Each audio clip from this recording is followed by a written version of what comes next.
From a game developer who couldn't even pay salaries to a world-shocking historical restorer, I only needed one game. Everyone laughed at my dreams, even my closest brother turned away. They say hardcore games have no market, that everyone should just develop pay-to-win mobile games, but I refuse to believe it. When I transformed the memories of my past life into a VR game, when that history of blood and fire reappeared before my eyes, I knew my counterattack had only just begun. My name is Ye Hao, a graduate majoring in game design. I once dreamed of revitalizing domestic games, but reality dealt me a heavy blow. Now my studio has only me left, and my only childhood friend just walked out, not forgetting to mock me for being stubborn before leaving. You can't even afford to pay wages, let alone talk about the dream of making hardcore games. I didn't go to argue, just slowly unclenched my tightly gripped fist, allowing self-mockery to well up in my heart. Returning to the shabby office, I lit a cigarette from a 3-yuan pack, with a faded photo of a martyr's family letter tucked inside the box. Amidst the swirling smoke, I glanced around the messy surroundings. The faded banner about revitalizing domestic games seemed particularly glaring. 2 months ago, I had crossed over to this parallel world, still in the identity of that graduate stubbornly clinging to his dreams. The VR and AI technologies in this world are highly advanced, theoretically capable of pushing the gaming industry to new heights. Yet reality is disappointing, as the market remains dominated by the same old fast food style online and mobile games, with only a handful of truly hardcore masterpieces. In my previous life, I poured all my energy into creating a demo for a large-scale game, only to end up overworking myself during the competition. Closing my eyes and I time-traveled. In this world, I still want to pursue my dream, but reality is harsh. While everyone is busy making quick money in the mobile gaming market, who would be willing to follow someone like me who can't even afford to pay salaries to develop a large-scale game? I suddenly stood up and splashed water on my face. Looking at myself in the mirror, I gritted my teeth and decided, I'll keep going. At worst, I'll do it alone, at least I won't have to pay anyone's salary. I refuse to believe that with the experience I've accumulated over 2 lifetimes, I can't carve out my own path to success. Just then, a mechanical voice suddenly echoed in my mind.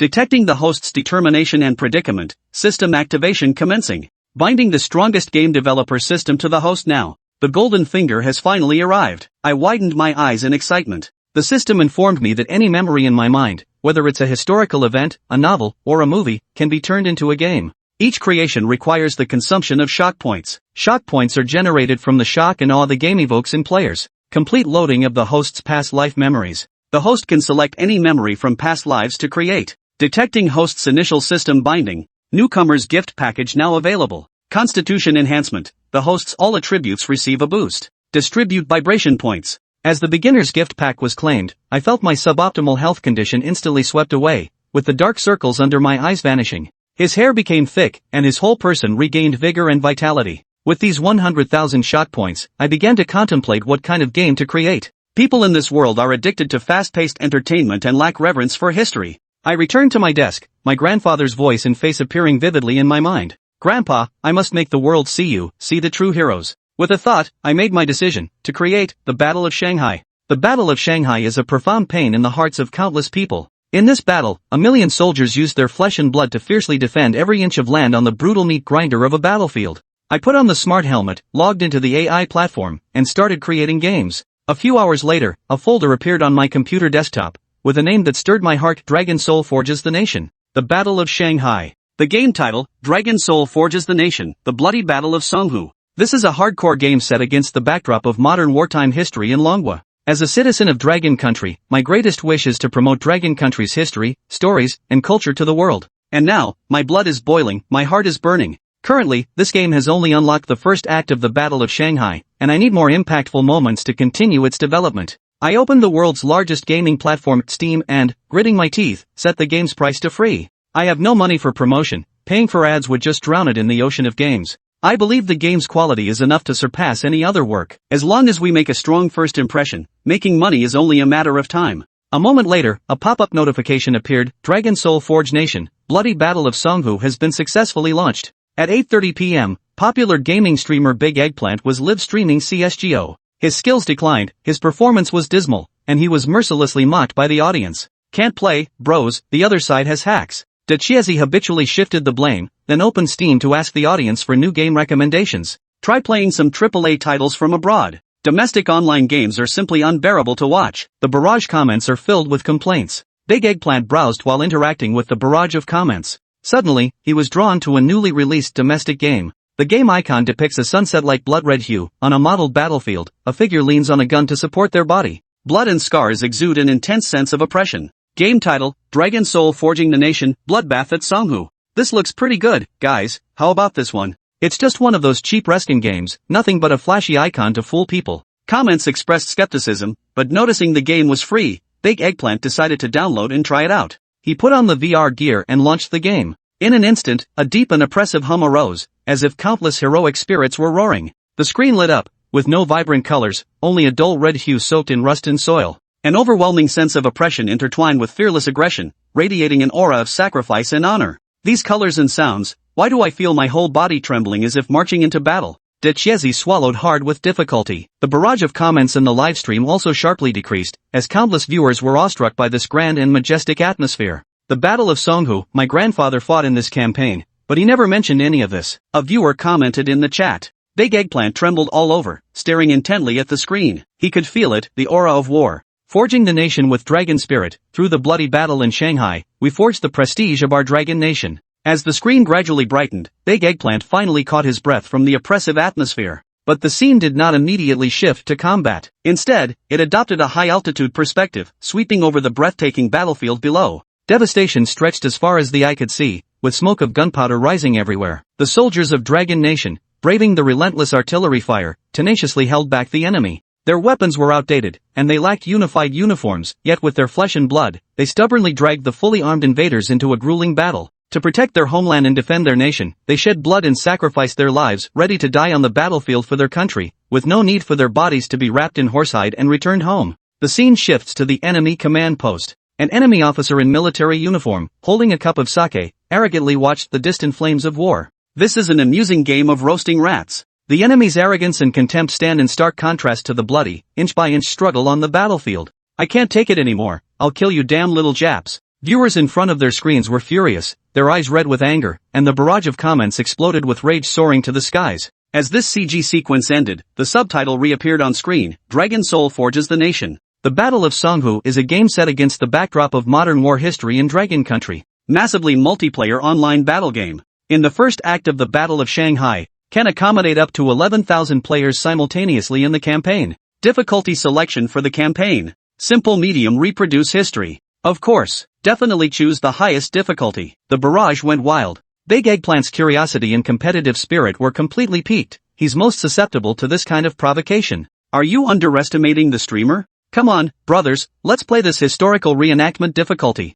He directly chose the highest difficulty. The screen flashed, and Big Eggplant's vision went dark. When the light returned, he found himself inside a bunker on the Shanghai front. The ground beneath his feet rumbled, and dust kept falling from above. The rapid gunfire and explosions jolted him fully awake. Real. Too fucking real. VR devices in this world can fully simulate physical sensations, temperature, and humidity. The smoke in the trenches, the scorching heat of firearms, everything feels utterly real. He picked up a Zhongzheng-style rifle, its mottled and shattered handguard, the coarse gun body, every detail sent shivers down his spine. Mission objective, hold back the Japanese reinforcement troops at all costs, not a single enemy soldier must cross the battlefield. Is this really a free game, and it's made by our Dragon Country? The live stream audience was utterly shocked. This isn't a game, it's an artistic record of the real wars from that era. Big Eggplant could no longer suppress the fervor in his heart. He grabbed his rifle and charged straight out of the bunker. Brothers, I can't take it anymore. I'm going to take out that damn enemy officer right now. Just as he was about to peek out, someone suddenly kicked him, sending him tumbling to the ground. Chapter 4, A Clash of Blood and Fire.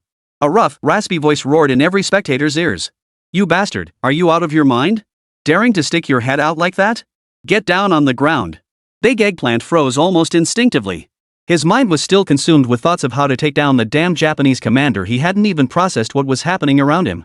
But then, suddenly, Big Eggplant felt a heavy kick land squarely on his backside. This sensation couldn't possibly be replicated by screen vibrations or controller feedback. Through the VR suit, Big Eggplant genuinely felt someone deliver a solid kick to his rear. The impact sent Big Eggplant crashing face first onto the ground, his butt still tingling from the blow. It's worth noting that the VR suit balances all physical sensations. For instance, the gunfire and smell of gunpowder he was experiencing were all balanced by the equipment. Otherwise, someone new to the battlefield would have their ears instantly deafened by the intense roar of artillery fire. Even that kick he just took was calibrated by the system enough to hurt like hell, but not enough to actually injure him. Damn it, who kicked my ass? Big Eggplant was stunned. He hadn't even had time to fire his gun yet, and suddenly someone had kicked him out of nowhere. He was already trembling with nerves, and now half his butt was numb. But just as Big Eggplant was about to unleash his signature combo of curses, his throat suddenly felt like it was being squeezed shut, leaving him speechless. Bang! A whistling machine gun bullet shaved past his scalp, embedding itself in the earthen wall on the opposite side of the position, sending a cloud of mud and dust flying. A burning, stinging pain even reached the scalp near Big Eggplant's left temple. Had he really charged out just now? That machine gun bullet would have shattered his skull without a doubt. By a hair's breadth. Big Eggplant's heart rate shot up to 180 beats per minute. The feeling of narrowly escaping death nearly made his legs buckle. Was this really just a game? Big Eggplant felt like this was a real battlefield. The Japanese are charging again. Everyone get down. Use the terrain for cover and fire back. Use grenades more. Those little devils shoot well, and their guns have longer range than ours. Don't engage them at long range, let them close in before you fire. The hoarse Sichuan accent bellowed, as the surrounding gunfire and thunderous grenade explosions grew increasingly intense. At that moment, Big Eggplant finally snapped into action. Lifting his Zhongjing rifle, Big Eggplant flattened himself against the earthworks, peeking out just enough to observe the battle outside. Just one glance. Big Eggplant's heart lurched violently. Because all within his sight was a scene of bloodshed, with the constant rumble of artillery fire echoing in the air. Shell after shell slammed into the battlefield, instantly exploding into massive fireballs. Just ahead of this position, hundreds of short Japanese soldiers wearing steel helmets advanced rapidly under heavy fire support. These well-trained Japanese soldiers advanced their front lines in a swift, triangular squad formation. At the very front of the formation, a Japanese machine gunner manned a Type 96 light machine gun, suppressing the soldiers at the Dragon Nation's position with bursts of fire. Flanking the machine gunner, 2 Japanese soldiers each, prone on the ground and wielding Type 38 rifles, hurled grenades toward the Dragon Nation's position. Bringing up the rear were 2 Japanese soldiers manning grenade launchers, providing heavy fire support. The deep, rumbling roar of the grenade launchers each time they fired sent a bone-chilling shiver down the spine. Further away, low-flying bombers swarmed the sky, closing in, while countless Japanese reinforcements poured onto the battlefield. On the Dragon Nation side, artillery positions lay severely damaged, with only a handful of guns still operational. Viewers in the livestream felt their blood run cold at the sight. The Japanese soldiers, clad in their distinctive khaki uniforms and wielding Type 38 rifles, charged forward at full speed. The faces of every Japanese soldier bore a savage, murderous intent. In the martial arts fantasy war dramas now common in the Dragon Nation, enemy invaders were often grotesquely caricatured as idiots beyond belief. Faced with attacks from martial arts heroes, they couldn't even fire their guns, let alone walk straight, acting like a flock of dumb geese. But now, facing these Japanese soldiers, Big Eggplant could sense that every one of them was a cold-blooded demon who killed without blinking. They were highly trained, each with deadly accuracy in their marksmanship. Their squad coordination was exceptionally efficient, relentlessly pushing the front line forward every second. Within the Japanese assault squad, her soldiers quickly lowered a Type 92 heavy machine gun from their shoulders under cover. The muzzle glowed a blood-red hue, whether rust or dried blood, glaring starkly against the blood-soaked, smoke-filled battlefield. The machine gunner's hideous, twisted face suddenly contorted into a savage grin before he roared at the top of his lungs. Fire! Bang! Not only him, but several light machine guns joined in, weaving a rapid crossfire net. From positions all around, clusters of blood blossomed from the bodies of Dragon Nation defenders. Yet at the Dragon Nation's position, despite comrades falling one after another beside them, not a single soldier retreated. Even under such ferocious enemy fire, not a single one chose to cower within the trenches. Heavy firepower exists to pin the enemy down, preventing counterattack and buying time for infantry to advance steadily. If you dare not expose yourself to engage them, it won't be long before they push right up to your very front lines. In this situation, the soldiers chose to build a line of defense with their own flesh and blood, relentlessly halting the enemy's advance. They unleashed fierce counterattacks with grenades and mortars, their relentless explosions shaking the entire battlefield. Viewers in the livestream witnessed this bloody battle firsthand, a clash of vastly unequal strength and equipment. Every single person felt their blood boil and their eyes burn red. As flesh and blood citizens of the Dragon Nation, no one would retreat in the face of bloodshed and sacrifice. Ye Hao's game had ignited a raging inferno of fury within the viewers' hearts. Kill those damn Japanese bastards. Take them down. Eggplant, what are you waiting for? Charge. Wipe them all out. We won't rest until they're finished. Viewers' bullet comments, brimming with rage and fighting spirit, flashed relentlessly across the screen. In this moment, everyone forgot this was just a game. Amidst the thunderous battlefield, faintly visible in the distant horizon, colossal steel behemoths were advancing toward the front lines. At Eggplant's current position, there were only 8 of them, including him. I'll kill you, you bastard machine gunner. Take out their fire positions. On the position, the Sichuan soldier squad leader who had just saved Big Eggplant's life held a Jean-made 20 round box gun at an angle, each shot capable of taking down a Japanese soldier.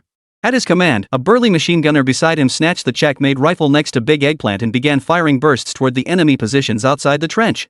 Big Eggplant hurriedly raised his Zhongjum rifle. His hands trembled uncontrollably from sheer tension and excitement. After steadying himself for what felt like an eternity, the muzzle still shook violently, making it impossible to aim accurately at the enemy. Magazines! Who has magazines? Quick! Big Eggplant heard the machine gunner beside him bellowing at him after emptying his magazine. Here it is! Bang! Just as Big Eggplant turned with the magazine in hand, everything before his eyes turned crimson. Chapter 5: The Spirit of Never Retreating Until Death. In Big Eggplant's field of vision, on his body, on his hands, and all around the position. In that instant, everything was drenched in crimson. The machine gunner's chest was torn open by a stray bullet, and he fell backward into the trench. Big Eggplant's eyes went wide in shock. The ringing in his ears seemed to drown out the chaotic gunfire and artillery explosions of the battlefield. In that moment, all that Chiezi could hear besides the intense ringing in his ears was his own heavy breathing and the pounding of his heart. Just seconds ago, he had been a comrade in arms, fighting side by side. But now, life had drained from his body, leaving only a lifeless corpse. Only then did Big Eggplant finally understand. War was always the heaviest, bloodiest chapter of history. The real battlefield was nothing like those gunfight games. Even though Big Eggplant had been a professional CS player for years, logging tens of thousands of hours in gunfights. But now, facing the grinding meat grinder that was the Shanghai battlefield, he was still just a terrified ordinary man. Seconds later, Big Eggplant's eyes turned completely red. "I'll kill every last one of you little devils." Big Eggplant snatched the Czech light machine gun from his fallen comrade's hands, awkwardly loaded a new magazine, and opened fire on the Japanese soldiers outside the position. But Ye Hao's game, Dragon Soul Forging the Nation, made everyone understand just how brutal real history truly was. These Japanese soldiers fighting the Dragon Nation's defenders were no bunch of suicidal fools. After Big Eggplant quickly reinforced the firing position, only 1 or 2 Japanese soldiers fell to the bullets on the battlefield. The Japanese soldiers on the front lines immediately sought cover, lying flat without exposing themselves to charge recklessly. They evaded Dragon Nation's fire with cunning precision, continuously detonating melon grenades as they retreated, seemingly awaiting something's arrival. With superior weaponry, heavy firepower, and logistical support far outmatching their opponents, they would never grant the enemy a chance for a last-ditch counterattack. Quick! Prepare the explosive charges and cluster grenades. The tanks are coming. Behind Big Eggplant, a thin soldier clad in thin clothing bellowed. Everyone clearly saw the rumbling approach of those steel behemoths from behind the Japanese lines. These were the Type 95 light tanks, the most widely deployed Japanese armored vehicles in the war, armed with a 37mm cannon and 2 machine guns. Most crucially, these colossal steel beasts were the nightmare of light-armed infantry.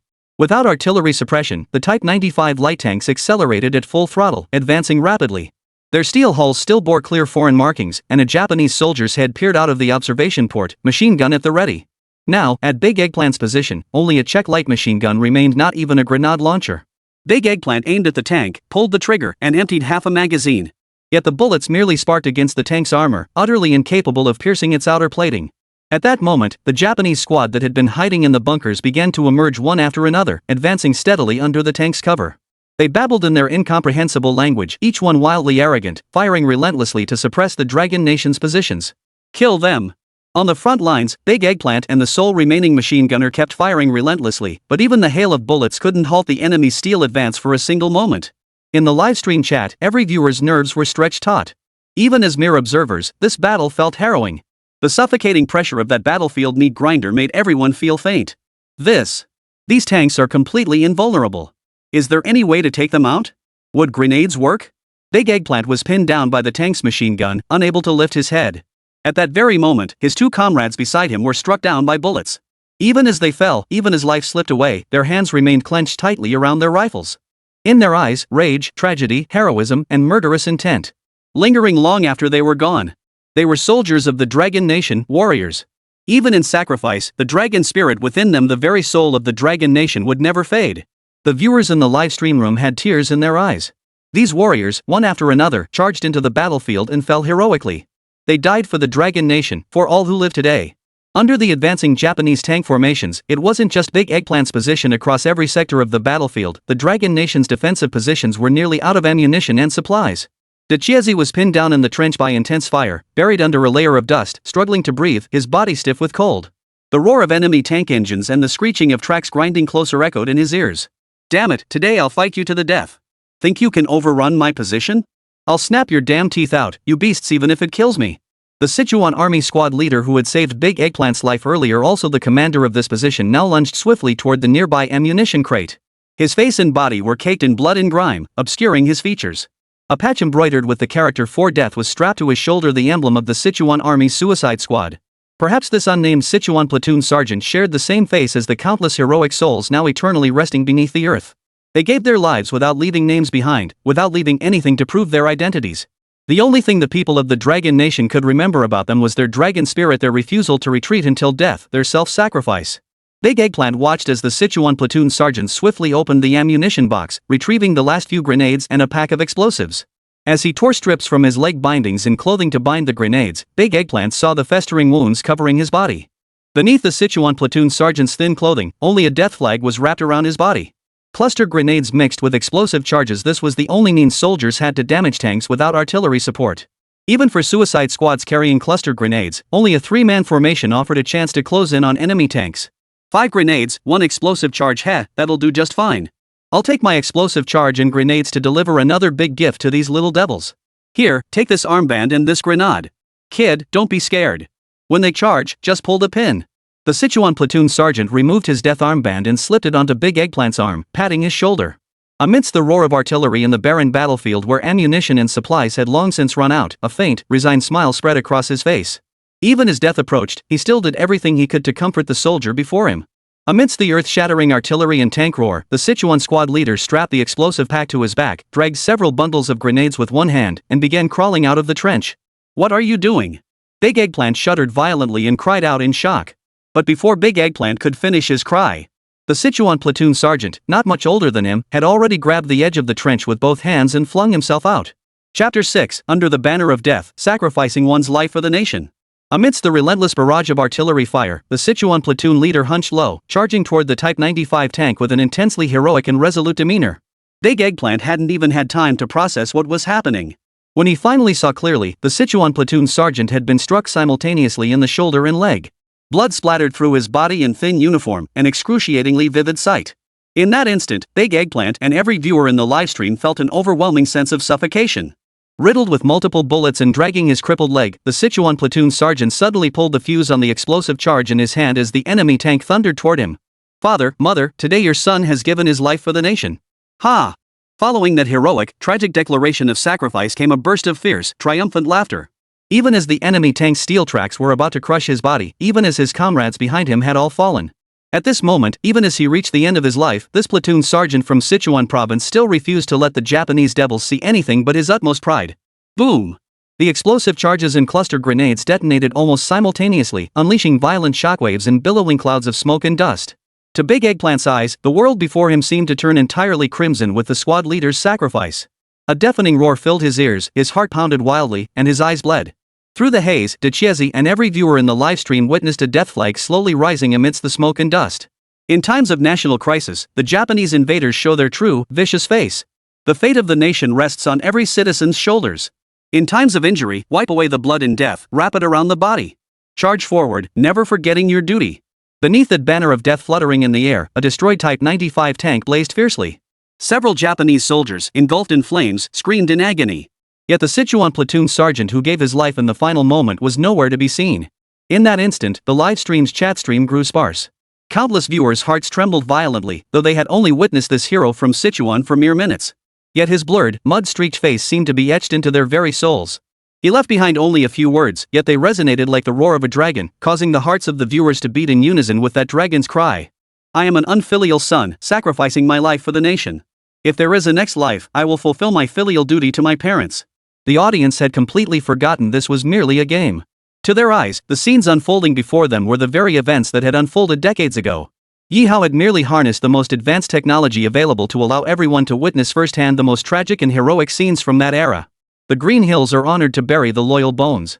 How many nameless warriors, their ages scarcely older than the spectators present today. Yet their lives, adorned with glory and radiance, had forged the fiery, searing blood of the Dragon Nation, a fervor now coursing through every heart. They fell before dawn, but someone will take up their banner, to witness the crimson sun rising in the east. The tragic grandeur of the battlefield lasts but a moment. The tide of battle would not halt for the heroic sacrifice of a single soul. A Japanese tank was blown to pieces, but more howling Japanese soldiers poured onto the battlefield in their wake. Gazing at the still warm corpses of his comrades in arms beside him, Big Eggplant felt tears and snot gushing forth uncontrollably. That unnamed platoon sergeant from Sichuan province had etched himself into Big Eggplant's heart with the simplest, most earnest words and the most tragic, resolute actions. The people of Longwo would never retreat in the face of suffering and war. At that moment, Big Eggplant realized his vision had turned blood red, narrowing to the size of a rifle scope. Blood filter triggers when player's heart rate exceeds 160 BPM. Narrows field of vision and drastically boosts fighting spirit. In that moment, Big Eggplant could even feel every bone in his body creaking and grinding from the adrenaline surge. I'll kill every last one of you damn Japs. Ah! Die for me!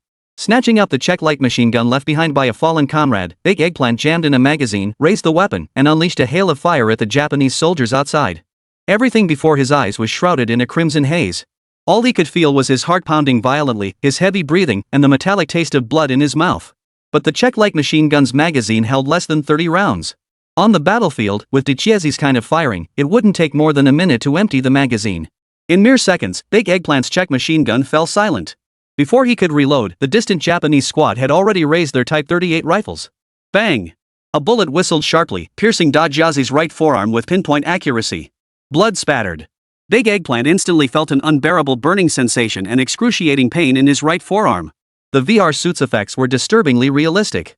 His arm was now rigidly immobilized by the equipment, unable to move, and the pain persisted relentlessly. Before he could retaliate, another volley of bullets struck his chest. The violent impact sent him tumbling backward onto the ground. The world before Big Eggplant's eyes began to fade into a hazy gray, yet the surrounding battle cries and the Japanese soldiers' eerie screams grew ever clearer. Decisively could barely move his entire body. Gritting his teeth, he listened as footsteps approached from outside, then crossed the trench. Several Japanese soldiers in colored uniforms jumped down, each holding a Type 38 rifle with a red patch flag hanging from the muzzle. Their ugly faces stared at Big Eggplant as they chattered in Japanese, occasionally breaking into sinister grins. Big Eggplant glared at them viciously. Suddenly, his gaze fell upon the single grenade still clutched in his hand. It was the honor grenade left behind by the Sichuan platoon sergeant before charging out of the trench, the last grenade on this position. You little devils, even if I die today, not a single gun here will fall into your hands. Big Eggplant had long forgotten this was a game, though the pain throughout his body made even raising his arm difficult. But he mustered every ounce of strength left in his body, snatched the grenade, and bit down hard on the pin to pull it out. He knew this position was lost, and the entire battlefield might collapse. But if he could take one enemy with him, it would be worth it. If he could take two, it would be a bloody bargain. Before dying, he would drag a few of them down with him. The Japanese soldiers saw Big Eggplant suddenly pull the pin on the grenade. Their faces instantly turned ashen, and they screamed as they scrambled out of the trench. Chapter 7, Letters Home Unsent, Blood Boiling. Boom! After the deafening explosion, the trench position fell silent amidst the rising smoke. This position was finally lost. Big Eggplant became the last soldier on the battlefield to pull the pin on his grenade. With his sacrifice, the surrounding cacophony of artillery fire, gunfire, and the Japanese soldiers' shouts gradually faded into the distance. Before all spectators, the banner bearing the character for death, a symbol of the unwavering loyalty and fighting spirit of countless Sichuan soldiers, slowly unfurled, fluttering in the wind. As the banner of death rose, everyone's gaze slowly lifted toward the sky, once again sweeping over the battlefield below from a bird's eye view. Across this defensive position spanning less than a few kilometers, thick smoke billowed everywhere, mingled with fires that still burned fiercely. In the distance, Shanghai was shrouded beneath a layer of gray, desolate clouds. The Japanese mobile forces began crossing this defensive line, continuing their advance toward the besieged Navy SEAL base in Shanghai. At this moment, the game's voiceover interjected. Our forces were ordered to engage enemy reinforcements outside Shanghai. After 14 hours of bloody combat, they inflicted heavy casualties on the enemy's reinforcements. However, as the enemy reinforcements vastly outnumbered our defenders, the position changed hands repeatedly and was ultimately lost. Over 2,000 soldiers from our unit perished in this battle, not a single one survived. The fighting continues. At this moment, the screen reveals letters yellowed and weathered, seemingly blown by the wind, unfolding before the audience. On one yellowed sheet, ink black characters, each stroke tinged with blood, form words. Father, mother, my son has been away from Sichuan for so long. I've wanted to write to you many times, but with the constant battles, I never found the chance. Your son joined the Sichuan army to fight the Japanese invaders for the survival of our nation, for the honor of our people, and most of all, for our hometown elders and brothers and sisters. I know you both always wanted me to become a teacher, living a peaceful life back home. But our nation is on the brink of collapse. If Longwo falls and our homeland is conquered, what use would a mere schoolmaster be? Now, I have arrived in Shanghai with the combat troops, and all is well. I will fight valiantly to reclaim the lands that belong to our dragon nation. Father and mother, do not worry. When victory comes, I will surely. The final lines of this letter are illegible, obscured by bloodstains and scorch marks. It was penned by a soldier surnamed Liu. I will not return home until the Japanese invaders are driven out. In times of national crisis, every man bears responsibility. Father and mother, in my next life I shall serve you as ox or horse to repay your nurturing kindness. Each letter home carries the weight of longing and familial love across hundreds, even thousands, of miles. Perhaps these martyrs who gave their lives for the nation did not know how to express themselves with flowery words. Yet their hearts, filled with pure devotion and burning passion, all flowed from the same source. As the words of these letters fully materialized, they drifted slowly to the battlefield's ground. A Japanese Type 95 tank roared past, crushing the letters into the muddy blood-soaked ground. Each scene felt like a dagger piercing the heart, silencing the live stream viewers completely. Without knowing who started it, soon the live stream screen was completely flooded with a unified wave of comments. The Sichuan army lives on. Their spirits live on. Since Big Eggplant chose to play this game, his stream's viewership had skyrocketed by 2 to 3 million, propelling him straight to the top of the platform's rankings. Yet now, countless viewers in the chat faced a black screen, spontaneously observing a moment of silence for the fallen heroes of the Sichuan army. For anyone with Dragon Nation blood, it was impossible to recover quickly from this. The battle itself was brief, yet every scene etched itself into the viewers' hearts. Grief, rage, bloodlust, defiance, resolve. These emotions coalesced into a raging inferno within the viewers' hearts. After a long silence, the audience could no longer contain the rage burning within them. A torrent of fury erupted like a volcano, overwhelming the screen. Those bastards, those beasts. The Japanese are the most undeserving race to exist on this earth. How many of our martyrs fell beneath their bullets in those bloody battles? They deserve hell, every last one of them should rot. Those little devils' mothers. I only regret not being born in that era. In Big Eggplant's livestream, countless viewers flooded the chat with bullet comments, nearly blowing the entire room apart. At first, no one had high hopes for this game. Everyone just assumed it was another reskin game made by some trashy domestic company, just trying to grab attention with a new skin. But now, Ye Hao proved everything with the quality of his game. Finally, after nearly 10 minutes of silence, Big Eggplant snapped out of that heroic, self-sacrificing trance. Facing the flood of comments in the livestream chat, Big Eggplant silently lit a cigarette but didn't take a single puff. Guys, I don't even know what to say. Decisively rubbed his head, his voice trembling slightly as he said, this game. I don't even think it can be called a game. It's just too real. Decisively's voice instantly snapped the viewers back to attention. Holy, Eggplant, you're still alive? Cut the crap, get back in the game. Those damn Japs. I've already downloaded the game, let's hit the battlefield together. Count me in. I've been itching to take these bastards down for ages. The livestream's bullet comments exploded once again. Countless viewers are urging Big Eggplant to start the game again. Moreover, many viewers have already downloaded the game on Steam and are joining the fray. Come on. Brothers, let's do this. Who's with me? Hop on your rigs now and join me in slaughtering those damn Japs. Big Eggplant lit a cigarette and, without hesitation, immediately launched the game again. For him, or rather for all the viewers, this was no longer just a game, it was a real, ongoing war. Their participation was nothing less than reinforcements pouring onto the battlefield.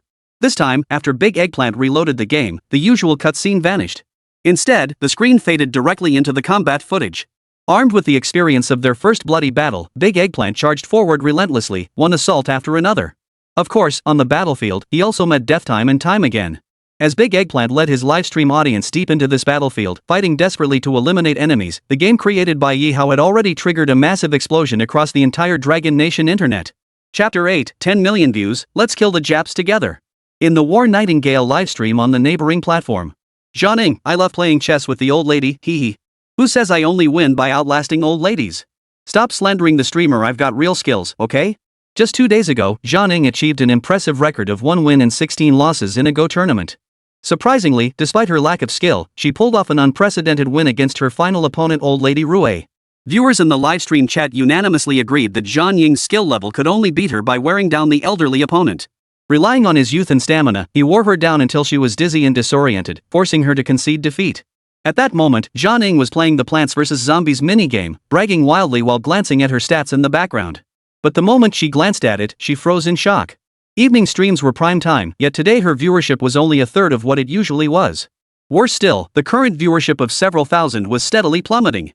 Wait, even if the streamer won't admit to being an old lady, you guys wouldn't just bolt like this, would you? What's going on? Should I send you red envelopes? Zhang grew anxious and shouted urgently.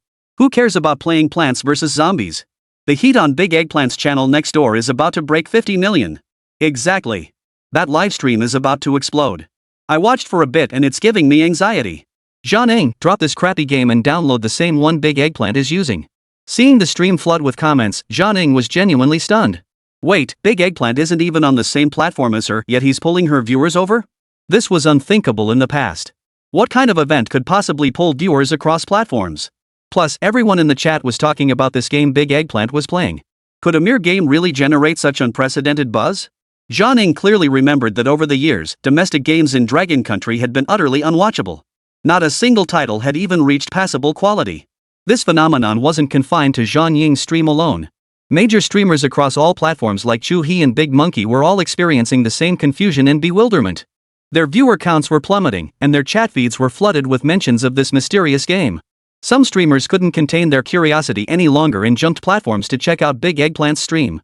Not only that, Decisively's fans had already churned out countless video clips in record time, causing traffic to skyrocket across major short video platforms. This game was domestically produced in our Dragon Nation, and it had just launched today. Just look at this CG quality, this level of battlefield detail, it doesn't even feel like a game. Holy crap, is this really not a movie? I don't buy it, even foreign AAA titles don't reach this level. And get this, the game's setting is actually based on our nation's modern war history. We're all pumped up watching it in the livestream. Seriously? Is some ad agency hyping this up? I can't believe our country could make a game like this. This is crazy. How did news about this game suddenly flood the internet like this? It's overwhelming, impossible to keep up. Countless discussion threads and videos about Dragon Soul, Forging the Nation, the Battle of Shanghai are already going viral across all social media platforms. Some are spontaneously promoting the game, while others remain skeptical about its quality. Big Eggplant's livestream viewership has skyrocketed from 50 million to 80 million and is still climbing. Back-end data shows his stream attracted nearly 700,000 viewers in just over 2 hours, poised to break the million-viewer mark.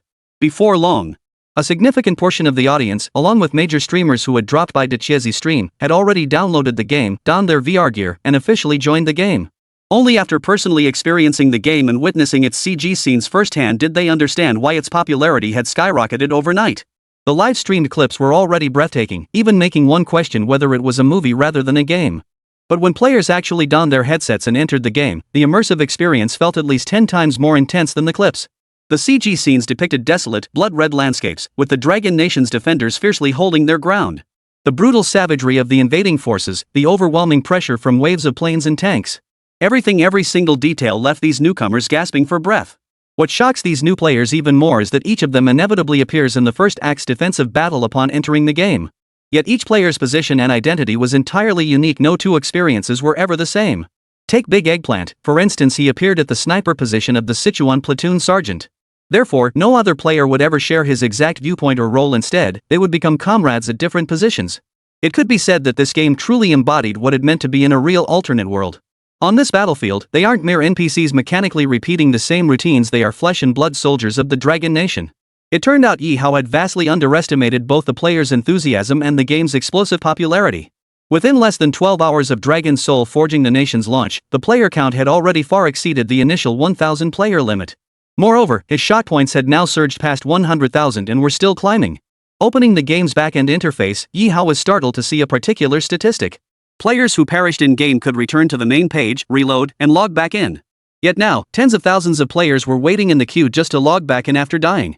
Ye Hao himself was a seasoned gamer, his passion for games had led him down this path. Moreover, he knew all too well how agonizing it was to wait in the queue on the game's main page. Ye Hao didn't want to keep players hanging on. If they were going to play, everyone deserved to enjoy it fully. Without hesitation, Ye Hao opened his system panel.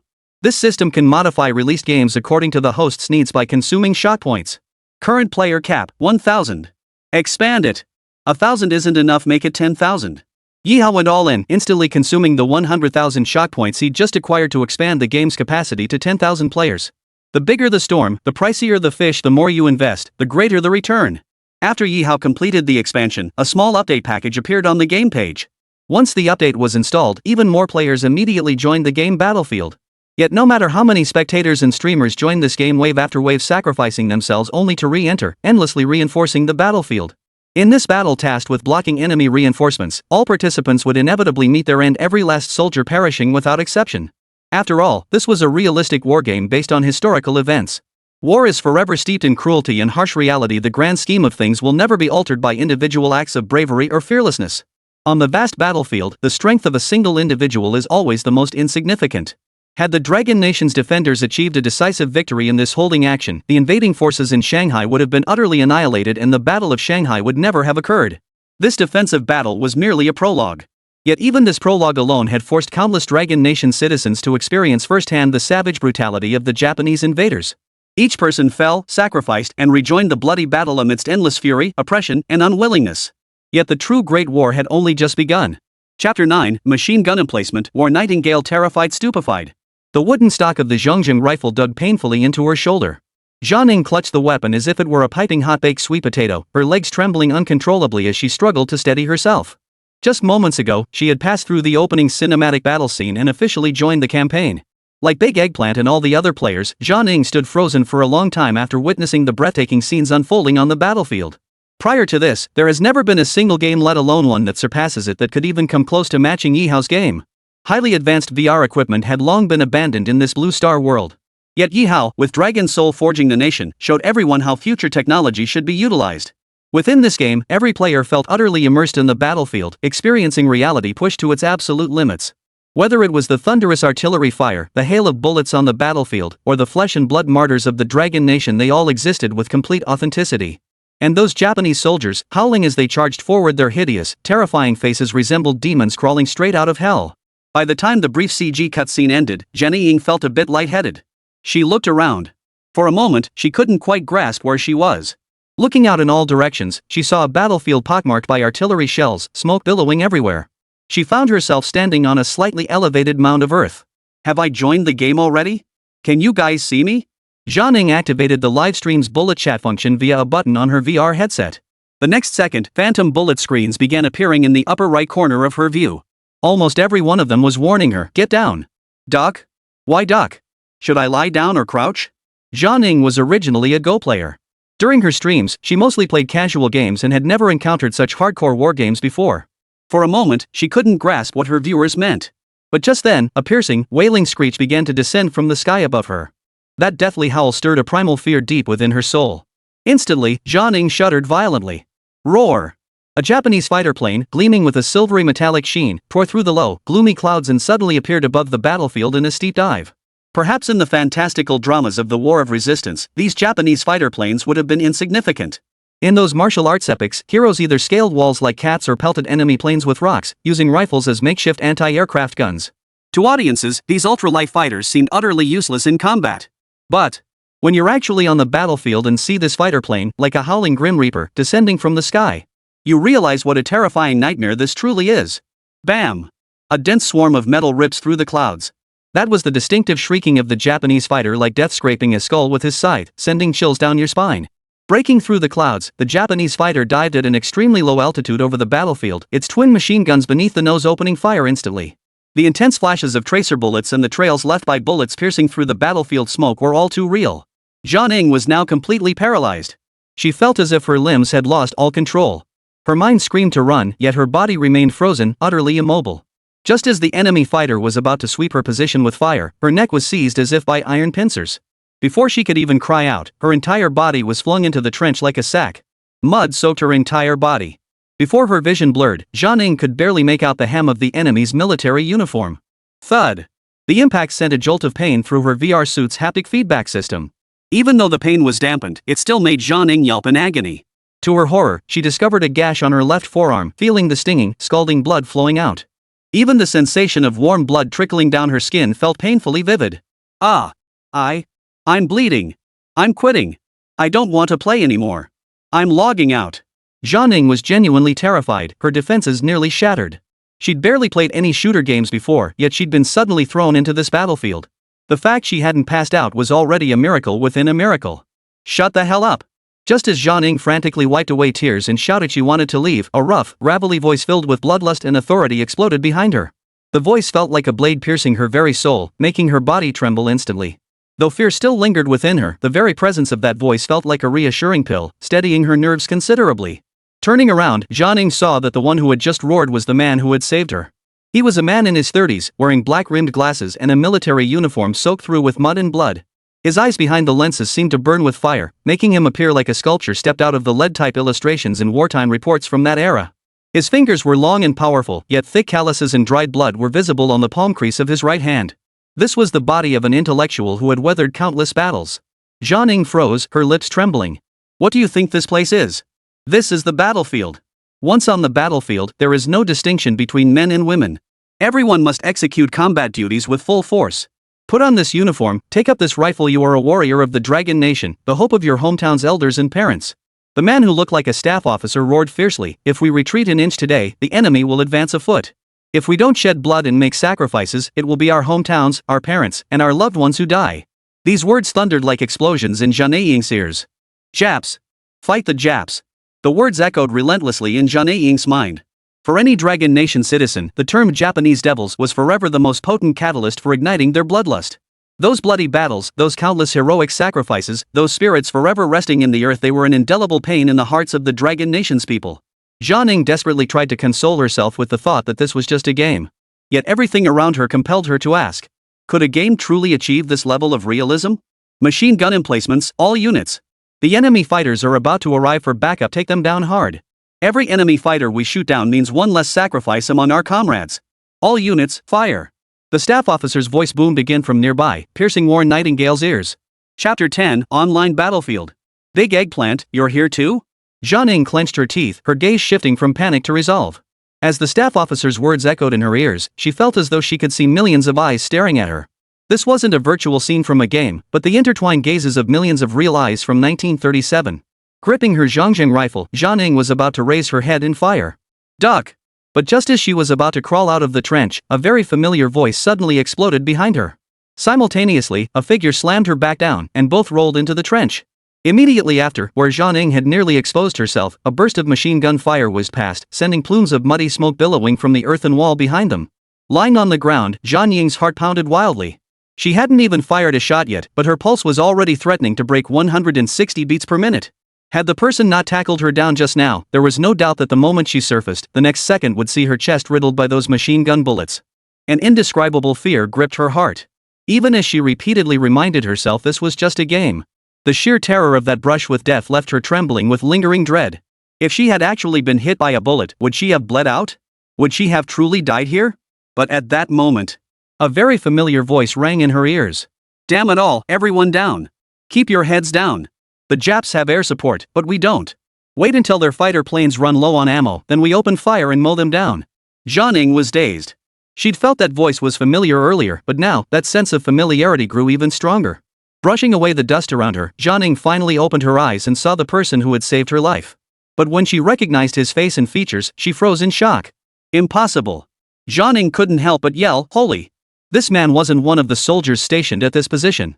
He carried a Czech-style rifle on his back, held a Zhongjing-style rifle in his hands, and had his waist strapped with magazines and grenades, looking exceptionally fierce, his face and hair caked in dust. Yet Zhang Ning instantly recognized his identity. Eggplant guy? On that face blackened by dust and gunpowder, Zhang Ning caught a fleeting micro-expression. That twitch at the corner of his mouth was Eggplant's signature reaction whenever he got dispatched by an opponent. To tell anyone familiar with him could spot instantly. Wait, does this game use AI face-swapping technology? Could it even swap warriors' faces with those of modern people? Zhang Ying's outburst left Big Eggplant momentarily stunned. You're Zhang Ning? You're really Zhang Ning? Holy! Big Eggplant was equally dumbfounded. He never imagined that the clumsy female warrior he'd just saved was actually Zhang Ning, the one who played Go with the old lady. Hearing Big Eggplant's voice and reaction, Zhang Ning finally understood. The person before her wasn't some face-swapped NPC from the game at all, it was the real Big Eggplant.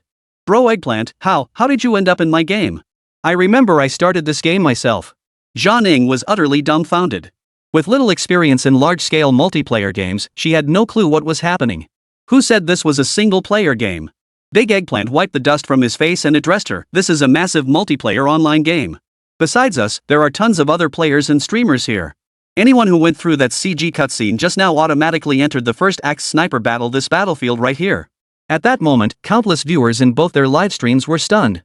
Holy crap, look. Eggplant actually bumped into Warren Nightingale. They're both in this game. Wait, this game actually supports real-time dynamic multiplayer? Who the hell made this game? Each player's appearance and physique perfectly matches the real person, and no one's position overlaps. Amazing.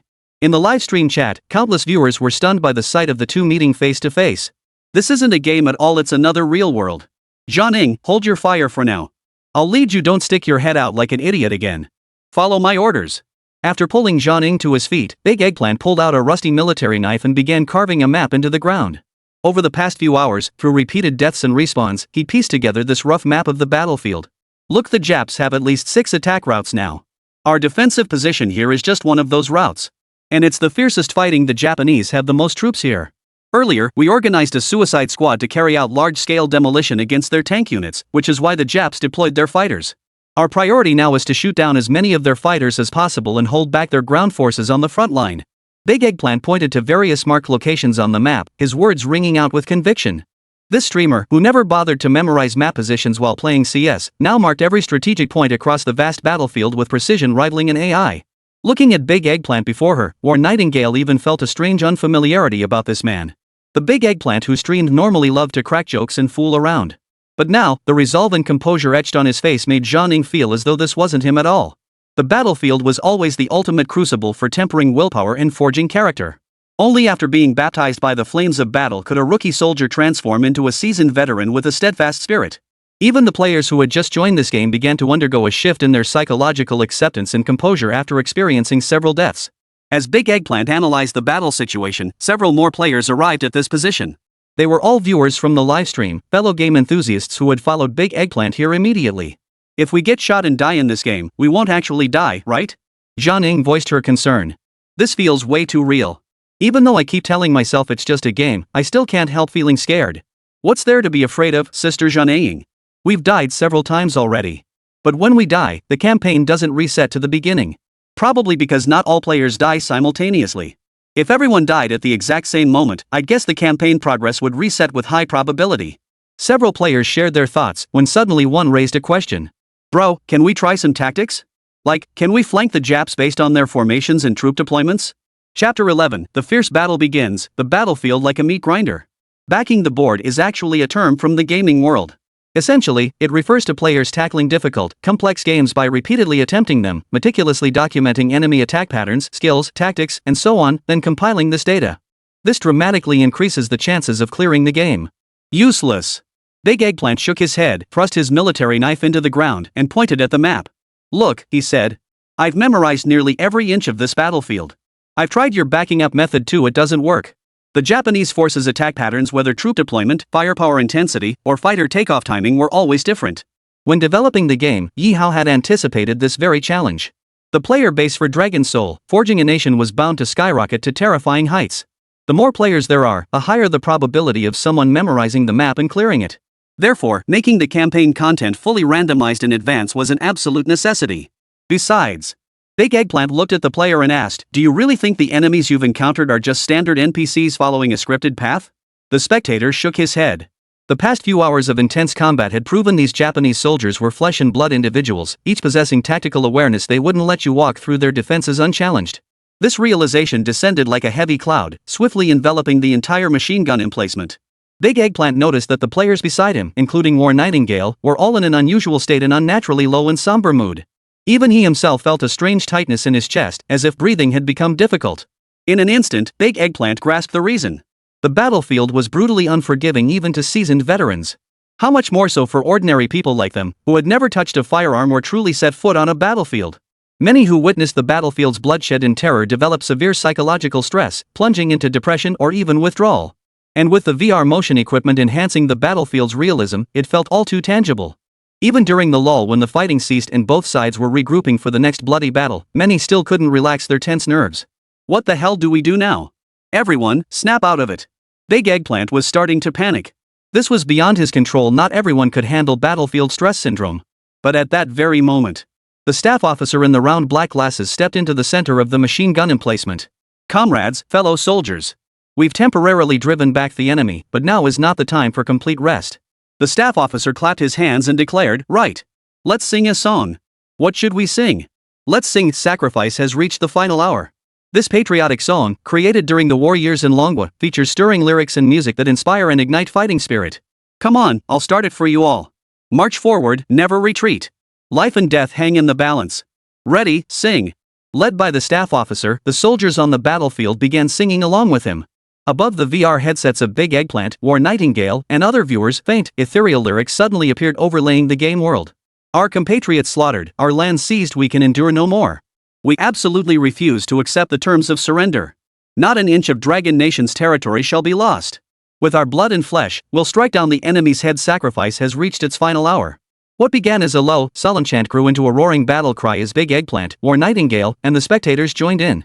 Not just on this particular defensive position, but across every Dragon Nation stronghold on this battlefield, the fighting spirit surged as the song filled the air, brimming with encouragement. The in-game system prompt subtitles reappeared before all players' eyes. Battlefield Anthem, players can gradually boost morale by singing patriotic songs together. When morale reaches 90, triggers the Great Sword Squad possession buff, all players gain a combat power boost. Amidst the singing, War Nightingale's trembling body gradually relaxed, and her mind began to ease from its previous taut state. Every player found temporary solace in the Battlefield Anthem, their fighting spirit steadily rising. Damn, I'm truly impressed. This game design is absolutely perfect. They even thought of this. Unbelievable, utterly unbelievable. This level of interactivity, this level of detail and care, this isn't a game, it's a work of art. This is the real battlefield. All those propaganda war dramas? Screw them. Viewers' comments streamed across the screen at lightning speed. Countless viewers were stirred by the rousing battle cries, eyes reddened as if they too had received the Dal Squad's buff. Brothers, are you all ready? Get your weapons and ammo ready, we'll be back at those Japs in a minute. Before Big Eggplant's words had even faded, a thunderous bang echoed from the trenches above. A single gunshot rang out, like a command flag unfurled, or a fuse lit in an instant. This meat grinder of a battlefield began churning once more. Zhang Ying's body trembled, but this time, she felt only a warm glow spreading through her limbs, filled with an indescribable surge of strength. Gripping her Zhongjing rifle tightly, Zhang Ying and the other comrades rushed to Big Eggplant and the staff officer. The Japanese had launched their assault. This time, fighter squadrons were providing air cover for the ground assault. This promised to be a brutal battle. Brothers, chamber every round. Machine gun positions, prepare. Big Eggplant swung his arm sharply, and everyone snapped into their combat positions. The once silent battlefield erupted into a cacophony of noise after that first gunshot. The thunderous explosions of grenades, the booms of landmines triggered by the enemy, the wailing screech of fighter planes overhead, and the enemy's shrieks. Countless sounds erupted simultaneously. War Nightingale cradled his Type 97 rifle, prone behind the trench cover. Following Big Eggplant's orders, he slowly extended the muzzle and peered through the sights. In this game, the Japanese soldiers were truly terrifying. Each sported a goatee, baring their teeth as they charged forward with their Type 38 rifles. Their yellow uniforms stood out starkly against the battlefield shrouded in thin fog and gun smoke. The viewers in the livestream didn't scold Zhang Ying for her fear. Through the screen, they could all sense the indescribable brutality and intensity. If they were truly standing on that battlefield themselves, their reactions might not necessarily be any better than Zhang Ying's. Zhang Ying, fire. The Japanese are closing in. Fire one shot, then move. Don't let yourself become a sitting duck. Prompted by the viewers' bullet comments, Zhang Ying swiftly raised her Type 96 rifle, her index finger poised on the trigger, aiming the muzzle at a Japanese soldier. Chapter 12, Fight to the Death. Victory is built on blood. But Zhang Ying soon realized this game was a completely realistic battlefield simulation. The Type 96 rifle in her hands had only the most basic iron sights, no scope, and certainly no crosshair permanently fixed on the screen like in FPS games. Everything was identical to a real battlefield. To shoot and kill a Japanese soldier, she had to align the 3 points perfectly and then pull the trigger. But these Japanese soldiers weren't NPCs she could mow down at will. Upon spotting the intense hail of bullets erupting from the Dragon Nation's defensive positions, these Japanese soldiers immediately took cover in the various shell craters scattered across the battlefield, refusing to expose themselves. Under the cover of fighter planes repeatedly diving from the sky, the Japanese soldiers advanced their front line in echelons, following squad tactics. The distance between the two sides was now less than 200 meters. Zhang Ying fired several shots, yet the rifle in her hands felt as heavy as if it were filled with lead. She could clearly see the Japanese soldiers, but she just couldn't hit them. This was the true, raw reality of war. No modern FPS game could ever capture even a fraction of the reality of a real battlefield. Even if you were a former CS pro like Big Eggplant, even if you were a top-tier gun god in Crossfire or Valorant. In those games, you can headshot enemies with a single shot, leap around wielding a sniper rifle, or single-handedly hold down a central gate. But step onto this battlefield, and you'll find everything is completely different. Before War Nightingale could even take down a single Japanese soldier, Big Eggplant and the other players in her position were already holding their ground, steadily repelling the enemy. Especially Big Eggplant, the first to join this game, who wielded every weapon, grenade, and explosive pack with effortless mastery. In just a short while, Big Eggplant had already taken down 6 or 7 Japanese soldiers, while the other teammates had also scored their own kills. Keep your mind sharp, but relax your body. Aim at the enemy in a straight line, then pull the trigger. Big Eggplant turned his head and shouted to War Nightingale beside him. This time, Zhang Ying took several deep breaths before raising her rifle. Resting her cheek against the stock, she closed one eye and locked onto a Japanese soldier through the iron sights. About 280 meters away, a Japanese soldier clutched the buttstock of a Type 92 heavy machine gun, furiously spraying fire toward the Dragon Nation's positions. That bastard. This firing position had caused casualties of at least 20 or 30 men across various positions. Take him out. Silence their fire. Live chat comments flashed across the upper right corner of Zhang Ying's view. Aiming, Zhang Ying aligned the iron sights just above the machine gunner's head and pulled the trigger with force. Bang! A bullet screeched sharply from the barrel, its piercing whistle cutting through the air as it struck the Japanese soldier squarely in the head. Instantly, a bloody hole appeared between the machine gunner's eyebrows. His entire body jerked backward, tumbling onto the ground like a dead pig. Holy! That was awesome, Zhang Ying. You've got skills. He hit it. Zhang Ying really took out that Japanese fire point. Keep it up. Not a single Japanese soldier will cross this position. Not only did the live chat explode with excitement, but Big Eggplant and the other viewers beside him also gave War Nightingale a thumbs up. Under the full-force counterattack from several machine gun positions, the enemy fighter planes dared not fly at ultra-low altitudes over the battlefield, leaving their ground support severely limited. For a time, the battlefield descended into a stalemate and the Dragon Nation defenders held a slight edge. Without heavy firepower to threaten the defensive positions, the Japanese troops had to expose themselves if they wanted to advance. And when they did, they were met with a hail of precision-fired bullets. Finally, after several failed assault charges, the Japanese forces began to slowly retreat a distance. Suddenly, at that very moment, a massive tin megaphone slowly emerged from the enemy positions. Along with the horn, figures began emerging from the enemy positions. Don't fire yet. Big Eggplant quickly pressed down on War Nightingale's raised rifle, saying, "Let's see what's going on first." Across the Dragon Nation's positions, gunfire gradually ceased. Soldiers clutched their red-hot, scorching weapons, all eyes fixed on the scene unfolding in the enemy positions. As the battlefield smoke began to clear, every soldier's pupils dilated in shock. Those figures were none other than Longwa civilians captured by the Japanese invaders. Men and women, old and young, these Longwa civilians were bound together in a line like a human wall on the enemy's position. A group of Japanese soldiers stood beside them, bayonets fixed on their Type 38 rifles, their faces twisted with contempt and cruel grins. Big Eggplant's eyes instantly turned red. Bastards! Beasts! You all! These bastards are worse than pigs and dogs. Soon, a grating, duck-like voice blared from the tin megaphone on the enemy position. Brothers on the opposite position, stop shooting. Everyone, stop shooting. Look at the people standing before you.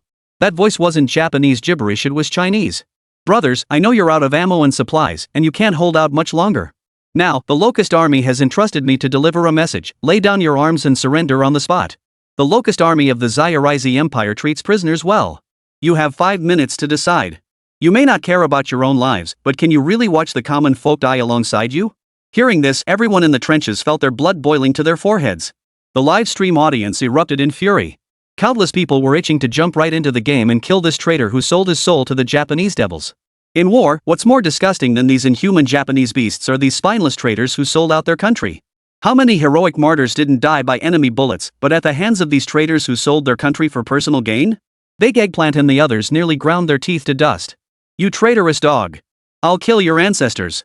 At one position, a machine gunner, eyes red with fury, suddenly grabbed his weapon and lunged out of cover. Bang! Several bullets whistled through the air, piercing his chest and abdomen in an instant. Yet his momentum didn't falter for a second. I'll kill every last one of you bastards, you little devils! He raised his machine gun and fired desperately at the Japanese soldiers holding their rifles. But in the end, he never managed to hit those little devils. Instead, he himself had already crashed down onto the battlefield. Are you lot planning to resist the Locust Army to the bitter end? Don't blame me for not warning you. Since you refuse to surrender, fine. What comes next is entirely your own doing. From the loudspeaker, the traitor's voice carried no hint of unease. Instead, it issued threats toward the Dragon Nation's positions. Chapter 13, a fierce charge into the meat grinder of battle. Brothers, you mustn't be so stubborn. The traitor hiding in the Japanese position spoke with a Shanghai accent, his voice dripping with the smug mockery of a petty villain. Given your earlier firing, the Locust Army now declares, you have 1 minute to surrender. After 1 minute, if anyone refuses to lay down their arms, these civilians will become your sacrificial lambs. After the traitor's childish voice finished shouting, the tin megaphone, now riddled with bullet holes, was swiftly retracted. You inhuman beasts! Big Eggplant's eyes turned red as he slammed his fist hard onto the ammunition box before him. He cursed himself for not having a precision sniper rifle in his hands. Otherwise, he would have taken out the traitorous dog with one shot, then finished off the commander of this damn Japanese army. It wasn't just Big Eggplant. At that moment, every streamer, every viewer, and every audience member in the livestream room felt a profound sense of helplessness. War was this brutal reality. The only weapons in the soldiers' hands were the most basic Zhongjing rifles, Hanyang-made rifles, and old revolvers. Those Japanese bastards were hiding behind the backs of ordinary people. Should you shoot or not? Shoot, and you'd be targeting your own people, the very souls you were sworn to protect with your life. But if you didn't fire, the enemy reinforcements would soon break through the defensive line on this battlefield. Then, the Dragon Nation's forces storming Shanghai would be attacked from both inside and outside. I couldn't stand it anymore. These beasts, the Japanese race deserves to be wiped off the face of Blue Star. Every single one of them deserves to die 1,000 deaths. Even flogging their corpses 100 or 1,000 times wouldn't be enough. Damn it, is there no way to wipe them out? In the livestream chat, countless viewers were seething with rage. They cursed their own untimely birth, wishing they could have fought alongside the martyrs of that era on the bloody battlefield. They cursed the fact that Dragon Nation's cutting-edge technology today couldn't be used to support those heroes. Meanwhile, in the studio, Ye Hao sat quietly before his computer, studying the real-time monitoring data. Impact points, 45, 62, 36, 51. The shock points kept accumulating. At this moment, Ye Hao's shock points had once again surged to 213,545. At this rate, he would soon be able to develop the next battle scene. Meanwhile, on the battlefield, the Dragon Nation's defenders and the Japanese forces had reached a temporary stalemate. On the Japanese side, a major in his colored officer's uniform was rapidly relaying orders to his subordinates. Taking advantage of the Dragon Nation forces' momentary ceasefire, reinforcements from the Japanese rear were rapidly arriving on the battlefield. Hold out for 10 more minutes. The Japanese major, one hand resting on his command sword, narrowed his eyes at the Dragon Nation positions and sneered coldly, "Once our reinforcements arrive from the rear, we'll wipe out every last one of these Dragon Nation pigs." At that very moment, the faces of the civilians dragged out by the Japanese soldiers showed not a trace of fear or cowardice. Instead, they bore an expression of calm and resolute determination. Suddenly, an old farmer on the Japanese position suddenly lunged forward, his hands marked with bloody gashes clamping down on the throat of a nearby Japanese soldier. His thick dialect boomed across the battlefield. "You bastards, shoot already. These Japanese bastards trample our Dragon Nation, slaughter our people, and plunder our land. Every last one of them deserves to be torn to pieces. 18 years from now, I'll come back and slaughter every last one of you Japanese bastards. You little devils, at least I'll take some of you with me when I go." Ha! Amidst the booming, heroic laughter of this elderly man, a scene unfolded before the Japanese position that nearly made one's eyes bleed. One by one, bound and gagged Chinese civilians charged forward, shouldering, lunging, biting. In this life-or-death moment, they chose to sacrifice their lives to disrupt the Japanese formation, giving the Dragon Nation army a chance to fire. Witnessing this scene, nearly every soldier on the Dragon Nation's front lines clenched their teeth so hard they felt like they might shatter. Big Eggplant found himself weeping uncontrollably, while the other netizens raised their rifles. Yet no one fired first. They couldn't bring themselves to pull the trigger on their own flesh and blood. In the livestream chat, "I couldn't bear to watch any longer. Fire! Don't let our fellow villagers die in vain. Wipe out these bastards. Damn it, split their skulls open, leave not a single one alive. Kill these devils and avenge our brothers and sisters. Avenge all the heroic souls who sacrificed in that era." In the livestream, countless viewers' bullet comments flashed frantically before the streamer's eyes. "Damn it! These bastards, shoot them all. Don't let them cause trouble." The Japanese major, seeing this, was so enraged his nose nearly twisted. Filled with both fury and fear, he hurriedly ordered his subordinates to suppress the civilians. He himself stepped forward, gripping a Type 95 Japanese military sword. He pressed it against a villager's throat, his hand tightening around the hilt as the sharp blade rose menacingly. A savage, demonic grin twisted his face. The Japanese soldiers beside him cocked their rifles, ready to finish off these Long Nation civilians fighting back in their final moments. On the Dragon Nation's position, the staff officer wearing black-rimmed round glasses now had tears and dust streaking his face. Now, he ordered his comrades to fire. "All units, open fire on the enemy invaders. Fellow countrymen, we have failed you. In the next life, we will serve you as oxen and horses to repay your kindness. Kill!" A deafening roar and the crackle of gunfire erupted across the Longwood battlefield. Facing the choice between life and death, these captured Dragon Nation civilians chose to shatter the Japanese invaders' hopes of delaying the battle with their own lives. Bullet after bullet pierced the chests of the Dragon Nation's people, then through the chests of those Japanese soldiers. "Brothers, charge! All together, wipe out these beasts worse than animals. You! Even if I die today, I'll cut off that beastly Japanese major's head. I'll use his skull to honor our ancestors and our military flag." The Czech rifle in Big Eggplant's hands glowed crimson hot. He tore strips of cloth to bind his scorched palms, then charged toward the enemy positions, machine gun raised. Behind him, a group of fellow soldiers raised their guns, grabbed grenades, and charged like madmen. Even the sole female streamer, War Nightingale, eyes now completely bloodshot, braced the buttstock of a heavy machine gun and opened fire on the enemy positions. The vicious machine gun fire swept through the enemy lines, mowing down wave after wave of Japanese soldiers like wheat being harvested. Steam billowed from the cooling jacket of the heavy machine gun. With each burst, scorching spent shells whizzed past their palms, arms, and faces. Even with the VR motion suit's dampening effects, the pain felt as though it would shatter her shoulder blades. Yet Jianing clung fiercely to the stock, her fingers never once releasing the trigger. No matter how intense the pain, it couldn't compare to the anguish and fury burning in their hearts. Strategy? Tactics? None of that mattered now. As long as we could wipe out these damn Japanese bastards, that was enough. At the front lines, Big Eggplant led his assault squad composed of fellow netizens like a sharp blade plunging deep into the enemy's defenses. Chapter 14, Storming the Enemy Lines with Flesh and Blood. When facing the Japanese as adversaries on the battlefield, the people of Dragon Nation always unleash the fierceness ingrained in their very blood. Originally, their mission was to hold back the Japanese forces here, buying more time for the Dragon Nation troops advancing on Shanghai. Conserving strength and advancing steadily were the tactical priorities. But now, none of that mattered anymore. Every player who joined this battle now shared a single, burning thought.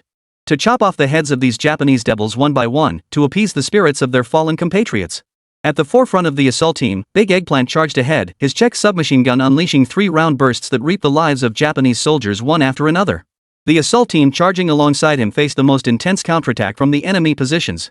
Ye Hao used this game to show everyone that the battlefield was never as easygoing as those fantasy martial arts anti-Japanese dramas portrayed.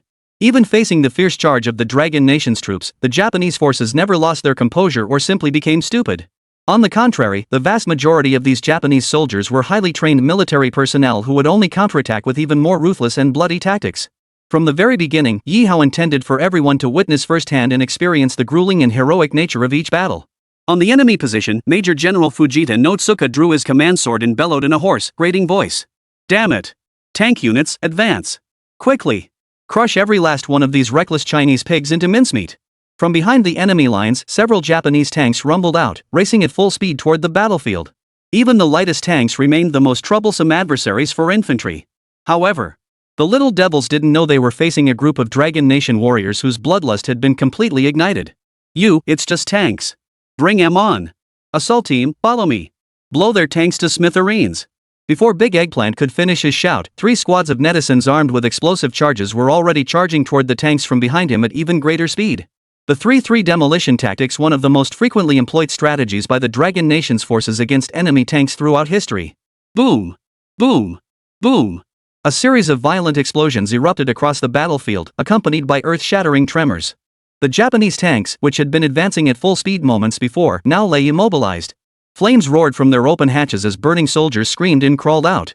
But the moment they emerged halfway, the hail of bullets from the Big Eggplant and the assault squad tore countless bloody holes through their bodies. So what if they lacked heavy firepower? Now, every player was driven by sheer bloodlust. No artillery support?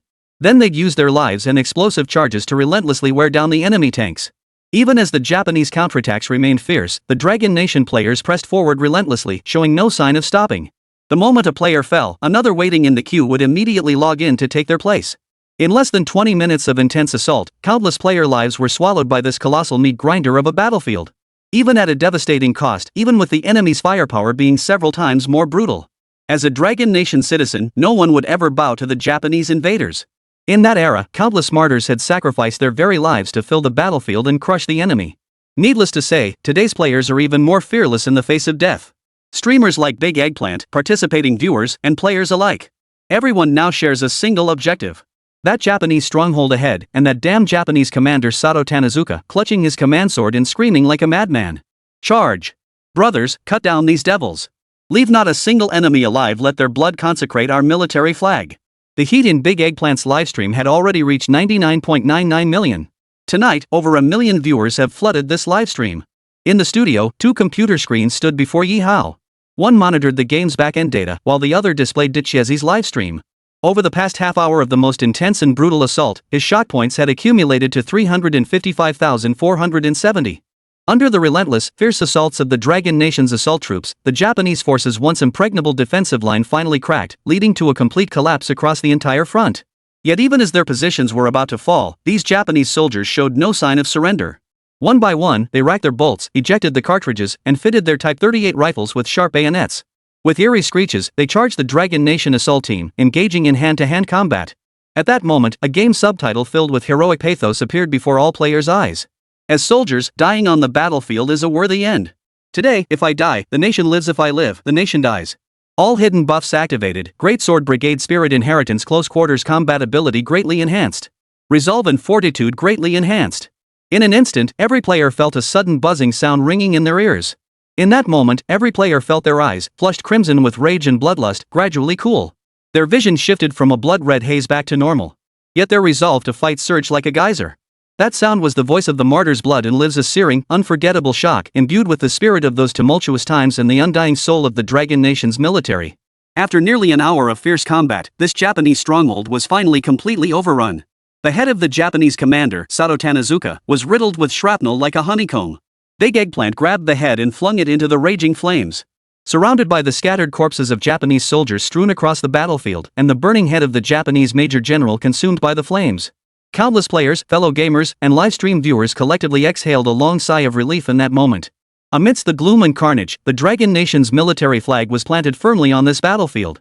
Long live the Dragon Nation! The spirit of our soldiers lives on. We won! Ha! We finally won! Countless warriors cheered, basking in the crimson glow of this moment of triumph. Viewers in the livestream were equally overcome with excitement. Every ounce of pent-up rage and emotion found its release in this instant. Damn it, we finally took down those bastards. Feels so good. Damn, this is the quality of our domestic games. Damn it, I gotta go buy a VR headset right now. Watching this made me want to crawl right into the screen. This is what a real war game should be. This is the true history of the Dragon Nation. Yet, just as the audience erupted in cheers and celebration, Ye Hao's face broke into a smile tinged with satisfaction and emotion. The first act of Dragon Soul forging the nation had achieved results nearly identical to Ye Hao's projections. But did this signify the end of a war and a complete victory? At this very moment, the in-game players and the live stream viewers all saw their perspectives slowly rise into the sky, soaring over the battlefield from a bird's eye view. Accompanied by a deep, solemn voice, in-game subtitles appeared in everyone's ears. Have we truly won? Chapter 15, A Victory Paid For in Blood. As the in-game subtitles continued to appear, a solemn and grave voice echoed alongside them. In this fierce battle, our casualties to enemy forces stand at 15-1. 15 lives were sacrificed to take down a single enemy soldier. Facing enemies vastly superior in numbers and equipment, we still rose to resist even at the cost of our lives. Though the players possessed fearless courage and an unyielding resolve to charge forward, the battlefield remains a brutal reality. For untrained civilians to engage these disciplined Japanese forces, the cost was inevitably devastating. 15-1. This was the casualty ratio for players in the outer defense battle around Shanghai. In history, our Dragon Nation's martyrs achieved a 4-1 casualty ratio in the same campaign. Today, through fearless courage and indomitable spirit, we have barely secured a fleeting victory. As the voice faded, the game's perspective soared high above the battlefield, sweeping across the entire scene from a bird's eye view. All players and spectators finally understood why the subtitles stated it was only a fleeting victory. Indeed, through their fearless charge, they had shattered the enemy reinforcements' defensive lines and even claimed the head of a Japanese major. But the battlefield extended far beyond this immediate area. Across the vast expanse of the battlefield, endless waves of enemy troops, led by mechanized forces, were rushing forward with deafening roars. Even more horrifying were the Japanese warships scattered across the seas and waterways, now unleashing a furious barrage of shells onto the battlefield from their naval guns. Charred corpses floated everywhere on the river. On land, fragments of the Japanese rising sun flag could still be glimpsed tangled in the tracks of enemy tanks. In the sky, Japanese fighter planes screeched toward the battlefield from the distant horizon, dropping a torrent of incendiary bombs. The dark mass descended like a swarm of locusts. This brutal, bloody battle had yielded nothing more than a fleeting victory on the vast battlefield of the Shanghai outskirts. At that moment, streamers like Big Eggplant and War Nightingale, along with players and viewers alike, everyone felt as if a bucket of cold water had been dumped over their heads. Those four icy, unforgiving numbers etched in memory: 1937 were merely the beginning of an epic, protracted war. Victory was never as easily attained as later generations imagined.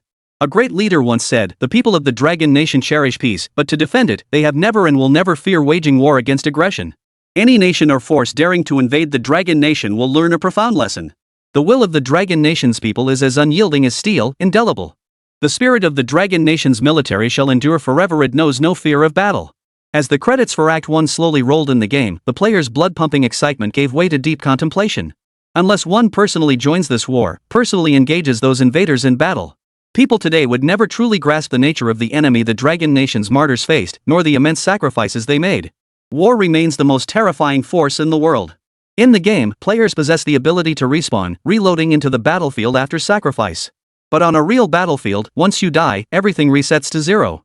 There is no second chance. This is what Ye Hao wanted players and viewers to grasp. This defensive battle was merely a preliminary skirmish in the opening act of the Battle of Shanghai. On this battlefield, as brutal and bloody as a meat grinder, the Dragon Nation's forces were locked in a desperate, life-and-death struggle against the Japanese invaders. What players witnessed and participated in today was merely the beginning, not the end of this campaign. At this moment, in Big Eggplant's live stream room, as the final footage played out, players could choose to reload the campaign or exit. But Big Eggplant didn't immediately interact with the screen. Instead, he slumped back in his gaming chair, his gaze fixed on the screen for a long moment. The live stream's intensity shows no sign of waning. Never forget the national humiliation. Salute to the martyrs of that era. The game has only updated Act 1 so far. To play the subsequent battles, we'll have to wait for the author to update. Damn, what's this author doing? How can they just sit there? Hurry up and update Act 2 and Act 3. Exactly. Stop dragging your feet, author. If you need money, just say so, I'll wire it to you right now. This is merely Act 1 of the game Dragon Soul Forges the Nation. Yet in terms of art, visuals, sound design, interactivity, and its historically grounded narrative, it's already reached a level of near flawlessness. This defensive battle actually happened during the Battle of Shanghai in history. What will the second and third acts and the subsequent campaign storylines? What kind of spectacle will they unfold? Even just imagining it in their minds, players would feel utterly stunned and thrilled. At this moment, Big Eggplant finally closed the game window and returned to the desktop. Guys, take a break. I can't go on after gaming all night, I'm completely drained. Big Eggplant looked like he'd just been pulled from the water. Sweat drenched his face and hair, his complexion still flushed with excitement. Only then did the viewers remember that Big Eggplant had been battling through this game for a solid 5 or 6 hours. After gulping down a few sips of soda, Big Eggplant wiped his face, lit a mosquito coil, and began sharing his thoughts with the viewers. Guys, I won't say much else, okay? Everyone here tonight could see just how awesome this game is. And right now, it's only updated to Act 1 completely free. If you want to play and have the gear, don't hesitate. The experience inside the game is 100 times, 1,000 times more intense than what you see in the livestream. Big Eggplant spoke slowly, the mosquito coil clamped between his fingers untouched, a long strand of ash hanging unbroken. Seriously, even if you've never experienced the thrill and bloodshed of battle, don't worry, this game has thought of everything. During combat breaks, whether singing military songs or chanting battle cries, your spirit will recharge instantly. Guys, go support this homegrown game. I'm signing off for a break now. Even in the final moments before signing off, Big Eggplant's eyes still held an indescribable sense of awe. Meanwhile, in another live stream room, War Nightingale massaged his aching arms while excitedly recounting the earlier battle with his viewers. Guys, you have no idea, during the final charge, I took down at least dozens of Japanese soldiers. This game is... I can't even describe it with words. Just go play it yourselves, and you'll understand what I mean. Zhao Ning chattered away, gesturing wildly to her audience. Though she often served as a game commentator, today was the first time she felt so utterly at a loss for words. As midnight approached, streamers across platforms wrapped up their broadcasts, some still reeling from the shock, others lost in reflection. But after the streams ended, an unprecedented storm began to rapidly sweep across the internet, dominating every social media and online platform. Chapter 16, Sweeping Across the Web, Shocking Gamers Worldwide. It was already 3:30 a.m., yet Ye Hao felt no trace of sleepiness. After releasing the game Dragon Soul Forges the Nation this afternoon, he had originally planned to sleep immediately and check the results tomorrow morning. Yet the excitement and anticipation in his heart made lying down utterly impossible. The outcome proved his decision was absolutely correct. Dragon Soul Forging the Nation Battle of Shanghai had become a groundbreaking milestone for domestic gaming. The shining light of Dragon Nation's gaming industry. Featuring the most authentic war setting. Within 6 hours of its release, Ye Hao's game dominated the top trending spots across major social media platforms. Countless media outlets are praising the game's excellence and standout features. Even the most nitpicky online marketing accounts couldn't find a single flaw in Ye Hao's game. Not just the media, countless ordinary users have also taken to Weibo to share heirlooms passed down from their family's martyrs. Look at this heirloom broadsword passed down in my family. My great-grandfather said he chopped off over 10 Japanese soldiers' heads with it. This is the medal passed down from my family's ancestor. He was a platoon leader in an artillery regiment.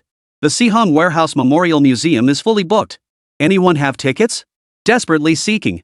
Recommend books on China's War of Resistance history. Amidst this wave of public expression, another rather delicate incident unfolded. The anti-Japanese war drama Thunderbolt Warriors, also known as Hair Gel Warriors, which had recently aired on various TV stations, found itself squarely in the crosshairs. Overnight, its rating plummeted from 70 to 20. What the hell kind of bull TV show is this? Trying to fool the Japanese? Going to war? Planning to choke the Japanese soldiers to death with hair gel? All of you, greasy and shiny, with your clothes gleaming, are you even ready for war? You're disgracing the memory of our nation's martyrs. Ban them. This production team must be banned completely. The comments section was flooded with rage, nearly drowning the creators of this divine drama.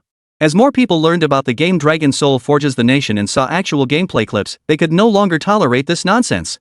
TV stations scrambled to respond, pulling all anti-Japanese propaganda dramas from their schedules overnight. On Steam, the comment section for the game Dragon Soul Forging the Nation has now surpassed 500,000 comments. And with every refresh, hundreds more comments flood in. With tens of thousands of player ratings, Dragon Soul Forges the Nation currently holds a perfect score. In the comments section. Holy crap, where's the game's development team? Can someone please come out and say something? When will this game be updated? Will future updates include paid content or items? Or is it a buy-once game? Is the developer broke? Why does the game show 0 ad impressions on other platforms? This game is seriously awesome. Hats off to the heroes and pioneers of that era. Remember history. This is the true face of war in that era. In the past 12 hours, besides overwhelmingly positive reviews from Dragon Nation players, some foreign players have actually tried this game too. Holy crap, this is a Chinese war game? Unbelievable.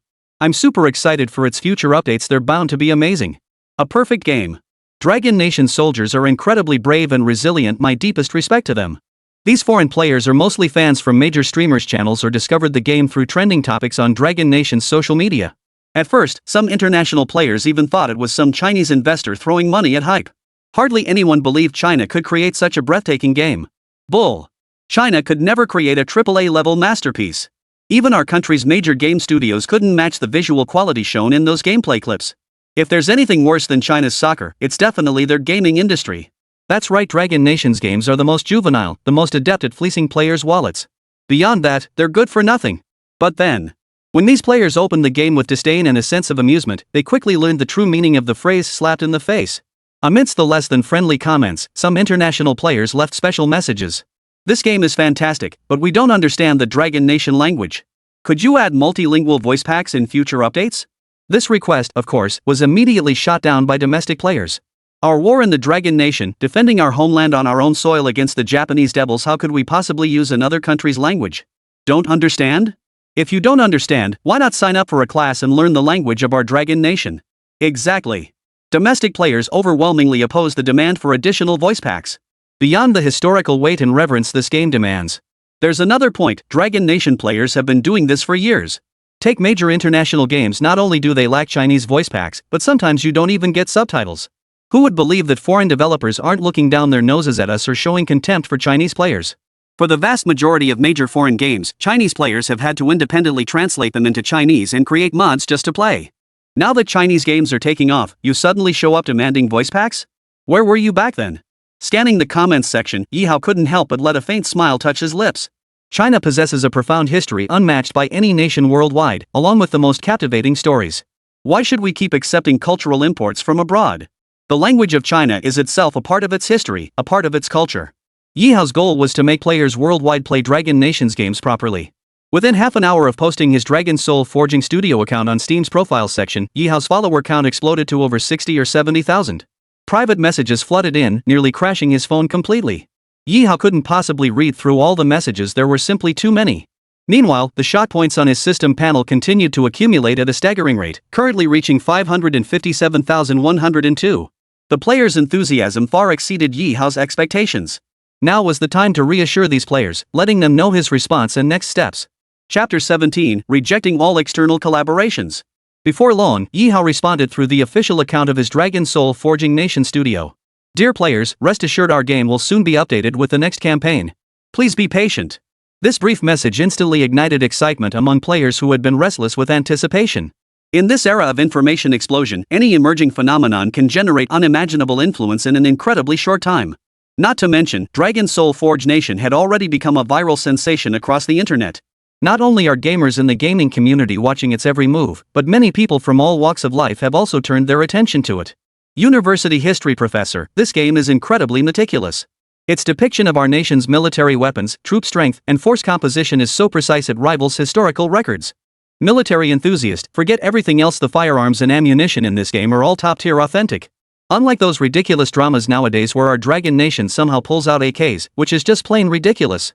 The Japanese forces' combat effectiveness in this game is also historically accurate. Especially in Act 1 we're holding off their elite Class A Army division. Author, what's coming in future updates? Will the quality match Act 1? How's the game monetized? No pay-to-win items popping up later, right? I sure don't want to see players storming the battlefield with golden assault rifles. Ye Hao's brief response immediately sparked thousands of comments from netizens. With so many comments, Ye Hao couldn't possibly respond to each one individually.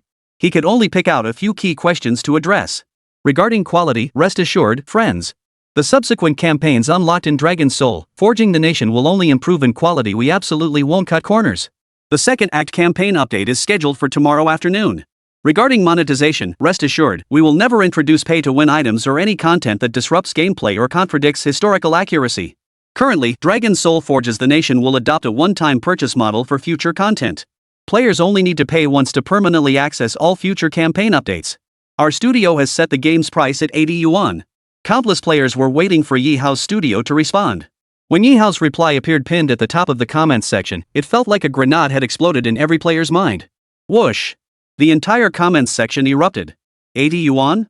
What does that even mean? In the Dragon Nation of this world, 80 yuan wouldn't even buy you a legendary skin in some mobile games, let alone a 10 pull in certain gacha games.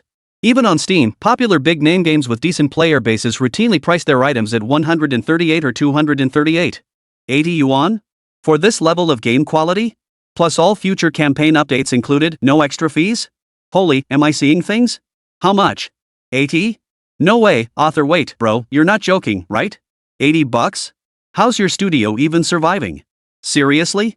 A game this good would sell like hotcakes even at 288. The comments section exploded. Players couldn't believe Dragon's Soul, Forging a Nation's final price didn't even hit 3 digits. 80 bucks? That really isn't that high. From the very beginning, Ye Hao never intended to set the price sky high, even though no other game in the world could match its quality right now. What he wanted was for this game to keep delivering those jaw-dropping moments. As for the price? In Ye Hao's view, as long as it provided him with more than enough to cover his basic needs, leaving him with ample energy and resources to continue developing the game, that was sufficient. The lower the price, the more players would have the chance to join the game and personally experience the weighty history of the Dragon Nation through its epic battles. After Ye Hao's responses were published, the internet was once again rocked by a massive earthquake. While countless players were stunned by Ye Hao's bold moves, calls and emails from major corporations and investment groups poured in like snowflakes. In truth, Ye Hao had established his own studio shortly after arriving in this world, with all contact information readily available online. But until today, no one had paid attention to his small, insignificant studio, nor had anyone ever called him to discuss business. But now, Ye Hao's troubles had truly begun. As top streamers led their livestream audiences into the game's battlefields, Dragon's Soul, Forging a Nation had already caught the attention of major domestic game developers. Major game publishers like Tencent and NetEase, along with large corporations less involved in gaming like Huawei and Xiaomi. Even international gaming giants like Blizzard and Microsoft had extended olive branches to Ye Hao's studio. What they sought was to secure the rights to collaborate on, or even distribute, Dragon's Soul Forges the Nation. A game that exploded overnight to national fame, sending shockwaves through the global gaming industry. What does that even mean? The executives of these major corporations possessed keen business acumen. They recognized this as a once-in-a-lifetime opportunity to make a fortune. But alas, Ye Hao promptly removed his SIM card and switched off his phone. Collaboration? Impossible. Dragon's Soul Forge Studio rejected all partnership offers from major corporations and refused any investment from corporate conglomerates. From the very beginning, Ye Hao never once considered relying on game companies for survival. Whether now or in the future, Ye Hao would only carry his studio's name and promote his games globally. As for foreign game companies, or domestic giants like Tencent and NetEase, in Ye Hao's eyes, they're nothing but a bunch of profit-driven, mercenary merchants. If Dragon's Soul Forge's nation fell into their hands, it wouldn't take long before it became unrecognizable. Besides, even though Ye Hao lacked funds, he didn't need capital to develop this game in the first place. He used the system's shock points. Currently, the foundational framework of Dragon's Soul Forging Nation could already support tens of thousands of players online simultaneously. This capacity was clearly insufficient and required further expansion. Moving forward, Ye Hao intends to eliminate all external distractions and dedicate himself entirely to developing the second act campaign. Chapter 18, Momentum Unabated, Act 2 begins. Sitting down at his usual workstation, Ye Hao donned the VR headset from the AI production platform and accessed his system panel. Current impact points, 655,780. Shot points, 45, 42, 36, 78. A staggering 650,000 impact points, and they were still rapidly accumulating.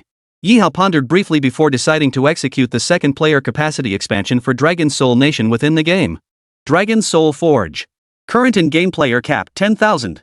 Consume 150,000 shot points to expand the player limit to 50,000? Ye Hao selected confirm without hesitation. Capacity expansion successful. Players can now enter the newly expanded battlefield in real time via online hotfix. Almost simultaneously, all players still engaged in combat within the game automatically underwent an online hotfix update. Players who had been queuing up by the tens of thousands on the game's homepage all logged in and entered the game instantly.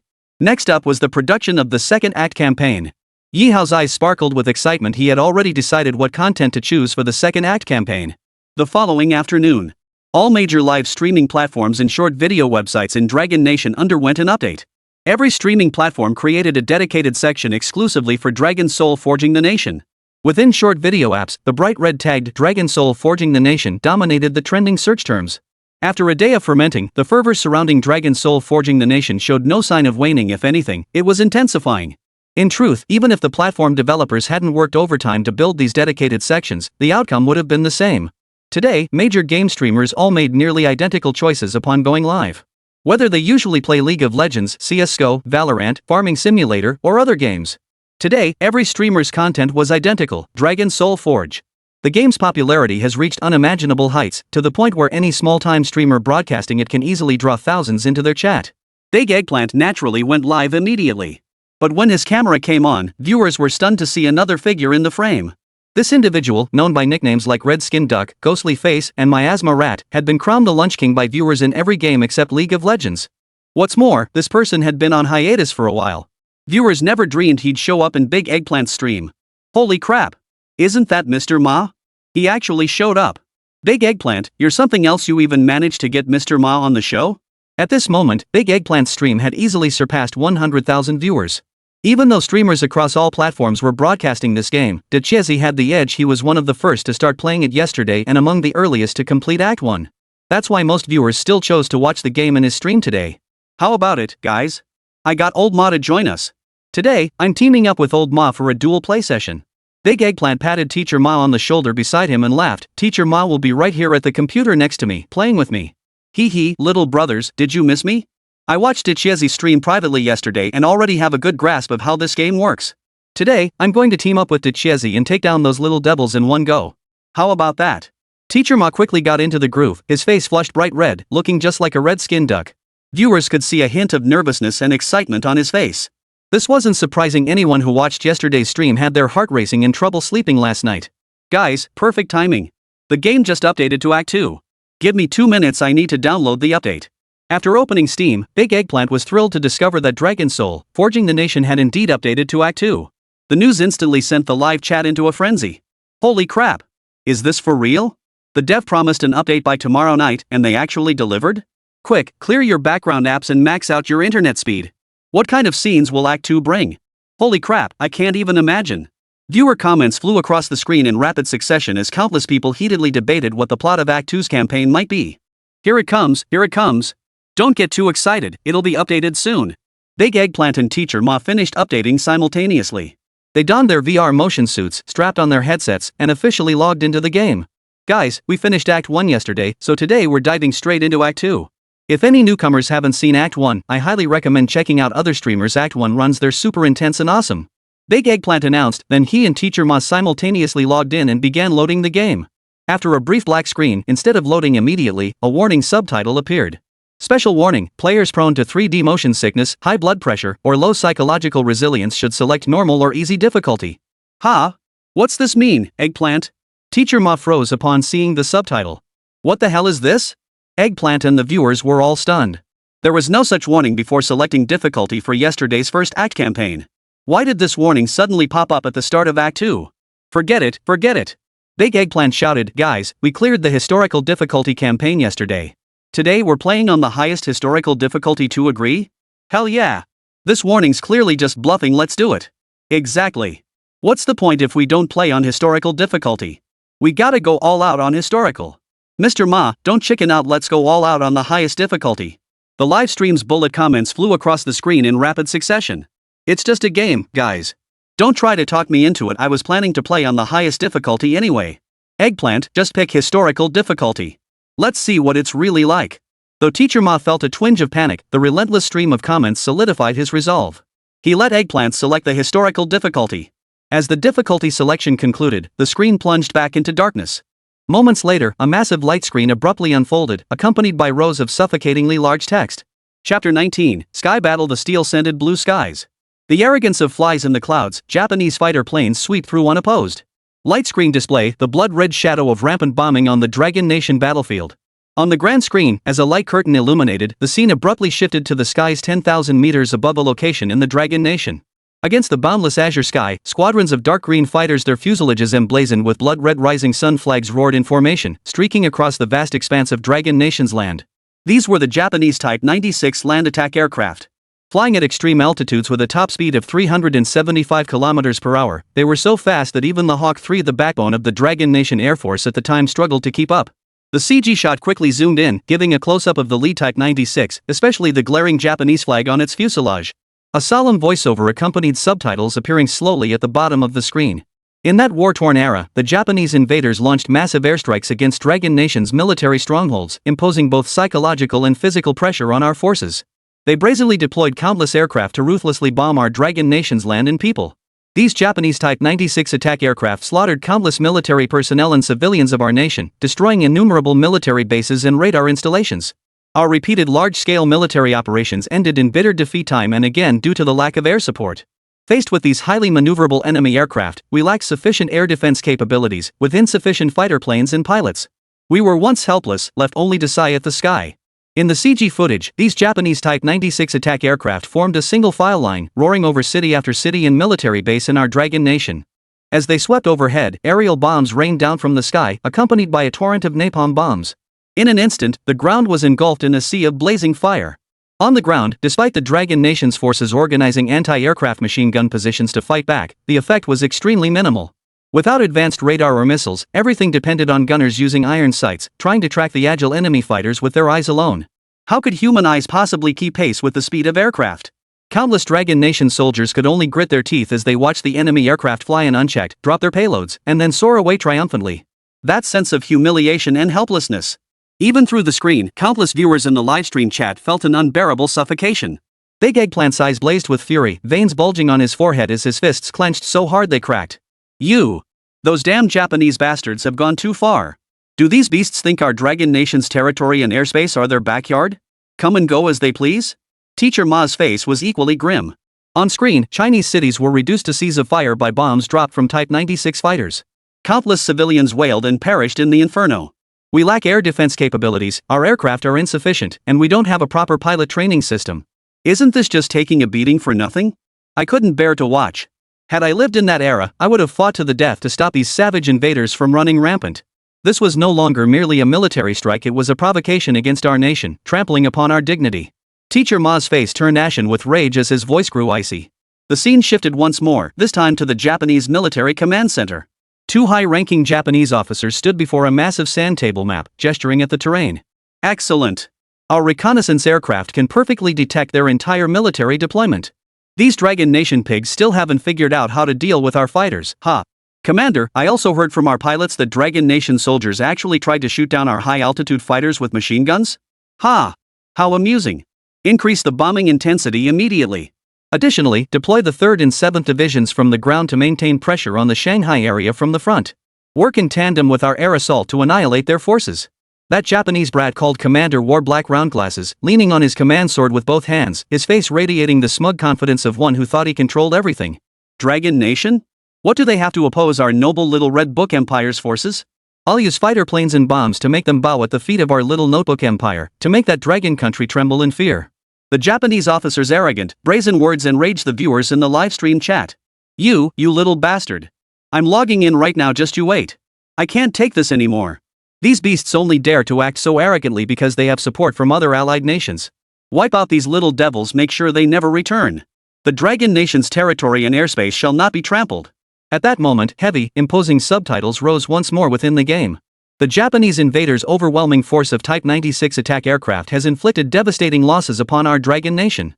Faced with the Japanese invaders' relentless advance, are we truly powerless, doomed to be slaughtered without resistance? Miracles are born in the depths of hell. Heroes always rise when their homeland faces ruin. And now, the moment of revelation upon the light screen. How will the Dragon Nation confront these Japanese fighter planes, as relentless as bloodthirsty flies, under such extreme adversity? As the CG sequence concluded, the vision of every player gradually brightened. Big Eggplant opened his eyes to find himself standing on the runway of an airfield. Beside him, Teacher Ma and numerous fellow players who had joined the game now stood in formation, all dressed in pilot uniforms. Further down the runway, a fleet of antiquated biplane fighters stood parked in formation. At that moment, the game's subtitles appeared before everyone's eyes, accompanied by the campaign mission. Dragon Soul forges the nation, the bloody battle of Shanghai. Act 2, confronting the enemy in the skies, reborn from the flames. Campaign background: after the Battle of Shanghai erupted, the Japanese invaders' frontal assault faced fierce resistance from our Dragon Nation forces. Japanese High Command dispatched large numbers of Type 96 attack aircraft from various military airfields, loaded with heavy bomb loads, to conduct bombing raids against our front lines and bases in the Shanghai theater. Mission: under orders from the Shanghai Campaign Headquarters, a unit of the Dragon Nation Air Force is dispatched to intercept and destroy an enemy Air Force formation. Campaign objective: prevent any enemy aircraft from crossing the Shanghai battlefield skies. Achieve complete annihilation of all enemy planes. Chapter 20, Prelude to Air Combat, fully realistic aircraft. As the in-game subtitles appeared, the live stream audience erupted in unison. Holy crap! Air combat! This is an air combat campaign. You can actually fly planes in this game? What kind of gods are the developers? This is incredible. Wonder how the flight controls feel in this dogfight. How much realism can they pull off? Holy crap, no wonder there was a special warning when choosing difficulty before entering the campaign. Most people probably couldn't handle this aerial combat segment. Hey, Mr. Ma, you two, stop standing there like idiots, get started already. The chat in the livestream gradually shifted from initial shock to unanimous anticipation. The first act of Dragon Soul Forging the Nation has elevated the game to unprecedented heights. Not just gamers, countless eyes across all walks of life were now fixated on the second act's campaign. It could be said that the anticipation among players and viewers now far surpassed that of the first battle. At that very moment, a rough, accented voice boomed out abruptly. Attention, all. Stand at attention. Hearing the command, Big Eggplant and Teacher Ma quickly fell into line, standing at attention alongside the surrounding soldiers and fellow viewers. At the front of the formation stood a soldier not particularly tall, with a resolute expression and a simple pilot's helmet tucked under his arm. Given the tense situation, I'll skip the introductions. My name is Gao. I command an Air Force squadron of the Dragon Nation and will serve as your temporary instructor and commander. Captain Gao's gaze swept over each face as he declared in a deep voice. By order of the Shanghai Suzhou Battlefield Command Headquarters, our squadron is to immediately conduct an airborne interception operation. Not a single enemy aircraft shall be spared. I know many of you lack sufficient training hours and have zero combat experience. But the battlefield waits for no one. Lack combat experience? Then gain it in this air battle. Unfamiliar with dogfighting techniques? Then find enemy fighters and drill relentlessly. Captain Gao waved his hand, and the pilots in the front row began running toward the runway in order. Holy, Teacher Ma, we're flying. I'm decent with a gun, but I've never touched a plane in my life. What do I do? In the group, Big Eggplant was starting to panic. He'd never even touched an airplane, let alone an old biplane fighter like the Hawker 3. Hold on, Eggplant. I doubt this game would just send ordinary folks like us flying to their deaths. There'll definitely be prompts or tutorials soon. Let's just see how things go. Though it was his first time personally entering this game, Teacher Ma was actually calmer than Big Eggplant at this moment. Stepping up to an aircraft, Big Eggplant immediately saw its detailed specs appear before his eyes. Hawker 3, biplane fighter. Fuselage length 7.7 meters, wingspan 9.6 meters, height 3 meters, maximum speed 360 kilometers h, range 1,200 kilometers. Armament, two 7.62mm machine guns, capable of carrying a limited number of aerial bombs. By today's standards, this fighter plane was practically an antique among antiques. Yet at the time, the Hawker 3 was considered a quite capable aircraft within the Dragon Nation's Air Force. During the Battle of Shanghai, the Dragon Nation publicly claimed to possess over 500 fighters, yet fewer than 100 were actually airworthy for combat. Meanwhile, the Japanese deployed a staggering 2,200 Type 96 attack aircraft to the Shanghai front alone. All units, inspect aircraft. Board and depart in 5 minutes. Captain Gao stood at the front of the runway, bellowing the order. Big Eggplant walked to the landing gear of the Hawker 3 in front of him. The next second, a virtual control guide appeared before his eyes. The controls for this vintage Hawker 3 fighter weren't complicated. The real challenge lay in mastering the rhythm of aerial combat and overcoming the dizziness from the dizzying maneuvers. After briefly familiarizing himself with the controls, Big Eggplant circled the aircraft for a final inspection before climbing into the cockpit and settling into his seat. Only then did he notice a problem. Hey, Eggplant, this plane doesn't even have a canopy. It's open air. To Big Eggplant's right, Teacher Ma had also taken his seat in a fighter jet. But both of them were in the same position, only their bodies were inside the aircraft, while their heads and shoulders were completely exposed outside. What are you thinking? These old-school fighters, you don't think they're like our Dragon Nation's modern jets, do you? Big Eggplant rubbed his thick flight suit and grinned. No wonder the suit is so bulky, they made it to keep us from freezing at high altitudes. As the preparation period ended, all pilots aboard fastened their seatbelts, donned helmets, and secured their goggles. All units, form echelon formation and depart. Captain Gao himself took his seat in a Hawker 3 fighter. At the command over the radio, all engines roared to life simultaneously. Buzz! In an instant, Big Eggplant felt as though he wasn't sitting in an aircraft, but atop a roaring beast. The engines roared, and the entire aircraft shook, shaking his body along with it. In that moment, Big Eggplant felt his mind go completely blank, every hair on his body standing on end. Teacher Ma beside him wasn't faring much better.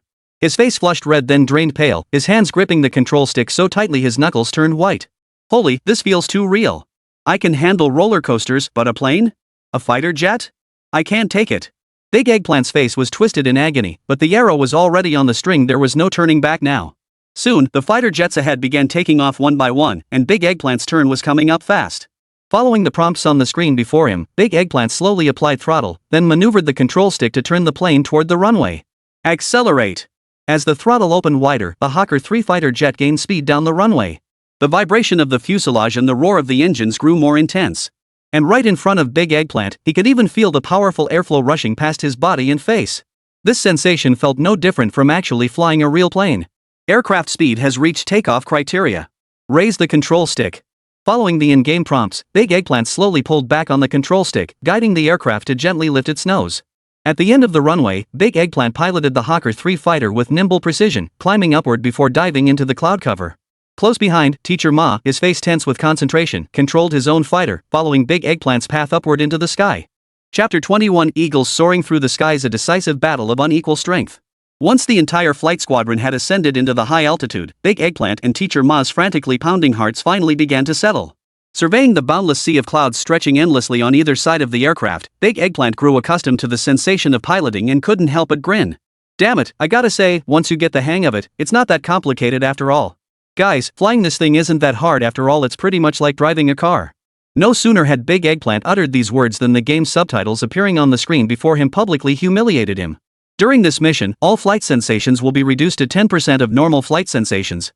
If experiencing dizziness or discomfort, please manually reduce the difficulty level to avoid physical strain. This message instantly had the live stream audience in stitches. Eggplant got called out again? Did he really think being a pilot was that easy? This is only 10% of normal flight sensations, it's nowhere near the real thing. If it were fully simulated, most people wouldn't even be able to play this campaign. Where's Mr. Ma? Why isn't he saying anything? Teacher Ma appeared to be asleep, but he'd actually left a while ago. Streams of bullet comments flashed across Big Eggplant and Mr. Ma's VR helmet displays.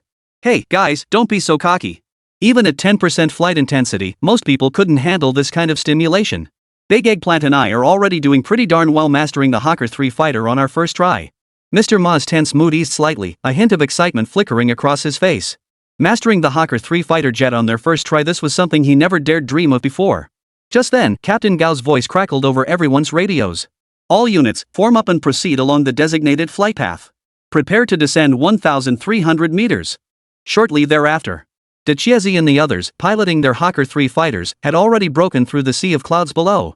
As the surrounding mist dispersed, a city engulfed in intense warfare came into view below, billowing with towering black smoke everywhere. As the fighters swept over the city, its full scale and the surrounding battlefields came into view for the live stream audience. Beyond the city's horizon lay a rushing river, while in every direction, battlefields billowed with smoke. Within the city, even from high above, charred districts were visible, their crumbling ruins radiating a grim, deathly aura. This scene instantly silenced the previously cheerful atmosphere in the livestream chat. Before long, the viewers in the livestream, along with Big Eggplant, Teacher Ma, and other fellow gamers within the game, witnessed the perpetrators behind this devastation and terror. From the distant horizon, rows upon rows of tiny black dots could be clearly seen rapidly closing in on the battlefield. Moments later, the dense swarm of black dots grew significantly larger. Big Eggplant could even hear the rumbling sound they emitted growing louder and more intense. As the black dots fully revealed their forms, the livestream audience erupted in chaos. They were Type 96 attack aircraft, sleek and slender, painted dark green, with the rising sun emblem emblazoned on their fuselages. Holy, the enemy fighters are here. Air combat is about to break out. Eggplant, what the hell are you waiting for? Get in there. Just like yesterday, take out every last one of these bastards' planes, leave none behind. If they came, these little devils won't be going back. Teacher Ma, it's your time to shine. Watching at least 2 squadrons of enemy fighters rapidly closing in on the battlefield, everyone felt as if their hearts were being squeezed by a giant hand. Big Eggplant instantly felt his blood boil. Fueled by adrenaline, his mind sharpened to razor-like focus. At that moment, Teacher Ma also felt his heartbeat skyrocket, his breathing growing ragged.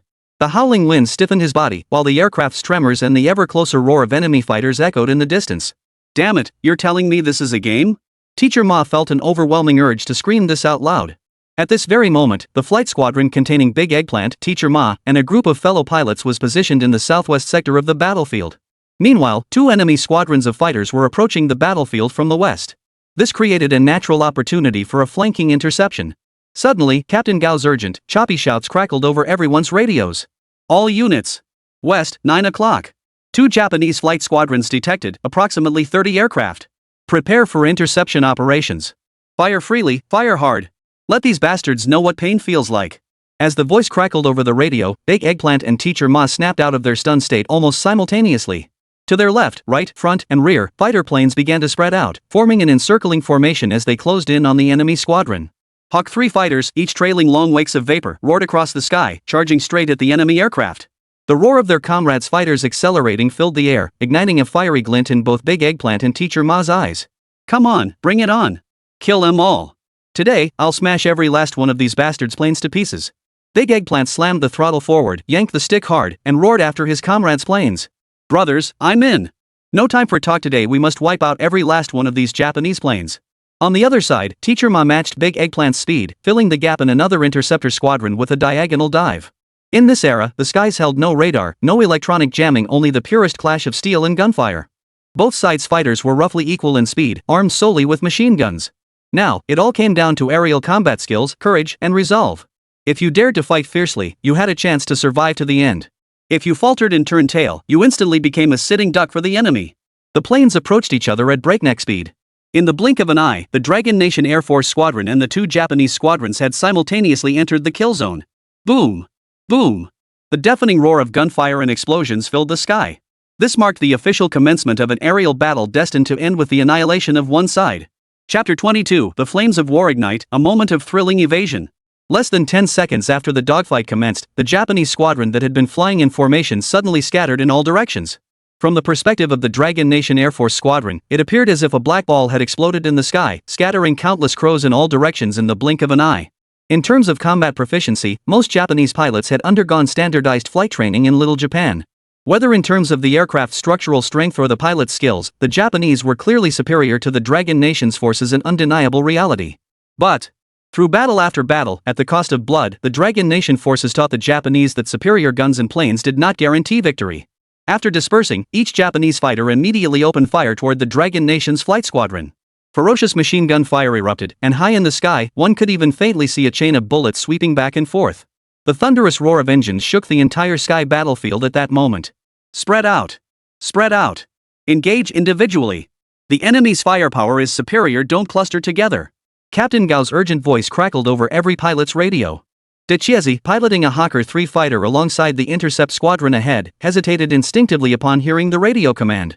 In that split second, a comrade's fighter directly ahead of Big Eggplant suddenly darted diagonally downward to the left.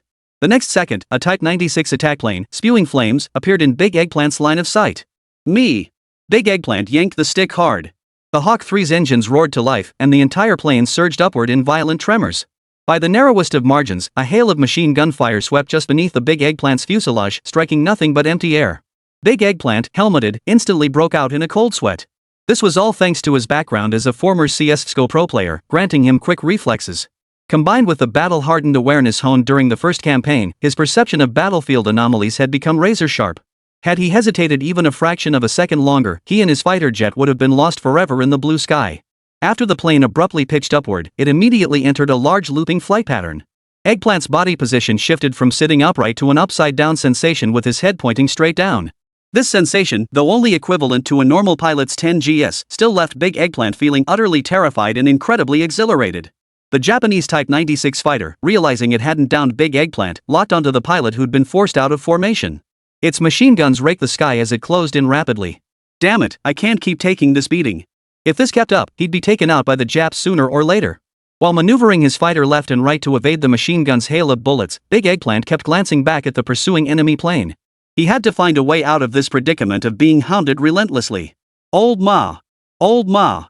Help me out, quick! I can't hold them off much longer.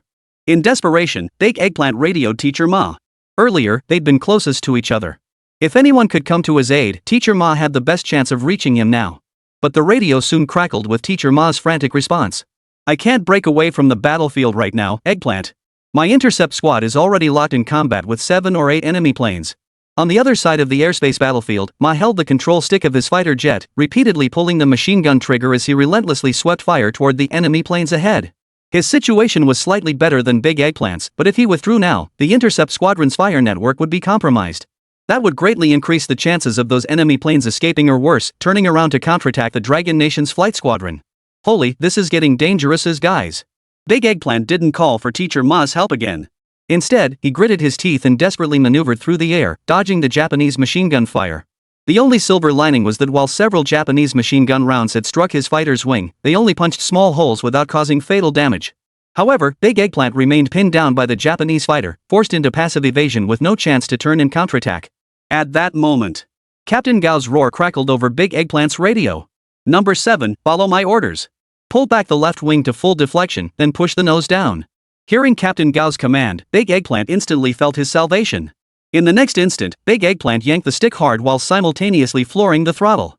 The aircraft's extremely simple structure transmitted the engine's roaring power and intense vibrations directly to Big Eggplant's body. In that instant, Big Eggplant felt as if every bone in his body was about to shatter from the force. And this agonizing sensation was merely a fraction, just 10% of what those pioneers had endured back then. Damn it, screw it, I'm going all out. Gritting his teeth, Big Eggplant roared. As the plane banked hard to the left at full throttle, he immediately spotted a Hawker 3 fighter charging straight toward him. The fighter was approaching him almost head-on, the distance between them now less than 500 meters. Pitch down. I'll take this bastard down. Captain Gao's near-frenzied shout crackled over the radio. Big Eggplant slammed the control stick down, driving the fighter into a near-vertical dive at nearly a 90-degree angle. In that instant, Big Eggplant felt all the blood in his body surge to his chest, pressing down so hard it felt like his heart couldn't beat. The adrenaline rush of the high-speed dive, the searing impact and crushing pressure of the airflow, it all felt so real it made his scalp tingle. Almost the instant Big Eggplant's fighter nosedived, Captain Gao, piloting his Hawker 3 fighter, instantly positioned himself to meet the enemy fighter head-on. You little bastard, I'll kill your grandmother. Captain Gao's eyes blazed with fierce, surging combat intent, his pupils slightly reddened as he slammed the machine gun trigger. At that moment, the battlefield camera zoomed in for a close-up. Inside the cockpit of that Type 96 attack plane, the faces of the 2 Japanese pilots, both the pilot and the navigator, were contorted with terror. They screamed in terror, frantically trying to lock their machine guns onto Captain Gao's fighter. But, rat-a-tat! A hail of machine gun fire swept down on the Japanese Type 96 attack aircraft, instantly riddling its nose with holes like a beehive. Chapter 23, a fierce enemy emerges, life and death hang in the balance. Boom! As a machine gun bullet pierced the fuel tank of the enemy plane, a fiery explosion erupted high in the sky. The wreckage of the enemy fighter, trailing thick black smoke, plummeted straight toward the ground battlefield below. Captain Gao, having shot down one enemy plane, showed not a moment's hesitation. He immediately turned his nose toward the distant air battlefield to provide reinforcements. On the screen, he piloted that Hawker 3 fighter like a swift and agile falcon. In the livestream chat, a series of utterly breathtaking, intensely thrilling scenes left viewers' hearts suspended in mid-air. Holy crap, is this really what a game can achieve? That was so close. Big Eggplant almost got wiped out.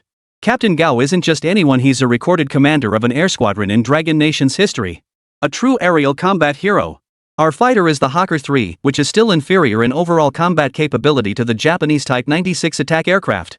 Live chat messages streamed by the second, with military enthusiasts precisely identifying both aircraft types in this battle scene. Meanwhile, Big Eggplant's descent accelerated rapidly.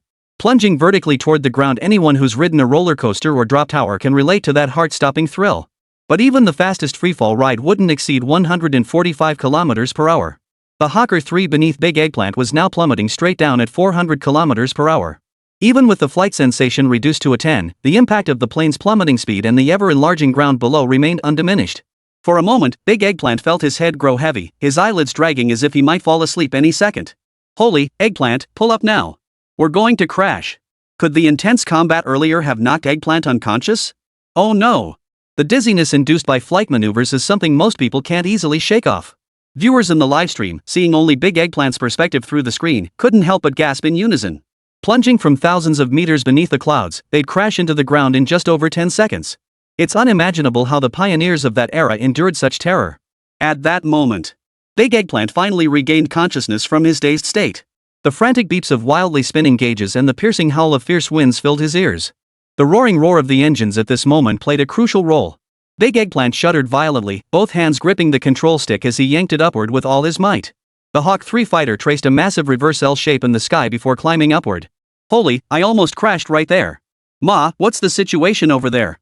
Big Eggplant's forehead was drenched in cold sweat. Had he been a single second slower to snap out of it, the plane would have slammed into the ground. Hey Eggplant, hold your fire. I'm in the thick of it right now. In the other airspace, Instructor Ma was actually adapting to the pace of aerial combat faster than Big Eggplant. Unfamiliar with the rhythm of aerial combat, Teacher Ma chose to follow an intercept squadron, providing flanking support for his comrades. The joystick in his hands vibrated violently, making the palms of his hands turn red and ache intensely. But Teacher Ma dared not loosen his grip for even a moment. At this instant, every drop of blood in his body felt like it was about to boil. As he pushed the throttle to the floor, a faint crimson hue gradually blurred his vision. Blood-red air combat. When the player's heart rate exceeds 170 beats per minute, this mechanism automatically activates, narrowing the field of view to the immediate front. The in-game subtitle appeared at the bottom of Teacher Ma's screen. In this critical moment, Instructor Ma could only focus on steadying his breathing while locking onto a fleeing enemy fighter ahead. Locking onto an aircraft through the sights was no easy feat, especially since every Hawker 3's ammunition capacity was extremely limited. While the enemy fighters could unleash indiscriminate barrages on Dragon Nation aircraft, Dragon Nation pilots had to ration their ammunition carefully. What Ma didn't know, and neither did Captain Gao or the other pilots, was that the pilot of this Japanese fighter, now being pursued by Ma and two other Hawker 2s, was none other than the commander of this entire Japanese fighter squadron. In the game designed by Ye Hao, no character should ever be viewed through the lens of a typical game NPC. Every character here is a flesh and blood being, possessing complete autonomy and judgment and consciousness. Seated in the cockpit of the Type 96 fighter, the main pilot was a short, ugly, and vicious-looking Japanese soldier. Katanoji, captain of a certain Japanese air squadron, also held the title of Japanese ace pilot. In successive aerial combat operations, Katano led his squadron of fighters to repeatedly attack Dragon Nation cities, inflicting tens of thousands of casualties. Moreover, the number of Dragon Nation pilots who fell at his hands alone exceeded a dozen. Captain Katano. Captain Katano. We've detected 3 Dragon Nation fighters approaching from your rear, with one attempting to flank you. Should we deploy aircraft to provide covering fire? The radio crackled with Kabanji's urgent call. Yet the savage grin on Katata's face only deepened. You lot, keep pushing through the defenses. Don't get bogged down in skirmishes. Your mission is to bomb and airstrike the Shanghai battlefield. As for these little flies? Well, once they're delivered to me, they won't be leaving. As pilots of the Little Notebook Empire's Air Force, you'd better watch closely how I annihilate them next. Katanoy glanced through his observation scope toward the rear. He noticed a Hawker 3 charging straight at his flank, obviously a rookie with little dogfighting experience. The real threats were the Hawk 3 hot on his tail and another Dragon Nation fighter accelerating to outflank him. His assessment proved spot on, for the pilot of the flanking aircraft was none other than Instructor Ma. Within mere seconds, Katanoji had already devised a solution to eliminate his opponents. A savage grin spread across his face. Chapter 24, Blood Debt Demanded. In blood we never intended to leave alive. Facing encirclement from front and rear, Katanoji deliberately slowed his aircraft. This allowed the Hawkeye 3 on the flank to swiftly overtake him, then pivot to intercept. The next second, a scene unfolded that left Instructor Ma and countless spectators utterly speechless. Confronted by the machine gun fire from 2 Hawk 3 fighters, one ahead and one behind, the Japanese Type 96 fighter suddenly began spinning rapidly in midair, evading the hail of bullets. This utterly bizarre and awe-inspiring spectacle left even the 2 Dragon Nation pilots momentarily frozen in disbelief. By all logic, with 2 fighters flanking it front and rear, the Japanese plane should have been shot down instantly. At that very moment, the Type 96 fighter abruptly halted its tumbling motion, then pulled sharply upward. With a 90-degree angle, it broke free from the Hawk 3's crossfire. Yet, neither pilot in the 2 oncoming Hawks immediately recognized the looming danger. Eager to shoot down this cunning enemy fighter, they almost simultaneously chose to continue the pursuit, pulling their noses up.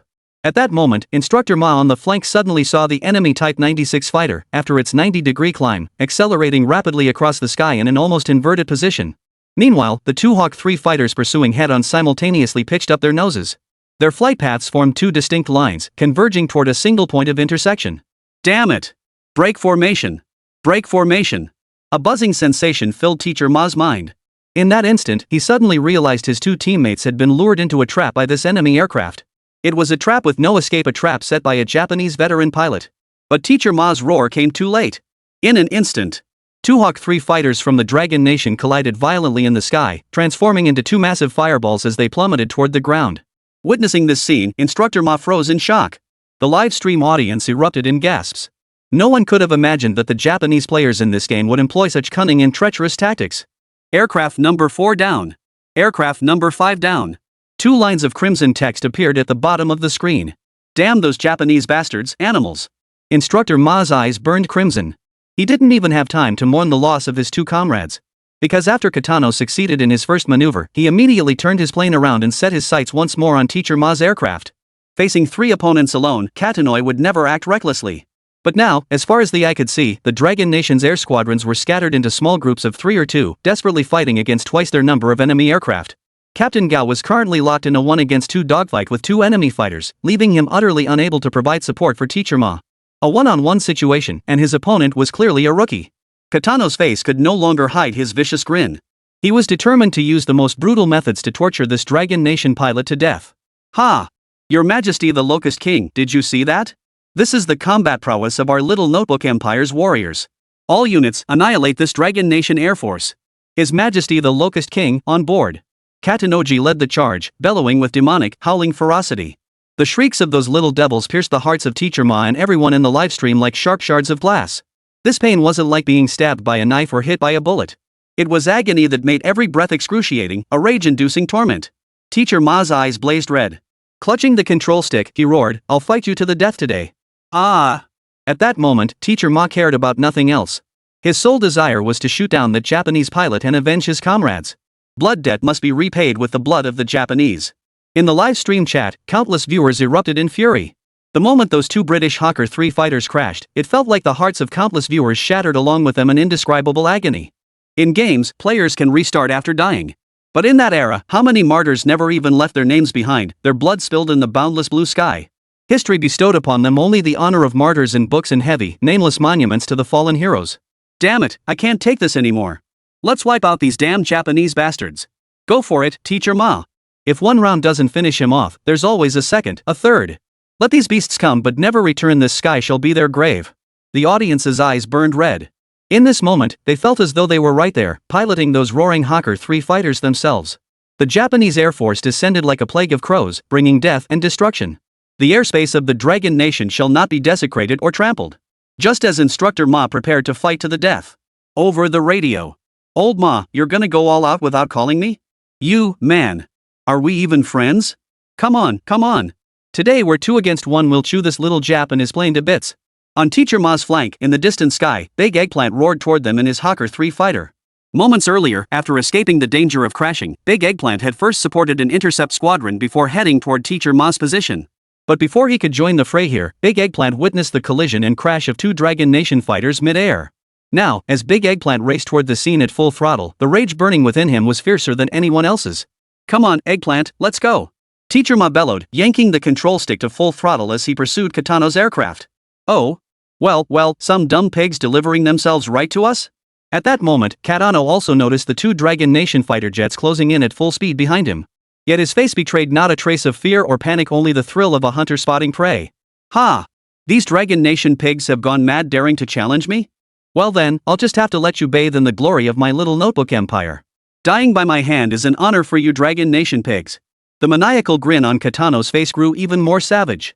Meanwhile, Big Eggplant and Teacher Ma simultaneously pressed the buttons for their onboard machine guns. The twin machine guns formed a crisscrossing barrage of fire, erupting with a furious roar across the vast sky. Chapter 25, The Eagle's Broken Wing, The Desperate Strike Plan. In their sights, Katanoji's Type 96 fighter executed impossibly tricky rolls, evading bullet after bullet. The combined fire from both aircraft's machine guns had somehow allowed him to slip through a gap, evading every bullet. He even tauntingly flicked his wing toward Big Eggplant and Teacher Ma behind him. In the livestream chat, countless viewers were seething with rage. That damn Japanese bastard still had the nerve to act cocky? Kill him. We absolutely can't let him escape. Damn it, I can't stand watching this anymore. My hands are itching to join the game, I'm grabbing my gear right now. Let's not get too carried away by emotion. Remember, the Japanese Air Force was far superior to ours back then, that's historical fact. Our Dragon Nation pilots suffered 2 to 3 times the casualties of the Japanese pilots. And this was an air battle with such a huge disparity in strength. Alright, everyone, don't put too much pressure on Eggplant and Teacher Ma. This is their first time experiencing this kind of aerial combat. The live chat's barrage of comments quickly shifted from chaotic curses to unified cheers and encouragement. By now, Big Eggplant and Teacher Ma had been pursuing Cat Ano for nearly 10 minutes. Yet, aside from a few bullets from Big Eggplant's plane grazing a tiny section of the enemy's wing, Katano's fighter remained virtually unscathed. This bastard's toying with us. Does he think we're dogs or something? Big Eggplant was furious. He loved nothing more than a head-on clash, a desperate fight where neither side held back. But Katano's tactic could be summed up in one word: sneaky. Leveraging his superior piloting experience, Katano relentlessly exploited the Type 96 fighter's high maneuverability to draw out Big Eggplant and Teacher Ma. The moment either pilot lost their temper, Katano would execute a sudden, sharp turn. Simultaneously, the machine gun at the rear of his fighter would open fire. This won't do, Eggplant. If we keep this up, not only will we fail to catch him, but we'll run out of fuel. Ma noticed his fuel gauge had dropped below 1/5. At this rate, even if they pursued for a little longer, their planes might not have enough fuel to return to base. Damn it, we've got no choice. Big Eggplant cursed furiously. I never planned on coming back alive. Today, even if we die in the sky, we'll smash the damn Japanese plane to pieces. In a split second, Big Eggplant conceived a reckless tactic. He immediately relayed his plan to Teacher Ma, then yanked his control stick hard. The engine roared even more ferociously. At full throttle, drafting the Japanese fighter ahead, Big Eggplant gradually closed the gap. Bastard! You think you can use my plane to gain an advantage? Cat Ano noticed a Dragon Nation Hawk 3 closing in from behind, a savage grin spreading across his face. He yanked the control stick again, forcing the fighter into a series of rolling maneuvers. Instantly, the slipstream trailing from the Type 96 fighter became chaotic. The most obvious effect was the violent shaking of the large eggplant-shaped fighter tailing it. Damn it, this little bastard's not stupid after all. The VR motion suit covering Big Eggplant's entire body shook violently, making him feel like his bones were about to shatter, with excruciating pain radiating everywhere.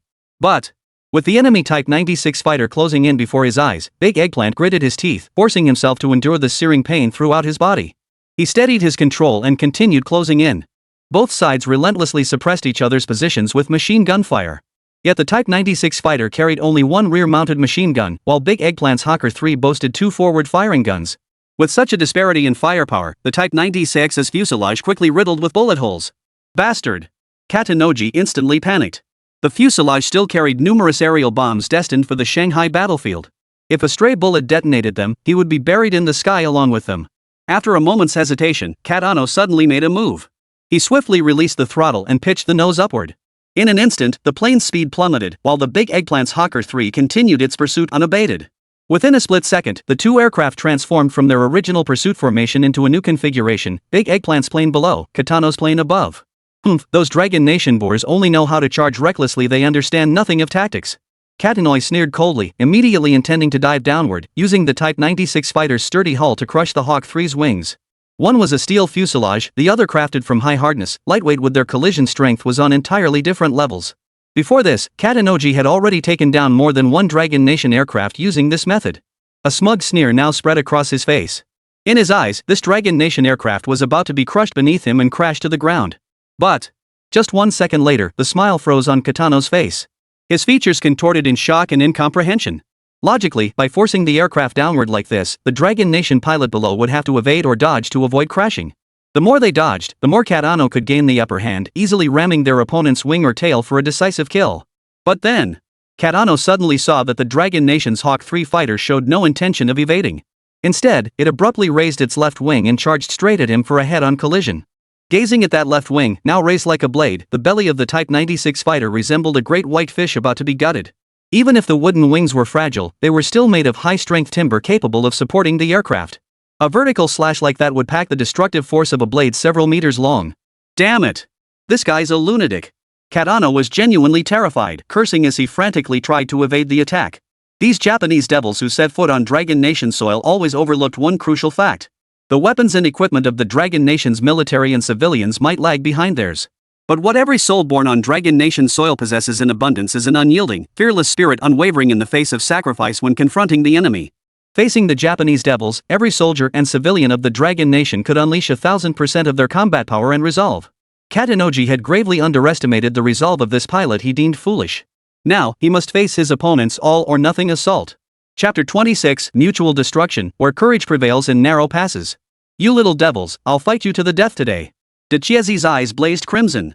His entire body was tilted 90 degrees sideways, yet he stubbornly maintained control of the fighter's wings, slashing viciously at the belly of the enemy plane. At this moment, Big Eggplant cared not for tactics or strategy. Forget the techniques, all he wanted now was to take down this enemy plane, using the blood of this little devil to honor his fallen comrades. He was now like a soldier driven to the brink, out of ammunition and supplies, with nowhere left to turn.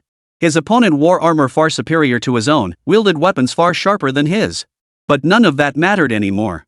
As long as Big Eggplant still breathed, he would draw his sword and fight to the death. Bastard! You stupid pig, you want to die? Katano roared in fury, his face contorted with rage. Despite pulling the plane up with all his might, the Dragon Nation pilot's attack came far too suddenly. As the two aircraft rapidly closed in, the left wing of the Hawk 3 piloted by Big Eggplant sliced through the belly of the Type 96 fighter like a sharp blade. As the speed differential widened, the wing sliced a gaping wound nearly 3 meters long across the Type 96's belly. Instantly, the rush of high-altitude air pouring in caused the fighter to lurch violently. Yet the most terrifying sight of all unfolded before everyone's eyes. Despite being gutted open, the Type 96 fighter still maintained its flight posture. In contrast, Big Eggplant's Hawker 3 fighter saw its left wing shatter with a violent crack. In the next instant, Big Eggplant and his fighter plummeted toward the ground like a bird with a broken wing. The live stream erupted in gasps. Holy crap, Big Eggplant's plane is going to crash. Does the Hawk 3 even have an ejection seat? Oh no, oh no. How can the Japs' planes be so tough? Damn it all to hell. The disparity in equipment between us and them in this dogfight is just too huge. Countless viewers held their breath in suspense.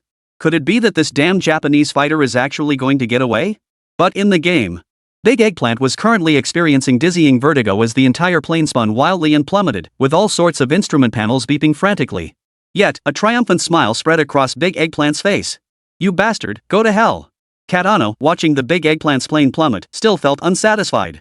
He unleashed a barrage of over 100 bullets from his onboard machine gun at the falling wreckage. Third Air Wing, my aircraft has sustained severe damage and requires return to base for repairs. You continue the mission. Katanoji picked up the radio, but before he could finish his sentence, bang!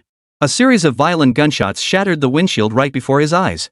Countless glass shards sliced his face, leaving it a bloody mess, his expression twisted into a demonic grimace. Another Hawker 3 fighter roared out of the clouds ahead, charging forward with unstoppable momentum as it opened fire on him. That's right. After Big Eggplant had sacrificed his life to severely damage Katano's fighter earlier, the elusive Mr. Ma had actually been accelerating at full throttle, flying ahead to execute an encircling intercept. Before the operation, Big Eggplant's exchange with Teacher Ma was his plan to use his own life to hold off Katanoji, creating an opportunity for Teacher Ma to take him down. Damn it, damn it. Damn you, you Japanese pigs. You'll all die today. Katano's face and head were covered in blood, with shards of broken glass embedded in his skin, making him look terrifying. The fierce headwind nearly forced his eyes shut, yet even in this state, the brutal Japanese officer managed to lock onto Teacher Ma's plane through his sights. Bang! A burst of fire from the Type 96 fighter also struck Teacher Ma's plane. Most of the bullets struck the nose of the Hawker 3, while several stray rounds hit the fuselage. One machine gun bullet pierced the thin fuselage and struck Teacher Ma squarely in the abdomen. Instantly, wearing his VR motion suit, Teacher Ma felt as though his stomach had been struck by a vicious punch. His internal organs twisted into a knot, the excruciating pain making stars dance before his eyes though no actual damage was inflicted. The moment he was hit, his VR suit locked tight, immobilizing his lower body completely. More critically, thick black smoke was billowing from the nose of the Hawk 3 fighter jet. Its life was nearing its end. The engine was sputtering and chugging, likely to cease functioning completely within 30 seconds. Could it be that even the combined strength of the two of them couldn't hold back this enemy fighter? Gritting his teeth, Ma summoned every ounce of strength left in his body and slammed the control stick forward. His opponent, Katano, faced a similarly dire situation. His Type 96 fighter's instrument panels had failed entirely, and its fuel reserves were nearly depleted. Death? What was there to fear about death? Teacher Ma gritted his teeth. Only one thought consumed him now: even if he perished here today, he would drag this Japanese pilot and his fighter jet down into the abyss together. Bastard! Bastard! Katano Tsukasa yanked the control stick, only to discover his steering system had been disabled by stray bullets. In that instant, he saw a Hawker 3 fighter charging straight at him through the biting air currents ahead, a machine radiating a death-defying resolve, trailing thick smoke as it closed in. Captain! Captain, open the canopy! Jump out now! Help! The Japanese crew members inside the cockpit immediately began wailing and screaming like ghosts. Katano's face was grim, his skin turning a sickly blue-black. He stared fixedly at the Hawk 3 fighter about to collide with them. Dimly, he could even make out the pilot wearing glasses, his face etched with the resolve of a man facing death. Should he really bail out? Katano Yuki gritted his teeth, hesitating to pull the ejection handle. No, impossible. I am a glorious warrior of the Little Red Book Empire. No one can kill me, absolutely not. And certainly not these stupid pigs from the Dragon Nation. Veins bulged on Katano's temples as he gripped the control stick with both hands, roaring with fury. At that very instant, the noses of the Hawk 3 fighter and the Type 96 fighter nearly touched. The scene before Teacher Ma and Katano's eyes froze completely in that instant. Chapter 27, an epic moment, heat continues to soar. In this final moment, Katano's bloodshot eyes stared fixedly at the Dragon Nation pilot who was now extremely close. In his eyes, it seemed he saw not a man, but a blood-soaked, enraged dragon nearing the end of its life. The blood-red fury burning in the other man's eyes sent a chill running through Katano's entire body. Were all Dragon Nation soldiers like this? Katano couldn't comprehend it. Surely this spirit of fearless sacrifice should belong only to the samurai of their little book empire. Yet, in that split second before impact, a crack appeared in Katanoji's belief in the samurai way.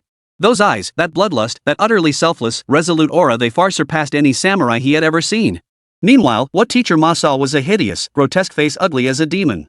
Katano was extremely short, barely reaching 5 feet tall, and now he was curled up in the driver's seat. Boom! A deafening explosion erupted in the sky the instant the two planes collided head-on. In the final moment, Teacher Ma and Big Eggplant chose the most brutal, most decisive means, sacrificing their lives and their fighter jet to drag the captain of this notebook air squadron into the abyss. As the explosion animation concluded on the screen, the display before Teacher Ma, like Big Eggplant's, immediately turned gray. Both he and Big Eggplant had perished in this battle. Only now did the viewers in the livestream gradually come to their senses.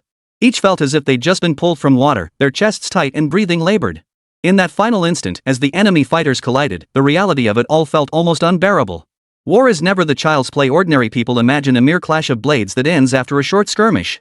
The beginning and end of any war inevitably bring devastating casualties. How many remember the heroic souls who gave their lives for the Dragon Nation, now resting eternally beneath the earth? Though Big Eggplant and Teacher Ma's characters perished, at least they were witnessed by hundreds of thousands of viewers in the livestream and remembered by them. Yet in the true history of the Battle of Shanghai, the names of those aerial warriors who sacrificed themselves for their country were almost never recorded. The livestream audience felt a buzzing in their heads, taking a long moment to snap back to reality. These beasts worse than animals. If we fight them, we fight until they dare not set foot on Dragon Nation's soil again. Those Japanese bastards trampled our land with their superior military gear and logistics, but in the end, didn't they just crawl back to their little island? Had I been a Dragon Nation officer back then, I would have ordered every single Japanese prisoner of war to be shot. These bastards don't deserve to live. Viewer comments flashed rapidly across the screen.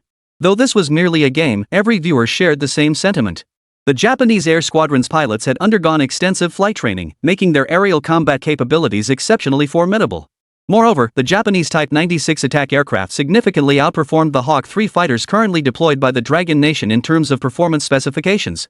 The air squadron led by Big Eggplant and Teacher Ma had only 24 fighters, while the enemy fielded 2 full squadrons totaling nearly 60 aircraft.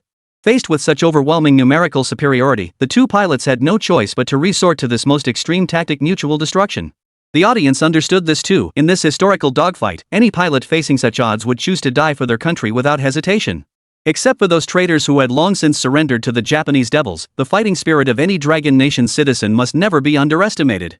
In the livestream chat, some military enthusiasts were discussing the state of the Dragon Nation Air Force squadrons at the time with viewers. In truth, Manhwa had already established its air force during the Battle of Shanghai. However, as everyone knows, aircraft were precious commodities. Not only did they require costly imports from abroad, but pilots were the elite of the elite, even more valuable than the planes themselves.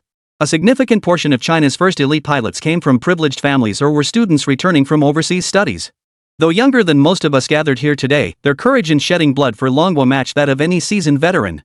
Those heroic pilots who flew fighter jets into the skies, inflicting devastating blows upon the Japanese Air Force with their very lives. They are not merely a chapter in history, they are the backbone of our nation, the very soul of our country. Guys, I'm back. In the livestream room, Big Eggplant removed his gaming helmet, took a few gulps of water, and wiped the sweat from his face with a towel. Teacher Ma beside him wasn't much better. After removing his headset, he too looked pale and drenched in sweat. It seemed that the physical demands of this second battle were far less intense than those of the first. But once you actually got into it, you'd realize the opposite was true. Holy, guys, I'm not kidding. Flying a plane isn't for just anyone. Even though this game tones down the flight mechanics to a 10, after clearing this level, I feel like every bone in my body is about to fall apart. Big Eggplant rubbed his aching arms as he shared his experience with the audience. The physical sensation is secondary, though. What makes this game truly impressive is its realism. Teacher Ma adjusted his glasses beside him, his eyes sparkling with excitement behind the lenses. I'm not kidding either, this is the best game I've ever played. Too bad the two of us didn't survive to complete this battle scene earlier. Ah. But don't worry, brothers. After a few minutes rest, we'll get back to it. We're not just taking down that Japanese officer's fighter, we're making sure their entire squadron never returns. After Big Eggplant and Teacher Ma rested up, they plunged back into the fray. The craze for Dragon Soul, Forging a Nation, after fermenting for 2 days and 1 night, showed not the slightest sign of abating, it was only growing more intense. Although Ye Hao had already expanded the player capacity to 50,000 when the second act campaign was updated. The number of players waiting in queue still far exceeded that figure. To the extent that a significant portion of players had not yet formally entered the game, instead discussing its content in live streams and online forums. On social media, discussions about the aerial combat in Dragon Soul, Forging the Nation's second act had already surpassed 50 million views, topping the charts. Chapter 28, Beating Them to the Punch, Tencent Comes Knocking. Professor from a certain aerospace university, the fighter jet data and combat sensations in this game's aerial battles are all perfectly recreated, it's simply incredible. Historical commentary expert, with history as its backbone and artistry as its wings, this game shows our people that the Dragon Nation has never lacked heroes. As for discussions among regular players, they're so heated that any thread you open has replies exploding at an insane rate. Unbelievable. You guys haven't seen it today, Eggplant and Teacher Ma pulled off a 2-for-1, taking down the ace pilot of the Japanese air squadron. Who says I didn't see it? Highlights are everywhere now. Too bad I didn't buy VR gear earlier, my online order won't arrive until tomorrow. I'm itching to dive into the game right now. If this studio can develop an air combat engine this advanced, the quality of future content is beyond doubt. Across all kinds of gaming forums, Weibo, Tieba, and international gaming exchange sites. After hands-on experiences, every single gaming blogger, domestic and international, big and small, has given Dragon Soul, Forging the Nation, a perfect score without exception. Within just 2 days of its release, this game has swept across major global gaming charts and trending topics. It's relentlessly shattering records set by major international game studios throughout gaming history. Even the head of Baoshue Games has gone so far as to declare, a game capable of surpassing Dragon Soul Forging Nation is unlikely to emerge. The only contender could be Dragon Soul Studios' next release. Currently, gamers worldwide are eagerly awaiting Dragon Soul Studios' next announcement while experiencing the campaign storylines of Act I and Act II. After all, not long ago, Ye Hao announced through the studio's official account, Dragon Soul Forges the Nation will feature no in-game purchases whatsoever. It operates on a one-time purchase model, buy it once, and all future updates are free to play. What excites players even more is that this major title is priced at a mere 80 yuan. Consider this, on Steam, even obscure games routinely cost 60 to 70 yuan, or even 80 to 90 yuan. Slightly more established AAA titles aim for triple-digit prices, there's no way you'd get such a reasonable deal. While eagerly anticipating future updates, players are also waiting for Dragon Soul Studio to release the official version just to see if this game really sells for only 80 yuan. However, compared to the countless eager and excited gamers, some people were even more anxious than they were. Below the dilapidated office building housing Ye Hao's Dragon Soul Studio, a black sedan pulled up to the curb and 2 men stepped out. One was a potbellied, middle-aged man dressed in a suit, his hair slicked back and his face greasy. As soon as he stepped out, he casually pulled a leather briefcase from the trunk. Next, a curvaceous woman stepped out from the other side of the car. Her hair was a deep auburn, styled in large waves, and she wore a form-fitting white-collar uniform that seemed strained across her chest. She stepped out in a pair of black high heels. In stark contrast to her fiery, eye-catching figure, the young woman's face bore an aloof, icy pride. This striking contrast made it impossible to look away. An absolute stunner. Is this the place? Could I have gotten the wrong address? The young woman stood below with her arms crossed, gazing up at the dilapidated office building. Her chest seemed even more strained by the movement. No mistake. Our company's investigative methods never falter. The greasy-looking man adjusted his glasses and chuckled, Shaolin, I won't say much, but with an opponent like this, you've got at least 1,000 ways to make him surrender, right? The young woman addressed as Shaolin ignored him and walked straight into the office building. These two individuals were none other than the operations team from Goose Factory, here to discuss a partnership with Ye Hao. Countless companies and conglomerates worldwide were now desperately seeking direct partnerships with Ye Hao, and Goose Factory was no exception. Moreover, thanks to their formidable investigative capabilities, Tencent had outpaced all other companies and conglomerates, becoming the first to locate Ye Hao's residence. Soon, the two arrived at an office door. On the wall beside the office hung a dusty plaque bearing the bold characters, Dragon Soul Studio. This was the place. The greasy-haired man turned his head, his eyes gleaming strangely as he addressed Shaolin, remember, we can only win today, no losing. By any means necessary, we must secure him. Got it? I don't think it'll be that complicated. Shaolin retorted. This Ye Hao is just a recent college graduate, a greenhorn. How much of the world could he possibly have seen? Shaolin smoothed her wine-red wavy hair, a hint of a smile flickering across her icy beauty face. In truth, long before the greasy guy in Shaolin personally arrived here, the company had attempted to contact Ye Hao through dozens of different channels. The outcome was obvious. Ye Hao had long since set up blocking measures, refusing to answer any external PR or operational calls. After all, Ye Hao had made up his mind long ago. He would never accept any collaboration offers from game companies. He was determined to independently develop a true blockbuster game that could break into the mainstream. Yet Ye Hao had underestimated the tenacity of the major game companies. Led by Tencent and NetEase, several major gaming companies assigned dozens of employees from different departments to meticulously experience and analyze the game Dragon Soul Forges the Nation. Despite the game having only 2 campaign chapters released, the content within those chapters, even the details within a single frame, provided enough material for them to study for a decade or more. Moreover, they learned that Ye Hao planned to release this buy-to-play game at a price of 80 yuan. This news nearly made Tencent's executives spit blood on the spot. 80 yuan? A buy-to-play model? Selling such an exceptional game for 80 yuan?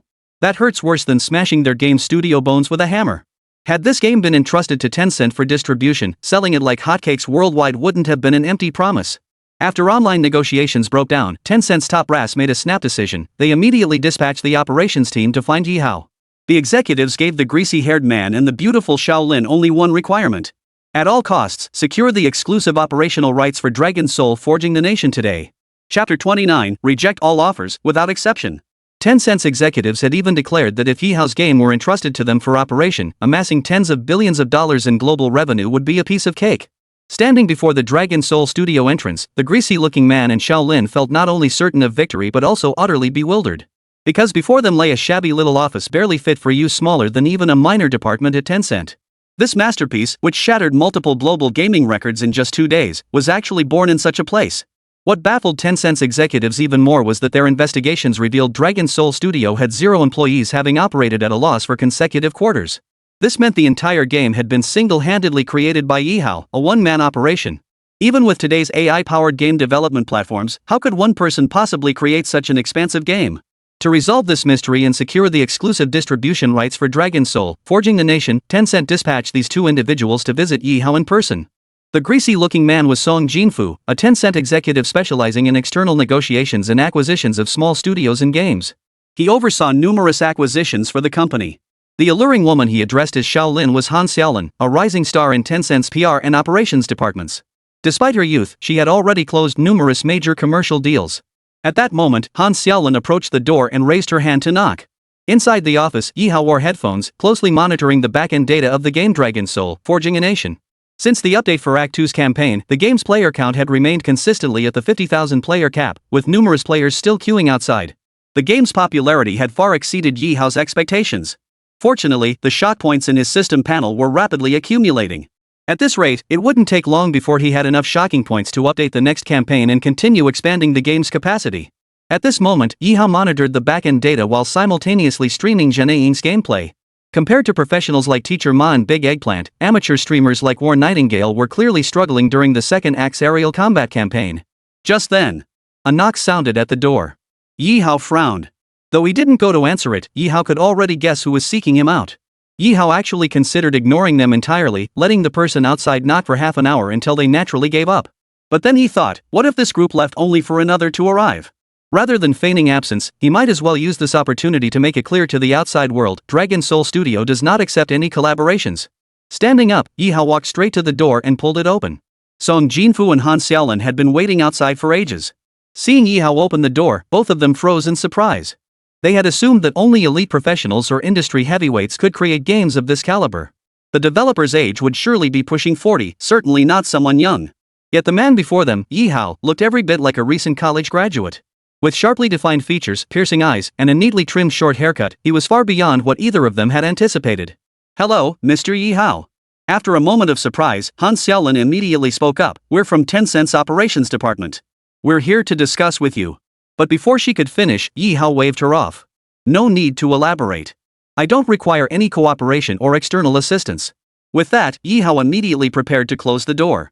Han Xiaolin panicked instantly. She'd been running around for Tencent, handling business negotiations for several years now, and had met countless people of all ranks.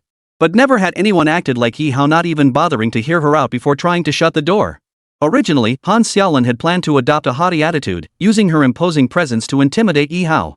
But Ye Hao's actions had completely thrown her off balance. Wait. Don't rush to close the door, Mr. Yi. Han Xiaolin quickly placed a hand on the doorframe, her pretty face breaking into a smile as she said, "We don't mean any harm. Would you mind letting us finish what we have to say? I'm listening." With Han Xiaolin's hand gripping the doorframe, Ye Hao couldn't close it. He stood there, watching the two of them indifferently. "Here's the thing. Our higher-ups at Tencent have reviewed your game, Dragon Soul, Forging a Nation. We believe it has tremendous potential. Moreover, we understand that your Dragon Soul studio is currently facing some difficulties. So, if it's feasible, perhaps we could explore the possibility of a partnership." Han Xiaolin used the most concise words possible, trying to lower Ye Hao's guard. Unfortunately for her, she had picked the wrong person to approach today. Ye Hao had never considered giving domestic game companies a chance to get a piece of the pie. "I don't see the need," he replied. "I've seen too many of your so-called collaborations at Tencent. They grab all the game's copyrights, then force the developers to work overtime to churn out content. And you?" Ye Hao sneered sarcastically, "It seems like all you have in your heads is churning out various recharge packages, skins, and pay-to-win items. No, Mr. Yi, you've completely misunderstood us." Seeing Han Xiaolin unable to win him over, Song Jinfu puffed out his cheeks and offered a forced smile. "In our partnership, we only seek distribution rights for this game. All other decision-making power remains firmly in your hands." "Exactly."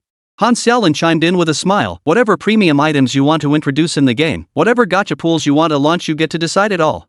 Yet the more these two spoke, the colder and sharper the expression on Ye Hao's face grew. "I decide," he retorted. "Very well. I'll make my decision right now." Ye Hao stared at their fawning expressions and declared coldly, "Dragon Soul Studio will not partner with any game developer, domestic or international." "You?" Han Xiaolin's smile instantly froze. Yet Ye Hao's next words struck them like a hammer blow to the head. "I don't care how big your connections are or how high your offers might be, my decision stands. You so-called major game studios, how many resources have you monopolized domestically? Yet all you produce is trash of the worst kind. Today I'm telling you, starting now, my Dragon Soul studio will completely dismantle the chaos in China's gaming market." Chapter 30, Players are the Core, Act 3 begins. Ye Hao's patience with these gaming giants had long since reached its limit. Even if these scoundrels promised him 100% creative autonomy, he'd never immerse himself in their filthy, money-grubbing swamp. For Ye Hao, Dragon Soul Nation isn't just his first game, it's the first clarion call against the current chaos in the gaming industry. "Want to partner with me? That's impossible.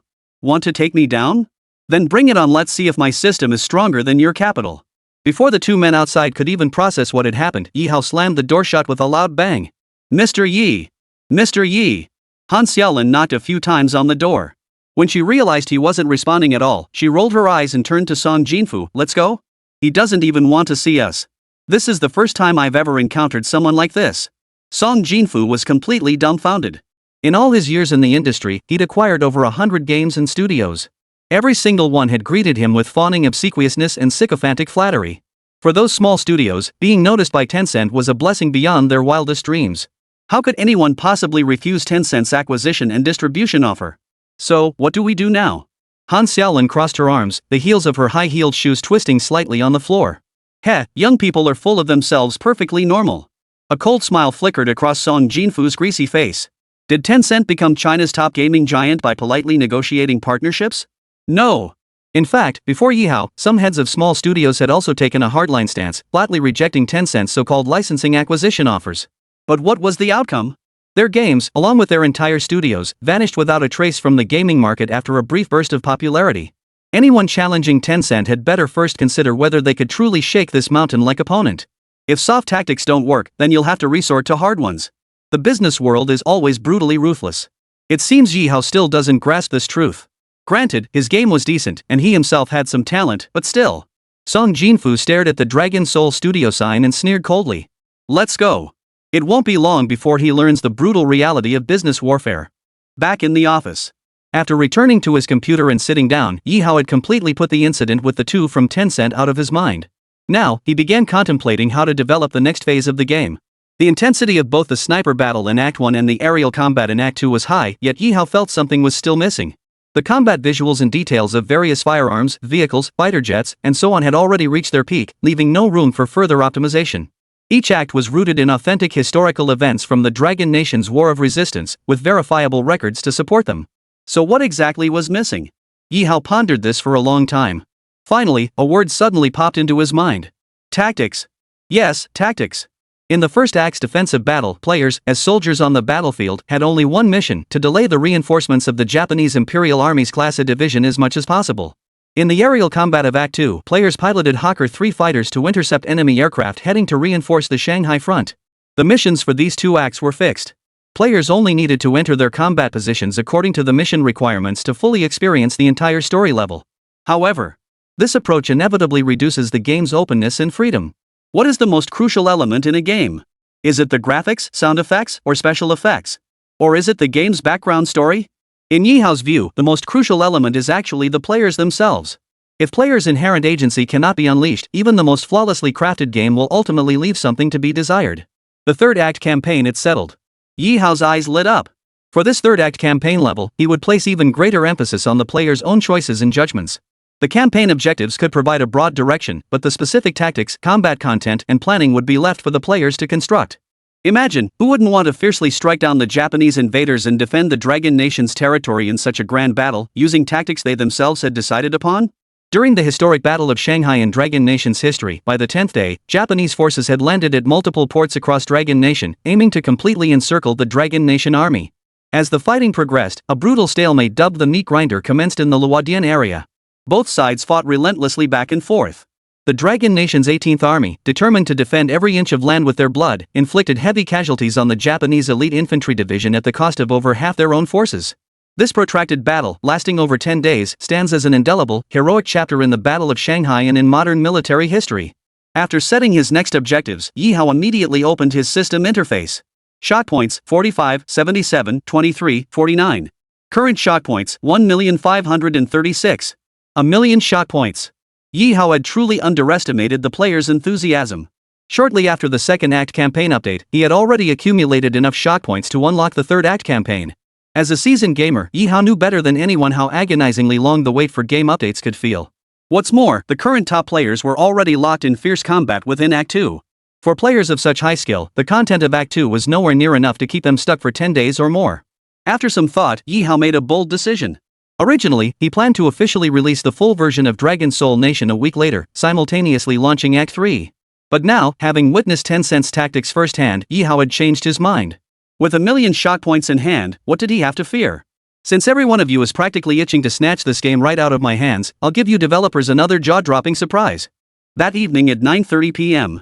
While players were still locked in fierce battles within the game, a notice from Dragon Soul Studio quietly appeared on the official homepage. This announcement, like a spark igniting a vast grassland, exploded across every social media platform in the Dragon Nation within moments. Chapter 31, Military Attention, this game has potential. Ye Hao's announcement was succinct. Dragon Soul Studio Special Announcement, the official release of Dragon Soul Nation will launch at 9 a.m. the day after tomorrow. The game will be sold as a one-time purchase priced at 80 yuan. Following the official release, we will simultaneously update the third campaign.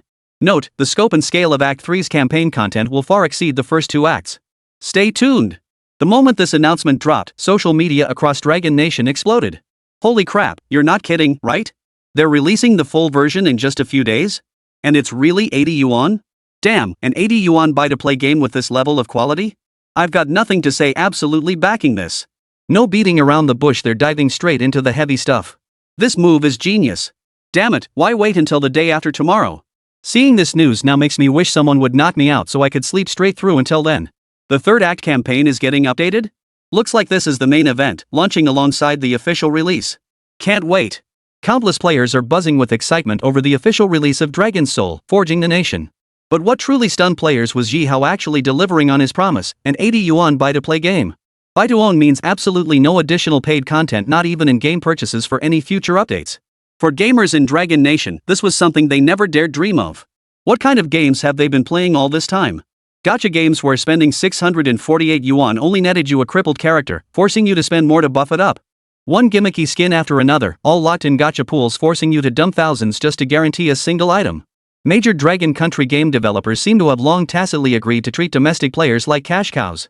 As long as it makes money, they'll never tire of exploiting players in the most disgusting ways. But now, with the announcement from Dragon Soul Studio, major game companies are stunned. Even Tencent's top brass now feel a tinge of unease creeping up their spines. Just as Ye Hao stated, the game Dragon Soul Forging the Nation is more like a game changer. Its arrival will swiftly shatter the current murky landscape of the gaming industry in Dragon Nation, forcing players to open their eyes and see the true face of capital. Late into the night. In the operations staff office of a certain military district in Dragon Nation. A man with graying hair, appearing to be around 60, sat behind his desk, his gaze fixed on a report in his hands. Though seated in an office chair, his back remained perfectly straight, maintaining a 30-degree angle with the chair's backrest never once touching it. His high-ranking military uniform clearly signified his status. Dragon Soul forges the nation. This game seems rather interesting. Setting the document aside, he lifted his head to look at a senior staff officer standing before his desk. This man held an exceptionally high-rank commander of the Sea Army in Dragon Nation's theater of operations, Zheng Feng. For the military, beyond training soldiers and enhancing combat capabilities, staying informed about external developments was an indispensable task. The news that Dragon Soul, Forging the Nation had exploded in popularity across Dragon Nation within just 2 days, sweeping the global gaming world, naturally reached military ears. Zheng Feng had been closely monitoring this game, as it was a military-themed title based on Longhua's war history. Prior to this, no similar game in Longhua had ever generated such a massive sensation. When Zheng Feng personally witnessed the in-game footage demonstrated by his subordinates, the commander of the Sea Corps was profoundly shaken. As a career soldier, especially one who had risen to the rank of Corps Commander, Zheng Feng believed he possessed a thorough understanding of the brutal, bloody nature of war and the battlefield. Yet, Dragon Soul Forging the Nation delivered an even greater shock, fundamentally reshaping his understanding of the bloody battles of that era. Simultaneously, an idea took root in Zheng Feng's mind. It must be remembered that this was a time of peace. As a major world power, Dragon Nation would not lightly engage in war. For the military, means to train soldiers and enhance combat capabilities during peacetime were limited. The most common method was military exercises. However, military exercises certainly had their benefits, but they were ultimately just exercises. Can you really fire artillery positions directly at the enemy's face during a drill? Can you directly deploy fighter jets to drop aerial bombs on the enemy's high-level command center? These are things military exercises cannot achieve. Exercises can only simulate hypothetical enemies in target zones for combat, and casualties are virtually non-existent. Looking at the materials about the game Dragon Soul Forges the Nation in my hands. At this juncture, could we consider introducing Dragon Soul Forging the Nation into military training as part of the soldier's curriculum? At this thought, Zheng Feng's eyes flashed with a sharp gleam. Some might question whether allowing soldiers to play such a game could genuinely enhance their combat capabilities. In reality, training within games does not conflict with real-world training. For major military powers worldwide, online electronic information training is nothing new. Take pilot training. For instance, a significant portion of their time is spent in flight simulators. Who could argue that training in simulators doesn't enhance a pilot's experience? For ordinary soldiers, training tools like military vehicle simulators and tank simulators are commonplace. For high-ranking officers, combat simulations and military chess strategy exercises are equally essential components of their training. These games already in military use do indeed serve a training purpose. But there is one thing they cannot train. Our military, our soldiers, must possess not only the skill to wield various weapons, but also the resolve and courage to eliminate the enemy. Zheng Feng's eyes blazed as he addressed his subordinates. The killing intent and resolve on the battlefield are qualities that ordinary training struggles to cultivate. I see great potential in this game. In Dragon Soul Forging the Nation, the battlefield setting may be historically distant, and the weapons and equipment used may not align with modern standards. Yet, on this almost entirely realistic battlefield, it is the ultimate test for forging that killing intent.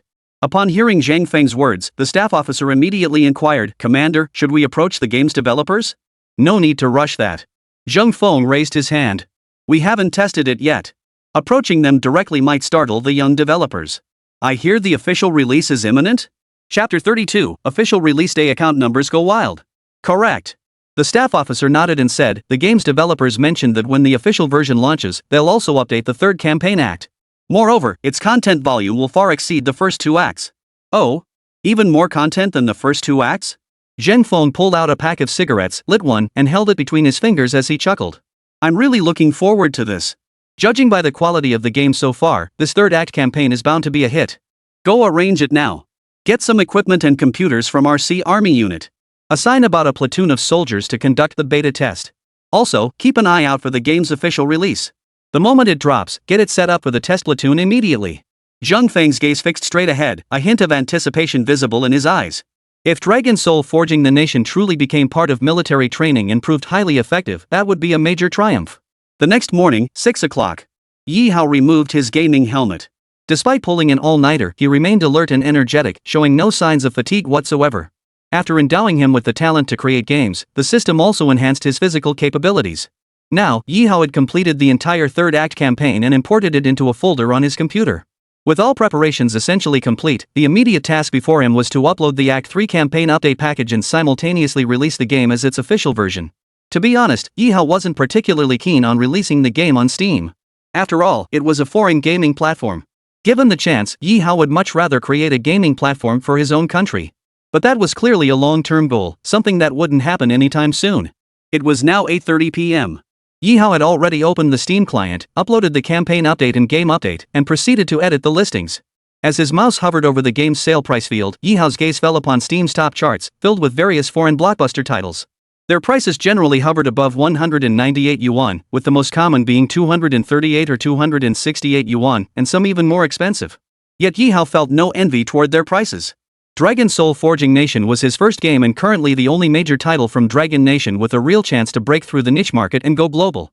Earning 80 yuan from 10,000 people versus 198 yuan from 1,000, Ye Hao understood which was more valuable. When your player base surges to unprecedented levels, setting a lower price point ultimately yields greater profits. And at this very moment, starting around 5 in the morning, a massive wave of users had already logged onto Steam. Yet instead of launching any game, they all converged on the Dragon Soul Forging Nation review section, buzzing with excitement. As the clock ticked toward 8:50, the commenters could barely contain themselves. Everyone was refreshing the page every few seconds, afraid they might fall behind others and miss out on the update package. In the comments section. Seriously, guys, don't you need to rest? This many people? To be honest, I asked my boss for the day off today. Guess what? He just gave the whole company the day off. Holy crap, your boss plays this game too? Why isn't it updated yet? Is the official version really $80? Plus, the dev said Act 3 campaign would launch today. Chill out, it's only 8:57. Can't wait until 9? Honestly, the studio head is a genius. No ads, no launch events, just relying on players to spread the word. What's there to fear? Good wine needs no bush. Despite Ye Hao never spending a single penny on advertising his game, Dragon Soul Nation now boasts over 100 billion discussions across Longwa's internet. Even Tencent's top money-making games, despite their relentless, massive spending on user acquisition, couldn't match even 1,000th of Ye Hao's online buzz. This online fervor alone was more than enough to secure its place as a monumental achievement in gaming history. Finally, with just 1 minute left, players in the comments section stopped posting. Everyone was frantically refreshing their pages. Many game streamers who usually broadcast during the evening prime time were already live on Steam, waiting eagerly. Hey guys, we had a blast playing yesterday, and today we've got new content. Alright, time for a giveaway. Just send a bullet chat to enter. We're giving away 100 Dragon Soul Forge game purchase vouchers. That's $8,000, folks. In the live stream, Big Eggplant announced to viewers, today, I'll team up with Teacher Ma and streamers from other platforms. Let's see what Act 3 brings.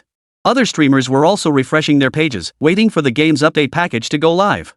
Finally, at exactly 9 p.m., a green purchase button appeared on the Dragon Soul Forging Nation page. The game's title now bore the suffix official version. In an instant, countless mice clicked the purchase button, causing Steam to lag temporarily. Ye Hao's game was priced exactly as he had promised, 80 yuan, not a penny more. Within a mere minute, Ye Hao watched as his back-end statistics showed sales had already hit 100,000 copies. And this number was still climbing at a terrifying rate, showing absolutely no signs of slowing down. Major game streamers, having purchased the official version, immediately clicked to update.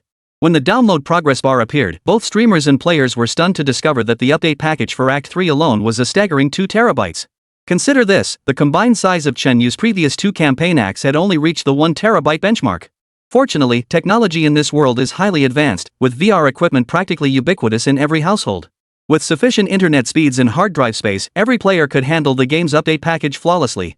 After a long and anxious wait, major game streamers finally completed downloading and installing the Act 3 update. With Dragon Soul Forging the Nation now officially released, the third Act update campaign is about to welcome its first wave of players. Chapter 33, Major Military Soul Feature Update has players buzzing. Here it comes, everyone. No time to waste, Teacher Ma and I are logging in now. Big Eggplant and Mr. Ma once again opted for a duo queue setup. Fully decked out in their VR motion suits and gaming helmets, they eagerly launched the game. After a brief black screen, an update announcement in bold, powerful font simultaneously appeared in both players' helmet displays. Dragon Soul Forges the Nation, Bloody Battle of Shanghai official release. Following this update, the third act campaign is now unlocked. Players may freely experience any campaign from the first 3 acts. This update introduces 3 new features to the game. Holy crap, extra features in the game update? Upon seeing this, everyone from major streamers like Big Eggplant and Teacher Ma to the live audience instantly erupted in excitement. After all, Ye Hao's game has consistently positioned itself as a one-time purchase title. Now, the announcement says new features have been added? Could it be that the game's producer has forgotten their roots and added pay-to-win mechanics? No way. I don't want to see everyone running around with golden Alaska 47s. That would totally ruin the fun. Exactly.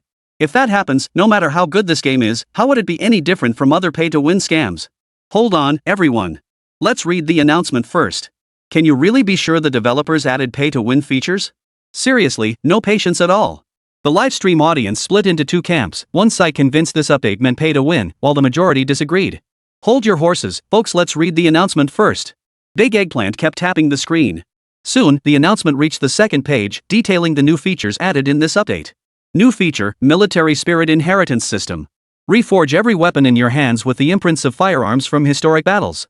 New unlockable, weapon engravings. Every weapon gains upgradable abilities. For example, after eliminating 100 enemies, unlock the bayonet engraving revealing authentic battle scars and military unit insignia on the barrel. After landing 50 headshots, the scope automatically forms blue and white porcelain patterns, while the stock gains Dragon Nation City wall glaze-inspired blue hues. Upon consecutively slashing 10 enemies in close combat, the broadsword will automatically display the 29th Army's Sword Squad insignia and activate the blade's health bar engraving.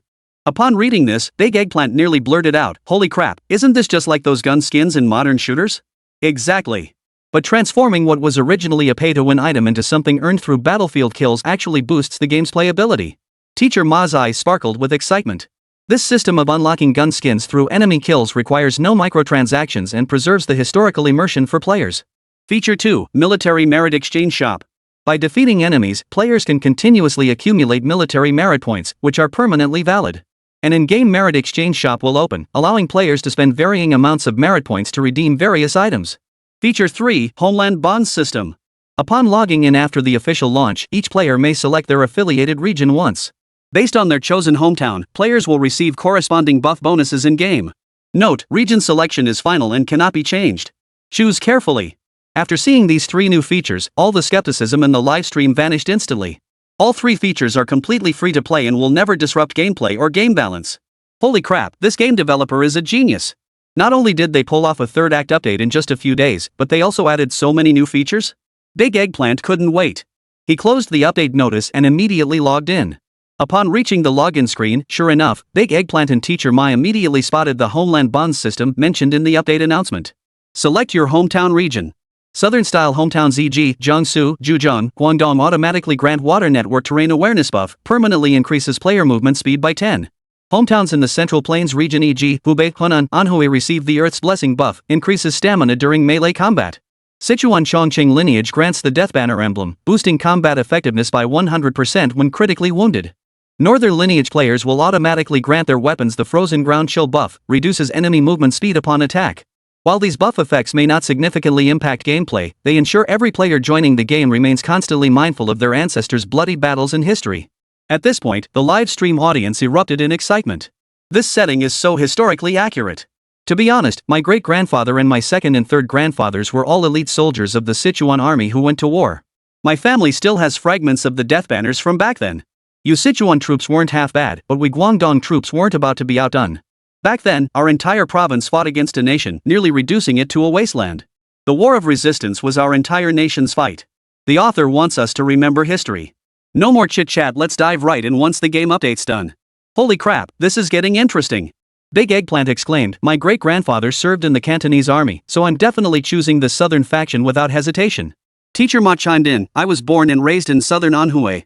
Since childhood, I've heard the saying, Anhui forces unvanquished, Sichuan troops have no place. Without hesitation, Teacher Ma chose the Central Plains faction, claiming the corresponding Fertile Soil Blessing buff, while Big Eggplant secured the Water Network Terrain buff. After making their choices, both selected the third act campaign only to discover hundreds had already logged in ahead of them.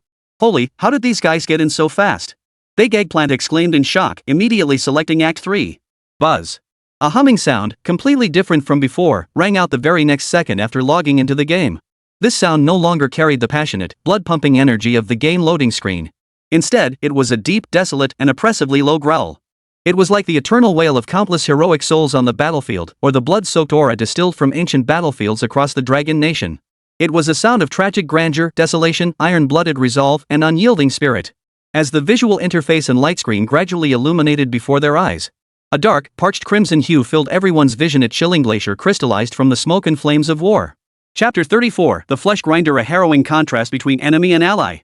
In an instant, this utterly grim and murderous atmosphere sent a chill down everyone's spine. Holy, this is on a whole different level from the aerial combat in Act 2. Big Eggplant's expression darkened as he recalled his initial feelings when first playing Dragon's Soul, Forging a Nation. And now, his feelings surpassed even those first impressions. This was undoubtedly an extraordinarily brutal and unprecedented battle. Teacher Ma's expression was grim, his brows furrowed, fists clenched tightly. Soon, lines of text as if written in the blood of fallen heroes began to slowly appear in the center of the screen. Dragon's Soul, Forging Nation, the bloody battle of Shanghai. The bloodiest battle. The meat grinder, the battle for Luodian. A tragedy of blood and fire. The ultimate clash of iron will. The battle for Luodian. The moment he saw those 5 characters, Big Eggplant's face froze in shock. This was the most brutal, bloodiest battle of the Battle of Shanghai. Located in Baoshan district of Shanghai, Luodian served as a crucial strategic hub connecting surrounding regions. Should the Japanese forces seize this area, their heavy troops could land directly via waterways and advance deep into the rear lines of the Dragon Nation. In this battle, both the Dragon Nation's forces and the Japanese invaders committed massive troops, engaging in an incredibly fierce tug of war over the Luodian area. The Luodian positions changed hands repeatedly. At the battle's peak intensity, casualties exceeded 10,000 in a single day, earning it the grim moniker Meat Grinder. As the projection screen illuminated, a CG animation began playing on the large display. Prelude to the bloody battle of Luodian, Dragon Nation vs. Little Japan comprehensive strength comparison. As the scene unfolded, the Japanese forces' sturdy ships and powerful artillery could be seen stationed at key waterway junctions, rivers, and seas. Guided by data from observation balloons released by the Japanese invaders, their naval guns relentlessly pounded every battlefield and position in the Luodian sector. The Japanese forces possessed tanks, aircraft, artillery, and naval vessels. Their equipment ratios and troop numbers were flawless. Their ground forces were perfectly mechanized and motorized infantry units. Without exaggeration, even a single Japanese combat regiment possessed firepower fierce enough to reduce vast stretches of positions to scorched earth hellscapes. Not to mention, air and naval supremacy were firmly in the Japanese hands. On the Dragon Nation's side, everything relied primarily on light weapons. Soldiers still carried a hodgepodge of weapons: Zhongjing rifles, Hanyang-type rifles, Type 38 rifles, Mauser pistols, and even old revolvers. In terms of heavy firepower, the Dragon Nation lacked sufficient artillery support, with fewer than 10 tanks in total. Although the Dragon Nation Air Force possessed several squadrons of Hawker 3 fighters, these were required for intercept operations across the broader Shanghai Suzhou battlefield and could not be deployed here. Moreover, the Dragon Nation's military logistics at the time relied heavily on mule and horse-drawn transport, along with human-powered wheelbarrows. As this starkly bleak comparison unfolded before everyone's eyes, Big Eggplant could almost feel the collective gasp from the live stream audience. The Japanese equipment was leagues ahead of ours. And they had air and naval fire support. Our entire arsenal probably doesn't even amount to a fraction of their division's strength. Theoretically speaking, our Dragon Nation had no chance of winning this battle. I dare not imagine how our martyrs of the past could have made the decision to fight such a bloody battle against such overwhelming odds. Back then, with the most meager national strength, the Dragon Nation still dared to draw its sword against the relentless Japanese invaders. That sheer courage and resolve moved every witness to the core. As the cutscene concluded, the game's mission interface appeared on the screen. Campaign stage, the stalemate at Luodian. Campaign mode, multiplayer large-scale online game. Notably, a small note at the bottom of the campaign mode read, "This campaign will be exclusively available to Dragon Nation players for 3 days after the update." This is because the current Dragon Soul Nation has a maximum player limit of 50,000 concurrent online users. However, following today's update, the number of players who purchase this game will undoubtedly far exceed 50,000, including many international players. To ensure domestic players experience the third act's campaign content and storyline firsthand, Ye Hao implemented this restriction. This is a bloody history exclusive to the Dragon Nation, and it is only right that Dragon Nation players experience it first. International players may instead experience the first 2 campaign acts. Campaign background: after the Battle of Shanghai commenced, the Japanese mobilized over 30 warships to bombard riverbank positions near Chuansha. They subsequently occupied the Luodian area, inflicting heavy casualties on our forces. The Dragon Nation's elite 18th Army, a civil engineering powerhouse, received military orders and immediately mobilized forces. At the cost of immense casualties, they reclaimed the Luodian positions. Now, the Japanese 3rd, 8th, and 11th Divisions, gathering land-based armored units, warships, and fighter aircraft, are launching a new wave of fierce assaults on the Luodian positions. Battle mission: as a participant in this campaign, how will you make decisions to hold the Luodian position against the Japanese invaders' fierce firepower? Upon reading this, Instructor Ma exclaimed in surprise, "Guys, did you notice? This campaign objective is different from previous ones." Exactly. Big Eggplant confirmed emphatically, this campaign objective doesn't specify a concrete battle plan. It seems they want us players to decide. In the previous two campaign scenarios, players had clear objectives to accomplish. Completing the mission meant the campaign was finished. But this time, everything is completely different. Luodian has become a slaughterhouse. Facing enemies outnumbering us by tens of times in firepower hundreds of times greater than ours. How should the players participating in the game choose to hold Luodian in stall until a turning point appears on the battlefield? Meanwhile, at the Sea military base in Dragon Nation's A combat zone, within a specially constructed test chamber, dozens of soldiers sporting sharp crew cuts and military uniforms were now fully equipped with game helmets and VR motion suits, each waiting with palpable excitement. Let me briefly reiterate one point. Once you enter the game, no one is to reveal their true identity. You are just like every other ordinary player. Moreover, I want you to forget this is a game. Treat it as a real battlefield. The enemies there are real enemies. Use every ounce of strength and every idea you have to annihilate them. The man delivering this briefing was none other than the initiator of this test operation, Major General Zheng Feng, commander of the Sea Army. What astonished the officers and soldiers even more was that their commander, Zheng Feng, was also wearing the same VR equipment. Yes. We guarantee mission completion. The entire unit shouted in unison. Chapter 35, Military Intervention, a battlefield of 50,000. Not only were ordinary players itching to begin, but even Zhang Feng himself was now filled with excitement, awaiting the campaign's commencement. Soon, the third act of the campaign, the Luodian tug of war, officially commenced. All players' visions simultaneously darkened, then gradually brightened as light slowly filled their vision. Before Zhang Feng could make out his surroundings, his ears were already assaulted by distant, chaotic roars. Once everything came into clear view, all the players couldn't help but gasp in shock. Although most of the players joining the game at this point had experienced the first two acts of the campaign. However, the third act, the Luodian stalemate, delivered a completely different sensory experience compared to anything before. In-game physical sensations will be converted to 30% of normal physical sensations. Not only that, Zhang Feng almost immediately caught a whiff of an utterly terrifying scent. As a genuine professional soldier who had personally experienced real combat. Therefore, Zhang Feng instantly recognized it as the stench of decaying corpses mingled with the acrid smoke of gunpowder and the muck of battle. All living creatures, including humans, possess an innate fear and instinct to flee from the scent of their own kind's death. The sky hadn't fully brightened yet. Zhang Feng looked around and realized he was currently in a semi-underground combat command post. Everything inside was starkly simple: high-frequency buzzing communication equipment, staff officers moving back and forth. At the command center stood a massive sand table map. The Luodian area was now marked by sharp blue arrows pointing at it from nearly every direction. What the players didn't know was that after the official game launch, Ye Hao had implemented some covert updates. While each player's spawn location appeared random, it wasn't entirely so.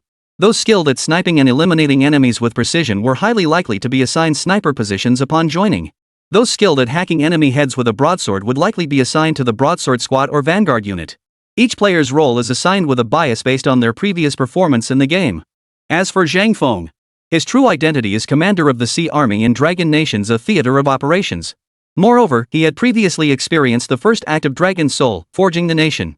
Without question, Zhang Feng fully demonstrated his battlefield acumen and military strategy as a high-ranking commander during that campaign, leading his squad to defeat enemies several times their number. Consequently, the game's big data analysis immediately classified him as a high-level command talent. Now, Zhang Feng's identity was none other than the supreme commander of this Luodian campaign.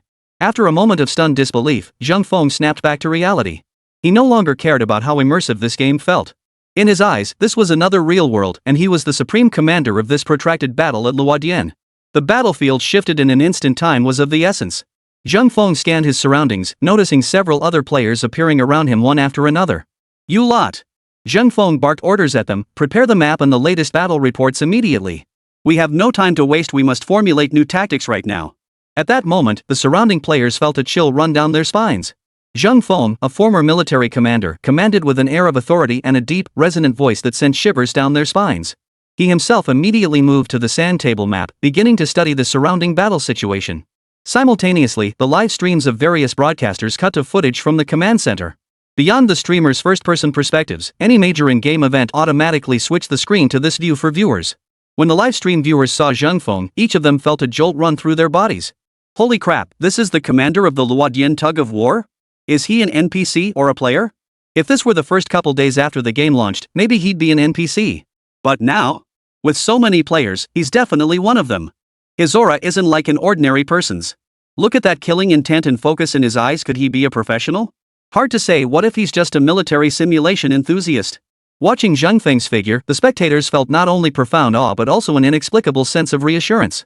After all, while the game's player avatars are highly realistic, this is still a massive battlefield hosting tens of thousands of people. Pinpointing someone in such a crowd was no easy feat, especially since Zheng Feng, as a high-ranking military official, rarely appeared in public. Both the spectators and the players within the game could never have imagined in their wildest dreams that a genuine military commander had joined this battle. Before Zheng Feng now, on the vast sand table map, Luodian was but a speck of land. This small area, less than 5 square kilometers in size, was a crucial strategic point connecting north and south, linking east and west. After fierce fighting by the 18th Army's sister units, the position at Luodian had finally been secured for the Dragon Nation forces. Yet in the true history, the Luodian stalemate ultimately ended with the Dragon Nation's defeat and the loss of Luodian. The Japanese had brains too.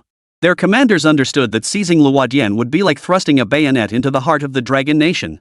Here, the Japanese directly committed 3 army divisions to relentless combat. Even a single division's strength could be completely wiped out within a mere 2 or 3 days in such an intensely brutal battle. Zheng Feng paid no heed to the various battle reports sent from higher command. He had no time to review them now. Moreover, as a Dragon Nation soldier, he understood all too well the timelines and specific engagements of the historic Battle of Shanghai. His task was to find a way to turn the tide of battle. Soon, a military enthusiast player serving as his staff officer hurried over. Report. The overall situation report for our 4 subordinate divisions is now complete. Zheng Feng nodded. Proceed. Reporting, the 11th Division suffered the heaviest casualties, with approximately 7,000 troops remaining. The 14th Division has over 8,000. The 67th and 98th Divisions retain relatively intact formations, each with around 10,000 troops. Combined with the Direct Command Guard Company, Artillery Regiment, and other forces, we have roughly 48,000 troops remaining. Regarding the Shanghai Suzhou front, we retain the authority to call in air support, deploying approximately 30 Hawker 32 fighters for aerial strikes. When these numbers appeared before the audience, everyone couldn't help but gasp in shock.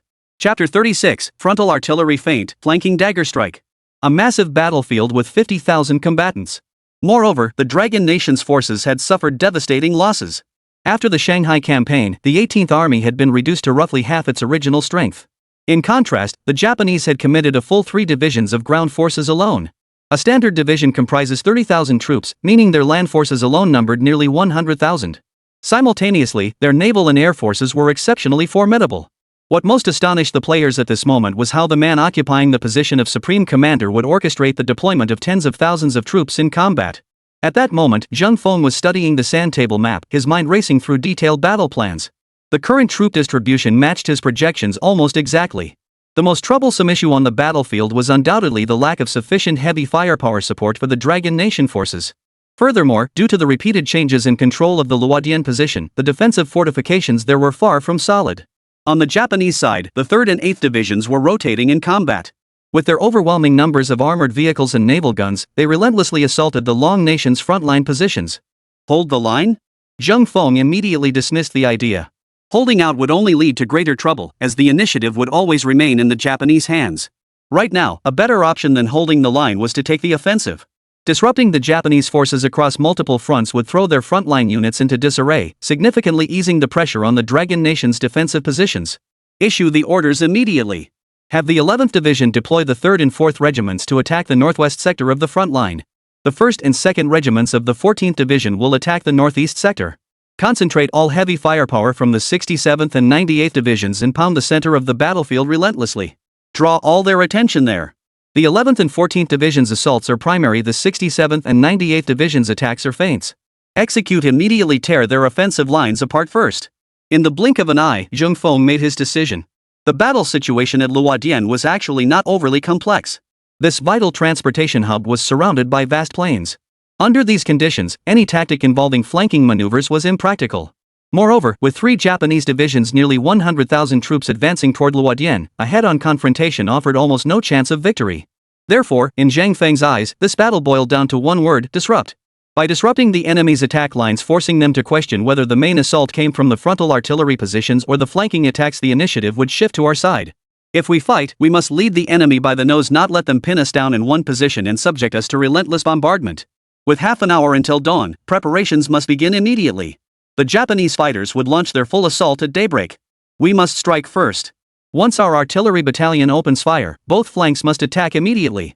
At this moment, beneath the heavy, gray night sky, at the Luodian position, after orders were issued, large numbers of soldiers were moving with tense precision. Following Zhang Feng's directive, 2 regiments each would attack from the left and right flanks, aiming to thoroughly disrupt the enemy's lines. Meanwhile, the entire artillery force of the 18th Army was concentrated on the front line, poised to unleash the most intense barrage yet.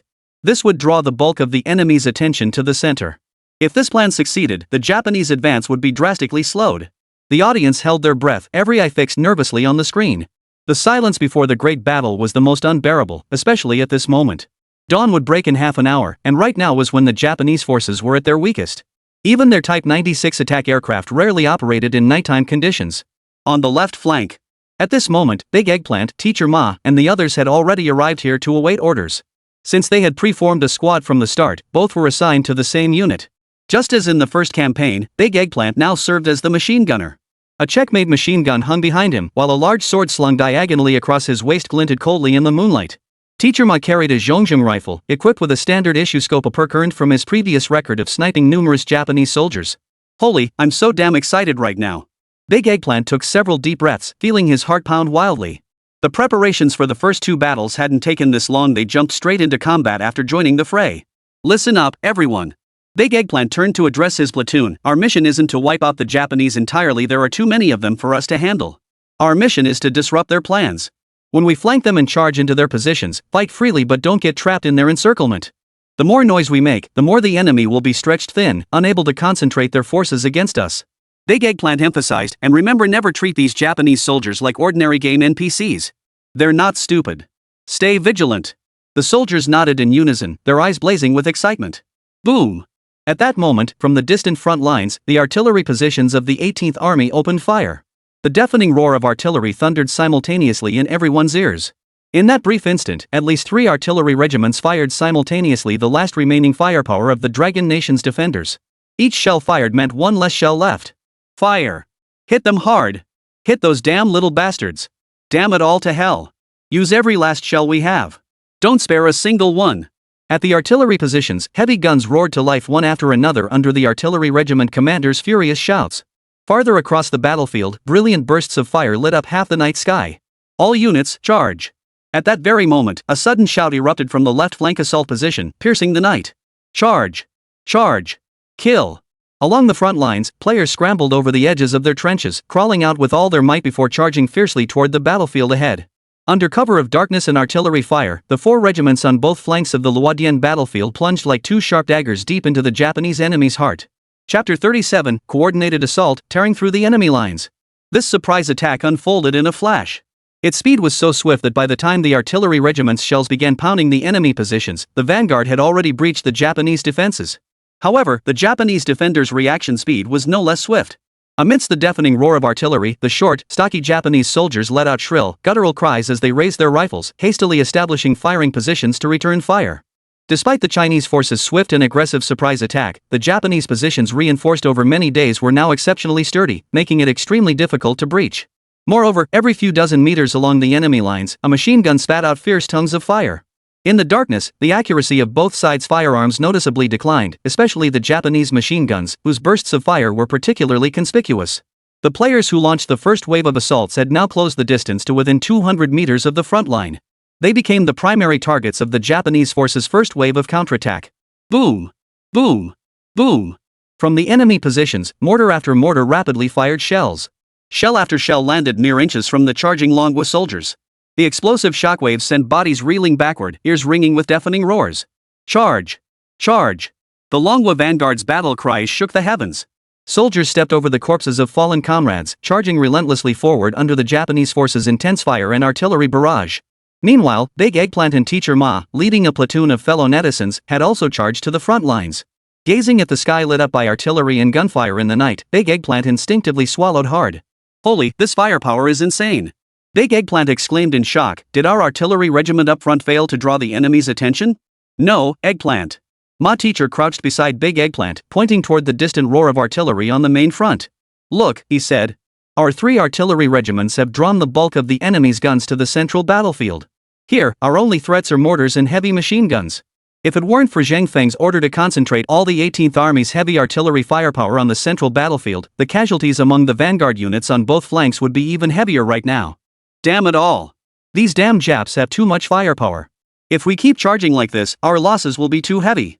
Big Eggplant glanced at the enemy positions about 200 meters ahead and gritted his teeth. We gotta find a way to take out their fire points and clear a path for the brothers behind us. Where are the mortars? I remember our platoon had mortars. Ma teacher suddenly shouted beside him. Coming! I've got it! A player crouched low as he ran up to them. He wasn't carrying a rifle, but he had a heavy mortar strapped to his back. Another player carried 10 mortar shells. I've got a plan. Big Eggplant thought for a moment and immediately said, we'll split into 2 teams. Use the mortar to take out the enemy fire point up ahead, then the rest of us charge in for close combat. Isn't that too dangerous? Teacher Ma frowned deeply and said gravely, the Japanese are no less skilled in close combat than we are, and their defensive lines are extremely sturdy. Ah, old Ma, that's exactly why we need to charge in and disrupt them. Big Eggplant urged, it's night combat now. We just need to breach their lines and let the following units rush in to finish them off. The opportunity won't wait. After a moment's deliberation, Teacher Ma immediately agreed to Big Eggplant's request. Immediately, Big Eggplant and the other comrades handed over all the rifle ammunition they carried to Teacher Ma, then equipped themselves with every grenade. The check machine gun was set up at this makeshift position, while he himself carried only a large knife and a 20-round box magazine pistol. Besides the 2 gunners staying behind to operate the artillery, Teacher Ma also remained at the position, tasked with sniping Japanese soldiers with precision during the upcoming assault. Big Eggplant, meanwhile, led the remaining 3 teammates. Lightly armed, they advanced rapidly toward the enemy positions, crawling forward in a stealthy formation. Although the gamers had gained basic experience with firearms during the first campaign, this marked their first time handling a mortar. This was nothing like the mortars they'd used in other war games. There were no reticle guides or crosshairs, and certainly no precision aiming assist system. All the gunner could do now was rely on instinct to estimate the angle and impact point of the shell. Ready, shell. The gunner immediately turned his head and crouched down as the loader beside him fed a mortar shell into the barrel. Boom! 200 meters away, a Japanese heavy machine gun emplacement was struck squarely by the shell, instantly silenced. Nice shot, brother. Teacher Ma's eyes lit up.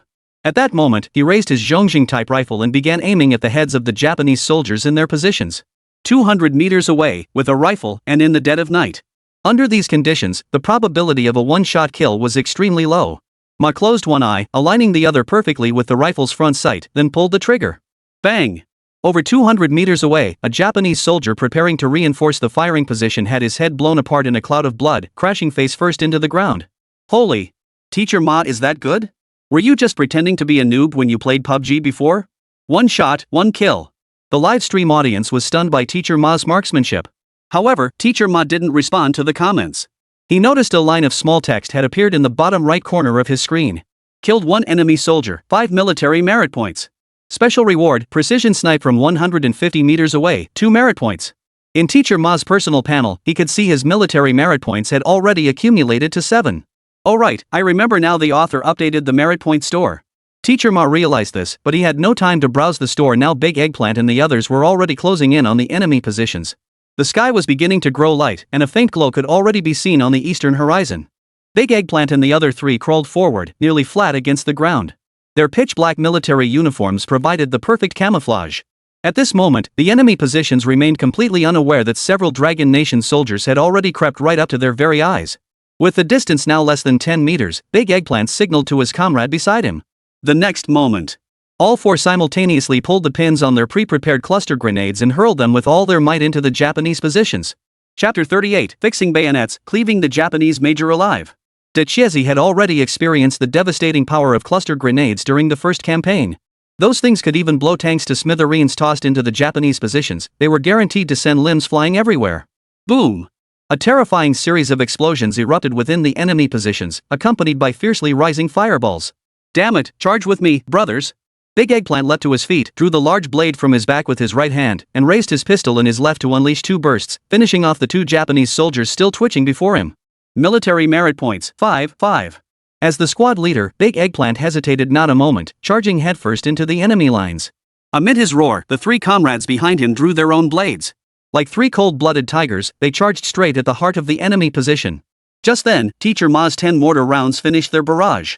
Across this 30-meter wide stretch of the battlefield, the Japanese soldiers lay dazed and disoriented. This was the perfect moment to charge.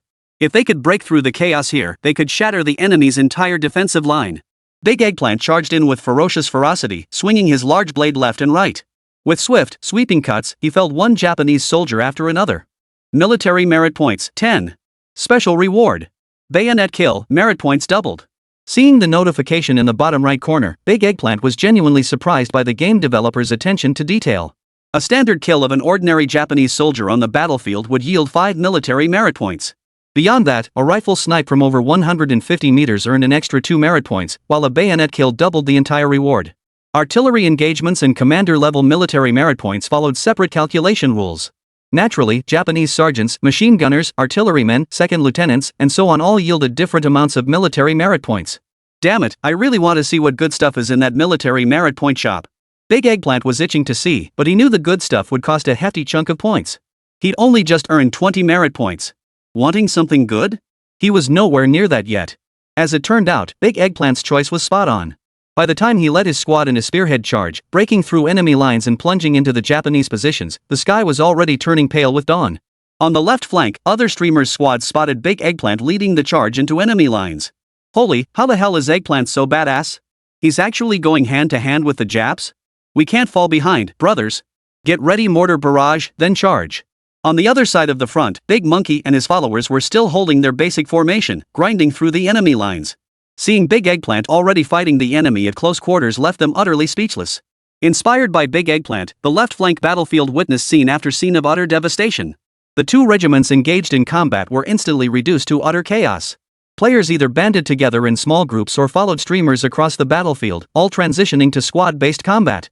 This made it extremely difficult for the Japanese mortar positions, already deployed in formation, to inflict widespread casualties. By the time dawn fully broke, the Japanese positions had become a bloody hellscape. Nearly all the troops from the two Dragon Nation regiments had surged forward, while the vanguard of the Japanese 3rd Division fought back fiercely, refusing to yield an inch of ground. As the swarming Chinese soldiers charged the positions, madly reaping Japanese heads with bayonets and pistols. Yet a Japanese major commanding the front lines wore a cold, serpentine expression throughout. Zheng Feng's battlefield deployment was meticulously precise, but more crucially, under the fierce assault of Big Eggplant and his fellow streamers and players, the left flank achieved unexpectedly decisive results. Originally, the 11th Division's objective was merely to disrupt the enemy, sabotage their positions as much as possible, and stifle their offensive momentum. Yet now, the delaying tactic had produced extraordinary results. In fact, the battlefield was subtly transforming into a scene of full-scale counterattack by the Dragon Nation's forces. After less than 20 minutes of fierce fighting, the Japanese left flank's frontline positions were on the verge of collapse. Over 100 players had completely surrounded the Japanese major and several other officers. Yet the Japanese major's face showed not a trace of fear. Instead, his expression remained composed as he drew his command sword with both hands. For the little notebook empire. For His Majesty the Locust Emperor. Do you Dragon Nation soldiers dare face us in a samurai duel? As the Japanese major drew his sword, several soldiers beside him simultaneously ejected the cartridges from their Type 38 rifles and fitted them with sharp bayonets. In the game Ye Hao had created, every Japanese soldier appearing on the battlefield was a war machine brainwashed by Japanese militarism. In the hearts of these merciless demons, death itself was an honor proof of their loyalty to the Locust Emperor. Damn it, why waste words with these beasts? Big Monkey's face darkened as he raised his box gun, but Big Eggplant raised his hand to stop him. Brothers, you guys keep pushing forward with the main force. We'll stay behind and deal with these bastards. Big Eggplant signaled the surrounding players to continue the large-scale battlefield operations, while he, Teacher Ma, Big Monkey, and several other fellow gamers stayed behind. We can't let these bastard Japs look down on us. So what if they play with knives? Big Eggplant pointed at the Japanese major and sneered coldly, when it comes to wielding blades, we Chinese are your little book's great-grandfathers. Truthfully, facing these defeated stragglers, a single burst of fire would have sent them all to meet their end. But Big Eggplant was hell-bent on proving a point not just for himself and the fallen comrades on this battlefield, but to show the world the fighting spirit of the Dragon Nation. In the livestream chat, countless viewers were fired up. Kill them. Do these beasts dare challenge us with blades? Do they know the Dragon Nation people are their ancestors? What bull about Bushido? Today we're crushing your little Japanese Bushido. Split that Japanese major in two. The livestream audience was boiling with rage, each viewer itching to join the fray themselves. The reason Big Eggplant didn't just execute these devils by firing squad was actually for one thing, military merit points. Close quarters combat earned double the military merit points. Among them were two Japanese sergeants and a staff officer-looking chap, but the most valuable target was undoubtedly that major. Big Eggplant silently calculated, a Japanese major? That's easily worth at least 300 military merit points. Though these surrounded Japanese officers couldn't understand what Big Eggplant was saying, they could tell from his expression and demeanor that this dragon countryman seemed to be cursing them. Yah!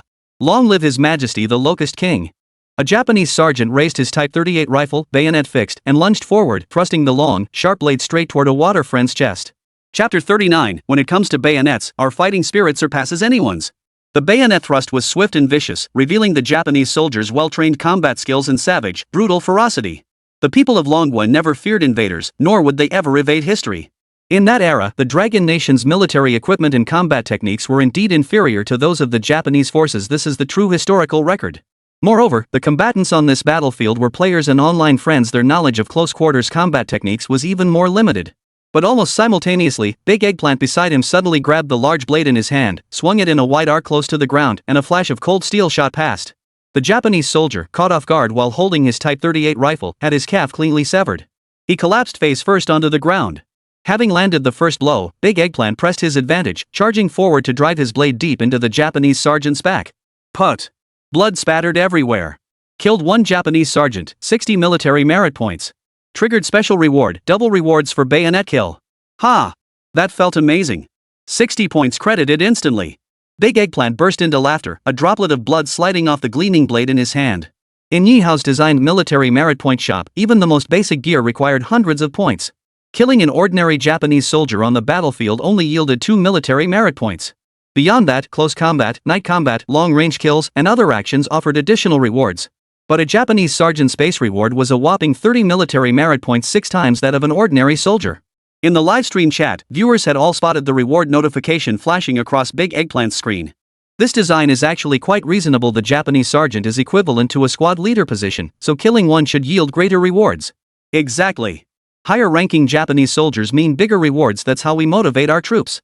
And don't forget that Japanese major take him down too. The audience was buzzing with excitement, bombarding the chat with demands for Big Eggplant and the crew to keep going. So, old Ma, how about it? I'll leave that sergeant for you. Big Eggplant, brandishing his large blade, pointed at the sole Japanese sergeant among the remaining soldiers, the one wielding a Type 38 rifle with its bayonet fixed, and grinned. Bring it on! Who's afraid of who? Teacher Ma, his blood boiling now, charged straight at the sergeant with his own large blade. Yah! Seeing Teacher Ma charge out, a fleeting, almost imperceptible look of cunning flashed in the Japanese sergeant's eyes. Instantly, he raised his bayonet rifle and charged forward with fierce determination. An old saying in the Dragon Kingdom goes, an inch longer means an inch stronger. In close quarters combat, the longer the weapon in your hands, the greater the advantage you hold. Most of the Dragon Nation's troops were equipped with large knives, supplemented by bayonets from captured Type 38 rifles for close combat, though the large knives remained the primary weapon. With the bayonet attached, the Type 38 rifle stretched over 1.7 meters. Even held horizontally, its reach far exceeded that of Master Ma's broadsword. Clang! The two men collided violently.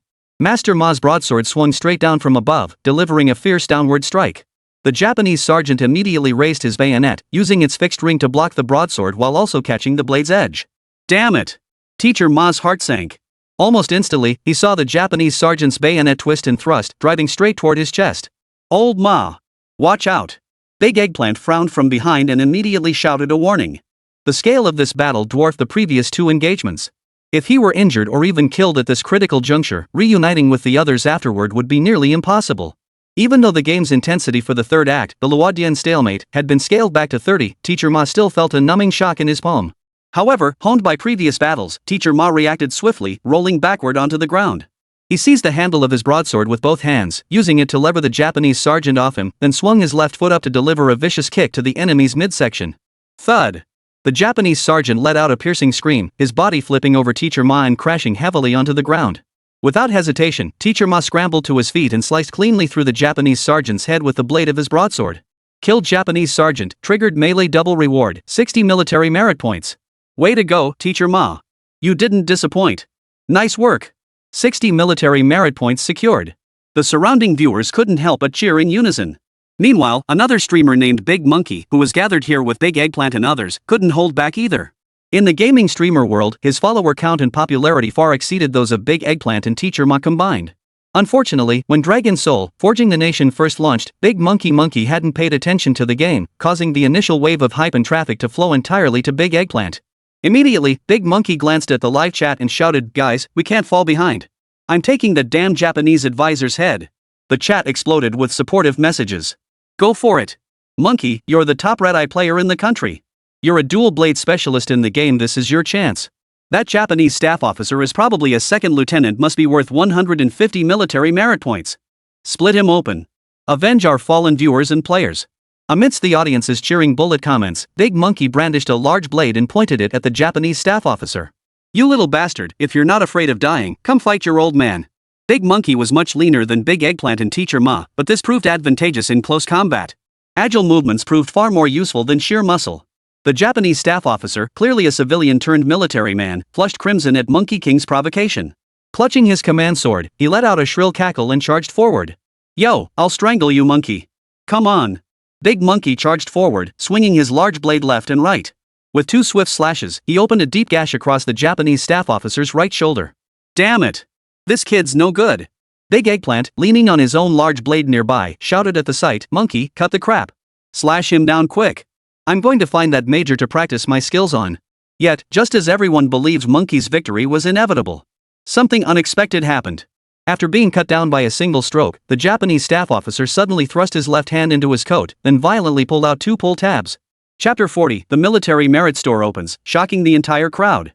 Witnessing this, Big Eggplant and Teacher Ma's pupils instantly contracted several times over.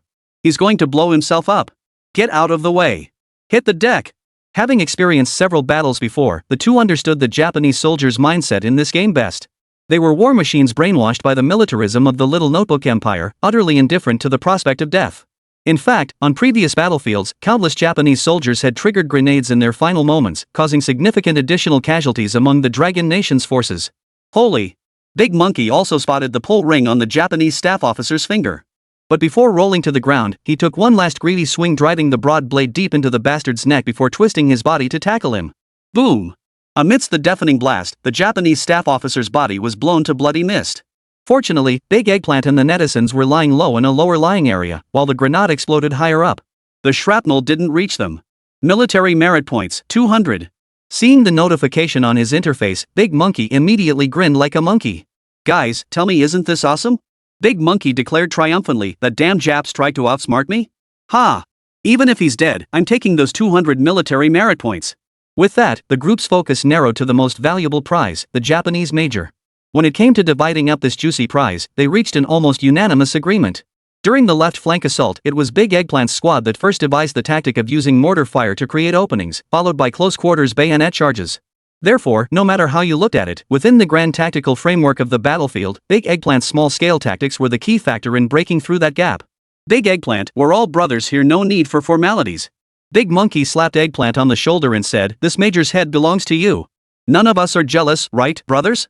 The spectators nodded in agreement, and even Coach Ma had no objection to letting Big Eggplant take the kill. In terms of individual combat prowess, Big Eggplant was a former CS:GO pro player. He naturally held an edge in battlefield awareness and tactics compared to the others, and his raw fighting skills were formidable. When gear is scarce, prioritizing the strongest fighter in the squad is only natural. Alright, guys, no need for thanks. Decisively, knife in hand, declared, I'll check the military merit store later for any good loot. If anyone needs anything, we'll share it. The surviving Japanese major lay dazed on the ground, groggy from the grenade blast, looking like a half-dead stray dog. As he slowly opened his eyes, the last image etched into his vision was Big Eggplant swinging his broadsword. The blade came down on the Japanese soldiers' heads. Brothers, 1, 2, sing. After slashing the Japanese major, Big Eggplant led the chorus. His deep, battle-hardened voice rose triumphantly, soon echoed by the surrounding players. Amidst the fierce battle, the military anthem of the Dragon Nation's army rang out loud and clear across the battlefield, steadily boosting the morale and spirit of the players. Killed one Japanese major, triggering double rewards for close combat, 600 military merit points. Holy, holy, holy. Guys, 600 military merit points. Ha! I'm loaded. Look at this 600 points. Big Eggplant was instantly overcome with wild excitement.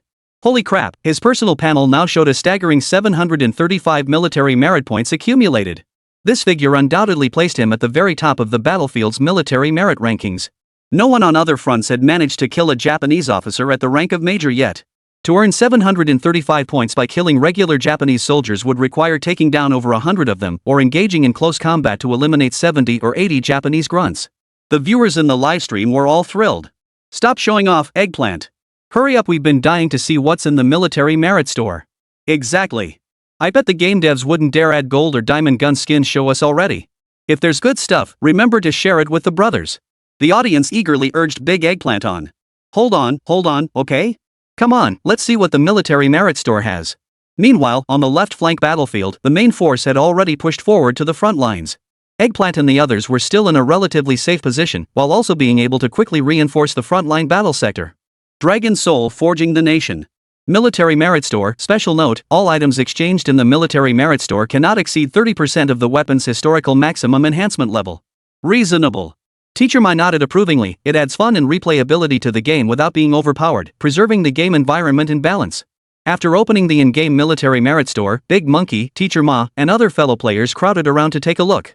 Guys, check this out. The Military Merit Store is divided into multiple sections, and there's actually quite a lot of stuff here. Big Eggplant browsed the store, exclaiming in surprise to the audience. Weapon Enhancement Components. 1 Border Region Tempered Military Knife, increases bayonet combat effectiveness by 30, extends attack range by 20, 10% chance to trigger blade breakage, knocks enemies' melee weapon out of hand. Prototype Premium Quenched Military Knife produced by the Jizhong Military Factory, featuring hand-forged marks from the craftsman. Acquisition, 300 military merit points. Holy crap, this is awesome. Big Monkey's eyes lit right up. This quenched military knife from the border region is clearly a solid piece of gear. Equipping it will significantly boost your chances in close combat. Of course, it comes at a steep price, a whopping 300 military merit points to redeem. If you were to rely solely on killing enemy soldiers to earn these points, you'd need to take down at least 50 or 60 of them just to scrape together 300 points. Fortunately, Ye Hao had already factored in most players' combat capabilities and the campaign's difficulty. If everyone could slaughter hundreds of Japanese soldiers, would this still be a historically accurate game? It would become indistinguishable from war-themed fanfiction.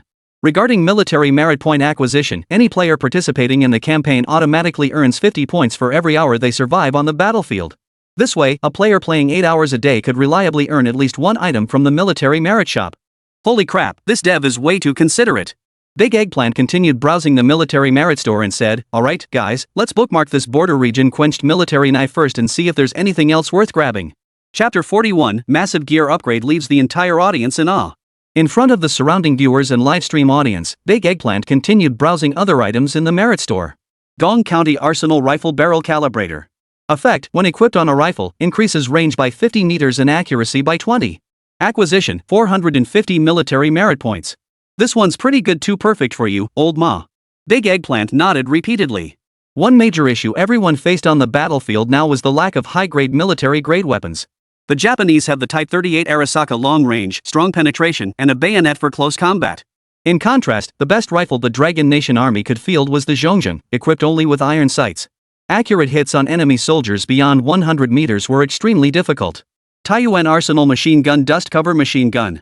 Effect, when equipped with the Czech-like machine gun, increases continuous fire accuracy and range by 20% and reduces barrel overheat time by 5 minutes. Acquisition, 400 military merit points. This is pretty good, too perfect for machine gunners. Several streamers and nearby viewers nodded in agreement. Further back, numerous other equipment options were available. From weapons to ammunition and even personal auxiliary gear, hundreds of items, absolutely everything you could need. Everything here is top-notch, but the problem is we don't have enough military merit points right now. Teacher Ma said to Big Eggplant, "You have the most military merit points now, so only you can grab 1 or 2 pieces of gear first. Eggplant, you go ahead and buy." Though everyone coveted Big Eggplant's 735 military merit points, no one felt envious at this moment. It was what he deserved. Want military merit points? Then survive this bloody battlefield and kill as many Japanese soldiers as you can. Alright, I won't hold back. Big Eggplant knew the battlefield wasn't a place for pleasantries, so he waved his hand decisively and purchased 2 pieces of equipment from the military merit store.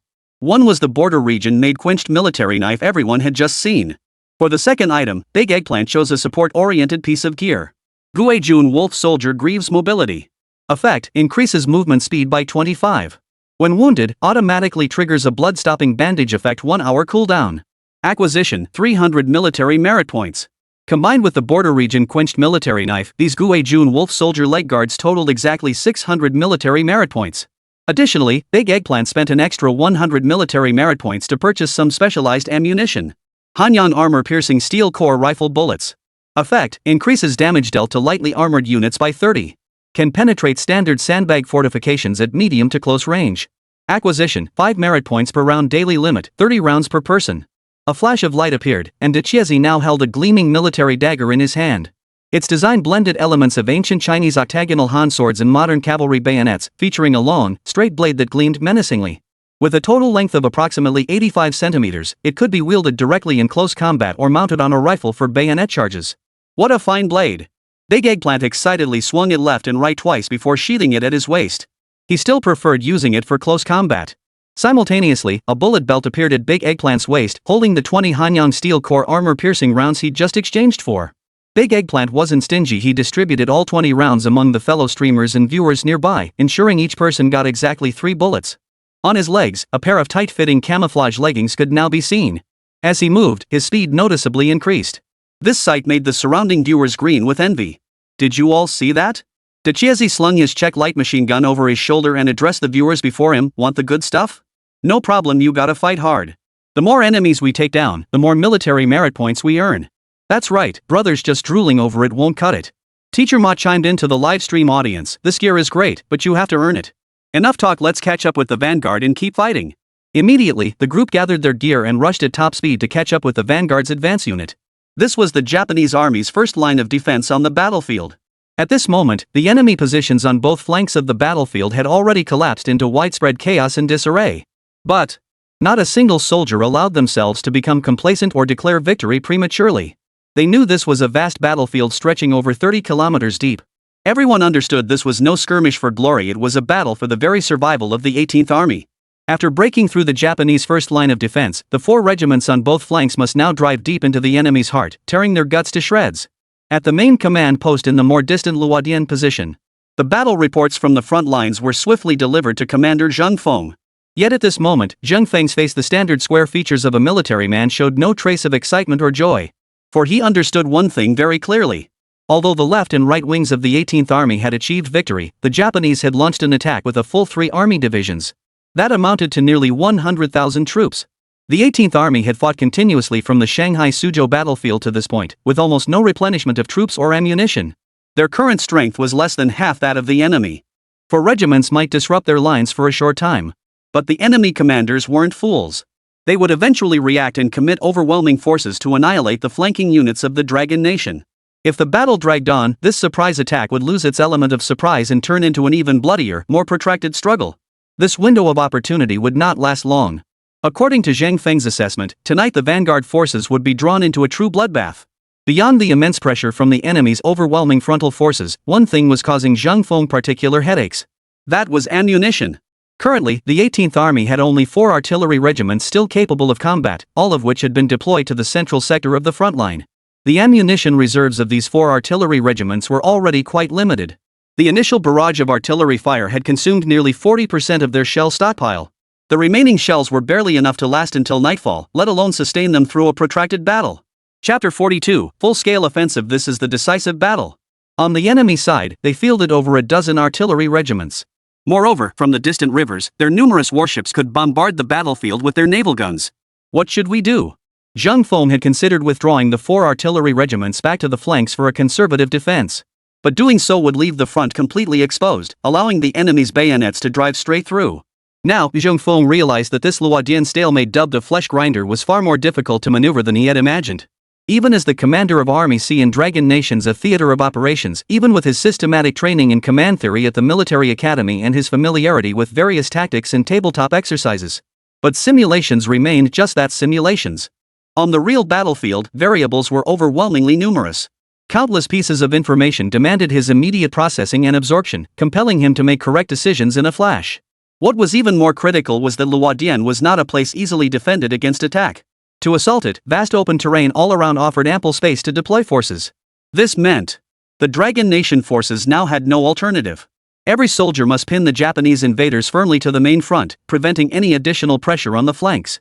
Finally, after an intense brainstorming session, Zheng Feng abruptly rose from his chair and roared, "Transmit my orders. Divide 2 regiments each from the 67th and 97th Divisions to reinforce the flanks. Continue executing the rear area disruption tactics." Boom! Boom! On the battlefield, the Japanese heavy artillery positions and the naval guns on the river combined to create a hellscape of steel shrapnel and blazing infernos across the land. The Dragon Nation's assault line was nearly torn apart. Every player, now embodied as a soldier, was on the brink of madness. Every man charged with all his might. Squadrons equipped with mortars quickly set them up on the ground, taking only a moment to aim before firing shells. Precise aiming was unnecessary. The front lines were densely packed with Japanese soldiers. Any shell that left the muzzle was guaranteed to blow a pile of them to bits.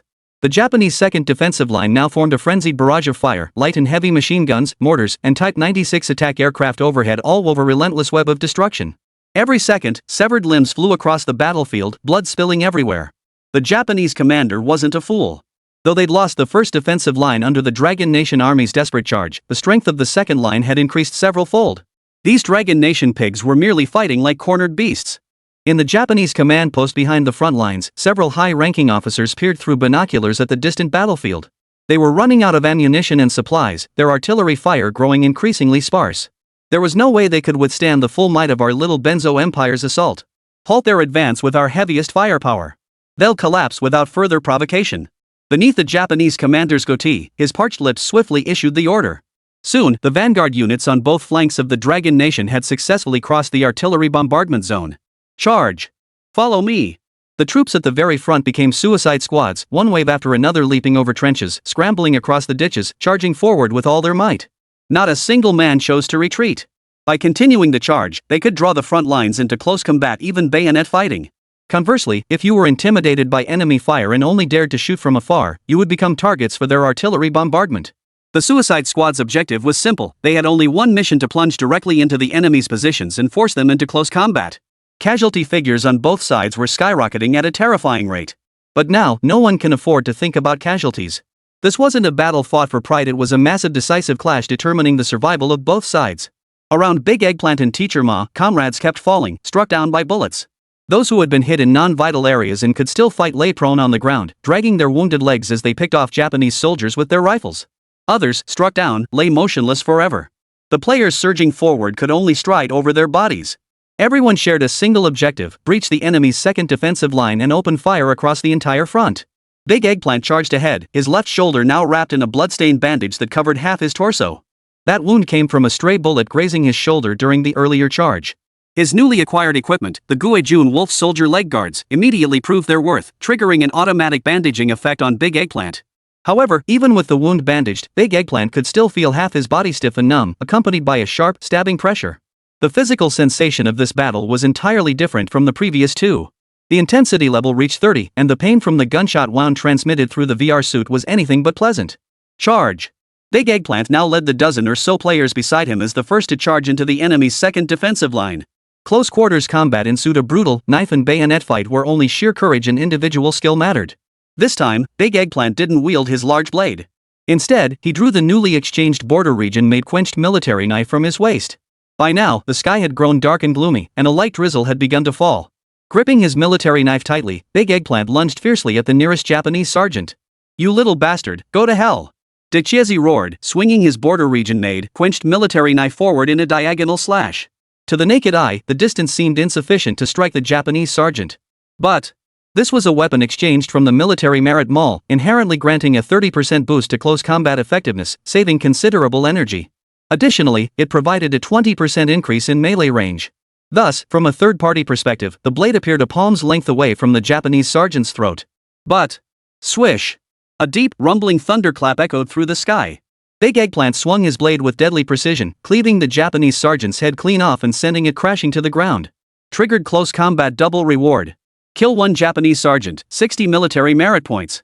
Led by Big Eggplant, the spectators and players behind him roared with fury as they charged headlong into the Japanese positions. The patter of rain, mingling with the thunder in the sky and the distant artillery fire from the battlefield, formed a stirring symphony of war. Inside the command post, Zheng Feng felt his head buzzing with the chaos. A game? Could this truly be considered a game? Through the game's third-person view, Zheng Feng witnessed every scene of warriors charging through blood-soaked battles. "Connect me to Air Command." Zheng Feng, his eyes bloodshot, barked the order at the communications officer. "I don't care how they do it, get every fighter they can muster. Full-scale attack." Chapter 43, Night Battle of the Eagles, a grand theater of war uniting sea, land, and air. Due to the extreme scarcity of heavy firepower and fighter jets, Zheng Feng had never once exercised his authority to call in air support since taking command of the Luodian stalemate. He understood that Longwa's fighter squadrons were the elite of the elite. Once deployed, their strength must be utilized to the absolute maximum. The Japanese had deployed at least 3 squadrons of Type 96 attack aircraft, turning the front lines into a sea of flames. Zhang Feng's eyes burned crimson. In his decades of military service, he felt for the first time how utterly insignificant an individual's strength could be on the battlefield. A soldier of the highest caliber might inspire an entire army, but on a vast battlefield, the combat prowess of a single soldier could scarcely sway the tide. At this critical moment, the only force capable of turning the tide was the 4 regiments launching fierce assaults from the flanks, the very soldiers engaged in combat. They must use their very lives and flesh to engage in close combat with the enemy forces, exhausting the enemy's combat strength by any means necessary and disrupting their positions. Zhang Feng knew full well that the platoon of soldiers he had personally selected from Army C must have already thrown themselves into the fray. Across the entire battlefield, every soldier engaged in combat was a player from every corner of the Dragon Nation, real flesh and blood individuals, just like him. At this moment, the entire Luodian front had transformed into a savage, brutal meat grinder. The losses among the frontline assault units were beyond description. An entire platoon, or even a company, could be wiped out in mere minutes, leaving not a single survivor. As dusk deepened, the rain grew heavier, turning into a torrential downpour that blanketed the sky. Rainwater, blood, corpses, the flames of battle, and the shouts and gunfire from both sides all mingled together. On the left flank, what had once been the most successful sector of the offensive had now become the scene of the heaviest casualties. Upon discerning the Dragon Nation Army's objective, the battlefield commander in the notebook immediately reinforced the left flank with an additional armored division to fill the gap. At this moment, streamers like Big Eggplant, War Nightingale, Teacher Ma, Big Monkey, and others were fighting alongside a battalion commander. Players around them were replaced wave after wave. Every minute, every second, people kept falling, only to be replaced by others. Big Eggplant raised his check-made machine gun. The muzzle flash and powerful blast pierced the rain curtain. Dozens of meters away, before a bunker, 2 Japanese soldiers erupted in a spray of blood and fell backward onto the ground. But almost instantly, a cold shot appeared from nowhere, piercing a gaping hole straight through Big Eggplant's left calf. Despite the protective wrapping of his Guizhou wolf soldier leg wraps, the excruciating pain made Big Eggplant scream in agony as he plunged face first into the muddy water. Not far away, War Nightingale was loading bullets into her rifle when a Japanese soldier, red-eyed and strapped with grenades, suddenly emerged from nowhere, pinning her down with brutal force. Zhang Ning let out a startled cry, drew the Mauser pistol from his waist, pressed it against the Japanese soldier's chest, and fired several shots in quick succession before violently shoving him to the ground. Teacher Ma's physical strength had long since been pushed to its absolute limit. His condition was worse than the others, yet he persisted, using his Zhongjing rifle to pick off the Japanese soldiers one by one. Though the perceived intensity of this battlefield was only 30, hours of fierce combat had pushed everyone's endurance to the brink. At this moment, everyone had forgotten their identities. Only one thought remained in their minds.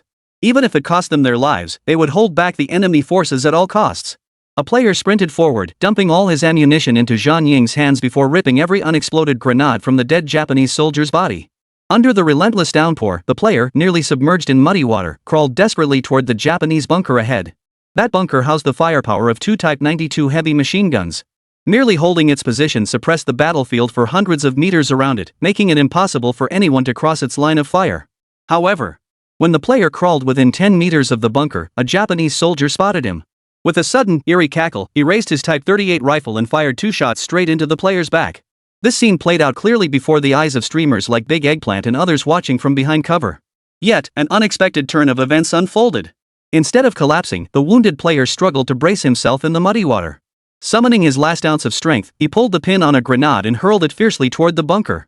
"You little devils, I'll take you down with me before I die, ha!" Boom! A deafening, earth-shaking explosion. The seemingly impenetrable bunker's front wall was blown open, creating a gap 2 to 3 meters wide. Before the Japanese bastards inside could react, bullets filled with rage pierced through their dog heads. "Brothers, charge! The Japanese bastards' second line of defense is about to fall." Big Eggplant, check rifle in hand, led the streamers and players behind him swiftly over the shattered bunker cover, charging forward. At that very moment, a deafening explosion erupted in the sky. Everyone looked up to see a Type 96 fighter plane entirely black, engulfed in flames, resembling a dead bat with broken wings trailing a trail of black smoke as it crashed violently into the nearby enemy position. The unexploded aerial bomb still in its cargo bay triggered an even more violent explosion. A massive fireball shot over 10 meters into the air. Amid the blazing inferno, at least a dozen Japanese soldiers could be seen engulfed in flames, writhing and screaming in the rain. Just as this Japanese Type 96 fighter was shot down, a roaring Hawker 3 fighter suddenly streaked overhead, continuing its approach toward the distant battlefield shrouded in darkness. Indeed, the 18th Army was suffering heavy casualties, nearing the brink of running out of ammunition and supplies.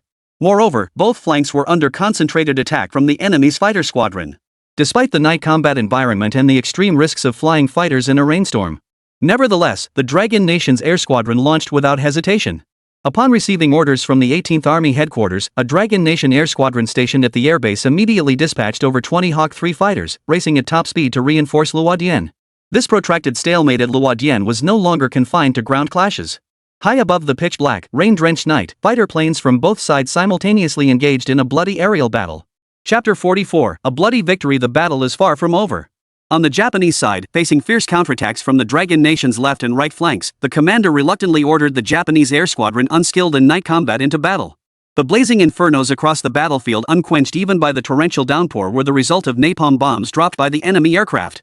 In their bloodlust, the Japanese pilots had abandoned all regard for which forces were on the ground. They simply targeted areas with dense troop concentrations, relentlessly unleashing napalm bombs. This time, however, the Japanese commander-in-chief clearly hadn't anticipated it. The Japanese air squadron, which had always held a decisive advantage in aerial combat, was about to face a major setback. For the Dragon Nation Air Force squadron sent to reinforce them was also piloted entirely by players. The squadron leader himself was, in real life, an ace pilot under Zhang Feng's command. Even though he flew the antiquated Hawker 3 fighter, his masterful aerial combat skills more than compensated for the aircraft's shortcomings. Within less than 20 minutes of the squadron engaging the enemy, he had already shot down 5 Japanese Type 96 fighters. Now, after shooting down the enemy fighter above Decisively and the others, he continued to doggedly pursue another Japanese aircraft. Despite its outdated operating system and severely deteriorated airframe, the Hawker 3 fighter, under his control, soared like a fierce eagle. In reality, he piloted China's most advanced 5th-generation fighter jet. Yet, in the eyes of this ace pilot, he had piloted dozens of different aircraft and flown thousands of combat missions. Yet none of those missions could compare to the sensation he felt today, dogfighting in this nearly century-old relic. The Hawker 3 fighter was vastly inferior to the Japanese Type 96 fighter in terms of speed, maneuverability, endurance, and ammunition capacity. Moreover, the enemy had at least 4 squadrons of fighters in the air, while the Dragon Nation fielded only a single squadron to meet them. Could they win this dogfight? Or rather, how much longer could they hold out? To this ace pilot, none of that mattered anymore. For him, as long as he drew breath, as long as he and his plane remained in the sky, even if he fought until his ammunition was exhausted, he would not hesitate to ram his fighter into a Japanese plane. At this moment, on the front lines, all tactics and formations had completely broken down. All combatants knew only the broad direction of the battle. Beyond that, they relied entirely on themselves. This round of frenzied combat began at the first light of dawn, raged on until nightfall, and now, the sky was brightening once more. Nearly 24 hours of relentless combat. The outcome of this battle, forged with flesh and blood, proved Zhang Feng's initial decision correct. The flanking charges had now tipped the scales of victory decisively in favor of the Dragon Nation forces.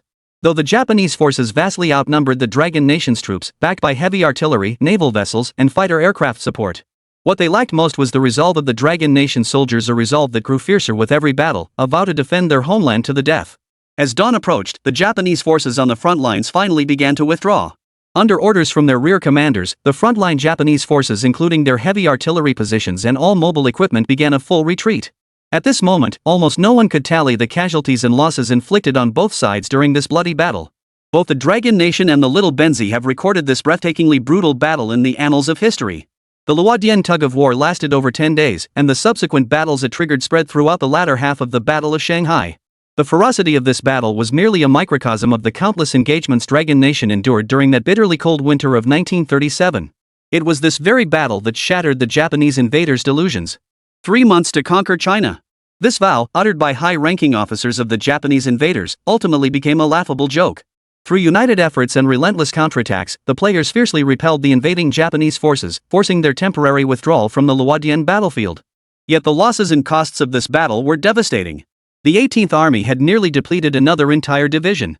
After the game ended, the participating players could still return to their real lives.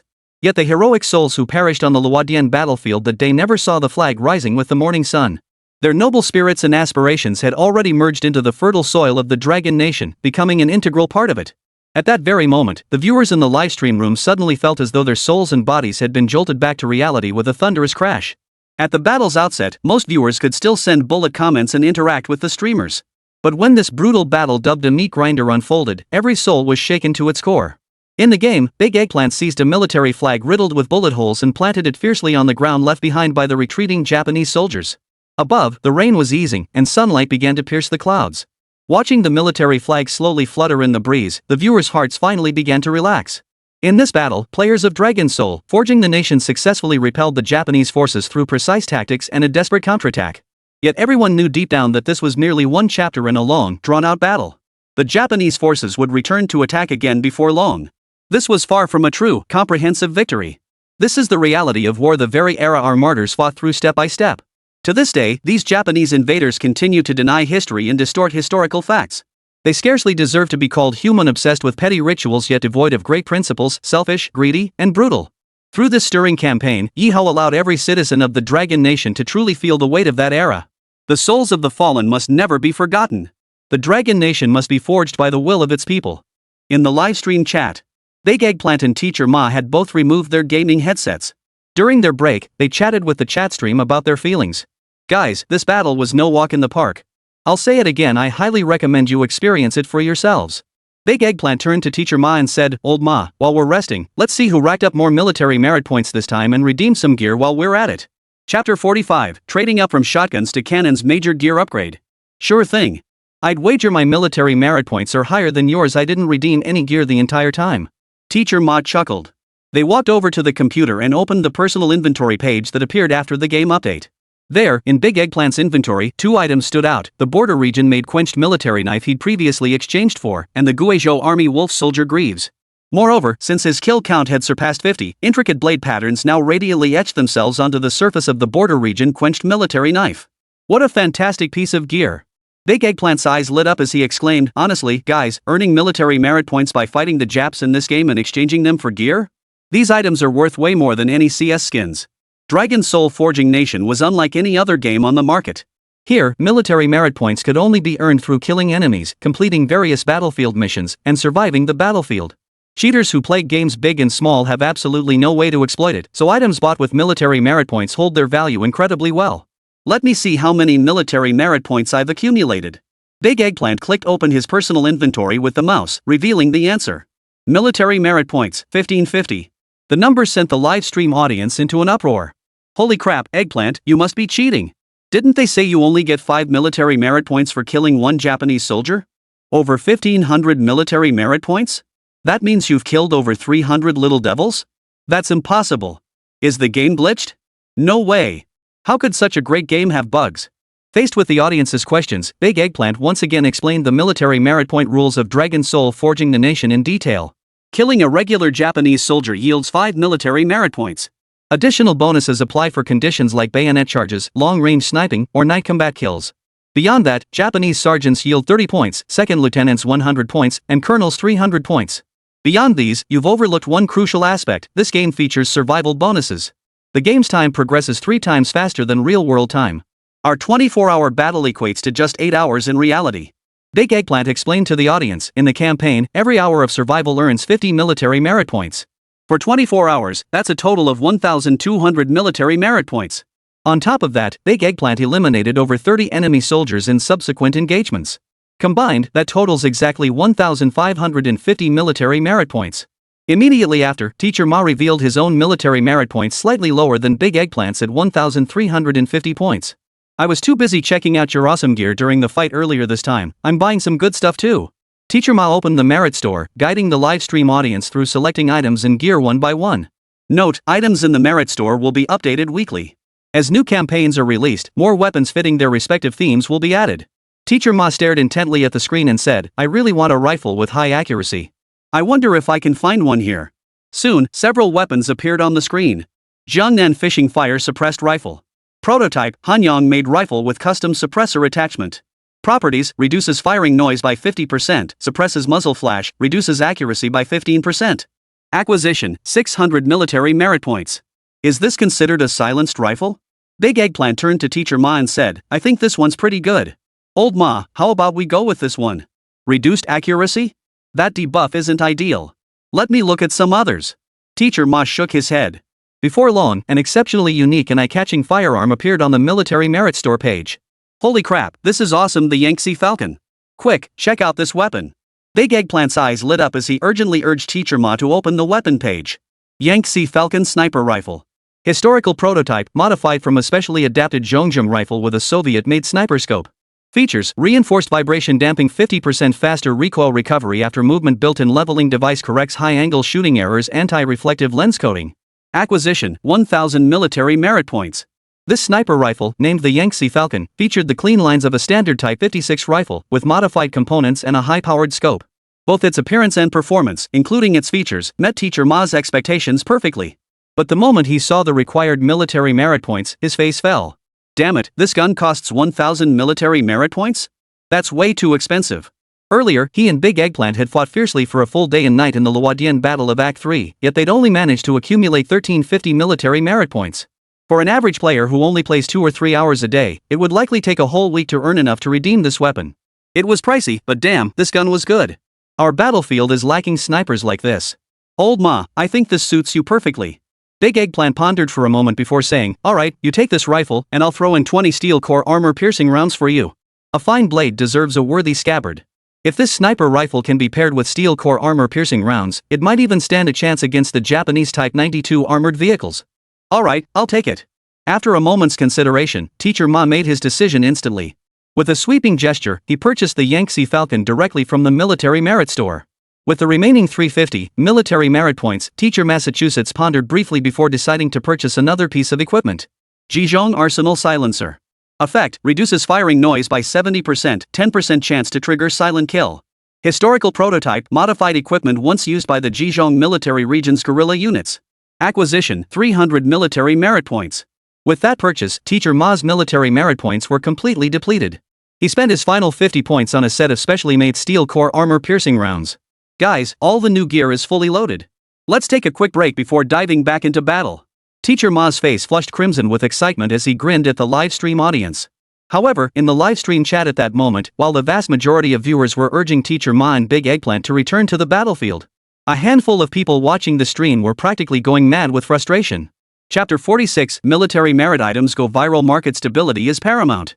Such an ingenious design concept, the Military Merit Point Shop, where players can obtain gear and items. That dumb pig Ye Hao.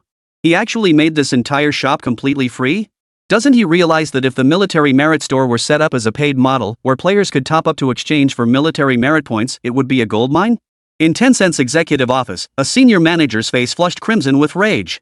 He slammed his palm down on the desk so hard the teacup bounced a foot high. There's a saying in Longwei, no merchant is without guile.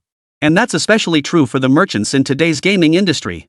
To them, players are nothing but endless crops of chives, ready to be harvested whenever they please. No matter how crappy my game content is, there'll always be plenty willing to pay for it. So why bother with quality? Why care about player feedback? Standing before Chen Dongye's desk were a man and a woman, Song Jinfu and Han Xiaolin, the very pair who had failed to persuade Ye Hao to surrender earlier. That idiot. I tolerated the 80 yuan buyout model. I tolerated the promise of permanent updates. But does Ye Hao have a grudge against money? Making everything free in game too? Chen Dongye snapped his head up, his eyes blazing with venom and fury. What Tencent never lacks is muscle and tactics. Game studios willing to submit? They'd be treated like honored guests before being taken in as lackeys. But for someone like Ye Hao, who'd rather die than submit, there's only one solution: decapitation. Mr. Chen, this truly isn't our incompetence. Ye Hao simply refuses to entertain any cooperation talks whatsoever. Song Jinfu explained helplessly, his stance is rock solid, utterly unyielding. If that doesn't work, I'll make another trip. This time I'll bring more cash? No need for such trouble. Chen Dongye snorted coldly, staring at the screen filled with reports about Dragon Soul Forging Nation that nearly burst out of the frame. I've already instructed RD to develop a replacement based on this game. As for Ye Hao, since cooperation is impossible, find a way to make him vanish from Longwei entirely. You two excel at this kind of dirty work, right? Chen Dongye lifted his head and addressed Song Jinfu. Rest assured, sir. Song Jinfu chuckled. I've got 100 ways to take down a small studio like that. Within a week, you'll be hearing good news from me. Meanwhile, in the office of Dragon Soul Studio, two screens stood before Ye Hao. The left displayed the live stream of Big Eggplant, while the right showed the back-end monitoring data for Dragon Soul Forging the Nation. Since the game's official release, sales have reached 300,000 copies to date. This translates to an additional 24 million yuan in his account, and the figure keeps climbing. For a brand new game with zero marketing, relying purely on player word of mouth, this figure is absolutely staggering. Within the game, the player count has remained remarkably stable at around 50,000. The moment someone logs out, another player immediately takes their place. His system panel now displays a staggering 1.55 million shock points accumulated. Consume 200,000 shock points to expand the player capacity to 100,000. Expand immediately. Ye Hao didn't hesitate, he selected the option to expand the player capacity immediately. When the player count exceeded the campaign's capacity limit, the game intelligently partitioned the battlefield. Information could be shared between multiple battlefields. The more players there are, the fewer fixed NPCs appear in the game. Conversely, the number of NPCs increases accordingly, ensuring a stable and uninterrupted gaming experience for players. Meanwhile, in the livestream, Big Eggplant was guiding viewers through gear selection. Guys, I'm not gonna lie, being a machine gunner is exhausting. And honestly, machine gunners are supposed to be the ones providing suppressive fire along the front lines. Decisively lit a mosquito coil and addressed the chat. For someone like me who loves to charge in, the machine gunner role just isn't for me. I need to get a good gun. Opening the military merit store, a dazzling array of firearms appeared once more as Big Eggplant began his selection. Chuan Army short-barreled submachine gun. Historical prototype, Sichuan Army underground arsenal replica of the M1928 submachine gun. Characteristics: barrel shortened to 30 cm for one-handed firing, magazine capacity increased to 50 rounds, engraved with the character for death, morale plus 10. Acquisition: 700 military merit points. Alright, this suits my taste perfectly, I'll take it. Big Eggplant didn't hesitate, snagging the Sichuan Army short-barreled submachine gun right away. He then selected an auxiliary item for his border region quenched military knife. Northwest Army Saber Core Wrist Wrap Melee. Properties: 20% increased draw speed in melee combat, 10% increased block chance, 20% morale boost when injured. Acquired: 250 military merit points. With the remaining few hundred military merit points, Big Eggplant decided to splurge and exchange them all for the 763 pistol rounds needed for his submachine gun, a full 200 rounds. This time we're really upgrading from a bird gun to a cannon, brothers. After I grab some takeout with old Ma, we'll log back in and keep taking down those Japs. Big Eggplant beamed with delight as he surveyed the row of gear in his personal inventory. Damn, this stuff looks seriously tempting. Too bad I don't get to play much every day. Just to assemble one gun, it'd probably take me a month. Yeah, I wish the game devs would set up an external trading platform like CSGO's item market. Players should be able to trade freely. Second that. This feature is a must. Otherwise, black market dealers will pop up everywhere. Meanwhile, in the studio, Ye Hao stared at the bullet comments flooding his livestream and couldn't help but fall deep in thought. When designing the military merit point shop, Ye Hao had made the points non-transferable. However, weapons and items could be freely exchanged. This way, when players teamed up for combat, squads could better allocate resources and weapons, achieving superior battle results. As one comment pointed out, if he didn't establish this trading platform himself, black market dealers would inevitably dominate the game's economy. By then, a simple quenched military knife from the game's border regions could easily be inflated to thousands of dollars by black market dealers outside the game. A trading platform was indeed necessary and urgently needed. Fortunately, after activating his system, Ye Hao was pleasantly surprised to discover it could design the trading platform framework for him. By investing shock points, he could design a dedicated online trading platform for Dragon Soul Forging Nation. While Ye Hao worked overtime designing the trading platform, Dechiezi and Teacher Ma, well rested, once again led their livestream audience back into the campaign. Chapter 47, Re-entering the battlefield, time to shine. Approximately 30 in-game hours had passed since the campaign began, corresponding to 10 real-world hours. Apart from streamers like Big Eggplant and Teacher Ma, a significant portion of players had logged out to rest. Of course, the number of players within the game remained completely unchanged. The moment someone logged out, another player would log in almost instantly. Within moments, Big Eggplant, Teacher Ma, and War Nightingale had materialized on the rear lines of the 11th Division of Dragon Nation. Considering that newly loaded players were still unfamiliar with the combat rhythm, Ye Hao thoughtfully set the game system to automatically place newcomers in the rear of the battlefield by default, rather than throwing them straight into the fray upon joining. The moment he entered the game, Big Eggplant eagerly donned his full set of gear. A very short submachine gun hung from his chest, featuring a drum magazine. His waist held a belt loaded with 200 submachine gun rounds, and his hands were wrapped in bandages typical of the Northwest Army's dagger squad. Additionally, Big Eggplant sported a border region-made quenched military dagger at his waist, while his calves were bound with Guizhou wolf soldier leg guards. His entire outfit was nothing short of enviable. Eggplant, did you raid the Japanese headquarters or something? How did you get all this good stuff? Zhang beside him was utterly dumbfounded, her face brimming with disbelief. Her marksmanship and stamina clearly lagged behind the male streamers, so she'd logged out earlier than Big Eggplant and the others to rest. Now, Zhang cradled a uniquely shaped firearm in her arms, one she'd traded nearly all her military merit points to acquire. Jinjiao Chongkong semi-automatic rifle.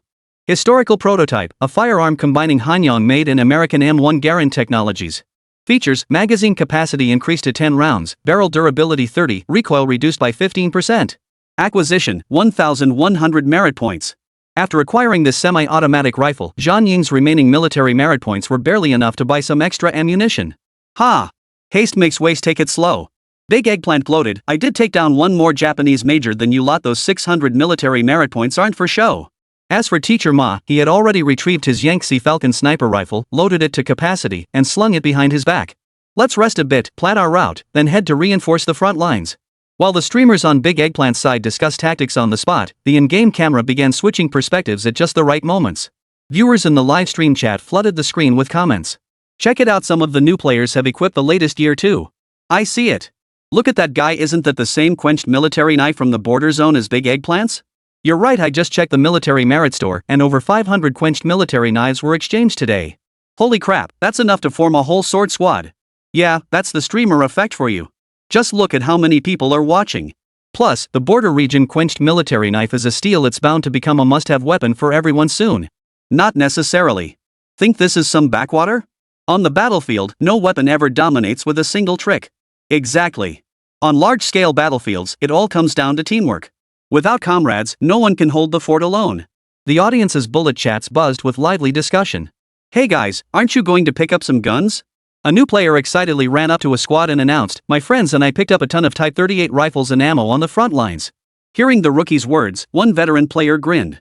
Bro, the Japanese Type 38s are decent, but they can't hold a candle to the weapons in the military merit store. You guys head up to the front lines first. Once you've got enough military merit points, come check out the store and you'll see what I mean. The veteran player and his teammates were decked out in equally impressive gear, not falling short of Big Eggplant's squad. The four of them had somehow managed to pool resources for a Jiaodong Fox light machine gun, a weapon that alone cost 1,800 military merit points, with its ammunition being quite pricey too. Beyond that, all four were equipped with border region-made quenched military knives, clearly viewers who'd watched Big Eggplant's livestreams. In truth, the gap between newcomers and veterans in the game was enormous. The simplest example is the frontline battlefield, where the Japanese artillery regiments unleash ferocious firepower, frequently bombarding positions with concentrated barrages. In such situations, most newbies just lie flat on the ground, trying to dodge the shells. The consequence? They get wiped out by enemy artillery in mere minutes, instantly booted back to the game's login screen. The correct approach is to dig individual foxholes on the battlefield beforehand enough to lie flat inside. These pits needn't be deep, just enough for a person to lie flat without any part of their body exposed. While the enemy's artillery is fierce, remember that in this era, most artillery shells rely on the explosive shockwave for lethality, with shrapnel being a secondary factor. Therefore, simply digging a hole and lying inside can mitigate most blast waves and shrapnel, instantly boosting your survival odds by over 50%. At this very moment, the strike force comprising Big Eggplant, Teacher Ma, War Nightingale, and over a dozen fellow gamers had arrived to reinforce the 11th Division's front lines. Coincidentally, they arrived just as the Japanese 8th Division launched an artillery barrage. Simultaneously, farther down the river, Japanese gunboats and warships relentlessly fired shells from their deck guns. The whistling of shells filled the air, while the ground trembled as if hit by an 8.0 magnitude earthquake. Forget moving, just staying upright was an impossible feat. Damn it, these Japanese bastards never stop, do they? On this side of the front line, Big Eggplant and the others had already dug shallow anti-artillery pits in advance. At that moment, Big Eggplant abruptly wiped a layer of dust from his face, spat out several mouthfuls of sand, and cursed, I'm starting to wonder if these bastards think artillery shells are free just throwing them around like that? When it came to heavy firepower, the Dragon Nation's army could only look on with envy at the Japanese ground forces. The artillery regiment of the 18th Army fired more shells in a single morning than the Japanese artillery regiment could muster in an hour. They're almost here. Don't panic. Jianing bellowed, those little devils only have 3 tricks up their sleeves. First, air raids. Then artillery barrages. Before long, their infantry will be charging in. Chapter 48, Japanese full-scale counterattack, armored convoy leads the way. In truth, any player who had endured over an hour of combat in the Luodian battle could discern this pattern. Despite varying troop deployments and firepower distribution each time, their overall strategy on large-scale battlefields remained remarkably consistent. Leveraging their superior heavy firepower, the Japanese always begin with massive bombardments to plow the ground around the Dragon Nation Army's positions, then send in infantry units to finish the job. Now, looking at today's large-scale operation.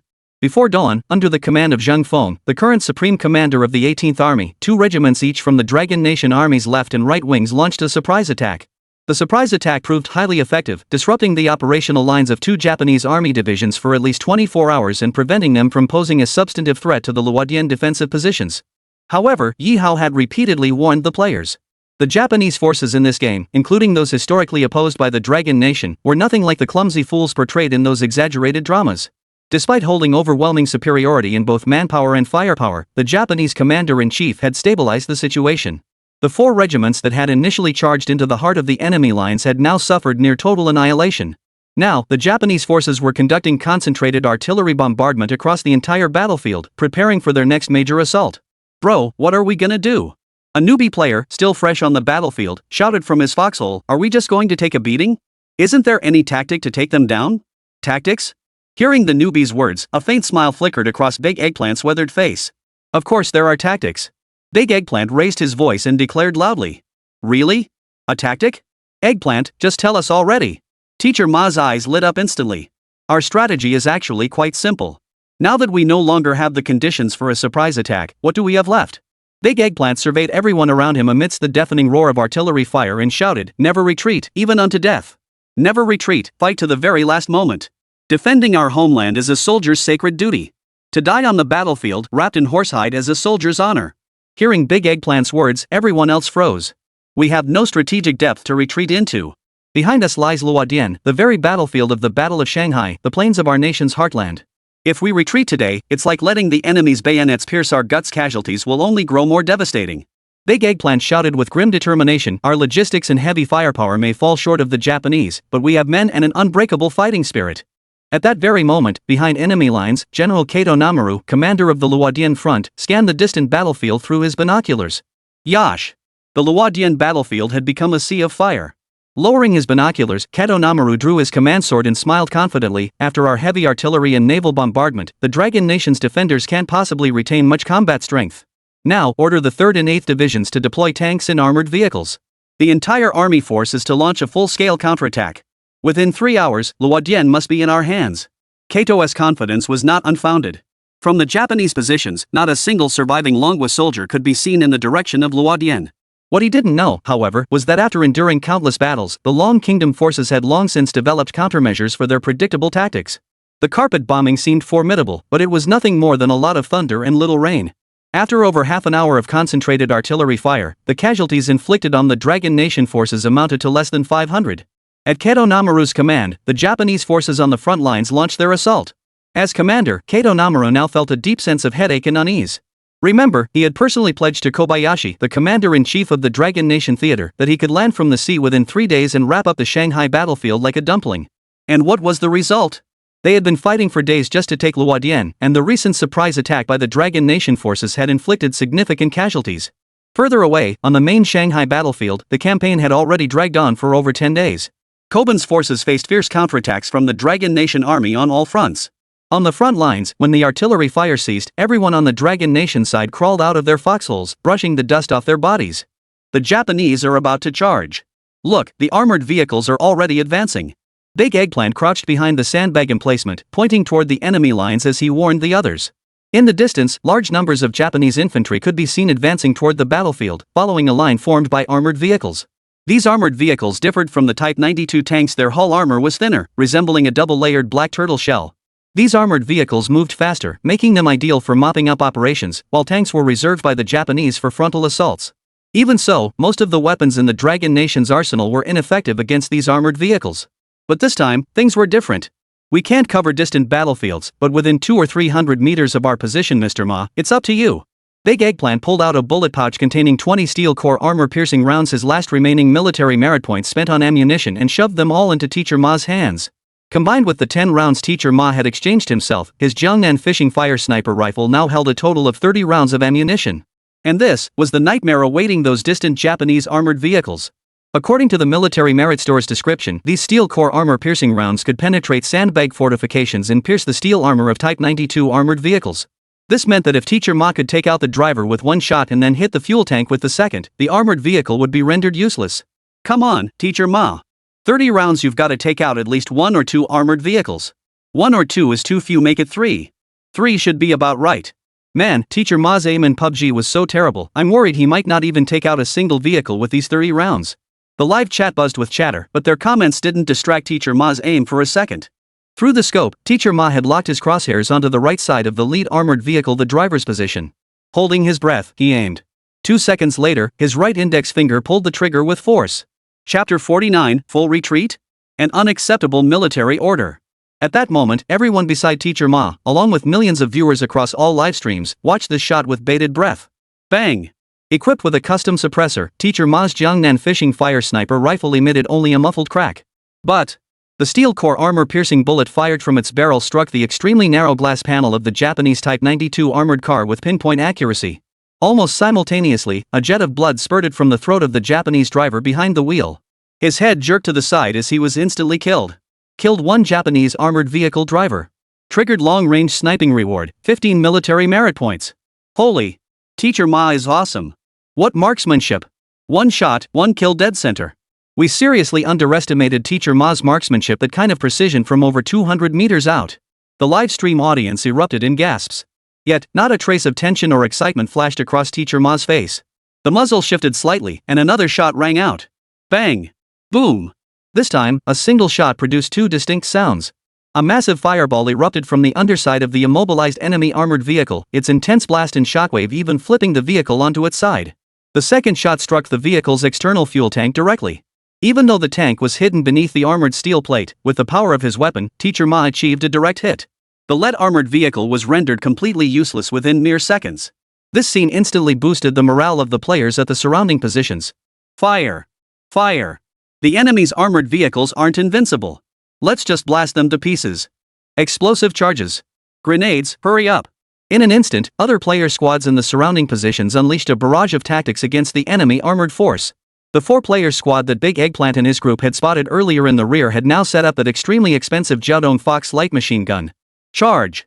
This machine gun fires specialized armor-piercing rounds, costing a whopping 8 military merit points per shot, but its destructive power is undeniable.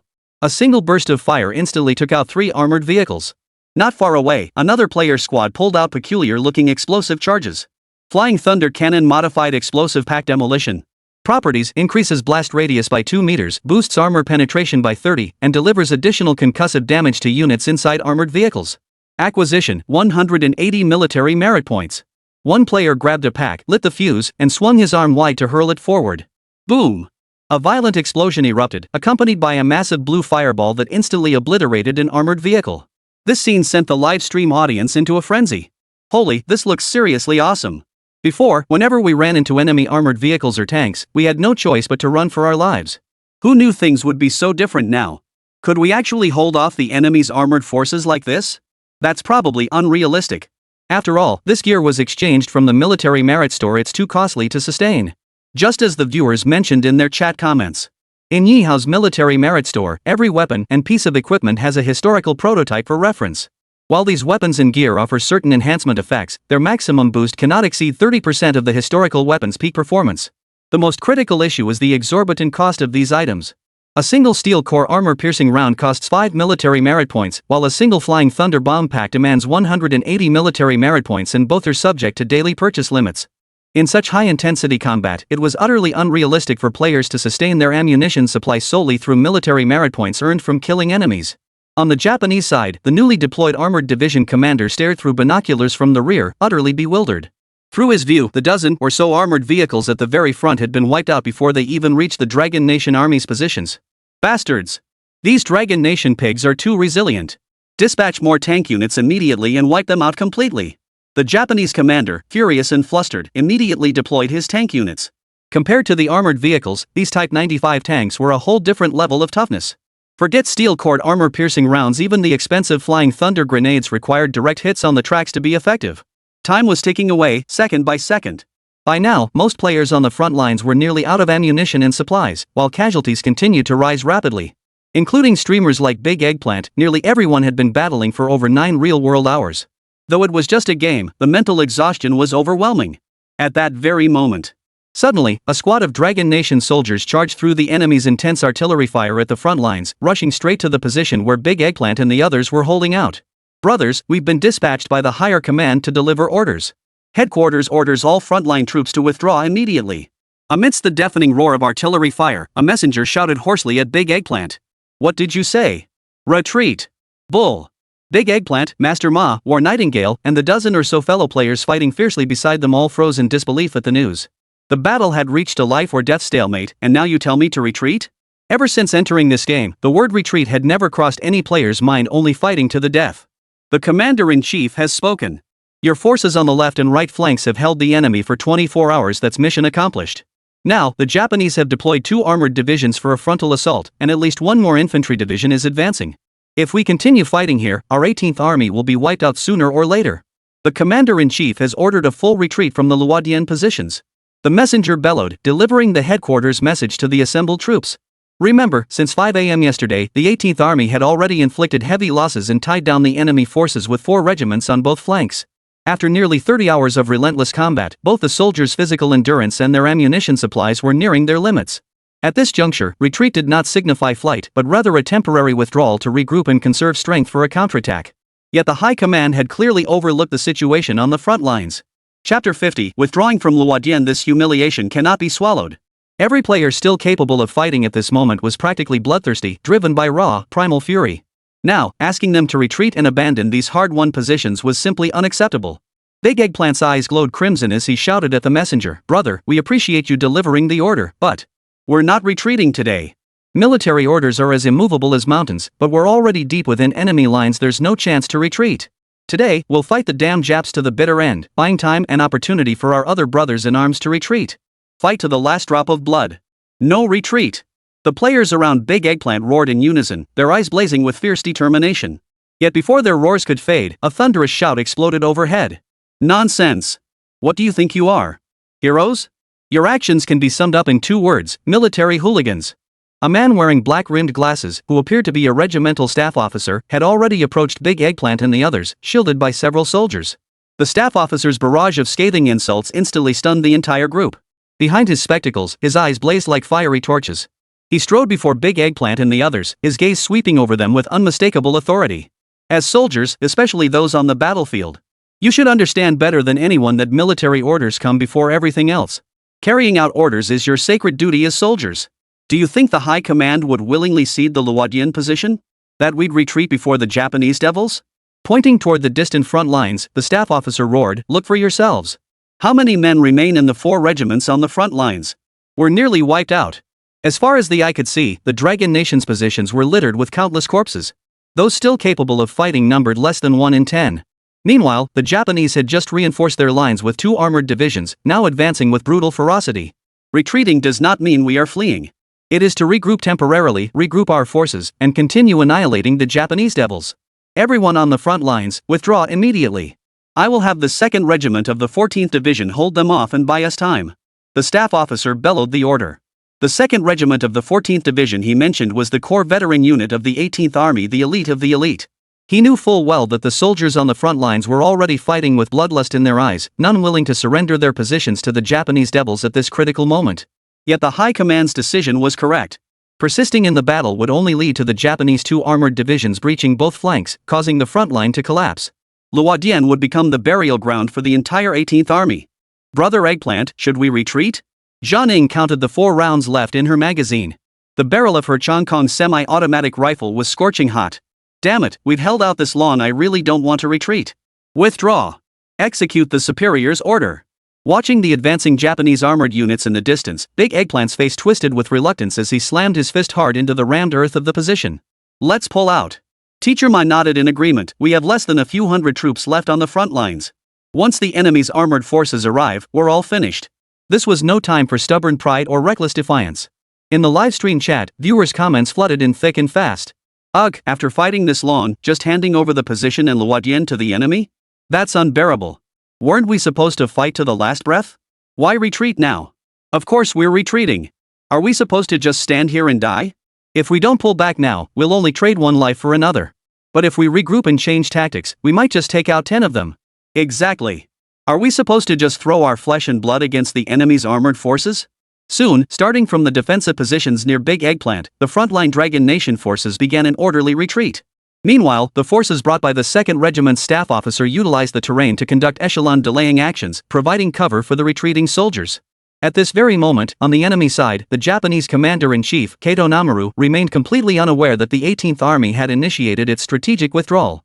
"Dispatch another heavy artillery brigade immediately. Focus your bombardment on their left flank defensive positions. We must seize that position swiftly. Once captured, fortify it immediately before advancing further." Kato Norimura was well aware that the Dragon Nation's forces were nearing their breaking point.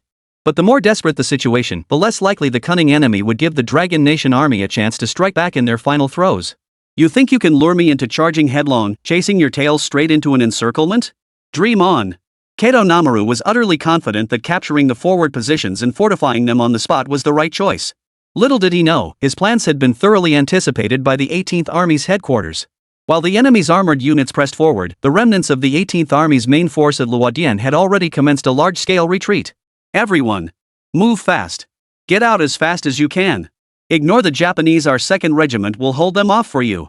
Even while executing the retreat order, Big Eggplant and his squad, along with other player teams from different directions, maintained their full combat formations. At this critical juncture, a chaotic, headlong retreat would only draw the enemy's attention and result in heavier casualties. Therefore, even retreating meant fighting while pulling back, not turning tail and fleeing for their lives. By the time all frontline players had completed their withdrawal, dusk was approaching. The 2nd Regiment planted all their grenades and explosive charges as traps, then swiftly withdrew under cover of night. By the time darkness fell completely, the main force of the 18th Army had fully evacuated Luodian and reached a small village over 10 kilometers away for rest and regrouping. At this moment, the distant rumble of artillery and gunfire had faded from the players' ears. The only sounds now were the crackling of wood in the campfires and the faint rustling of soldiers moving about as each regiment and battalion organized their rest areas under the cover of night. Most players retreating from the front lines now sat by the fires, their physical and mental reserves stretched to the brink. At the entrance of the hastily erected command center, a group of veteran players who had just retreated from the front lines now stood aggressively blocking the doorway. Get out of the way! We demand to see the commander-in-chief. Who dares stop us? The leader, a man with a face as dark as iron, bellowed at the guards at the entrance. Chapter 51, Confronting the Commander-in-Chief. Retreat does not mean surrender. Both this man and the group of players behind him looked as if they'd been dragged through a pool of blood and mud, radiating a chilling aura of lethal intent. At this moment, even if the Emperor himself appeared, he'd likely tremble before them, let alone mere guards. No one may enter the headquarters without orders. Out of respect for these players fresh from the front lines, the 2 guardsmen did not draw their weapons but instead used their bodies to block the doorway.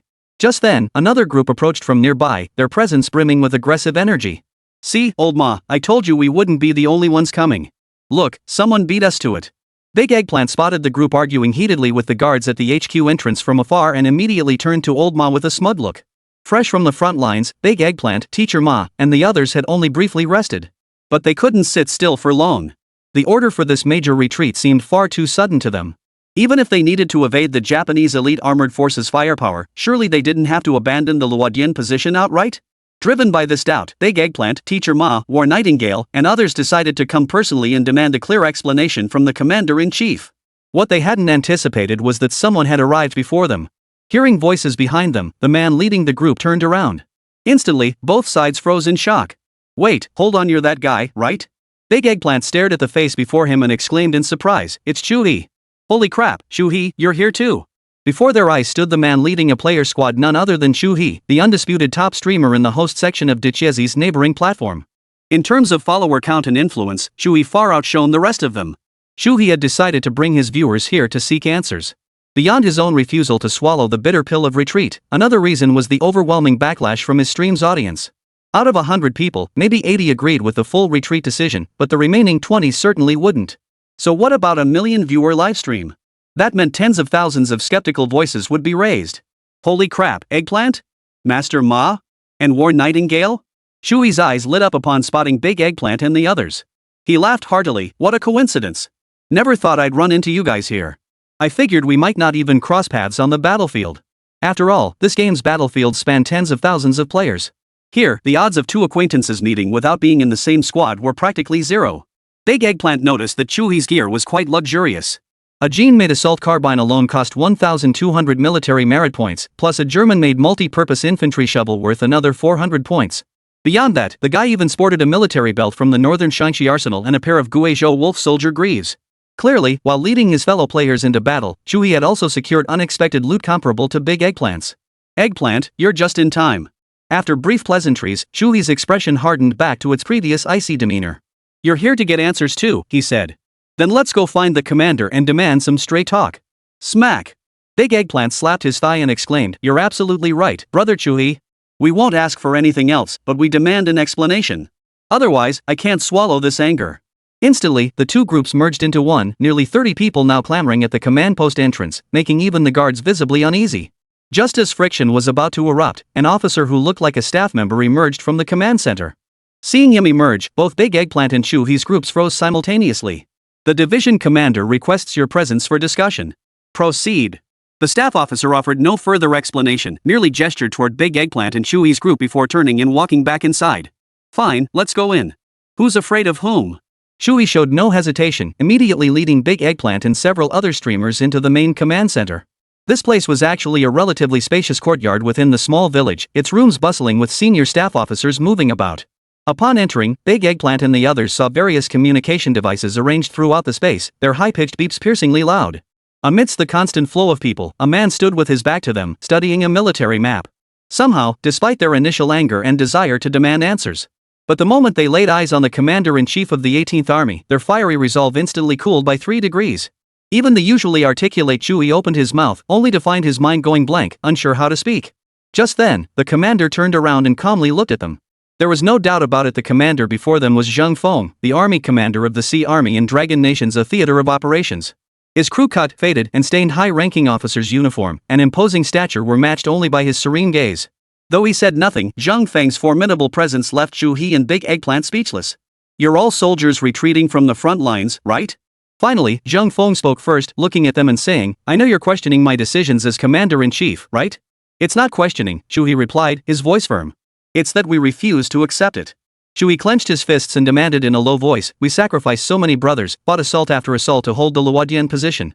Why should we just hand it over to the Japanese?" "Exactly." Big Eggplant immediately chimed in, "Let the headquarters and core units retreat. We frontline troops will gladly hold the Luodian position, fighting to the death without retreat, buying time for our brothers in the rear to regroup." Faced with Zhu He and Big Eggplant's objections, Zheng Feng silenced them completely with a single sentence. The Japanese had 3 army divisions, including 6 elite armored divisions and dozens of infantry companies. Over 30 warships patrolled the surrounding seas, and at least 400 fighter planes filled the skies. Zheng Feng regarded them calmly and asked, "With 1,000 or 2 men holding Luodian, how long do you think you could withstand this firepower? Half an hour? Or 15 minutes?" Faced with this stark, bloody comparison of manpower and firepower, no amount of courage or resolve could possibly sway the outcome of the battle. Shui swallowed hard but remained defiant.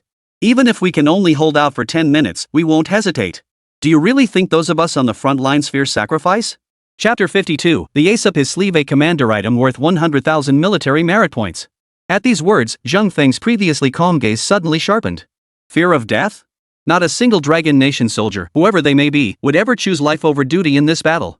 But precisely because every soldier possesses this courage to face sacrifice, I, as their commander, must never act impulsively and decide their fate. Zheng Feng's voice rang out with unwavering resolve, "Our soldiers' lives are precious. Not a single one of them can be sacrificed in vain." This scene brought tears to the eyes of viewers in the livestream chat.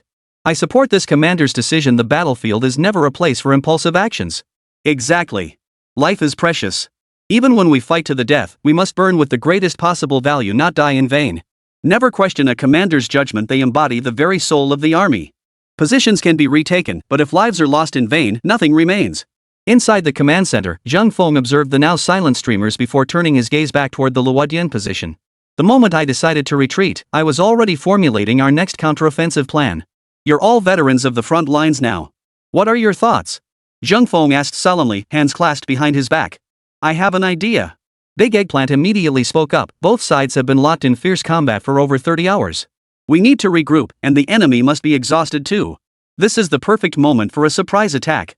Shui added from the side, "I don't think it should be a large-scale ambush. Small unit infiltration operations would be best." "You're absolutely right." Zheng Feng turned, his eyes gleaming. "Truth be told, it's time I played my trump cards." "Ace cards?" Big Eggplant, Shui, and the others exchanged puzzled glances, none understanding Zheng Feng's meaning. The players had already learned that the game's military merit shop offered a vast array of redeemable items. Furthermore, every participating player could earn military merit points, with the amount varying based on their status and combat conditions. As the commander of this campaign, Zheng Feng was undoubtedly a player himself and could naturally earn military merit points. However, the acquisition and usage of a commander's military merit points followed special rules. First, the number of military merit points a commander earns is based on the number of enemies killed and the combat results achieved by the troops under their command. Second, a commander's military merit points can only be exchanged for commander-specific strategic items in the military merit shop. This was foreseeable, as commanders inevitably accumulate far more military merit points than ordinary players.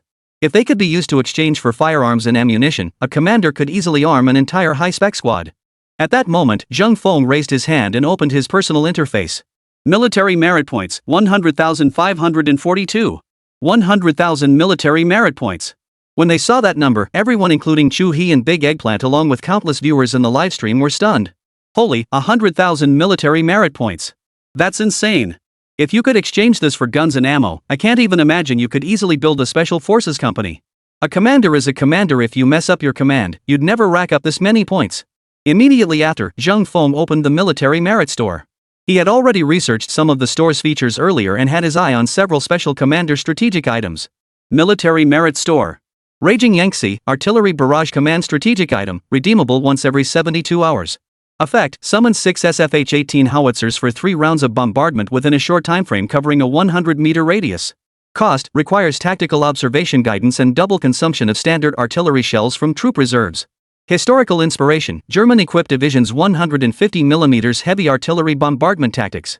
Acquisition, 60,000 military merit points. When this item appeared before everyone, they were all stunned. Holy crap, did I miscount? Big Eggplant was completely dumbfounded. After counting it over and over, he exclaimed, Brother Chui, take a look, how many zeros is that? 60,000. 60,000 military merit points, not 60,000. Shuhi was equally stunned, his jaw dropping as he exclaimed, Holy crap, this commander item is ridiculously expensive. Compared to this, what are our military merit points worth? A volley from 6 SFH-18 howitzers meant, plain and simple, 0 chance of survival for any target within a 100-meter radius. Zheng Feng hadn't deployed this item earlier for one reason: a 100-meter radius bombardment would be practically useless on a massive battlefield with tens of thousands of troops. The other reason? He simply didn't have enough military merit points to redeem it at the time. There's another item here. Take a look. Zheng Feng swiped the screen, and soon another item appeared before everyone. Dragon's Eye, a special observation goggles strategic item, redeemable once every 72 hours. Ability, enables commanding artillery barrages to bombard designated coordinates beyond visual range through the special observation lens. Historical prototype, military equipment supplied by the Eagle Nation to the Dragon Nation. Cost, only commanders may use this item. Can only be used in conjunction with artillery bombardment items from the military merit store. Acquisition, 22,000 military merit points. This item was displayed to viewers through the livestream feed. Undoubtedly, this is an exceptionally powerful strategic item, enabling direct remote command of artillery barrages to bombard designated coordinate areas. However, its limitations are equally apparent. First, it must be combined with the artillery barrage item obtained from the military merit store. It cannot directly command conventional artillery within your army. Second, it essentially serves only as a coordinate marker, and it costs a staggering 22,000 military merit points. Zheng Feng looked at Dechiezi and the others, his voice solemn as he said, This observation scope item, combined with the Yangtze River Raging Torrent artillery bombardment item we acquired earlier together, I believe we can pull off something big. Everyone present was sharp. Within moments of Zheng Feng's words, they grasped his meaning. I see. You mean the enemy command post is likely inside Luodian? We can catch them off guard and launch a decapitation strike. Zhang Ning asked excitedly, right? That's it, isn't it? What a brilliant idea. Shui pondered for a moment before exclaiming in awe, if we succeed, even if we can't annihilate all 3 of their divisions, destroying their command center alone would deal a devastating blow. Chapter 53, Midnight Raid, Direct Assault on the Enemy Command Post. Great! What are we waiting for? Big Eggplant was overjoyed. He turned to Zheng Feng and said, What are we waiting for? Bomb them directly. Turn the Japanese commander, Kato Namaru, into mincemeat. As the overall commander for the Luodian sector, Major General Kato Namaru was a high-ranking target. Eliminating him would undoubtedly be a major victory. I agree, Zheng Feng replied, but I've reviewed the Yangtze Raging Torrent cluster bomb specifications. Its effective blast radius is limited to 100 meters. Zheng Feng frowned slightly and said in a low voice, although the Dragon's Eye observation scope can provide visibility and coordinates for the Luodian direction, it cannot precisely pinpoint the location of the Japanese command post. This meant someone must infiltrate Luodian, now occupied by enemy forces, locate their command post, and relay the coordinates. Only then could Zheng Feng use the Dragon 2 Mai to obtain precise coordinates and call in the Yangtze Raging Torrent cluster bombardment to eliminate Kato Namaru. Without a doubt. This was a mission with an extremely high probability of being a one-way trip. The team infiltrating Luodian would not only have to eliminate enemy sentries along the way and evade the Japanese troops resting, but also locate their command post. Once the signal coordinates were transmitted, Zheng Feng's artillery barrage would immediately rain down. This meant that even if the infiltration team managed to reach the enemy command post, they would most likely be buried in a sea of shells or surrounded by reinforcing enemy forces. Hearing this, Big Eggplant replied without hesitation, I understand your plan to form a suicide squad to infiltrate Luodian, right? I'm in. I'm in too. Shui, standing nearby, also raised his hand without hesitation. Including Teacher Ma, Zhang Ning, and others, all expressed their willingness to join the operation. Not only them, but even the senior officers in the command center began voicing their support. "Commander, you needn't issue the order." A staff officer stepped forward and said with a smile, "Our brothers on the front lines have fought so hard for so long. Now, the Suicide Squad mission should rightfully be ours to undertake. That's right, our resolve to fight won't be outdone by any soldier. Please assign me to the Suicide Squad as well." Officer after officer rose to their feet, their voices ringing out in unison. Not a trace of cowardice or fear could be seen on any of their faces. This scene made Zhang Feng's eyes redden, his eyelids burning with emotion. Dragon Nation, no matter the hour, has never lacked for people united as one, forging its resolve with flesh and blood. Half an hour later. Under Zhang Feng's command, a 100-strong infiltration squad was fully prepared. At the officer's strong insistence, 5 high-ranking officers all holding regimental level or higher military positions were incorporated into the infiltration squad. Additionally, streamers like Big Eggplant, Chui, Teacher Ma, and Big Monkey were all integrated into the infiltration squad. To ensure absolute success for this operation, the streamers leveraged their networks. Through player-to-player channels, they equipped the 100-strong infiltration team with the finest gear available. Each member was armed with a border region-made quenched military knife, a Sichuan army short-barreled submachine gun, 3 hand grenades, and 100 rounds of ammunition. Beyond that, each wore a set of Guizhou wolf soldier greaves and carried one exceptionally unique item. Jiangnan Water Network Raincoat. Properties: 35% stealth during nighttime and rain, 10% movement speed bonus. Built-in bamboo padding offers limited protection against stray shrapnel. Historical prototype, combat gear of the new 4th Army's Taihu guerrilla unit. Acquisition, 250 military merit points. These 100 complete sets of gear were borrowed piece by piece from tens of thousands of currently online players. Once the campaign concludes, everything must be returned. Additionally, Big Eggplant and Chu He each carry 2 signal flares. Once they locate the enemy command post at Luodian, they will immediately fire signal flares to provide guidance to Zhang Feng's side. With such a severe disparity in troop strength and firepower between the two sides, only by eliminating the enemy command post could they have a chance to turn the tide of battle once more. In the livestream chat, viewers were equally thrilled. This is exactly the kind of night combat our Dragon Nation army excels at. Sneaking in under cover of darkness will catch them completely off guard. You're wrong. For this infiltration, we should ideally only take out their sentries, then sneak in silently without firing a single shot. Charge! We absolutely must take out the enemy command post. This operation could determine the course of the entire campaign. The players' strategic discussions, including this surprise assault plan, were precisely the kind of initiative Ye Hao had hoped to see when designing the third act campaign. For large-scale battlefields, there is only one overarching strategic objective. The specific tactics and planning, however, are entirely up to the players. At this moment, in the woods facing Luodian outside the 18th Army's temporary encampment. Attention, all personnel. The voice belonged to Zhao Tianhai, commander of the infiltration squad and the highest-ranking officer present, holding the rank of regimental commander. Remember the following points for our upcoming operation. Prioritize stealth during the operation. Use your hardened combat knives to eliminate enemies whenever possible. Under no circumstances are you to fire your weapons unless absolutely necessary. Our objective is to pinpoint the location of the enemy command post. The moment anyone spots it, fire a signal flare immediately. We're about to depart. Everyone double-check your gear. We move out at 2 o'clock sharp. All players in the infiltration squad were inspecting their gear. Cold, gleaming border region-made quenched military knives were sheathed at their sides, while Sichuan army short-barreled submachine guns hung from their belts. Firing shots is the last resort, only to be used when absolutely necessary after being detected by the enemy. True infiltration operations relied primarily on cold steel, minimizing noise at all costs. There were no rousing pre-battle speeches, no stirring, heroic addresses. They were all seasoned veterans, well aware that this mission was a suicide run, a death sentence. But was anyone afraid? Not a single soul chose to back out. As the watch hands crept toward 2 a.m., Zhao Tianhai abruptly swung his arm and whispered, "All units, move out." 100 lightly armed warriors slipped silently into the night, like shadowy specters, setting out without a sound. Viewers in the livestream channel followed the rapidly advancing squad with bated breath, their hearts pounding with both tension and anticipation. The squad moved with remarkable speed and near silent precision. The journey of over 10 kilometers was nearly complete in just over an hour. As the Japanese garrison at Luodian came into faint view, Zhao Tianhai issued his second command. Chapter 54, Coordinated Attack. Eliminate the Japanese outpost. Everyone, spread out. Form 4-man squads and advance on your bellies.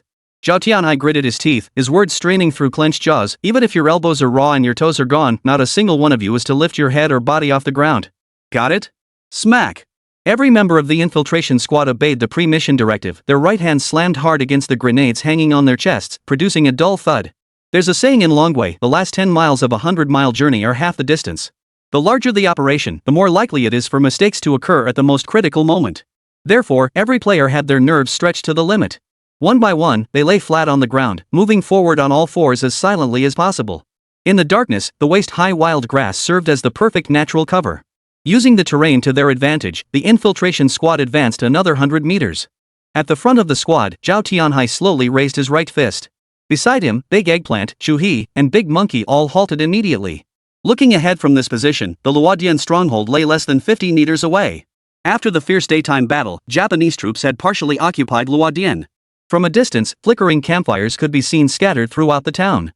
Zhao Tianhai scanned the scene briefly before murmuring, "Look. Just at this town entrance facing us, there's at least a battalion of Japanese troops stationed." The three followed Zhao Tianhai's pointing direction and saw, as expected, numerous Japanese soldiers snoring away as they huddled around open-air campfires. It was now 3 in the morning, the time when people were most exhausted. Except for a few Japanese soldiers on guard duty, the vast majority of them were fast asleep. Those stationed outside were all low-ranking infantry. "I reckon the enemy's command post has definitely moved into the inner defenses of Luodian. We need to figure out how to bypass these sentry posts." Shui scanned left and right. Right at the intersection directly ahead, 3 Japanese soldiers were visibly standing guard. Each wore a reflective steel helmet and carried a Type 38 rifle, patrolling back and forth to cover the entire area ahead of the intersection. "I always thought those Japanese bastards were made of steel," Shui muttered. "Turns out they get tired too, Colonel Zhao." Big Monkey grinned and whispered, "Only 3 Japs awake? We'll just send 2 men over 1 cut each. Sneak right past them." However, after hearing Big Monkey's suggestion, Zhao Tianhai shook his head. "It's not as simple as you think."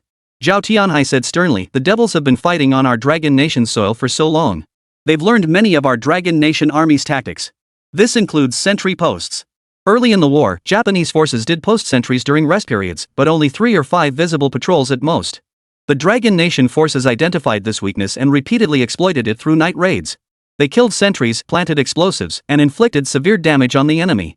It must be understood that, whether in history or within this game, the Japanese forces were never as foolishly portrayed in sensational dramas, not so stupid they could be easily dispatched by anyone with a single blow. Now, the enemy forces had learned the Dragon Nation Army's sentry tactics, combining visible sentries with hidden patrols for surveillance. Visibly, only 3 or 4 Japanese soldiers patrolled, but undoubtedly at least 2 or 3 more lurked in the shadows. Zhao Tianhai narrowed his eyes at the Japanese soldiers 50 meters away. "Taking out these bastards is easy," he said. "But finding their hidden sentries? That's a whole different story. Once the visible sentries were taken out, the hidden ones wouldn't even need to move. A single shot from them would mean the infiltration squad's mission was a complete failure. What do? We can't even spot the hidden sentry's position." Big Eggplant scanned the road leading to the Japanese position carefully, but visibility in the night was already poor. Moreover, the positions of the hidden sentry posts were usually extremely tricky. Trying to spot them directly with the naked eye was nearly impossible. Time ticked away second by second. By now, the viewers in the livestream chat were getting anxious. What should we do?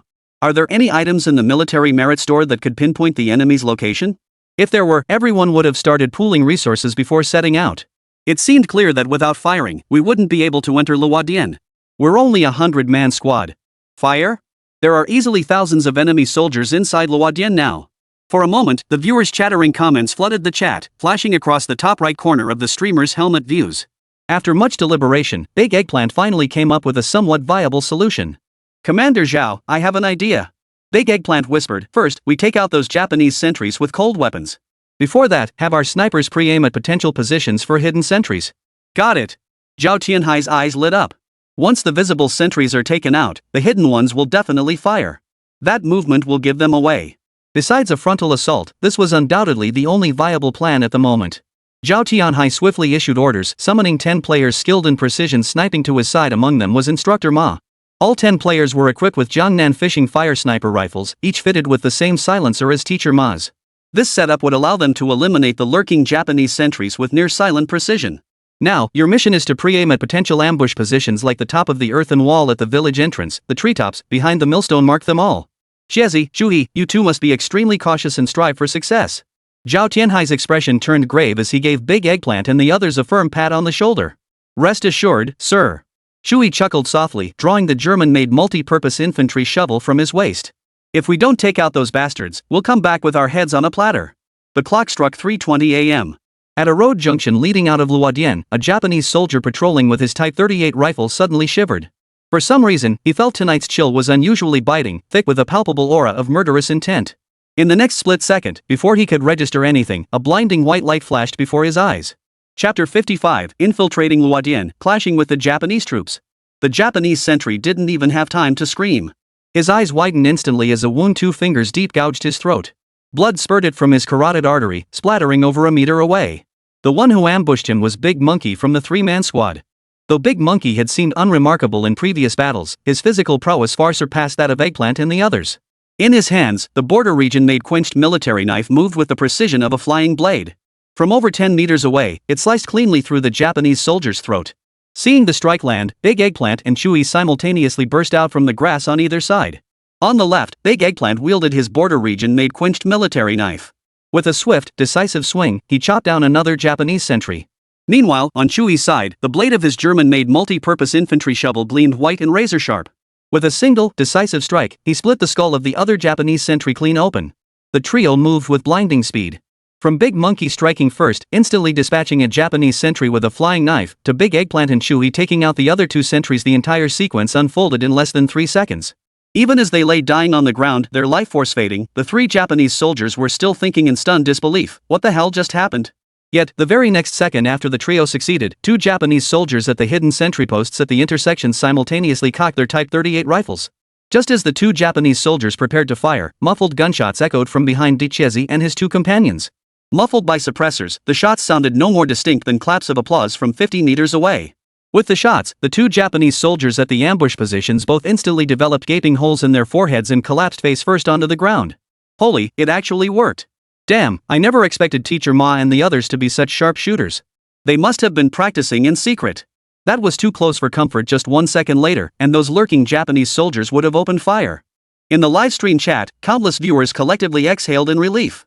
The most tense moment was undoubtedly dealing with the Japanese sentries.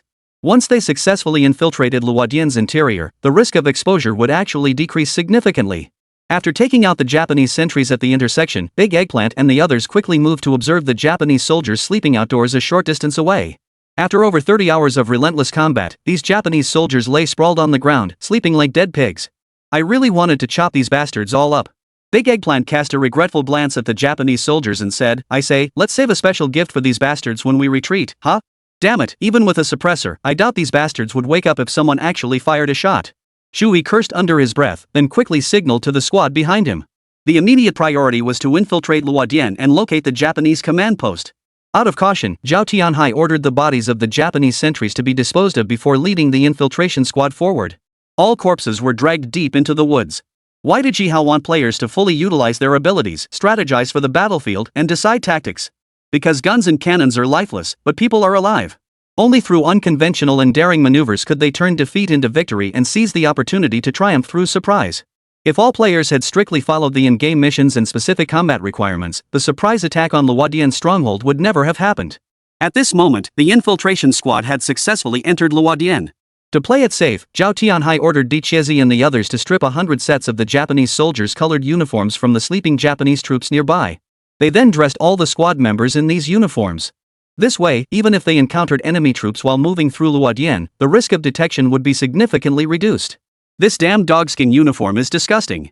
If it weren't for the mission, I'd never wear this crap. Big Eggplant grimaced as he adjusted his cuffs and collar, muttering his disgust. Yeah, right. Who the hell wants to wear this crap? As long as the mission succeeds, what does it matter? Teacher Ma chimed in beside him. Even if we had to infiltrate the enemy ranks undercover, we'd do it without hesitation. Soon, after changing into their disguises, 100-strong squad dressed in the Japanese soldiers' colored uniforms and steel helmets appeared silently within Luodian. Zhao Tianhai thought, since he was already wearing this dogskin uniform, he might as well play the part fully. He promptly stripped off his own Japanese battalion-level officer's uniform and selected a player from the squad who understood the Japanese language. He intended to have this person impersonate the squad leader. If we run into Japanese troops later, don't panic. Just act like this. After Zhao Tianhai repeatedly briefed the player, the squad pressed onward. Meanwhile, in a courtyard at the heart of Luodian, Major General Kato Namaru, commander-in-chief of the Luodian front, had yet to retire for the night. Despite securing Luodian, Kato Namaru felt no joy whatsoever. For he had discovered that his long-cherished strategic vision had been utterly crushed today by the unseen commander of the Dragon Nation's 18th Army. 8 hours earlier, Kato Namaru had confidently ordered his troops to construct fortifications and trenches along the front lines, preparing for a full-scale assault on Luodian. Yet, after spending hours building their defenses and finally charging into Luodian, they discovered the main force of the 18th Army had already withdrawn. All that remained for them was an empty shell of Luodian. Bastard! Who the hell possessed such strategic foresight to execute a retreat like this? Kato Namaru was utterly baffled. In his eyes, the Dragon Nation's generals and officers were nothing but a bunch of boorish peasants. How could these Longwa people who hadn't even attended military academies and lacked basic education possibly be worthy opponents for the noble imperial army of Little Japan? Meanwhile, less than 100 meters from Kato Namaru's command post in an alleyway, the infiltration squad was advancing in formation. Just as they rounded a corner, they collided head-on with another fully armed Japanese unit. In an instant, muscles tensed across Chiezi and Shui's bodies, their index fingers instinctively locking onto their triggers. From the opposing Japanese unit, a lieutenant-like officer swiftly approached Big Eggplant and his team. Chapter 56, Turning the Tables, directly targeting the Japanese command headquarters. Fortunately, the darkness of night and the fact that the infiltration squad had already changed into Japanese uniforms meant the Japanese lieutenant clearly didn't suspect their true identities. Which unit are you from? Why are you moving about so late at night? The Japanese lieutenant stepped forward, his nasal voice bellowing at Big Eggplant and the others. Behind him, roughly a company of Japanese soldiers now fixed their gaze on Big Eggplant and his group, ready to draw their guns at any moment. In the live stream chat, viewers were startled. Holy, we've been spotted. Are we about to get into a firefight? Calm down, they haven't recognized us yet. Exactly, it hasn't started yet. Don't panic. Eggplant and the others weren't new to the battlefield, they weren't about to panic over this. At that moment, the player who had been called out earlier by Zhao Tianhai, the one fluent in the Japanese military manual, approached with a cold expression. It must be said, paired with that battalion-level officer's uniform and the Type 95 military dagger at his waist, this player really did have a certain air of passing for the real thing. Before the Japanese lieutenant could react, the player made an incredibly bold move. Smack! In front of 200 to 300 people from both sides and millions of viewers across major livestream platforms, he flicked his gloved right hand and delivered a sharp slap across the Japanese lieutenant's face. The force behind that slap was brutal. The player's own hand went numb from the impact. The Japanese lieutenant's face instantly swelled on one side from the blow, leaving him reeling and nearly collapsing to the ground. Bastard! Attention! You bastard! Is this how you flaunt the samurai glory of the Little Japan Empire on Dragon Nation soil? The player cursed in authentic Japanese, bastard. What should you do when you see an officer? Only then did the Japanese lieutenant, still reeling from the blow, recognize his opponent as a battalion-level officer at least 2 ranks above his own. He snapped to attention instantly, saluting, "At ease, Captain." Behind him, over 200 Japanese soldiers snapped to attention in unison, rifles at the ready, not daring to move a muscle. Why were you moving within the Luodian position at night? The player, his face stern and hands behind his back, demanded, "We are the Special Guard unit personally appointed by Major General Kato. And you? What are your credentials?" Hearing they were Kato's personally appointed guards, the Japanese lieutenant grew even more flustered. It was common knowledge that in the Japanese military, high-ranking officers routinely bullied and oppressed their subordinates. Reporting, Captain. We are the 10th Company of the 7th Regiment, 3rd Division, conducting a sentry handover. We are heading to the southern intersection of Luodian to relieve the post. The Japanese lieutenant shouted loudly. Hearing this, Zhao Tianhai, Big Eggplant, and the others felt their hearts skip a beat. They had just killed the Japanese sentry at that very post and crept their way over. Thankfully, they encountered this lieutenant, otherwise, they would be in serious trouble. The player nodded slightly and said, "You don't need to go over there. When I patrolled earlier, the sentries were dozing off. I've already ordered them to stand guard until dawn." "Yes, sir." The Japanese lieutenant dared not utter another word of nonsense, immediately turning around and leading his men away. Only after the Japanese soldiers vanished from sight did everyone wipe away the cold sweat that had formed on their brows. "You're something else, kid." That was spot on. Big Eggplant couldn't help but give the player a thumbs up. "Heh, Eggplant, how'd my acting look?" The player replied smugly, "I majored in foreign languages. Fooling these animals was a piece of cake." We've reached the central area of Luodian.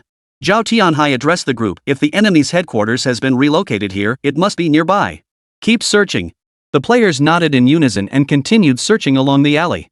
Finally, after several turns, a courtyard lit up by torches came into view. Japanese soldiers stood guard at the entrance. Even from outside, Big Eggplant could hear the distinct beeping of communication devices echoing from within. No mistake. Everyone's eyes gleamed like hungry wolves, almost glowing with intensity. After all that trouble, risking total annihilation, they'd finally found the enemy's headquarters. Before Big Eggplant and the others could approach cautiously, a Japanese sentry at the entrance had already noticed this odd-looking squad suddenly emerging from the alley. Immediately, the Japanese guard advanced, submachine gun raised, barking, "Which unit are you from?" It was the same player who stepped forward, blaring as he retorted, "You're not qualified to speak to me like that. Where do you think you are? Bastard! This is the headquarters. Everyone must identify themselves." The Japanese guard clearly hadn't expected the commander of this small unit to speak to him in such a manner. Instantly, he and another Japanese guard raised their submachine guns, barrels pointed directly at the player. Yet the two Japanese soldiers soon found themselves bewildered as the men before them dressed in identical Japanese military uniforms began to laugh. Their smiles were chilling in the night air. Some faces blurred into the darkness, revealing only rows of gleaming white teeth. "You say this is the headquarters, right?" Zhao Tianhai sneered coldly, suddenly drawing the Sichuan army short-barreled submachine gun from his waist and shouted, "Japs, your grandpa's looking for your headquarters, ha! Tuck!" This submachine gun, exchanged for military merits, proved devastating at close range. Its spitting flames unleashed two bursts of fire, and two Japanese guards collapsed instantly, their chests erupting in bloody blossoms. Now that they'd located the enemy's headquarters, there was no need to keep up the charade. Might as well seize the moment and slaughter them mercilessly. Eggplant, Chui, find an open spot and launch those signal flares. Zhao Tianhai, holding his submachine gun in one hand, fired two more bursts, taking out several Japanese soldiers charging out of the compound. He turned and bellowed at Big Eggplant. "Yes!" Big Eggplant, Chui, and the others drew their own short-barreled submachine guns. Pulling the pins from grenades strapped to their waists, they hurled them fiercely into the Japanese command headquarters compound. Boom! Boom! Boom! The deafening explosions of grenades, accompanied by the relentless, pea-shooting cadence of submachine gunfire, instantly roused every Japanese soldier in Luodian. "Bastards! Enemy attack! Enemy attack! Get up! Enemy attack, baka! Eliminate the enemy!" In an instant, Japanese troops stationed around Luodian's perimeter rushed toward the central area to reinforce the garrison. Chapter 57, A Desperate Firefight, Fighting to the Last Man. Inside the room, Kato Namaru, who was studying the battlefield map, hadn't yet grasped what was happening when a deafening explosion outside caused chunks of earth and rock to rain down through the ceiling of his room. "Bastards!" Kato Namaru flew into a rage, grabbing a staff officer by the collar and bellowing, "What the hell is going on? Find out immediately." "Commander-in-Chief, we've just received intelligence that a small Dragon Nation force killed our sentry at the southern Luodian intersection and infiltrated our lines. This Dragon Nation force numbers less than 100 men, but they're well equipped. Hostilities are currently raging between our forces." A Japanese officer who had just rushed in from outside shouted urgently to Kato Namaru. Within the compound, a dedicated security platoon of over 30 Japanese soldiers had already scaled the walls and rooftops, using the terrain to return fire. A force of less than 100? Upon hearing this, Kato Namaru's mind instantly relaxed considerably, and his expression regained its cold composure.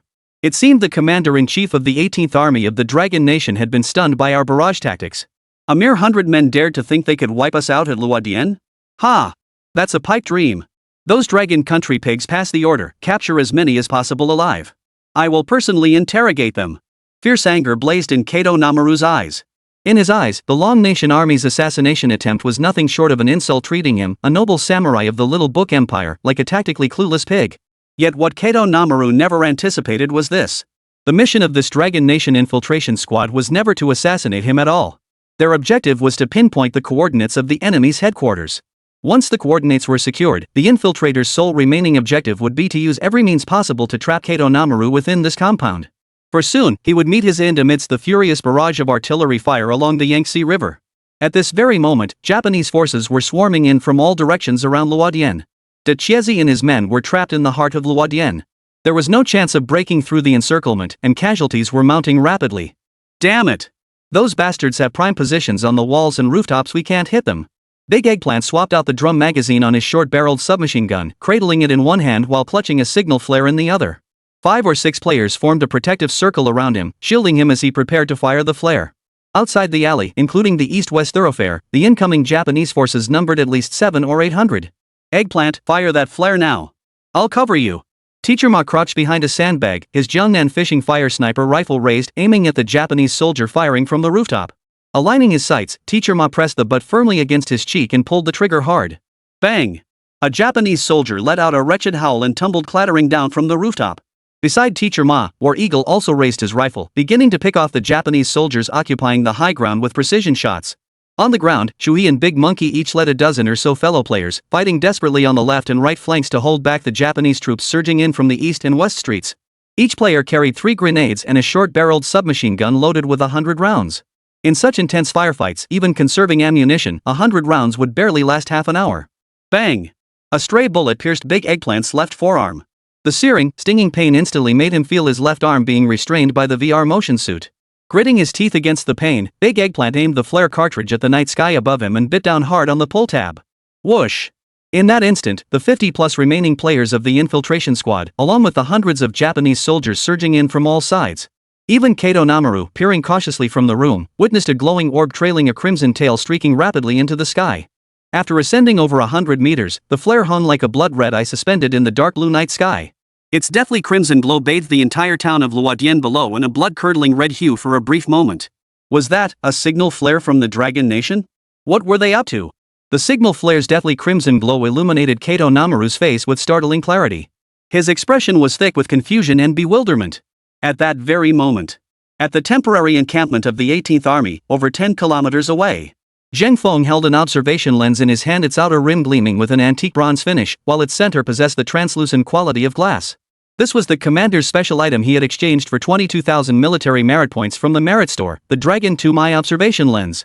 Through the observation lens, Zheng Feng's perspective swept over Luodian from a bird's-eye view. And what he witnessed nearly made his eyes pop out of their sockets. Hanging in Luodian's night sky like a dying star was a signal flare, its entire body radiating a deathly crimson glow. Moreover, Zheng Feng could see the ground-level battle crystal clear through the Dragon 2 Mai. In less than a minute after the flare was launched, the number of infiltrators sacrificed had soared to over 70. Even the regiment commander leading this operation, Zhao Tianhai, now lay in a pool of blood, riddled with multiple bullets, his eyes still open. Use the long spear Raging Tide Cluster barrage item immediately? The prompt to use the item appeared before Zheng Feng. Yet, he hesitated to make a decision. At the Luodian stronghold, not only was the enemy's command center located there, but also players like Big Eggplant, Shui, Teacher Ma, and War Nightingale. Over a dozen fighters were engaged in bloody combat. Launching the barrage now would undoubtedly mean their complete annihilation. He would be trading the lives of these dozen-plus warriors still fighting for their lives to take the life of Kato Namaru. As a true corps commander, Zheng Feng had mentally rehearsed countless similar scenarios and undergone innumerable military simulations. In his view, even on a real battlefield, when necessary, he would still choose to accept the sacrifices of his soldiers to secure victory on a larger scale. But simulations were just that, simulations. The real battlefield and the simulations on the sand table were fundamentally different concepts. When this moment finally arrived, Zheng Feng discovered his raised right hand trembling violently, unable to press the fire button. At that very instant, a gaze pierced through the dragon's eye observation lens like a razor-sharp military dagger, striking Zheng Feng's heart with brutal precision. Chapter 58, Fire at me, and take that Japanese brigadier general down with you.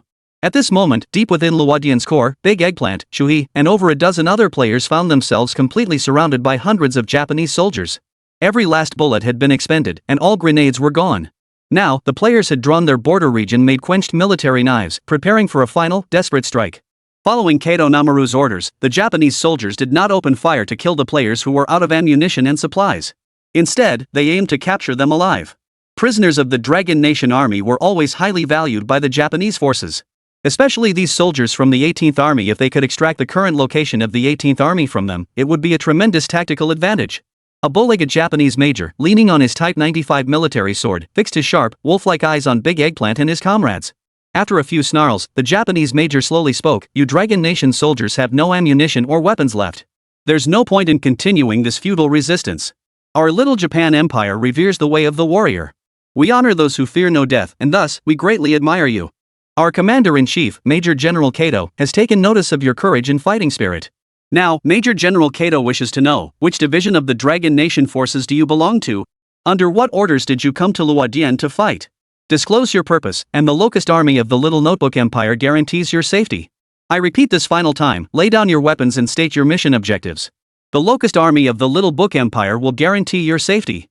At the Japanese major's command, the surrounding Japanese soldiers all holstered their Type 38 rifles, yet they still encircled the group led by Big Eggplant. To these Japanese soldiers, the dozen or so Dragon Nation soldiers were already trapped. Capturing them alive would be a major achievement. You, little bastards. You think your grandfathers are afraid of death? Big Monkey spat in the direction of the Japanese major, sneering, look at your pathetic self. You think you can take on my grandpa in a fight? Why waste words with him, monkey? I'll make you a bet. Shu He chuckled. Let's wager who can slice this major in half. That's 600 military merit points. Aren't you tempted? Enough already. My gear is made for close combat. What's all the fuss about? Just as Big Eggplant prepared to charge first, he sensed a presence. Not just him, all the other streamers and players felt the same sensation. It came from above their heads, a gaze like the eye of heaven. Though they couldn't see anything, Big Eggplant was utterly certain this must be the effect of Zheng Feng activating the Dragon 2 Mai observation lens. Meaning the command center could now see their situation and surroundings. No more hesitation. Commander, open fire immediately. Fire at us. We've already killed enough of those bastards, we've more than earned our pay. Big Eggplant wiped the blood from his military knife with his bandage, grinned, tilted his head back, and bellowed at the night sky above. Fire. Beside him, Shuhei was in even worse shape. At least 4 or 5 bullet wounds riddled his body. Yet he too bellowed, we never planned to come back alive once we charged in. Cowards are trash. Fire. Fire at us. Destroy the enemy's command center, and Luodian's recapture is within reach. At this moment, the dozen or so players surrounded by the Japanese forces had all resolved themselves to fight to the death. For each of them, this was more than just a game, it was a battlefield that authentically recreated that era. Facing the same circumstances, the martyrs of that era would never hesitate for a moment, even if it meant paying with their flesh, blood, and lives. Defending the homeland is a soldier's duty, dying on the battlefield is a soldier's honor. In the livestream, countless viewers' eyes were reddened. The game Ye Hao had created had succeeded in recreating the heroic ballads and brutal warfare of that era to the greatest possible extent. For anyone who did not live through that era, witnessing this moment firsthand evokes a shock and sorrow beyond words. Sacrificing the small family for the greater good. There are no cowards in our dragon nation. Eggplant, you're the man. Even if we fight to the last breath, we won't let the enemy look down on us. If need be, we'll start all over again. Salute to the martyrs of that era. Remember history. Countless player comments flashed across the streamers' screens. Standing on this battlefield, even in their final moments, they could still see the encouragement and support of countless viewers. But what of the martyrs of that era? They fell on the eve of dawn. Though their eyes remained open until their final breath, the first light of day could never rouse them. A person dies twice. The first death is the physical demise. But when all memory of them fades, when no one speaks their name again, only then do they truly vanish from this world. As descendants, what we can do is ensure the martyrs and heroic spirits of the Dragon Nation live forever in memory, undying through the generations. At the 18th Army's temporary encampment, Zheng Feng's eyes also turned red. In that moment, he suddenly understood why those who had never experienced war could never truly describe its agony. Even a career soldier like himself hesitated in agony when faced with such a choice. After all, it wasn't just the Japanese brigadier general in command, there were also his besieged comrades in arms. Yangtze Raging Torrent Artillery Barrage item activated. The instant Zhang Feng activated this commander's item, a deep, rumbling hum filled the air. Outside the temporary encampment of the 18th Army, rows of SFH-18 howitzers, their blackened barrels stamped with foreign markings, materialized silently. Their muzzles all simultaneously locked onto the direction of Luodian, firing parameters already set and ready. This was the advantage of the military merit store item. No manual recalibration of firing parameters was needed. Enemy targets were automatically locked on. As the artillery regiment's ammunition burned at double speed, all 6 SFH-18 howitzers opened fire in unison. Historically, the SFH-18 howitzer boasted a maximum range of 1,619 kilometers, sufficient to cover all strike targets in the Luodian sector. Boom! After 3 rounds of simultaneous barrage, the 6 howitzers vanished silently from the position, leaving only a faint afterimage. Shell after shell tore through the night sky like death-heralding meteors, all hurtling toward the core area of Luodian, over 10 kilometers away. Chapter 59, Decapitation Operation Success. Japanese forces routed across the front.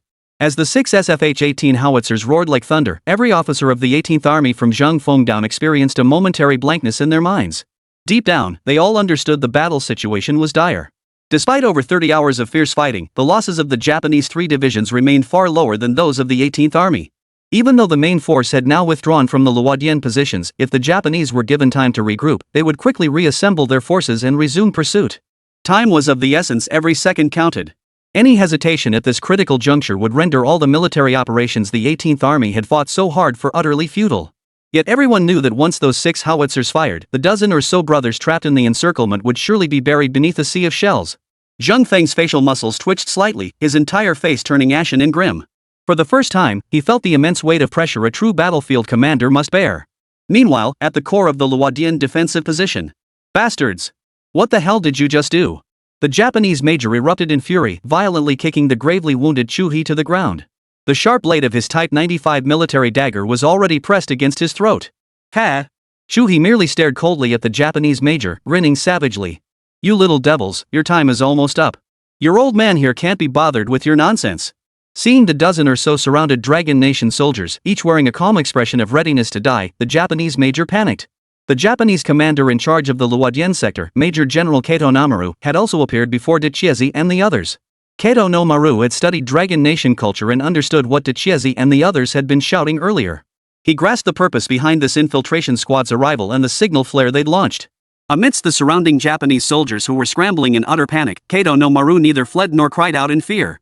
On the contrary, this Japanese officer in his crisp uniform simply closed his eyes in utter despair. As a war machine brainwashed by militarist ideology, Kato no Maru did not fear death. In his view, having served His Majesty the Emperor faithfully, his soul would surely be reincarnated. What truly filled him with anguish and despair was the profound shock delivered by this infiltrating squad from the Dragon Nation, or rather, by the entire 18th Army, indeed by all the forces of the Dragon Nation across every major battlefield. From the initial boastful claims of conquering the Dragon Nation within 3 months to the bloody, brutal battles that followed, suffering heavy losses, until now, facing imminent death under the ambush artillery barrage of the 18th Army. At this moment, a crack and a seed of doubt began to form in Kato no Maru's heart, a heart that had always held an unshakable faith in Bushido. Compared to his own soldiers, the fighting spirit and courage of the Dragon Nation's troops surpassed theirs 1,000-fold, 10,000-fold. What pained Kato no Maru most acutely was the loss of 3 entire army divisions under his command. He had just led this mighty force into the Luodian battlefield, poised to prove his mettle on the Shanghai front. Yet here, in this tiny speck of land called Luodian, he was about to die at the hands of this ragged, beggar-like force-wielding inferior weapons. Woo! A low, wailing howl suddenly rose from the distant night. The sound sent a chill down the spines of the Japanese officers present, their faces turning pale in an instant. Heavy firepower was the last thing the Japanese army lacked. Kato Norimaro recognized it, the whistling sound of shells in flight after a volley from SFH-18 howitzers. 3 simultaneous volleys from 6 howitzers unleashed 18 shells that struck this narrow alley within seconds. All surrounding structures, along with the mangled remains of the Japanese soldiers, were reduced to dust in the violent explosions. The feed from the Dragon 2 observation scope ended there. Zheng Feng slumped into his chair, utterly drained. Shortly after, the guard company commander burst in, tears streaming down his face, reporting, "Commander, the enemy command post in the core area of Luodian has been completely destroyed. Kato no Maru and over 20 enemy officers are all dead. Our brothers also. Don't say another word." Zheng Feng waved his hand. Rising to his feet, his gaze sharpened like a century's worth of pent-up fury. His voice was deep and resolute. "Our soldiers did not die in vain. Issue the order. The entire army is to prepare for a counterattack. We will retake the Luodian position. Grief and tears are forever the most meaningless and worthless things on the battlefield. Now, all that remains for the players still standing on this battlefield is to fight until the last drop of blood, to exhaust every last bullet to reclaim Luodian. The blood of our comrades must not be shed in vain." Meanwhile, in the livestream, countless viewers were profoundly shaken by this heroic spectacle. Before this, how many could have known that scenes like the sacrifice of Big Eggplant and his comrades today have played out countless times throughout history? In the game, death meant a chance to revive and try again. But in reality, the fallen heroes had no second chance at life. At this moment, Big Eggplant and Teacher Ma both removed their gaming headsets. Their screens had turned gray, displaying their respective military service records. According to the military merit points system of Dragon Soul Forging the Nation, a player's merit points cease accumulating upon death and only restart upon their next game entry. Yet on the screens of 100 players, including Big Eggplant, a bloodstained banner bearing the character "For Death" now fluttered. A line of rust-red characters slowly appeared on the screen. To bear lofty ambitions and dedicate one's life to the nation is the soldier's sacred duty. To bathe in blood upon the battlefield and slay the enemy with one's own hands is the greatest joy in life. All infiltration squad members receive an additional 2,000 military merit points. On Big Eggplant's personal page, his military merit points instantly jumped from 755 to 2,755. Consider this, a single Japanese soldier yields a mere 5 military merit points. The infiltration team members had just earned the equivalent of 400 enemy kills in a single operation. This wasn't an in-game reward, it came from Ye Hao, whose eyes were equally bloodshot as he stared at the computer screen. But neither the players receiving the broadcast message within the game nor the spectators outside questioned it. Not a single person felt envy. Big Eggplant freely switched battlefield views with his mouse. At this very moment, the main force of the 18th Army was already moving at full speed, launching a nighttime counterattack on the Luodian position. Chapter 60, The Immortal Spirit of the Army, Full Mobilization for Counterattack. The outcome was predictable. Due to the infiltration squad's operation, the Japanese command headquarters was wiped out in one fell swoop by artillery barrages. On the main front, though the Japanese fielded 3 divisions, they now resembled a swarm of bees completely disorganized. Every Japanese officer above the rank of major perished in those 3 waves of furious artillery barrage from the Yangtze River. Through the third observer's perspective, the audience's view swept swiftly over the battlefield, as if accompanying a Hawker 3 fighter plane. Across the landscape, soldiers of the 18th Army of the Dragon Nation were launching a full-scale counterattack, having already seized several crucial intersections at Luodian. On the enemy side, company-level officers couldn't locate their battalion commanders, and higher up, not a single combat order had been issued from the top brass. This back-and-forth chaos sent the enemy positions into disarray. Wave after wave of Japanese soldiers fell like cut wheat. Brothers, we traded our lives for the enemy's top commander, not a bad deal. Damn, I regret not slicing that Kato Namaru clean in two. A Japanese major general? That's at least 3,000 military merit points. After gulping down a few mouthfuls of water, Big Eggplant lit a mosquito coil and began chatting with the viewers in the livestream. In the livestream chat, the tense and solemn atmosphere finally began to ease. Eggplant, what are you waiting for? Get back in there. Exactly. 5 minutes of rest is plenty. How much longer do you plan to chill? That surprise attack was so satisfying. Wiping out the enemy's entire command center in one go, that was godlike. This is the beauty of an open-ended game. Battlefield players strategizing themselves makes it far more engaging and immersive. Ye Hao's promise had undeniably been fulfilled before the player's eyes. The third act of Dragon Soul Forging the Nation, the Battle for Luodian, featured combat on a scale far exceeding the first two acts. And most crucially, this third act saw a dramatic increase in player autonomy. Following mission orders step by step in the game certainly provided a decent experience, but it ultimately fell far short of the real battlefield. Take the recent life or death decision Big Eggplant and his team faced. There was scarcely any time for deliberation. Even a single minute's delay could have given Kato Namaru a chance to survive. Opportunities on the battlefield are always fleeting. Guys, we need to rest up a bit first. You wouldn't believe it, even with the VR headset and motion suit, after over 10 hours straight, my body is completely shot.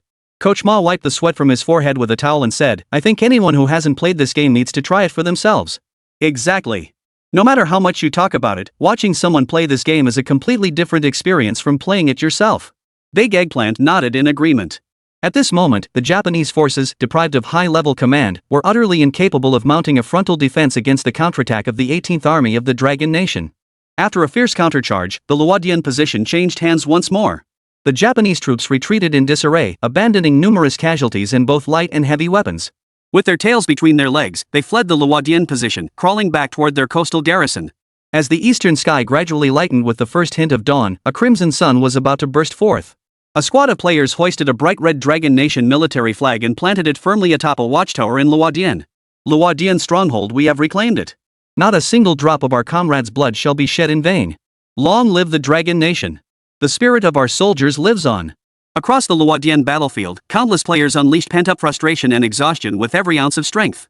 Every man raised his weapon high, faces radiant with unyielding resolve and triumphant smiles. At that moment, the scene before the players' eyes began to slowly ascend into the battlefield sky, accompanied by solemn narrative subtitles.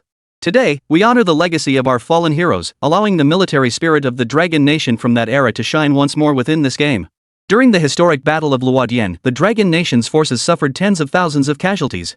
At the peak of the fighting, over 6,000 were killed or wounded in just 8 hours. Though the 18th Army was forced to withdraw to other sectors due to overwhelming casualties and ammunition depletion, this battle forged the military might of China's elite forces. The Dragon Nation has never been a land to be trampled upon at will, and its people will never yield to any invading force. Even if Luodian becomes a slaughterhouse, even if bodies pile up, the spirit of the army endures. Dragon Nation endures. Dragon Nation, a theater of operations, see Corps headquarters. Zheng Feng slowly removed his gaming helmet. His face was streaked with what could be sweat or tears. Yet the faint redness in the Sea Corps commander's eyes revealed how deeply he had been moved by the game's weighty historical resonance. Soon, the entire platoon participating in this pilot training exercise began removing their headsets. Each soldier wore a solemn, grave expression, their eyes slightly reddened. Platoon leader Zheng Feng set down his headset and reported. Present. Awaiting the commander's instructions. First platoon leader Zhang Daong snapped to attention with a sharp at ease and saluted with a crisp salute. Tell me, Zheng Feng said, what are your thoughts after this battle? Zheng Feng turned to the other soldiers and said, you may speak freely as well. Share your thoughts. Reporting to the commander. I have no other thoughts, only hatred. Zhang Daong declared loudly, I hate that I wasn't born in that era, that I couldn't have fought alongside those heroes on the battlefield, bathing in blood to kill the enemy. Reporting to the commander. I want to experience this game again. It truly made me feel the brutality and weight of war. Reporting to the commander. I believe a nation's strength lies not only in its weapons and equipment, but also in the backbone and spirit of its military. One by one, the tested soldiers voiced their thoughts. Very well. Your words hold great truth. Military spirit is the most crucial element of any army. Unlike any piece of hardware, its presence enables an army to unleash 120% combat effectiveness on the battlefield. Zheng Feng's eyes blazed as he waved his hand. Now, all of you, return to your units for rest and recuperation. A platoon of soldiers marched out of the testing room in perfect formation. Immediately afterward, He Jun, the political commissar of Sea Military Region, entered from outside. Zheng Feng's eyes flashed with satisfaction as he addressed He Jun. Old He, I see great potential in this game. Make arrangements, I want to meet with its producer soon.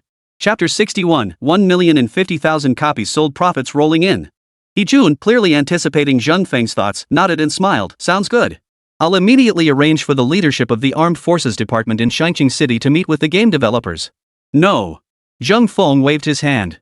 I want to meet this game producer myself.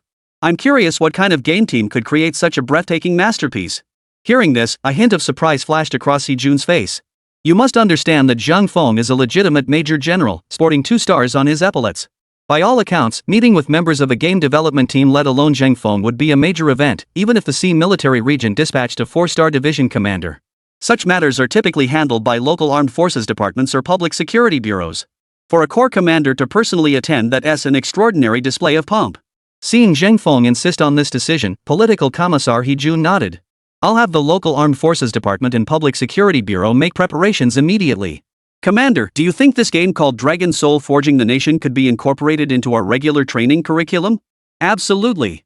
Clamping a cigarette between his fingers, Zheng Feng replied without hesitation. In my view, no other intelligent training device comes close to its effectiveness. Regarding its full-scale deployment across the military, I will personally report this to the theater commander. At this very moment, the outside world's social media platforms remained completely unaware of the impending military collaboration with Dragon Soul Studio. Across all major and minor social media platforms in Dragon Nation, the third act campaign of Dragon Soul Forges the Nation had completely dominated the trending topics. Discussions about the Battle of Luodian topped the charts, surpassing 100 million views in just a few hours. Beyond that, the newly launched military merit store in Dragon Soul Forging the Nation also drew massive discussion, with countless players showcasing their loot on the platform. Check this out, it's no ordinary border region quenched combat knife. I took down 100 Japs, and the blades got battle-scarred markings. Damn, that's awesome. How much, bro? Name your price, I'm seriously interested. Want it?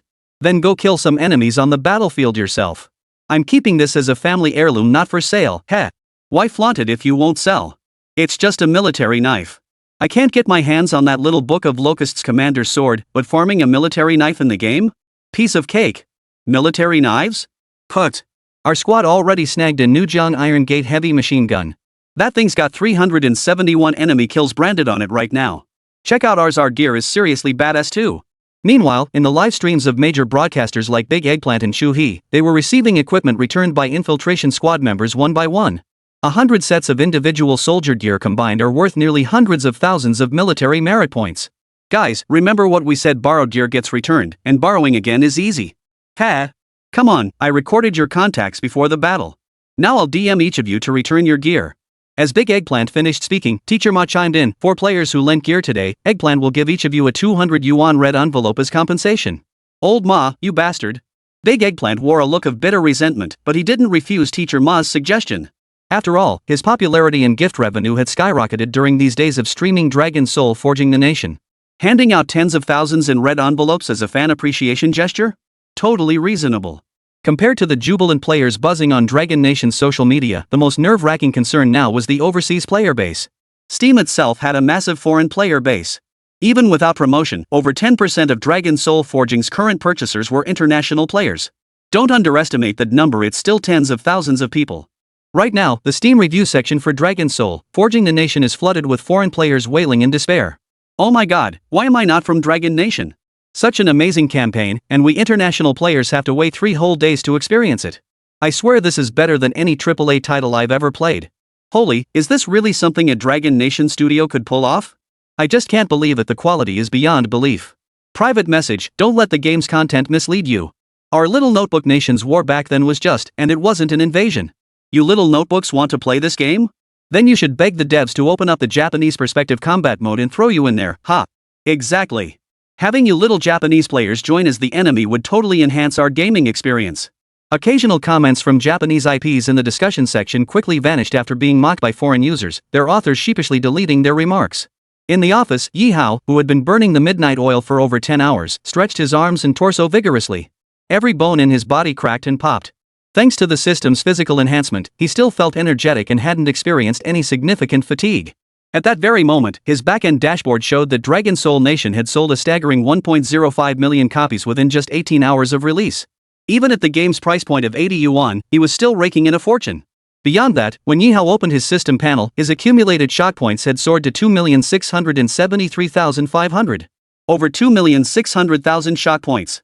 This meant he could practically start conceptualizing the next campaign right now. Ye Hao was itching to start crafting the next campaign immediately. After all, modern Chinese history was overflowing with major battles on par with the Battle of Shanghai. However, reason prevailed. It was already 1 a.m., and he absolutely needed to rest first. He'd tackle it tomorrow morning. Oh, and besides creating new campaigns, he also needed to figure out a place to live. He couldn't keep sleeping in the office every day. Lying on the worn-out sofa with his jacket as a pillow, Ye Hao tossed and turned for a long time before finally drifting off. He slept soundly until the next morning. Before he had even fully woken up, a knock sounded at the door. Opening his eyes, Ye Hao glanced toward the doorway. Oh boy, couldn't it be those guys from Tencent again? It hadn't even been a few days since Song Jinfu and Han Xiaolin got turned away at his door. Now they seemed to be back again. He rolled off the couch, pulled on his jacket, and walked toward the door with a hint of irritation. I've already made it clear, Dragon Soul Studio won't accept any collaboration offers from manufacturers. If you insist on harassing me, I'll have no choice but to call the police. Ye Hao yanked the door open, but the moment he saw the group standing there, the rest of his sentence caught in his throat. Chapter 62, Meeting with Ye Hao. The military wants to discuss cooperation. Outside his office door stood two men in plain clothes.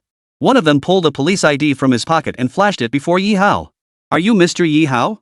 The other plainclothes officer politely inquired. I am Ye Hao. What can I do for you? Ye Hao furrowed his brow slightly. He couldn't recall committing any crimes, so why would the police suddenly show up at his doorstep? Could it be because of the game he developed, Dragon Soul Forging the Nation? No need to be nervous, Mr. Yi. The officer who had shown his badge earlier explained, we're not here to file charges or issue a summons. Someone wishes to meet with you. That's correct. If it's convenient, we'd like to proceed immediately. Another officer added. Meet me? Who wants to see me? Beyond surprise, Ye Hao felt a tinge of inevitability. Ever since Dragon Soul Forges the Nation exploded in popularity, Ye Hao knew he couldn't escape becoming a public figure, no matter how hard he tried to hide. It wasn't just game companies like Tencent wanting to meet him, people from other fields would inevitably seek him out as well. It's a leader from our Dragon Nation military. The officer said, you needn't worry about that. This leader simply wishes to have a chat with you. Please come in. The military? Ye Hao did consider the possibility that this person might be a big shot after all. If they could get the police to come find him, they must wield considerable influence. But the military? Ye Hao was genuinely baffled. Since when did the military get involved in gaming affairs? Little did he know that at the Shanghai City Public Security Bureau, the chief, deputy chief, head of the Criminal Investigation Division, and several leaders from the Armed Forces Department had already been waiting for him. In fact, prior to today, they had never even heard of Ye Hao.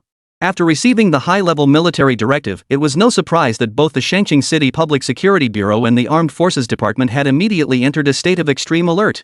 All right, let's go. Ye Hao said little else. After locking the door, he followed two officers downstairs.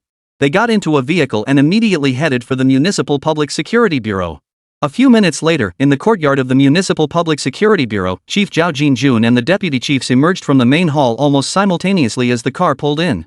You must be Ye Hao. Ha! Such a young man. I'm Zhao Jinjun, chief of the Municipal Bureau. Don't be nervous, we're just here for a casual chat today. Zhao Jinjun approached with a warm smile, extending his hand to shake Ye Hao's. Despite his light-hearted tone, a hint of astonishment was still detectable. It wasn't just Zhao Jinjun, the other leaders who saw Ye Hao also wore expressions of astonishment. They had assumed the creator of an epic game like Dragon Soul Forging the Nation would be an older game designer with deep historical knowledge. But upon seeing Ye Hao in person and hearing him confirm that Dragon Soul Studio consisted solely of himself, the astonishment on the leaders' faces became impossible to hide. One person? Creating such a massive, highly influential game? Hello, Director Zhao. Ye Hao politely inquired, is this regarding the face-to-face meeting you requested? As he asked this, Ye Hao noticed that besides the leaders from the Public Security Bureau and the Armed Forces Department, there were two officers in crisp military uniforms present. One was a colonel with 2 bars and 3 stars, the other a major with 2 bars and 1 star. Hello, Mr. Yi. Our commander wishes to meet with you. The colonel gestured invitingly. Please follow me. Shortly after, the door to a conference room creaked open. Ye Hao stepped inside the conference room, while the colonel and major remained outside, pausing without following him in. After scanning the conference room with his gaze, Ye Hao's eyes settled on the main seat. At the same time, Zheng Feng, seated there, was also looking at him. Their gazes met in the air for an instant. Zheng Feng wasn't wearing formal military attire, but rather the civilian uniform of a high-ranking commander, without any shoulder insignia. Though streaks of gray were visible at his temples, Zhang Feng's gaze remained as sharp as a battle-hardened hawk, as if he intended to tear Ye Hao apart and meticulously dissect the secrets hidden within him.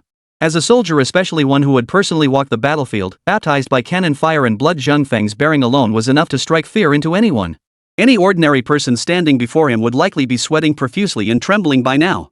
Yet Ye Hao was no ordinary man. Zhang Feng's gaze, which seemed poised to dissect him, not only failed to unsettle Ye Hao but instead prompted Ye Hao to return the stare. "Sit." Zhang Feng raised his hand, gesturing toward the seat directly opposite him. Though his tone was calm, it carried an overwhelming sense of authority.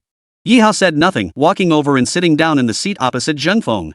For a colonel and a major to come and escort someone, this person must be, at the very least, a general-level figure. Interesting. Ye Hao silently mused to himself. Zhang Feng looked at him and said, "I've reviewed your background information. Ye Hao, allow me to introduce myself. I am Zhang Feng, the current commander of the Sea Army in Dragon Nation's A Theater." Commander? That meant the man before him was at least a major general, and most likely a lieutenant general. Ye Hao nodded. "I'm Ye Hao, developer at Dragon Soul Studio. Please continue." Hearing Ye Hao's words, Zhang Feng's eyes flickered with a hint of confusion and disbelief before he continued. "I'm sure you know why I'm here. It's because of the game you created, Dragon Soul, Forging the Nation. You mentioned earlier that Dragon Soul Studio consists solely of you? So this game was entirely self-developed by you alone?" This was something Zhang Feng found almost impossible to believe, even baffling. He had taken notice of Dragon Soul Nation the moment it exploded in popularity across the Dragon Nation network. Even he, a C-class military commander, had personally played through the first 3 campaign acts in their entirety. Particularly in the 3rd act campaign, Zhang Feng himself became the in-game commander on the battlefield of the Luodian conquest. The spectacle of that war left an indelible impression on him, a shot to the core that words could scarcely describe, and that would stay with him for life. The vast expanse of enemy troops, the massive battlefield with tens of thousands of soldiers, every warrior fighting bravely and fearlessly. Could such an epic masterpiece truly be the creation of this young man barely out of his teens? Chapter 63, Win-Win Cooperation, the military bigwig's promise. Just you alone? Zhang Feng could barely contain his astonishment as he asked, "This game from start to finish was created entirely by you alone?" As a military commander nearing 60, Zhang Feng considered himself reasonably up to date with the times. He possessed a basic understanding of the various high-tech products emerging in the Dragon Nation today. Even in the realm of gaming, an area he rarely engaged with, this was something even a layperson could recognize as extraordinary. Could one person really handle such a massive game development project? Was this even human? Ye Hao didn't address Zhang Feng's question directly. Instead, he smiled and asked, "Major General Zhang, you didn't come all this way just to confirm this, did you? All operational details of my Dragon Soul Studio are publicly available online." I see no need to elaborate further on that point. Only then did Zhang Feng realize how unprofessional he'd been moments ago. Good grief, standing before a mere youngster, he'd actually ended up being the one on the defensive. Ha! This is interesting. Ye Hao, I can now tell you that our military has specifically assigned personnel to conduct simultaneous combat simulations using your game, Dragon Soul Forging the Nation. Zhang Feng added approvingly, "Naturally, that includes me, the division commander. How about it? Does it look familiar?" As Zhang Feng uttered these words, Ye Hao instinctively took another look at the Sea military commander standing before him. In that instant, Ye Hao's mind buzzed. As the 3rd act campaign and the largest scale battle he had invested in within Dragon Soul, Forging the Nation to date, he had naturally watched the entire Luodian battle unfold. He hadn't just watched the back-end data, he'd also tuned into Big Eggplant's livestream to view their tactical perspective. Flashback to when Big Eggplant and Shu he caused a ruckus at the command headquarters. That commander of the 18th Army, the one who had silenced the enraged streamers with just a few words, the one who looked decisive and imposing with overwhelming authority. That man was Zhang Feng standing before them now. "You?" Ye Hao exclaimed in astonishment, "The commander of the Luodian battle, is it General Zhang?" Zhang Feng nodded and smiled. "That's me. Your game's AI is surprisingly advanced. It actually assigned me, the real commander, to the position of overall commander." As for the platoon of soldiers Zhang Feng had personally hand-picked, they were mostly battalion and brigade-level commanders. Several ace pilots had been assigned to the 18th Army's Air Support Squadron. Let's get straight to the point, Ye Hao. This game you've created is unlike anything I've ever seen. It achieves near-perfect realism in battlefield simulation, the intensity of combat engagements, and the strength of enemy forces. Or rather, it shouldn't even be called a game, it's a real battlefield world. Zhang Feng interlaced his fingers on the table before him and said, "In this era, electronic warfare simulations are commonplace within military forces. We intend to incorporate your Dragon Soul Forging the Nation as a permanent training module. However," Zhang Feng shifted his tone, "your game excels in every aspect except one. It focuses solely on battles from Dragon Nation's history, which differ in intensity from modern military operations. So, what exactly are you suggesting? Ye Hao had already grasped Zhang Feng's intent and asked directly. I hope you could design a game for our military that focuses on modern warfare.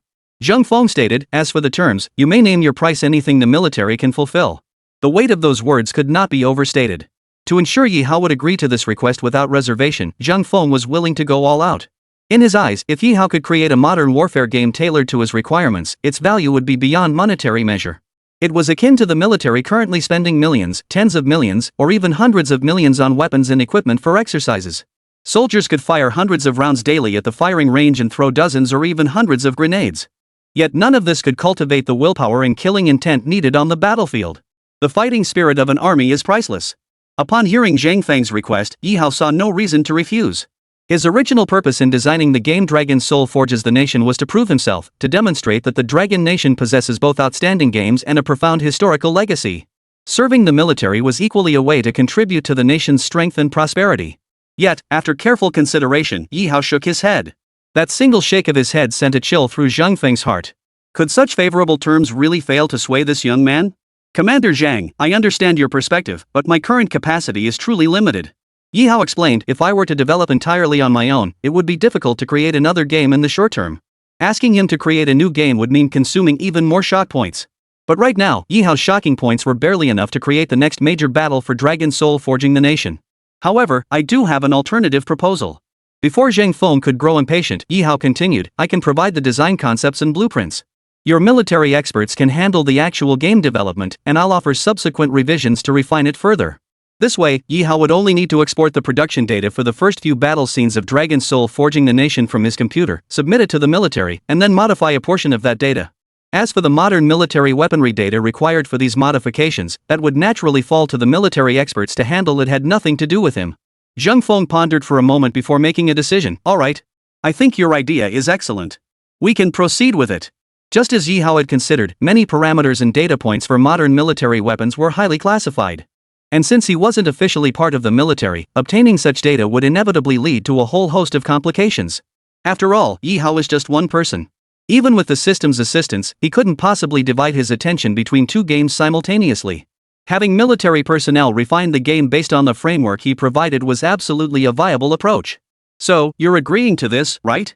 Seeing Zhang Feng's pleased expression, Ye Hao smiled warmly and said, Major General Zhang, you mentioned earlier that I could make any demands, correct?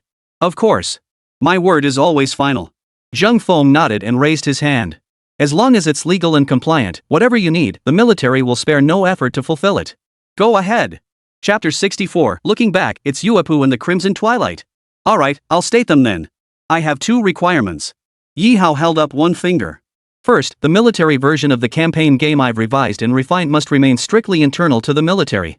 That goes without saying. Zhang Feng nodded readily, patting his chest emphatically. Something this valuable? Even if you didn't say it, the military would never leak it to the outside world. My second request is this, should I encounter trouble down the line, I hope the military will help me resolve it. Ye Hao's second request sounded rather vague, and Zhang Feng didn't immediately agree. Ye Hao, that's too broad. What exactly do you mean by trouble? You'd better be more specific. Zhang Feng felt puzzled. Could this kid have been up to no good behind the scenes? But soon enough, he understood what kind of trouble Ye Hao was referring to. There's an old saying in our Dragon Nation, tall trees catch the wind, men fear fame, pigs fear strength. Peers are often rivals, you've surely heard it before. Ye Hao smiled faintly and asked Zhang Feng. Of course I have. Why are you spouting all these proverbs? Zhang Feng wondered aloud, what's really going on? Just tell me straight. The popularity and explosive success of Dragon Soul Forging a Nation had far exceeded my expectations, and it was only intensifying. Now, many peers in the gaming industry feel that I, Ye Hao, have stolen their livelihood. Ye Hao briefly mentioned to Zhang Feng the incident from a few days ago when two executives from Tencent came looking for trouble.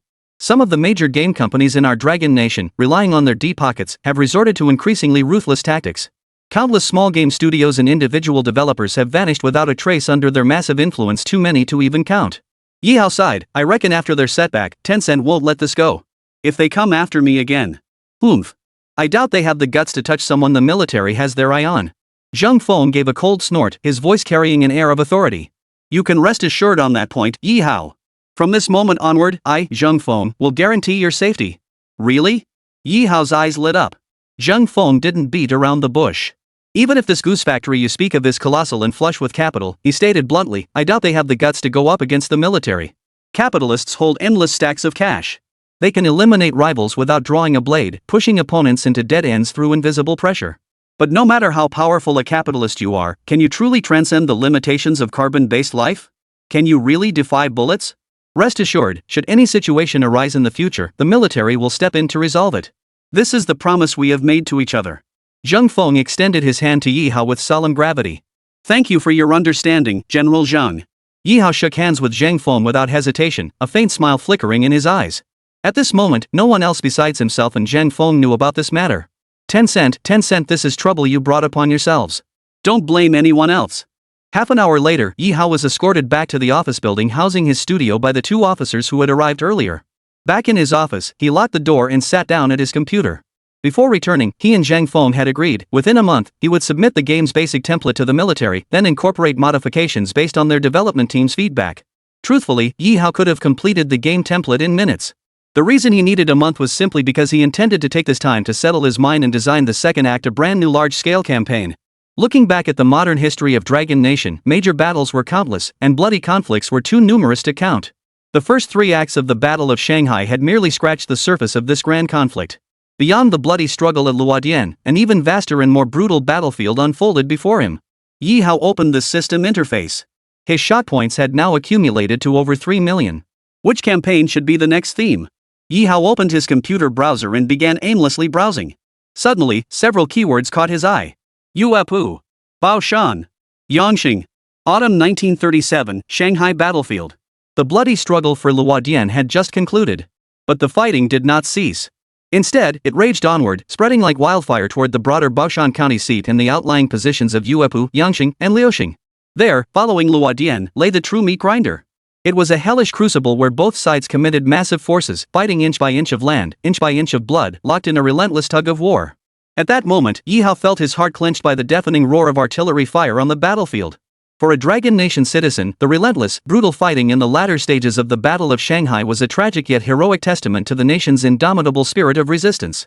Every inch of land, reclaimed and drenched in blood, bore an indescribable weight.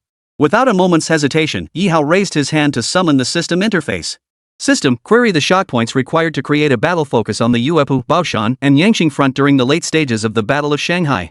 Moments later, the system provided Ye Hao with the answer. Detected, host's current shot points, 3,013,446. Based on the host's current shot points and synchronized with historical imagery in the host's memory, late phase of the Battle of Shanghai post-Luodian. Recommended host production, Act I of the Bloody Battle of Shanghai, the struggle at Yuepu. Shot points required for this campaign, 2.6 million. The late stages of the Battle of Shanghai, particularly the fighting around Yuepu, Baoshan, and Yangqing, represented an escalation and continuation of the Luodian campaign, its ferocity surpassing even that earlier battle. Thanks to the current popularity of Dragon Soul Forges the Nation, Ye Hao's shot points accumulated rapidly. 2.6 million points posed no challenge. Alright, let's do this. Create. Ye Hao selected confirm without hesitation.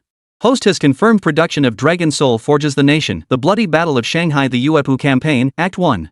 Shot points consumed, 2.6 million. Remaining, 413,446 points.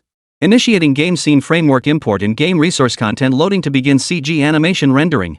In an instant, Ye Hao felt his mind instantly flooded with countless fragments of imagery. Flames licking from crumbling walls, soldiers' faces caked in blood and mud within murky, muddy trenches. Figures struggling forward amidst shell craters and ruins, falling one after another, all intertwined with deafening explosions and battle cries. After donning the game development helmet, Ye Hao logged into the AI-powered game creation platform on his computer. He began crafting the second major campaign for Dragon Soul Forges the Nation, the Bloody Battle of Shanghai, the fierce clash at Yuepu. He lost track of time. Only when he completed all the battle content for the first act. A new folder appeared on Ye Hao's computer screen. Dragon Soul Forges the Nation, Bloody Battle of Shanghai, Fierce Combat at Yuepu. Act 1, The Flesh Grinder. At that moment, Ye Hao finally felt fatigue wash over him. Only such ultra-high-intensity work could make his now-enhanced body feel the presence of fatigue. It felt as though he had personally endured that hellish battle, draining his spirit. Yet Ye Hao did not rest immediately. Instead, he logged into the official account of Dragon Soul Studio. Before long, an update notice from the studio's official account instantly ignited a massive firestorm across Longwa's internet. Chapter 65, Inferno Forge, Bloodstained Songhu. Dragon Soul Forging the Nation, which had surged straight to the top upon release, would officially launch its brand new campaign module in 3 days. This announcement from Dragon Soul Studio instantly ignited the passion and hearts of every player. Holy crap, is this studio trying to defy the heavens? How long has the game even been out, and they've already rolled out so many updates? Among all the game developers in our country, which one dares to guarantee they could achieve this? I don't think there's a single one. With this game leading the charge, China's gaming industry is poised for explosive growth. That's right, those pay-to-win trash games? Their days are numbered. Players hold the purse strings. With the first 3 acts of Dragon Soul Nation's Shanghai campaign as a solid foundation, players are highly confident in Ye Hao's new campaign module. Rather than worrying about quality, players are now more focused on discussing which major battle in Dragon Nation the new campaign will center on. Clearly, Ye Hao's announcement has successfully piqued the curiosity of every player. Even major streamers are eagerly preparing for the next update.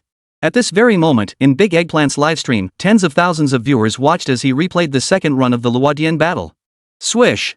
In-game, Big Eggplant swung his blade with lightning speed, cleaving a Japanese sergeant's head clean in 2. Triggered melee combat double reward, plus 60 military merit points. Eggplant, what are you doing? The new campaign update is coming in a couple of days. We've all cleared the Luodian battle, so why are you still playing? Teacher Ma walked into the livestream studio holding a cup of goji berry tea and asked with some confusion. What do you know, old Ma? Ever heard of prevention is better than cure? Big Eggplant grinned widely, chuckling, I've got it all planned out. These next couple days, I'll grind for gear and ammo. Then I'll bring it all into the new campaign starting as an unbeatable soldier king. In his mind, he'd be carrying at least 3 or 5 guns, hundreds of rounds of ammo, and over a dozen grenades guaranteed to be a god-tier start. But after hearing Big Eggplant's plan, Teacher Ma couldn't help but laugh. You know, he remarked, what you're doing is basically prepare the supplies before the troops move. Teacher Ma chuckled, but I bet the game developers have already thought of that they won't let us carry too much gear. Impossible. This gear we fought so hard to get, how could we not bring it? Big Eggplant addressed the viewers in the livestream chat, guys, hurry up and grind those military merit points. Those who can handle it, go tackle Act 3. If you're not strong enough, start from Act 1. Not just Big Eggplant, but many other streamers were also scrambling to grind military merit points. While military merit points aren't tradable and the game has a weight limit, ammunition and other consumables can be carried in large quantities. In Dragon Soul, Forging the Nation, nearly every aspect of the battlefield was hyper-realistic. When players first enter the battlefield, they're equipped with only the army's basic standard gear, and ammunition is pitifully scarce. On the battlefield, can someone with 5 bullets in hand truly match the combat effectiveness of someone holding 100? Finally, after 3 days of tense anticipation, the wait was over.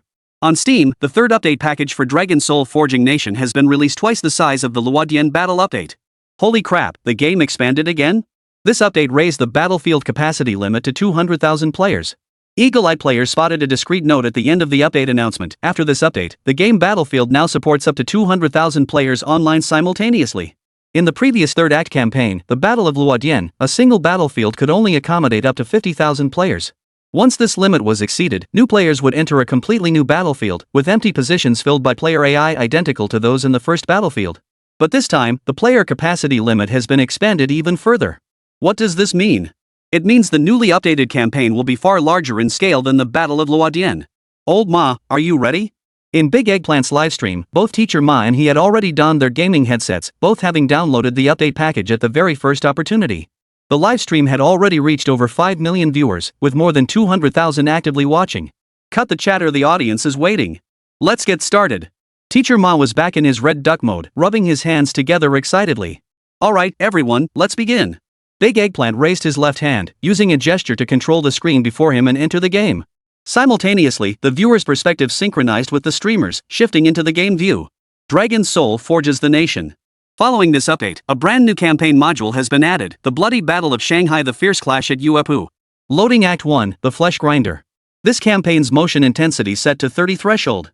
Loading game. Holy. The Shanghai campaign continues. Ye Hao? That's Baoshan?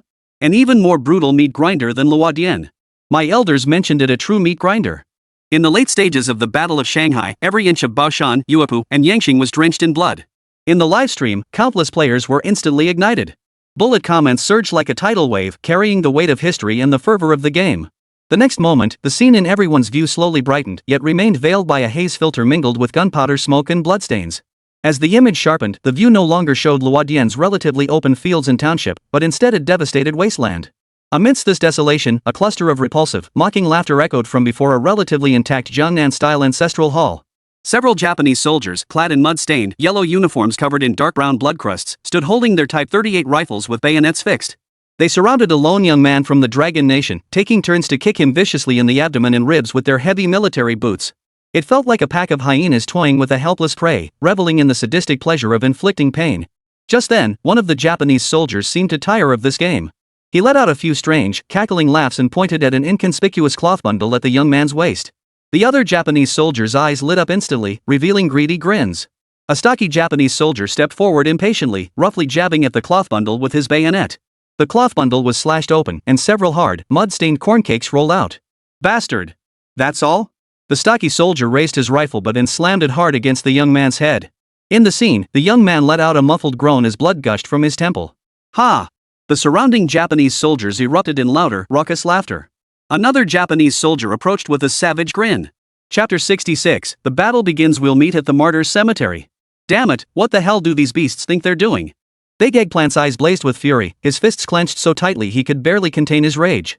He longed to dive into the game right now and wipe these bastards off the face of the earth. The next moment, a scene both shocking and chilling unfolded before everyone. The young Japanese soldier exchanged a few words with the others. Immediately afterward, one of them crawled into the nearby silk mill warehouse, now reduced to near ruins. Soon after, the little Japanese soldier returned carrying a sack taller than a man. The other Japanese soldier stuffed the half-dead young man from the dragon country into it and tied the sack shut. Ha! How amusing, a human punching bag from dragon country. Ha ha! Kick it! Quick, kick it harder! Matono Koen, pass it! The Japanese soldiers kicked the sack back and forth like a soccer ball, ignoring the cries and struggles of the person inside. Any Dragon Nation person with a heart and soul couldn't watch the scene calmly. These beasts! The little devils are truly a cancer on the world. Their entire race deserves to be wiped out. We didn't kill enough of them back then. They're nothing but inhuman demons. I can't bear to watch this. Can we skip the footage and jump straight into the game? The live chat exploded with comments. The CG scenes depicting the later stages of the Battle of Shanghai, though far less grand and sweeping than the earlier battle sequences. But this scene delivered tenfold, 100-fold more impact and pain to the viewers than any large-scale battlefield could. After an unknown amount of time, those Japanese soldiers seemed to have grown bored. One of them ran back to the tricycle, grabbed a can of gasoline, and poured it over the sack. One of the Japanese soldiers lit the fire, and immediately, blood-curdling screams erupted from within the sack.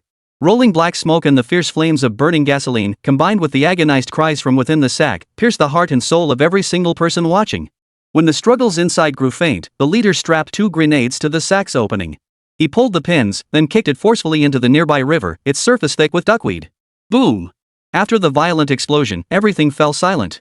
As the camera rose high into the sky once more, the view stretched across the war-torn, repeatedly contested ruins of the Shanghai suburbs. Further toward the battlefield, the Japanese had thrown in their elite divisions, now charging fiercely toward Uepu and Baoshan. And that ordinary civilian, brutally tortured and murdered, was but a microcosm of the countless soldiers and civilians who had perished on this brutal battlefield.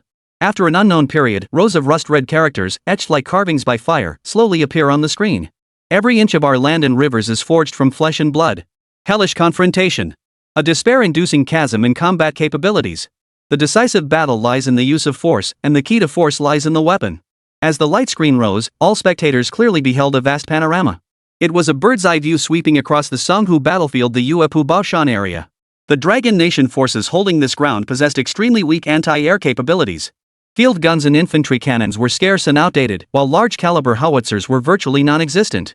Beyond the extremely limited artillery strength within the military, the defensive fortifications were mostly improvised fieldworks and makeshift shelters utilizing ruined villages and towns.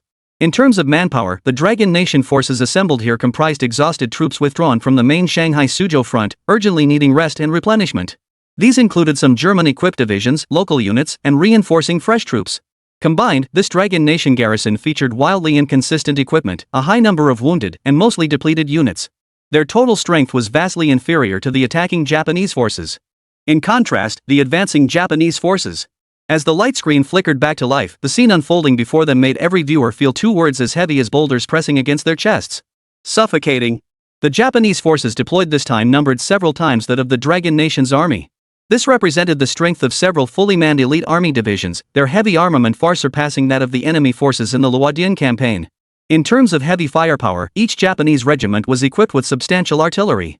Their arsenal centered on Type 41 and Type 94 mountain guns, supplemented by various field artillery pieces and formidable naval gun support.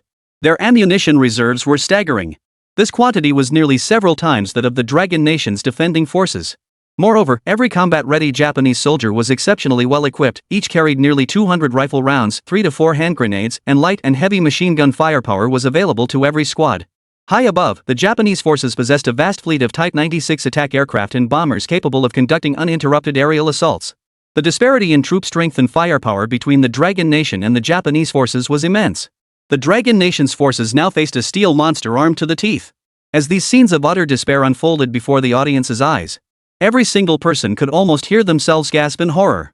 Giant Eggplant's eyes turned red at the sight of this colossal disparity in troop strength and firepower. The Japanese forces deployed fully equipped and manned army divisions, while a significant portion of the Dragon Nation's defenders were troops withdrawn from the main Shanghai battlefield. These Dragon Nation troops hadn't even had time to resupply ammunition or treat the wounded before being rushed into a new battlefield. Our resources? They weren't even a fraction of the Japanese's. We had almost no tanks or aircraft. Our ammunition was less than 1/5 of theirs. Artillery? Not even a single battalion could muster a handful of pieces. And with this, we're supposed to clash head-on with the Japanese, armed to the teeth? This isn't fighting, it's suicide. It's defending the Dragon Nation's mountains and rivers with our own flesh and blood. Big Eggplant's face was deathly pale, almost devoid of color. Judging solely by troop strength and firepower, the Dragon Nation's defenders had virtually no chance of victory in this battle. Brothers, we won't beat around the bush. Teacher Ma's eyes were red as he declared, we're joining the game now. Any brothers willing to charge in with us can log in immediately. Both simultaneously selected to load the game.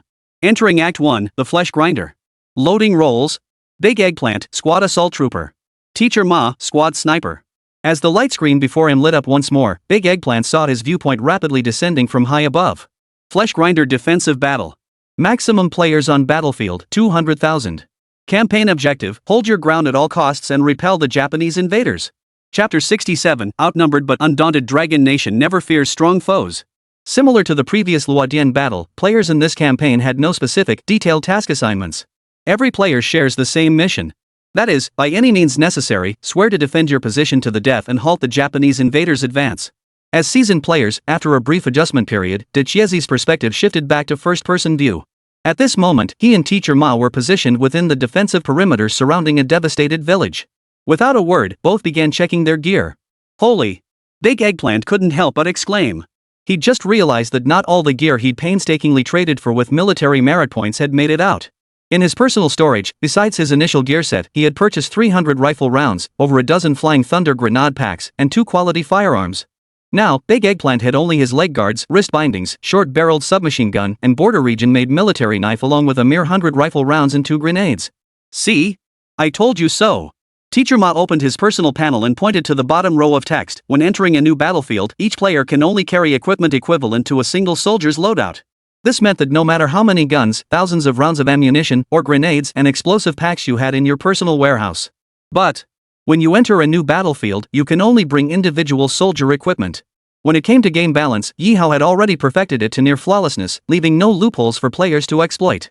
Oh man, why didn't you say so sooner? Big Eggplant grimaced as he tucked his Sichuan Army short-barreled submachine gun into his belt, then covered it with the hem of his uniform. The border region-made quinched military knife was sheathed in its scabbard on his left hip.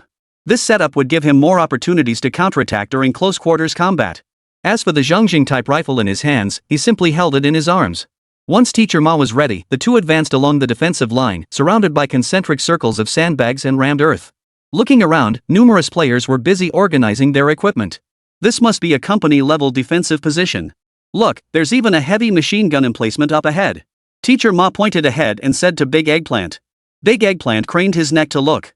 Sure enough, 2 Maxim heavy machine guns were positioned in the forward emplacement, along with several Czech-style light machine guns.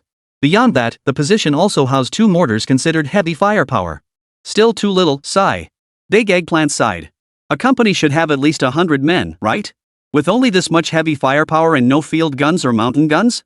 I doubt this is a German-equipped division, otherwise, the gear would be better. Teacher Ma surveyed the surroundings. The players' uniforms were worn and tattered, predominantly dark gray and earthy yellow. Remember, the most elite German-equipped divisions in Dragon Nation back then were outfitted head-to-toe in German gear, the most striking feature being the steel helmets every soldier wore. In the livestream chat, is this the battlefield near Uepu and Baoshan back then? What stage is the battle at now? Where are the Japanese? Have the little devils breached the positions yet, or haven't they charged up yet? We must hold the line. For the homeland behind us, for the people of Longwa. Within the defensive line, Big Eggplant and Teacher Ma had already reached their combat positions at top speed. By now, they had grasped the situation. This was an outermost defensive position on the periphery of Uepu, protecting the more critical Baoshan County defense line behind them. Due to the recent large-scale expansion of the battlefield, the ratio of new to veteran players in the game was now roughly 1-to-1. At Big Eggplant's defensive position, out of 130 players, at least 60 were newcomers to the game. 2 new players were still excitedly discussing the feel and experience of their weapons. Big Eggplant's thunderous roar instantly stunned them both. All units, airstrike incoming. Take cover. Boom. As Big Eggplant's voice echoed, the 2 new players were tackled into the trench by Teacher Ma, who had lunged toward them. Almost instantly, a Japanese Type 96 fighter broke through the low clouds. Machine gun fire swept across the position before the plane streaked off into the distance. A torrent of mud, dust, and shrapnel from the machine gun's blast rained down on the 3 of them. The entire position trembled under the roar and strafing of that Type 96 fighter. Thank goodness. After shaking the dust from his clothes, Teacher Ma exhaled and said, "Thank goodness that plane didn't drop bombs. Otherwise, we'd be finished now." Teacher Ma? How did you know the Japanese were sending planes to strafing us? One of the players Ma had just saved was panicking and rushed to ask him. The enemy's tactics vary during combat, but they always follow a standard 3-step approach, Teacher Ma explained. Teacher Ma explained, first, artillery and planes conduct a sweeping bombardment. Next comes the frontal assault by infantry. Finally, armored vehicles and tanks charge in for the finishing blow. Moreover, after the previous aerial battle, Teacher Ma and his group of veteran players had become exceptionally attuned to the roar of the enemy's Type 96 fighter planes. Even sounds as faint as mosquito buzzes to others could be instantly identified as bombers by their trained ears. This is nothing like any game you've played before. Don't treat this as a game, treat it as a real battlefield. Teacher Ma cautioned the 2 new players, you must be extra careful in future battles. You can't expect someone to come to your rescue every time you're in danger. Understood, Teacher Ma. The 2 nodded repeatedly, the confusion fading from their eyes replaced by an unshakable resolve. Old Ma. What are you doing back there? Hurry up. The Japanese are about to charge. Get up here and provide fire support. At the front of the position, Big Eggplant bellowed several times in Teacher Ma's direction. Looking ahead, the battlefield unfolded before them. After the fighter planes and mountain artillery finished their bombardment, the Japanese forces had indeed begun advancing in small units. These small Japanese squads mostly maintained triangular formations. Their objective wasn't to capture the Dragon Nation's positions, but to clear as many obstacles from the battlefield as possible. Behind them, a vast number of tanks and armored vehicles lay in wait, poised to launch a full-scale assault once the frontline troops had cleared the battlefield of booby traps like hidden mines. By the time Teacher Ma reached the frontline positions, Big Eggplant had already gripped the handles of a Maxim heavy machine gun with both hands and started sweeping fire at the Japanese. Chapter 68, Fierce Engagement Eliminated in the Blink of an Eye? The fierce firepower erupted across the position, accompanied by the thunderous roar of machine guns. The cooling water tank of the Maxim machine gun soon began working at full speed, billowing plumes of white mist rising up, nearly obscuring the flames leaping from the muzzle. Big Eggplant, face grim, gripped the machine gun's handles with both hands. A burst of fire sent blood mist spraying from the bodies of the foremost Japanese soldiers, who collapsed headfirst into the muddy Uepu battlefield. This heavy machine gun was a decades-old design. Not only was its structure outdated, but it also generated extreme heat and had a recoil that was incredibly difficult to control. After firing just 1 belt of ammunition, Big Eggplant felt a searing, dull ache across his entire chest. And this was merely 30% of the intensity experienced on a real battlefield. At that very moment, Teacher Ma and several other comrades charged forward, hit the ground, and opened fire. But this time, Big Eggplant and his men quickly realized these Japanese soldiers were different from any enemies they'd faced before. Based on past combat experience, the initial wave of Japanese troops would always push the front lines forward at all costs. This was to carve out as much safe space as possible for the massed armored forces following behind, allowing tanks to surge forward unimpeded and shatter the Dragon Nation's defensive lines in one decisive blow. After all, these Japanese soldiers were war machines brainwashed by militarism. Not only were they fearless of death, they even craved the chance to launch suicide attacks on the battlefield. But this time, the situation was different. The standard issue rifles of the Dragon Nation's army were primarily the Zhongjing and Hanyang models, neither of which had the long range of the Japanese Type 38 Arisaka. Therefore, at the onset of major engagements, Dragon Nation soldiers often deliberately allowed the Japanese to advance a certain distance before opening fire for precise, targeted elimination. Big Eggplant had intended to employ this tactic too, but he soon realized the Japanese soldiers on the front lines had stopped advancing. Each group of Japanese soldiers, arranged in triangular formations, had all taken cover in nearby shell craters or trenches, refusing to expose even their heads. Damn it, the Japanese must be up to something. Teacher Ma's expression turned grim. Through his scope, he couldn't even spot a single Japanese steel helmet. The entire battlefield fell into a brief, tense silence. With no enemy targets, the big Eggplant side had no choice but to cease fire. After all, ammunition was precious. This major battle had only just begun. They couldn't afford to waste bullets recklessly. They had no idea that the force launching this assault along the Yuepu, Baoshan, and Yanqing defensive lines was none other than the Japanese Army's elite steel army, famed as their ace unit during the Battle of Shanghai. The 3rd Division. This formidable unit, having survived the meat grinder at Luodian, was superbly equipped, with firepower far exceeding the Chinese defenders' imagination. Its field artillery regiment boasted a vast array of 75mm mountain guns and field guns, with ammunition reserves that were exceptionally plentiful. At this very moment, behind the Japanese front lines, Division Commander Fujita Susumu squinted through his binoculars, scrutinizing the smoke-filled outskirts of Yuepu. His stocky frame bore the characteristic coldness and cunning of a small-statured man, while the goatee beneath his nose quivered slightly with the tension in his jaw. Oof. Those foolish Dragon Country commanders still clinging to the old Luodian tactics? Fujita lowered his binoculars, one hand resting on his sword hilt, his voice icy. Do they think Imperial warriors will charge like before? Order all frontline units to immediately call for artillery support. Use shells to flatten every inch of the Dragon Nation's positions along the Yuepu, Baoshan, and Yanqing line. Crush all resistance. As Fujita's orders raced through the telephone lines to the front, the Japanese army's attack pattern abruptly shifted. Target, Longhua Army forward positions. Load. Fire. The Japanese soldier responsible for loading the shells wore a cruel and excited grin. Thud. Thud. Thud. The distinctive muffled thuds of grenade launchers firing mingled with the distant roar of mountain guns and field artillery, erupting simultaneously across the entire Yuepu-Yanqing defensive line. Dense shells tore through the air, emitting piercing screeches. At the defensive positions, Big Eggplant, Teacher Ma, and the others sensed something amiss in the enemy's tactics, but it was already too late. Leveraging overwhelming firepower and ample ammunition reserves, the Japanese forces fully implemented their new tactic, carpet bombing followed by infantry encroachment. Boom! Rumble! Rumbling! Within mere seconds, shells rained down on the position like a torrential downpour, screeching as they struck. Violent explosions. A series of dull, rapid thuds echoed from Big Eggplant's body as scorching shrapnel tore through his flesh. Even with his physical perception weakened to 30, the sudden, explosive agony and the suffocating sensation of his internal organs being crushed by the shockwave still forced Big Eggplant to let out a piercing scream of pain. At least a dozen searing shrapnel fragments and rocks struck his body, instantly soaking his uniform in blood. The position was instantly engulfed in explosive dust, splattering mud, and shattered limbs. It wasn't just him. Teacher Ma and all the soldiers on the position who hadn't had time to take cover in deeper trenches or bunkers were caught in the crossfire of such dense, sudden artillery fire there was almost nowhere to escape. In Big Eggplant's last blurred vision, through the gaps in the smoke, Japanese infantrymen wearing steel helmets and bayonets fixed charged forward, howling like demons from hell. Then, the screen before his eyes went black. You have been killed.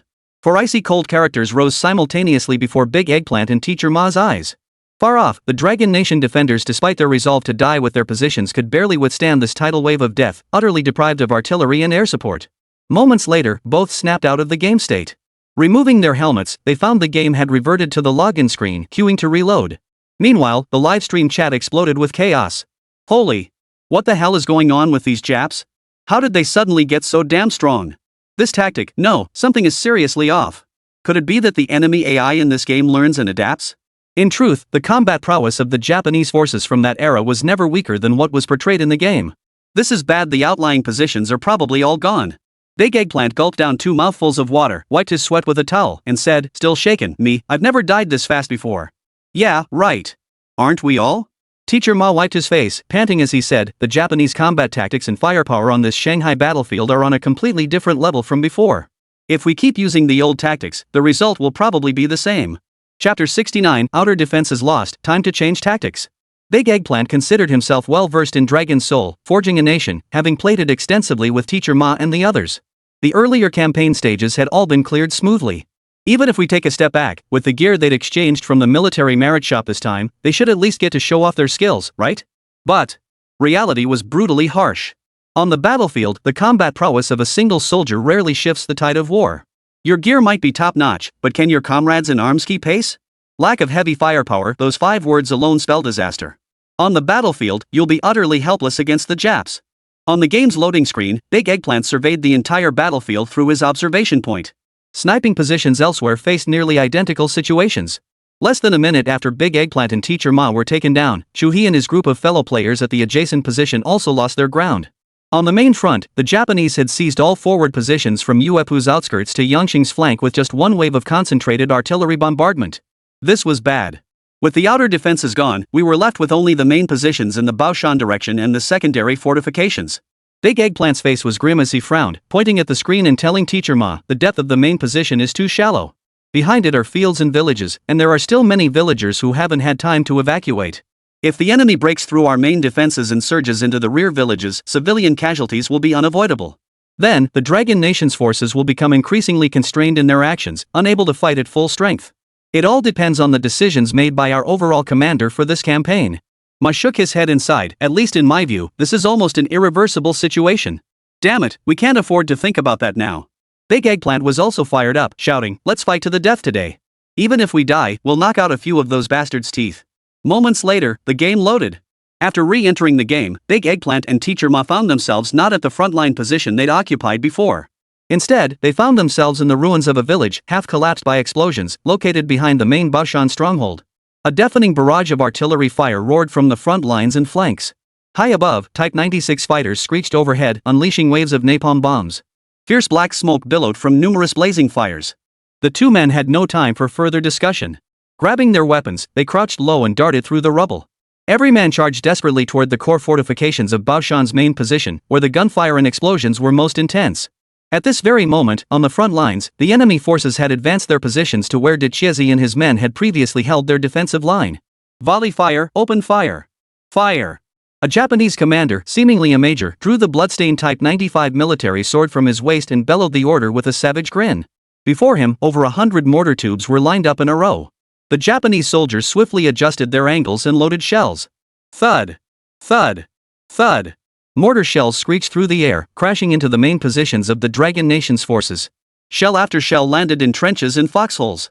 One by one, Dragon Nation soldiers were torn apart by the explosions. Within mere minutes, casualties at the junction of the position where Big Eggplant was stationed had already surpassed 100. What felt even more hopeless was the sight of Japanese armored vehicles and tanks rumbling along the paths and riverbanks from the direction of their main force. Trailing behind the armored units were wheeled howitzers and mountain guns, towed by military trucks. Their caliber and firepower were far beyond what mortars could match. Once these artillery pieces were in position, the makeshift fortifications the Dragon Nation forces relied on would crumble like paper. Suddenly, on the enemy positions directly ahead and flanking their position, rows of Type 92 heavy machine guns and Type 92 light machine guns spat out tongues of fire. Their interlocking chains of bullets wove a deadly web of fire, pinning the soldiers in the trenches down so they could scarcely lift their heads. Anyone who dared to expose their head, even slightly, would be instantly mowed down by the relentless machine gun fire. Shanghai Front, Command Headquarters. We can't keep fighting like this. Our forces are already stretched thin, and our heavy firepower is too dispersed. Continuing like this will only allow the Japanese to gradually wear us down. Inside the command headquarters, several senior officers engaged in a heated tactical debate. Undoubtedly, Zheng Feng, who had also joined this campaign, remained the overall commander for the Shanghai Suzhou sector of the battle. His expression was grim as he pressed both hands against the military sand table map before him. His gaze swept repeatedly over the arrowheads representing Japanese forces at Uepu, Baoshan, and Yangqing. At this moment, the Baoshan area had become a precarious salient on the Shanghai battlefield.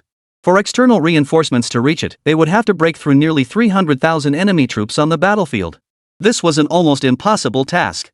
Moreover, if the enemy forces managed to break through and completely encircle this defensive line first, then even if external reinforcements managed to arrive, they would ultimately become prey for the Japanese. Beside Zheng Feng, an officer wearing glasses and possessing a relatively scholarly demeanor was also analyzing the situation. His true identity was none other than Zhang Feng's longtime comrade in arms from the Sea Army of Dragon Nations, a theater of operations He Jun, the military district's political commissar. After the success of the previous military simulation test, He Jun had made a decision. He too would personally enter this game to experience its realism firsthand. Yet even with these two military district-level figures present, they had spent the past hour feeling thoroughly overwhelmed. What does it mean to collapse like a mountain? To He Jun, a rout wasn't a collapse, it was an avalanche, or rather, a torrential flood. The enemy's combat proficiency and tactics had undergone a dramatic transformation. Once they found a single weak spot in the Dragon Nation's defenses, they could collapse the entire position in the blink of an eye. So much so that within the mere 10 minutes the command headquarters spent deliberating tactics, the entire front line from Uepu's outskirts to Yangqing's flank had been virtually wiped out. Fortunately, the core stronghold at Baoshan remained temporarily secure. It would take the Japanese forces some time to redeploy their Type 41 and Type 92 mountain guns to firing positions. If they failed to devise a counter-offensive strategy within that window, the campaign would inevitably end in the collapse of the entire defensive line. After a moment's contemplation, Zhang Feng addressed the assembled officers in a grave tone. In my assessment, if we persist with our current all-out defensive tactics, we won't last 3 hours. Further away on the larger battlefield, the Dragon Nation still had some forces that could potentially rush to Baoshan's aid. But that depends on the main Baoshan position not being breached and isolated in the short term. Under the tense, inquiring gazes of the assembled officers, Zhang Feng forced out a single sentence. Now, I have a very bold tactic. Chapter 70, Seizing Victory from Peril, Placing Ourselves in a Life or Death Situation. When Zhang Feng's decision was announced, gasps erupted not only among the officers at headquarters. In the live streams of major broadcasters, the audience's outburst of skepticism and astonishment nearly created a tidal wave. Holy, isn't this the same commander from the Luodian battle? How could he give such an order? This is insane. There's no way it can succeed. In fact, I think it's actually accelerating the collapse of the Baoshan position. The risk is enormous, but perhaps this is our only path to victory now. Fortune favors the bold. But isn't this a bit too much of a gamble? If we lose, the losses would be unbearable. Zhang Feng's order, which had countless people questioning it, was simple, just 3 words. Withdraw. Zhang Feng's eyes blazed as he declared, only by abandoning part of the front lines and luring the Japanese deep into our pocket can we prevent our main position from being completely torn apart. Once our main positions come under heavy artillery barrage and our fortifications are utterly destroyed, the Japanese mechanized forces and main infantry will surge into our depths like a tidal wave, plunging the battlefield into even greater chaos. On the contrary, if we lure the enemy's elite main force into our preset trap and encirclement, we'll have the chance to set up ambushes and ambushes within it, launching a brilliant counterattack. Commander, this is far too risky. An officer frowned deeply and asked, what if the Japanese break through and we fail to annihilate them as planned? What then, if the pocket bursts open? Exactly. Splitting our forces will weaken defenses elsewhere. What if the enemy doesn't take the bait? Are we just supposed to sit and wait? The officers present were deeply concerned about the risks of this tactic. After all, none of them wanted to see the Baoshan defense line collapse under their watch. You clearly haven't grasped the gravity of our situation. Zhang Feng's face was as still as water as he pointed at the sand table map. Nearly 300,000 enemy troops are already pressing against our very doorstep. At this point, we have no chance of turning the tide except through bold and risky maneuvers. As for the trap tactic, I've already planned it. We'll have troops in those sectors feign defeat, abandoning some equipment as they retreat. The Japanese forces are nothing if not arrogant. They will inevitably charge straight ahead, walking right into the fire zones we've prepared. Before that happens, concentrate every artillery piece we have into firing positions in these zones. We'll reduce every last one of those bastards to ashes. Zhang Feng declared fiercely, we have less than 200 artillery pieces in total, not even a tenth of theirs. If we're going to use them, we must strike where it hurts most. If this tactic succeeds, the advancing enemy main force will be utterly annihilated. Killing over 10,000 of them in a short time isn't impossible. I approve this tactic. He Jun immediately sealed the deal. Opportunities don't wait. Rather than dwelling on this, we should start deploying forces now. At that moment, everyone in the command headquarters chose to execute the order. Outside the core fortifications of the Baoshan main position, the thunderous roar of artillery, the staccato bursts of rifle fire, the explosions of grenades, the whine of light and heavy machine guns, and the occasional wail of Type 96 fighters streaking overhead. The entire battlefield resembled a hailstorm of bullets, with fierce fighting raging in both attackers and defenders suffering heavy casualties. Eggplant! Eggplant, stop firing! Orders from headquarters. Teacher Ma crawled out of the trench under heavy fire, slapped Big Eggplant hard several times, and bellowed into his ear. Big Eggplant was now covered head to toe in said black grime, blending seamlessly with the check-like machine gun clutched in his arms, a single, charred sculpture. Were it not for the flames spewing from the machine gun's muzzle, anyone watching might have thought Big Eggplant had already fallen. What did you say? Orders came?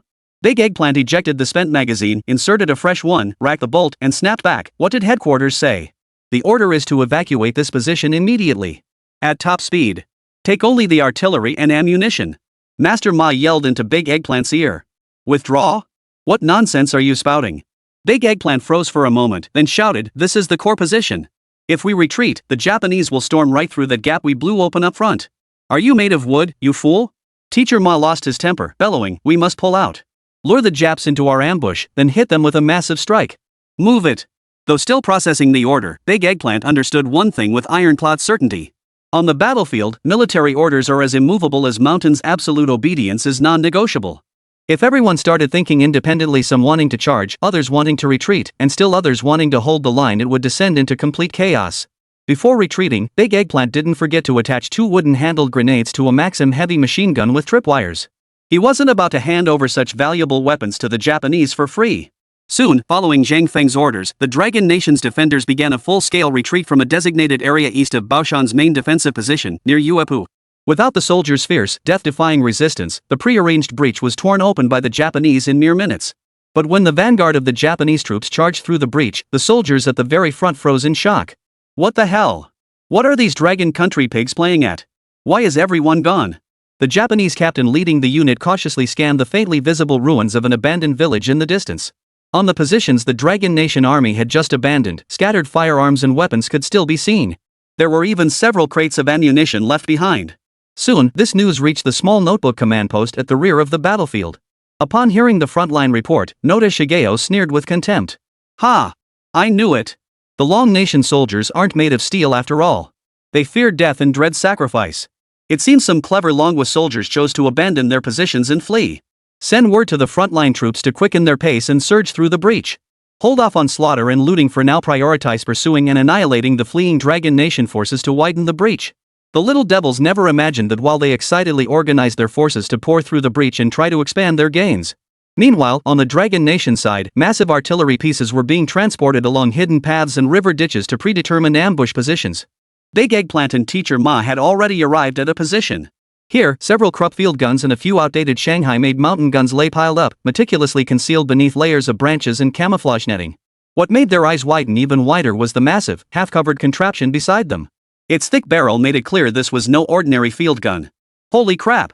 Was this the large-caliber coastal defense gun dismantled from Wusong Fortress? Were they supposed to haul this thing to the ambush site too? It must weigh several tons. Big Eggplant stared at this steel colossus, feeling a chill run down his spine. Chapter 71, a 1,000-pound burden, shouldering hope with flesh and blood. This heavy artillery piece was reportedly hauled here in haste from Wusong Fortress.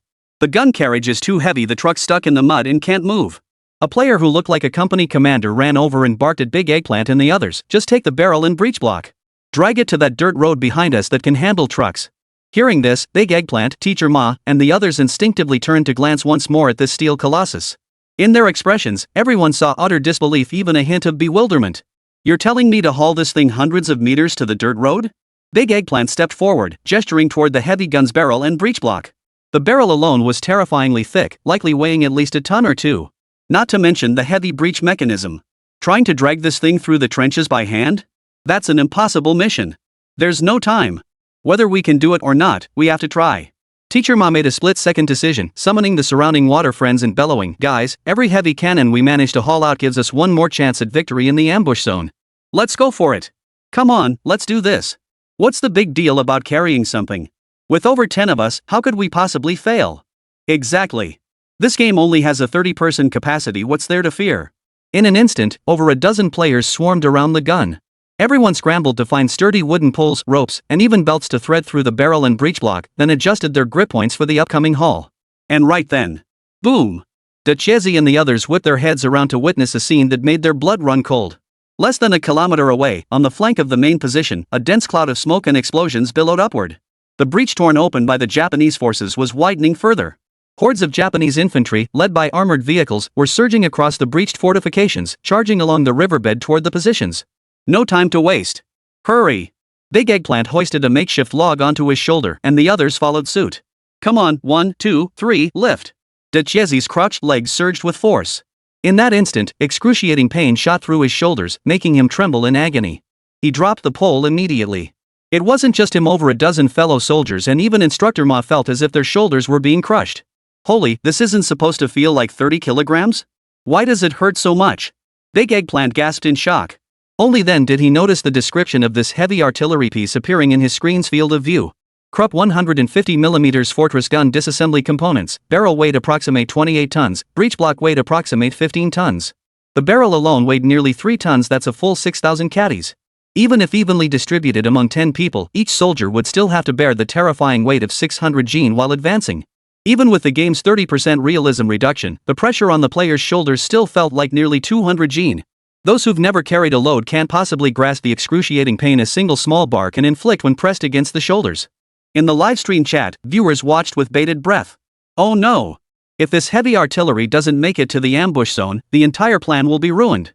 With only a little over 200 artillery pieces currently deployed across the entire Baoshan sector, and those needing to be split among multiple ambush points, it simply wasn't enough. This was a risky gamble, and it looked like it was going to backfire. The bloodshed and ferocity of the Battle of Shanghai in history rivaled any large-scale modern conflict. Big Eggplant rubbed his shoulders and turned to shout at the viewers, "Brothers, we can back down on other things, but today not a single one of us can retreat. That 200-pound weight on your shoulders hurts, doesn't it? But it can't compare to the blood shed by our forebears.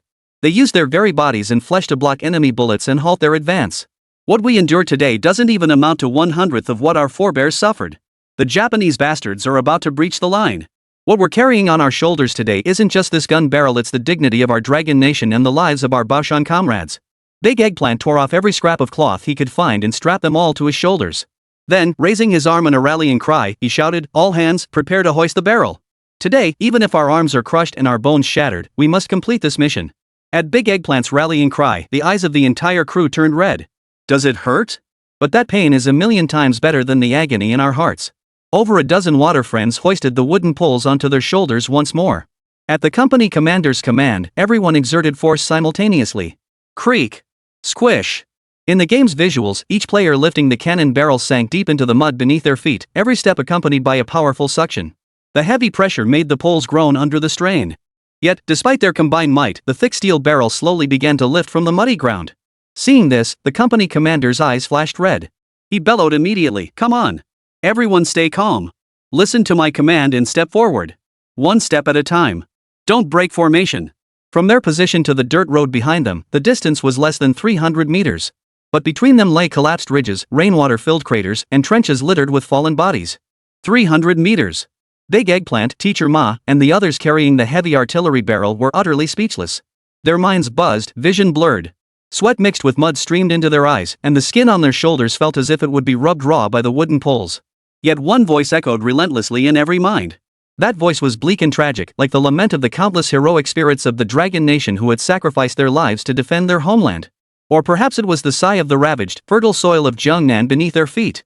What defines an iron will and an iron army? In all the years our nation fought the Japanese devils, how often did we hold overwhelming superiority in numbers and equipment on the battlefield? Back then, our martyrs had only one thing to rely on, their iron-hard fighting spirit and their resolve to fight to the death. Salute to those martyrs who gave their lives for the dragon nation. Salute. The same scene unfolded not only at Big Eggplant. Keep in mind, several heavy artillery pieces were urgently needed at the pre-designated fire support positions.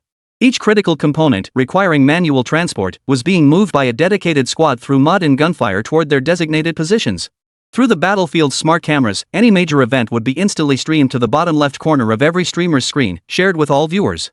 At this very moment, countless viewers in the major streamers' chat rooms were sending unified messages of tribute. The commander of the Japanese forces, Noda Jideo, could never have imagined in his wildest dreams. At this moment, his vanguard had already entered an encirclement whose gaping maw had long been prepared. Chapter 72, the German-equipped division enters the fray, the ambush circle bears its fangs. Over 300 meters of muddy road offered no chance for Decisively and his men to rest or switch carriers mid-journey. The moment they loosened the ropes and poles on their shoulders, the heavy gun barrel would slam into the mud or even slide into the ditch. These 300 meters left Big Eggplant seeing stars, drenched in sweat, feeling as if his very soul was being squeezed out. The 30-game immersion might be realistic, but that's nearly 200 pounds of pressure bearing down on your shoulders. Though they wore VR motion suits, Blue Star's technology in this world was already incredibly advanced. The suits had plenty of ways to deliver authentic sensations. Finally, as the last mud-filled crater was dragged past, Big Eggplant and the others reached their physical limits, collapsing like snap chopsticks, crashing to the ground with a clatter. However, as they lay gasping for breath on the ground, Big Eggplant noticed that the unit sent to retrieve them was a special military force. This unit was far more heavily equipped than their makeshift militia, armed entirely with brand new German weapons and wearing M35 steel helmets. It's the German-equipped division, Old Ma. Our brothers from the German-equipped division have arrived. Big Eggplant wiped the mud and sweat from his face, then quickly patted Teacher Ma, who was nearly unconscious beside him. The German-equipped division deployed as a reserve force in the Baoshan direction was the elite ace unit of the Dragon Nation's garrison. While their equipment couldn't compare to the military merit point gear Big Eggplant and his men possessed, but compared to the standard-issue Hanyang and Zhongzheng rifles wielded by the players, they were leagues above. Every German-equipped soldier carried standard-issue gear, a 20-round Mauser pistol and a Hanaka submachine gun optimized for close to medium-range assault combat, all German-made equipment. Yet, Decisively and his comrades understood all too well. The German-equipped division was a trump card held by the Dragon Nation's defenders. Deploying it now clearly signaled that the battle had reached a critical juncture. Eggplant, Teacher Ma, you've worked hard. Take a break first. Leave the rest to us. The one approaching Big Eggplant and Teacher Ma was none other than Chu He. He had been assigned as a platoon leader in one of the German-equipped divisions companies. Earlier, during the fierce fighting at the Baoshan frontline positions, the division serving as reserves had been ordered to stand by in the rear. This had Chu He in a panic. Had he not learned that the overall commander was the same one from the previous campaign, he would have stormed the headquarters with his men long ago. Brother Chu He, you're doing way better than us. Big Eggplant grimaced wryly. Bro, my shoulders nearly got crushed. You guys gotta be careful, these Japs are a different caliber this time. Don't worry about it. Me and my buddies are itching for a fight. Chu He looked ready to devour someone, rubbing his hands together. Today, either I smash these bastard Japanese to pieces, or we go down with the fort. Get some men to help them to the roadside to rest. Load up and let's move out. No sooner had he spoken than a dozen players rushed over, attaching the gun barrel components to a mule cart. They prepared to haul it along the dirt road to the pre-arranged ambush point. Watching the mule cart disappear down the dirt road, Big Eggplant scratched his head and muttered. Somehow, I feel like we're the ones getting robbed of our spoils of war? That kid Chu He sure has luck on his side. He's been conserving his strength all this time, and now he strikes with the advantage of an ambush. Hearing Big Eggplant's envious and slightly sour remark, Teacher Ma teased him, that's your own fault. Why did you always fight so recklessly, charging headlong into every battle? Everyone fought their way through the first campaign together. Why did Chu He, Big Monkey, War Nightingale, and other streamers all join the German Armored Division, while Big Eggplant and Teacher Ma didn't? The reason lies in Ye Hao's masterful precision in crafting the Dragon Soul Forging Nation's mechanics. Big Eggplant's battlefield tactics had always been pure adrenaline. He'd just charge headlong at the Japanese soldiers, killing without a second thought, focused only on the thrill of the kill. If not for his occasional decent tactical decisions and his own formidable strength, he would have perished dozens of times on the battlefield. But let's get to the root of it. An army needs more than just fierce warriors who charge and fight. It needs soldiers who follow orders and fight by command. As for Teacher Ma, he's been riding Big Eggplant's coattails the whole time, always charging into battle right behind him. Naturally, his position assignments have followed suit. No way. Big Eggplant opened the military merit point shop and declared to himself, that old fox Chu He is up to no good. He told us to rest here, but we can't actually rest. 10 minutes from now, we're moving out. During the earlier fierce battle, Big Eggplant had accumulated over 300 more military merit points. Without hesitation, Big Eggplant waved his hand and exchanged them for 2 Flying Thunder Cannon explosive packs. Though called explosive packs, their detonation power was staggering, rivaling standard heavy artillery shells. A single blast could wipe out a large group of Japanese soldiers. Don't say I didn't look out for you, buddy. We'll each take one. When we reach the ambush zone, we'll act on the spot. Big Eggplant tucked a cigarette between his lips, beckoned the dozen or so fellow players beside him, and fell in with the main force of the German-equipped division, heading toward the pre-arranged ambush zone. Meanwhile, behind the breach torn open in the main Baoshan defensive line, the Japanese armored units rolled through the gap. After advancing a short distance, they halted in unison. Immediately, squads of Japanese soldiers clad in colored uniforms, each carrying a small pack and wielding engineer detection sticks, began cautiously probing the terrain. Though the Japanese possessed formidable firepower and solid equipment, their war efforts also incurred immense logistical strain. More critically, the Shanghai region's dense network of rivers and muddy rice paddies posed a severe threat to the mobility of armored vehicles. For the commander of this offensive, Noda Juro, he commanded only 2 or 3 armored divisions, with limited numbers of tanks and armored vehicles. In his eyes, breaching the main defenses at Baoshan had torn open the Longgang line, a juicy piece of meat, as he put it. At this critical juncture, he would not allow this tempting prize to turn against him. Therefore, all armored units remained cautiously on standby atop high ground or dirt roads, dispatching engineer and infantry teams to clear mines along the front lines. On the pre-designated pocket area, large numbers of German-equipped division soldiers had already begun their tense yet orderly deployment. Zhang Feng's ambush site was a complex area surrounded by small streams, featuring an abandoned oil mill and several villages at its center. The planned firing positions could provide overlapping coverage of the open central area. From above, it resembled a deadly pocket, spread wide, waiting for its prey to walk right into it. Those Japanese are pretty sharp. If this keeps up, what if their main force avoids our core strike zone? At headquarters, after hearing his subordinate's report, He Jun asked Zhang Feng with some concern. Chapter 73, a one-way mission this time, I'll lead. If we keep letting the Japanese advance using their engineer units, then the preset fire coverage zone will become completely meaningless.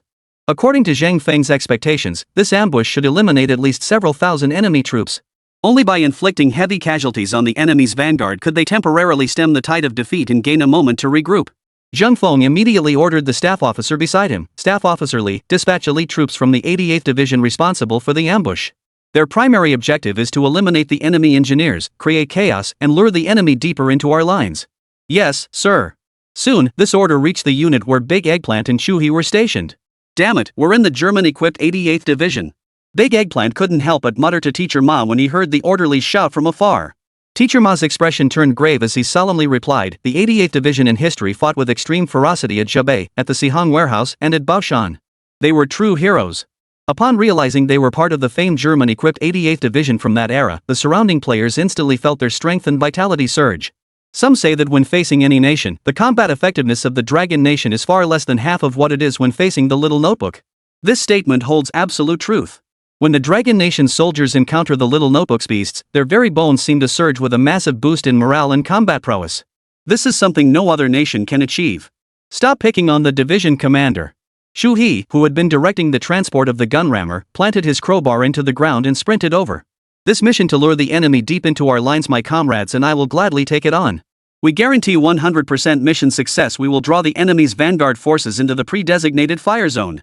Shuhei pounded his chest, his face set with unwavering resolve. Add our few men to that. Not far away, Big Monkey also approached with his comrades, bringing the total to over 20 men. Good. You're all outstanding. This mission requires roughly a platoon-sized force. Is there anyone else willing to step forward? The commander of the 88th Division was an elderly man, radiating an intense aura as if bathed in flames from the depths of the battlefield. In the livestream chat, some viewers had already begun speculating about the elder's identity. Dragon Soul Forging the Nation was remarkably precise in its player role assignments. Could it be that this elder was himself a retired veteran? I suspect he might have lived through that era. The aura he carries feels like he stepped straight out of the HP Military Academy. Luring the enemy deep into our territory, this mission feels like a suicide mission. Exactly. Artillery doesn't discriminate. The chances of survival are slim. Upon hearing the division commander mention they were still short by over 10 people, Big Eggplant immediately rushed over with Teacher Ma and several fellow players. Counting us in, that's exactly enough. Big Eggplant grinned widely. Brother Shuhei, we're all rested up. Let's charge together. Alright, let's not talk about anything else. We'll kick these little bastards' asses later. Shuhei nodded firmly. Then, lowering his voice, a resolute gleam flashed in his eyes. Brothers, this time we might not come back. Over 30 men formed a full assault platoon. Following the operational map relayed from headquarters, Big Eggplant, Teacher Ma, Shuhei, and Big Monkey led the assault platoon composed of over 20 fellow netizens into swift action. Our mission, first wipe out the small Japanese advance unit and make it look like a major force. By a wrecked mule cart, Shuhei yanked down 2 large crates of grenades and a box of rifle ammunition. He pried open the lids with his bayonet and declared, "Stock up on ammo, everyone. We're in for a tough fight. If things go well, we could each rake in over 1,000 military merit points." Hearing this, Big Monkey, who was loading bullets, chuckled, "Only 1,000 military merit points? You're joking, brother. This time, we'll each get at least 2,000. I studied the military merit point rules in the store. Each Japanese engineer is worth 15 points. Take down an armored vehicle? That's 60 points. A tank? 100 points. Teacher Ma's eyes sparkled behind his glasses as he declared, "All these days I've just been eyeing that kid Eggplant's top-notch gear. I need to get some good stuff too. Whether you get good gear depends entirely on your skills." Big Eggplant chuckled, "Anyway, once the fighting starts, how many kills you get depends entirely on your own skills. Everyone, get ready to move out." Each man carried 200 rifle rounds and 100 pistol rounds, plus 5 grenades. Then they began moving swiftly along the path toward the breach point. Approximately 40 minutes had passed since the breach had been opened. When Big Eggplant's assault platoon approached the Japanese engineer unit, those bastards were still cautiously surveying the road and clearing obstacles. Damn it, how could these bastards be so thorough? Big Eggplant observed that many player-laid mines and tripwire traps had already been detected by the enemy engineers. The little devils weren't stupid. They came from a nation that valued martial prowess, and their combat skills were undeniably superior to ours. Shuhei whispered, "I've got a good idea. That abandoned oil mill up ahead, thick brick walls, flat roof, perfect height. Let's climb up and take them out." "Great idea." Big Eggplant gave him a thumbs up. Immediately, everyone followed Shuhei, crouching low. Using the river ditch and waist-high reeds for cover, they scaled the broken wall, entered the main oil mill building, and began climbing toward the roof. Although the Japanese had breached the defenses, they dared not their forces to loot just yet, as the Dragon Nation's troops were still putting up resistance. Before long, the entire assault platoon of players appeared on the oil mill's thick, flat roof. This vantage point was prime, offering a clear view of the enemy engineers below. "Listen up, everyone. When we open fire, my team takes the front Japanese soldiers. Eggplant, your team handles the middle ones. Monkey, your team takes the rear. Shuhi whispered, otherwise, if we fire randomly and waste bullets on a single enemy, that's a losing deal, we can't afford it. Hey, don't treat us like amateurs. We know these little tricks, don't we? Big Eggplant pulled out the explosive charge hidden in his coat pocket, chuckling. Just watch. This charge is specially prepared for them. Chapter 74, Attacking from Above, Japanese Troops in Chaos. Exactly. How many battles have we fought? What's there to fear? They're just little devils. Big Monkey grinned widely and declared, today we're taking down this pack of beasts. At that moment, all 30-plus players of the assault platoon entered a state of complete focus.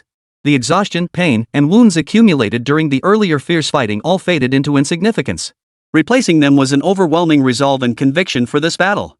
On the thick, flat roof of the oil mill, Big Eggplant nervously directed his fellow players to set up ambush positions. 3 to 5 grenades lay before each of them. In a moment, Teacher Ma and I will use the Flying Thunder explosive packs to kick things off. The moment our packs detonate, you throw your grenades immediately. Big Eggplant tensed, his voice low and commanding. Everyone, the moment you hear the gunfire, you have 30 seconds to pull the pins on every grenade in front of you and throw them. The terrain here is high ground overlooking low ground. The Japanese vanguard is slowly advancing now. Once the grenades are thrown, they'll inevitably blast a large group of them to hell. Let's be clear today, what's the mission of this assault platoon? Luring the enemy deeper? Teacher Ma delivered his final rallying cry, pumping up the troops. Truth is, we came here today with a death wish, right? We'd rather die standing than live on our knees. Not a single player uttered a sound. The only response to Teacher Ma was the crisp, unified click of rifled bolts being cycled. Stand tall in death, never kneel for life. Hearing these words, viewers across all major livestream platforms felt their eyes grow red. Our nation will never initiate foreign wars, but any country daring to invade the Dragon Nation will face our most powerful retaliation. Strike first to prevent 100 blows. Unless we defeat the Japanese devils, the Dragon Nation will have no tomorrow. Confronting the Japanese devils, constant retreat only invites encroachment. Even when outnumbered tenfold, we must dare to draw our swords. You're all heroes. Time ticked away, second by second. Finally, the Japanese advance engineering unit reached the oil mill where Decisively and his men lay in ambush. Everyone lay flat on the rooftop, peering down with only their eyes visible as they quietly observed the Japanese troops below. Perhaps because they hadn't encountered any substantial resistance from the Dragon Nation's forces along the way, Nodatsuo was growing impatient. Behind the engineer platoon stretched a long convoy of armored vehicles and troop trucks. These armored vehicles, clad entirely in iron gray or military green armor, rumbled laboriously through the mud, clearing the way. Behind them were military trucks packed with Japanese soldiers. Further back still stretched an endless line of military trucks towing Type 41 and Type 92 mountain guns. Japanese soldiers in their colored uniforms stood grinning on the trucks, seemingly holding no regard for the Dragon Nation's forces. Those bastards. Fierce fire blazed in Big Monkey's eyes. Just as he was about to act, Shuhi grabbed his arm and held him back. Don't rush. Shuhi whispered, wait a little longer. Let the first few enemy trucks pass. Once they enter the convergence zone below us, then we'll throw the grenades. That'll cause even greater chaos. A Japanese sergeant standing atop one truck gripped his Type 95 military sword and bellowed in a quack-like voice. Samurai. Today is the day we break through Baoshan. Let's sing a song. The Naval March. I'll start. Led by the sergeant, the Japanese soldiers on the trucks let out a cacophony of howls and shrieks. The sickeningly obnoxious Japanese military song echoed across the desolate ruins. Old Ma, keep your eyes peeled. Big Eggplant gripped a Flying Thunder bomb pack, his face grim. I'll see if that sniper rifle of yours is just a fire poker. When the fighting starts, take out that Japanese sergeant first. Teacher Ma said nothing, swiftly adjusting his scope before aligning the barrel with the smug, arrogant Japanese sergeant. Suddenly, without warning, a Japanese soldier standing on a military truck suddenly noticed two large, square objects falling from the roof of the oil mill. The objects whizzed down. Before the Japanese soldiers could make out what they were, they exploded with a thunderous boom right in the middle of the convoy. Amid the terrifying blast, a dark red fireball over 3 meters in diameter shot skyward, trailing thick black smoke. The Japanese military truck directly hit by the Flying Thunder bomb was instantly reduced to a flaming coffin. The Japanese soldiers atop it howled in agony, their bodies drenched in viscous flames. Remember, the Flying Thunder shells were also packed with napalm and white phosphorus powder. Once that viscous flame touched their skin, it would burn right down to the bone. 2 Flying Thunder shells landed almost simultaneously, instantly destroying 2 enemy military trucks. Dozens of Japanese soldiers tumbled from the burning vehicles, rolling on the ground and screaming in agony. Enemy attack! Enemy! The Japanese sergeant who had led the singing turned deathly pale in an instant. Before he could finish his warning, a bullet shattered his skull with deadly precision. Kill! Brothers, throw grenades! Shuhi bellowed, snatching a grenade in his right hand and flinging it forward with all his might. Before the battle, he had already looped the fuse of one grenade around his little finger. This way, once fire was exchanged, he could flick his wrist to hurl a grenade at lightning speed. The entire assault platoon, over 30 players and 3 streamers, carried nearly 200 grenades. Within a mere 30 seconds, the open field below was suddenly engulfed in a hail of grenades. Boom! Boom! Wave after wave of explosions echoed in rapid succession, utterly chaotic. In the bottom right corner of Big Eggplant's screen, military merit points rapidly flashed by. Killed 1 Japanese infantryman, triggered hand grenade warfare bonus, 7 military merit points. Killed 1 enemy engineer, triggered grenade warfare bonus, 17 military merit points. Every player in the assault platoon was too busy to care about military merit points at this moment. All they could think about was one thing: kill with a vengeance. What? What the hell is going on? How come there's artillery fire coming from all directions? Had we fallen into an ambush by the Dragon Nation's forces? Impossible. How could they possibly have the audacity to ambush us?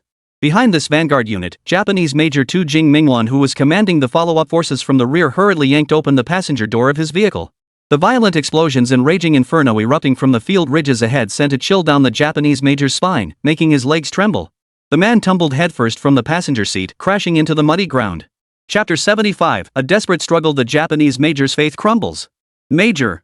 A small Japanese force ambushed us up ahead. A Japanese sergeant rushed over, shouting his report to Tu Jing Mingwan. Bastard! How could those Chinese pigs still have the strength to fight back? In his haste, Tu Jing Mingwan stumbled and fell hard from the vehicle onto the ground, his face and head covered in muddy water. Fuming, he scrambled to his feet, snatched the binoculars, and scanned the distant battlefield. There, atop a derelict factory building at the very front of the vanguard forces, dozens of Dragon Nation soldiers, clad in thin uniforms, covered in grime, and burning with terrifying fury, were rapidly hurling grenades from their hands. However, after a brief assault, the small Dragon Nation force, utilizing the interconnected rooftops of the factory buildings, began darting and leaping swiftly between the ridges. They were actually fleeing toward the distant horizon. Damn it! Those bastard Dragon Nation pigs! This scene nearly drove Tu Jing Mingwan to fury. His face darkened with rage as he flicked his wrist, slapping the Japanese sergeant before him hard enough to send him sprawling. These were merely a band of Dragon Nation stragglers, not even 100 strong. They didn't even have anti-tank guns. Yet with nothing but grenades, they managed to cripple our little Japanese Empire's forces like this. Tu Jing Mingwan now understood completely it had to be this. The main forces of the Dragon Nation had long since collapsed. What had ambushed them earlier were merely the remnants of defeated soldiers. This realization gave him immense reassurance. With over 100,000 troops advancing behind him, a mere handful of Dragon Nation warriors posed no real threat. Dispatch the vanguard. Pursue them at full speed. I must capture those Dragon country pigs who attacked us earlier. Tu Jing Mingwan's face twisted into a vicious grin. I'll use them to hone my sword skills. At that very moment, atop the bullet-riddled factory roof, Big Eggplant, Shui, Big Monkey, Teacher Ma, and their comrades were leading their fellow netizens in a swift retreat. Just as Tsuiji Akira had said, the Japanese vanguard was initially stunned by the explosions. However, the grenades Big Eggplant and his men carried were limited. After the first wave of attacks, everyone had to retreat at full speed. The Japanese forces immediately sensed the retreat and launched a full-speed pursuit. One by one, burning, wrecked military trucks and armored vehicles were hastily cleared to the roadside. The remaining enemy forces pursued in armored vehicles and trucks, their soldiers firing sporadically from the moving vehicles. God damn it, these bastards' firepower is too intense. Big Eggplant glanced back. They were now all positioned on the factory rooftops. Yet the Japanese troops chasing them on the road below still pursued relentlessly like vicious dogs. Moreover, from the armored vehicles, machine guns were now firing relentlessly. Dirt and rocks flew everywhere at their feet. Big Eggplant also noticed they were nearing the edge of the factory complex. Ahead lay an open cotton field, offering no cover or elevation from the factory buildings. At this moment, no one could have anticipated that the last few players would, in perfect unison, choose to turn back. No heroic declarations, no warning signs. As if prearranged, these 4 or 5 players simultaneously turned and leaped down onto the road below. One of them, a burly player, still clutched 2 grenades in his arms. The moment he landed, he rolled forward, pulled the pin on the grenades, and charged straight toward a Japanese military truck. In an instant, the truck was blown to pieces by the grenades, sending 7 or 8 Japanese soldiers flying onto the ground, blood spurting from their mouths. Meanwhile, the player had already been reduced to ashes along with his grenades. On the other side, 2 players worked together, firing relentlessly.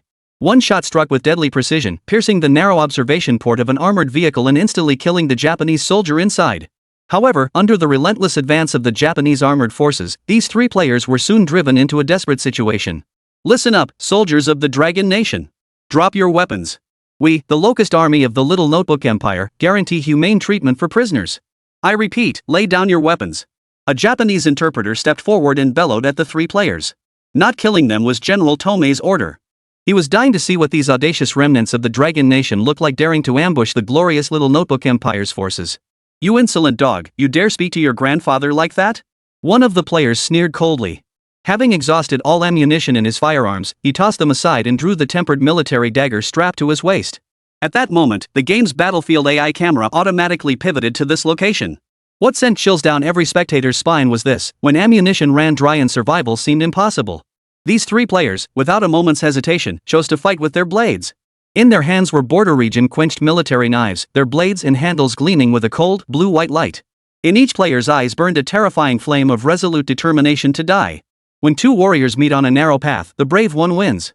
Even in death, they would never submit to becoming lackeys to the enemy like that interpreter. Without guns, they would fight to the bitter end, bayonet against bayonet. "Chaps, I hear you think your Japanese sword techniques are pretty impressive?" One player grinned widely and shouted, "What bull swordsmanship! You learned it from their grandmothers when your ancestors first came to the Dragon Kingdom." "Ha!" The other two players burst into laughter. "Bastards!" Though the Japanese sergeants couldn't quite understand the Dragon Nation language, the tone and laughter of these players made it clear these Dragon Nation soldiers were actually insulting them. "Guys, Shezi and Shuhei must be almost back at base by now. Our mission's as good as done." One player gripped his border region quenched military knife, yanked off his cap, and wiped the blade vigorously before shouting, "Killing one Japs today isn't a loss, killing two is a win. Charge! Charge!" Three players, or rather, three Dragon Nation soldiers. They charged with perfect unison, launching a bayonet assault against the massive Japanese armored force before them. Even these Japanese soldiers, brainwashed by militarism and trained in professional combat, were profoundly shaken to their core. Close quarters combat, hand-to-hand fighting, this is the lethal tactic our Dragon Nation army honed through years of war against the Japanese invaders. The Japanese invaders pride themselves most on their Bushido spirit. But we strike at that very Bushido, we aim to destroy their fighting spirit. Chapter 76, Setting the Ambush, Putting Everything on the Line. Lines of fiery subtitles, as red as blood, surged across the screen. Across major livestream platforms, viewers were nearly boiling over. Holy! Holy! Did you see that? That's how you fight a war. This is what it means to be a Dragon Nation warrior with guts. No guns, no ammo will still wipe out those little devils. What the hell are we afraid of? A head loss leaves only a bowl-sized scar. In that moment, the audience seemed to witness the scenes of those heroic martyrs from the Dragon Nation, embracing death with courage, using their flesh and blood to fight the Japanese to the death. Good. Well done. We Dragon Nation people are no cowards. At the headquarters, everyone's vision was now filled with the battlefield's AI-generated perspective. He Jun, deputy commander of the campaign and political commissar of the Sea military unit in Dragon Nation's A theater, clenched his fist and slammed it hard against his chest. His eyes reddened as he declared in a loud voice, "We have never bowed before the Japanese devils, and we will never compromise or retreat before any invader. When it comes to bayonet charges and knife fighting, we Long Nation soldiers are the Japanese devils' great-grandfathers. Slaughter these beasts." The officers around him all had tears in their eyes. Zheng Feng felt his blood surge through his veins, his entire body boiling with excitement. Yet as he watched the images, those soldiers locked in hand-to-hand combat with the Japanese invaders, fighting valiantly until their final breath, his heart bled in waves. Facing overwhelming odds, they clashed with the enemy's steel-hard forces using nothing but their flesh and blood. Zheng Feng's voice was hoarse as he declared solemnly, "Behind all this lies a fearless spirit of sacrifice, the iron-willed fighting spirit of our Dragon Nation's people. One by one, the martyrs of our nation defended our homeland with their very bodies, safeguarding the peaceful era we enjoy today. They are the ones we should honor most. Behind enemy lines." Through his binoculars, Major Tu Jing Mingwan watched the bayonet charge unfolding before him, three Dragon Nation soldiers charging with overwhelming momentum and a death-defying resolve. Have these Dragon Country pigs all gone mad? 3 men? Did they truly believe 3 men alone could turn the tide of defeat? Though Tu Jing Mingwan continued to curse viciously, his voice clearly lacked conviction, even trembling slightly. He recalled the fate of his own Little Notebook Empire's locust army on other battlefields. Like the Battle of Shanghai before, and other battlefields. The Dragon Nation's forces, or rather, its soldiers, seemed to always deliver the most fierce and stubborn counterattacks at moments their Little Notebook army never anticipated. The militarists of the Little Notebook Empire had always brainwashed their soldiers with the spirit of Bushido. Under this indoctrination, the Japanese soldiers saw themselves as children of the shogun, believing only through fearless, death-defying combat on the battlefield could they return to the shogun's embrace after death and be reborn.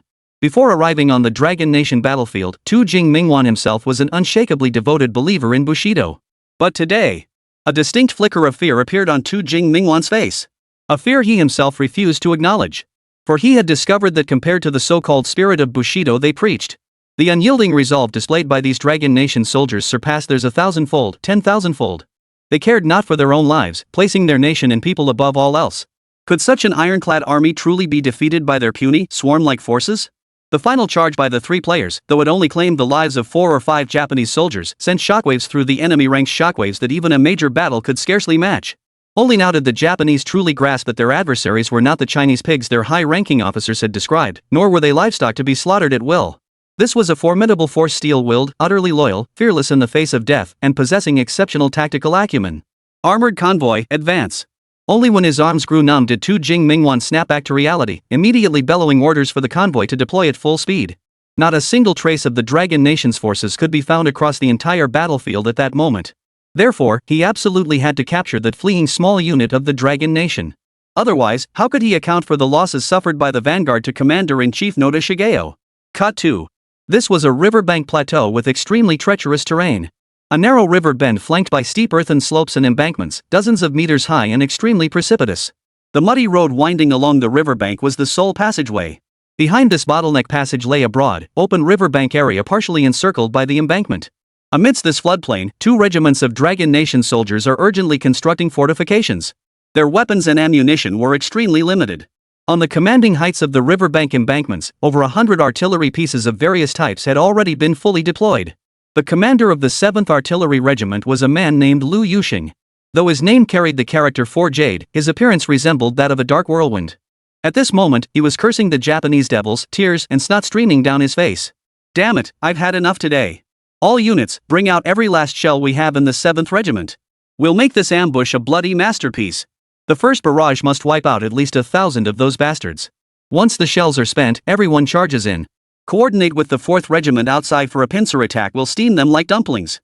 What? You say the cooks don't have guns? If they don't have guns, they'll take kitchen knives and chop those bastards to pieces. The stable hands will carry their cleavers into battle. The moment the guns and cannons roar, not a single man stays behind. Full-scale assault, got it? Lu Yuxing's thunderous roar instantly injected adrenaline into the morale of the 7th Artillery Regiment. Every soldier roared in unison. Yeah, this is exhilarating. I have a feeling that if we fight this battle well, our enemy casualties will be substantial. Big Eggplant had already arrived at the ambush point with Teacher Ma, Chu He, and the others. Thanks to the sacrifices of those players, they'd safely reach the ambush site along the way, while the main enemy force was fast approaching. Here, these are the goodies we just got our hands on, take 2 each. Big Monkey joined Eggplant and the others, carrying a large sack wrapped in torn military fabric. Shui opened the sack to find it filled with glass bottles, each packed to the brim. The openings were sealed with cloth strips, and a strong smell of gasoline wafted out. Molotov cocktail incendiary bomb. Properties, filled with a mixture of gasoline and other flammable liquids. Ignite and throw to efficiently eliminate infantry units within a 5-meter radius. Residual flames create an impassable zone. Historical prototype, homemade incendiary device used by Dragon Nation's guerrilla forces during the War of Resistance. Acquisition, 30 military merit points per bottle. Big Monkey exchanged over a dozen bottles of incendiary grenades at once, distributing them entirely to Big Eggplant, Teacher Ma, and Chu He, exactly 4 bottles each. Reporting to the commander. The enemy forces are about to pass through the narrow passageway and are expected to reach the riverbank within 3 minutes. A guard ran up to Lu Yuxing and shouted. Chapter 77, Fire and Artillery Assault, Annihilate the 4th Regiment. At that moment, Lu Yuxing was wielding an engineer's shovel, busy repairing the fortifications. Hearing this, he immediately tossed aside the shovel and laughed heartily. Good. I'd be damned if those little devils dared not come in.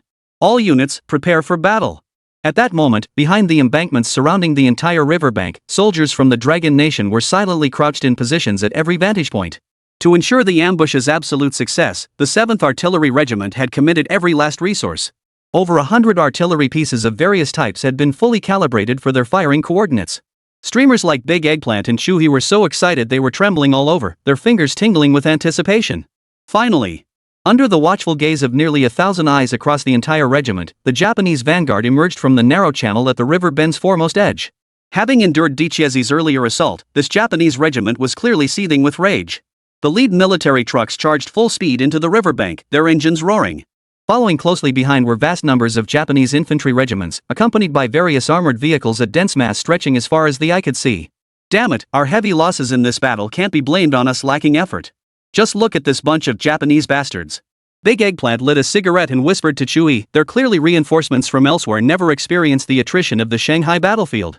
The Japanese soldiers appearing in the players' sights wore crisp, spotless khaki uniforms. Their yellow woolen leather boots gleamed with polish, making many Dragon Nation players green with envy. After all, during the historical Battle of Shanghai, temperatures around the Yuzo River were bitterly cold. Simulated through the VR suits, the players' thin uniforms offered little defense against the biting cold. At the center of the Japanese brigade, the small jeep carrying Colonel Tu Jing Mingwan, commander of the 4th Brigade, navigated through the narrow passageway. As a Japanese officer with considerable knowledge of Dragon Nation culture, Tu Jing Mingwan knew that history had produced a renowned military strategist named Sun Tzu. This strategist had also authored a book titled The Art of War. Though their field manuals hadn't fully grasped its contents, they understood some principles of troop deployment and warfare. The vast, open plains of the battlefield were a world apart from this rugged terrain, easy to enter but nearly impossible to exit. The intensity of combat here was on an entirely different level. Damn it! Have all these Dragon Country pigs holed up on the high ground along the riverbank? Tajimaro picked up the map beside him and studied it. If they pressed forward from here, crossing this river bend and traveling a short distance further, they would reach Baoshan County. And that was the crucial stronghold of the northern Songhu defense line. He surmised that the bulk of the Dragon Nation's forces had surely withdrawn to Baoshan for rest and regrouping. Send word to the front troops to pick up the pace and cross this riverbank area as quickly as possible. I have a very bad feeling about this. No sooner had Toinakera finished speaking than his words proved prophetic. Boom! Boom! Boom! Just as the bulk of the enemy's vanguard had entered the center of the riverbed. From the high ground of the river embankment, the Dragon Nation army's artillery fire nearly shook the entire riverbank to its foundations. The sheer intensity of this barrage was unlike anything these Japanese soldiers had ever witnessed on the battlefield. Shell after shell slammed into the riverbed, each explosion tearing open massive craters as earth and stone flew skyward. Countless Japanese devils were instantly blown to bits, blood gushing from their 7 orifices, while others were reduced to bloody pulp by the shells. Damn it! Brothers, charge! Liu Yuxing, commander of the 7th Artillery Regiment, held a 20-shot box gun in his left hand while his right hand had already pulled the pin on a grenade, hurling it downward. In an instant, the riverbank embankment reverberated with the deafening battle cries of the Dragon Nation's warriors. Rifle bullets, machine gun fire, and grenades raining down from the sky, combined with the fierce artillery barrage, boiled the Japanese soldiers below into a cauldron of iron and flesh. Eggplant! The enemy's armored vehicle is trying to escape. Hurry! Big Monkey grabbed a Molotov cocktail nearby and yelled at Big Eggplant. Here they come! Big Eggplant flicked the half-smoked cigarette from his mouth and used the butt to light the wick on the Molotov cocktail. He then lit the flames on the Molotov cocktails held by Chuhi, Teacher Ma, Big Monkey, and others. Come on! We've suffered enough at the hands of those bastards these past few days. Today, we'll let them taste their own medicine, their beloved incendiary bombs. Serve those little devils a piping hot pot. Simultaneously, they hurled their Molotov cocktails downward with all their might. Whoosh! The chaotic Japanese armored convoy never anticipated that the Dragon Nation's forces possessed such specialized weapons against armored vehicles. In an instant, towering flames and thick black smoke erupted from the armored vehicles. The Japanese soldiers inside screamed in agony, desperately grabbing the doors to jump out. But doing so only drenched them in more gasoline flames. Boom!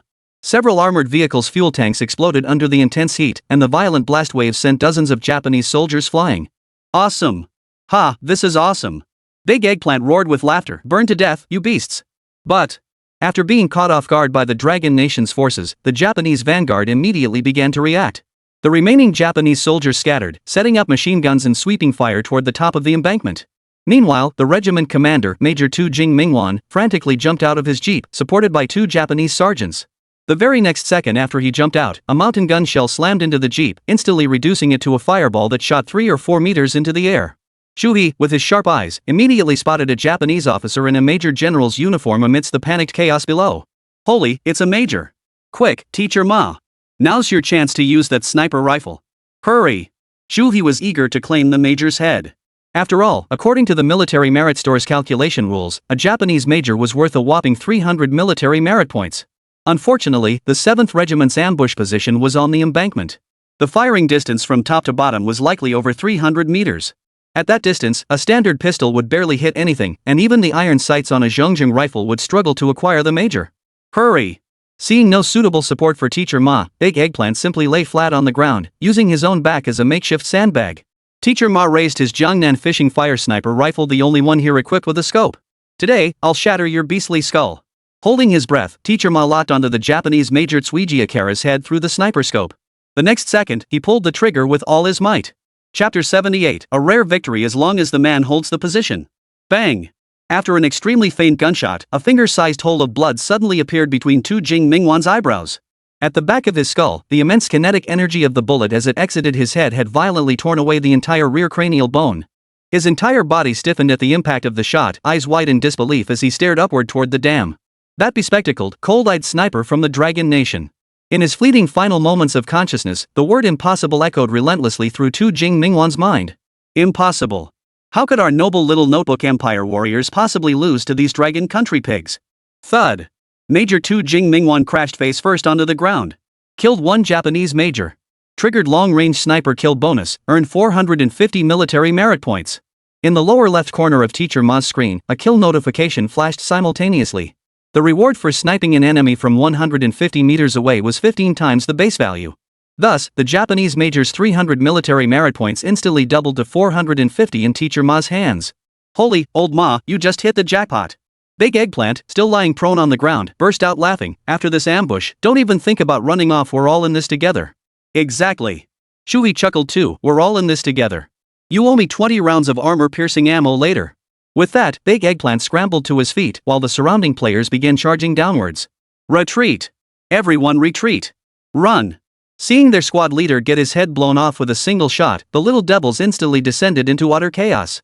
Little did they know that at this very moment, just outside this river bend, the 4th Regiment long in ambush moved.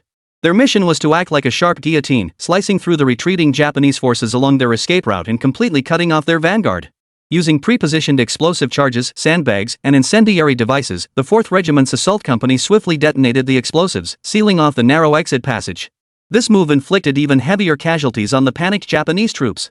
Ironically, the majority of those casualties were not inflicted by the Dragon Nation's forces. A portion of the casualties were actually self-inflicted.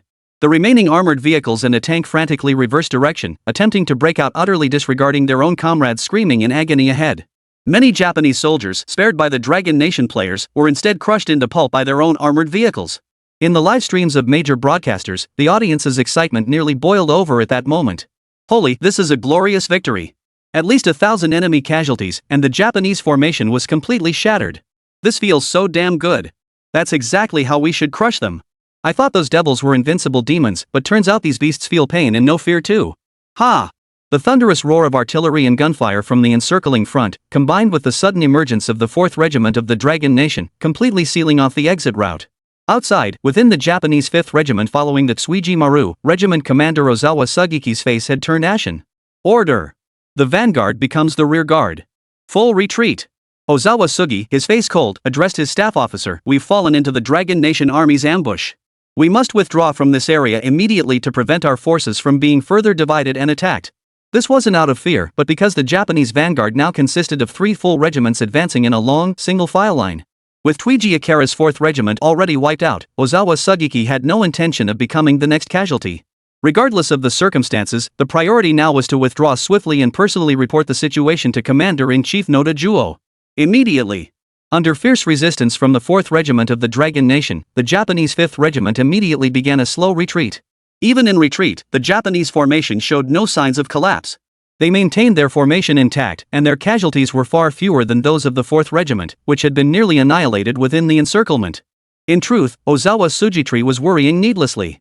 Half of the elite forces from the northern Shanghai Defense line had already been deployed to these 2 ambush points. The remainder remained on standby along the Baoshan defense line. At this critical juncture, even if the Dragon Nation forces wanted to catch them off guard again, they simply couldn't spare any additional troops. Hurry! Eliminate every last enemy soldier and secure the battlefield. 7th Regiment Commander Liu Yuxing had already charged into the riverbank with his guard platoon, his box gun taking down a Japanese soldier with a single shot. After the earlier barrage of artillery fire and the sweeping machine gun fire from higher ground, fewer than 200 Japanese soldiers remained within the encirclement. Streamers like Big Eggplant were riding high on excitement, pulling out their border region-made quenched military knives, eager to seize the chance to rack up more military merit points. Bayonet kills? That meant double military merit points. Finally. When the gunfire finally ceased, the entire Japanese 4th Regiment, led by its commander Tu Jing Mingwan, had been utterly annihilated across the riverbank. Following a brief mop-up operation by the 7th Regiment, this ambush resulted in the elimination of approximately 1,200 enemy troops and the capture of vast quantities of firearms and ammunition. This was undoubtedly a great victory. Most crucially, this ambush shattered the Japanese army's confidence. Meanwhile, another ambush site also achieved a major victory. The Japanese forces advancing along two fronts toward the Uepu-Yangqing line were so thoroughly shaken by these simultaneous ambushes that they retreated beyond their original starting points. This glorious victory instantly lifted the morale of all players across the battlefield to its peak. As long as the men hold the line, the position remains secure. These two ambushes successfully slowed the Japanese advance, buying the northern Shanghai defense line at least a day or two of breathing room. Ha, awesome. Absolutely awesome. Big Eggplant temporarily logged out of the game. After removing his headset, he took a sip of water and addressed his viewers. Guys, check this out, I just earned over 1,500 military merit points in this single battle. Of those 1,500 points, over 600 came from combat kills. The remaining 900? Rewards for survival time. In the updated Dragon Soul Forging Nation, player casualties and combat intensity have become even more severe than before. Therefore, it's only natural that the survival time rewards on the battlefield have been increased accordingly, now granting 150 military merit points per hour. Hey, guys, check this out. Teacher Ma took off his helmet and exclaimed upon returning to the main menu, the game just had an online update, new items are available in the military merit store. Chapter 79, Equipment Upgrade, even the strongest need the right tools. This news instantly thrilled Big Eggplant. Rubbing his hands together, he exclaimed, holy crap. What are we waiting for? We should have upgraded our gear ages ago. The gear everyone had exchanged for military merit points during the Battle of Shanghai was indeed effective. But the same gear rarely works universally across different campaigns. This wasn't due to Ye Hao's design, but rather the nature of large-scale historical battles. The weapons and gear that deliver maximum effectiveness naturally vary depending on the region and specific combat conditions. Alright, guys, let's see what's new in the military merit store. Big Eggplant eagerly clicked open the merit store while urging Teacher Ma to open his personal inventory so he could see how many merit points he had. Old Ma, you bastard. You've got over 2,200 military merit points? Big Eggplant was stunned. Even accounting for that Japanese major's 450 points, Teacher Ma still had over 100 more points than him. You think my gun's just a fire poker? Teacher Ma adjusted his glasses, his face beaming like a red-skinned duck. During the earlier fierce battle, Teacher Ma's Jiangnan Yuhu sniper rifle had played a crucial role. Taking out a Japanese soldier from over 150 meters triggered a 15x bonus, not much less than the double bonus for bayonet charges. And with the enemy in complete disarray, sniping was practically free kills. Though Teacher Ma's marksmanship had been poor initially, prolonged battlefield training had honed his skills. While not perfect, he could reliably hit 7 or 8 out of 10 shots. Therefore, when it came to earning military merit points, his efficiency in sniping from the rear lines was no less effective than close combat. Soon after the military merit store opened, an update notice appeared before the audience's eyes. Dragon Soul Forge Military Merit Point Store. This update introduces a new batch of equipment meticulously designed based on historical prototypes and the diverse terrain and combat requirements of the Battle of Shanghai.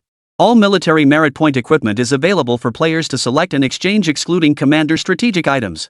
Big Eggplant eagerly clicked open the store, revealing rows upon rows of brand new firearms before him and the audience. Baoshan Ridge Semi-Automatic Rifle. Historical prototype M1918 Browning automatic rifle trialed by the Dragon Nation Training Corps, used in combat at locations including Baoshan. Features: fitted with folding bayonet, increases melee damage and draw speed by 25%, reinforced steel plate embedded in stock, can be used to strike enemies at close range, prone to overheating in full auto mode. Redeem 900 military merit points. Holy crap, this is awesome. Big Eggplant's eyes lit up. Compared to the precision rifle, this new weapon clearly suited his tastes better. The semi-automatic rifle combines the range and power of a standard rifle with significantly enhanced firepower. Combined with its unique characteristics, this gun is absolutely top tier. In the livestream chat, viewers unanimously agreed with Big Eggplant's assessment. During the later stages of the Battle of Shanghai, especially in terrain interwoven with factories, villages, and riverbanks, street fighting and close combat dominated most situations. Exactly in places like this, rifles are actually less effective. Submachine guns and semi-automatic rifles are the best choices. Exactly, this Baoshan Spine semi-automatic rifle even comes with dual close-quarters combat capabilities. Absolutely fantastic. Wusong Blaze dual-wield pistols. Historical prototype, Spanish Royal Brand pistol, officer grade dual-wield sidearm, common on the Shanghai battlefield. Features: barrel crafted from specially polished material capable of firing white phosphorus rounds, grip made from lightweight ship timber, 50% weight reduction, ammunition exclusively obtainable via the military merit store. Exchange: 550 military merit points. That Wusong Blaze dual pistol is pretty sweet too, another beast for close quarters. Big Eggplant took another look. Holy crap, he absolutely loved this gun. Not only was it a dual-wield pistol, but it also packed incredible firepower. For every weapon, Ye Hao meticulously considered its historical prototype during the design phase. Moreover, to absolutely guarantee battlefield balance and prevent these exchange weapons from disrupting the game's equilibrium, Ye Hao meticulously calibrated their stats. For any weapon exchanged in the military merit store, the additional power boost absolutely never exceeded 30% of the historical weapon's base stats. Put simply, these weapons pack 1.3 times the firepower of their real-world counterparts. Moreover, each weapon, in addition to its various premium attributes, inevitably carries one negative property. Take the Wusong Blaze dual pistols, for instance. While formidable, they cannot fire standard ammunition, only bullets exchanged from the military merit store. Any player who's experienced Dragon Soul, Forging the Nation knows that on the battlefield, firearms are secondary. The real headache is ammunition. A single gun can last through a battle, but 100 rounds? That's nowhere near enough. I'll take this one. Big Eggplant didn't hesitate, waving his hand decisively to purchase a Baoshan Spine semi-automatic rifle. With over 1,500 military merit points remaining, now down to just 600, he decided to spend them all at once. After all, hoarding merit points wouldn't make them grow on their own. After a moment's consideration, Big Eggplant proceeded to exchange for 2 more pieces of equipment. Yuzo River Fire Barrier Tactical Molotov. Prototype, modified from abandoned solvents of a Longhua Civilian Corporation tanker's residual kerosene factory.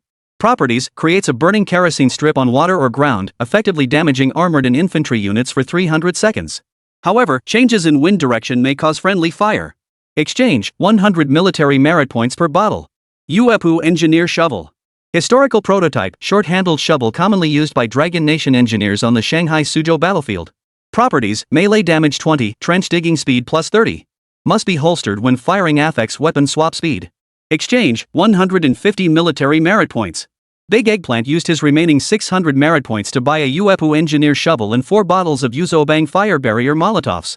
These are top-notch gear, Big Eggplant declared triumphantly. I can tell this major campaign will demand trench digging and close combat. We absolutely need this stuff. Seeing this, Teacher Ma promptly bought himself a pair of Wusong Blaze dual pistols, plus 4 bottles of Yuzo River Fire Barrier Molotovs to bolster his close-quarters combat capabilities. While major streamers used their brief respite to restock gear, the campaign milestones on the in-game battlefield began advancing once more.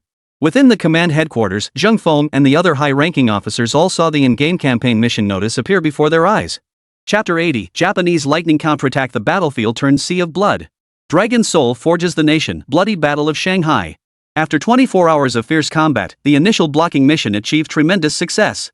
Japanese forces are now preparing to deploy armored units to breach the Uepu Baoshan Nanjing Defense line and strike directly at the heart of Shanghai. All players must immediately prepare and deploy follow-up tactics and combat missions. As the game subtitles faded from the large screen, all players were immediately immersed in a cinematic cutscene. The Japanese Thunder Operation. The death advance on Uepu, Baoshan, and Yangqing. With a flash of light, every player's perspective shifted to a battlefield reduced to scorched earth by artillery bombardment. Several Japanese Type 96 attack aircraft, like Dark Green Reapers, skimmed low over the smoke-filled ruins of towns and muddy rice fields, their engines roaring.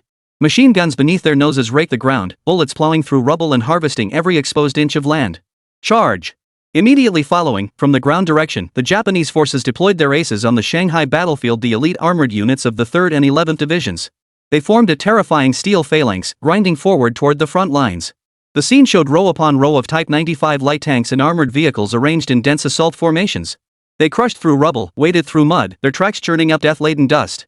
Their signature 37mm gun barrels and machine gun muzzles, like the forked tongues of venomous snakes, pointed straight ahead. On the ground, the iron-gray torrent of steel tore through scorched earth, surging along shattered roads and charging relentlessly past Dragon Nation's defensive positions. In the sky, Type 96 fighters circled and dove, clearing a path for the tanks with hailstorms of bullets, eliminating any possible resistance. Witnessing this spectacle, no one could help but tremble with fear. Were the Japanese going all out?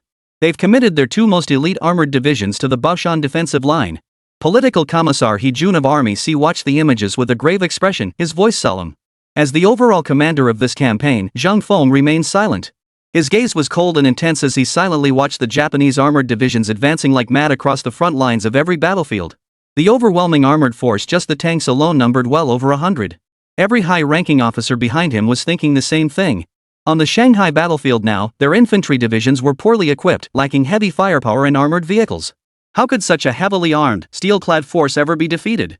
The odds were almost impossible. One officer spoke with despair, throwing our flesh and blood against these tanks head-on is no different than presenting ourselves as living targets. This was no exaggeration. Without armored support, ground infantry could scarcely make a dent on a large-scale battlefield. And if the enemy even seized air superiority, this battlefield would undoubtedly become a mass grave. The scene shifted once more. At the enemy command post, Commander Noda Jitsuo, dressed in a crisp general's uniform, leisurely observed the front lines through binoculars from the rear. As the Japanese armored forces surged forward like a torrential flood across every front of the Shanghai campaign in Longhua, a hideous, savage grin spread across Noda Jitsuo's face. Noda Jubo seemed to see countless Longhua soldiers crushed beneath the steel tracks of armored vehicles and tanks. He could even hear their agonized screams and witness the Dragon Nation's troops reduced to charred remains. He knew the Dragon Nation's troops possessed extraordinary fighting spirit and resilience. Especially in close quarters combat and bayonet charges, they were every bit as formidable as the noble samurai armies of their little book empire. But alas! No matter how resilient you Dragon Nation soldiers are, no matter how fearless in the face of death, can you possibly breach my iron flood? Under our integrated land-air assault, any resolve you possess is utterly futile. Noda Joy's grating voice incensed every player and every viewer watching the screen. Damn it, they're just a bunch of Japs tanks. Take them down. Exactly. Without heavy firepower, we'll use grenades and explosives, we'll fight them to the death. Our Dragon Nation has weathered every storm, no foe can halt our advance. Dragon Nation will prevail. In every major livestream, countless viewers flooded the chat with bullet comments that flashed by at lightning speed. Like shooting stars or sharp shrapnel fragments, they seemed poised to shatter the screens and pierce the hearts of those damn Japanese. How many armored units do we have left? Zheng Feng pondered for a long moment before turning to ask He Jun. The German-equipped division still has 3 tank companies. In previous battles, we've been preserving our tank strength as much as possible precisely because the enemy's tanks haven't entered combat yet. He Jun immediately replied, these 3 tank companies have a total of 30 tanks, all German Type 1 tanks. What is a Panzer I tank? As the name suggests, it's German-made equipment. Moreover, in terms of hull length, weight, and operational speed, they were essentially on par with the Japanese Type 95 tank. The gap between the two was negligible. Weighing 54 tons, with a length of 40.6 meters and a width of 2.06 meters, its maximum speed is 37 kilometers per hour. On the surface, the Panzer I seemed capable of holding its own against the Japanese tanks. However, its firepower proved to be its most significant flaw and weakness. This batch of German-made Panzer I tanks was armed solely with 2 7.92mm machine guns on the turret, no cannon. Meanwhile, the Japanese Type 95 tank boasts 2 machine guns and a 37mm cannon. What does the absence of a cannon mean? The difference between a gun and a cannon isn't just the caliber on paper, it's their destructive power against armored targets. In tank combat, machine guns alone are extremely difficult to penetrate enemy armor or strike vital points. Yet even with such outdated armored equipment, the Dragon Nation's forces still guarded them like precious treasures, reserving them for critical engagements. 30 tanks while the enemy likely fielded 100, perhaps even 200 tanks and various armored units. This battle is upon us, there is no retreat. Fighting might offer us a sliver of hope, but retreating would mean surrendering the vital Shanghai Songhu region, sacrificing our people and our blood for nothing. After a moment's deliberation, Zheng Feng immediately ordered, all units, prepare for combat immediately. Quickly. The command from headquarters had already reached every unit of the German-equipped division. Following headquarters directives, each division must swiftly select their most elite fighters to man the tanks and deploy at maximum speed. Chapter 81, No Return. This time we fight to the death. At a temporary assembly point within Baoshan City, the German-equipped 88th Division had gathered a contingent of elite soldiers for a mobilization meeting. Tank companies 1, 2, and 3 30 Type 1 tanks in total. Each tank carries 3 men, meaning we need 90 men. Facing the throng of soldiers before him, the division commander of the German-equipped 88th Division bellowed, "Do you know what our mission is in this battle?" "Yes, sir." The assembled players shouted in unison. The operational orders had already been transmitted in real time through each player's combat helmet. Moreover, every player had seen the terrifying images of the Japanese 3rd and 11th Division's iron flood in crystal clear detail. Yet not a single soul chose to retreat at this moment. Retreat? Behind them lay the soil of Shanghai, their hometown, their fellow countrymen and kinsfolk. Was there any retreat left now? Before each of them lay only one path, to fight. Perhaps in this tank battle, all 3 tank companies would be annihilated, with no one returning alive from that scorched earth. But as soldiers, dying on the battlefield, wrapped in horsehide as a shroud, that was their very calling. The commander of the 88th Division listened to the soldiers' unison shouts, suddenly grinned, then bellowed, "Wrong. You're all wrong. This time, you're going to die. 30 tanks against the enemy's 100 or 200, this is a one-way trip. Now, if any of you are afraid, step out now. I won't hold it against anyone." The commander bellowed, "But once you choose to board those tanks, there is no turning back.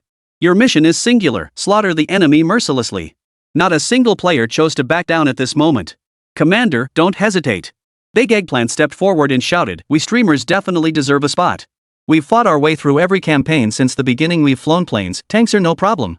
Right. We absolutely need one of the spots. Shu He immediately chimed in. With 3 men per tank, Big Eggplant, Teacher Ma, and War Nightingale were assigned to the same tank. Shu He, Big Monkey, and another renowned retired esports player streamer Li Xiaofeng, nicknamed Human Emperor, were assigned to another tank. With the streamers leading the charge, the remaining combat positions were snatched up by excited players in mere seconds. Additionally, the German 88th Division would deploy an enhanced company of troops. They would establish machine gun positions along the front lines in commanding heights where the tank units would engage, doing their utmost to assist the 3 tank companies in dealing with the enemy aircraft. Though hitting enemy planes with machine guns offered slim chances of success, it was better than nothing. As Big Eggplant would say, who has time to be picky now? Anything that works is worth trying. Soon, Big Eggplant, Teacher Ma, and War Nightingale arrived at their assigned tanks. He, Zhang, we meet again. Big Eggplant scanned Zhang Ying's gear and immediately noticed her equipment was actually pretty decent. Compared to the fear and helplessness she felt when first entering this game, Zhang Ying now exudes an aura that rivals any seasoned veteran player. On her back hung a barrel-bite submachine gun. Rampage submachine gun. Historical prototype, replica of the German MP-18 submachine gun. Features: magazine well-flared compatible with 8mm pistol rounds, triggers deadly combat effect in close quarters, doubles fire rate, accuracy 30, weapon range reduced by 20 meters. Exchange, 850 military merit points. This gear cost me a fortune to unlock. Just waiting to show off its worth. War Nightingale boasted to Big Eggplant, your gear's pretty solid too. Let's see who racks up more kills later, huh? Don't underestimate it. Big Eggplant cautioned her, this is a tank battle. Firearms will be useless most of the time, maybe only at the very end. You'll need this instead. With that, Big Eggplant flipped his left hand, revealing a Molotov cocktail in his grasp. Now that's the real deal. Teacher Ma nodded in agreement. Zhang Ying, do you have any military merit points left? Go exchange them for these incendiary bottles now. The Panzer's armor was thinner than the Japanese Type 95 tanks, and without artillery, its battlefield killing power was severely limited. Strictly speaking, this tank was designed to counter infantry units. Using it against enemy tanks was a last resort. Therefore, in the absence of artillery, the role of these fire barrier Molotov cocktails became especially crucial. I still have a few hundred military merit points left. I'll exchange for a few bottles to carry with me too. Zhang Ying nodded eagerly and exchanged 3 fire obstacle incendiary bottles through the military merit store. All units, prepare to board and depart. At the command of the 88th Division commander, 3 tank companies, 90 players in total, swiftly boarded their vehicles. As the tank engines roared to life, the thunderous vibrations sent sharp pains through the eardrums of everyone inside the hall. Moreover, the temperature inside the vehicle began to rise rapidly. After climbing into the tank, Big Eggplant stretched his body. Fortunately, the interior of tank number 1 was spacious enough that even someone as broad-shouldered and sturdy as him could stretch his limbs freely. Just like in the previous air combat campaign, when players boarded the tanks, the driving techniques and operational essentials for the vehicles automatically appeared in their field of vision. Let's assign roles. Big Eggplant addressed Teacher Ma and War Nightingale. Old Ma, you handle driving the tank. I'll take care of the firepower. War Nightingale, you're in charge of observation. When necessary, you'll be the one to throw the smoke grenades. Alright, it's settled. Both nodded in agreement. After taking their positions, Teacher Ma pressed the accelerator pedal.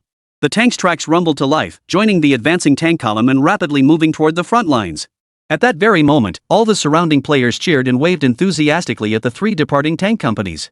On every face, besides admiration, there was nothing but profound respect. The wind howls coldly over the Ishuwei River. The warriors depart, never to return. This battle was almost certain to end with the complete annihilation of the tank company. Yet with the nation in peril, retreat was no longer an option. 30 Type 1 tanks roared forward at full throttle, racing toward the blazing front lines at breakneck speed. Steel crushed through the ruins, pierced the smoke-filled air, and charged straight toward the fiery front line that devoured lives. The great battle had now begun. Chapter 82, The Great Battle looms, the tank company fights to the death. From afar, the smoke and dust spread like ink, saturating the scorched earth of the Dragon Nation battlefield. In the sky, blood-orange clouds mingled with dust and smoke. 30 German Panzer tanks roared forward at full throttle, charging toward the burning defensive line outside Baoshan City. Let's use the time on the road to strategize our next move. Big Eggplant flipped through a paper map for a moment before addressing the live stream audience. Guys, if you have any good ideas, speak up. His question unleashed a torrent of comments from viewers across all live streams. I've researched the specs. The German Type 1 tank's weakness lies in its lack of a main gun and its narrow observation slits. Once combat begins, the crew inside will likely have to fire blindly against the Japanese. But the Panzer's top off-road speed reaches 45 km/h, nearly double that of the Japanese Type 95 tank. Exactly. If we're going to fight, we must leverage our mobility, ambush, flank, and strike from the sides. Never engage the Japanese head-on. We're outnumbered, and the Type 95 tank has earned the battlefield nickname Turtle Shell for its formidable armor. Without sufficient main armament firepower, the only way for Big Eggplant and his crew to destroy the enemy's Type 95 tanks with the Panzer I was one method. You see, while the Type 95 boasts thicker armor, its plates are riveted together in sections. Particularly vulnerable were the armor plates above the side tracks and the fuel tank area. I've got a brilliant idea. Big Eggplant's eyes lit up. We'll leverage the Type 1's high mobility to play dirty tricks on those little devils. Heh, when it comes to tactics, our Dragon Nation is their ancestor. According to battlefield map intelligence, the Japanese 3rd and 11th Divisions had deployed approximately 120 tanks in total.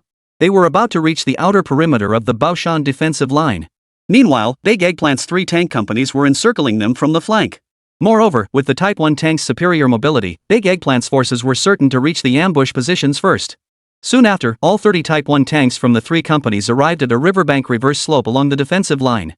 As the tank engines gradually shut down, players from every crew jumped out of their tanks, each one sweltering from the heat. Holy crap, the temperature inside these tanks must be at least 40 degrees Celsius.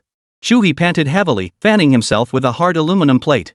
We haven't even started fighting yet, and I already feel like I've burned through 20-30% of my stamina. This is nothing yet. Sergeant Ma wiped his glasses and said, our Dragon Nation's tank units always bear the brunt of the most dangerous, fiercest battlefields. Our forebears never even had the chance to rest like we do. The roar of engines, the bone-jarring squeaks and scrapes of metal components grinding together inside the hull, the intense heat and relentless jolting of the tank in motion. It felt like being forced into an open-air tin steamer in the peak of summer, then carried around and shaken violently. The enemy's armored forces are about to arrive. We'll start deploying our tactics now. Big Eggplant summoned several broadcasters and tank crew leaders, then began sketching a map on the ground with twigs. Look, this area is crisscrossed by rivers with narrow roads. For the enemy armored forces to advance quickly, they'll mainly rely on these few riverside highways and levees. This route has numerous abandoned factories and river embankments. Even infantry clearing the way would struggle to spot ambushes, let alone tanks. Big Eggplant tapped the map emphatically and shouted, we'll pre-position our tanks along this riverbank embankment. When the enemy tanks pass by, we'll strike from the flanks. This plan gained unanimous approval almost instantly. The Japanese Type 95 tanks had excessively thick hull armor. Only their sides and fuel tanks could potentially be penetrated by Type 1 tank machine guns, making flanking the only viable option. Immediately, 30 tank crews sprang into action. Each crew assigned 2 men to gather materials from nearby ruins and overgrown grass. They gathered large quantities of dead branches, fallen leaves, torn canvas, and sacks, then covered the tanks with them. Quick! Hide them well. Over at Big Eggplant's position, the men had already retrieved the fire barrier Molotov cocktails they'd exchanged earlier. Now was no time to conserve supplies or ammunition. A single tank was worth 150 military merit points. Shuhei opted for a simpler, more direct approach to rally the troops, add in the 4 little devils inside, and taking out one tank nets us 200 military merit points straight up. Brothers, let's do this. Soon, all 30 Type 1 tanks had concealed themselves along both sides of the highway. Big Eggplant and several comrades hastily covered the tracks imprints with mud and weeds before returning to their tanks. Amidst the smoke-filled ruins, a deathly silence hung heavy. Why is it so quiet? Jianing peered nervously through the observation slit, her voice laced with anxiety. Brother Eggplant, what if the little devils aren't coming? Then we've wasted our ambush here. They have to come. Ma teacher shook his head solemnly. In the historical battle, the Japanese deployed 2 armored divisions worth of tanks specifically to break through here in one fell swoop, trapping us between 2 fronts. In other words, unless the Japanese have abandoned their campaign in Shanghai, the area where the tank company is ambushing today is absolutely their only route forward. Exactly. Don't get worked up. The calm before a big battle is always the most terrifying. Big Eggplant lit a cigarette and grinned. Let's just wait. What's the rush? At most, the Japanese troops should be here in 10 minutes or so. Another 40 minutes passed. A low, rumbling roar, one that made every bone in your body vibrate, gradually filled the ears of every player in the tank company. The rumbling sound began as faint as a mosquito's buzz, but soon transformed into a rolling, thunderous roar. Even the hulls of the tanks the players were riding in could feel the resonance. Here it comes. Big Eggplant swiftly stubbed out his cigarette butt and sprang to his feet. Teacher Ma immediately took his place at the driver's seat, ready to start the tank at any moment. War Nightingale approached the observation slit and peered outside. The distant scene made her heart skip a beat, and she instinctively sucked in a sharp breath. Chapter 83, Ambush Across the Front, Thunderous Barrage. It wasn't just her. When the enemy's armored forces appeared on the horizon, viewers across all major livestream platforms erupted in gasps. Row upon row of Type 95 tanks, arranged in a tight formation, advanced with arrogant confidence toward the players' defensive positions. concentrating the strength of 2 Japanese armored divisions, a total of 120 Type 95 tanks. Engines roared, shaking the scorched earth, while towering black smoke darkened the sky. Following the lead tanks were armored vehicle units and Japanese infantry regiments, rapidly closing in on the player's ambush position. Damn it, so many Japs. Big Eggplant squinted to count them, exclaiming in surprise, that's at least 2 infantry regiments, plus tanks from 2 armored divisions. The Japanese are really going all out. Even during the city assault, the Japanese hadn't deployed this much armored might on the main front. The Dragon Nation army knew to save their best steel for the sharpest edge. Didn't the little devils understand that principle too? For any army, armored forces are the ultimate trump card reserved for decisive battles. At the helm of this rapidly advancing Japanese mixed force was none other than Lieutenant General Yoshino Kohara, commander of the 3rd Division. At that moment, Yoshino Kobayashi sat in a small jeep at the rear of the column, leisurely surveying the scorched earth and ruins ravaged by war. Though late autumn had arrived, charred stubble blackened by gunpowder smoke still stood among the crumbling walls and ruins. Truly a land ripe for conquest. No wonder His Majesty the Locust Emperor was determined to seize the Dragon Nation's territory. Yoshino Kohara nodded with satisfaction, leaning on his command sword and grinning savagely. These resources rightfully belong to our glorious little notebook empire. This armored mixed force, from Lieutenant General Yoshino Kohara at the head down to the ranks, held almost no sense of vigilance. None even considered the possibility of an ambush here. The reason was simple. On the main front, the Dragon Nation's forces had endured one bloody battle after another. Not only were personnel losses devastating, but the critical shortage of ammunition was the absolute key factor. According to the Japanese commander-in-chief, Ye Hao, the Dragon Nation's ammunition could sustain combat for no more than 3 days. Therefore, the Long Nation forces would most likely abandon their outer positions and instead mount their final resistance in the core area. As the overall commander of the Japanese forces, Shigeo's prediction proved remarkably accurate. Even with Dejiazi and his men constantly exchanging equipment and ammunition from the military merit mall, these supplies were merely a drop in the bucket on a battlefield of 100,000 soldiers. At the headquarters, Zheng Feng had long recognized the dire situation. Even when he replayed the Shanghai campaign's Santable battles with modern military command insights, even when tens of thousands of players fought back desperately time and again. But this campaign seemed utterly incapable of swimming against the torrent of history. Now, their only option was to consolidate their remaining forces, focus them on the final defensive line, and prepare for the decisive showdown. Speed through this sector. Once we break through the defensive line before Baoshan, we can drive straight into the heart of Songhu, reach our designated objective, and join forces with our allies to encircle the Longhua army. Yoshino Kabara barked orders at the staff officer jogging alongside the vehicle. Before he could finish speaking, a terrifying series of explosions erupted from the tank formation ahead. Boom! The earth shook violently, mud splattering everywhere. Several enemy tanks positioned at the very center of the formation were instantly destroyed in the horrific blasts. The Japanese soldiers inside either had their internal organs shattered by the blast or crawled out, spitting blood. That was the cluster grenade trap Big Eggplant and his men had planted in advance. It was the simplest makeshift method: bury the cluster grenades in a pit, tie the fuses together, and hold the single cord in hand. As soon as the tanks rolled over them, the fuse was pulled. Yet this crude, makeshift method had destroyed 3 or 4 enemy tanks in the blink of an eye. Enemy attack! Enemy attack! Prepare for assault, all units! After a moment of panic, the Japanese column erupted into chaos. Sergeant after sergeant bellowed orders at the top of their lungs, while surrounding infantry swiftly established firing positions. Yoshino Kohara's expression abruptly hardened. He sat bolt upright in his seat, his gaze fixed intently ahead. Before the Japanese even grasped where the attack was coming from.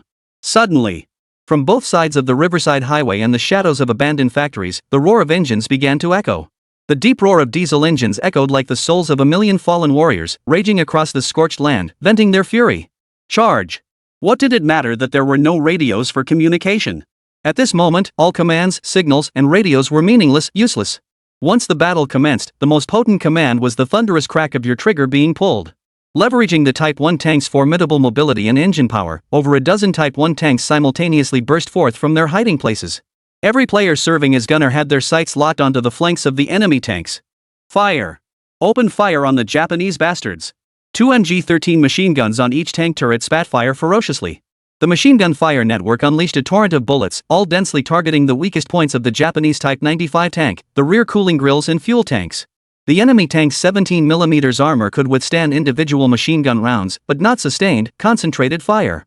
On Big Eggplant's side, Instructor Ma fully utilized the driving skills honed in racing games. He drove the tank to the forefront, charging boldly out of the ruin's shadows before executing a high-difficulty flanking maneuver. In the live stream chat, "Holy crap, Teacher Ma's got skills. That driving is insane. You must have been faking it when you killed teammates by ramming them in PUBG. Our tank 1 only has its mobility advantage left, we have to push it to the absolute limit. While Ma controlled the tank, War Nightingale had already locked onto the fuel tank of an enemy tank through her scope. The next second, she pulled the trigger with all her might. Bang! Despite the tank's continuous maneuvering, the powerful machine gun's belt feed managed to keep every bullet landing within a palm-sized area. Even the strongest armor has its limits: metal fatigue and structural endurance. Before long, the fuel tank armor of that enemy tank was pierced clean through. The next instant, a violent explosion erupted. Almost immediately, the tank's top hatch burst open as several Japanese soldiers, engulfed in flames, screamed and scrambled out. Chapter 84, Deadly Struggle Surrounded, Fighting to the Last Breath. Before they could fully emerge, a hail of machine gun fire swept in from the Japanese infantry firing positions behind them, riddling the men like a honeycomb. As that massive orange-red fireball rose into the air, trailing thick black smoke, every player engaged in the fierce battle felt their blood boil. The tactic worked. This meant they could maximize the destruction of enemy tanks. Bastards! Those Japanese bastards actually dared to ambush us? What gives them the nerve? Just those 2 or 3 dozen outdated Type 1 tanks? At the rear of the armored brigade, Yoshino Kohara's face darkened with fury. He could tolerate the Dragon Nation army setting an ambush here, but he absolutely could not tolerate his own forces being routed so thoroughly by them. Firepower, troop strength, equipment quality. In every aspect, his armored brigade vastly outclassed this arrogant Dragon Nation tank company. Yet, in that single engagement, lasting less than a minute, 7 or 8 of his 120 tanks had already been destroyed. Organize a counterattack immediately. Annihilate every last one of these self-destructive Longu pigs with the fastest speed and the smallest cost. Yoshino Kohara drew his command sword and bellowed toward the battlefield ahead. At that very moment, the players of the 3 tank companies were already charging headlong into the fray. Big Eggplant proved especially fierce, violently ripping open the tank's hatch. Before the enemy machine gunners could react, he flung a Molotov cocktail with all his might. Though small, the moment it hit the enemy tank, an intense, searing crimson inferno erupted and spread with terrifying speed across the surrounding area. Wind fueled the flames, and flames rode the wind within mere seconds. The fire from that single bottle had engulfed over a dozen enemy tanks. Though Molotov cocktails cannot directly damage the tanks themselves, each tank still holds for Japanese soldiers. The Molotov cocktails were filled with a specially formulated mixture of kerosene and white phosphorus. Even when thrown onto the river, they could form a line of fire, let alone on land. The terrifying heat relentlessly seared the hulls of those Japanese tanks, burning the little devils inside until they screamed in agony. Japs, this is what it means to be consumed by fire. Enjoy the show, huh? Big Eggplant distributed the remaining fire barrier bottles to half of the War Nightingales. With Teacher Ma's driving skills, Tank Number 1 swiftly maneuvered through the enemy flank. Big Eggplant and War Nightingale seized the moment, relentlessly hurling firebombs to disrupt the enemy tank formation. The road itself wasn't particularly wide, and nearly half of the enemy tank formation was now engulfed by the fire lines created by the Molotov cocktails. The steel armor that had once shielded the Japanese soldiers from danger now became the perfect steamer. Seeing that if they didn't break out soon, they'd either be roasted alive or choked to death by the thick smoke, many Japanese tanks began swerving wildly left and right. They abandoned their comrades, driving their tanks with all their might, desperately trying to break through the encircling fire to escape. Taking advantage of the chaos within the enemy armored forces, the 3 tank companies pressed their advantage, using the 2 machine guns mounted on their turrets to destroy 6 or 7 enemy tanks in quick succession. However, the tide of battle began to shift at this moment. The Japanese weren't all complete idiots. After several fierce assaults by the Dragon Nation forces, the Japanese tanks in the rear, untouched by the fighting, began their counterattack. They maneuvered their Type 95 tanks into a semicircular formation at top speed, shielding the infantry regiment and Yoshino Kobayashi behind them. Simultaneously, the 37mm cannons atop the enemy tanks roared to life. The armor of the Panzer I was only 13mm thick, capable of withstanding only rifle rounds and a few small-caliber machine gun bullets. Under the Japanese tank's main gun barrage, the armor of the player's German Type 1 tanks felt as flimsy as paper. A single direct hit would instantly destroy a Panzer I, leaving absolutely no margin for error. Fire! Fire! Yoshino Kohara personally arrived at the tank circle formation. His sinister little eyes narrowed as he watched the battlefield ahead, where one Panzer I after another was being destroyed. The enemy's firepower is too strong. Over at Big Eggplant's side, despite the 3 streamers' seamless coordination and the fire-obscuring Molotov cocktails creating massive battlefield effects. But the enemy's tank force numbered over 100 vehicles. Decisively's supply of fire obstacle Molotov cocktails was severely limited. After exhausting their entire stock, they had only managed to cause confusion among the enemy's vanguard. A single barrage from dozens of enemy tanks in the rear instantly destroyed 6 or 7 tanks from each of the 3 tank companies. Over 30 players perished in the ensuing flames and explosions. No! The Japanese had already reacted. Teacher Ma was still desperately maneuvering his tank, using the ruins and wrecked tanks around him to evade the enemy's artillery. But this was merely a desperate struggle. Being trapped and killed here was only a matter of time. In just these few minutes, 26 of the 30 German Panzerei tanks from the 3 tank companies deployed in this sortie had been destroyed. Across the smoke-filled battlefield, the wreckage of the Dragon Nation's Panzerei tanks lay mangled beyond recognition, engulfed in raging infernos. On the Japanese side, nearly 20 tanks were also completely destroyed. However, their damage was primarily confined to destroyed fuel tanks and side radiator grills, leaving their overall structures relatively intact. What filled the big Eggplant and his men with even deeper despair was the seemingly endless stream of Japanese armored units stretching as far as the eye could see. Behind them, a vast swarm of Japanese troops was still advancing toward this position. "Brother Eggplant, I'm almost out of machine gun ammo." Zhang Ning opened the nearby vehicle ammunition box to find less than 100 machine gun rounds remaining.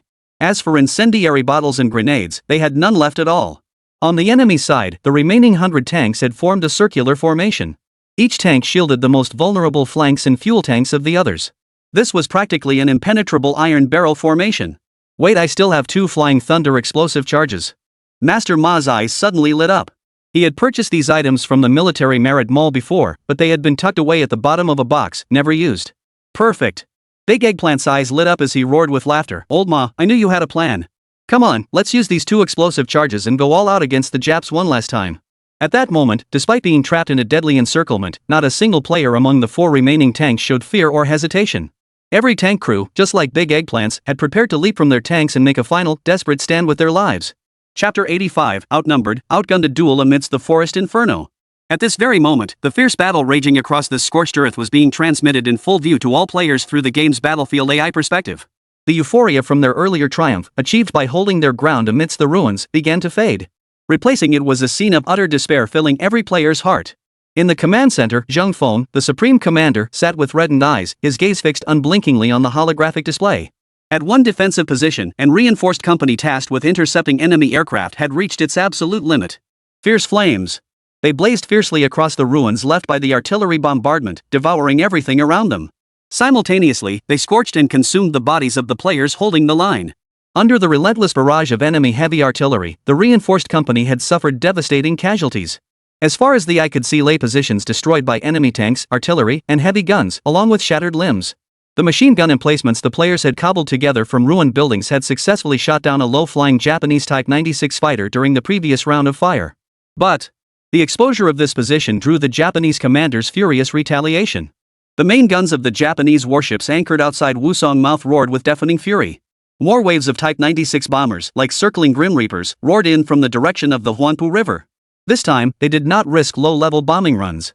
Instead, maintaining absolute altitude superiority, they unleashed tons of bombs and incendiary shells. Soldiers perished heroically amidst deafening explosions and towering flames. In their hands were only light weapons like rifles and machine guns. They couldn't even muster a single anti-aircraft gun. As for the Japanese warships firing their naval guns over the horizon from the distant waters, they were simply beyond the reach of the Dragon Nation's warriors. By this stage of the battle, the tank company had suffered catastrophic losses, nearly wiped out entirely. Here at the blocking position, too, the outcome would be the same: no survivors. In the livestream chat, viewers were unable to bear watching any longer. What the hell is going on here? Where's our air squadron? Where are our Hawk 3 fighters? Get them in there now. Are we just going to stand by and watch our soldiers die there? I can't bear to watch anymore. Right now, I'd give anything to join the fight and take down those damn Japanese fighter planes. The player's eyes burned with fury. Zheng Feng, watching the same harrowing scenes through the battlefield AI feed, felt as if a dagger had pierced his heart.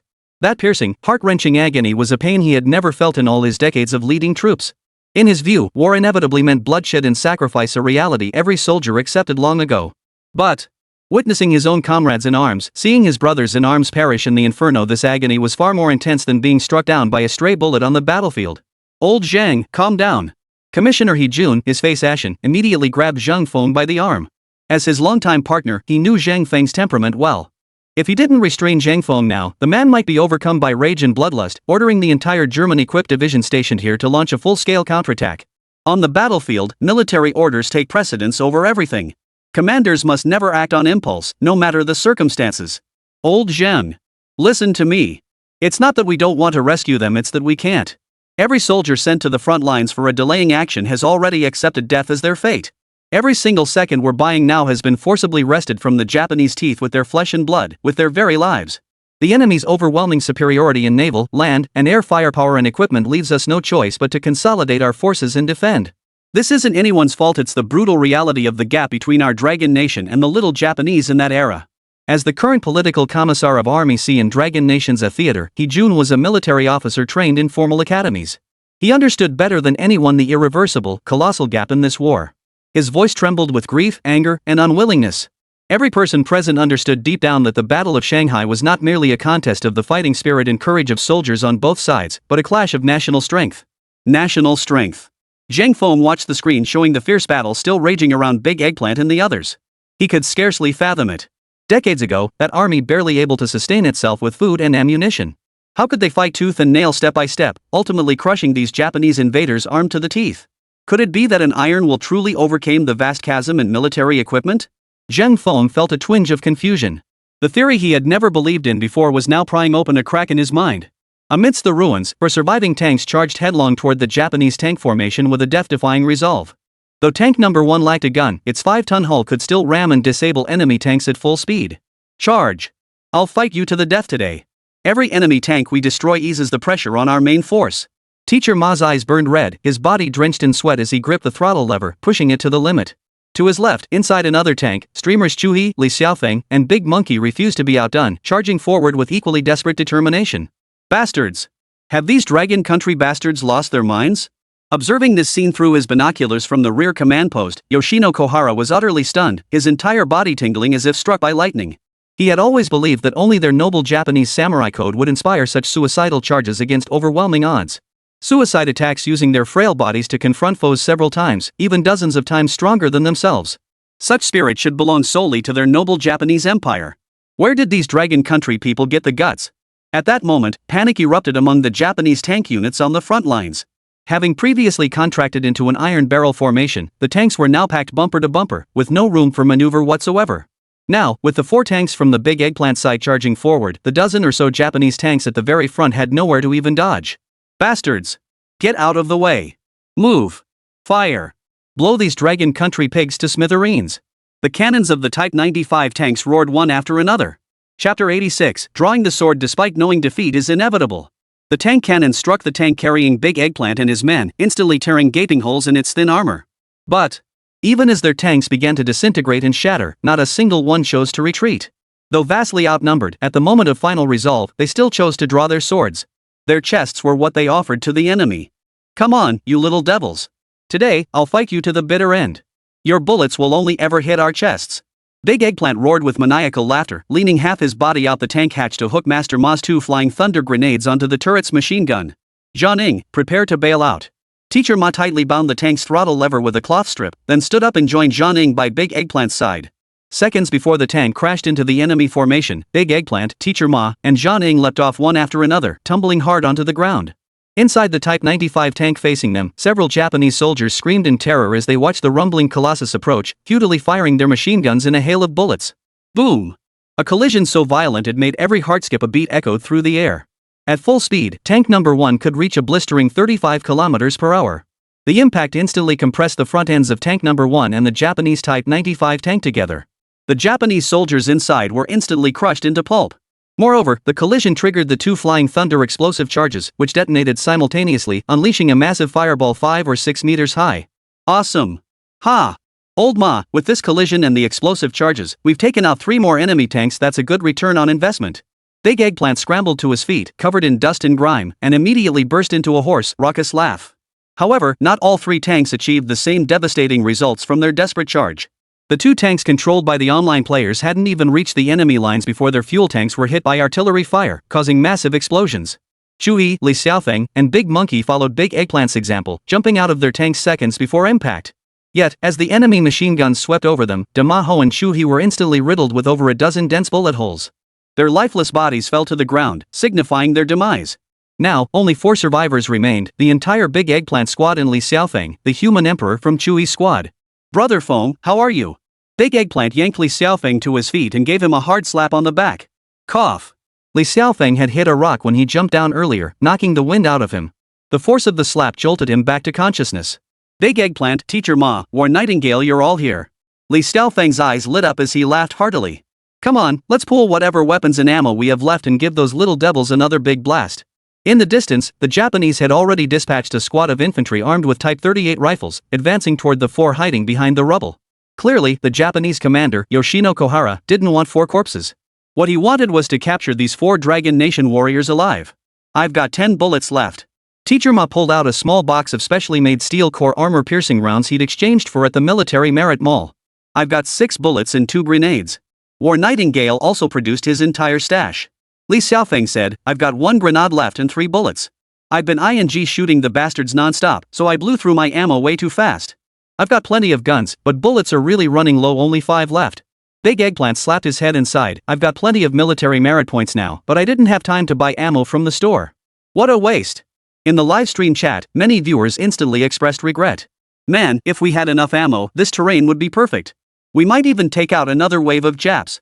It's not as easy as you think. This is all open ground. 1 mortar round from the Japs and everything's gone. Our ammo supply is actually pretty decent, we've got leftovers even after fighting this long. Our ancestors back then had far scarcer ammunition. Eggplant, Teacher Ma, don't back down, fight to the very end. We'll never surrender to those damn Japs.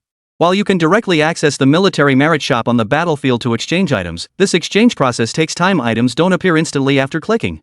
The entire process takes about 3 minutes for the items to be credited to your account. Ye Hao designed this feature specifically to prevent players from redeeming items during the most critical moments of battle.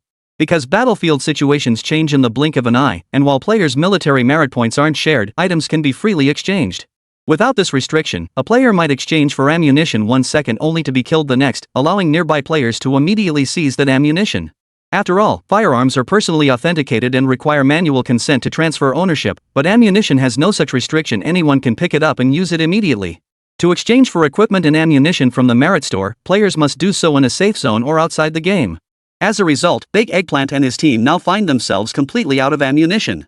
Each of them held at least 1 or 2 high-quality guns exchanged from the merit store, but without bullets, even the finest weapon was nothing more than a useless stick. Ah, forget it. Looks like we're going down here today. Big Eggplant chuckled and said, I've got an idea. Here's what we'll do. Alright, let's do it. Li Xiaofeng chuckled upon hearing this, slapping his thigh and declaring, as long as we can take down more Japs, we'll do it your way. Soon, the Japanese infantry battalion pressed forward to the rubble piles. While deploying grenade launchers, they began setting up machine guns. A Japanese soldier who knew the Dragon Nation language shouted stiffly, Dragon Nation soldiers in the rear, listen up. Our general demands you surrender your weapons. If you lay down your weapons and come out, the Locust Army guarantees the safety of every single one of you.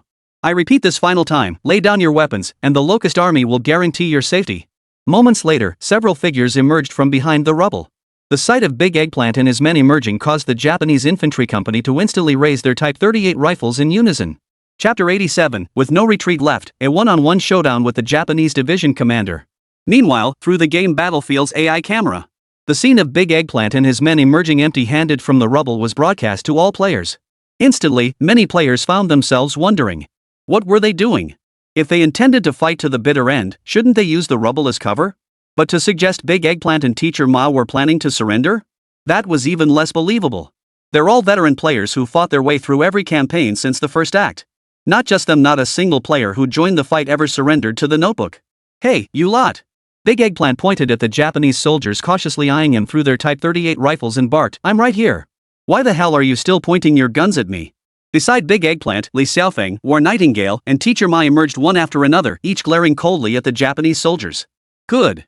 The Japanese second lieutenant who had shouted earlier nodded and announced loudly, if the 4 of you choose to surrender, our army will conduct a search to ensure your safety before escorting you to the rear. As he spoke, the Japanese lieutenant turned his head, and 2 sergeants beside him were about to step forward. Hold it! Who said I'm surrendering? Li Xiaofeng raised his hand, causing both sergeants to instantly draw their pistols from their waistbands. What do you think you're doing? The Japanese second lieutenant narrowed his eyes, sizing up Big Eggplant and the others. Teacher Ma glanced at the Japanese lieutenant's uniform and rank, then quipped, judging by your appearance, you're a lieutenant, right? You're not qualified. We want to speak directly with your commander. The moment those words left his mouth, the Japanese lieutenant's expression darkened instantly. But what he hadn't anticipated was Dechiazi's follow-up taunt, what's the matter? Are you little Japanese scared? Isn't your commander always going on about Bushido? Ha! Hearing this, the Japanese lieutenant signaled his men to keep watch while he jogged toward the armored regiment. At that very moment, Zheng Feng and the other commanders watching this scene through the battlefield intelligence feed stared intently, not blinking once. The quick-witted among them already grasped what Big Eggplant and his men were planning. The commander of the Japanese 6th Armored Division, Lieutenant General Yoshino Kohara. Luring that old fox out and taking him down would be a major coup. But would the Japanese fall for such a ploy so easily? Earlier, during the battle for Luodian, what had enabled the players to take down the Japanese commander there? It took a 100-strong infiltration squad launching a night raid on Luodian, combined with Zheng Feng deploying 2 strategic-level commander items. Only when heaven, earth, and man aligned did they luckily take out the enemy command post. But now, could just the 4 of them, Big Eggplant and the others, take down Yoshino Kobayashi? After a while, surrounded by a group of Japanese soldiers, Yoshino Kohara, the commander of the Japanese 6th Armored Division, actually arrived at the front lines. As division commander, failing to appear in response to the enemy stragglers' provocation would inevitably spark massive doubt among his rank-and-file soldiers. These young Japanese soldiers, brainwashed by militarism, worship their commanding officers, men responsible for countless atrocities with near fanatical devotion, convinced they were invincible. Under these circumstances, even if Yoshino Kohara truly disliked coming, he had no choice but to appear. Stepping forward to the front line, Yoshino Kohara lifted his eyelids and scrutinized the 4 Dragon Nation warriors. What surprised him slightly was how ordinary the 4 Dragon Nation warriors looked, and even more so, the presence of a female warrior among them. What puzzled Yoshino Kohara even more was the motley assortment of uniforms worn by Decisively and the others. Some wore faded khaki uniforms, others donned bluish-gray attire, while a few sported the slightly newer, stiff fabric uniforms issued to the German Waffen-SS. The soldiers of this army wore a motley assortment of uniforms, wielded outdated and obsolete firearms, and lacked ammunition and heavy firepower. Seriously?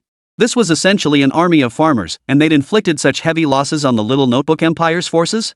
Opening his mouth, Yoshino Kohara pointed at Decisively and the others, babbling away in gibberish. Our general says he greatly admires your courage and fighting spirit.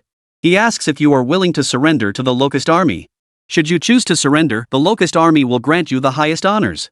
The Japanese lieutenant spoke again. This guy's lost his mind. Li Xiaofeng grinned widely and turned to Big Eggplant. Hear that, Eggplant? Surrender, and you'll be rolling in gold notes. Get lost.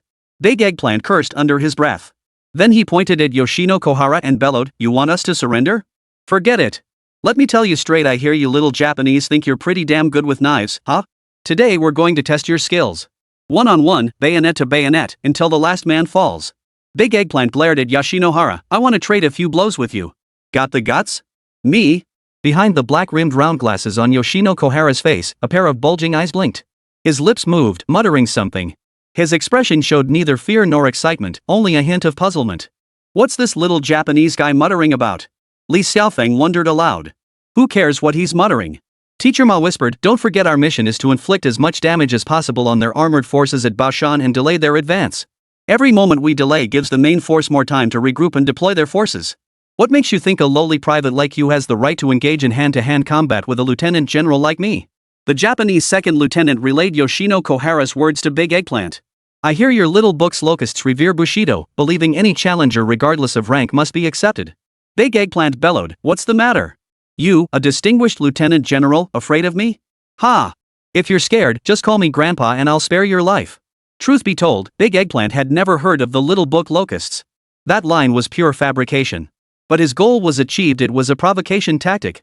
Though they couldn't understand each other's language, Yoshino Kohara clearly read the contempt in Big Eggplant's expression. He was mocking and taunting him. With a raised hand, Yoshino Kohara accepted the command sword handed to him by a nearby colonel, then uttered a few words in his gibberish. Our general asks you, what weapon do you intend to use for one-on-one bayonet combat? The Japanese lieutenant immediately demanded of Big Eggplant. Haha, if you were just some ordinary Jap, I might use my border region-made quenched military knife to finish you off. But for a Japanese like you, I'll have to bring out our ancestors' great sabers. There's a song that says it best, swing the broadsword down on the Japanese devils' heads. Big Eggplant reached behind him, snatched a gleaming broadsword dust-covered, bound with red cloth from his personal stash, and gripped it tightly. Chapter 88, Dueling and Fighting, a brand new one-on-one combat mechanism. Across the battlefield, vast swaths of forest charred black by napalm and raging flames stretched like rows of withered, grotesque demonic claws. In the distance, tank wrecks still blazed with fire or billowed black smoke. The hardened ground faintly glowed crimson with blood. After receiving the command sword, Yoshino Kohara slowly removed his 2 pairs of white gloves and wiped them forcefully across the blade. He then handed his cap and goggles to the Japanese major standing beside him. The standard Type 95 command sword revealed flaking gold inlay patterns on its hilt, while its blade still bore bloodstains impossible to fully wipe away. In truth, this was precisely the opposite of what Decisively and the others had anticipated. Japanese high-ranking officers like Yoshinobu Kabara were generally quite skilled in combat. After all, they had received formal military training a world apart from those who learned their skills through unconventional means. At that very moment, a game notification suddenly flashed before the eyes of Big Eggplant, Li Xiaofeng, Teacher Ma, War Nightingale, and all the other players. When paths cross in narrow places, the brave prevail. Even when outmatched, draw your blade with resolve. Detected, player successfully triggered hidden side quest during the Baoshan tank battle. Holy? Big Eggplant and the others couldn't help but exclaim holy. Was this also part of Ye Hao's original game design calculations? In the livestream chat, countless viewers erupted in chaos. Is this game just too unreal? How could they have thought of this? Exactly. Who in their right mind would think you'd get a chance to bayonet a Japanese general on the battlefield? Too detailed. Who knows how many other hidden details we haven't discovered yet? At that very moment, lines of subtitles, as red as blood and as melodious as a song, slowly appeared before the player's eyes. Hidden side quest, duel and slay the commander of the Japanese 6th Armored Division, Yoshino Kohara. Mission format, engage Yoshino Kobayashi in a one-on-one bayonet duel. Note, during this mission, players will receive QTE prompts during bayonet thrusts. Successfully executing QTE attacks deals massive damage. Failure results in self-inflicted wounds. Reward, defeating Yoshino Kohara delays the enemy armored division's advance by 2 days and grants massive military merit points. In the livestream chat. Holy crap, this mission is insane. It's basically treating this Japanese lieutenant general like a mini-boss. Exactly. This is way more intense than any melee combat we've had before. Hey, what's a QTE? Can someone explain it to us? Soon, viewers in the bullet comments explained what a QTE was. For many large-scale games, the bosses in levels, whether major or minor, often pose an extremely challenging obstacle for players. Their attacks are unpredictable and deal massive damage. This is where the QTE mechanic comes into play, giving players a chance to stand toe-to-toe with their foes. When the enemy attacks, the game automatically displays critical prompts like block, slash, or counter. The window for these prompts might be half a second or just a fraction of a second. Eggplant, I'll handle this? Li Xiaofeng gripped Xiezi's shoulder firmly and said in a low voice, this will likely come down to reaction speed. I've got this. When it came to gaming prowess, Li Xiaofeng was known as the Emperor of Humans in a certain RPG, his operation frequency and skill ceiling both terrifyingly high. No problem. Big Eggplant laughed heartily and said to Li Xiaofeng, bro, I'll go first. Let's see what this little punk's got. If I can't handle it, you can step in any time. As a fellow game streamer, Big Eggplant was also a former CS pro player. No game demanded faster reflexes than a shooter. Though retired and past his prime, his skills had inevitably declined. But Big Eggplant? Back down now? Never. Come on, little Japanese guy. Let Grandpa show you a thing or two. At that moment, all the surrounding Japanese soldiers instinctively stepped back several paces. This was their absolute loyalty and trust in Bushido, in their own general. Meanwhile, Yoshino Kohara stepped forward with a similarly stern expression, standing his ground as he awaited Decisively's approach. Eggplant, you better not piss off the bear. Slay this Japanese lieutenant general, and holy, that'll net you at least 8,000 military merit points. In the livestream chat, Big Monkey, already killed and back in spectator mode, clenched his fists tightly and shouted excitedly. We'll bleed and die but never retreat, just do it and get it over with. Shuhei was also cheering on Big Eggplant, though their voices couldn't be heard in the game at that moment. Big Eggplant's gear was simple, a pair of Northwest Army Knife Squad wrist bindings on his hands, boosting melee strike speed. Beyond that, all he held was the great sword in his right hand wrapped in a red cloth band. At this very moment, across the vast battlefield within the game, tens of thousands of players watched the scene through their smart lenses. From Commander-in-Chief Zheng Feng and Deputy Commander He Jun down to every single player engaged in the battle. Outside the game, millions of viewers in major streamers' live rooms were bearing witness to this breathtaking moment. At this very moment, at Dragon Soul Studio, Ye Hao stared intently at the images on his computer screen. Even he hadn't expected someone to uncover the first hidden quest in the Baoshan defense battle so quickly. Ah! Suddenly, Yoshino Kohara gripped his military knife with both hands, his footsteps steady and precise as he charged toward Big Eggplant. The blade flashed silver, aiming straight for the throat. Damn it, so fast. A chill ran down Big Eggplant's spine. At that very moment, before his eyes, the very instant Yoshino Kohara's sword swung, a silver-white circle appeared before his eyes, surrounded by a frosty aura. Block and counterattack. QTE triggered. Big Eggplant executed the QTE at lightning speed. Immediately afterward, he felt his speed and strength surge dramatically. The great blade swung upward, leveraging its own weight to deliver a diagonal slash toward Yoshino Kohara's military sword. Just as Yoshino Kohara's Type 95 military sword was about to cleave through Big Eggplant's shoulder blade, the heavy blade collided fiercely with the sharp military sword. In that instant, intense sparks erupted from both cold weapons, accompanied by a piercing, shrill clang. An excruciating numbness and pain shot through the great eggplant's palm. Damn, he's serious? Decisively's heart rate shot up to 180 beats per minute in an instant. He felt certain that had his reaction been even a fraction slower, his throat would have been slit open by now. Chapter 89, facing a fierce enemy, tear him to shreds. But soon, everyone watching realized this was far more than just a game. On the scorched earth of Baoshan, where every inch was soaked in blood, the players were reliving the brutal, extreme battle of the Steel Crucible. After his first strike failed, Yoshino Kohara instantly changed tactics. He lashed his katana downward in a sweeping thrust, aiming straight for Big Eggplant's calf. QTE prompt, roll to dodge. But this time, Big Eggplant's luck ran out. His own center of gravity had been thrown off balance by the previous slash. This made it difficult to execute a roll instantly, leaving his body a split second slower. Swish! The cold gleam of the Type 95 military sword flashed past Big Eggplant's calf, instantly gouging a massive wound that spurted blood. Even with his physical sensations reduced to 30%, the excruciating pain still made Big Eggplant let out a pained roar. More deadly than the pain, however, was the severe restriction on his agility. Not only had his overall speed plummeted, but he could barely maintain a sprint. You Dragon Nation folk, seems this is all you've got. To duel bayonets with our noble little notebook empire warriors, what an honor for you Dragon Nation folk. At Baoshan, what else can your army do besides make meaningless sacrifices? A triumphant, savage grin spread across Yoshino Kohara's face, radiating unbridled arrogance. In his eyes, this broad-shouldered, sturdy Dragon Nation warrior might possess fierce courage. But he was no match for this veteran who had fought through the bloodbath of Shanghai. Off! Big Eggplant countered with 4 simple words, then dragged his wounded leg forward and swung his blade fiercely at Yoshino Kohara once more. Clang! Yoshino Kohara gripped his military sword with both hands and fiercely parried Big Eggplant's attack. The next second, the QTE appeared again. Block and counterattack. Decisively's speed slowed ever so slightly. This time, Yoshino Kohara's sword sliced cleanly through the enemy's chest, cleaving through the thin military uniform and sinking deep into flesh. But the giant Eggplant's counterattack was equally fierce. He finally realized that in this close-quarters combat, Yoshino Kohara was likely far beyond what he could handle alone. Taking him down at the cost of a single life was nearly impossible.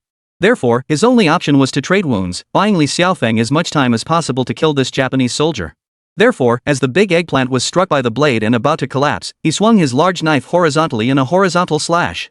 Yoshino Kohara reacted swiftly, scrambling backward, but the razor-sharp blade still sliced a gaping wound a finger's length long across his face. The gash stretched from the corner of his mouth nearly to his ear, blood pouring freely, a horrifying sight. Ha! Gotcha! Big Eggplant gasped for breath, laughing triumphantly. Damn it! Yoshino Kohara was instantly consumed by fury. As a general executioner whose hands were stained with the blood of defenders at Treasure Mountain, to be wounded today by a mere common soldier was nothing short of a humiliating disgrace. In the AI view of all players, Yoshino Kohara suddenly raised his military sword, driving the blade deep into Big Eggplant's chest. In the next instant, Big Eggplant's life vanished, declaring his death. Though he had been forcibly ejected from the game, his still warm body lay beneath the blade of the Japanese general Yoshino Kohara. Eggplant! Li Xiaofeng, Teacher Ma, and Zhang Ying's eyes all turned red. Zhang Ying clamped her hand tightly over her mouth, gritting her teeth to hold back the tears. They had fought their way here, and those sacrifices had been made throughout the campaign. But never has the sight of sacrifice been more vivid, more piercing to the heart than the scene of this bayonet charge today. At that moment, Yoshino Kohara was also gasping for breath. The massive gash across his cheek was excruciating, but what was even more unbearable than the pain was the fact that he had been wounded by a mere Dragon Nation garrison soldier. This was an immense disgrace for a warrior like him. Just as Yoshino Kohara, seething with rage, prepared to order his men to execute the remaining 3 on the spot, a figure charged toward him at breakneck speed. Li Xiaofeng. Gripping a border region-made quenched military knife, his eyes locked onto Yoshino Kohara's, gleaming like a prowling wolf, almost glowing with a sinister green light. That gaze was like the unyielding spirit of a fallen soul in the ruins of Baoshan, staring down its enemy. You, little Japanese bastard. Today, you'll pay with your life. Li Xiaofeng's feet didn't slow down as the hardened military knife in his hand suddenly slashed toward Yoshino Kohara. In that instant, everyone could almost hear the piercing whistle of the tempered military knife cutting through the air. Yoshino Kohara, too, was consumed by fury. The wound on his face stung, but it wasn't fatal. Thus, his combat prowess was not diminished. If anything, his rage had amplified it. You Dragon Nation pigs are asking for death. Ah! The instant Yoshino Kohara swung his blade, the same QTE prompt as before flashed before Li Xiaofeng's eyes. Roll to dodge. Block and counterattack. 2 consecutive QTEs, each lasting less than 0.1 seconds, were executed flawlessly and in perfect sync under Li Xiaofeng's control. As he dodged Yoshino Kohara's strike, Li Xiaofeng's quenched military knife slammed into Yoshino Kohara's shoulder blade. The razor-sharp blade in terrifying force instantly cracked one of Yoshino Kohara's shoulder blades. At that moment, Yoshino Kohara couldn't care less about any samurai code. What the hell was Bushido? In the face of such excruciating, bone-shattering agony, it meant nothing. A blood-curdling scream, like a pig being slaughtered, erupted from Yoshino Kohara's throat. Yet even so, seizing the moment before Li Xiaofeng could strike again, Yoshino Kohara's military sword plunged viciously into Li Xiaofeng's abdomen. In that instant, Li Xiaofeng felt as though his internal organs had been twisted into a tangled mass. The agony nearly sent him into unconsciousness. Internal organ displacement player screen will experience shaking, color distortion, and increased stamina consumption from breathing. This debuff manifested the very next second after Li Xiaofeng was wounded. In an instant, everything before his eyes blurred.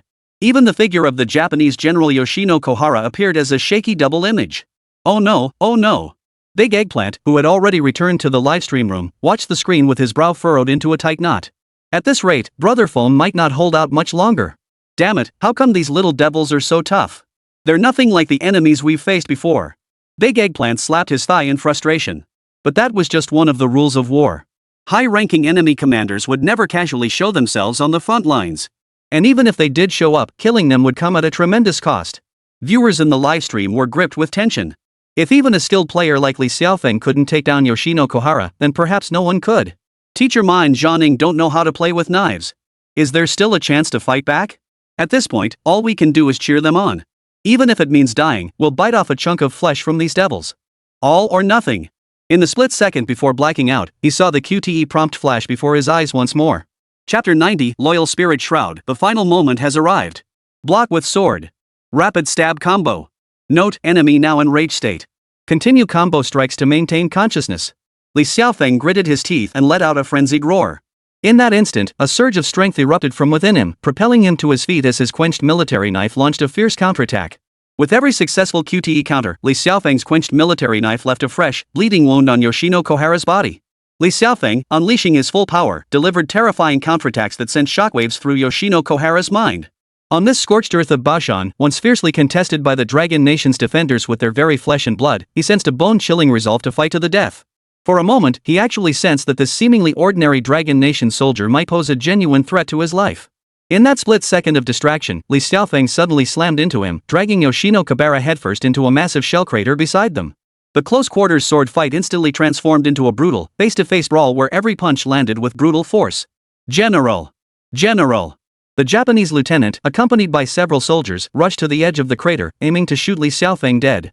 But the Japanese lieutenant watched in utter despair as their general became completely entangled in a fierce grappling match with this soldier from the Dragon Nation. Shoot now? Who could guarantee they wouldn't hit the general? In the heat of the melee, blood nearly spilled from Li Xiaofeng's eyes. He promptly sheathed his excessively long, quenched military knife from the border region and resorted to the simplest weapon, his fists, to mercilessly pummel Yoshino Kohara before him. With every punch he threw, the QTE prompts from the game flashed before his eyes. Each successful QTE surge made Li Xiaofeng's fists explode with power, even visible as whistling gusts of wind. Thud! Thud! Thud! Punch after punch, the dull thuds of impact, the agonized screams of the Japanese General Yoshino Kohara, and Li Xiaofeng's furious roars all blended together in a cacophony of sound. In a daze, Li Xiaofeng seemed to see countless comrades in arms who had fallen under the Japanese guns and cannons during this battle. Not just the players beside him, but also the soldiers within and outside Baoshan County, those who fought to the last drop of blood in the most brutal meat grinder of the Shanghai campaign, enduring relentless bombardment from naval guns, aircraft, and tanks. All of this was the heaviest blood-stained history etched in the hearts of the people of the Dragon Nation, a history that demanded to be cleansed and appeased with the blood of the Japanese invaders. Ah! After Li Xiaofeng unleashed a barrage of punches, Yoshino Kohara's face was reduced to a bloody pulp, utterly unrecognizable as human.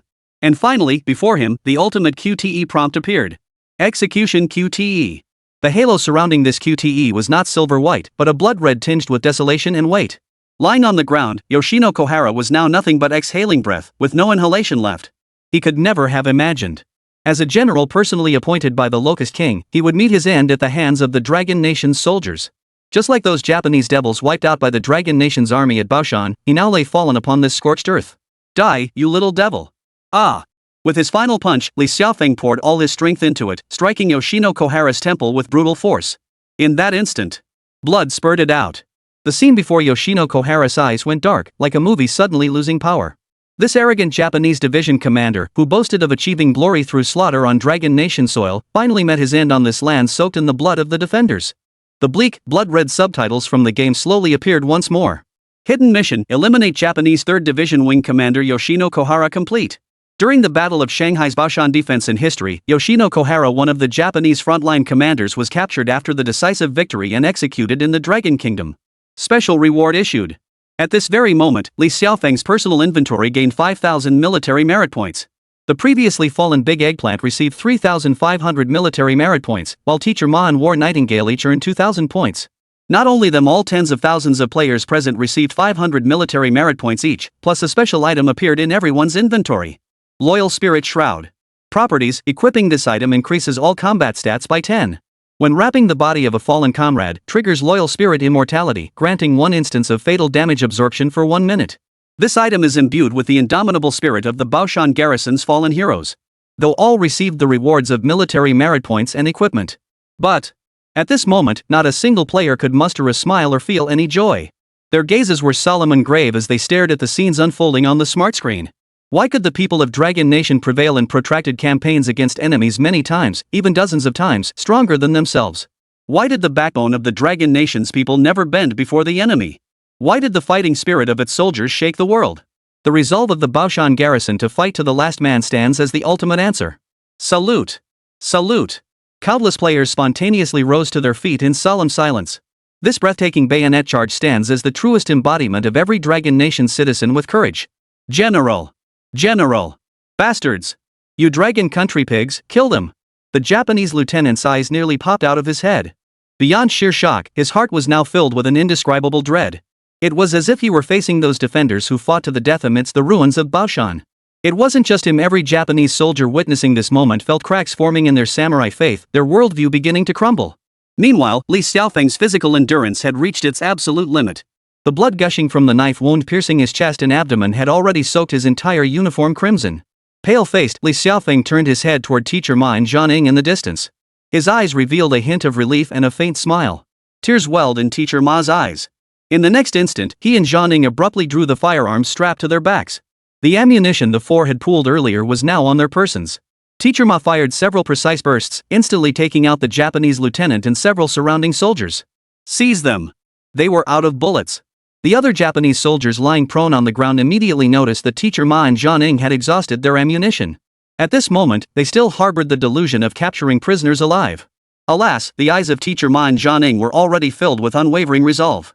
No Dragon Nation citizen could ever allow themselves to become a prisoner of the Japanese devils. Sacrifice had reached its final moment. Teacher Ma shouted at the Japanese soldiers cautiously approaching with their Type 38 rifles, "You little devils, if you're not afraid of death, come try and capture your grandpa." Hearing Teacher Ma's taunt, several Japanese soldiers, enraged and humiliated, charged forward with bayonets fixed on their Type 38 rifles, bellowing like madmen. But they didn't see the grenade fuse already pulled in Teacher Ma's hand. Chapter 91, Special Announcement: Dragon Soul Studio is going live. On the outskirts of Baoshan County, where smoke and fire filled the air, the battle raged. Just as the Japanese infantry squad was about to charge forward, an earth-shattering explosion erupted. The battlefield's AI perspective feed ended abruptly. Teacher Ma, War Nightingale, and Li Xiaofeng became the final 3 casualties among the 100-plus players who had bravely embarked on this mission. A light drizzle fell from the sky. Before each player's eyes, the game's heavy, desolate subtitles reappeared on their screens. Campaign mission: Tank ambush at Baoshan outskirts. Campaign progress complete. This engagement severely impeded the advance of the Japanese 3rd Division's forces, securing crucial time for subsequent deployments. At this very moment, countless players across the Shanghai battlefield stood in silent solemnity. Every gaze turned toward the distant battlefield. Beneath the dark, overcast sky, the Shanghai plains resembled a vast expanse of scorched earth. And they, every single one of them, were warriors upon this scorched earth, bearing the responsibility to fight for every inch of ground. In the live stream room, Teacher Ma had already removed his gaming headset.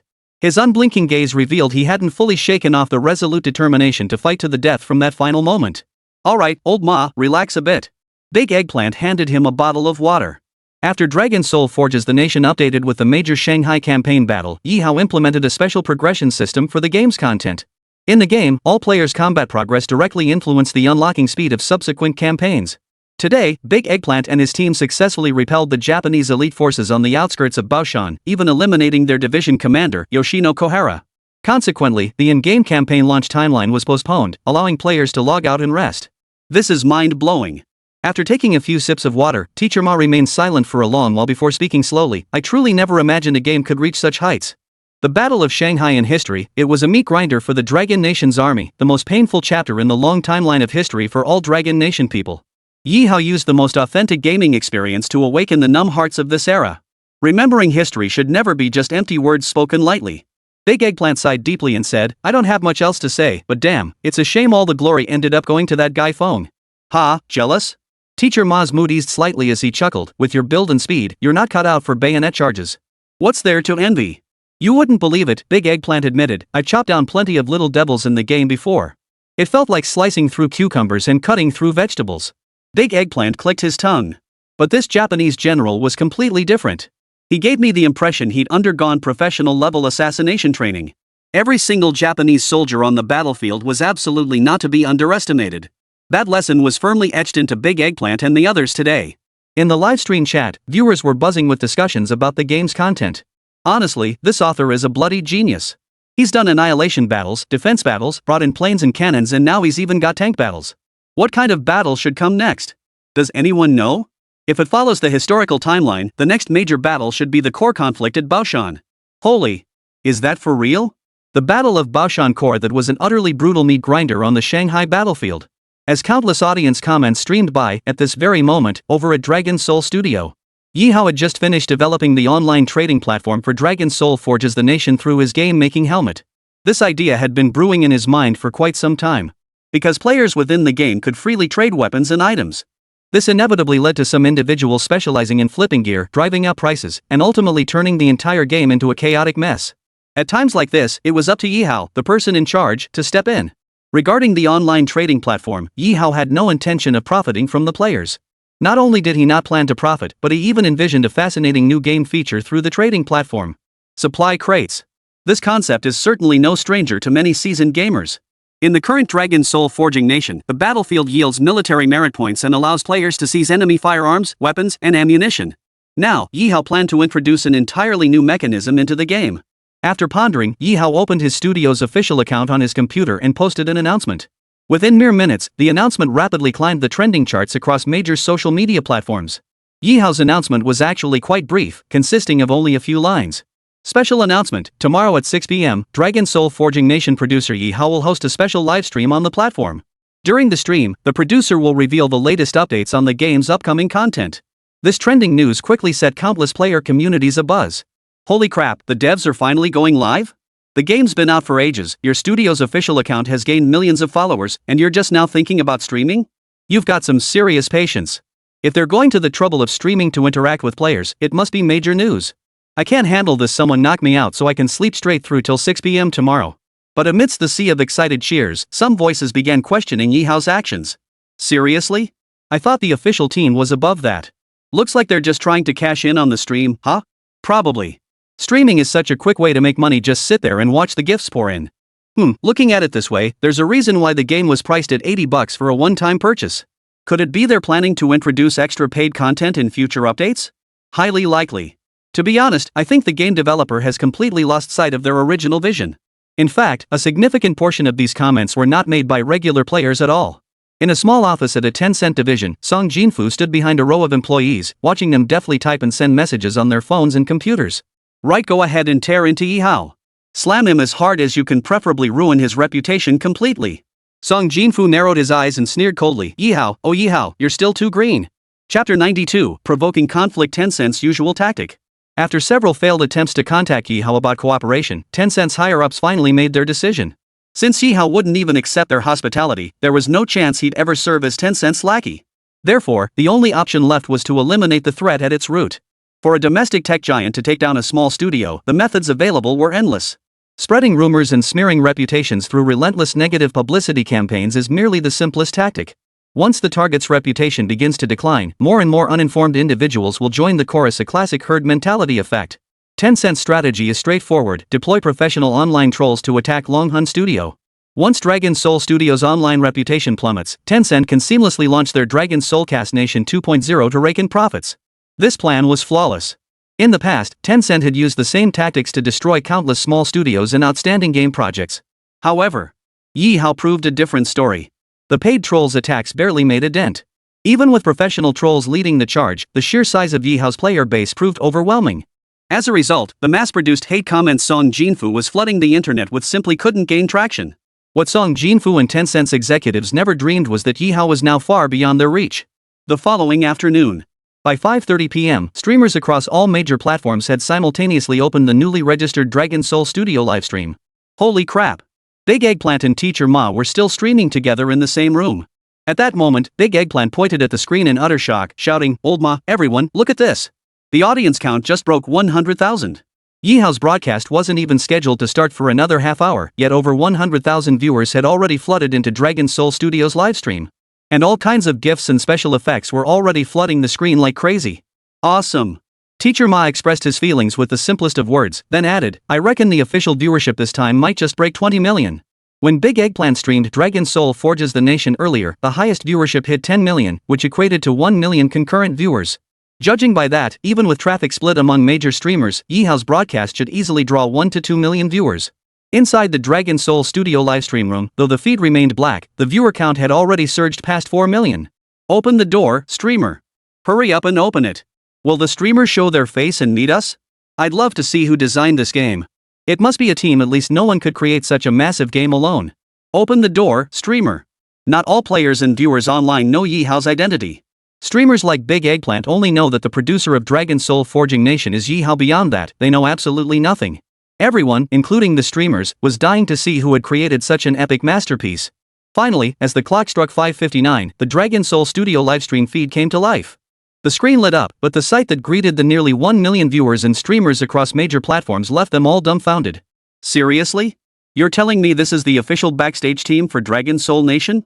The livestream showed no fancy, high-end launch event set, no luxurious mansion, and certainly no massive RD facility bustling with hundreds of people. All the viewers saw was a small, somewhat shabby office. The furnishings clearly showed their age. Aside from the computers, the desks and chairs were visibly worn, and the lighting was dim. The only thing that stood out prominently was a banner hanging on the back wall of the office, emblazoned with the words, "Revitalize Domestic Gaming." Wait, is this really Dragon Soul Studios' official setup? No way. Holy crap, this is way too fake. It's impossible. Could it be that the game's developer really is just one person, like the public info says for Dragon Soul Studio? Holy crap, this is insane. Countless bullet comments flooded the screen. Through the barrage, you could almost see the viewers' faces behind the screen filled with utter disbelief. Despite the world's highly advanced AI technology, where game development can be assisted by AI platforms. But, even so, a single person's brainpower and production capabilities are ultimately limited. To attempt to single-handedly complete a product like Dragon Soul Forging the Nation? That's like being able to blast into space on a rocket, only to have your superiors demand you single-handedly hollow out the moon with a shovel within your lifetime. It's simply impossible. At this very moment, not only are streamers across the entire internet simultaneously watching Dragon Soul Studios' livestream, even Dragon Nation's central television and major news outlets have flooded the stream, eager to secure first-hand information. Dragon Nation's a theater of operations, see Army Headquarters. Commander Zhang Feng and Political Commissar He Jun were also watching Ye Hao's livestream. It could be said that Ye Hao's stream had captured nearly 70 to 80% of the online attention across all major sectors in Dragon Nation. Finally, amid the anticipation of countless viewers, a young man with handsome features, a well-proportioned physique, and ordinary attire stepped into the live stream frame and sat down before his computer. Hello everyone, I'm Ye Hao, head of Dragon Soul Studio. I'm also the sole developer and operator of Dragon Soul Nation. The moment Ye Hao uttered these words, the live chat exploded with comments once more. Except for a handful of people, like Zhang Feng, the vast majority had no idea and certainly never imagined that the game's creator was a young man barely out of his 20s. Seriously? This guy? You're not kidding, right? Big Eggplant's expression was utterly comical. His left cheek bore a look of utter bewilderment, his right cheek a look of stunned silence, and his nose seemed to bear the words, "I can't believe this. This kid is way too young." Teacher Ma was equally baffled. "I'd wager he's not even 35. Bull. Look at him, 35? He probably isn't even 25. Big Eggplant scratched his head. "Wait, you're telling me this kid actually developed and produced Dragon Soul Nation? That's just ridiculous." Chapter 93, Explosive News. Brand new game mechanics introduced. In nearly every streamer's live room, including Ye Hao's own, such doubts nearly burst through the screen. What astonished everyone most, what they found utterly unbelievable, was that this game's developer was truly just one person, and a young man in his 20s at that. Facing the flood of comments on his screen, Ye Hao remained calm and composed as he stated, "You might find it hard to believe, but Dragon Soul Nation truly is a game I developed entirely from scratch. It's my life's work. Starting today, whenever the game undergoes major content updates, I'll continue to choose live streaming as my way to chat with everyone directly." As he spoke, Ye Hao clicked his mouse a few times and made a move that caught everyone completely off guard. In an office somewhere at Tencent, Song Jinfu was hunched over an employee's computer when his beady eyes suddenly widened in shock. Damn it, is Ye Hao even human anymore? Song Jinfu couldn't help but curse under his breath, his face flushed with anger and embarrassment. Just moments ago, he'd had his professional troll army prepare copy-paste scripts to flood Ye Hao's livestream, accusing him of streaming solely to rake in cash. But Ye Hao seemed to have anticipated this move entirely, directly shutting down the paid gift feature in his livestream. How peculiar. I've never seen anyone like him. His stream is about to hit 15 million viewers. That's a golden opportunity to rake in cash. Beside him, Han Xiaolin crossed her arms tightly across her chest, accentuating the full curve of her snow-white figure. She twirled a strand of her burgundy wavy hair between her fingers. Ye Hao definitely wouldn't buy fake viewers to inflate his numbers. Therefore, those 15 million viewers in his livestream corresponded to a solid 1.5 million real viewers. Even if each viewer only tipped him 10 or 20 bucks, this stream would net Ye Hao a hefty profit. No wonder that kid didn't give us the time of day back then. Song Jinfu's face darkened as he stared at Ye Hao's image on the screen. If that kid really is that stubborn, even 100 million wouldn't sway him. Inside the livestream. After disabling the payment feature, Ye Hao explained to the viewers, this livestream is mainly for chatting with everyone and sharing some updates on upcoming content. No need to send gifts. Ye Hao clearly wasn't the first to voice this sentiment. But he was absolutely the first person to actually turn off the paid features while saying that. Dragon Soul Nation is still in its early stages and has many shortcomings. I will gradually optimize it through future updates. At the same time, I hope everyone will provide timely feedback during their gameplay experience. Ye Hao continued, next, I'll briefly outline an important feature coming soon to the game. Here it comes. Big Eggplant rubbed his hands excitedly, saying, this is what I've been waiting for. Old Ma, what feature is it? How should I know? Teacher Ma pondered for a moment and said, could it be a new combat experience? Or maybe some other kind of optimization? Hope it's not a pay-to-win feature. In Shui's livestream, he spotted a comment asking this and his expression immediately darkened. His voice grew solemn, guys, if you want to question others, I won't say anything. But when it comes to this game's official Ye Hao, I don't think there's any need to doubt him. Think about it, since this game launched as an 80 yuan buy-to-play title, has the dev team ever released a single paid content update? Shui pointed at the screen, look here, even the monetization features on this streamer's channel are disabled. If someone truly wanted to cash in, would they pass up this opportunity? Truthfully, everyone sees right through it. If Ye Hao were truly corrupt like Tencent, making money from this game would be a piece of cake. He could just add a few gold or diamond skins to the in-game store, throw in some paid gacha mechanics. Then the money would roll in like a printing press. At worst, he'd just earn some criticism. Amidst the anticipation of countless viewers, Ye Hao finally announced the details of this major update. Moving forward, the game would introduce two brand new systems, the trading post and supply boxes. Ye Hao then detailed both major updates for the audience. The concept of supply boxes is straightforward, as the name implies. After the update, players will earn more than just military merit points by eliminating enemies on the battlefield.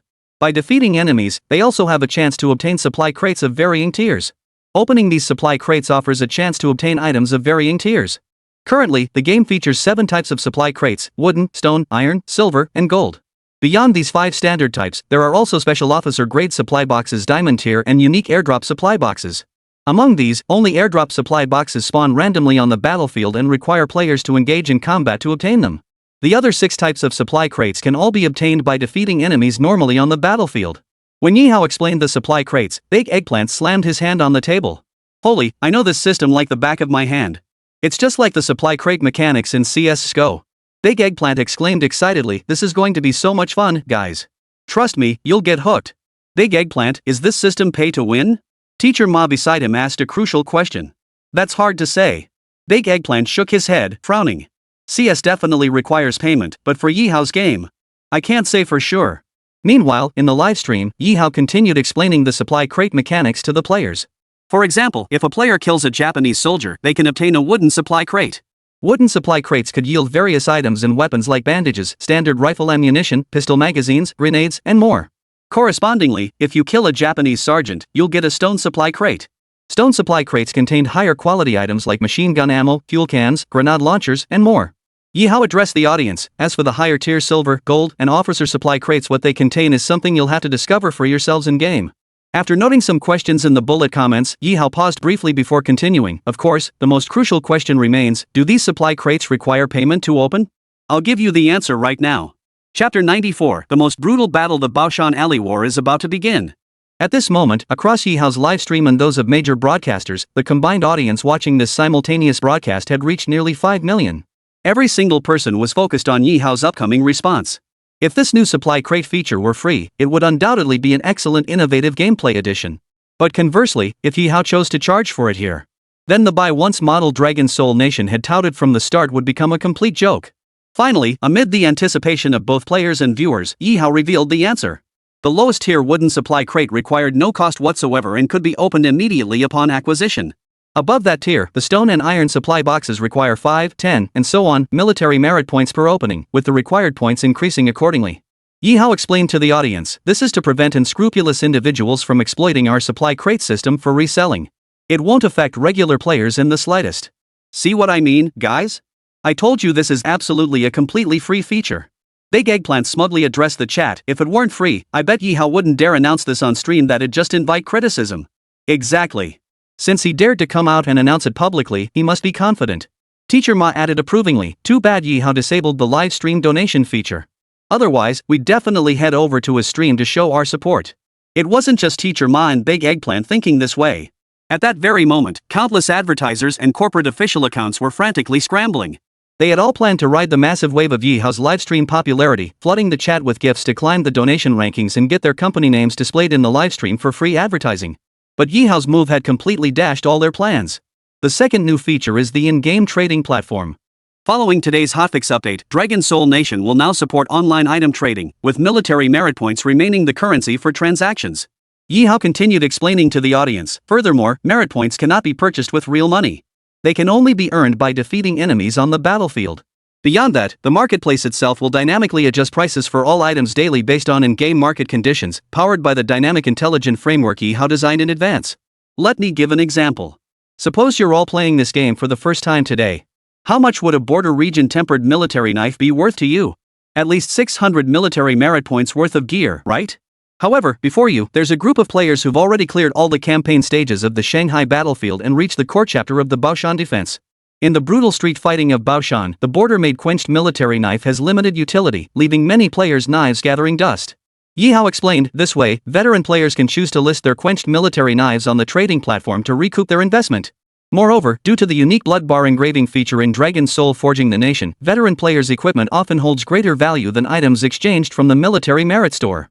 A border region quenched military knife engraved with blood that has slain 100 enemies unlocks crimson patterns on its blade, dazzling and brilliant. Could its price possibly compare to a plain, unengraved blade?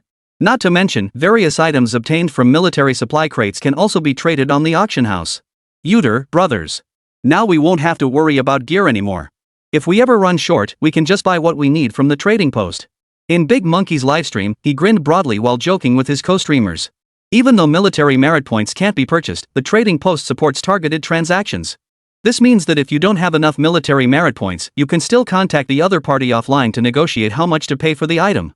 This undoubtedly made things much easier for players who didn't have much time to play but still wanted to obtain some precious items. In Ye Hao's livestream, besides the cheers from viewers, the most frequent voices were urging Ye Hao to move on to the next battle scene. Streamer, what part of the Baoshan defense battle comes next? The outer perimeter skirmish at Baoshan was absolutely thrilling. Can we get something even more intense? Man, if only we'd had better equipment back then, more artillery and reinforcements, we might have actually held Baoshan. What a pity courage and resolve alone aren't enough. You need firepower too. Truth lies only at the tip of the sword. Territory is measured by the range of your cannons. Facing the audience's inquiries, Ye Hao pondered briefly before quickly providing an answer. Our game currently advances campaign progress through a dynamic balancing system. While respecting historical accuracy, every battle and decision made by players within the game influences the unlocking speed of subsequent campaigns. As for what comes next, I believe everyone knows what the most pivotal and brutal battle in the Baoshan defense was. For the vast majority of Dragon Nation citizens, this question elicits an answer that requires no hesitation. The pivotal urban street battle for Baoshan County. This was the heart of the battle, dubbed the flesh grinder of Baoshan. The most intense, deadliest, house-to-house, alley-to-alley fight to the death. What remains most unforgettable and haunting for countless people is the fierce fighting at Yao Ziqing's camp. Amidst the ruins of Baoshan County, pounded by artillery, both sides committed their elite forces to a brutal tug-of-war over every inch of ground. Every shattered building, every charred street, was drenched in the defenders' blood. Every minute, every second, enemy and ally clashed at close quarters amid the rubble, fighting over every pile of debris with bayonets and grenades. Facing the brutal bombardment of enemy warship guns, tank cover, and wave after wave of infantry assaults, the defenders of Longhua, isolated and without reinforcements, stubbornly held the besieged city, determined to stand or fall with their positions. By the battle's final moments, the defenders were nearly out of ammunition and provisions. Yet every soldier, with their last ounce of will and their very flesh and blood, fought a final, desperate battle against the invaders amid the burning ruins. This battle remains an unforgettable ordeal etched in the collective memory of the Dragon Nation's people. With today's update package released, you can now update your game. What follows is the opening of this historic, blood-soaked battle. Ye Hao's eyes blazed as he declared with fervor. Chapter 95, refusing to give up, Tencent keeps scheming in the shadows. In the live stream room, Big Eggplant couldn't wait any longer. He immediately clicked on the Dragon Soul Forging the Nation homepage on the Steam platform. The page announced the update pack would be released online in 20 minutes. Holy crap, another 20 minutes? I can't wait a single second longer.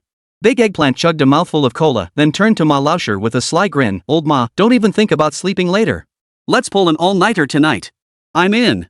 Teacher Ma was equally excited, his face flushed like a red-skinned duck as he chuckled. I bet besides us, tons of streamers and players aren't planning to rest either. If it were just a regular in-game update, Big Eggplant and the others wouldn't be this hyped. But this update was different. Ye Hao had rolled out 2 entirely new features and added the Baoshan Core Street Battle campaign. Who could sleep now? I won't sleep until we've pulled an all-nighter for this battle. Come on, guys, order some takeout. I'll also give out 100 rounds of Coke and fried chicken to everyone.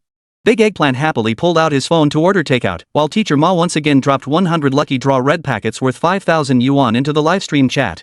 Compared to the sheer excitement and euphoria among streamers and players at this very moment, there was one place where a heavy, oppressive atmosphere hung in the air, an unsettling sense of gloom that felt utterly out of place. Tencent, in a certain executive's office. Seated at his desk, Chen Dongya watched Ye Hao wave goodbye to the audience on screen before violently flinging his crystal teacup across the room, shattering it. His flushed face and eyes blazing with fury made it clear to anyone that this Tencent executive was seething with rage and resentment. This Ye Hao wasn't just stupid anymore, he was worse than a pig or a dog. Chen Dongya slammed Ye Hao's livestream window shut and, right in front of his subordinates Song Jinfu and Han Xiaolin, erupted into a torrent of curses. Damn it! With such a great new feature, he actually wants to make it completely free? Players are just there to be milked dry. Does this pig even grasp that basic principle? Does he really think players are his parents? Chen Dongya couldn't wrap his head around it. How could anyone in this world turn down money? Or rather, could there really be people who complain about having too much money? That's completely impossible. I'm sorry, Mr. Chen. Song Jinfu immediately bowed his head in apology. We failed to bring Ye Hao on board. It's our fault. Cut the useless bull. What, do you want me to fire you? Chen Dongya shot him a cold glare, instantly silencing Song Jinfu. Ye Hao's attitude was clear, he wouldn't be swayed by either soft or hard tactics. Chen Dongya knew full well that people like this were the hardest to deal with. Had Ye Hao been timid or greedy, even a hint of either trait winning him over would have been a sure thing, requiring no effort at all. The problem was, he cared about nothing. This left Tencent, despite its immense power, with strength it couldn't channel. Ye Hao couldn't be allowed to keep playing this game. If he kept this up, domestic players would start to wake up. By then, even if we launched a brand new, self-developed Dragon Soul Forging Nation, players might not buy into it. Chen Dongye pondered this over and over. Suddenly, an utterly diabolical plan formed in his mind. Old Song, you mentioned earlier that when you went to Ye Hao's studio, he was the only one there, right? Chen Dongye pressed Song Jinfu immediately. Right. Just him alone. I can absolutely confirm that. Ye Hao's studio is in a small, run-down office building over in Shanghai City. There aren't many tenants there right now. Song Jinfu nodded hastily. Great. Chen Dongye slapped his thigh in delight. Since he's alone, why bother with all this hassle? All we need is a way to lure Ye Hao out. During that time, we can send someone to his studio and steal all the Dragon Soul Casting Nation data. At the very least, even if we can't steal the data, we can just destroy Dragon Soul Forging Nation and wipe all of Ye Hao's computers clean. That shouldn't be too hard, right? Without a moment's hesitation, Chen Dongya pulled out his phone and dialed a friend he knew. This individual held a unique position. He was the vice president of the streaming platform where Big Eggplant and Teacher Ma broadcasted. Hello? Mr. Liu? Hey, how's it going? It's little Chen here. Everything's been fine lately. I don't have anything else to discuss, but there's this game that's really popular right now, and quite a few streamers on your platform are playing it. Chen Dongye held his phone, his voice warm with enthusiasm. Yeah, that Dragon Soul Forging Nation Ye Hao developed. Listen, Mr. Liu, I've got an idea. Your platform should find an opportunity to invite Ye Hao over for an event or have him make an appearance in a livestream. Just think about the traffic that would bring you. And don't worry, we'll cover the title sponsorship fees on our end. Alright, it's settled. Just make time to get this done as soon as possible. Standing opposite Chen Dongye, Song Jinfu, and Han Xiaolin exchanged a glance. Both saw the same thought in each other's eyes. This Chen Dongye is truly despicable. Get Do You Live to invite Ye Hao to an event, then use that opportunity to send someone from Tencent to raid his studio. Even if Ye Hao eventually discovers his studio destroyed, would he immediately suspect Tencent? It was obvious when that moment came, Do You would be dragged down with him. Such a devious scheme might never occur to others, but Chen Dongye had devised it in the blink of an eye. What are you standing around for? Haven't I made myself clear? Get moving now. Chen Dongye hung up the phone and instructed the two men, gather our Goose Factory technical experts immediately and head to Shangqing City. Once you receive my signal, you'll begin operations there. Mr. Chen, is Mr. Ma aware of this plan? Song Jinfu was starting to feel uneasy. He'd certainly pulled off plenty of shady deals before, but they'd always been against small fry, never someone with the massive influence of Ye Hao. Of course not. If Mr. Ma didn't know, would I be able to pull this off? Chen Dongye snapped impatiently, hurry up. Or do you want to go find Mr. Ma and wait for him to give you another order? No, that won't be necessary. We'll depart immediately. The two shook their heads repeatedly and immediately exited the office. At 10:30 p.m. in Big Eggplant and Teacher Ma's livestream, the two finally completed the installation of this update package. Here it is, everyone. Log in and let's get started.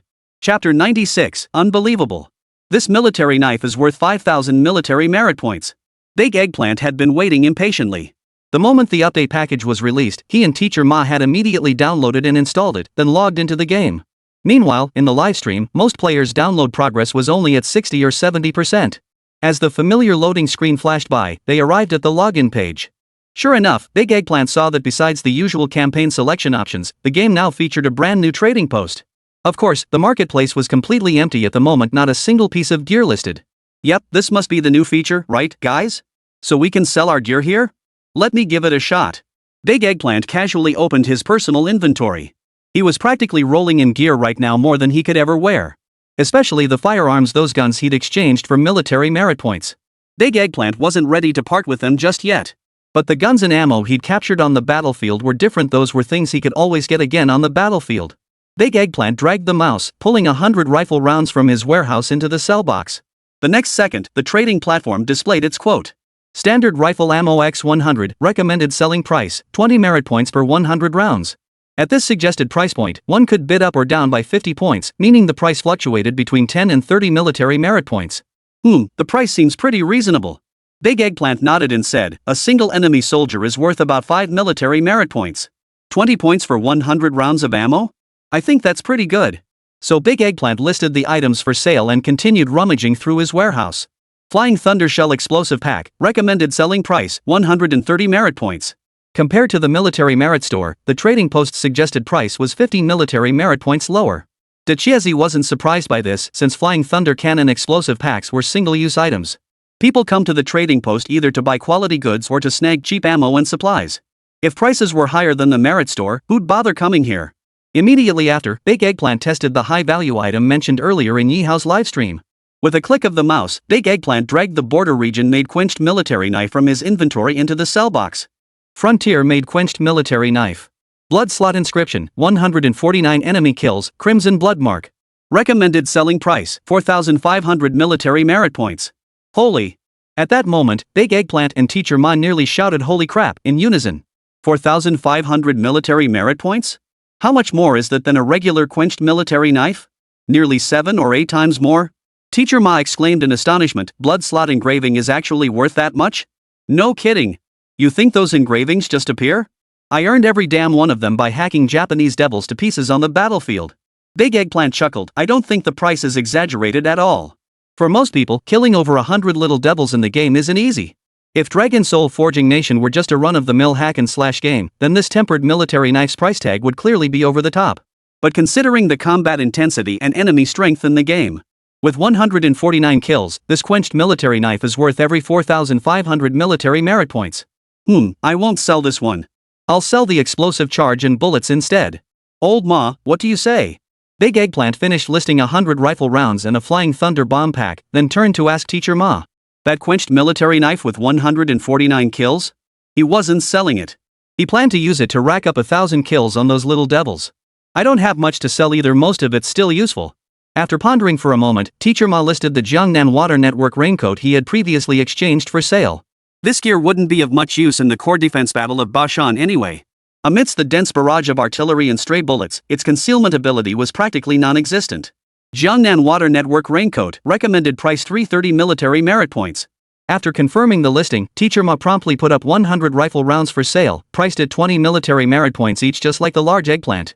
Some might question why they'd sell ammunition from their warehouse when every battle suffers from severe shortages. The reason is straightforward: Ye Hao would never allow players to carry hundreds or thousands of bullets into the game to mow down enemies. Big Eggplant had already proven this point earlier. His warehouse held a substantial ammunition reserve. However, regardless of how much gear or ammo you have in your warehouse, at the start of each campaign, the amount of gear you can carry is capped at the weight limit for individual soldiers. Any more? No way. You simply can't carry it all. Put simply, even if you have 10,000 rounds in your warehouse, you can only carry 100 or so on your person at the start of the game. You might have dozens of high-quality guns in your warehouse, but during a battle, you'll only get 2 or 3 chances to switch weapons. You won't be able to constantly switch guns whenever you want. Therefore, excess ammunition isn't particularly valuable to the first wave of veteran players.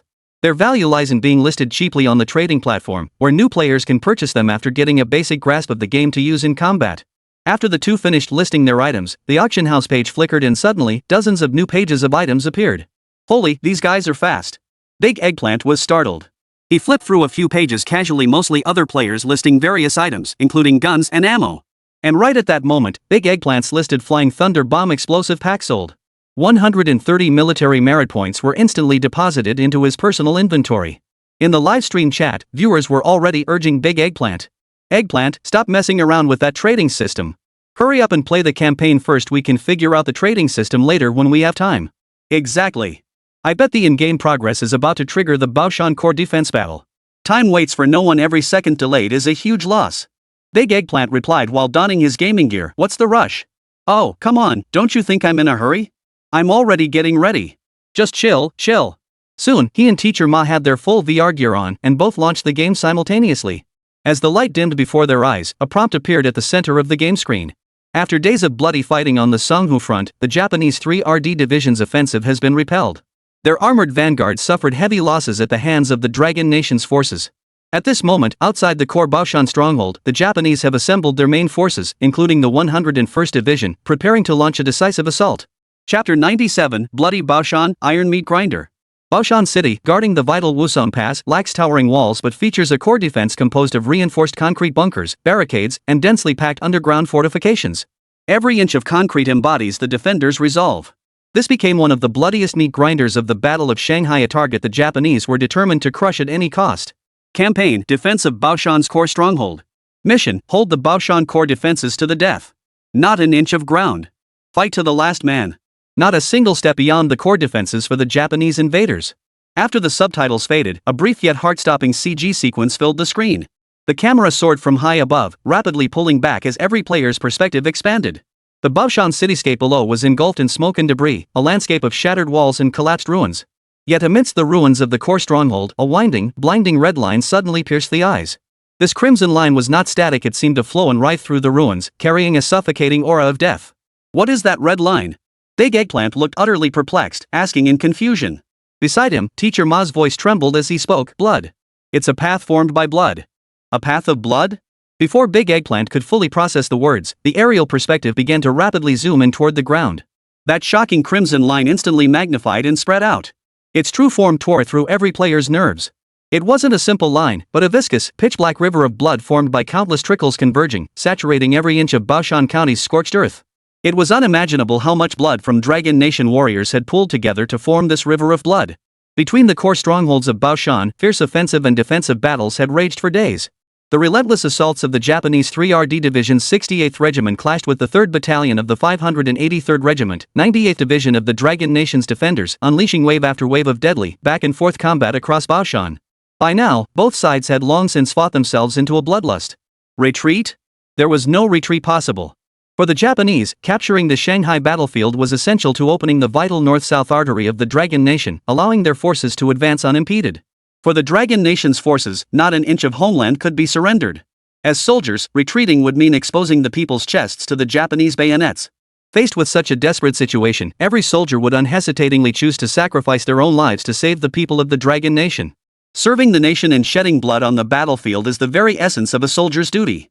The blood of both sides had long since saturated this land, every broken brick and shard of debris soaked in dark crimson. The entire core battle zone lay shrouded in a thick, viscous layer of blood, thick with the stench of death, a scene as gruesome as the depths of hell. Witnessing this scene, nearly everyone gasped in horror. How many lives must have been lost to saturate the entire battlefield like this? Big Eggplant felt a chill run through his body from sheer tension, his fingers trembling uncontrollably. Despite fighting for so long, this was the first time they had ever witnessed a scene resembling such a hellish inferno. Even the most psychologically resilient and hardened individuals found it impossible to conceal their shock and horror at these horrifying sights. Outside the city, the unit responsible for the fierce assault on the core position of Baoshan was the 68th Regiment of the Japanese 3rd Division. This was one of the Japanese Imperial Army's most elite Type A divisions on the Shanghai battlefield, fully equipped, fully manned, and bristling with firepower. Not only did it possess regiment-level artillery support, but it could also call upon the naval artillery firepower of the massive fleet anchored in the Huangpu River and Yangtze River estuary at any moment, along with relentless aerial bombardment from the Air Force. This was comprehensive suppression, a tripartite assault from land, sea, and air. Leveraging overwhelming numerical strength and multidimensional firepower superiority, the 68th Regiment launched wave after wave of assault. One squadron followed another, relentlessly battering the defenders' crumbling front line. At this moment, the core positions of Baoshan were nearly level to the ground. Only a handful of the most fortified concrete bunkers and pillboxes stubbornly stood amidst the barrage. Yet even those strongholds were now riddled with holes. Not a single inch of undamaged ground could be found anywhere. On the Dragon Nation side, defending the core position was the 3rd Battalion of the 583rd Regiment, 98th Division, led by Battalion Commander Yao Ziqing. They were one of the Central Army's most elite German-equipped units, with officers and soldiers well-trained and steeled in resolve. Yet under overwhelming odds, the entire battalion had suffered heavy casualties, their numbers dwindling to fewer than 600.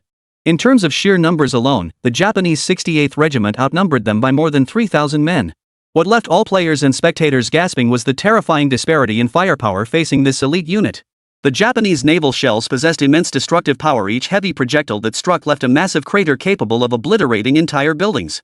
The screeching of aerial bombs sent chills down spines, while field guns and mountain guns relentlessly pounded the remnants of Longwa's fortifications and personnel. On the 3rd Battalion's side, heavy weaponry was nearly wiped out entirely. The only remaining support firepower consisted of a few 82mm and 60mm mortars and a handful of heavy machine guns, with ammunition already running dangerously low.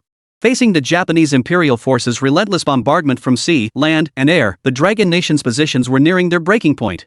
With a flash of light, in the next instant, Big Eggplant and Teacher Ma had officially entered the game. Their military uniforms transformed accordingly. Their information panels revealed that Big Eggplant had become an assault soldier in a squad of the 3rd Battalion, 583rd Regiment, 98th Division. Teacher Ma was the sniper and fire support specialist for the same squad. Looking around, they found themselves deep within the core stronghold of Baoshan. They were within a makeshift defensive line formed by shattered buildings and piles of rubble. The ground beneath their feet shook violently, while their ears were constantly assaulted by the deafening roar of explosions that seemed poised to level Baoshan entirely. Holy, how the hell is this fight so brutal? What the hell is going on? Big Eggplant retrieved his Baoshan Spine semi-automatic rifle from the warehouse, slung it over his shoulder, and sprinted toward a window half collapsed by explosions. The scene before him was utterly unforgettable to anyone who witnessed it. As far as the eye could see, every building had been reduced to precarious skeletons, their shattered walls riddled with more bullet holes than a sieve. The streets and alleys had long since vanished, replaced only by deep craters from artillery shells and mountains of rubble. Charred bodies of fallen comrades lay scattered across the scorched earth. Their bodies lay mingled with shattered bricks and stones, impossible to recover in time, left cold and lifeless where they fell. Chapter 98, The Crucible of Flesh and Blood, filling the steel gap with lives. Further ahead, at the core frontline positions, even separated by hundreds of meters and layers of rubble, Big Eggplant could clearly see that area being repeatedly pounded and torn apart by the Japanese Devil's frenzied artillery fire. Massive plumes of smoke, thick with mud, earth, and mangled body parts, rose one after another with deafening explosions. The entire sky, under the Japanese invaders' integrated land, sea, and air barrage, was dyed a curtain of dark red and iron gray. A layer of grime, reeking of gunpowder and blood, coated every person. In that moment, everyone understood why soldiers in real war footage always looked like they'd crawled out of hell. On a battlefield where death stared you in the face and every inch of ground could be your final resting place, who had time to worry about clean clothes? Eggplant, how do we fight this? Master Ma crouched low, practically hugging the crumbling wall as he sprinted toward Big Eggplant to regroup. Around them, more player figures were loading out from the light screen. Suddenly, a company commander, his arm wrapped in a bloody bandage, his uniform torn and tattered, dashed past them like a cheetah. Under the gazes of surrounding players, the captain leapt onto a nearby pile of rubble. He tore open his hoarse throat and roared with every ounce of strength, "Brothers! The core position at Baoshan is at its final hour. The most critical moment. Those damn Japs have gone mad. Naval guns, planes, heavy artillery, they're pounding us relentlessly. Our core defenses are breached everywhere. The line could snap at any moment. We have no time. Everyone, move at top speed. Grab broken bricks, wood, sandbags, even enemy corpses. Get them to the front line gaps. Plug those holes with your lives if you have to. Got it? We can't lose this position." "Understood." The players roared their response. But everyone, including Big Eggplant, felt a heavy weight in their hearts, utterly uncertain. This is pure suicide. Big Eggplant couldn't help but whisper to Teacher Ma, "The front line is the heart of the enemy's firepower. Charging in with supplies to fill the trenches is like walking into a meat grinder with a gun pointed at your head." The enemy's fire network covered the entire core position. Any breach in the defenses would inevitably be exposed to the most intense crossfire. This meant they'd have to carry heavy materials through an exposed death zone, sprinting to the breach to make repairs. The live chat exploded with comments. "This mission is impossible. The enemy's fire density is hellish. Running there with supplies makes you a sitting duck. But if the breach isn't sealed, the entire defense collapses and then we'll die even faster. It's over, they're going to throw their lives away." Everyone knew it was a suicide mission, 10 deaths, no survivors. There's no other way. Teacher Ma gritted his teeth, his voice strained through clenched jaws. Those in front fell, and those behind pushed forward. Even in death, we'll be the final brick in this wall. Damn it, let's do this. Big Eggplant slammed his fist hard against the crumbling wall beside him, sending a cloud of dust flying. If you're a real man, don't chicken out. A head loss leaves a scar the size of a bowl. Charge. Soon, Big Eggplant's squad reached a vast expanse of rubble. What had once been sturdy buildings now lay in ruins. The debris here was the only building material available to reinforce their fortifications. One of the workers stared at the heavy debris scattered everywhere, at a loss. "Bro, how are we supposed to handle this? No vehicles, no tools, not even a basket." "How?" "By hand. Use your clothes as baskets." Big Eggplant didn't hesitate. He ripped off his relatively thick German military jacket. Fortunately, he had previously purchased a binding cloth from the military Merit Mall, which he immediately pulled out and put on. Crouching down, he used his hands like shovels, frantically scooping up bricks and relatively intact pieces of timber from the ground. He piled these heavy objects onto the spread-out uniform all at once. The fabric was tough. Big Eggplant estimated he'd piled on at least 70-80 pounds of debris. He swiftly gathered the four corners of the coat, twisted rags torn from a nearby fallen comrade's body into ropes, and tightly bound the cuffs and hem. In this way, he had fashioned a massive, heavy, irregularly shaped bundle with his bare hands. The surrounding players were all dumbfounded. Holy cow, that's what you call improvising with what you've got. If Big Eggplant hadn't shown them the way, they might never have thought of this solution. Got it? Grab as much as you can. Big Eggplant bellowed. Others followed suit, stripping off their military uniforms to use as wrapping material. Those without gloves gritted their teeth, digging barehanded through the cold, jagged rubble. Soon, many players' fingers were slashed by sharp rebar and concrete edges, blood streaming freely. The sharp pain transmitted through the VR suits made many suck in their breath, but no one stopped, let alone back down. Every player in the squad packed at least 50 to 60 pounds of debris, some even heavier, into their uniforms. They secured it tightly with whatever strips of cloth, wires, or even belts they could find, strapping it onto their backs. "Brothers! It's our turn. Go plug the gap on the front line." Big Eggplant hoisted his heavy load first, his waist buckling under the weight. He had to strain mightily just to steady himself. With the game's physical effects toned down, players felt they were carrying only 20 to 30 pounds. But the weight combined with the irregular shape made the center of gravity unstable, causing many to stagger after just a few steps. Each step crushed soft rubble and scorched earth beneath their feet, making progress excruciatingly difficult. Live chat comments. "This is making me gasp for air, running through ruins with all that weight on my back? With bullets flying everywhere ahead. The stray bullets are as thick as rain, how can anyone charge through that? I can't even imagine how many people and trips it'll take to fill those huge gaps. Eggplant, push through. Charge. Hold the line, brothers." Big Eggplant gritted his teeth, sweat and muddy dust streaming into his eyes, no time to wipe it away. He growled, "Stay close. Now it's all about sheer willpower, don't fall behind." He led his squad into the mass of players, charging through the shockwaves of exploding shells and the hail of shrapnel. Every player charged forward with grim determination toward the blood-soaked, fire-engulfed breach at the core stronghold. Meanwhile, within a crumbling bunker at the very edge of the core position, The battle had long since descended into a hellish inferno. Shu He and Zhang Ning were locked in fierce combat here. Surprisingly, both had risen to lead their respective surviving squads. Shu He's formidable combat prowess in previous engagements naturally qualified him for the role. But what astonished the spectators even more was Zhang Ning, this seemingly delicate girl. In such brutal street fighting, she demonstrated the resilience and command skills necessary to lead a squad? Chapter 99, Risking Life and Limb to Shield Comrades Behind. Truth be told, in previous battles, War Nightingale's individual combat prowess had never been weak. In every engagement, she charged to the front lines alongside streamers like Big Eggplant. Her Taihang Ghost sniper rifle alone now bore the engraved tally of 122 enemy kills. The reason viewers underestimated Zhang Ying's strength largely stemmed from the overwhelmingly impressive performances of streamers like Big Eggplant. Under their dazzling spotlight, Zhang Ying's feats inevitably seemed more ordinary. But if she were placed on any other battlefield, her combat prowess would rival any man's. Brother Chu He. The 3rd Battalion is about to advance. Upon receiving the news, Zhang Ying crouched behind a broken wall, then jogged over to Chu He's ear and shouted at the top of her lungs. At this moment, the core area of Baoshan was engulfed in flames everywhere. Most of the enemy artillery pounded key barricades and defensive positions, while the rest relentlessly suppressed the ruins where the Dragon Nation's defenders were sheltering. What did you say? The 3rd Battalion is advancing? Shu He made an instant decision. Grab your entire squad. We're breaking out. Clear the Japanese troops up close to buy time for the 3rd Battalion to build barricades. At this very moment, amidst the crumbling walls and rubble in front of the core position, Japanese infantry squads, using the ruins for cover, had already infiltrated within 100 meters of the front lines. At this range, the Japanese Type 38 rifles were deadly accurate, while the Hanyang-made rifles were completely useless.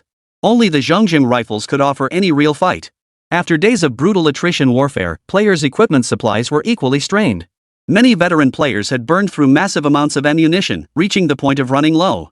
Not to mention the many new players who had recently joined the ranks.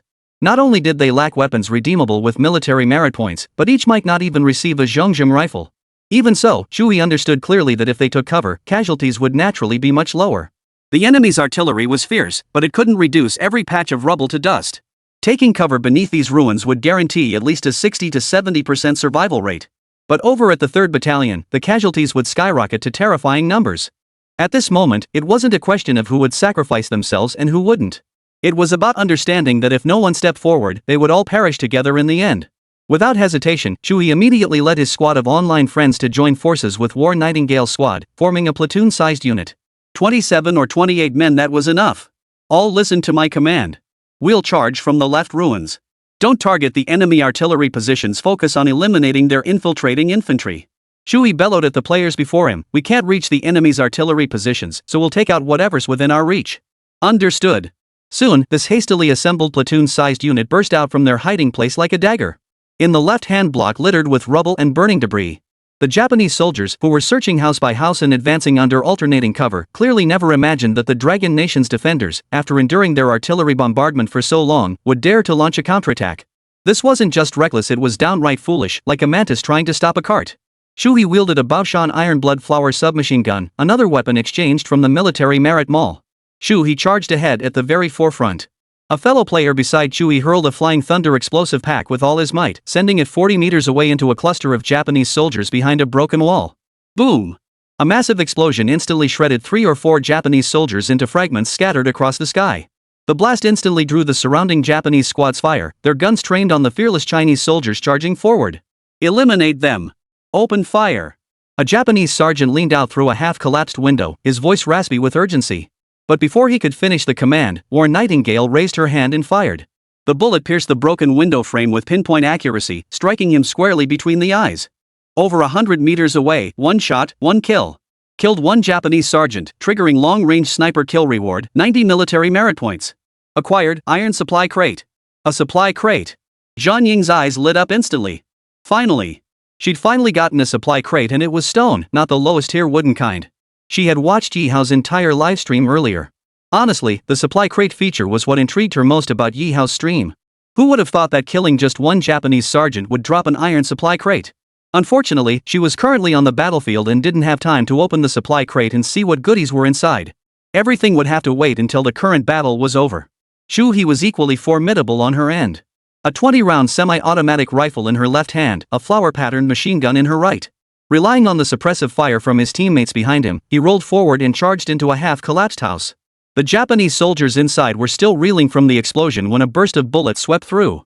By the time nearby Japanese soldiers regained their senses and howled as they charged forward with bayonets fixed, Shu He and his teammates had already charged in with savage ferocity. A brutal bayonet fight erupted instantly within the narrow confines of the ruins. The players knew well from street fighting with the Japanese that once they were locked in close combat, the enemy hesitated to fire, wary of friendly fire. At this critical moment, the 3rd Battalion's troops finally arrived. Covering nearly a kilometer, Big Eggplant, burdened by over 70 pounds of gear, was already gasping for breath by the time he reached the fray. His robust physique was usually an advantage in combat, but when it came to running while carrying heavy loads, it became his greatest disadvantage. Big Eggplant, you still got it? Teacher Ma, also gasping for breath, said, if you really can't go on, rest behind that wall. I'll lead the brothers in first. Get lost. Big Eggplant wiped the sweat mixed with black dust from his face and snapped, what do you take me for? We're almost there, you think I'm just gonna sit here? Come on, let's go together.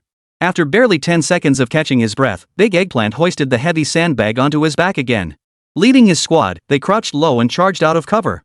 The moment they entered the core combat zone, the intensity of gunfire and explosions surged violently. Bullets whizzed past their ears, shells exploded nearby, shaking the rubble beneath their feet. The crumbling ruins above them seemed poised to collapse at any moment. Thankfully they'd arrived quickly. Look at that barricade over there, it was nearly flattened. Big Eggplant saw several crucial barricades ahead that needed reinforcement, repeatedly pounded by artillery fire. The walls used as cover were scorched black, riddled with gaps. Chapter 100, at the moment of life and death, we still choose sacrifice. If things continued like this, even if the Japanese forces couldn't break through head-on, the shells would eventually shatter the defenses of this entire street. And if the crucial support points collapsed completely, then this core position could be declared lost outright. Because the enemy's follow-up tank units had long been lurking menacingly around the perimeter of the ruins. They were waiting for the defensive node to be breached, ready to immediately surge through the gap and crush the final line of the Dragon Nation's defenders. At this moment, after briefly surveying the battlefield, Big Eggplant suddenly noticed. In the intense firefight zone ahead of the core district, several Dragon Nation squad-level units were engaged in bloody combat with the Japanese among the ruins. These squads were small in number, likely totaling less than 100 men combined. But by leveraging the surrounding terrain, they stubbornly held back the Japanese forces attempting to penetrate deeper, significantly slowing their advance. On the barricade side, the only immediate threat was the relentless barrage of enemy shells. Our own men are buying us time. Everyone, move fast and reinforce the barricades immediately. Big Eggplant immediately understood. Moreover, he suspected that among those charging ahead, that old rascal Chu-He was definitely one of them. Instantly, all the players from the 3rd Battalion rushed to the barricades, frantically piling up the sandbags and timber that had been brought in. The reinforcement process was straightforward. With limited resources at hand, they could only pile up the delivered sandbags, lumber, and broken bricks and stones, then compact them as much as possible. This was the best solution the players could come up with at the moment. Any other reinforcement plan would require heavy machinery. On a battlefield under constant artillery fire, that was clearly impossible. The reinforcement work proceeded with intense urgency. Decisively and his team first filled and compacted the massive gaps blown open at the base of the barricade before moving on to patching the damaged sections above. Everyone was working frantically. Other teams from the 3rd Battalion formed a long supply line. Over nearly a kilometer, players from each team passed materials along in a relay. Each person swiftly passed materials collected from the rear ruins through the hands of one player after another, rapidly delivering them to the core district. Before long, Big Eggplant, Teacher Ma, and others were already patching the over 1 meter high breach atop the barricade. Climbing the barricade itself wasn't difficult, but the real challenge lay in steadying themselves amid the tremors of exploding shells and whizzing bullets to pile up the materials. Finally, the Japanese commander behind enemy lines detected the emergency repairs being carried out by the Dragon Nation forces. Major Sato, the Japanese squadron leader in charge of this sector's assault, gripped his binoculars, his face ashen as he stared toward the front lines. His face, twisted with rage, was so tense his muscles were visibly twitching. Damn it! What do these Dragon Nation soldiers take us Japanese troops for? How dare they brazenly reinforce their positions right under our artillery fire? Lieutenant Colonel Sato immediately barked the order, 1st and 2nd Squadrons, launch an all-out frontal assault this instant. Eliminate those Dragon Nation skirmishers and utterly destroy those fortifying positions. He didn't immediately demand heavier artillery barrages, largely due to his near-delusional arrogance. In his view, the Baoshan defenders were already spent arrows, trapped like turtles in a jar. Under these circumstances, even without additional artillery support, couldn't his 2 elite infantry squadrons crush these remnants of the Dragon Nation? Soon, amid the ruins, over 300 Japanese soldiers from the 2 companies, covered by machine guns and grenade launchers, launched a ferocious assault, screaming as they charged. Damn it, how did so many of them show up? On the front lines, Shuhei had just slashed down a Japanese sergeant with his border region-made quenched military knife, blowing open a stone ammunition box. But the moment he turned his head, he saw a dark mass of Japanese soldiers rapidly surging up from the flanks in front. Could it be that just because his squad had killed 100 or so Japanese soldiers, it drove their commander completely mad? Brother Shuhei, the Japs probably want to stop us from fortifying the barricades. Jianing was the first to react. Damn it, we can't retreat. Shuhei gritted his teeth. If we retreat now, the brothers at the barricades Big Eggplant and the rest will all be exposed to enemy fire. At this moment, if he chose to lead his men back to more secure rear cover for a holding action, the casualty rate would be extremely low. It might even be single-digit casualties. But over at Big Eggplant's 3rd Battalion, every player exposed while repairing the barricades, not a single one would make it back alive. Sacrifice comrades or sacrifice himself? Faced with this choice, no true Dragon Nation warrior would hesitate for a moment. We cannot retreat a single step today. All we can do is fight. Shuhei bellowed, kill until we've had our fill. Anyone scared can retreat now. Shuhei, won't hold it against you. Those who won't retreat, follow me. Charge. Gripping the flower-patterned revolver at his waist, Shuhei bellowed once more, leading the players beside him without hesitation into the surging Japanese forces, charging deeper into the perilous ruins. Meanwhile, atop the barricade, Big Eggplant felt his legs trembling violently, as if seized by cramps. His arms, strained from holding heavy equipment for too long, were numb and aching to the point of collapse. The barricade's top offered little foothold, piled high with sandbags and jagged rubble. Standing there was unstable, and constantly dodging stray bullets took a tremendous physical toll. Under these conditions, even a strong person could only endure 10 minutes before reaching physical exhaustion. Eggplant, can you keep going? If not, I'll take over. Standing slightly lower down, Teacher Ma grabbed a sack of sandbags and, seeing Big Eggplant's state, shouted immediately. Damn it, I really can't hold on much longer, old Ma, it's your turn. As Big Eggplant uttered these words, his legs buckled. His entire body crashed down from the sandbag pile over a meter high. Fortunately, loose soil and broken bricks had accumulated below. Big Eggplant landed with a thud, dazed and disoriented, but thankfully unharmed. After handing the sandbags to Teacher Ma, Big Eggplant struggled to his feet, his anxious gaze fixed on the direction of the heaviest gunfire. Wait, old Ma. Something's not right about this fight. Big Eggplant's expression darkened as he shouted, the enemy's reinforcements have arrived. At least several hundred more Japanese soldiers are advancing right in front of our block. Meanwhile, Shuhei's group numbering less than 100 had been cut off and surrounded by a vast enemy force, trapped amidst several burning ruins. Witnessing this, Big Eggplant's eyes instantly turned red. Grabbing his Baoshan semi-automatic rifle, he charged toward the front lines. Chapter 101, No retreat because behind us are the people. But before Big Eggplant could get far, Teacher Ma grabbed him and slammed him back behind a broken wall. Are you out of your mind? Charging in now won't help Shuhei and the others, it'll only get you killed. Teacher Ma grabbed Big Eggplant by the collar and bellowed, their blood and sacrifice right now are buying us time to reinforce the barricades. If the barricades fall, casualties will multiply exponentially. Between himself and the Baoshan defense line, not a single soldier of the Dragon Nation could afford even a moment's hesitation. Just as Teacher Ma said, war always involves bloodshed and sacrifice. On unseen battlefields far beyond, how many soldiers were giving their lives for this place, for the people of Longwa? Abandoning the barricades now to join Shuhei and the others in a desperate charge to the death would indeed offer cathartic satisfaction in slaying the enemy. But on the vast battlefield of Baoshan, if every combat squad did the same, it wouldn't be long before the core positions were inevitably overrun. Big Eggplant gritted his teeth, his eyes bloodshot as he watched Shuhei's squad fighting fiercely amidst the distant burning ruins. In the end, he whipped his head around and returned to the barricade to continue hauling sandbags. At that moment, a fresh unit arrived on the scene. Brothers, we're from the 3rd Regiment of the 1st Brigade. We've been ordered to relieve you at these positions. A company commander-like officer, braving the thunderous shells crashing down and bullets whizzing past, finally reached Big Eggplant's barricade and bellowed. This is the fiercest moment of the battle, we won't retreat. Big Eggplant shouted back at the company commander, if you 3rd Regiment guys want to help, use the barricades to organize your firepower and suppress the enemy's advance. Stay here to reinforce the barricades, this is the absolute limit of what our unit can concede. Ask them to abandon the battlefield and retreat to the rear now? Sorry, that's impossible. Every player on the front lines had nearly exhausted their ammunition and supplies. In such high-intensity combat with no chance to scavenge, the shortage of ammunition was particularly acute. Even if each soldier had 100 or 2 rifle rounds, it wouldn't last long. In brutal urban combat, firearms have limited utility. The Dragon Nation's forces need more heavy firepower artillery and tanks. The fierce fighting raged on. Just as Big Eggplant's squad had barely managed to plug a gap in a crucial street barricade, a distant rumble echoed across the sky. The enemy bombers are here. Everyone take cover. Teacher Ma spotted the Japanese bombers cutting through the smoke-filled sky at a glance. Their bodies were dark green, elongated and streamlined, capable of carrying massive loads of aerial bombs and napalm. On the battlefield, without anti-aircraft gun emplacements, the enemy's air squadrons were nearly unstoppable. All players immediately dove into the cat ear holes and shelters they had previously dug in the ruins. These shelters featured complex layouts, a vertical shaft plunging about 1.5 meters deep, immediately followed by a 90-degree turn. Further inside, another near 90-degree turn awaited. After jumping down, players could hide in the innermost chamber, avoiding the blast zones of napalm and aerial bombs. Soon, several enemy bombers swept swiftly over the central district. Dense clusters of bombs rained down from the sky, accompanied by even more dangerous napalm bombs. Through the battlefield's smart camera feed, all participating players and spectators witnessed a scene that nearly broke their hearts. Several crucial barricades, barely reinforced moments before, were instantly shattered into pieces by direct hits from a barrage of aerial bombs.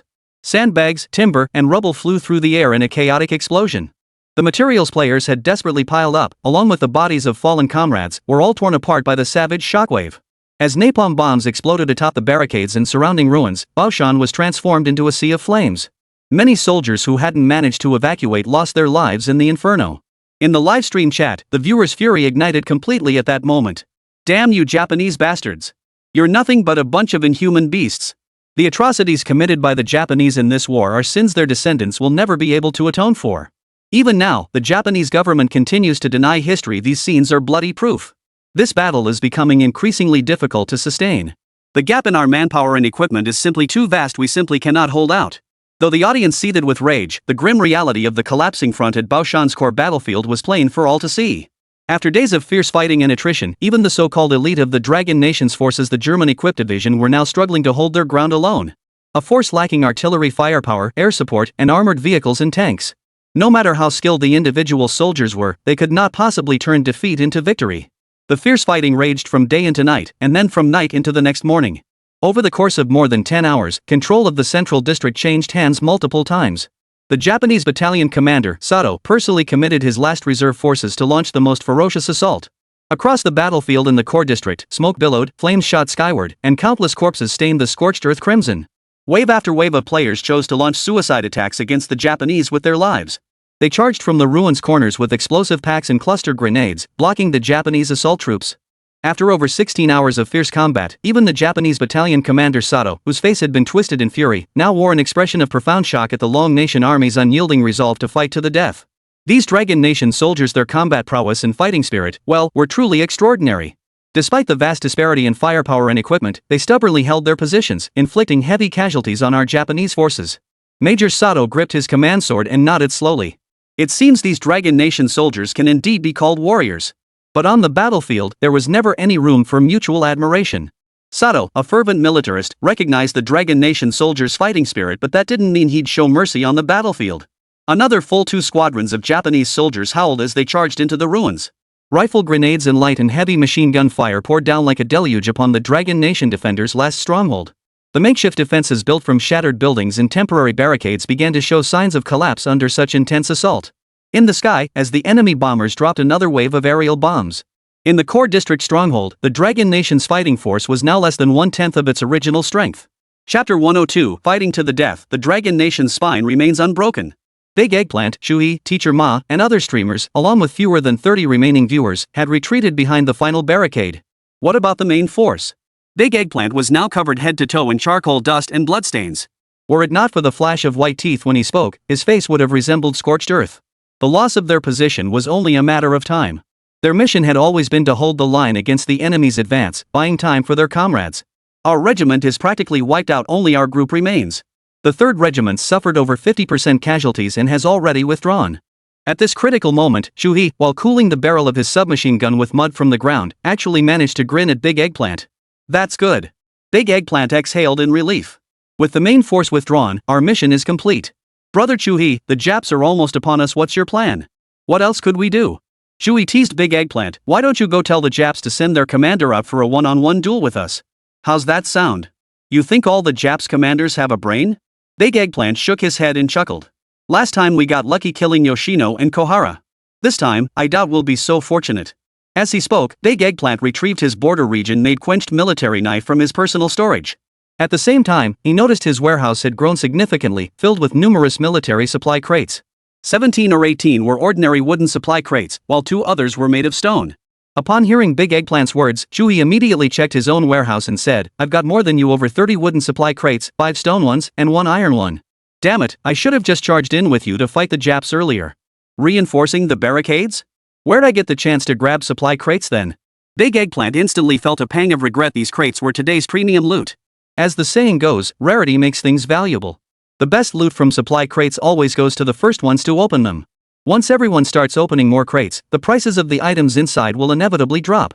As for Teacher Ma, his haul was even smaller, 3 wooden supply crates and 1 stone one. Zhang Ning, on the other hand, had scored 15 wooden supply crates and 1 iron one. Alright, buddy, stop complaining. We still have one last battle ahead, right? Chewie winked and said, "Close quarters combat gives double military merit points. Let's see who can kill more Japs later." I bet I can take out 5. 5? Big Eggplant grinned widely. What are you even comparing with? I'll take down at least 10. In the distance, the enemy demolition team had already crept behind the rubble pile in front of the barricade. They shoved explosive packs and detonators into the barricade's cracks and base, then quickly retreated. Hiding behind cover, they yanked the fuses. Boom! Amidst earth-shaking explosions, the barricade, the last line of defense, was blown open, leaving a gaping hole amidst the blinding fire and choking smoke. Here they come! Big Eggplant rose to his feet, sword in hand. He and all the comrades behind him had drawn their blades. Seeing the remnant Dragon Nation forces opt for close quarters combat, the Japanese infantry surging through the breach immediately began stripping cartridges from their Type 38 rifles. The next moment, amidst the scorched ruins of the central district, the last few dozen Dragon Nation soldiers charged at the Japanese with the most resolute stance. After a fierce and bloody melee, the core district's defensive positions finally fell silent. Wave after wave of enemy soldiers began pouring through the breach. At this moment, in-game subtitles appeared in every player's view. Despite vastly inferior equipment compared to the Japanese forces, 3 regiments of the Longwa Wehrmacht 88th Division's 1st Brigade fought a desperate battle at the Baoshan district stronghold. In this battle, our Longwa forces suffered nearly 4,000 casualties, while the Japanese incurred nearly 1,500 casualties. The district stronghold fell. History must never be evaded. Though this battle ended in defeat, not a single Dragon Nation soldier ever bent their spine. The Baoshan district perimeter defense campaign is complete. All players receive 500 military merit points. Back in the livestream, Big Eggplant and Teacher Ma stared blankly at the lingering subtitles in the game, lost in thought. Historically, our battle ultimately ended in defeat. Couldn't we turn defeat into victory in the game? Big Eggplant felt deeply unsettled. He desperately wanted to defeat the Japanese forces in Dragon Soul, forging a nation and defend every inch of Baoshan. Because if Baoshan could hold out longer, perhaps the entire Shanghai campaign. History is meant to be confronted, Eggplant. Teacher Ma patted his shoulder and addressed the audience. Our nation did suffer defeat back then it happened. We must respect historical facts, there's nothing to shy away from. The wounds of history shouldn't be scars we all fear to mention or uncover. On the contrary, we should use these wounds as medicine to spur ourselves onward. Today and in the future, Longwa will stand atop the world. What we seek is not to bury this history ourselves, but to ensure no nation or force dares to bring it up before us. Teacher Ma's words instantly ignited the live stream's atmosphere. See, brothers? That's what you call a man of culture. Big Eggplant chuckled. Teacher Ma seems to be a college graduate, right? I'm nowhere near his level. But what he said represents my thoughts exactly. I fully support him. The live stream atmosphere eased a bit, and only then did the two recall the military supply box matter. Right. Can we open the supply crates now? Big Eggplant rubbed his hands together excitedly. Old Ma, don't even try to compete with me on this. I've opened more CS cases than you've eaten meals. Let me handle it, I guarantee I'll get you the best gear. Cut it out. Teacher Ma wasn't about to indulge him. We've both only gotten wooden and stone supply crates, not a single iron one. If you want to help others open theirs, go find War Nightingale or Brother Chewie. True enough. Let's open our own first. After that, I'll go find them. I just worry this guy will open his own crates first. Big Eggplant opened his personal storage, revealing 17 wooden supply crates and 2 stone ones. Alright, guys, no messing around, let's crack these open now. I'll start with the lowest tier ones. Big Eggplant declared with great enthusiasm. Chapter 103, Opening Supply Crates Non-Stop. This is a huge score. Opening wooden supply crates required no military merit points. Starting with the stone supply crates, the higher the grade, the more military merit points required. As Big Eggplant clicked to open it, a loot box animation appeared on the screen. The scene was shown from the player's perspective. As the player used their bayonet to forcefully pry open the supply crate's lid, a large number of items began rolling out. The item that finally came to rest at the center of the screen was the one the player would obtain. Opened 1 wooden supply crate, obtained 30 rounds of Songhu arsenal rifle ammunition. Bullets? Not bad, not bad. Better than nothing. Big Eggplant immediately proceeded to open more supply crates. Opened 16 wooden supply crates, obtained 150 rifle rounds, 6 wooden-handled grenades, 3 battlefield bandage kits, 1 pistol, 1 Hanyang rifle. Big Eggplant gave them a quick glance. Aside from the decent ammo, the rest was completely useless to him right now, so he casually listed them on the trading platform. The Wangba box could fetch 50 military merit points, while the Hanyang-made rifle was worth 40 points. Alright, here comes the main event. These 2 stone supply crates better give me something good. Big Eggplant rubbed his hands together, casually playing good fortune as he prepared to open the crates. In the livestream chat, many viewers were already laughing. Eggplant, stop pretending. Everyone knows how unlucky you are. Exactly. Better let Teacher Ma open it for you. It's definitely a guaranteed minimum, trust me. How could it possibly drop something good right away? Stone supply crates could only be obtained by killing Japanese sergeant majors, whose rank was equivalent to a squad leader in combat units. Opened 2 stone supply crates, consumed 20 military merit points, obtained 1 Japanese sergeant's wakizashi, 1 Mauser C96 pistol. Holy, 2 weapons? Teacher Ma beside him instantly widened his eyes, leaning in to exclaim. Particularly eye-catching was the Japanese sergeant's side sword. Its item icon had a blue background completely different from the white borders of the Hanyang-made rifle and other junk guns. This must be something special. Look, it even has a detailed description. Big Eggplant tapped the dagger and sure enough, the system popped up its description. Japanese Sergeant's Wakizashi, a short sword commonly used by low-ranking Japanese officers. Extremely sharp, ideal for ambushes and assassinations. Properties: piercing power plus 15, 30% chance to trigger silent assassination during nighttime strikes. As for the Mauser pistol, it was pretty ordinary, also in a white frame, likely the lowest tier gear. Holy crap, Eggplant, you actually hit the jackpot. The highest tier gear you can get from a stone supply crate is blue grade. How many military merit points will this fetch? 300? Or 500? In the livestream, many viewers were astonished by Big Eggplant's luck. After all, this guy was famously unlucky before. This thing is nice, but I'm not used to handling a Jap's knife. Big Eggplant said, alright guys, I'll treat this as a giveaway. I'll list it on the trading board, first come, first served. With that, Big Eggplant listed the blue-grade Japanese Sergeant's Wakizashi in the trading post for 100 military merit points. Almost instantly, the Wakizashi was snapped up by a buyer. Meanwhile, Teacher Ma casually opened several of his own military supply crates. 3 wooden supply crates, unsurprisingly, yielded nothing but rifle ammunition. But the stone supply crate in Teacher Ma's hands actually yielded a blue-tier equipment piece. Zhongjing type bayonet. Properties: 30 melee damage. When combined with the Zhongjing rifle, both piercing power and draw speed increase by 10. Undoubtedly, while this Zhongjing type bayonet couldn't compare to the tempered military knives from border regions available in the military merit store, it was absolutely excellent for new players. I'll throw in a bonus for everyone: 100 military merit points. Want it? Hurry up! Coach Ma also listed this bayonet on the trading platform, and just like that, it was snapped up in mere seconds.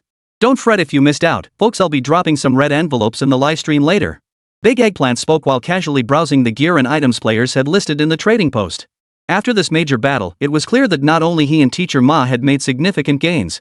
Remember, his and Teacher Ma's squad was tasked with repairing barricades, so combat opportunities were scarce to begin with. Teams like Chuhis, War Nightingales, and Big Monkeys had more combat opportunities and consequently reaped greater rewards. The trading post was now filled with an array of white and blue equipment and items. Beyond that, Big Eggplant even spotted several purple grade items. Clearly, these were the prized items obtained from the iron supply crates. Modified boxer pistol. Properties: fitted with a special stock, shooting accuracy 30, range 50 meters, engraved with stand with Songhu on the grip, morale 10. German-style combat shovel. Features: blood-grooved blade, melee blunt damage 40, high-strength steel construction, toughness 30, can block bayonet attacks. These 2 purple tier weapons, one priced at 1,200 military merit points, the other at 1,500. Damn, I'm so jealous. Big Eggplant's gaze fixed unwaveringly on the military shovel. This thing costs 3 times as much as a border region-made quenched military knife. But there's a reason it's so expensive. This military shovel can block bayonet attacks in close combat. That alone justifies the price. Don't just drool over it, Eggplant, go buy it. You've got plenty of military merit points. Teacher Ma chimed in with a grin. 1,500 military merit points. I've been saving like crazy and barely hit 3,000. This would blow half my savings. Big Eggplant hesitated for a long time, but finally gritted his teeth and chose to buy it. As the saying goes, a well-sharpened blade makes for efficient woodcutting. The better your weapon, the faster you earn military merit points on the battlefield. As for that modified boxer pistol, shortly after Big Eggplant bought the engineer's shovel, another player snapped it up. Just as Big Eggplant had predicted, the scarcest gear commanded the highest prices during the first few days of the supply crate launch. Purple tier gear could only be obtained from iron-grade supply boxes at minimum, and iron-grade supply boxes required killing Japanese soldiers at the second lieutenant rank or higher. Needless to say, any purple tier gear appearing in the trading market would be snapped up in no time. At Dragon Soul Studio, Ye Hao watched the livestream where Eggplant and viewers exchanged tips on gear trading, a faint smile spreading across his face. He had opened the trading post feature completely free for players not for profit, but to enhance gameplay and eliminate black market dealers. The outer perimeter battles of Baoshan County had concluded, and Ye Hao already envisioned a clear blueprint for the next campaign in his mind. Just as Ye Hao was about to begin crafting the next battle scene, an untimely phone call interrupted him. Chapter 104, Evading History? Their atrocities are too numerous to list. Hello? Hello there, is this Mr. Ye Hao? The obsequious male voice on the other end instantly made Ye Hao frown. Even before the caller identified themselves or stated their purpose, Ye Hao had already guessed their likely identity from the mechanical greeting and tone. This is Ye Hao. Ye Hao replied politely, if this is regarding a business inquiry, please hang up. Dragon Soul Studio is currently not accepting any external collaborations. No, you've misunderstood, Mr. Yi. I'm Zhang Lijun, a senior operations executive at Douyin. I'm calling to invite you to participate in a live streaming event on our platform. Hearing Ye Hao hadn't hung up, the male voice on the other end immediately began boasting about their platform's popularity and traffic, as well as the massive boost this livestream could provide for Longhun's national promotion. However, despite Zhang Lijun's flowery promises, Ye Hao wasn't particularly interested in live streaming. His previous live streams were primarily to give players a general heads up about upcoming updates, preventing confusion once new content launched. As for other times, rather than streaming to earn money through PvP battles, Ye Hao preferred to focus on refining the game's upcoming content. Rest assured, we're only inviting you to participate in a live stream. There will be no product promotions, advertising segments, or any follow-up obligations. Regarding the stream content, we tentatively plan to. Listening to Zhang Lijun's relentless stream of words, Ye Hao held his phone in one hand and pressed the mouse with the other, idly scanning the game review section for Dragon Soul Forging Nation on the Steam platform. Just like when it first launched, the game still held a perfect score. Yet Ye Hao noticed something unusual. Beneath the latest reviews, a growing chorus of pessimistic and harsh comments had emerged. The perfect score was maintained because the number of players giving it 5 stars far exceeded those giving it low ratings. But that didn't mean no one was giving it bad reviews. Ye Hao didn't care much about the positive reviews. What he cared about was the nature of those negative voices. Does this game truly recreate history? I doubt it. This is clearly a game crafted by you Long Nation people to glorify yourselves. Our nation chose to cooperate with your Dragon Nation to build a more magnificent and prosperous commonwealth. It was you Dragon Nation people who fired the first shot and started this war. The very first comment in the review section made Ye Hao lose his composure. Upon closer inspection, the commenter's location was clearly an overseas IP Little Notebook country. Seeing this, Ye Hao instantly understood. No wonder it made perfect sense for someone from that little notebook country to post such a comment. What surprised Ye Hao, however, was that such comments were far from isolated. Scanning through dozens of recent comments, he spotted numerous little notebooks stomping their feet, insisting that their little notebook country hadn't initiated the attack on Dragon Country they'd gone there seeking mutual benefit and cooperation. The war with the Dragon Nation, it's nothing like what you see in your games. Our little notebook nation's forces were purely acting in self-defense. This is utterly ridiculous. Your Dragon Nation game portrays us as warmongering demons. It's a gross distortion of our little book nation. We demand a protest. What struck Ye Hao as even more laughable was that these IP players from the little notebook nation had barely played the game for even an hour. In other words, they never actually played the game themselves. They just watched gameplay clips online, bought the game, and wrote reviews based on those. Under these Japanese comments, nearly every post attracted dozens, even hundreds, of replies. You little devils still trying to cover up history? You dare not admit the bloody crimes and atrocities you committed back then? Back then, you Japanese devils embraced militarism, not only instigating war and invasion in our Dragon Nation but also starting conflicts in the Pacific and beyond. All you're doing. In our Dragon Nation, were your crimes against humanity any less heinous? After the Battle of Shanghai, how many living souls were slaughtered by your bayonets? And over the years, just in the battlefields of our Dragon Nation, we've uncovered countless mass graves left behind by you Japanese devils. Have you forgotten the most infamous of all your so-called demonic biological warfare units? You beasts deserve to be wiped off the face of the earth. Countless enraged Dragon Nation players joined the chorus condemning those little notebook people. It wasn't just Dragon Nation players, even gamers from other countries couldn't stand by and watch. History cannot be rewritten no matter what. Even if the little notebooks now distort their students' history books and stubbornly deny the crimes they committed back then. But does denial mean it never happened? Ye Hao's eyes burned with fury. When he created the game Dragon Soul, Forging the Nation, beyond revitalizing domestic gaming, his greatest purpose was to tell people today. Remember history. It seems that even now, with the game updated, there are still many little notebooks attempting to twist the truth, trying to overturn the bloody evidence of the past. Mr. Yi? Mr. Yi, are you listening? Zhang Lijun on the other end of the line had been talking for a while. Seeing Ye Hao remained unresponsive, he tentatively asked a few questions. I'm listening. Ye Hao felt a burning rage in his chest. Only after calming himself did he speak. Earlier you mentioned wanting to invite me to your live streaming event, correct? Yes. So you're agreeing? At Douyin headquarters, Zhang Lijun held the phone, his eyebrows nearly flying off his face. I accept, but I have one condition. Ye Hao said in a deep voice, during this livestream, I need at least 15 minutes dedicated solely to sharing my own content. Of course, no problem. What kind of request is that? Zhang Lijun laughed heartily over the phone. Forget 15 minutes, you could talk for an extra hour and it'd be fine. I'll send you our schedule right away. That's settled then. After agreeing, Ye Hao hung up the phone, his chest burning with rage he could barely contain. As a Dragon Nation citizen, he could accept that his nation had been invaded and ravaged by the Japanese in history. He could accept the defeats suffered by Dragon Nation forces on the grand battlefields of the past. But what he absolutely could not tolerate was that even today, as the defeated nation in history, the little notebook still had the audacity to arrogantly attempt to rewrite history. If you're so hell-bent on rewriting history and denying your past crimes, then I'll have no choice but to give you a harsh lesson. Fury blazed relentlessly in Ye Hao's eyes.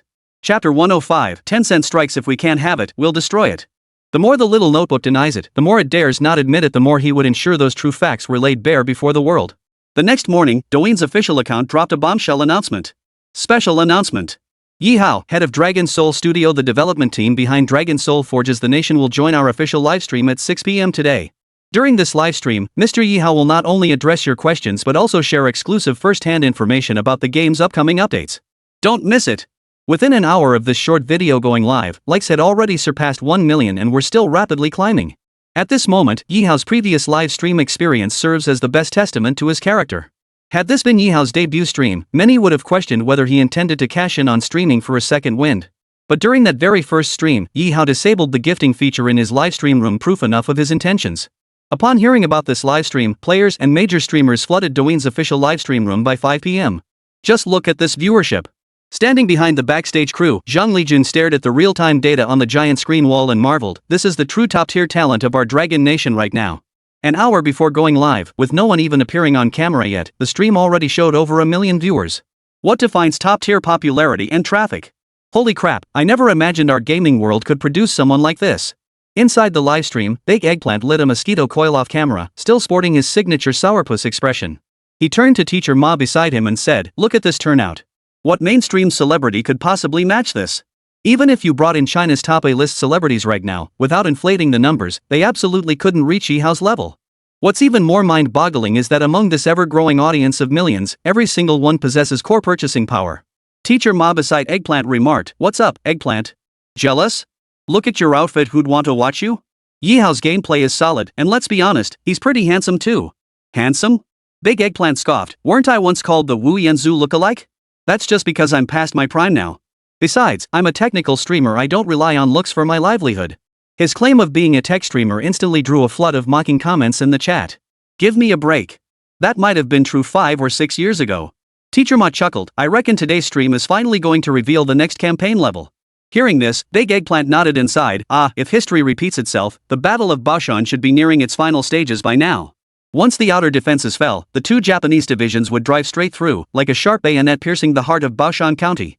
Then, with reinforcements from the enemy's armored units, once the 2 Japanese forces converged, Baoshan's last line of defense would be reduced to the core area of the county seat. How could a lone city possibly hold out against countless well-equipped Japanese invaders with overwhelming firepower? I don't think we need to shy away from acknowledging history. Let's not emulate certain spineless nations. Big Eggplant, clutching a mosquito coil, declared, the Battle of Baoshan was a defeat in history, we must accept that. But even in defeat, we'll knock out a few of those little devil's teeth. Losing on your knees is entirely different from losing standing tall.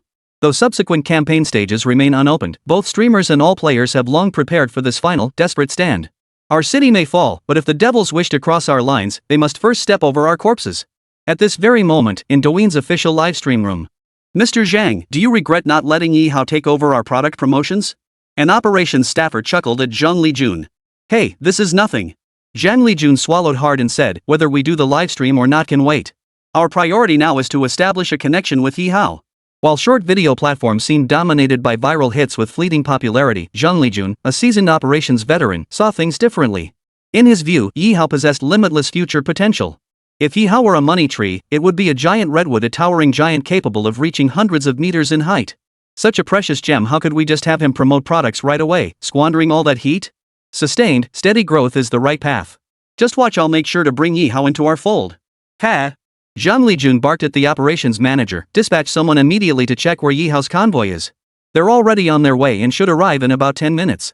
Rest assured, sir. The female operations manager replied with a smile. No one knew that as Ye Hao boarded the vehicle bound for Douyin's official headquarters livestream studio, a black stretch van crossed an intersection and silently pulled up alongside the road beneath Ye Hao's old office building. Inside the van, Song Jinfu, seated in the back, craned his neck, peering through the dark-tinted windows at the outside. Mr. Song, rest assured. Our men saw Ye Hao leave with their own eyes. The driver grinned at him, shooting a sly look and adding, their livestream won't wrap up until at least 8 or 9. We've got plenty of time. Good. This can't go wrong. I'm just covering our bases. Song Jinfu nodded, then turned to the 2 lanky men beside him and demanded, can you handle it? I've made a solemn promise to Mr. Chen. Don't you dare screw this up. Don't worry, Mr. Song. One of the tall, thin men chuckled. We've handled plenty of tough cases.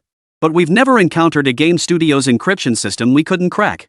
This is practically a joke. Exactly. Even if we run out of time, we can always take his main computer and equipment back to Tencent and crack it there. The other man chimed in. Days earlier, Chen Dongye, the vice president of Tencent's gaming division, had already issued a strict order to Song Jinfu and his team. Replicating the success of Dragon Soul Foundry is no easy feat. Beyond the technical and gameplay challenges, the biggest obstacle lies with Ye Hao himself. Chapter 106, Brutal Teardown. This time you've hit a brick wall. If Dragon Soul Nation itself had no flaws and operated flawlessly, only fools would play Tencent's pay-to-win knockoff. To tackle both problems simultaneously, Song Jinfu personally selected 2 of the most skilled experts from the tech department. They planned to steal Dragon Soul Forging Nation's data while Ye Hao was out today. Check for surveillance cameras around here. Song Jinfu glanced at his watch before addressing the 2 men. We checked before coming. This is an old office building with few studios or small companies inside. There's almost no surveillance coverage in the common areas. The tall, thin man with glasses spoke up. Mr. Song, shall we proceed inside now? No time to waste, let's get started now. Song Jinfu cautioned, if anything goes wrong, your top priority is to run. The 2 nodded, pulled open the van door, and after confirming no one was passing by, quickly strode into the office building. Meanwhile, in the live streaming studio on the other side, just 5 minutes before the broadcast began, the real-time viewer count had already surpassed 3 million. Zhang Lijun watched the numbers in the back end, his jaw practically hanging open. He never dreamed Ye Hao possessed such immense popularity and traffic. Mr. Yi, welcome. Welcome. Moments later, at the entrance to the livestream studio, Zhang Lijun and a group of operations staff who had been waiting there greeted Ye Hao with beaming smiles. You must be Mr. Zhang, the boss. Ye Hao smiled politely at him. Hello, just call me Ye Hao. No need for formalities like Mr.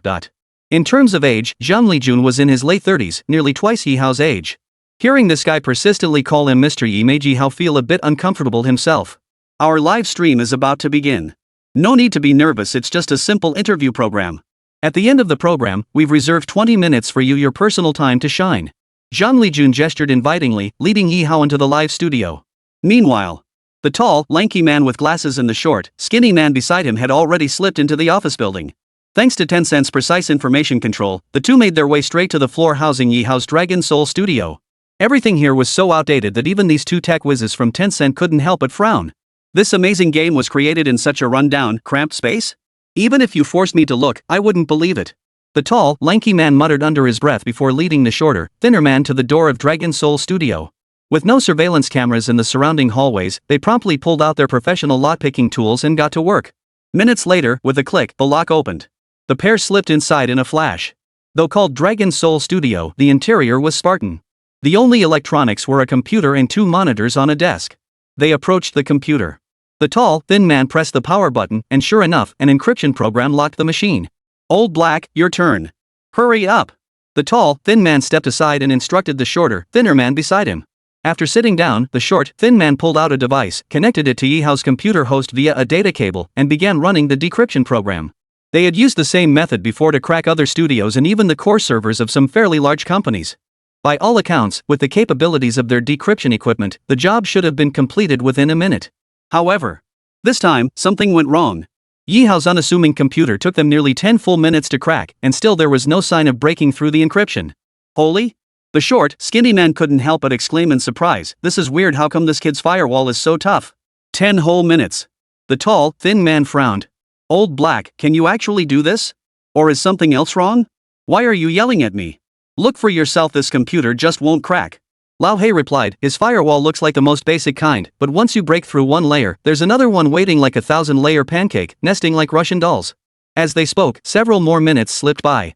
Now, beads of sweat were forming on the lanky man's forehead. "Let me try.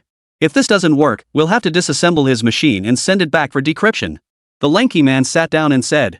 This was clearly the worst-case scenario, because if Ye Hao returned and found the equipment missing, he would definitely call the police. Whether the police could trace it back to Tencent was uncertain, but if they did, it would spell big trouble.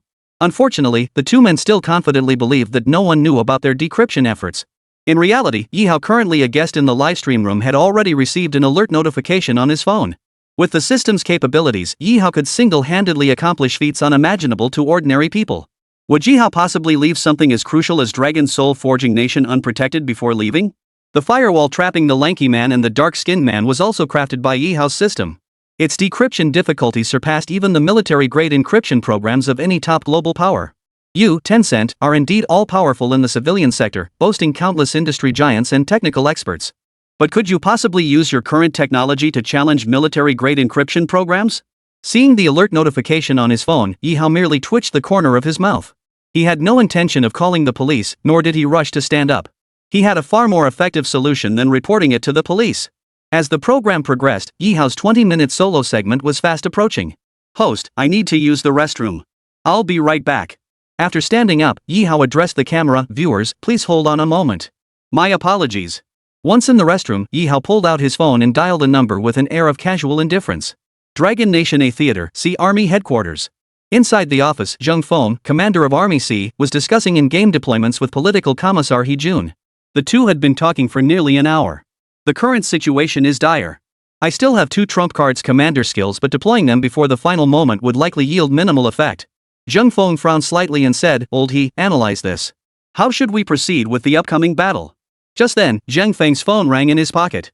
Chapter 107, Military Fury, Full-Scale Live Fire Operation to Apprehend. Pulling out his phone, Zheng Feng saw the contact name displayed and answered immediately. "Hello, Ye Hao, it's Zheng Feng." Zheng Feng said with a smile, "So, you've got everything ready for that military-exclusive version of the campaign game we discussed earlier?" During their previous meeting, Zheng Feng had agreed to one of Ye Hao's requests. That was, Ye Hao would provide the military with the game framework for Dragon Soul Forging the Nation.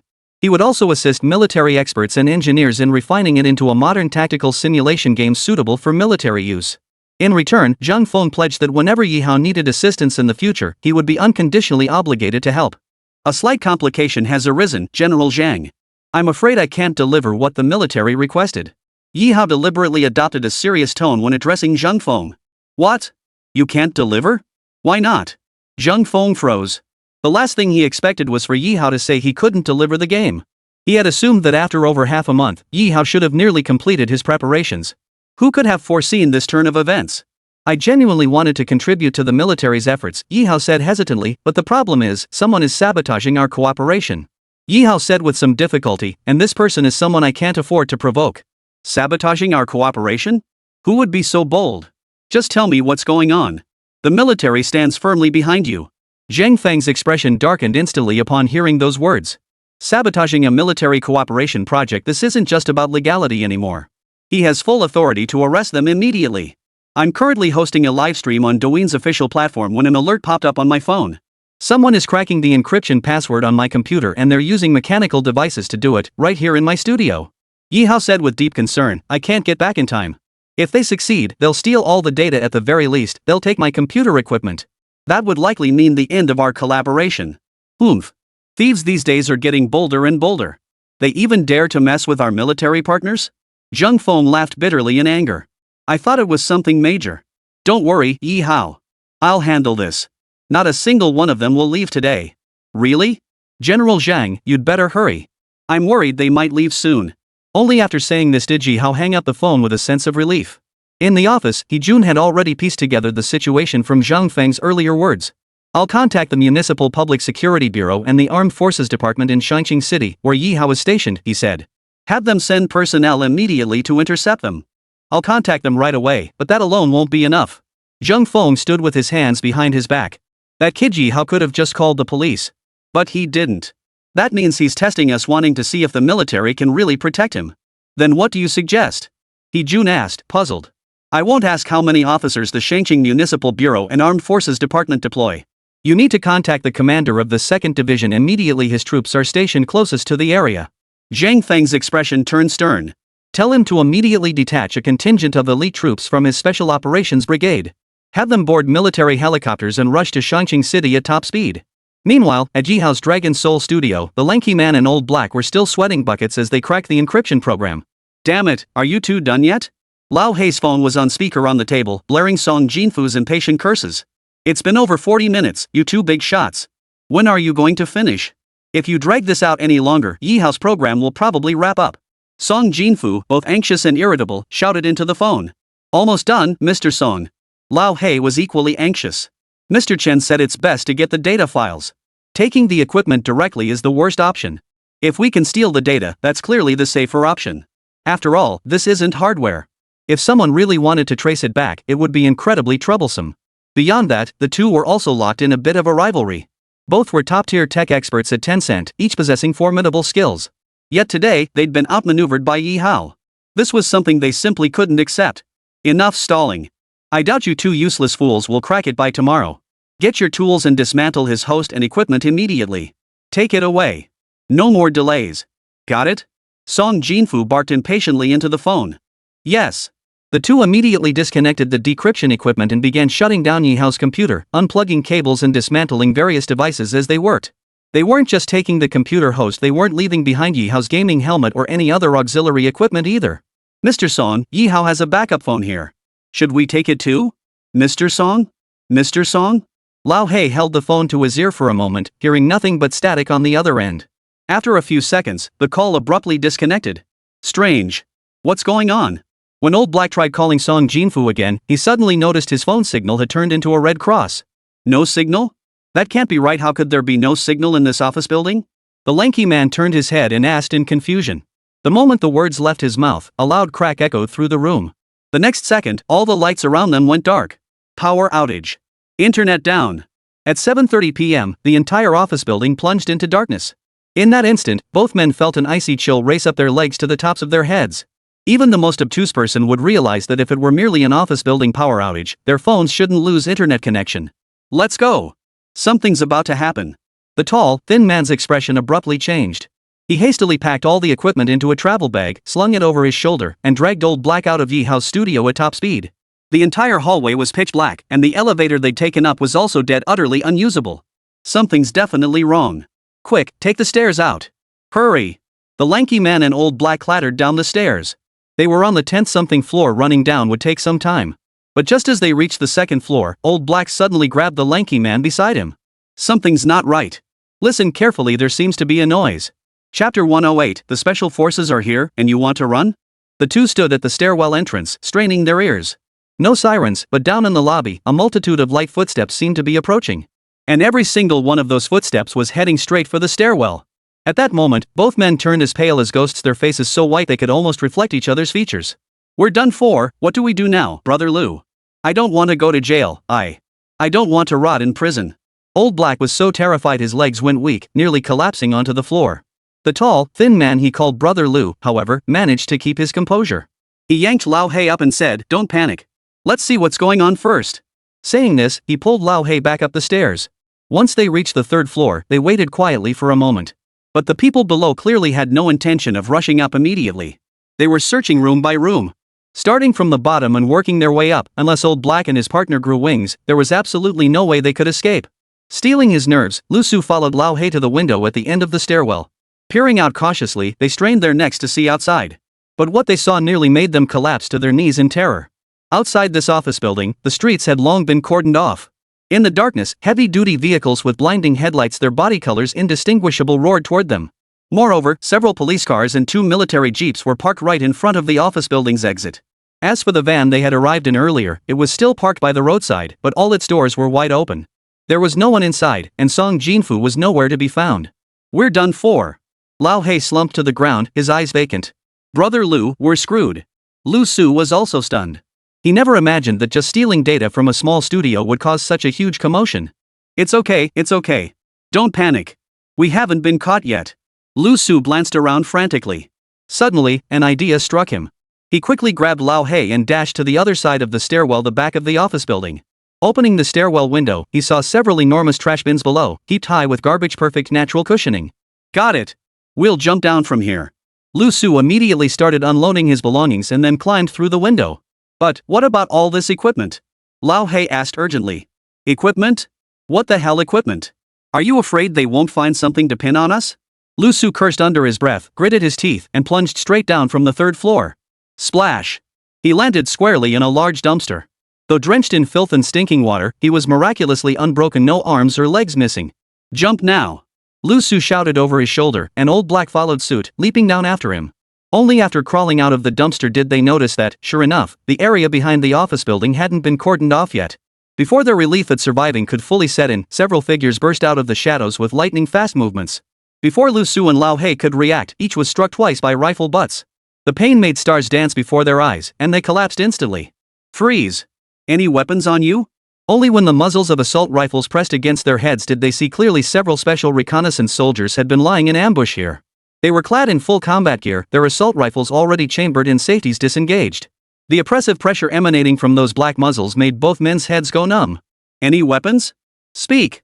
Captain Tao Yangjie of the Special Reconnaissance Battalion, 2nd Division, Sea Army, a theater command stepped forward and barked the order. No weapons. Without being told, the two men raised their hands and knelt on the ground. By then, officers from the Public Security Bureau and the Armed Forces Department had also arrived.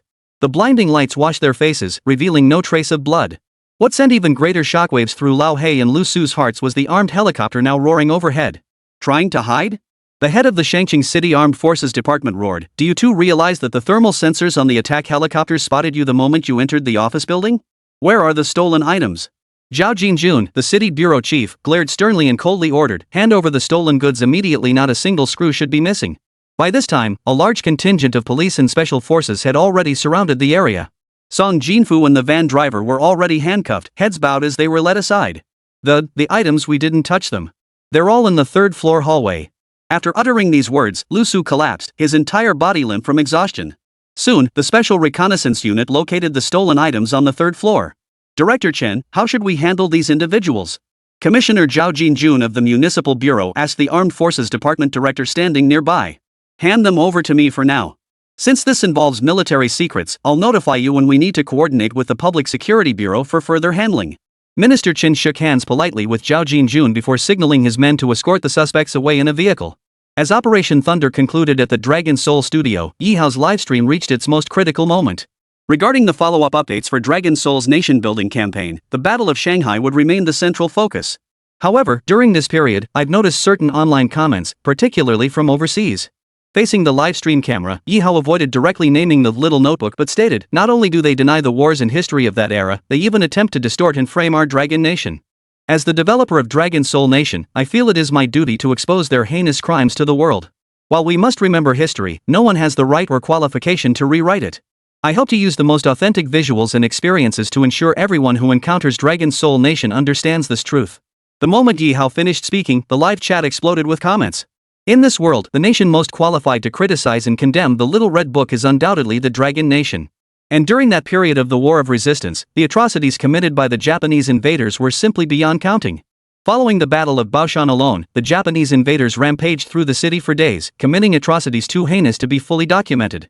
The blood debts owed to countless innocent souls of the Dragon Nation remain vividly etched in memory. Every inch of Baoshan soil is soaked in blood, silently condemning the atrocities of that era. Not to mention, beyond this, the Japanese perpetrated another atrocity in China that shocked the entire world. Chapter 109, The Army Commander's Interrogation. This is your last chance. That was the infamous biochemical unit once operating in northeast China, notorious as a demonic force.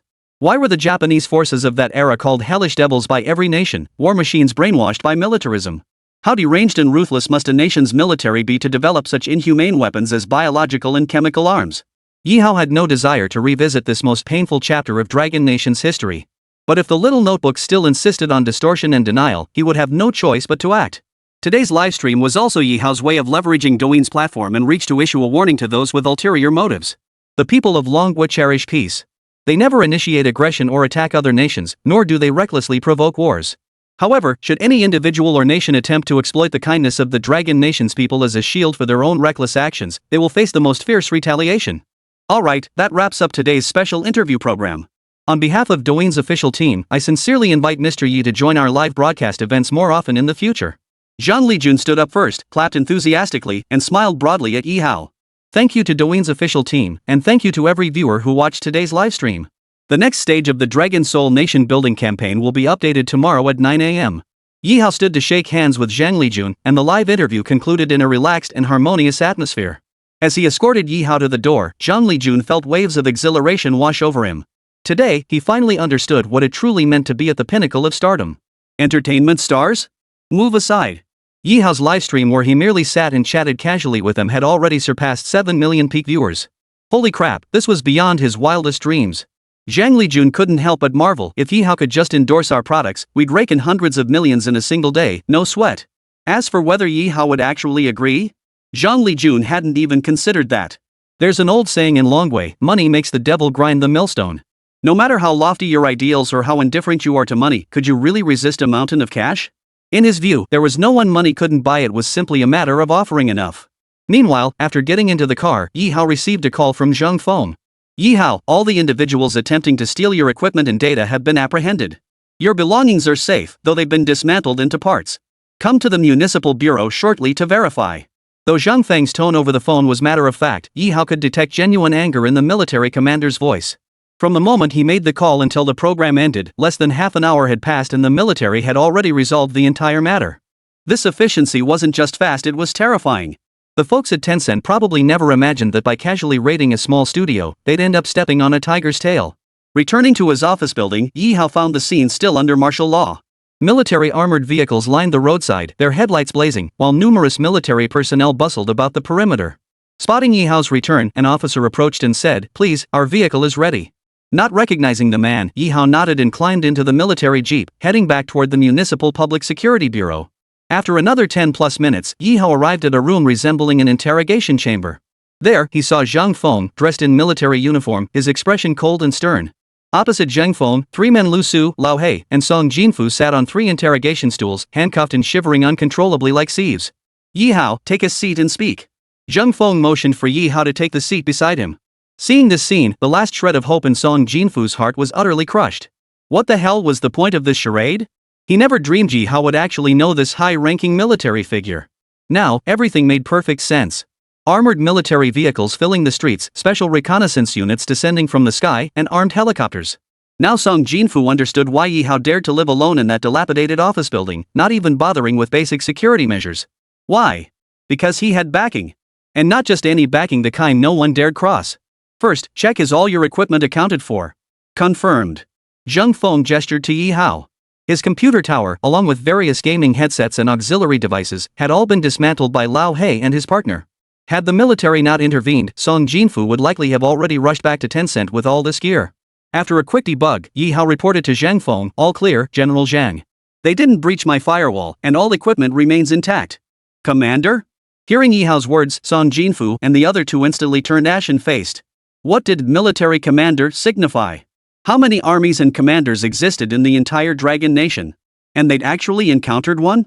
Good to know everything's in order. Zhang Feng looked at the three men and said, "You're lucky.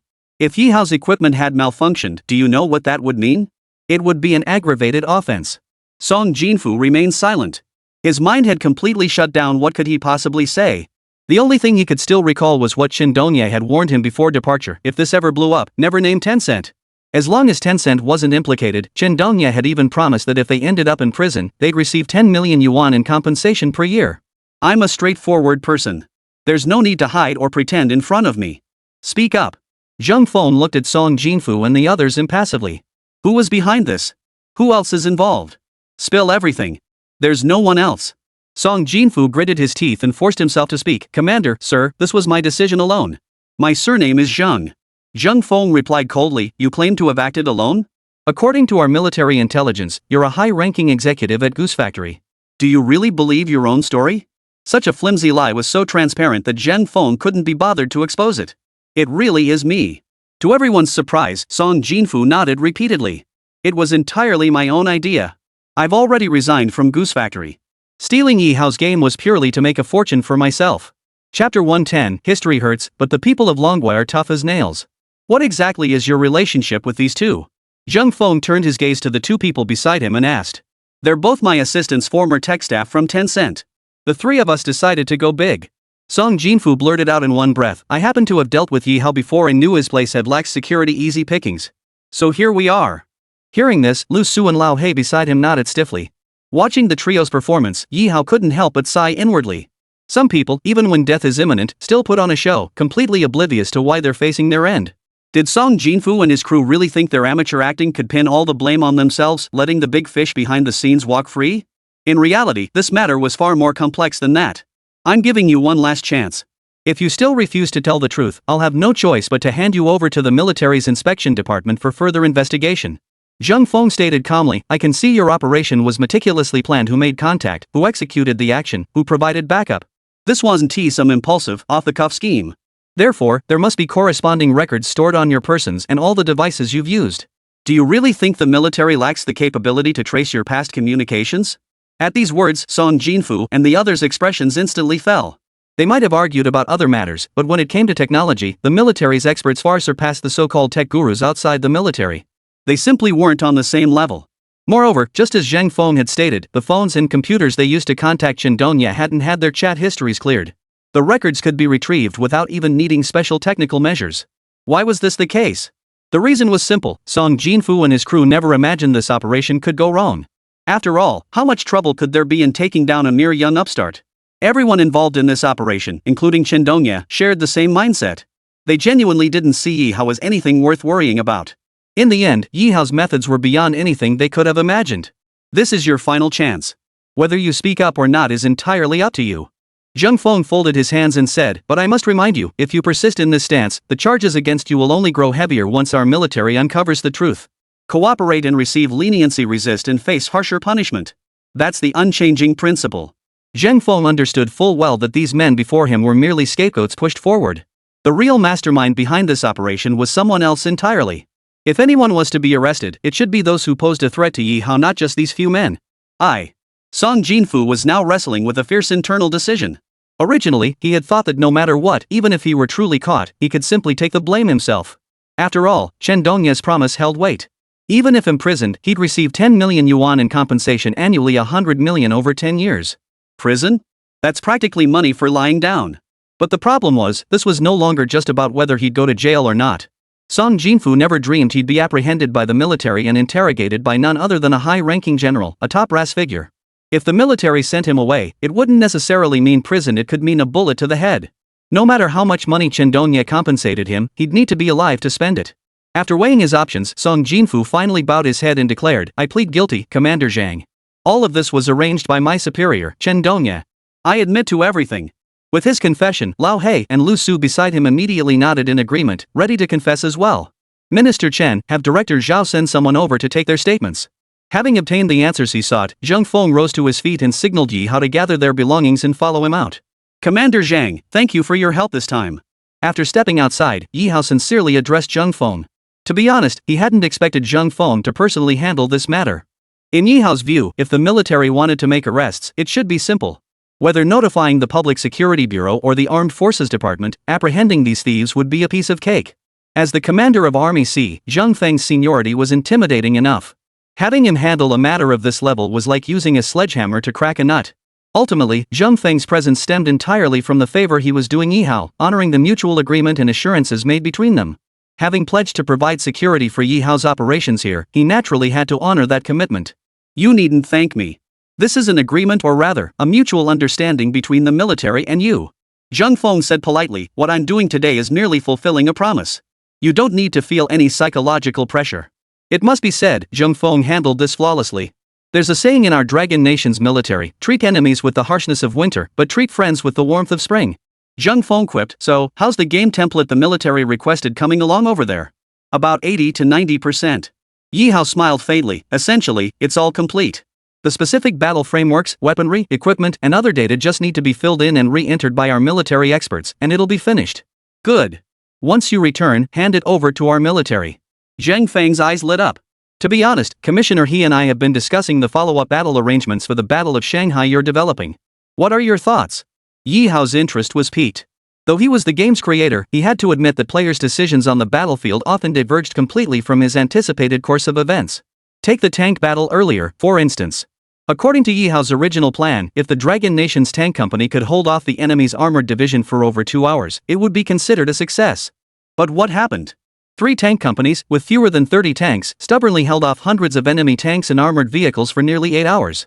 For Baoshan, already engulfed in widespread fighting, those 8 hours represented an incredibly crucial and precious window of opportunity. Moreover, what Ye Hao never anticipated was that the Japanese division commander, Yoshino Kohara, actually perished in the final bayonet charge. All of this was achieved through the player's own strategic planning and tactical execution, not a predetermined outcome in the game. Chapter 111 continues to heat up as the supply crate system explodes in popularity. I was thinking. Zhang Feng spoke slowly. Historically, the Battle of Shanghai ended in defeat. Our Dragon Nation's forces suffered severe shortages, whether in weapons and ammunition or heavy firepower. On a smaller scale, this was a failure of military confrontation. On a larger scale, it was a gap in national strength, an unbridgeable chasm that no one could alter.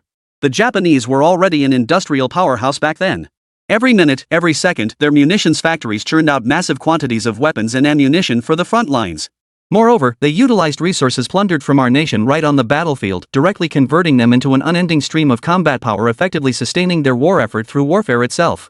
Finally, Zhang Feng sighed. Even if I still held the opportunity to use the commander's item 2 or 3 more times, the overall situation would likely remain irreversible. The thought of the city's fall and the unimaginable historical trauma it would unleash sent waves of piercing pain through Zhang Feng's heart. As a military officer, and one at the rank of division commander, he found it almost impossible to place himself in the shoes of those who had lived through the brutal scenes of that era. It wasn't just him, any flesh and blood Dragon Nation player would struggle to truly grasp it through personal experience. Before a true national catastrophe, the power of any single individual is exceedingly limited. To attempt to reverse the course of events through the efforts of a single individual? That was virtually impossible. I understand your meaning. You're asking whether I intend to follow historical events in subsequent campaigns, or if I have other ideas? Ye Hao nodded. I believe that if we alter the outcome of this battle to a victory, it might be more acceptable to the players. But that likely won't work. Confronting history is something everyone ought to do. Ye Hao shifted his tone. Consider this: we've constantly criticized the Little Notebook for refusing to acknowledge history, for refusing to admit their countless atrocities. Yet now, are we ourselves afraid to face history? These words sent a chill through Zhang Feng's heart. Indeed, if even the people of the Dragon Nation themselves cannot bring themselves to acknowledge the ultimate defeat in the Battle of Shanghai, then what justification could the Japanese possibly have for acknowledging the crimes they committed back then? Confronting history is not merely a demand we place on others, it is something we ourselves must lead by example. This is not merely an accounting to history, but a recognition and tribute to the countless soldiers who sacrificed their lives on the battlefield. You make a valid point. Zhang Feng sighed softly, saying, in this day and age, few still remember history. With your game's immense influence, it should play this role even more. War inevitably brings winners and losers. Moreover, after all the bloody battles Dragon Nation endured decades ago to reach where it stands today, what is there that we dare not accept or acknowledge? So, you approve of my idea? Ye Hao asked. Exactly. Even knowing this battle will end in defeat, we must uphold the spirit of drawing our swords. Zhang Feng smiled faintly. It's just taking down the little devils, right? Since sacrifice is inevitable, then kill one to break even, kill two to make a profit. After bidding farewell to Zhang Feng, Ye Hao returned to the office building housing the Dragon Soul studio with his equipment. When he returned, several officers from the municipal bureau were still wrapping up their work here. One of the officers, noticing Ye Hao's return, handed him a set of keys and said, the lock on your studio door was damaged. We've replaced it with a new security door from the municipal bureau. Here are the keys. Additionally, for security purposes, the municipal bureau has installed surveillance equipment throughout Ye Hao's office building, ensuring comprehensive coverage with no blind spots.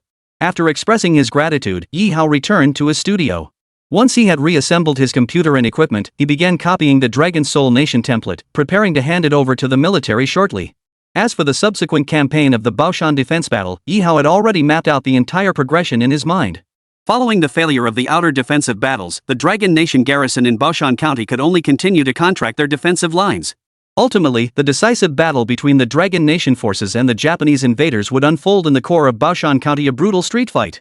Rain poured like waterfalls over the mountain city, while blood flowed like streams through its streets.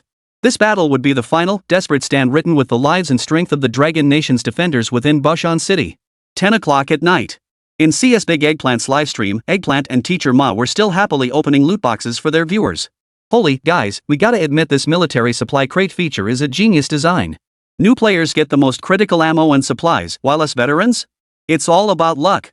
Big Eggplant was clearly thrilled with Ye Hao's design, especially the completely free mechanism for the supply crates. Even if you take down a high-ranking enemy officer and get an officer-grade supply crate, the final cost to open it is just 500 military merit points. I totally agree with that.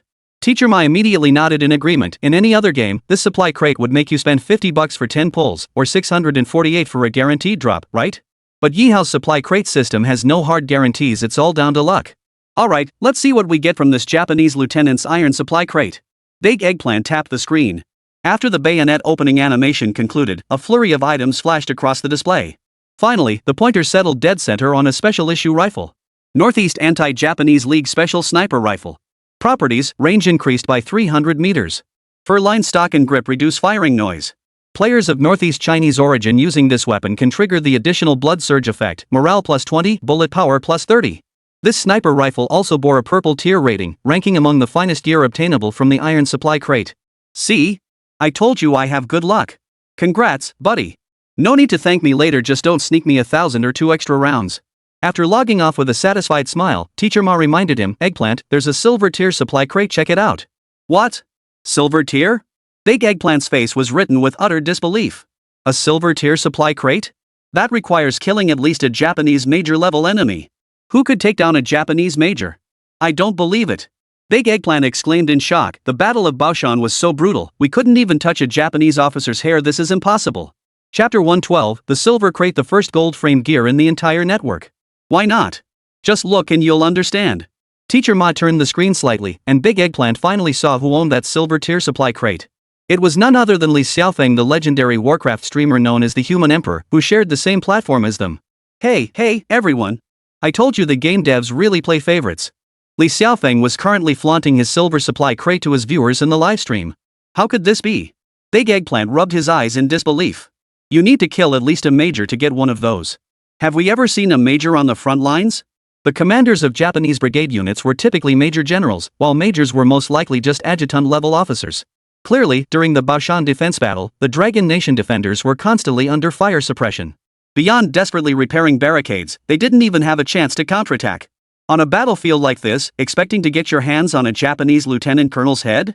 That's nothing short of a pipe dream. After watching for a while, the two finally figured out where Li Xiaofeng's quartermaster box had come from. It turned out that earlier, during the tank battle, Li Xiaofeng, Big Eggplant, Teacher Ma, and others had ultimately killed the Japanese division commander Yoshino Kohara in close combat. As the final killer, Li Xiaofeng naturally received the lion's share of the rewards. After the supply crate feature was unlocked, Ye Hao considered that players would likely struggle to kill another Japanese officer of general rank in the future. Yoshino Kohara was probably the highest-ranking Japanese officer they'd ever face. After deliberation, Ye Hao decided to issue Li Xiaofeng an additional supply crate. Naturally, its tier couldn't match that of an officer-grade supply crate, it was a silver-grade crate, 2 tiers lower. Even 2 tiers lower, this was still the only silver-grade supply crate among the millions of players in Dragon Soul Nation. Needless to say, Li Xiaofeng was practically grinning from ear to ear. Damn, look at that guy gloating. Big Eggplant grumbled, tomorrow's new campaign update, if we can't get Niji's head, surely we can snag a major's head? You're not exactly being picky, are you? Just grabbing any old major's head? Ma Laoshi reminded him, don't forget, based on the historical battle of Mount Takasago, once all the outer positions fell, our own positions were pushed back to the point of no retreat. Hearing this, Big Eggplant's mood instantly sank. The most intense and deadliest decisive battle of the Baoshan Defense, the core street fighting. This battle would also mark the final chapter of the Baoshan Defense. Cut it out, Big Eggplant grumbled. I was in a decent mood just now, but now you've got me feeling like a weight's been dropped on my chest. Big Eggplant muttered gloomily. It wasn't just him, the viewers in the livestream chat had also sensed it. The final outcome of the Baoshan Defense battle would certainly not unfold as everyone imagined. The Dragon Nation's forces would rally for a counterattack, turning the tide at the critical moment. Step by step, they would drive the Japanese invaders out of Baoshan County, out of the Dragon Nation. Such a scene would be beautiful indeed, but it wasn't the true history. If you ask me, we should approach every battle with the resolve to fight to the death.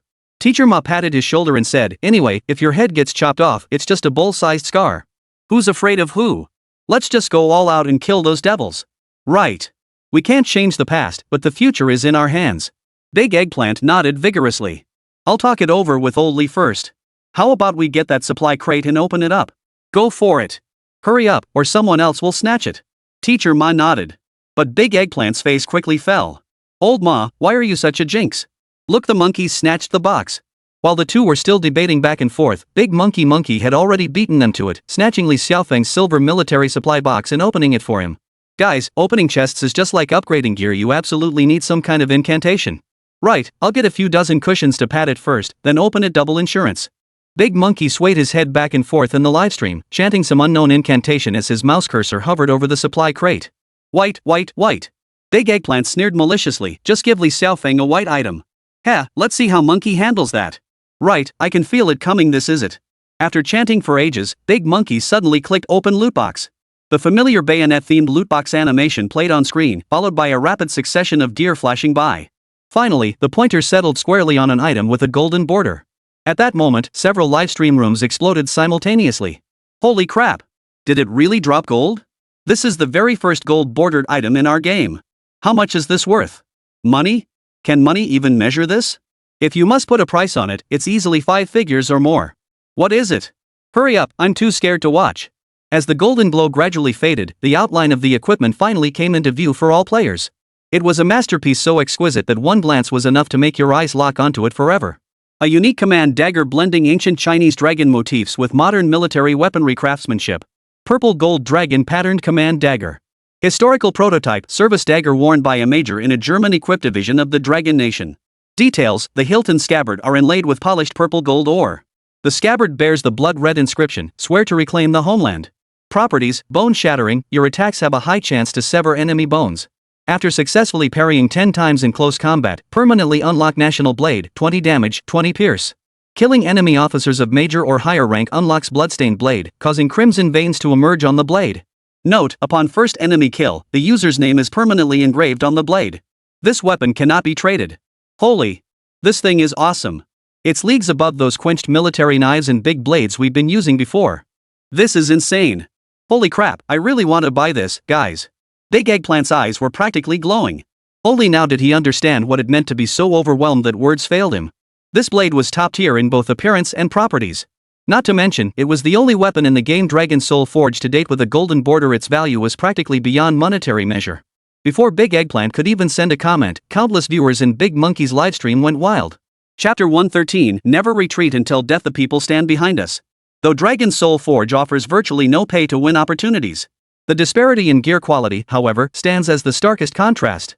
As the game's first ever golden bordered equipment, the value of this purple gold dragon pattern command sword was almost beyond estimation.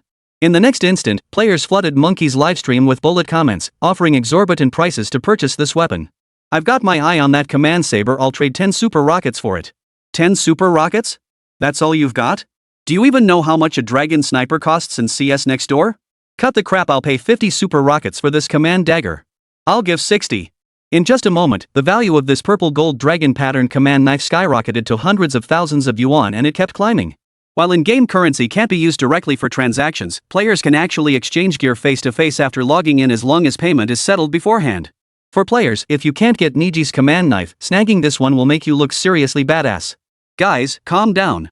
Big Monkey addressed the audience. This gear was farmed for someone else.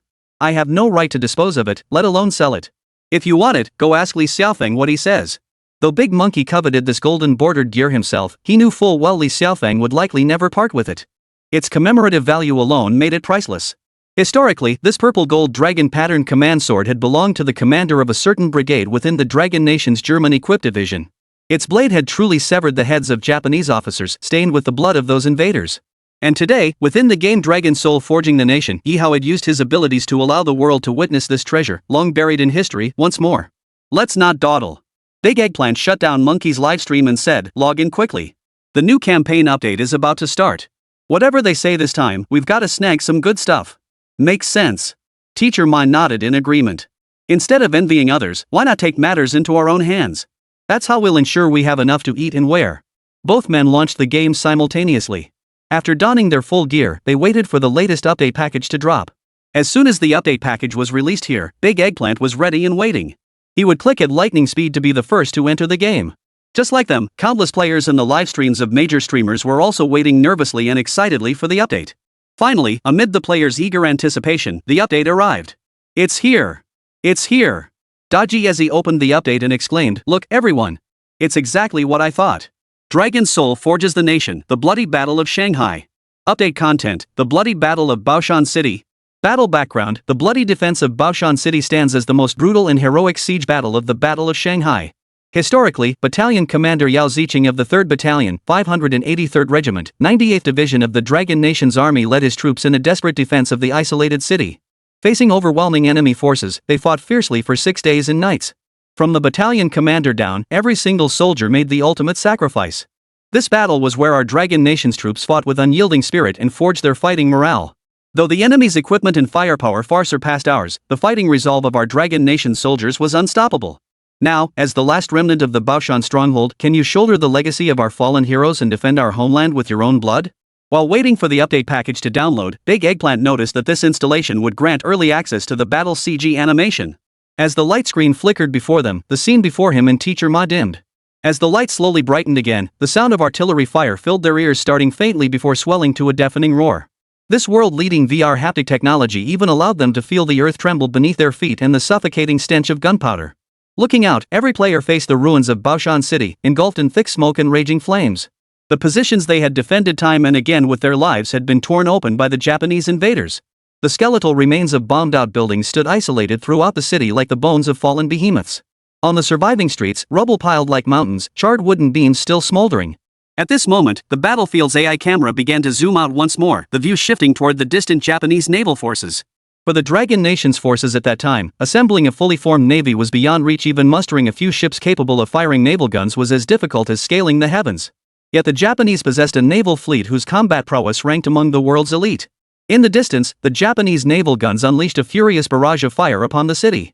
Land-based field guns and mountain artillery pounded relentlessly, while in the skies, various attack aircraft and bombers continuously dropped aerial bombs and napalm. The already shattered urban landscape was now transformed into a virtual wasteland of death. Bricks, stones, mud, and metal fragments mingled with rainwater, and clouds of blood mist hung heavy in the air. Baoshan City had become a living hell. The Dragon Nation's forces had fought their way here, nearly depleted of ammunition and reinforcements, their fortifications utterly destroyed. Every inch of ground beneath their feet burned, every defensive position soaked in blood. Japanese tanks and infantry were grinding over the ruins, surging like a tidal wave from all directions, squeezing the last remaining strongholds. This was the final hour. Update package installed. Proceed to game immediately? Enter. What kind of question is that? The update's done, no need to think twice. Let's just do it.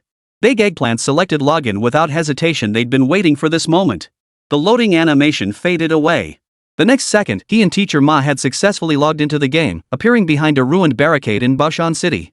The hellish scenes from the CG animation now surrounded them in stark reality. The garrison's remaining forces were negligible. As far as the eye could see, only burning ruins and advancing enemies lay ahead. Holy, our firepower setup is way too weak. Big Eggplant quickly assessed the firepower available at his position. His unit was designated as an anti-tank assault squad, so their firepower was actually the best they could hope for in this desperate situation. Beyond a box of grenades and several precious German-made long-handled grenades, they only had 2 crude demolition charges, bundles of cluster grenades and explosives. These demolition charges were heavy and dangerous. Charging out of the trenches toward the roaring tanks with them meant only one outcome: mutual destruction with the enemy. Chapter 114, Generals die in 100 battles, but we live and die together. This was the trump card to be played only at the very last moment. Besides the grenade charges, all that remained here was a single mortar with 7 or 8 shells, a few Czech-made machine guns, and Zhongxing-type rifles. Even the firepower configuration for a frontline anti-tank assault team was this meager. One could only imagine how desperately scarce the supplies must be for the other defenders in the ruins. Teacher Ma stepped forward and informed Big Eggplant, "I just checked for this battle, players can only access 150 rounds of ammunition from their personal storage." What the hell? Big Eggplant froze, his face contorted with grief and indignation. Is the game developer even human? This is driving us to our doom. How are we supposed to win this battle with just over 100 bullets? You think 150 rounds is too few, not enough? Then, who among you knows that in the actual historical battle, each soldier of our Dragon Nation's army carried less than 50 rounds? The circumstances they faced back then, the battlefield challenges they endured, were tenfold, even dozens of times more intense than ours. A deep, commanding voice cut through the air, causing Big Eggplant, Teacher Ma, and the surrounding players to instinctively turn their heads. Approaching them was a man in officer's uniform, appearing to be in his 20s or 30s, radiating an iron-blooded aura. Judging by his rank, Big Eggplant deduced this must be their own battalion commander Ye Hao of the 3rd Battalion, 583rd Regiment, 98th Division. Due to the immense popularity of Dragon Soul Nation, every role in the game including the Supreme Commander on the battlefield was inevitably filled by players. But Big Eggplant and his companions were absolutely certain. The man before them radiating overwhelming authority and exuding the unmistakable aura of a seasoned military commander was undoubtedly the historical figure known as Battalion Commander Ye Hao. On the battlefield, complaining was always the most primitive response. The enemy's firepower, troop strength, and combat proficiency all surpass ours. Does complaining solve any of that? In war, every second counts. We simply have no time for complaints. Company Commander Ye Hao stepped before Big Eggplant and declared in a deep voice, "You've all fought long enough to understand that as soldiers, as military men, the most crucial thing is to maintain unwavering resolve and the highest combat determination at all times. If we start blaming this or that just because we're low on ammo, before the battle even begins, morale is already shattered. How can we possibly fight on? I know I was wrong, you're absolutely right." Big Eggplant stood at attention to take his punishment and said, "With 150 bullets, I guarantee I'll take out at least 30 of those devils for you." "You're wrong again." Company Commander Ye Hao stared at Big Eggplant and demanded, "Are you shooting for me? Are you shooting for the Long Nation Army?" The surrounding players fell silent. Captain Ye Hao swept his gaze around the circle. "Remember, you fight the devils for yourselves, for our fallen comrades, for the slaughtered people of Dragon Nation, and for Dragon Nations tomorrow. Today, even if our enemy outnumbers us tenfold, we must still choose to fight to the last breath. Homeland is always measured in blood. Since those little devils dare invade our Dragon Nation's soil and slaughter our compatriots, what must we do? We must fight them to the death. Anything other than killing the devils is empty talk, nonsense." At these words, every player in the hall stood at attention. Exactly. All this talk about this and that, enough empty words. We fight for vengeance. To avenge our fallen brothers and the slaughtered people. To wipe out these damn Japanese bastards. Big Eggplant pumped his fist and bellowed. Fight to the very last breath. A roar like a mountain and a sea surged through the battle lines, echoing endlessly. At this moment, every player's morale had reached its absolute peak. Facing a demonic army crawling out of hell itself, let alone the Japanese forces, not a single soul would choose retreat. "Raise our flag high." Battalion Commander Ye Hao Zicheng signaled to the players behind him, "Today, as long as the flag stands, the position stands. Every one of us will rise and fall with Baoshan City. As long as a single soul remains alive, our banner of death shall never fall." In that instant, amidst the shattered barricades, a tattered yet immense banner slowly rose. Upon this banner, there were no ornate decorations, nor any stirring rhetoric. Only a single, colossal character, death. A great man once penned these powerful, resonant verses. "A child vows to leave his hometown, swearing never to return until he makes his mark. Why bury bones in the land of mulberry and jujube? For life's green hills lie everywhere." Today, on the battlefield of Baoshan City, players from every corner of the Dragon Nation have gathered. Some hail from the northeast, others from Sichuan and Chongqing, while more came from Hubei, Hunan, and Anhui. Still others arrived from Guangdong, Guangxi, and beyond. Yet on the battlefield, individual identities and hometowns no longer matter. Before the players lies only one path, to defend this last burning ruin with their own flesh and blood and that of their comrades. Company Commander Ye Hao, who had addressed the troops earlier at the frontline position, did not retreat to the rear to command after the death flag was raised. On the contrary, he calmly, almost as if it were routine, picked up a Zhongxing type rifle and slung it over his shoulder. Then, under the players' burning gazes, he directly joined the defensive line of this barricade. Generals die in 100 battles and in critical engagements, not a single commander of the Dragon Nation has ever been known to fear death. Today, behind us lies Baoshan City's final core stronghold. From myself down to every soldier in the battalion, we have only one mission, to fight until the very last moment. As Captain Gao's voice echoed across the ruins, a deafening, heart-stopping screech pierced the distant sky, growing louder and closer. The sound rapidly amplified in the players' ears. Naval guns. Japanese naval guns firing. Take cover. Quick. Big Eggplant's face suddenly twisted in horror. Drawing on his extensive gaming experience and the terror etched into his memory by that sound, he immediately bellowed at the players beside him. Baoshan City had long been leveled by artillery fire. Among the ruins, only crumbling structures and hastily piled rubble offered any cover. Digging deep trenches? In this urban area repeatedly bombarded, littered with shattered bricks and scorched earth, it was nothing but a pipe dream. Players could only huddle behind broken walls and in shell craters, praying that deadly shrapnel wouldn't rain down on them. The bombardment began. Deafening explosions instantly engulfed everything. Chapter 115, Final Salvo. The Dragon Roar Battery activated. In the already ruined urban area of Baoshan, players found themselves caught off guard, trapped within the Japanese naval artillery's line of fire. The roar of naval guns intertwined with the rumble of heavy artillery, shells pelting down like hail. Each deafening explosion meant another swath of the city was subjected to carpet bombing, adding fresh craters to the scorched earth. This who the hell could stick their head out now? Big Eggplant clutched his Baoshan Spine semi-automatic rifle, crouched behind a crumbling wall. Shells kept crashing down beside him, accompanied by a relentless rain of debris. At this moment, no one could spare a thought for those beside them. Survival in such intense artillery barrages depended solely on personal luck and the sturdiness of one's cover. The ruins of Baoshan City, already resembling a hellish furnace, had suffered a single volley from the enemy's naval guns and heavy artillery positions, resulting in the tragic casualties of over 1,000 players. Wusong Mouth, the temporary headquarters of the Dragon Nation's garrison forces. At this very moment, all senior officers beneath Commander Zhang Feng could witness the front line through battlefield smart lenses. When Zhang Feng witnessed his soldiers one by one being reduced to bloody rain under the enemy's artillery barrage.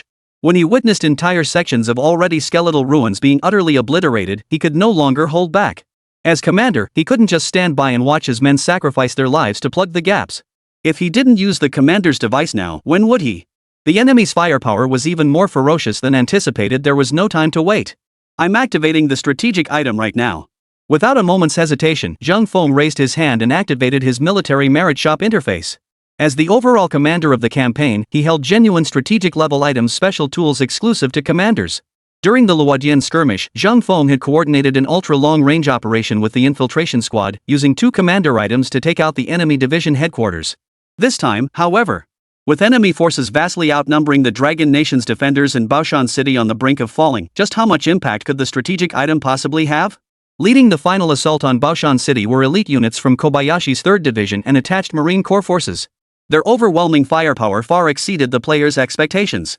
Under the absolute cover of naval guns and aircraft, this Japanese force was squeezing the defenders' last foothold from multiple directions. Every Japanese infantryman who leapt out between artillery barrages was like a bloodthirsty demon, howling as they charged toward the burning ruins. Soon, Zhang Feng activated his first commander's item. Ninghai I High-Altitude Observation Balloon. Historical prototype, a high-altitude artillery observation balloon from the Dragon Nation's surviving forces. Properties, grants the commander and high-ranking officers full map vision with triple magnification lasting 5 minutes. Can mark enemy heavy fire positions. Cost, extremely vulnerable to enemy air attacks. 30% chance of immediate target exposure upon use. Limited to 1 activation per campaign. Acquisition, 200,000 military merit points. When viewers across major livestream platforms saw this description of the commander's item, they finally understood why Zhang Feng had never played these powerful trump cards earlier. The 1 use per campaign mentioned here refers not to minor skirmishes, but to the entire Battle of Shanghai. This was the sole precious opportunity for full map observation. Anyone would have saved it for the final moment. Zhang Feng glanced at his military merit points. He had accumulated nearly 700,000 points so far. Of course, these military merit points differed from those of ordinary players. They could only be exchanged for commander items and could not be transferred to others. Throughout the Baoshan campaign, we've been constantly suppressed by the Japanese naval guns and heavy firepower. Today, we'll go all out. Even if this battle ends in total annihilation, we absolutely cannot go down like this. Zhang Feng swept his hand again, activating an even more powerful commander item. Dragon Roar Artillery Group, All-Out Barrage Order. Historical prototype, remnant heavy artillery units of the Dragon Nation Army. Effect, directly deploys 8 by 150 mm heavy artillery pieces to unleash 6 consecutive salvos on a designated battlefield sector, accompanied by earth-shaking ground effects. Cost, this attack command consumes all remaining ammunition and exposes the artillery group's coordinates to enemy aircraft. Acquisition, 300,000 military merit points. Zhang Feng had originally intended to save this heavy artillery barrage order item for the final moment, aiming to inflict maximum casualties on the Japanese forces. After all, on a large battlefield, the lethality of 6 rounds of barrage fire from 8 heavy artillery pieces is actually quite limited unless the Japanese forces are concentrated in one location, where the damage could be maximized. But now, there was no time to hesitate. Zhang Feng couldn't bear to watch the soldiers on the front line sacrifice their lives to hold the line, trading explosive charges, cluster grenades, and tank-for-tank battles with the Japanese. Even if it only eased the combat pressure on the front lines by a fraction, using this item was worth it. With the commander's item activated. At the Yangtze River estuary, a high-altitude reconnaissance balloon suddenly materialized and began rapidly ascending toward the smoke-filled city of Baoshan. Originally designed for meteorological observation, these large balloons were highly conspicuous targets and possessed virtually no offensive or defensive capabilities. Yet on the current battlefield, its appearance was undeniably a lifeline. Almost instantly, all players within the game saw a real-time updating mini-map appear in the lower left corner of their screens. Behind a makeshift position somewhere in Baoshan City, Big Eggplant's face and head were covered in dust and blood. He yanked his dented M35 steel helmet from the rubble and slammed it onto his head, then tapped open the suddenly appearing mini-map. Holy, guys, check this out. This mini-map shows the enemy's troop distribution. Big Eggplant exclaimed, shouting to the viewers in the livestream. The mini-map, generated by the Commander's tool, clearly displayed a heat map of the enemy's troop distribution. In the core ruins of Baoshan City, at least an entire Japanese infantry battalion was positioned behind wrecked tanks and armored vehicles, preparing for their final assault. The moment the artillery fire subsided would be their signal to surge forward like a tidal wave. Closer to the riverbank, several terrifying fire positions composed of naval guns and heavy army artillery continued to spew flames relentlessly. Further back, even more tanks and infantry were massing. Chapter 116, Shadow of Death. The Japanese flamethrowers arrive. Judging by this small map alone, our troop ratio was at least 1 to 3, if not 1 to 5. Teacher Ma beside him was covered in dust and dirt. His shoulder had been grazed by a stray bullet not long ago, forcing him to hang one arm limply while propping his sniper rifle with earth and rocks from the position. By this stage of the final, desperate battle for Baoshan's core, everyone was either wounded or fallen. The remaining players could muster only extremely limited combat strength. Our commander must be planning to deploy strategic items. Big Eggplant bellowed, if we're going to do this, we're going to take out their armored units and artillery positions. Ignore the front lines. Even if we die, we'll wipe out their infantry battalions. Not only Big Eggplant, but every player in the surrounding ruins immediately petitioned headquarters to focus fire on the enemy's rear heavy weapons. Though a frontal assault on the battlefield could temporarily halt the enemy infantry's advance, granting the frontline troops a chance to catch their breath and regroup. But once the enemy's armored units and fresh reinforcements rolled in, even the gods themselves wouldn't be able to turn the tide. Only by first suppressing the enemy's heavy fire positions would there be a chance to kill as many Japanese soldiers as possible in the street fighting and buy more time. As the tactical feed filled his ears with the shouts of players holding their positions, Zheng Feng's eyes turned red. As the overall commander, he knew exactly which choice, supporting the front lines or bombing the enemy artillery positions, could most swiftly relieve the pressure on the front. He understood even more keenly that these soldiers, fighting tooth and nail on the front lines, had long since resolved themselves to die in battle. None of them ever thought of retreating alive. Dragon Roar Artillery Group, final salvo order, prepare to fire. Through the mini-map before him, Zheng Feng swiftly plotted the coordinates for the next salvo of these 8 heavy cannons. All 6 rounds of concentrated fire were directed by Zheng Feng toward the Japanese heavy artillery positions and tank assembly areas. The very next second after this item was activated, in a concealed, dilapidated position somewhere behind Baoshan City. One after another, the 150mm heavy guns, their bodies pitch black and their barrels mottled, shed their camouflage and raised their muzzles menacingly. For the players who had struggled for days in this hellish ordeal, both physically and mentally nearing collapse, simply witnessing these 8 heavy guns raised menacingly toward the enemy lines reignited a tragic resolve to fight to the death. Artillery barrage coordinates locked. Initiating attack. The muzzles of the 8 150mm heavy guns roared with a deep, dragon-like rumble. Amidst tremendous tremors and terrifying shockwaves, each salvo sent meteor-like shells hurtling toward the heart of the enemy lines. At the same time, the Japanese 3RD Division's frontline commander, observing the nearly flattened ruins through his binoculars. For reasons unknown, a sudden, intense unease gripped his heart like being locked in a snake's gaze. This was the instinct of a battle-hardened veteran. Though the resistance of the Dragon Nation's defenders appeared negligible within his field of vision, but that deadly sense of threat grew ever clearer. Alert! Watch for artillery fire, he bellowed hoarsely. The moment his words fell, the situation shifted abruptly. The sky no longer echoed with the whistling of friendly shells, but with a heavier, more deadly wail. Soldiers reloading shells and repairing tanks in the enemy's rear positions looked up in shock.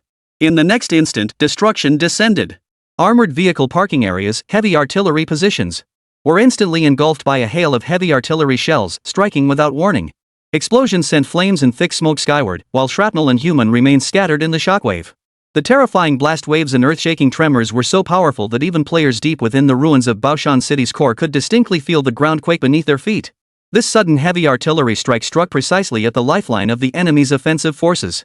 Several artillery positions were silenced, and over a dozen tanks and armored vehicles were reduced to burning scrap metal, suffering heavy casualties. Holy, that was awesome. Too bad we can't use this thing more often. Big Eggplant couldn't help but slam his fist hard against the nearby broken wall, gritting his teeth as he shouted. If only we had more of these super strike weapons, how could the tide not turn? All units, prepare to engage the enemy. As shock and regret surged through the players' hearts. At the final defensive line held by hundreds of players, the hoarse yet unwavering voice of Captain Yao rang out. The enemy's artillery fire ceased, their infantry was advancing. Charge with me. Hold the line. In truth, the moment Colonel Yao gave the order, these veteran players who remained had already begun preparing for the next phase of combat. The players knew the Japanese attack pattern well, a textbook 3-pronged assault. First, artillery and aircraft would lay down a barrage. Next, large infantry units would infiltrate. Finally, tank and armored forces would finish the job. Without the absolute suppression of heavy artillery, they would inevitably rely on the frenzied charges of their infantry to tear open a breach. Despite significant damage inflicted on the enemy's heavy artillery positions and armored units. But on the main front, players will face an even more enraged Japanese army. Sure enough, amidst the smoke-filled ruins, Japanese infantry began to appear. Organized in squads, they advanced in alternating waves, using wreckage and shell craters for cover, displaying exceptionally high tactical discipline. Moreover, Dechiezi and the others noticed something peculiar. Among the advancing Japanese squads were soldiers burdened with unusually bulky equipment, massive metal canisters strapped to their backs. This was something players had never encountered on the battlefield before. Though their purpose remained unclear, the intense protection afforded them by the other Japanese soldiers made one thing certain: these men were no ordinary foes. What the hell are those things on their backs? Big Eggplant, whose eyesight wasn't the best, turned to Teacher Ma and said, "Use your sniper scope to see what those things are." Hearing this, Teacher Ma immediately forced himself to ignore the pain in his shoulder. He raised his sniper rifle and fixed his gaze through the scope on those peculiar figures. But when he clearly saw the monstrous flamethrowers and the tubes connecting them to tanks, a chill instantly shot from his feet to his head, turning his face as pale as paper. Flamethrower troops. Find cover. Quick, find solid cover. With every ounce of strength, Teacher Ma bellowed a heart-wrenching warning. The moment his roar echoed, the Japanese flamethrower soldiers, clad in airy attire, were already half-kneeling behind cover. Their monstrous flamethrowers were aimed directly at the positions held by the players. Fire. Sizzle. Long, fiery tongues of flame, scorching, viscous, and reeking of death, suddenly erupted from the shadows of the ruins, hurtling straight toward the players' last remaining hiding spots. Chapter 117, Officer Suicide Squad, we will lead the charge. The colored uniforms worn by those little devils were noticeably thicker than those of ordinary Japanese soldiers, with extra padding on the shoulders. Each carried a flat, elongated metal container strapped to their backs, resembling a pesticide tank or fuel canister. A rubber hose extended from the bottom of these fuel tanks, connecting to the peculiar-looking firearms they held in their hands. Hidden behind rubble piles, several players recognized the equipment these Japanese soldiers carried. Flamethrowers. Holy, the Japs have deployed flamethrower troops. Their tanks were filled with thickened gasoline, just a drop could burn right down to the bone. Scatter. Everyone spread out. Don't crowd together. Quick. The livestream chat exploded with excitement. This is the first time players have encountered a special Japanese soldier type in the game so far. The lethality of flamethrowers might not pose much threat to armored units, but for infantry, they were an absolute nightmare of death. As the players scrambled to relocate among the ruins, dozens of Japanese soldiers' fuel tanks strapped to their backs, flamethrowers in hand, took cover behind the wreckage and pulled the triggers. In an instant, fiery, viscous tongues of flame roared through the burning ruins of Baoshan City, spewing toward the defensive positions held by the garrison troops. Even through their screens, viewers in the livestream could almost feel the suffocating, extreme heat. The terrifying flames, like the breath of hellish dragons propelled by high-pressure devices, easily crossed the 100-meter death zone, engulfing the players' shelters.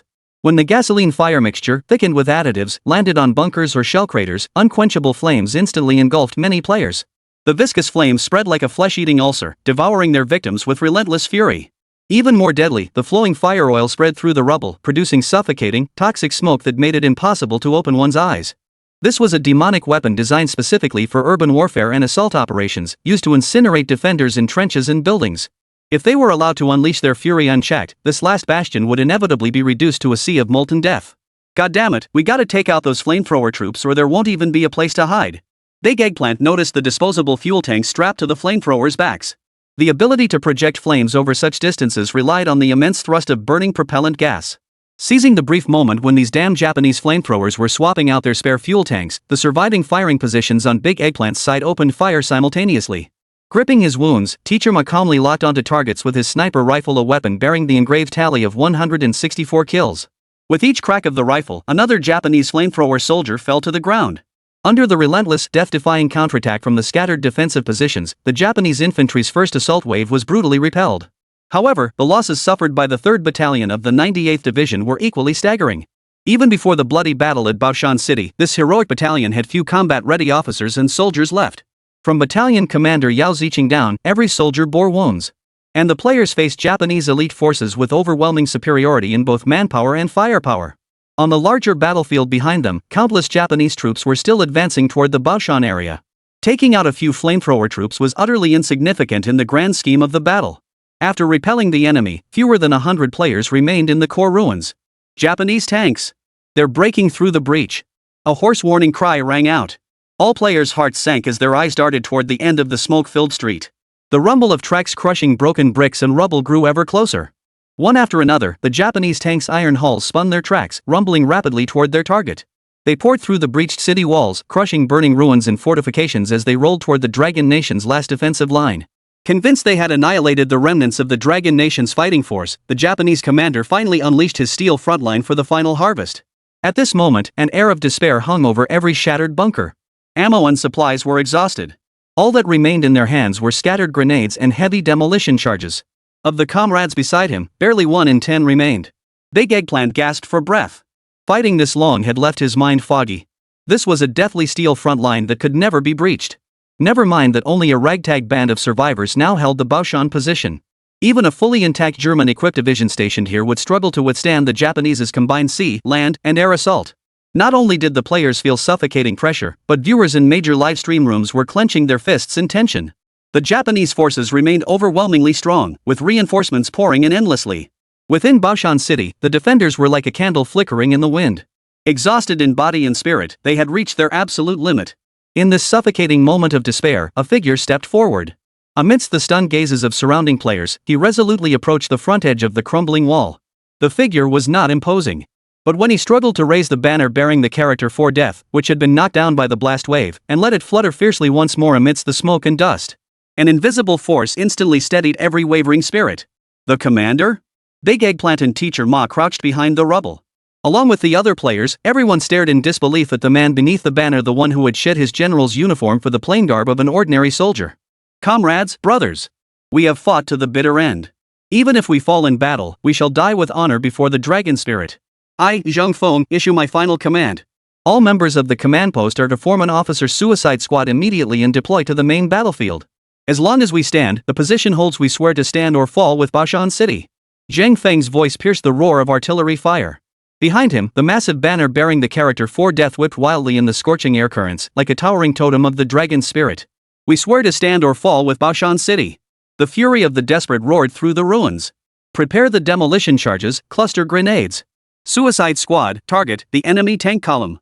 Follow me. Zheng Feng had personally arrived at the sector held by Big Eggplant and his men. Big Eggplant and Teacher Ma watched the Supreme Commander, their throats tightening. Before their eyes, Zheng Feng skillfully bound grenades into bundles with cloth strips and hemp rope. Without hesitation, he slung a heavy demolition charge onto his back and handed the bundle of grenades to Yi Jun beside him. Officer Suicide Squad. Charge! Zheng Feng barked the order to the dozen officers beside him, all now dressed in soldiers' uniforms. In the next instant, he grabbed a Type 56 rifle, leaped from behind the broken wall, and charged without hesitation into the burning streets. Chapter 118, Fierce Charge, Courage burns in every heart. Baoshan lay behind them, and sacrifice was now the final moment. At this moment, Zheng Feng's blood-stained silhouette told every player present and every viewer watching their screens. Why is the courage and fighting spirit of the Dragon Nation soldiers an invincible force in this world? Because this is an iron army forged entirely from steel. To carry the dragon spirit in their hearts and bathe in blood upon the battlefield, this is the soldiers' mission. In that moment, not only did the remaining players on the battlefield see red, but viewers in the livestream were also profoundly shaken. This is the true spirit of our Dragon Nation. Even if we die, we will die standing tall, never bending our knees before the Japanese devils. With the commander leading the charge, what have we to fear? Charge! Big Eggplant's face was streaked with tears and snot, smudged with soot from the battle smoke. His appearance was both comical and heartbreaking. As Zheng Feng led the charge out of the trenches, a dozen officers from the temporary command headquarters, a suicide squad of high-ranking officers, roared and followed close behind, bursting out of the trenches. Brothers, lay down machine gun fire to cover the commander. Those without machine guns, grab grenades and demolition charges, charge. Shoo, he was equally covered in blood. A machine gun bullet had pierced his abdomen, and blood was still gushing out. But he still managed to raise his arm and roar a rallying cry to the players present. Then, slinging a demolition charge onto his back, he struggled forward. Baoshan's position had been pushed back to its last stand by the Japanese armored units and flamethrower troops. All around, countless fallen comrades lay beside each player, their blood still warm, their eyes wide open. At this critical moment, while ammunition was scarce, every soldier still had a machine gun in hand. Big Eggplant grabbed a Czech-like machine gun, strapped several grenades to his waist, and, chasing after Chewy's figure, gritted his teeth and charged out of the trench. Hidden behind several broken walls, the Japanese soldiers busy installing new fuel tanks remained utterly unaware. To them, this remnant force of the Dragon Nation had been driven into a corner, incapable of any counterattack, let alone posing any threat. The Dragon Nation soldiers are charging. Open fire! Open fire now! At that very moment, the Japanese lieutenant on the front line suddenly let out a blood-curdling scream. Before his scream could end, a bullet struck him between the eyes. His body convulsed violently, and then his chest was instantly riddled with machine gun fire, turning him into a honeycomb. Killed one Japanese lieutenant, earned military merit points, 100. The shooter wasn't Big Eggplant, nor was it Chu He. It was Zhang Feng, who had charged ahead to the very front line. As the current commander of the Sea Army in Dragon Nation's a theater of operations, Zhang Feng himself spent over a decade serving at the grassroots level of the military. In his youth, he was the elite spearhead of a special operations brigade, possessing exceptional military prowess in every aspect. Just moments ago, while running and constantly maneuvering, he raised his Zhongjing rifle and fired a single, precise shot that blew the Japanese lieutenant's head clean off. Whizzing bullets and booming artillery shells filled his ears, while thick smoke and the chaos of battle nearly obscured his vision. As the overall commander, he could have easily chosen to remain safely in the rear, observing the battle. Even if Baoshan City fell, even if the entire force here was wiped out, he and the senior officers could still hold their positions at the temporary command post in Wusong Port.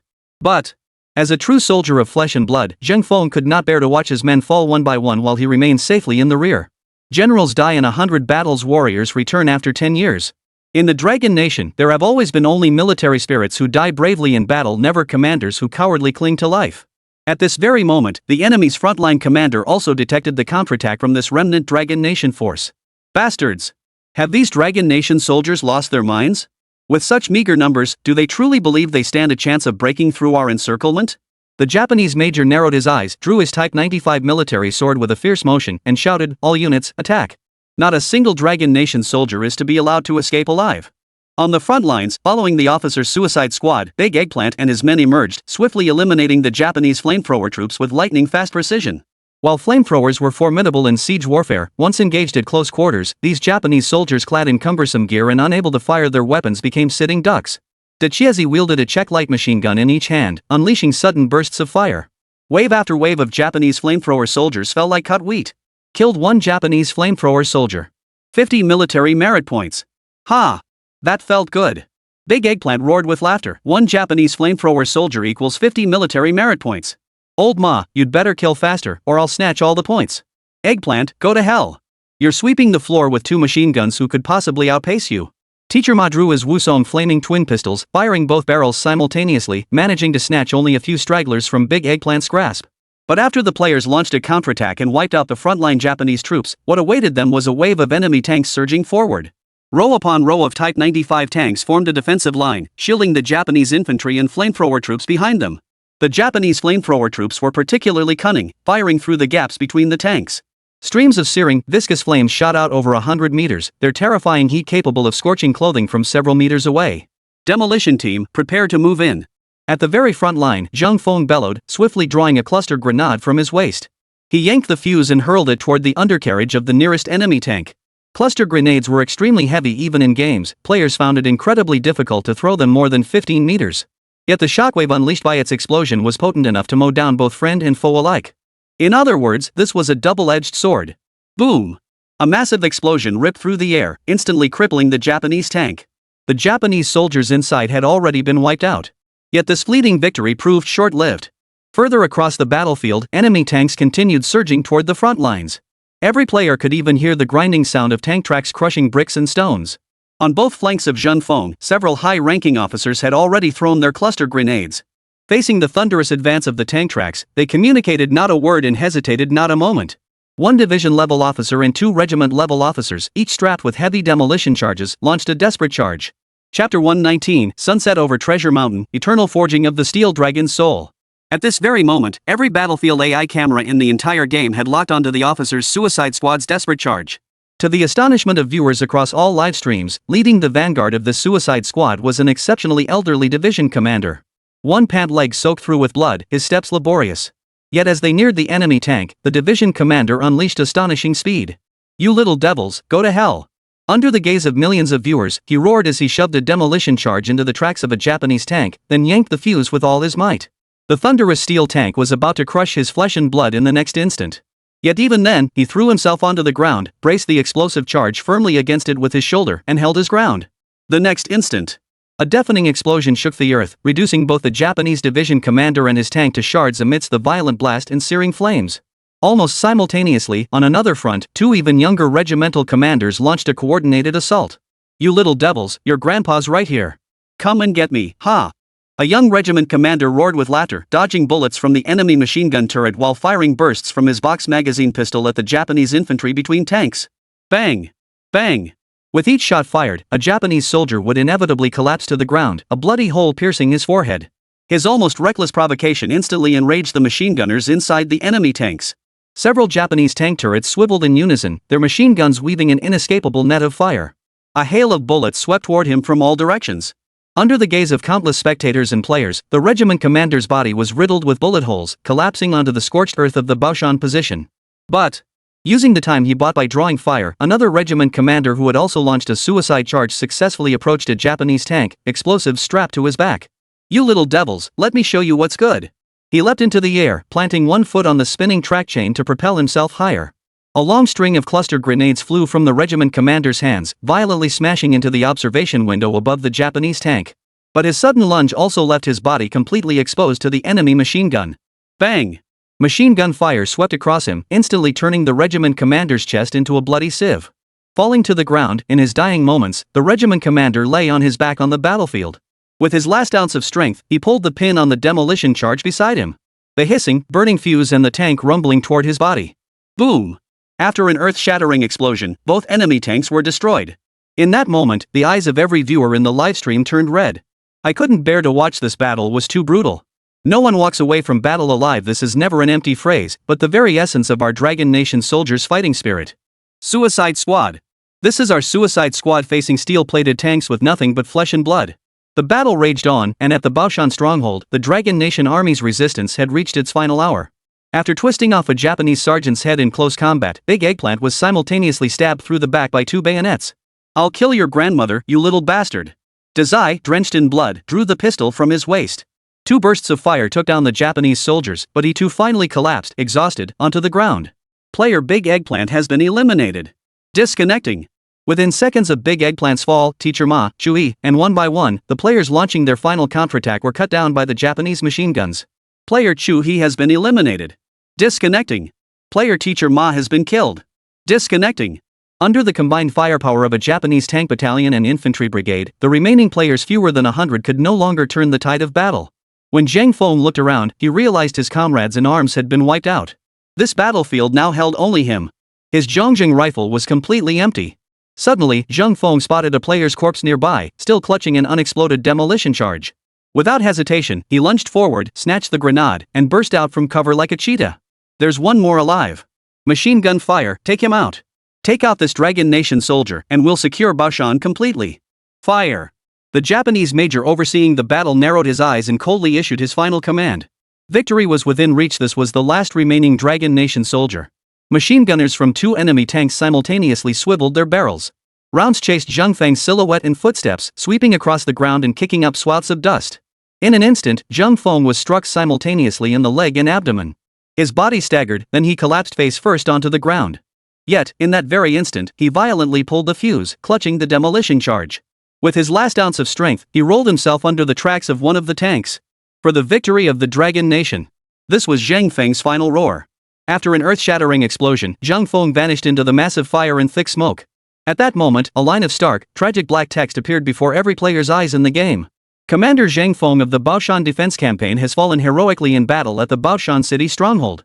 The battlefield seemed to freeze in that instant. On the Dragon Nation's position, the tattered, bullet-riddled death banner was finally struck by a Japanese tank shell, then engulfed by the flames of several flamethrower soldiers. Before everyone's eyes, the banner slowly drifted down from the flames, finally reduced to ashes. Hordes of Japanese infantry swiftly overran the Dragon Nation players' positions, advancing toward Baoshan City. Dragon Soul forging the nation. Battlefield system alert, Baoshan City's core stronghold has fallen. Our Dragon Nation forces fought valiantly through bloody combat. The majority of Baoshan's citizens have been evacuated, and the enemy has suffered heavy losses. Yet, outnumbered and outgunned, Baoshan has ultimately been captured. Battle settlement in progress. In the live stream room, Big Eggplant and Teacher Ma stared at the screen, now grayed out. Both were lost and fought for a long time, neither speaking. On the battle summary interface, each player could clearly see their personal stats, enemy kills, survival time, damage dealt to armored units, and more. Seconds later, the live chat exploded with comments. Chapter 120, we remember them, forever. As the final banner bearing the character for death was consumed by flames and reduced to ashes at the Baoshan city stronghold, every viewer felt as though their own hearts were shattering. In that moment, everyone truly grasped the meaning of personal and national grievances. In the livestream chat. Today, we finally had the chance to witness, even experience firsthand, that history from years past. We have no right to forgive the enemy on behalf of our forebears. What we must do is remember history. Every martyr who sacrificed in war deserves to be etched in our hearts, not the trending celebrities of today. This battle was fought with such ferocity, not a single soldier survived. Not a single one. We may die and have a chance to be reborn in the real world, but what about our ancestors? In the livestream chat, stream after stream of comments flashed across the gray screen. At that moment, everyone's heart sank to the lowest depths. The dragon soul of the Dragon Nation's army never surrenders to any invader, nor do the heads of the Dragon Nation's people ever bow to aggressors. But today, witnessing the devastating outcome of the Baoshan defense, where not a single soldier survived under Commander Zhang Feng, countless viewers were utterly devastated. Guys, I won't go into all the details. Big Eggplant lit a mosquito coil and rubbed his eyes relentlessly, saying, "I guess I've been playing too long, my eyes are all blurry." Sorry. Beside him, Teacher Ma had already removed his glasses without hesitation. Tears welled up in his slightly reddened eyes. Throughout all the battles from the first act to now, none had ended with such devastating loss. But what was even more heartbreaking was that such a brutal battle as the Baoshan defense was not an isolated incident in the history of the Dragon Nation's resistance war. For the sake of Dragon Nations present, who can truly remember how many thousands upon thousands of heroic souls now rest eternally beneath this sacred soil? Regardless, we honor history. We will never be like certain nations that, to this day, refuse to acknowledge their own actions. Shui spoke solemnly in his livestream. We Dragon Nation people possess the courage to confront defeat head-on, and we certainly won't lack the resolve to pick ourselves up and keep fighting. Exactly. So what if we lost a battle? We'll rethink our strategy, reorganize our formations, and reassign our forces. Dama Ho, linked with Chu He, gritted his teeth. I refuse to believe it. Damn it, we'll crush these little devils. If need be, we'll just keep fighting relentlessly. After the complete fall of the Baoshan city stronghold, all players' progress in Dragon Soul Nation would be reset directly to the start of the campaign.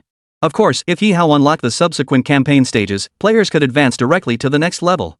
But now, hundreds of thousands of players were seething with pent-up rage and determination. 1,000 words boiled down to one: they refused to accept this. To put it bluntly, they'd give anything for one more charge, one more chance to blow up those enemy tanks. As long as men remain, the position stands. When men fall, the position must be held to the death. Baoshan was the front tooth of the entire Shanghai battlefield, a crucial link in the Dragon Nation's defensive line on the main front. Abandoning this position would inevitably tear open the defensive line on the battlefield, directly allowing more Japanese invaders into the vast rear plains. Brothers, let's rest a bit. Old Ma and I will order takeout and crack open some boxes for you guys. Big Eggplant stubbed out his cigarette and addressed the viewers. Once we're rested, we'll return to the front. Let's set the smallest goal: take down one Japanese major. His words immediately sparked a flood of responses in the livestream chat. Killing Japs is no big deal. Eggplant, why the hell are you resting? Just keep going. Exactly. Is this really the time for opening boxes? We're all waiting for you in the game. I refuse to believe it. This time we're targeting high-ranking Japanese officers. Take down one, and it's a huge win. At that very moment, at Dragon Soul Studio, Ye Hao was monitoring both the viewers across major livestreams and the actions of players within the game. It must be said, the Battle of Baoshan had truly ignited the bloodlust and fury within every player. Once ignited, this rage was like lightning striking earth, utterly uncontrollable. However, in history, the Battle of Baoshan was destined to end in defeat. Had Baoshan been held, the Dragon Nation's forces could have seized control of the broader Shanghai battlefield and multiple fronts. The Japanese invaders' ambition to seize the entire Shanghai battlefield outright would have become nothing but a laughable fantasy. At this very moment, Ye Hao faced a difficult choice. If he altered the outcome of the Battle of Baoshan within the game, it would certainly allow many players to vent their pent-up anger. But that would not be true history. Conversely, if he did nothing, the players' pent-up fury would never find an outlet. No Dragon Nation citizen with any sense of honor could suppress such hatred and fury indefinitely. Doing so would inevitably lead to trouble. After deep contemplation, an idea flashed through Ye Hao's mind. He immediately donned the smart helmet he used for game development and logged into the AI game creation platform on his computer. System, check current available shock points. Host's current shock point balance, 6,753,050. Over 6 million shock points. Ye Hao couldn't help but be startled. These shock points didn't just come from the hundreds of thousands of players within the game, they also came from the hundreds of thousands of viewers watching the livestream outside the game. System, consume shock points to create a campaign template. Seated before his computer, Ye Hao's eyes gleamed as he immediately immersed himself in crafting the next campaign. A full 8 hours passed. The next morning at 9 o'clock. Big Eggplant and teacher Ma yawned as they launched their first ever morning livestream. Not just them, virtually every streamer who participated in yesterday's Baoshan defense campaign chose to go live almost simultaneously. As for their purpose? No fancy talk, just one word: fight. Brothers, no need for long speeches. Even if we can't hold Baoshan in the end, we'll fight these damn Japanese bastards to the death. Come on, old Ma, get ready to log in. Just as Big Eggplant was speaking, teacher Ma, who had been holding his phone nearby, suddenly shouted at him, "Eggplant! Great news! Great news! Dragon Soul Studio officially announced that a special campaign would be released today. And the core of this campaign? Offense. Chapter 121, Special Mission: The Remnants of Baoshan prepare to shift the battle. Ha? What did you say? The moment teacher Ma uttered the word offensive, Big Eggplant felt as if he'd inhaled a blast of cold air. His entire body shuddered and he snapped wide awake. Offensive? Such a simple word, yet for the players of Dragon Soul Nation, it felt like an unattainable dream. Throughout much of the Dragon Nation's war history, its forces had been consistently suppressed by the Japanese army. Whether on the grand battlefields or the scattered rear area theaters, the Japanese always held the upper hand thanks to their industrial superiority. In terms of firepower, the Japanese had fighter planes and bombers in the skies, tanks and armored vehicles on the ground, and even ironclad warships capable of firing naval guns from the water. As for infantry, the Japanese forces boasted an almost bewilderingly diverse array of specialized units. Engineers, mine clearance troops, machine gunners, anti-aircraft units, and even highly specialized flamethrower and biochemical warfare units. Meanwhile, the warriors of the Dragon Nation were essentially relying on nothing more than millet and rifles to fight such an enemy on the battlefield. Offense? With such a staggering disparity in strength between the two sides, simply holding their positions was already an extraordinary feat. After the aerial battles earlier, the players had all but forgotten the very concept of offense. Are you kidding me? We just lost the Baoshan stronghold attack? How are we supposed to attack the damn Japs? What the hell is the game developer thinking? Seriously? Not just Big Eggplant, many viewers in the livestream were baffled too. Here, check the official update from Dragon Soul Studio. Cast the page to the stream so everyone can see. Teacher Ma handed his phone to Big Eggplant and called out. Big Eggplant took the phone and saw it. Holy crap, it was true. Just minutes ago, Dragon Soul Studio had released an announcement. Following the conclusion of the latest campaign, the Baoshan Defense Battle, the studio will now open brand new side campaign levels. All players may proceed to the Steam platform for an online update half an hour after this announcement. Seeing this news, Big Eggplant instantly beamed with joy. I knew it. Ye Hao definitely understands how we feel. I mean, war is war, but we can't just keep letting the Japanese push us around, right? We can't always be on the defensive. Big Eggplant gestured emphatically. Sometimes we need to strike first, otherwise, how can we achieve victory through surprise? On the grand battlefield, if you only focus on defense without considering other tactics, your chances of victory are practically zero. The more desperate the situation, the more we need someone to pull off an unconventional move. After waiting half an hour, Big Eggplant opened the Steam platform website and logged directly into the Dragon Soul Forging Nation interface. Once the installation package finished loading, Big Eggplant and Teacher Ma logged into the game simultaneously. This standalone campaign's name is rather intriguing.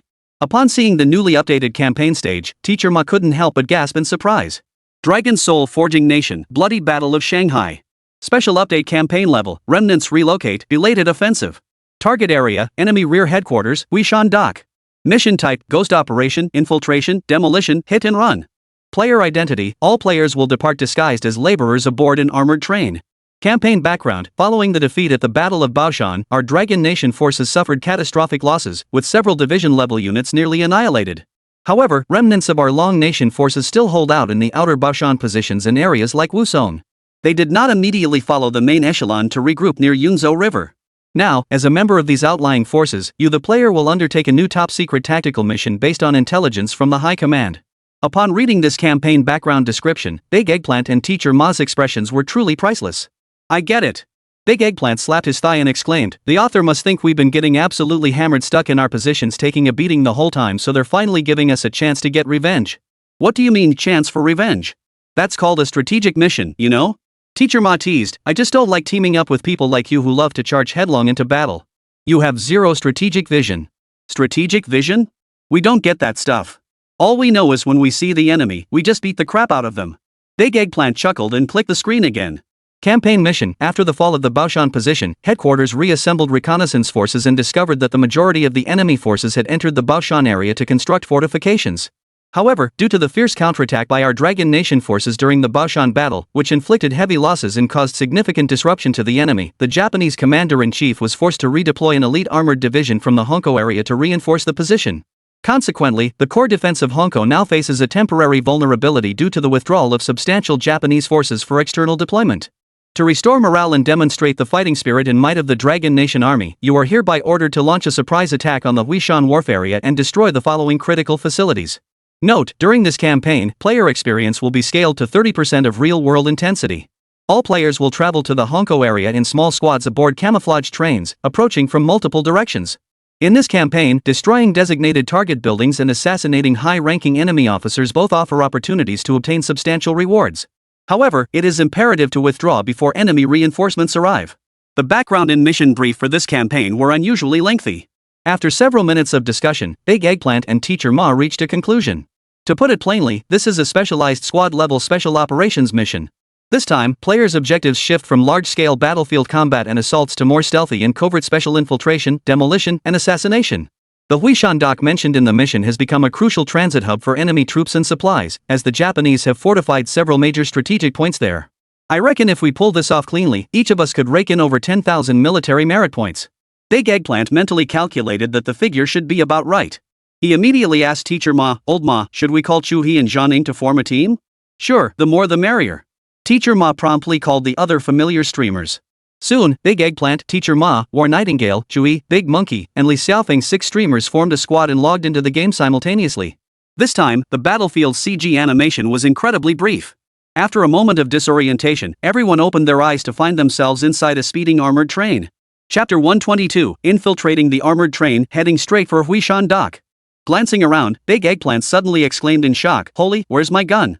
It wasn't just him, including Teacher Ma, War Nightingale, and the other streamers. Everyone's firearms had automatically retracted into storage. Moreover, their attire had undergone a transformation. They were now clad in the distinctive dark gray workwear of Long Nation laborers from that era, topped with tattered cloth caps looking every bit the part of manual laborers. Battlefield notice. You are currently aboard an armored train bound for Huishan Dock.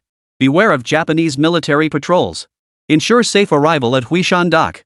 What the hell? Japanese patrols? Isn't this our train? Big Monkey froze for a moment, scratching his head as he spoke.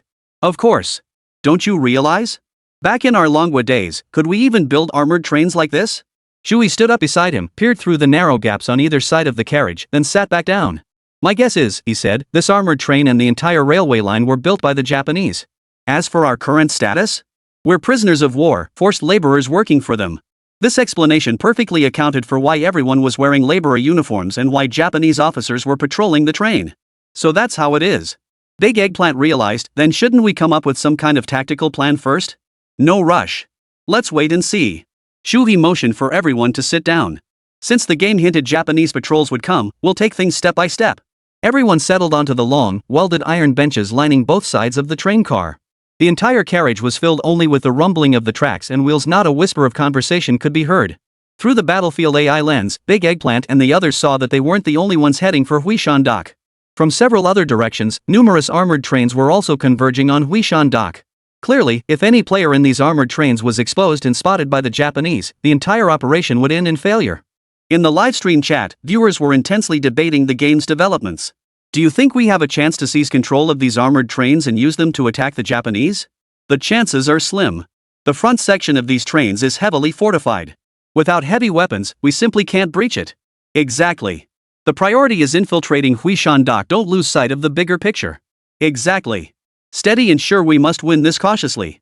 Just as the heated debate raged on, the iron door at the front of the carriage slid open with a loud clang. Big Eggplant, Shuhei, and the others all turned their gaze toward the Japanese soldiers entering the compartment. Leading them was a Japanese lieutenant colonel clad in a military overcoat, his hands behind his back. Fresh bloodstains were still visible on the Type 95 military dagger at his waist. The mustache beneath his bulbous nose twitched slightly. Don't look at that dog. Shuhei warned the others through gritted teeth. Their identities were now laborers. In that era, ordinary laborers forcibly conscripted by the Japanese had no courage to meet the gaze of these vicious beasts. Hearing the warning, Big Eggplant and the others instinctively lowered their heads.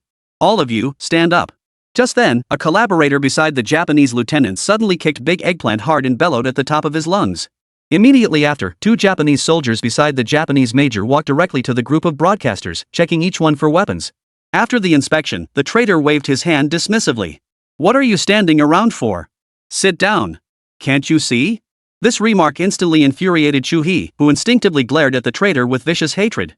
"You lot serve our little benzo empire well, and you'll be rewarded handsomely with benefits and gold notes. In the future, once our little book empire has conquered every inch of Dragon Country, you'll all be law-abiding citizens." The Japanese lieutenant colonel, oblivious to Chu-hee's glare, nodded with satisfaction before turning away, hands behind his back, to inspect the next carriage. "Damn it!" Watching the Japanese soldiers and traitors depart, Chu-hee slammed his fist hard against the nearby iron railing and growled, "I'd love to kill them all. As for those damn Japs, we don't really care, just kill them and be done with it. But these traitorous bastards? I can't stand them." Big Monkey gritted his teeth and added, "We don't fear foreign enemies, what we dread is our own people stabbing us in the back. These traitorous scumbags deserve to die." In the livestream chat, numerous viewers flooded the screen with comments. "Find a chance to take out these traitors. They absolutely can't be allowed to survive until the end." Exactly. "Even if we can't take down that damn Japanese major, we'll kill these dogs first. Traitors are nothing but a bunch of sellouts, ugh, it makes my teeth itch." In the history of Longwa's resistance war, the Japanese killed many, but even more perished not by enemy bullets, but by the hands of these traitors. Truthfully, these traitors can't even be called human anymore. The moment they chose to abandon their Chinese identity and serve the Japanese devils, they became utterly despicable traitors. At that moment, Zhang Ning, who had remained silent, suddenly spoke up in a low voice, "Brother Chu-hee, Brother Chiezi, I have an idea." "What is it?" Chu-hee turned to ask. "I reckon there probably aren't too many Japanese soldiers on this armored train." Zhang Ning said excitedly, "We're going to infiltrate Huishan Dock anyway. Why not just pretend to be Japanese soldiers?" "What? Pretend to be Japanese soldiers? Is that even possible?" Big Monkey, who had been listening nearby, exclaimed in surprise. But after pondering it, Chu-hee's eyes lit up. "You know what? That might actually work. How many passed by earlier? A Japanese lieutenant, a traitor translator, and 3 Japanese soldiers, just 5 people." Chu-hee addressed the other streamers, "Let's each grab our melee weapons. When they come back, we strike immediately and skin them alive." "I'd been waiting for you to say that." Big Eggplant swiftly retrieved the gleaming, quenched military knife from his warehouse and tucked it under his arm. "Everyone, pick your target carefully. Eggplant, you and I will take down that Japanese lieutenant. We must act fast, precise, and ruthless. Absolutely no chance for them to fire." Chu-hee repeatedly reminded the others. Minutes later, the iron door at the rear of the carriage swung open. The Japanese major, accompanied by the same collaborator and Japanese soldiers, returned once more. As he passed by Chu-hee and the others, without any signal, everyone struck simultaneously like lightning. Chapter 123, Instant Assault, 2-second conclusion. Chu-hee had been watching the Japanese lieutenant colonel intently. In that split second, he sprang up, tackling the officer to the ground with a bear hug. The space inside this armored train car wasn't particularly large. Besides the Japanese lieutenant, 2 Japanese guards were armed with 20-round box magazines. As for the other Japanese soldiers, the Type 38 rifles they carried were too long. Drawing them to fire in such a cramped space would be extremely difficult. "Bastards! You Japanese pigs want to die?" Even after being knocked to the floor by Chu-hee, the Japanese lieutenant dared to roar at him in fury. But the next second, his pupils dilated in shock. After knocking him down, Chu-hee lunged forward, pinning the man's head to the ground. Immediately after, the big Eggplant behind him thrust a tempered military knife into the Japanese soldier's throat. "Take a deep breath. Feeling dizzy is normal." Chu-hee held the coat he'd removed before the operation, perfect for covering the blood of this Japanese major, preventing it from splattering onto his uniform. While Big Eggplant and Chu-hee moved, the others also found their targets. Big Monkey and Li Xiaofeng simultaneously took down a Japanese guard each. Their methods were identical. A powerful kick sent the enemy crashing to the ground, followed by a knee crushing their cervical vertebrae. As for Teacher Ma, he opted against close combat. Instead, he drew a peculiar-looking pistol.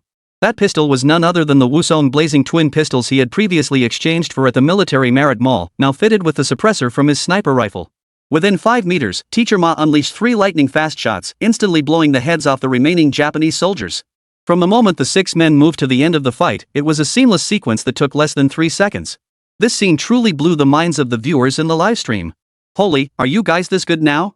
This is insane, and it's happening inside a Japanese armored train.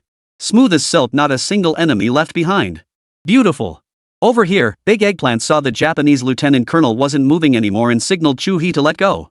The bastard had already died from excessive blood loss. Now, all that remained of the Japanese patrol was the traitor kneeling in the middle of the carriage, trembling like a leaf. "Masters! Please spare me! Spare me!" The scene before him nearly scared the traitor half to death. He never imagined these prisoners would dare to suddenly attack. Shui brushed the dust from his hands, stood up, and walked over to the collaborator, looking down at him from above. Know who we are now? Shui tapped the man's shoulder and asked. I know.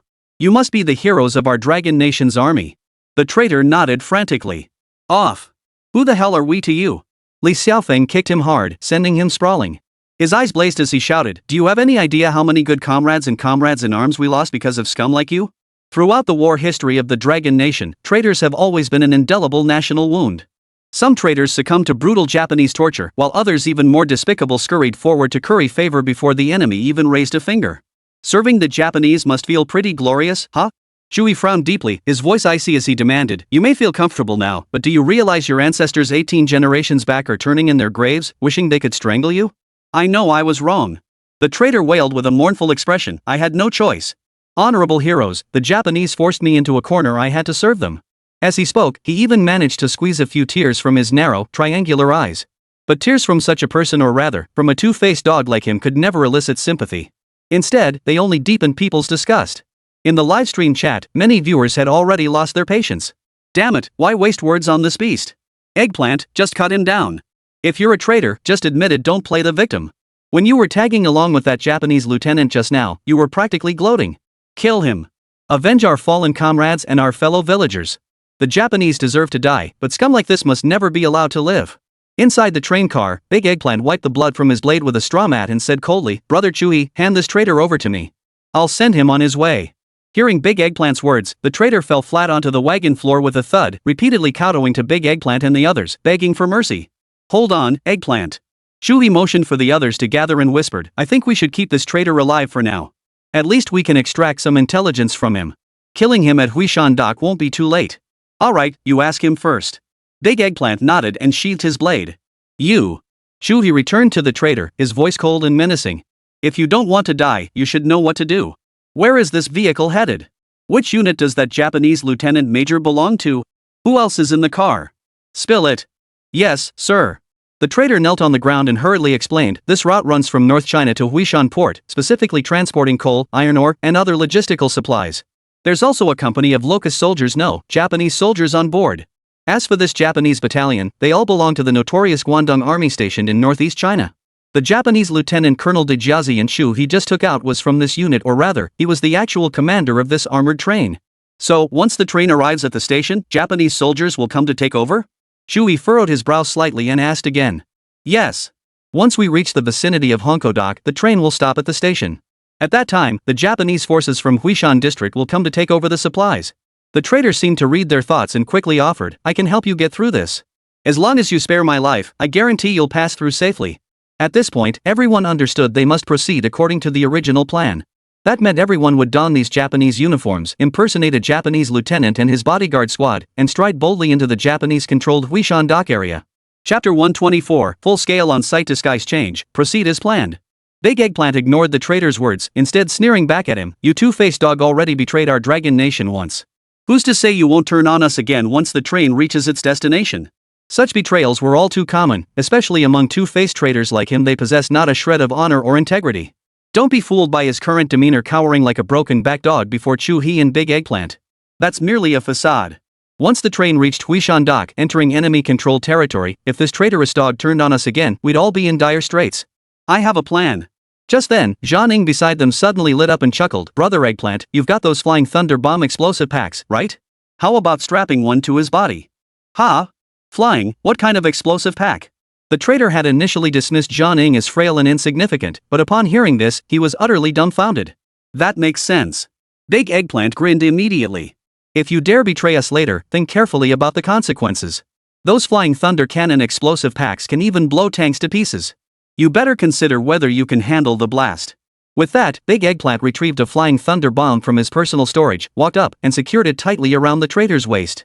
As long as he kept his outer clothes on, there wouldn't be a hint of anything amiss from the outside. This is your final warning.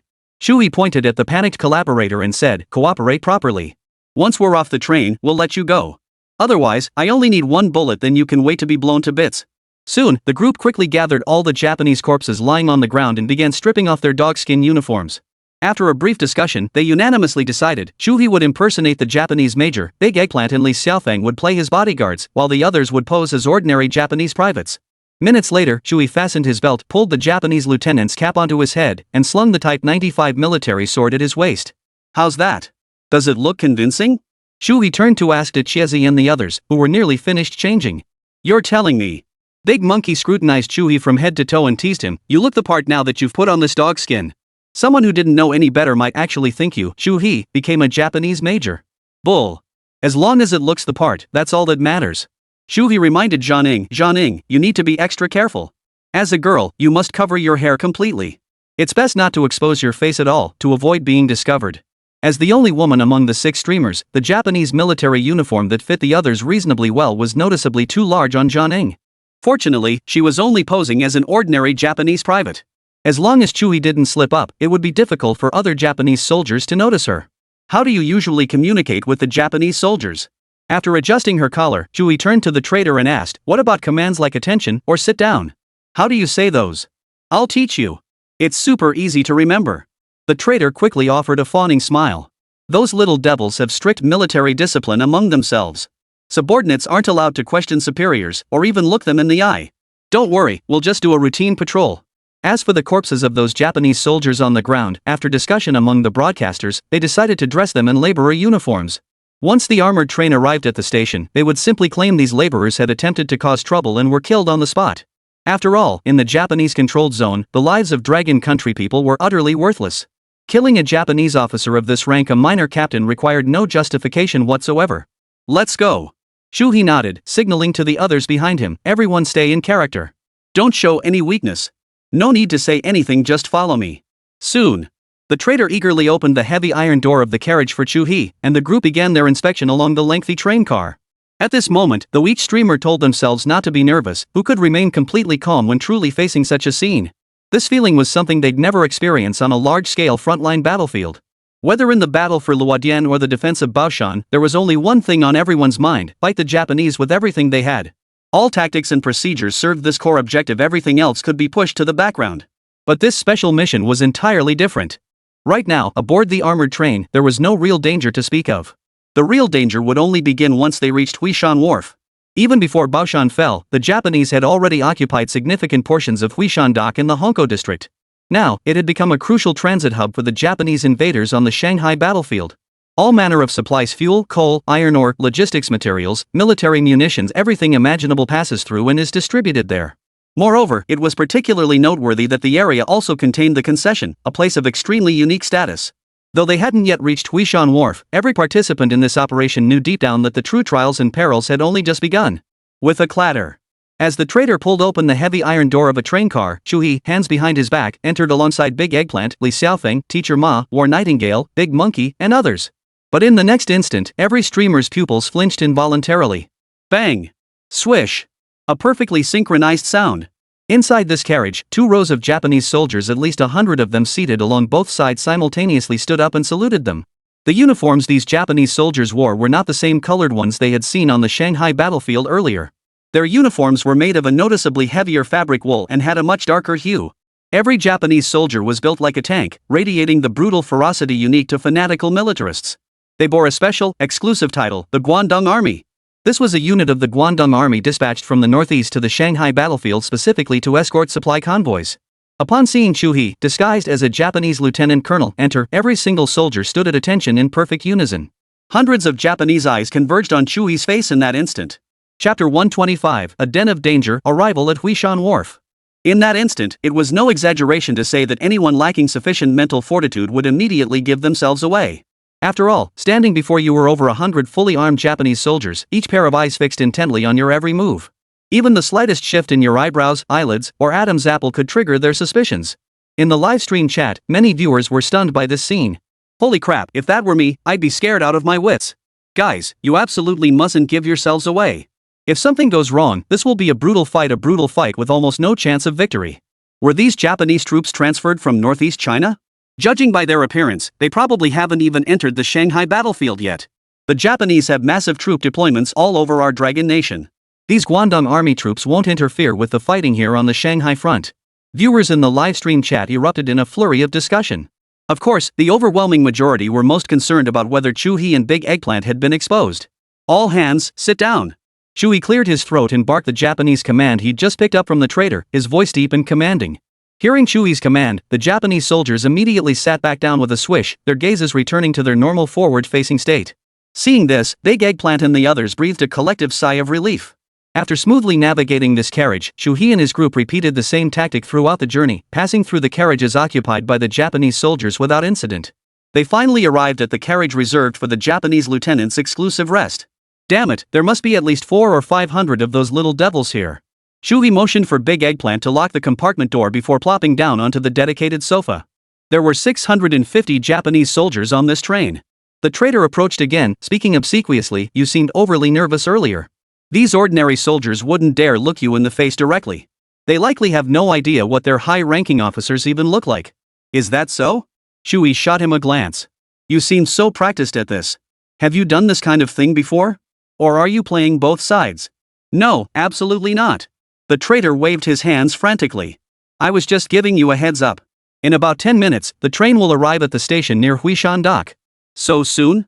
Hearing this, Chu-hee and the others rose and walked to the carriage windows to look outside. It was around 10 in the morning. Looking out the window, they saw the train had entered the outskirts of an urban area. Apart from the railway tracks, everything around them was desolate. Vast swaths of houses had been destroyed by fire or shells, and not a single soul of the Dragon Nation's people could be seen. This, in fact, was the most common sight in the Japanese-occupied zones. Anyone capable of even the slightest labor was forcibly conscripted by the Japanese as forced laborers. As for the homes and possessions of the Dragon Nation's people, they were looted clean. Throughout the entire Japanese-occupied zone, it was rare to see any signs of human habitation outside of Japanese factories and similar facilities. After about 10 minutes, the armored train began to slow down. The scenery outside the windows also began to change. Trench after trench, barbed wire fences, followed immediately by several meter-high walls topped with electric fences. The armored train carrying Chu-hee and his companions was now entering a heavily fortified Japanese military zone. Outside, Japanese observation towers stood roughly every 150 meters. On the ground, small patrols of Japanese soldiers crisscrossed the area in groups of 3 or 5, some even leading wolfhounds on patrol. Near the area around Huishan Pier, numerous Japanese gunboats were moored along several stretches of the riverbank.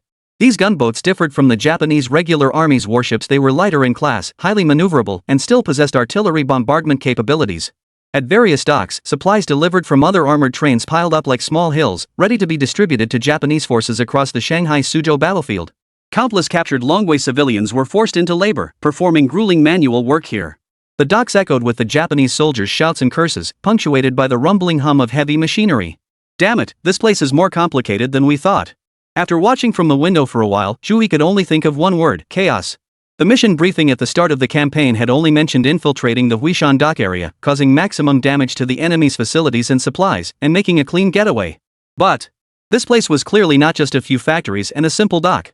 Just from what Chu-hee and his team had seen along the way, there were at least 2 large warehouses, countless labor camps, and numerous massive oil storage tanks. "Too many targets." Big Eggplant whispered, "With just our small group, we can't destroy everything here. We need to pick the most valuable targets. Once we disembark, perhaps we should first establish contact with other squads?" Teacher Ma suggested, "Strength in numbers. As long as we don't blow our cover, we can use the Japanese lieutenant's authority to take those laborers away. Just say we're sending them to work." "Good idea." Chu-hee nodded firmly. "Get ready. We're disembarking." At the station where the armored train pulled in, 2 Japanese captains and several sergeants were already waiting. They stood on the platform to receive this special train arriving from the northeast. Below the 2 Japanese captains, every soldier wore an expression of deference. This was because within the Japanese military hierarchy, the Guangdong Army held a slightly higher status. Moreover, escorting this train was a major rank far above theirs. Finally, as the train came to a halt and the doors opened, Chu-hee strode down the platform, accompanied by the collaborator. "Welcome, Major, to our Huishan Dock." The waiting Japanese soldiers immediately crowded forward, saluting Chu-hee in unison as they shouted in perfect chorus. However, to their surprise, the visiting major did not seem particularly fond of them. In response to their salute, he merely lowered the brim of his cap, gave a slight nod, and snorted coldly through his nose. "Hand it over." Chu-hee addressed him in the Japanese he had just learned. "What?" One of the Japanese captains was dumbfounded. What was going on? But what happened next truly exceeded everyone's expectations. Before they could react, Chu-hee's face darkened. He swung his hand and delivered a sharp slap, sending the Japanese captain crashing to the ground. Chapter 126, Brutal Atrocities, Special Biological Weapons 0. Bastards! You bunch of idiots! Chewy's fierce glare blazed as he demanded the supply handover list. What, did you expect me to ask for it myself?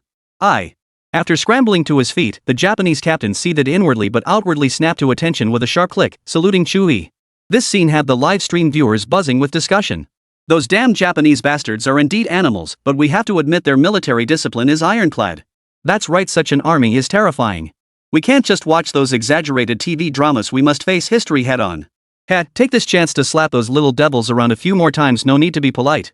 At that moment, Chewy remained grim-faced, hands clasped behind his back, as he scrutinized the supply list hurriedly presented by the two Japanese captains.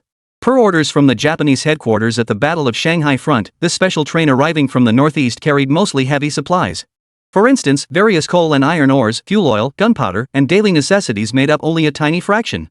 These were minor issues, hardly worth mentioning. However, one item on the list caught the attention of Chu He and several other broadcasters. At the very end of the list, it was specifically noted that the Japanese headquarters at the Shanghai battlefield had made a special request for the Guangdong Army to deliver a supply codenamed 0. Moreover, the list offered no details whatsoever about what this material actually was, whether it was a weapon or something else entirely. Damn it, what could it be? Big Eggplant saw the list in Chewy's hands through his smart lenses. But like the other streamers, he couldn't even begin to guess what it might be. But at this very moment, at the Dragon Nation military headquarters in the Wusong district, Zheng Feng and He Jun, who were connected to the game, suddenly turned pale. Old He, do you remember the atrocities those Japanese devils committed in history that shocked the world? Zheng Feng stared unblinkingly at the list displayed on the smart lens, his voice heavy as he said, one of those atrocities is directly linked to that infamous Guangdong army. At his words, He Jun suddenly snapped to attention. You mean? In an instant. He Jun's face paled, then an indescribable rage flared in his eyes.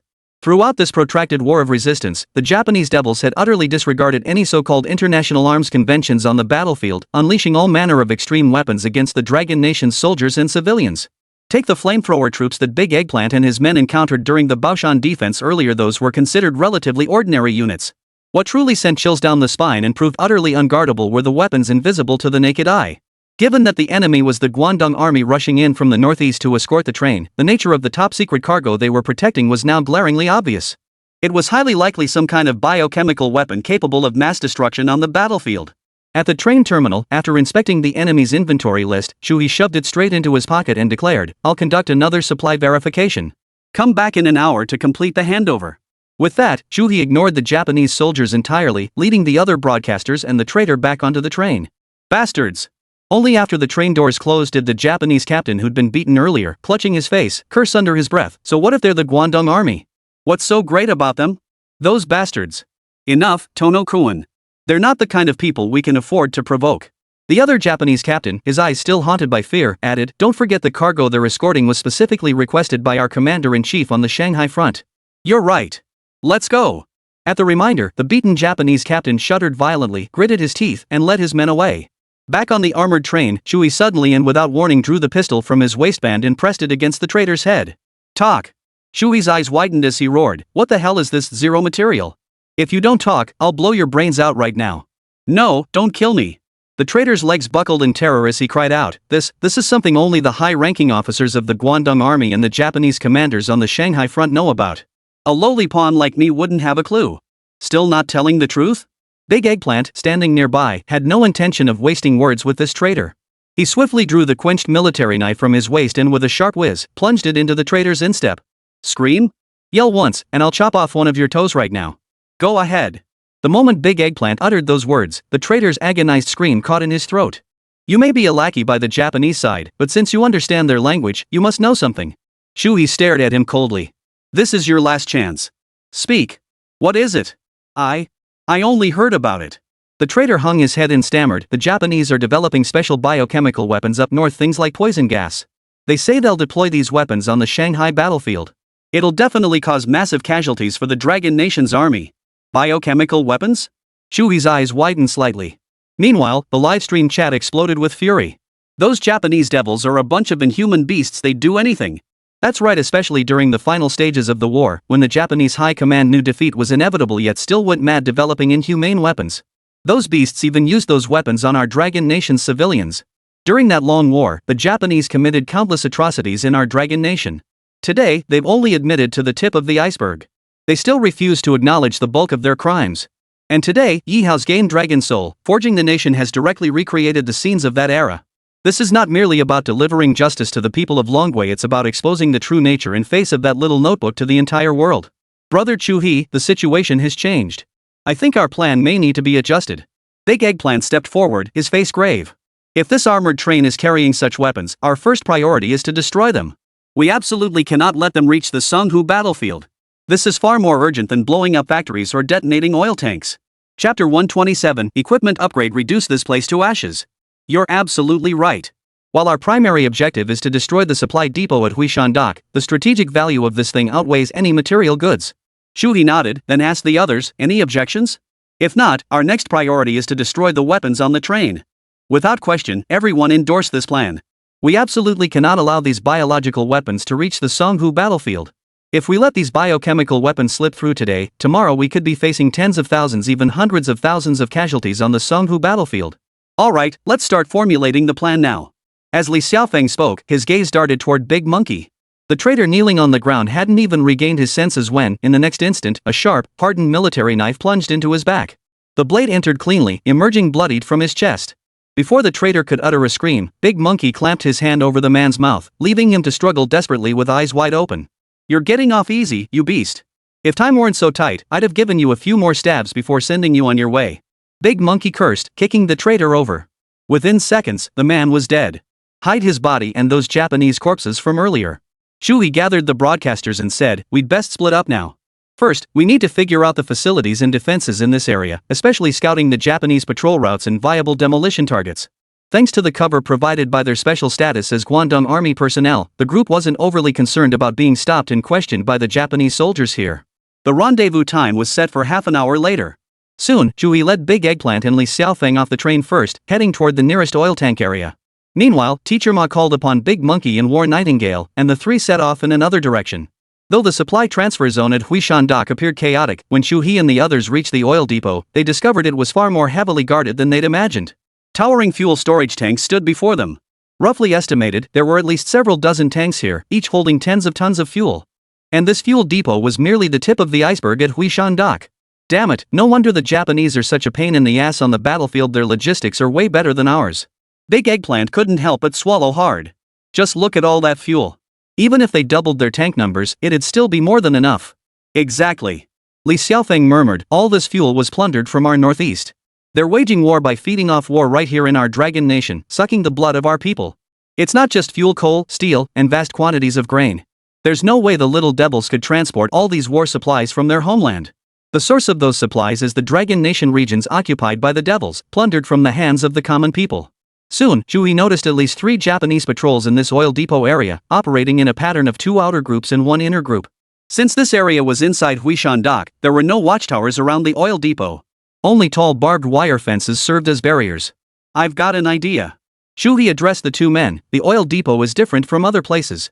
If we can just blow up the storage tanks here, it'll go off like a string of firecrackers, every last drop will be gone. With that, Shu-hee raised his hand and tapped his military merit points store. Player, Shu-hee. Current military merit points balance, 4,533. Dragon Soul Forged Military Merit Store. Note, limited time item exchange now available in the merit store based on campaign progress. See? I knew it. The game developers definitely thought of this. Sure enough, after Shu-hee opened the merit store, Ye Hao had already added several brand new special equipment items. New limited time equipment. Border region made Thunder God Drill Modified Bomb.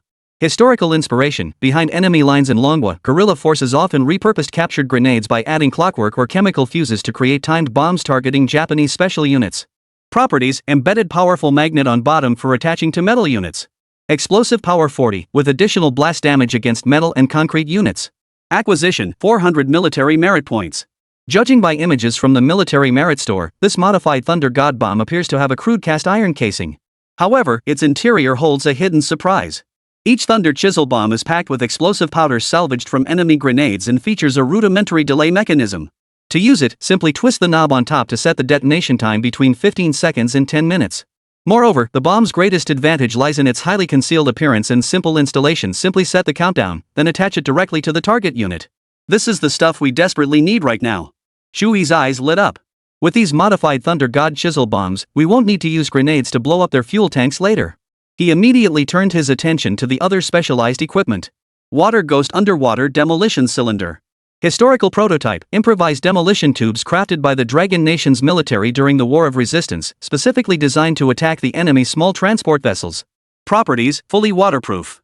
Filled with high explosive charges capable of penetrating ship hull armor. 30% chance to trigger silent detonation upon use. Acquisition, 500 military merit points. Nightingale Assassination Dart. Historical prototype, a homemade weapon developed by Dragon Nation guerrillas during the war.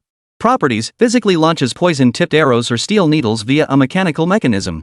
100% chance to trigger silent assassination. Effective range, 10 meters. Acquisition, 350 military merit points. These are all great items. I suggest we each get a set. Big Eggplant's eyes lit up as he said, but this Water Ghost demolition tube? We probably won't get much chance to use it. It's clearly designed to take out those Japanese gunboats. Let's focus on this oil depot first. Li Xiaofeng countered, if we blow this place up, even if we lose the war, at least the Japs will have tons of tanks stranded on the battlefield without fuel. Without further discussion, the trio each exchanged for 3 modified Thunder God chisel bombs, plus a Nightingale assassination crossbow for each. Holy, these are expensive. The ammunition for these darts costs more than bullets? Shu He exclaimed in astonishment after exchanging for his darts. Chapter 128, A Difficult Choice: Retreat or Rescue the Laborers? In the military merit store, a single high-grade armor-piercing rifle round cost 20 military merit points. If purchased through Ye Hao's newly launched in-game marketplace, the price could drop to around 16 military merit points. However, the Nightingale assassination sleeve darts the trio exchanged required 2 types of ammunition. One type is the poison-tipped arrowhead. Its toxicity is potent enough to take effect within 1 second of impact, causing muscle paralysis and rendering the victim unable to scream. Death typically occurs within 1 minute. These cost a whopping 50 military merit points each. Additionally, there's steel-tipped ammunition designed for physical penetration damage, which also requires 30 military merit points per piece to exchange. Alright, sharpening the blade won't delay the woodcutting. Li Xiaofeng chuckled and said, these sleeve darts are clearly designed for guaranteed close-range kills. That means their targets are Japanese officers. By that logic, spending 50 military merit points on ammunition to take out a Japanese officer worth 100-200 points is a surefire profit. As they spoke, Shu He and the others strapped the Nightingale assassination sleeve darts to their arms. Once their sleeves were pulled down, there was absolutely no way to tell from the outside. Coincidentally, the moment the trio finished preparing their gear, a patrol squad of Japanese soldiers emerged from around a distant high wall corner. Spotting the sudden appearance of the trio, the patrol approached. Only then did the sergeant leading them recognize Shu He as a major. He snapped to attention immediately. You're the patrol for this oil depot, right? Shu He stood with his hands behind his back, a domineering expression on his face. He glanced at them, then surveyed the oil depot. Yes, sir, Major. We are the 35th Regiment, 7th Brigade, 2nd Division stationed at Huishan Dock. The leading Japanese sergeant reported his unit designation with trepidation. Enough with the formalities. Shu He glanced impatiently at his watch and said, I'm escorting a convoy from the northeast and am pressed for time. Continue your patrols. I'll just take a look around and be on my way. Yes. The Japanese patrol showed no suspicion whatsoever. They turned and walked past the 3, heading off into the distance. No time to waste, let's get moving now. Shu He ordered the other 2, set the timer on the Thunder Chisel Bomb for 20 minutes, then we'll rendezvous with War Nightingale and retreat as quickly as possible. As long as we blow up this oil depot, the resulting explosion and flames will be more than enough to engulf the armored train they're riding. As for the weapons stored inside the train, they would inevitably be consumed by the inferno as well. Immediately, the trio split up. Each secretly attached the border region-made Thunder Chisel bombs they had exchanged to the massive oil storage tanks, then twisted the knobs on top. All set? Let's retreat. 2 minutes later, the trio regrouped. Upon receiving affirmative responses from Big Eggplant and Li Xiaofeng, Shu He immediately ordered. But at that very moment, the 2 Japanese captains who had entered from outside the oil depot spotted the trio and immediately broke into a jog toward them. Seeing this, many viewers in the livestream clenched their hearts in anxiety. Holy, they're about to be discovered. How could they get exposed after being so careful? This was enemy-occupied territory. Breaking out from here would be as hard as climbing to the moon. Oh no, oh no. Better get ready to strike and take out these 2 Japanese captains. Shu He's expression remained unchanged. After the 2 Japanese captains reached them, he raised one hand. The Japanese soldier who'd just been struck froze in terror, standing before Shu He like a wooden post. Major, the supply handover time is approaching. We've come specifically to inform you. The other Japanese officer fawned over Shu He. What? Are you the only ones with a sense of time? Shu He snorted coldly, gesturing toward the barbed wire fence beside them. Is this your security at Huishan Dock? Look for yourselves, this wire is already rusted through. What if enemy soldiers infiltrate and sabotage the port? Who among you will take responsibility for that? After being bombarded with Chui's barrage of questions, the two Japanese captains hurried over to inspect the fence. Sure enough, due to rainwater corrosion, numerous sections of the barbed wire fence had turned yellow and rusted. Our apologies, Major. The two Japanese officers snapped to attention. What are you standing around for?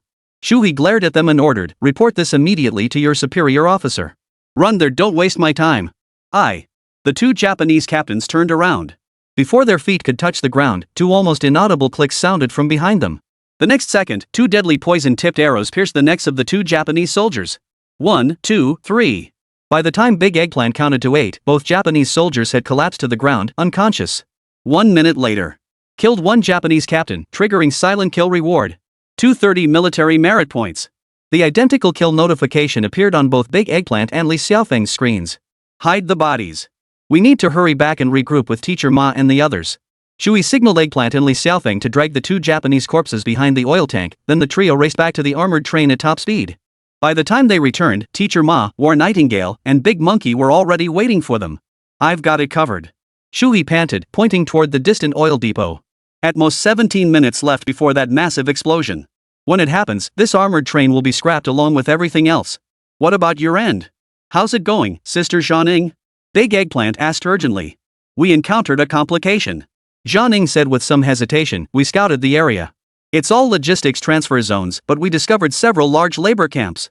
The moment they heard the words labor camp, Chuhi and the others instantly understood what Zhaning meant. Labor camps, as the name suggests, were where the Japanese imprisoned captured Long Nation civilians. A single labor camp, like the one at Huishan Dock, could hold at least 400 to 500 captured Longwei civilians. As for the entire Huishan Dock area, a rough estimate suggests there must be at least 3,000 to 5,000 Long Nation laborers. Brother Chui, Brother Chiezi, I wonder, could we rescue those laborers too? Zhaning spoke with evident distress. If we just leave like this, they'll likely never have a chance to escape from this hellish place.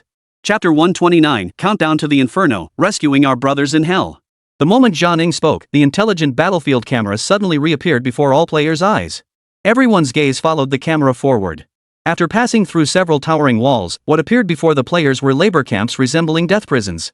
The conditions inside each camp were nothing short of hellish. Countless Chinese laborers, captured by the Japanese invaders, were forced to crouch in pools of filthy sewage. Most were emaciated from starvation, each bare-chested with only a pair of tattered pants covering their bodies. They huddled together, heads tucked between their knees. There were no beds, only filthy straw on the ground. No windows. Nothing to sustain life existed here. At the moment players observed through the battlefield camera, the Japanese army was distributing food to the labor camp. Buckets of murky, unidentifiable paste were dumped onto the ground by the Japanese sergeant as if feeding pigs. What ignited everyone's fury even more was that as the laborers scrambled for this meager food, the Japanese soldiers, rifles at the ready, were laughing and kicking them. Look! This is what the people of the Dragon Nation will become. They were always meant to be livestock raised by our little imperial empire. Bastards! You dragon country pigs have splattered this swill all over my military boots. Anyone who grabs it again gets shot. Several Japanese soldiers grabbed their Type 38 rifles, swinging the butts with all their might to smash the laborers on the ground. Others nearby drew their horsewhips, lashing down like a hail of rain. Accompanying the camera footage, the game's system subtitles slowly appeared. Dragon Soul forges the nation, Bloody Battle of Shanghai. Special mission, surprise attack on Huishan Wharf. Detected player triggering hidden side quest. Special mission now activated. Your special infiltration squad has successfully planted explosives in the oil storage area at Huishan Dock. But before retreating, faced with a labor camp housing thousands, what choice will you make? Abandon the labor camp rescue to safely evacuate Huishan Dock. If you choose to accept the special side mission, the chances of a successful rescue remain slim, with a high probability of total annihilation. Oil depot bomb explosion countdown, 17 minutes. When the in-game mission text appeared, all the streamers fell silent for a moment. What to do? Two paths lay before them: either retreat immediately to the riverbank, where they could almost certainly rendezvous with the waiting ship and safely evacuate Huishan Dock. Choosing the other path, rescuing the labor camp, meant taking on risks multiplied several-fold, even dozens of times over. I refuse to stay behind. At that moment, Li Xiaofeng was the first to speak up. His voice instantly drew everyone's attention. Li Xiaofeng pointed toward the labor camp beyond the high wall and said gravely, "Think about it, we have less than 20 minutes before the bomb detonates. How many of us are here? Barely 100 in total. You saw the battlefield intelligence feed earlier. There are at least 1,000 laborers imprisoned here. Just the Japanese guards number in the hundreds, not to mention their light and heavy weapons and watchtowers. The laborers' physical condition is also dire. Even if we blow open the prison doors, would they have any fighting strength? Could they even escape this place? How could we possibly evacuate so many laborers? Moreover, our primary mission is to destroy the facilities, supplies, and the zero-class weapon here. Without a doubt, Li Xiaofeng sided with the rationalists. This special campaign operation, though the game Dragon Soul Forging Nation could now accommodate hundreds of thousands of players, saw those players scattered across parallel battlefield realms. Currently, fewer than 100 players are even on the same battlefield as Big Eggplant and his group. Breaking out of this place under detection with 100 people would be nearly impossible, let alone covering the retreat of over 1,000 laborers. But no sooner had Li Xiaofeng finished speaking than Big Eggplant immediately stepped forward to voice his opposition. I disagree with your assessment, Bingzi. Look at the persecution our flesh and blood compatriots are enduring here. Big Eggplant's face flushed crimson with indignation. We have the advantage in equipment now, and our identity as Guangdong Army soldiers provides cover. This is our only chance to rescue them. You're being too impulsive, Eggplant. Li Xiaofeng frowned deeply. Do you think I'm afraid of death? I'm thinking of the bigger picture. Sabotaging Huishan Doc's facilities will indirectly let us kill more Japanese devils on the main battlefield. Killing the Japanese is important, but in this game, our mission isn't just to kill them, it's also to save lives. Big Eggplant silenced Li Xiaofeng with one sentence. If we stand by and watch our compatriots suffer, what makes us any different from the Japanese? Calm down, everyone. Shui scanned the surroundings and whispered, don't make too much noise. Our current identities are highly sensitive. At this moment, Teacher Ma spoke up. I think Eggplant's idea is feasible. If we can create some chaos before the oil depot explodes, we might just pull it off.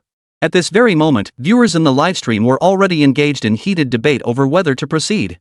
Some feared this would lead to the annihilation of all infiltration teams, worrying that even if the laborers managed to break out of the prison, they wouldn't escape the enemy's control zone. Of course, many more believed that even if there was only a 1 in 1,000 chance, they should try. They absolutely couldn't abandon a single compatriot beside them. Time was ticking away, second by second. Bomb explosion countdown, 16 minutes. Damn it! When the game prompt popped up again before his eyes, Shui cursed furiously. We're doing it. We must destroy Weapon Zero, but we must also save the laborers. Now listen to my orders. Gather the members of the other infiltration teams immediately. At that moment, everyone displayed remarkable unity. Without a single objection, they scattered in all directions at top speed. Other player squads sharing the same battlefield space as Chu-Hee and Big Eggplant had also planted thunder chisel bombs throughout various areas of Huishan Dock. Moreover, since everyone was streaming live, they too were using their identities as Japanese Guangdong Army soldiers as cover. Within a minute, all player squads had assembled. Though some Japanese soldiers nearby noticed the commotion, none dared approach to question them, wary of their Guangdong Army identities. You captains, compile all the intelligence gathered and do it fast. Chu-Hee addressed the squad leaders before him with a stern expression. Chapter 130, The Fire of the Labor Camp Uprising. One of the player captains immediately reported, near the riverbank, within our line of sight, there are 5 labor camps guarded by over 500 Japanese soldiers. Furthermore, the camps are surrounded by numerous machine gun positions, Japanese sentry towers, and searchlights. A direct assault is impossible for our 100-odd men. What's the status of the mobile unit? Chu-Hee pressed. Another player added, that's just the garrison force. If we factor in the Japanese mobile unit stationed here, we're looking at several thousand troops at minimum. Simply put, the moment an explosion occurs at the oil depot or operations commence at the labor camp, the Japanese mobile forces will immediately begin reinforcing the area. Then it won't just be 100 men against 500 Japs, it could easily become 100 men against 5,000. I have another piece of intelligence, Team Leader Chu. Another player stepped forward. I've scouted the riverbank, there's an empty coal barge. If we can get the laborers aboard, we might just have a chance. Hearing this, Shui raised his hand to pull up the battlefield map on the screen before him. To his surprise, he discovered that directly across this river lay the French concession area. During that era, several nations had established concessions in Shanghai, China. Their attitudes toward the Chinese people and the Chinese military varied significantly. Among them, the French concession tended toward pity and tolerance toward the Dragon Nation. If they could reach the concession side, the laborers' chances of survival would increase dramatically.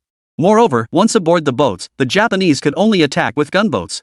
But the newly updated water ghost demolition cylinders in the military merit store were designed precisely to counter them. Good. This information is crucial. Shui's eyes lit up.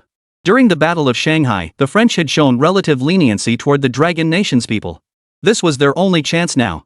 Just as he was preparing to arrange the plan, several Japanese soldiers hurried toward them from a short distance away. Big Eggplant and the others remained silent, but hands already hung at their waists, quietly gripping the Nightingale assassination darts. Approaching were a Japanese captain and 2 sergeants.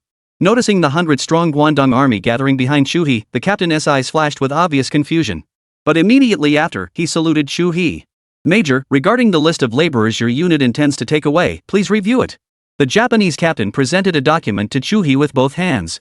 This unexpected turn of events made everyone present break out in a cold sweat. Chu He immediately thought of the traitor from earlier. Even under the threat of death, that traitor had refused to reveal anything about the document. Now, at this critical moment, their entire operation nearly came to ruin. Chu He took the document with an expression as still as water and glanced at it. Just one glance sent shockwaves through him and everyone present. The document contained a large list of Dragon Nation personnel, written in a small notebook with unclear handwriting. There were likely around 500 names in total. According to the agreement between the Guangdong Army and Huishan Port, these individuals were to be transported north aboard the Guangdong Army's armored train to a special experimental base. Though the document made no mention of the base's purpose, countless furious onlookers had already guessed its true nature. Those damn Japanese bastards! Their so-called experimental base must be connected to the Zero-type biological weapon. They were nothing but inhuman devils, using living human beings for their experiments. We must eliminate the Japanese devils, especially the laborers here. If we don't rescue them, their fate will be far worse than death.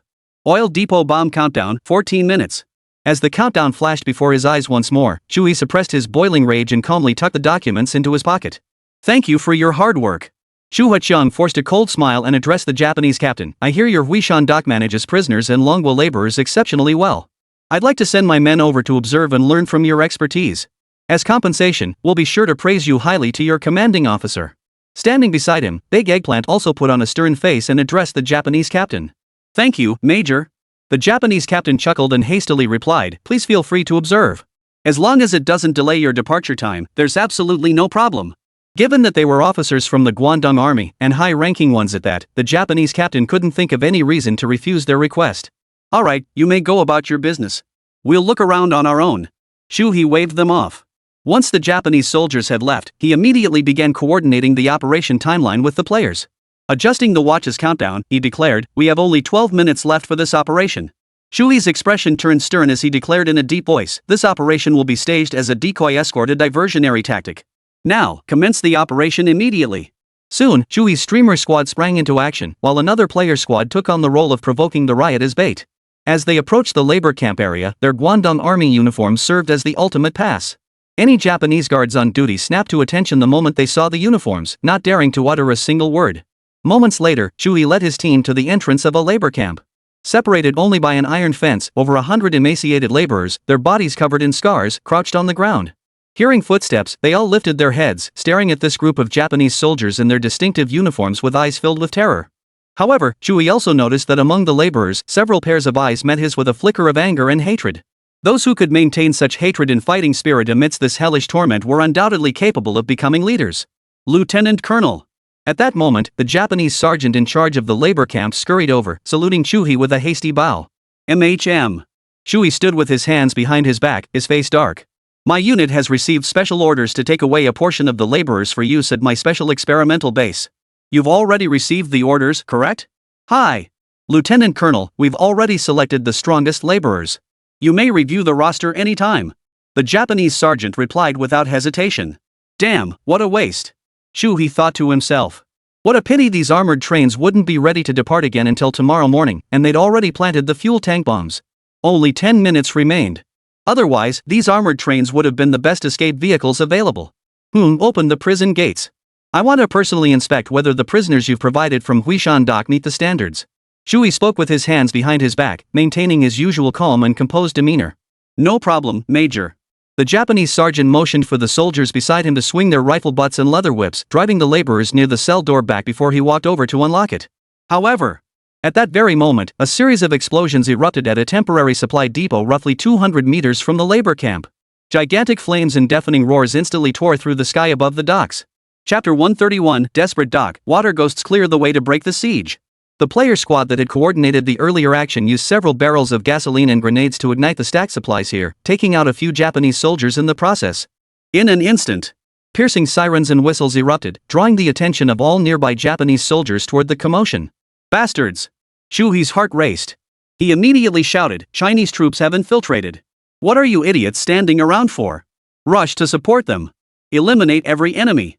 Upon hearing Chui's command, the Japanese sergeants immediately turned and rushed toward the blaze. The very next second after they turned away, Big Eggplant and Li Xiaofeng simultaneously drew the Sichuan army short-barreled submachine guns concealed beneath their heavy uniforms. bang! At point-blank range, the submachine gun unleashed a ferocious barrage of fire, instantly mowing down the Japanese soldiers and riddling their backs like a honeycomb. Chui grabbed the key, unlocked the iron padlock before him, and with a loud clang, yanked open the heavy iron gate. Beyond the prison gates, hundreds of laborers were stunned into silence at that very moment. Comrades! Fellow countrymen! We are the Dragon Nation's army. Quickly, everyone charge out. Grab any weapons you can find. Head straight for the coal barges at the river mouth. Once aboard, you'll be safe. Hurry! Time waits for no one. We have less than 5 minutes. Chui stood at the gate, shouting at the top of his lungs, arms raised high. This sudden upheaval left the Dragon Nation laborers here utterly dumbfounded. They could scarcely believe that these men clad in the uniforms of the Japanese Guangdong army were actually soldiers of their own Dragon Nation. It's true. Everyone, rush out now. Big Eggplant shouted frantically, "We really are the Dragon Nation's army. If you don't believe us, listen, our swords are coming down on the Japanese invaders." His off-key yet fiercely spirited song instantly transformed the expressions of countless laborers. Delight, excitement, shock, resentment, anger, exhilaration. Countless emotions surged through these hundreds of gaunt, emaciated Dragon Nation laborers, reigniting a powerful drive within them. They're really from our Dragon Nation army. Everyone, charge out now. Swing your swords at the invaders' heads. This is our Dragon Nation song, sung by our Dragon Nation's people. The time to fight back has come. Those laborers whose eyes had previously burned with intense hostility now stepped forward one after another.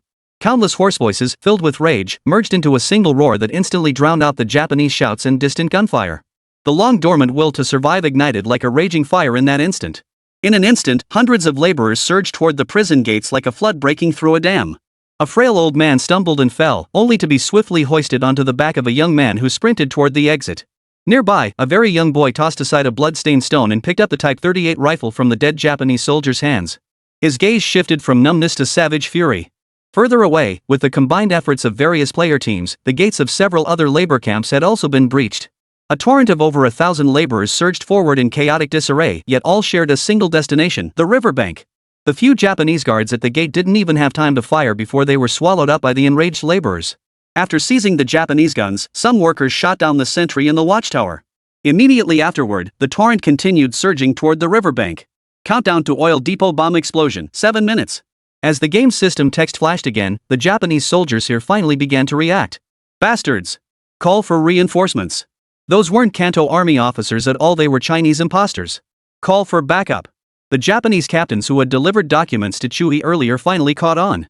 It turned out they'd been played by the Dragon Nation all along. What Guangdong army? They were Dragon Nation soldiers in Guangdong army uniforms. As a crucial transit point for Japanese supplies in Hongkou and even Shanghai, the commander-in-chief placed immense importance on Huishan Dock. Should the laborers escape and chaos ensue, none of the stationed officers would dare bear the responsibility. In an instant, patrol squads scattered throughout the area began closing in on the labor camp. From farther distances, large numbers of Japanese mobile units were rapidly reinforcing the area. Eggplant, hurry thee up.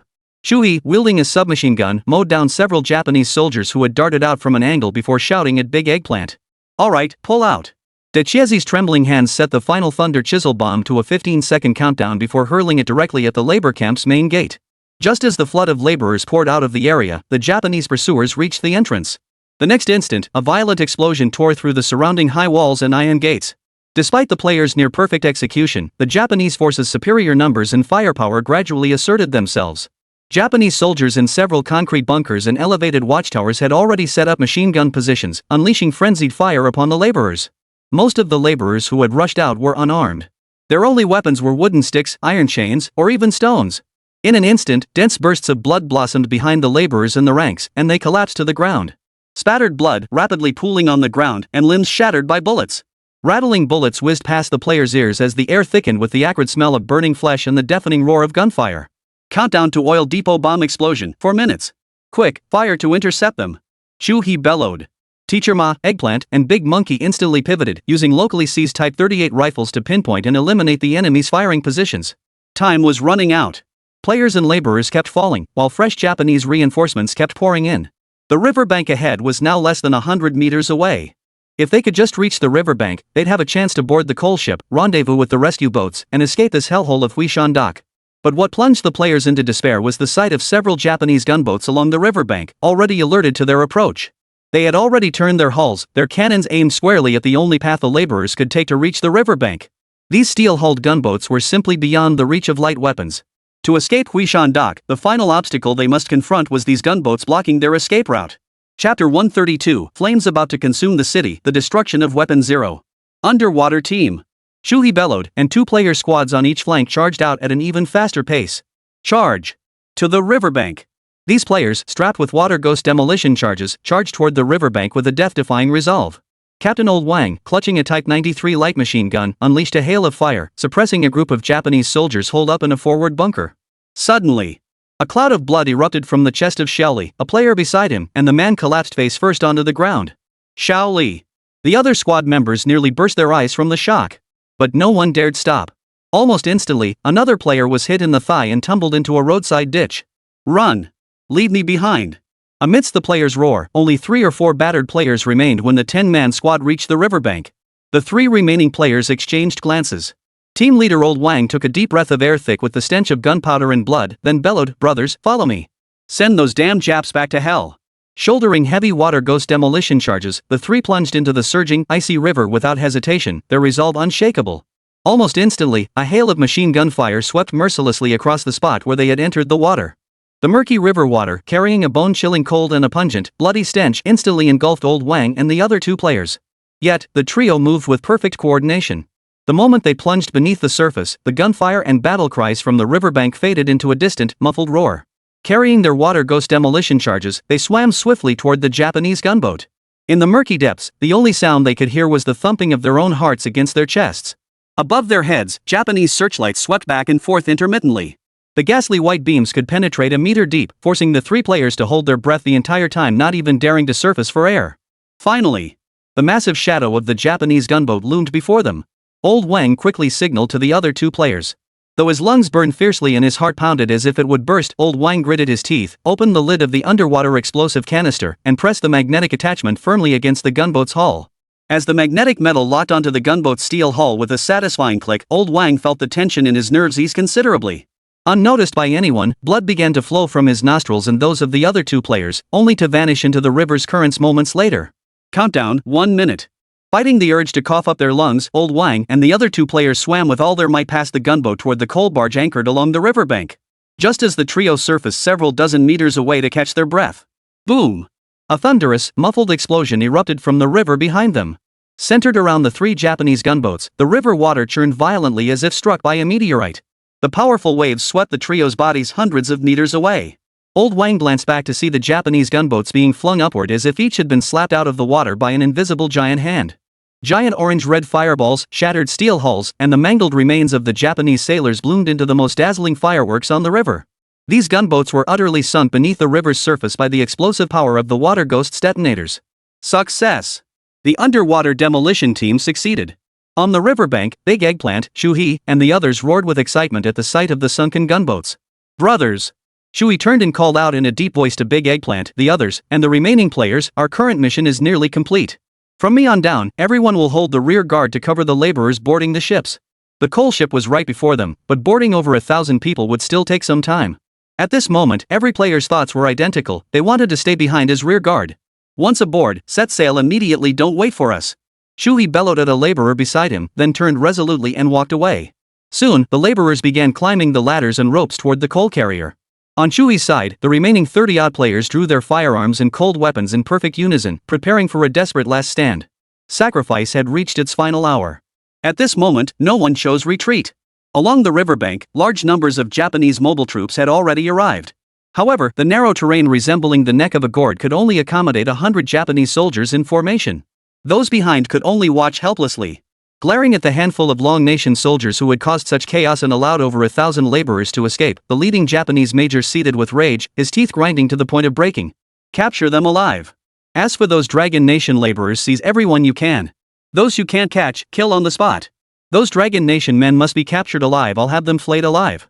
The Japanese major drew his command sword, his face twisted with savage fury. Meanwhile, on the coal transport ship, the laborers had already started the engines. The propellers churned the river water, whirring and spinning. The massive coal barge began to move slowly, pulling away from the riverbank. Charge! Buy time for our Dragon Nation comrades. Charge with me.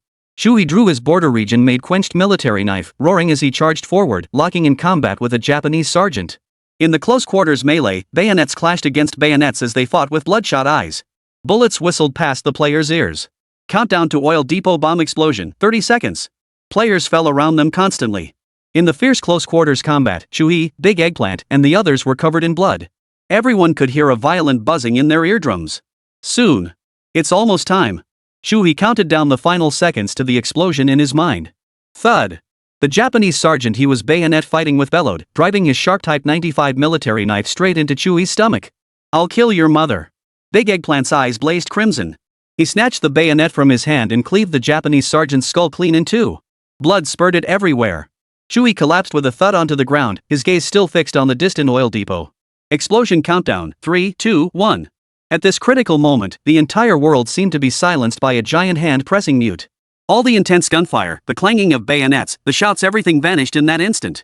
All that remained in everyone's ears was a bone-chilling, low rumble rising from the depths of the earth. Chapter 133, Scorching Flames of Heaven, Victory News shocks Songhu.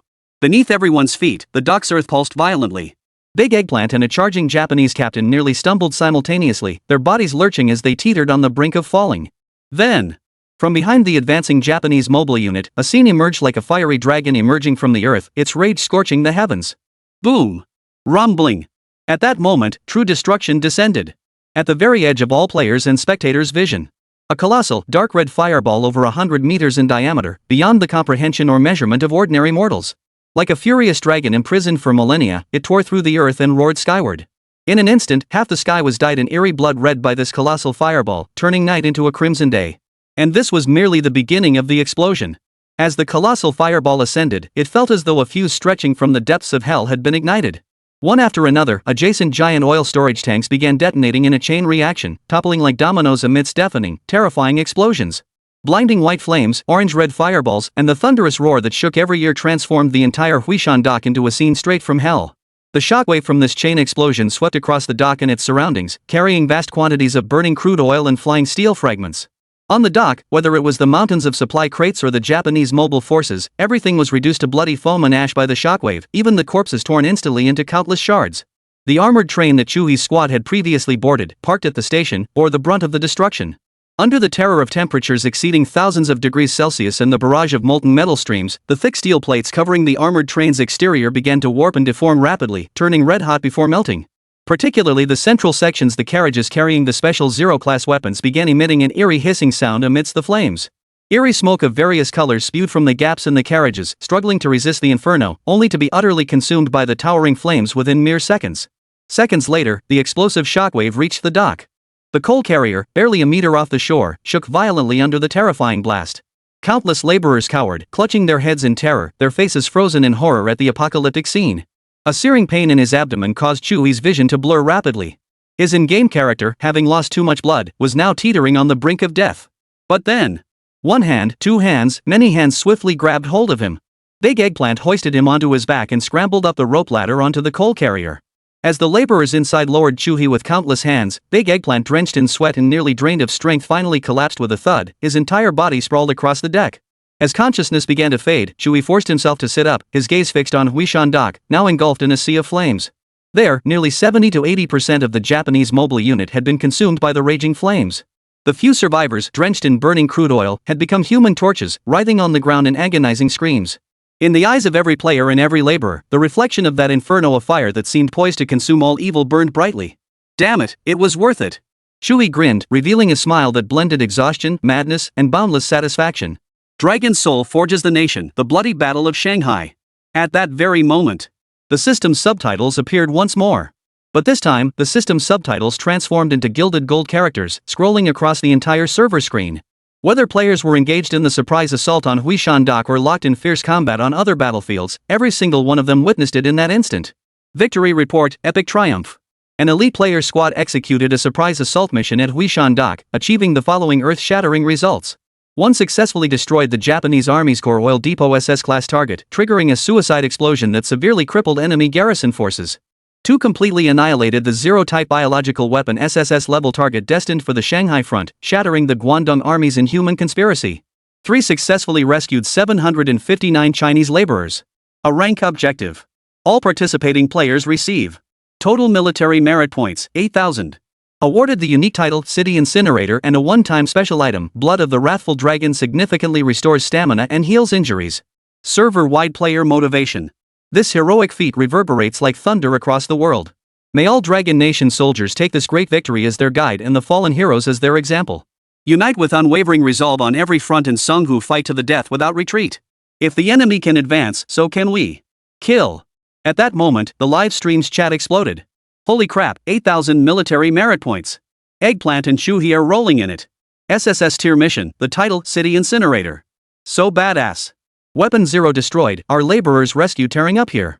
The blazing gold server-wide announcement subtitles shown before every player's eyes.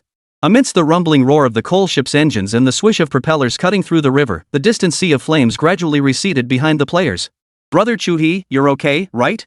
Big Eggplant grabbed Shuhei's Blood of the Wrathful Dragon and injected it directly into him. This one-time use item, specially distributed for the campaign, instantly unleashed its potent healing effects, immediately stabilizing Shuhei's injuries. He wouldn't be dying anytime soon. Shuhei glanced at the streamers and players, their faces and hair covered in soot, and a faint smile touched his lips. I told you we'd make it. Zhang Ying's eyes were red. Earlier, when no one was looking, she had secretly wiped away tears several times. We'll blow up the enemy's supply base, and we'll rescue our compatriots from the Dragon Nation too. Since we chose this path, none of us can be left behind. Teacher Ma, Big Monkey, Li Xiaofeng, and the others also had tears in their eyes. Of the over 1,000 forced laborers, more than 700 ultimately broke through the enemy's fire blockade and escaped to the coal transport ship. Had they abandoned the labor camp today, these 700 compatriots would surely have been brutally slaughtered by the enraged Japanese. It was the player's choice that freed these compatriots from Japanese enslavement and brutality. Eggplant, come here. There's something urgent. At that moment, Shuhei suddenly furrowed his brow and beckoned Shezi over. Chapter 134, Urgent Crisis. The Yanshabang battlefield opens. The coal barge chugged along, laboring through the murky river waters. What's wrong? Big Eggplant approached and crouched down to ask. Dispatch several squads immediately to guard the stern. Don't let those Japanese bastards sneak up from behind. Though utterly exhausted, Shui's mind remained sharp. The coal barge hadn't fully departed yet, so absolute safety wasn't guaranteed. Hey, you can rest easy. I already had people keeping watch. Big Eggplant had already assigned several players to guard the stern, but Huishan Dock was clearly in complete chaos. Plus, many of the enemy gunboats had been sunk by the players, so there were no pursuers closing in at the moment. The battle at Huishan Dock had been a resounding victory, but it had also exacted a heavy toll. Over half the players who participated had been lost, the vast majority cut down by enemy fire during the final retreat while covering the laborers. At this moment, the tension began to gradually ease from every player's mind. Some players even chatted with smiles, boasting about their personal loot from the battle. Everyone eagerly showed off their prized acquisitions. Check this out, a Japanese officer's sword. Worth at least 1,000 military merit points. Pfft, that's nothing. Check this out, a genuine Spanish Mauser with the steel stamp. That's 1,200 military merit points right there. I've got something too, your stuff isn't nearly as interesting as mine. Hearing this, the others crowded around curiously. Check this out, matchboxes with Japanese women painted on them. Pretty cool, huh? The player pulled out a matchbox featuring a ghostly-looking Japanese geisha, heavily made up and painted. Pfft, what kind of junk is that? Heh, just kidding. Look at this. This Japanese lieutenant's pocket watch, I captured it. Solid gold. The atmosphere on the coal ship relaxed a bit. The players had made some gains, while the laborers all looked excited and moved. For them, escaping Huishan Dock alive felt like a dream, something they never dared imagine. Just as Big Eggplant, Shuhei, and the others leaned back against the ship's sides, closing their eyes to rest. System forced intervention, emergency military order. Holy? The exclamation erupted in unison from both the players and the live stream audience. Big Eggplant's eyes snapped open wide as he nervously asked, what's going on? What happened now? Before all players' eyes, the system's subtitles appeared once more. Emergency war zone notice.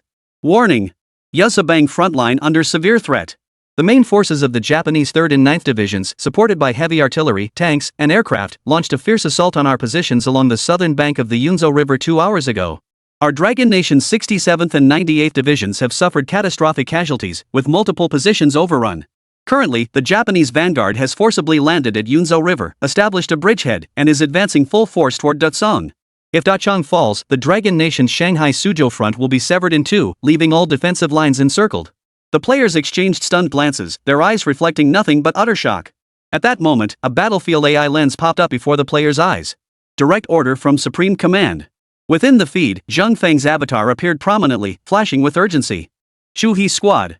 This is the Wusong Frontline Command Headquarters. Your battle at Huishandok was brilliant and outstanding. But now, we have no time for victory celebrations. Zheng Feng's avatar appeared on the smart lens. Though his expression remained composed, his voice clearly betrayed a sense of urgency. Issue your command, Commander. Shu He and the other players all stood up. Yunzhou River is our final frontline barrier. Your unit's current evacuation route is closest to the Yunzhou River battlefield.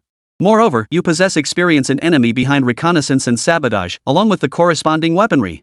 Headquarters now orders, immediately recalibrate your course and proceed at full speed along the Yusabang tributary toward the Tangqiao area. As Zheng Feng's words fell, a new battlefield mission appeared before the players' eyes. Dragon Soul forges the nation, Bloody Battle of Shanghai. Mission objective SSS rank, at all costs, delay and destroy the heavy pontoon bridges and armored assembly points established by Japanese river crossing forces in the Tangqiao area. Your unit must secure at least 24 hours for reinforcements to arrive. Special update, tactical map. A crystal clear navigation route appeared before all players' eyes. This route, directly indicated on players' tactical maps, points toward the Yusabang battlefield, a crimson-hued zone occupied by the Japanese forces' heavy pontoon bridges and tank armored units. Surrounding this zone, countless blue arrows representing the Dragon Nation's forces are being swallowed at a visible pace. System notice: following the conclusion of the surprise attack on Huishandok mission, the new epic quest, Bloodlock at Yuzhou River, will commence simultaneously. The entire route takes 4 hours. During this time, players may freely rest and prepare for battle. As the system prompts faded from view, viewers in major livestream rooms erupted in chaos. Holy crap! How did this mission come so urgently? We've barely escaped the dragon's lair only to enter the tiger's den. This is too dangerous. Dachang is a vital stronghold for our Dragon Nation's military. We absolutely cannot lose it. We must defend it at all costs. Heavy pontoon bridges and armored divisions. Is this mission even humanly possible? Headquarters really thinks Chu He and Eggplant are superheroes. But at least we get a little rest first. Meanwhile, on this coal transport ship, Shu He, Big Eggplant, Teacher Ma, War Nightingale, Big Monkey, Li Xiaofeng, and other streamers, along with other players, had already gathered together. Attention, all personnel. As the squad leader for this surprise assault on Huishandok, Shu He rose without hesitation. His eyes flashed with a battle intent as sharp as a blade. In this moment, physical and mental exhaustion ceased to matter. The ship immediately turned course. Destination: the Yanshabang battlefield, Tangqiao area. Eggplant, muster everyone to inspect weapons and ammunition. War Nightingale, distribute our supplies to the laborer brothers. Teacher Ma, take roll call and tally our casualties. How many wounded, how many lightly and severely injured? Shui's gaze swept over the players battered and scarred, yet their bodies and eyes blazing with fire before he strode purposefully toward the laborers in the hold. Chapter 135, Laborers roar in fury, charging to Yuzhou River with blood-soaked courage. Standing before over 700 laborers, Shui bellowed hoarsely, "Brothers, we owe you an apology. We have an urgent combat mission and cannot escort you to safety. Get ready.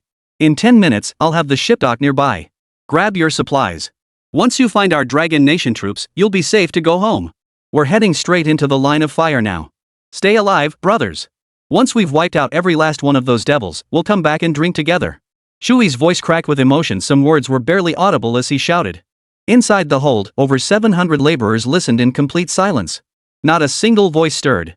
After Chui finished speaking, the middle-aged laborer, the one with the fierce eyes who had led the charge in killing a Japanese soldier earlier, suddenly leapt to his feet. Despite his legs trembling, his voice boomed, "Sir, I request to join your team. I, Wang Laosan, have spent half my life working the waterways. I could navigate these channels with my eyes closed." Immediately after, several more young, strong laborers stepped forward, shouting, "We'll go too. We can't shoot guns, but we've got the strength to carry ammunition boxes and haul explosives. We want to take revenge on the Japanese devils." In response to their call, a dense crowd of laborers stepped forward. They were all ordinary, simple people of Longwa. Many had never even touched a bayonet, let alone a gun, in their entire lives. As they stepped forward, their lips trembled and their legs shook, yet their eyes were as hard as steel, a resolve so unyielding it sent shivers down the spine. "Good. I, Shui, on behalf of my brothers here in the Dragon Nation Army Command, thank you all." Shui cut straight to the point, nodding firmly, "But we don't need too many of you. Keep only a small number here. The rest of you, once the ship docks, disembark immediately and head to our Longwa forces to rendezvous." With over 700 laborers, Shui knew he lacked the ability to command them all in battle simultaneously. Moreover, many among them were simple farmers, utterly lacking the skills for assassination or combat. Therefore, retaining only a small number with specialized skills was the optimal choice. Soon, the old boatman who had introduced himself as Wang Laosan entered the wheelhouse. Under his guidance and that of several young laborers, the coal barge's bow abruptly turned. Splitting through the murky river waters, the vessel quietly veered into a tributary channel. At an abandoned small dock, Chui led the players in guiding over 700 laborers onto a narrow path. They were provided with all remaining supplies and a small quantity of weapons. Under cover of night, these laborers need only find the nearby Dragon Nation troops. The army would naturally arrange their return home. Immediately after, the remaining dozens of players, led by Wang Laosan and several other boatmen, they raced full speed along this tributary toward the northwest where cannon fire was densest and flames nearly painted half the sky crimson, heading straight for the Yanzhabang battlefield. During the voyage, players could freely exit the game to rest. Upon logging out, their in-game avatars would enter a state of slumber. Holy crap, I need a drink of water to recharge. After logging out, Big Eggplant removed his game helmet, wiped the sweat from his face, and glanced at the time. In-game time showed 4 hours until reaching the Yunzhou River battlefield, roughly 2 hours in real time. Big Eggplant turned to Teacher Ma and said, "Old Ma, why don't you catch some sleep? We've been fighting back-to-back battles, our stamina's been drained pretty hard." "Rest? I'm pumped right now." Teacher Ma replied with a gleam in his eye, "Let's order some takeout, then get back to it." In the livestream chat, many viewers were cheering them on. "Just keep going."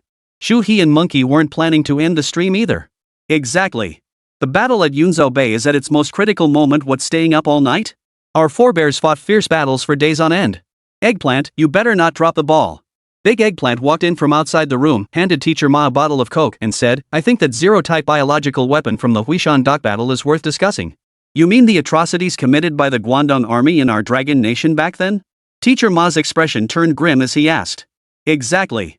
Big Eggplant snarled, "Those little devils, their government still denies history and spins lies to this day. I say the game developers should dig up all that bloody evidence from back then and see what the little devils have to say then. The Guangdong army, and all the biochemical weapons and poison gas bombs the little devils developed back then. Even today, vast quantities of leftover weapons stand as proof of their crimes against humanity. In today's world, relying solely on the influence of news media is far from enough. We must mobilize forces from all sectors to collectively expose the Japanese devils' atrocities and their ugly true nature." Inside Dragon Soul Studio, Ye Hao, monitoring the livestream, heard the two hosts' conversation and his eyes lit up. Exactly. The game Dragon Soul nation building has undoubtedly sparked a massive craze, achieving astonishing popularity not only in Dragon Nation but across numerous countries worldwide. But beyond the players and viewers, there are others who deserve to benefit from this game even more. Those heroes from years past, the few who still live to a ripe old age, should be remembered by every player and viewer. And since those Japanese bastards refuse to acknowledge their atrocities, why not use more direct means to expose their true colors to the world? A bold idea was already taking shape in Ye Hao's mind. 2 hours later, after a brief respite, major streamers and countless players, having endured the surprise assault on Huishan Dock, recharged their stamina and rested momentarily before logging back into the game. Before logging in, Big Eggplant had specially prepared a fresh set of individual combat gear from his personal inventory. Beep beep, player Big Eggplant successfully connected. Beep beep, player Chu He connected successfully. On the coal carrier, players who had been in sleep mode began to awaken. Where are we? Big Eggplant glanced around. Everything was pitch black, with only the rumble of the coal carrier's engines and the gurgling of river water audible. "You're awake?" Wang Laosan, at the helm, announced, "We're almost at the Yanzhabang battlefield. Just around the bend ahead." At that very moment, the player's senses grew keen. The acrid smell of gunpowder thickened in the air, while the crackle of artillery, the roar of explosions, and the staccato of machine gun fire grew steadily clearer. Chapter 136, Midnight Dark River, Spearhead Assault on the Floating Bridge Base.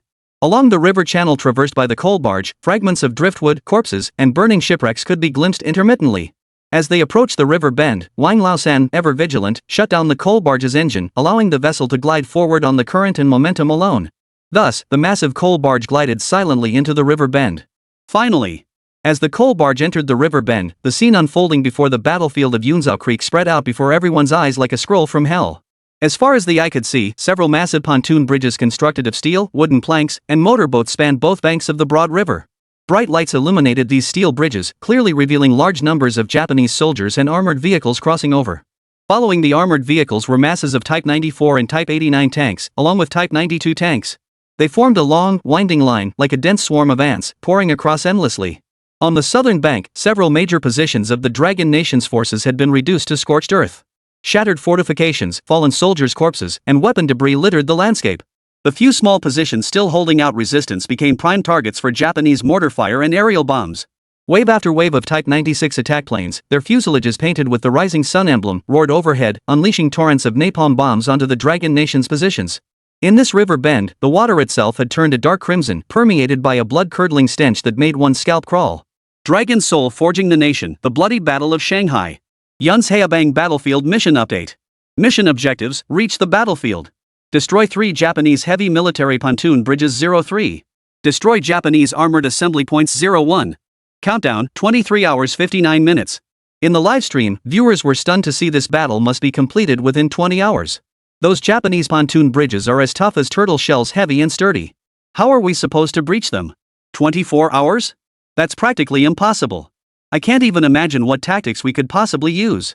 At the pontoon bridge ahead, there must be at least a battalion of Japanese soldiers on guard. Getting close is already a major challenge.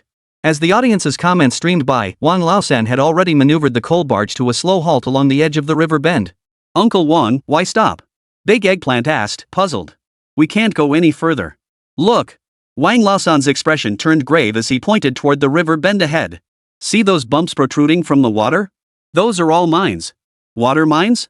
Shuhi, Li Xiaofeng, and the other streamers all froze in shock. The Japanese devils use these weapons all the time on the battlefield, especially in river channels. These things pack a massive punch. Just one mine could sink a coal barge as big as ours. Wang Laosan's eyes were filled with apprehension as he said, I reckon the bottom of this river bend is littered with shipwrecks. We can only go this far.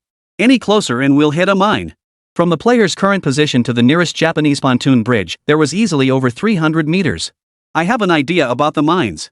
After pondering, Teacher Ma's eyes suddenly lit up. Why don't we use their own mines to blow up the pontoon bridge? Since these steel pontoons are incredibly sturdy, ordinary explosives would only cause limited damage. So, why not use what's right here? The mines scattered throughout the river channel are the most natural, readily available weapons we could ask for. Old Ma makes a point. Big Eggplant nodded in agreement. If we could figure out a way to get these mines over to the pontoon bridge and detonate them, wouldn't that just render the bridge useless? The mines themselves were designed to counter armored vessels. Triggering them requires a certain force impact. Pushing them by hand won't cause them to detonate. Shui pondered aloud. I think Teacher Ma's idea might actually have a chance.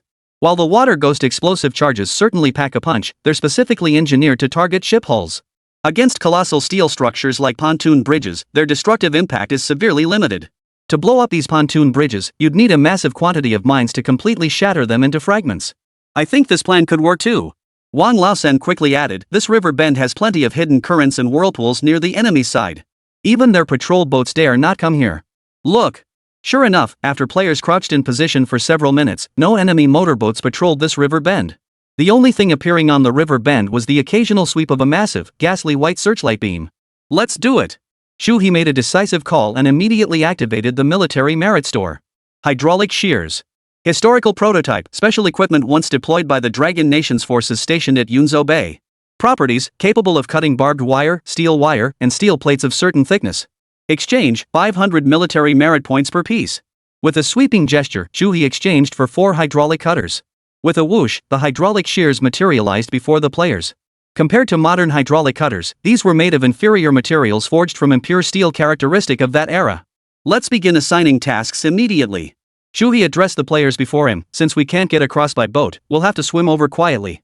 Then, without making a sound, we'll push all the underwater mines over to the pontoon bridge. Once all the mines are pushed over, we'll attach our thunder chisel bombs to them. When we detonate those bombs, the mines exploding, that'll be quite a sight. As Shuhi spoke, a Japanese armored unit had already crossed the pontoon bridge. Immediately after, a fresh armored unit began moving toward the bridge, preparing to cross. Too bad the military merit shop doesn't carry diving gear. Big Eggplant sighed with regret, then his eyes fell upon the thicket of reeds growing along the riverbank. Instantly, his mood lifted. These are perfect. If we put a reed stalk in our mouths, we can sneak right across underwater. Saying this, Big Eggplant volunteered to go ashore and cut some reeds. Go ahead, get as many as you can. Shuhi nodded. But just then, something strange happened. Big Eggplant had already reached the boat's edge. After climbing up the rope ladder, the moment his foot touched the river water, he let out a startled holy crap. Then he scrambled back up the rope ladder in a flash. What's going on? Shuhi and the other players crowded around. Something was wrong with this water, it was off. Big Eggplant plopped down, kicked off one of his military boots, and the sight before them left the other players stunned. Chapter 137, Blazing Fireworks, Melting the Enemy's Armored Floating Bridge. The water stains on Big Eggplant's foot and boot glowed an eerie, fluorescent green. Earlier, in the dim night and without lights on the boat, no one had noticed this detail. Only now did they realize something was seriously wrong with the water here. Holy, what the hell is this? Could it be algae in the water? Li Xiaofeng stepped forward, frowning as he examined Big Eggplant's boots and asked. Unlikely. If it were algae, Big Eggplant wouldn't have been screaming in pain just now. Teacher Ma shook his head. It must be something else. Could it be oil leaking from the enemy's motorboat? No, that's not right either. Just then, Chui suddenly spoke up. Do you remember the armored train we boarded at Huishan Dock? The one carrying the Zero-type weapon. Zero-type biochemical weapon. At the mention of those words, every player's expression changed. That was the special biochemical weapon secretly transported from the north by the Japanese Guangdong army. Its composition was unknown, its lethality unknown, and it had no combat records whatsoever. But, long before this, the Japanese had already deployed poison gas and various biochemical weapons across multiple sectors of the Shanghai campaign. Though only deployed in small-scale engagements, the ironclad evidence of history lies not. Holy, Chu-hee, you wouldn't be suggesting. Big Eggplant stared grimly at the river and said, the Japanese dumped biochemical solutions into this river, didn't they? Highly likely. Shui's face turned ashen as he said, do you remember how we haven't seen a single intact ship along the entire way? So what? Zhang asked in confusion. It means the Japanese killed everyone on board. The parts of the hull touching the water were corroded by that biochemical solution after soaking for so long, causing the ships to sink. Shui walked to the edge of the boat and dipped a fire poker into the river. When he pulled it out, tiny bubbles clung to the metal. So, the floating bridge base at Tangxiao we're about to attack isn't just a transit point for armored troops, it might also be a transit point for biochemical weapons. At this point, even Teacher Ma couldn't help but suck in a sharp breath. On the vast battlefield, the Dragon Nation's military suffered devastating losses. Every town the Japanese invaders captured was inevitably stripped bare of all supplies. As for the Dragon Nation civilians, anyone still able-bodied was sent to the labor camps the players had seen earlier, forced to perform backbreaking labor until death. In their desperation to prevent the Dragon Nation army from regrouping in areas they had swept through, the Japanese devolved to such a depraved level that they even poisoned rivers.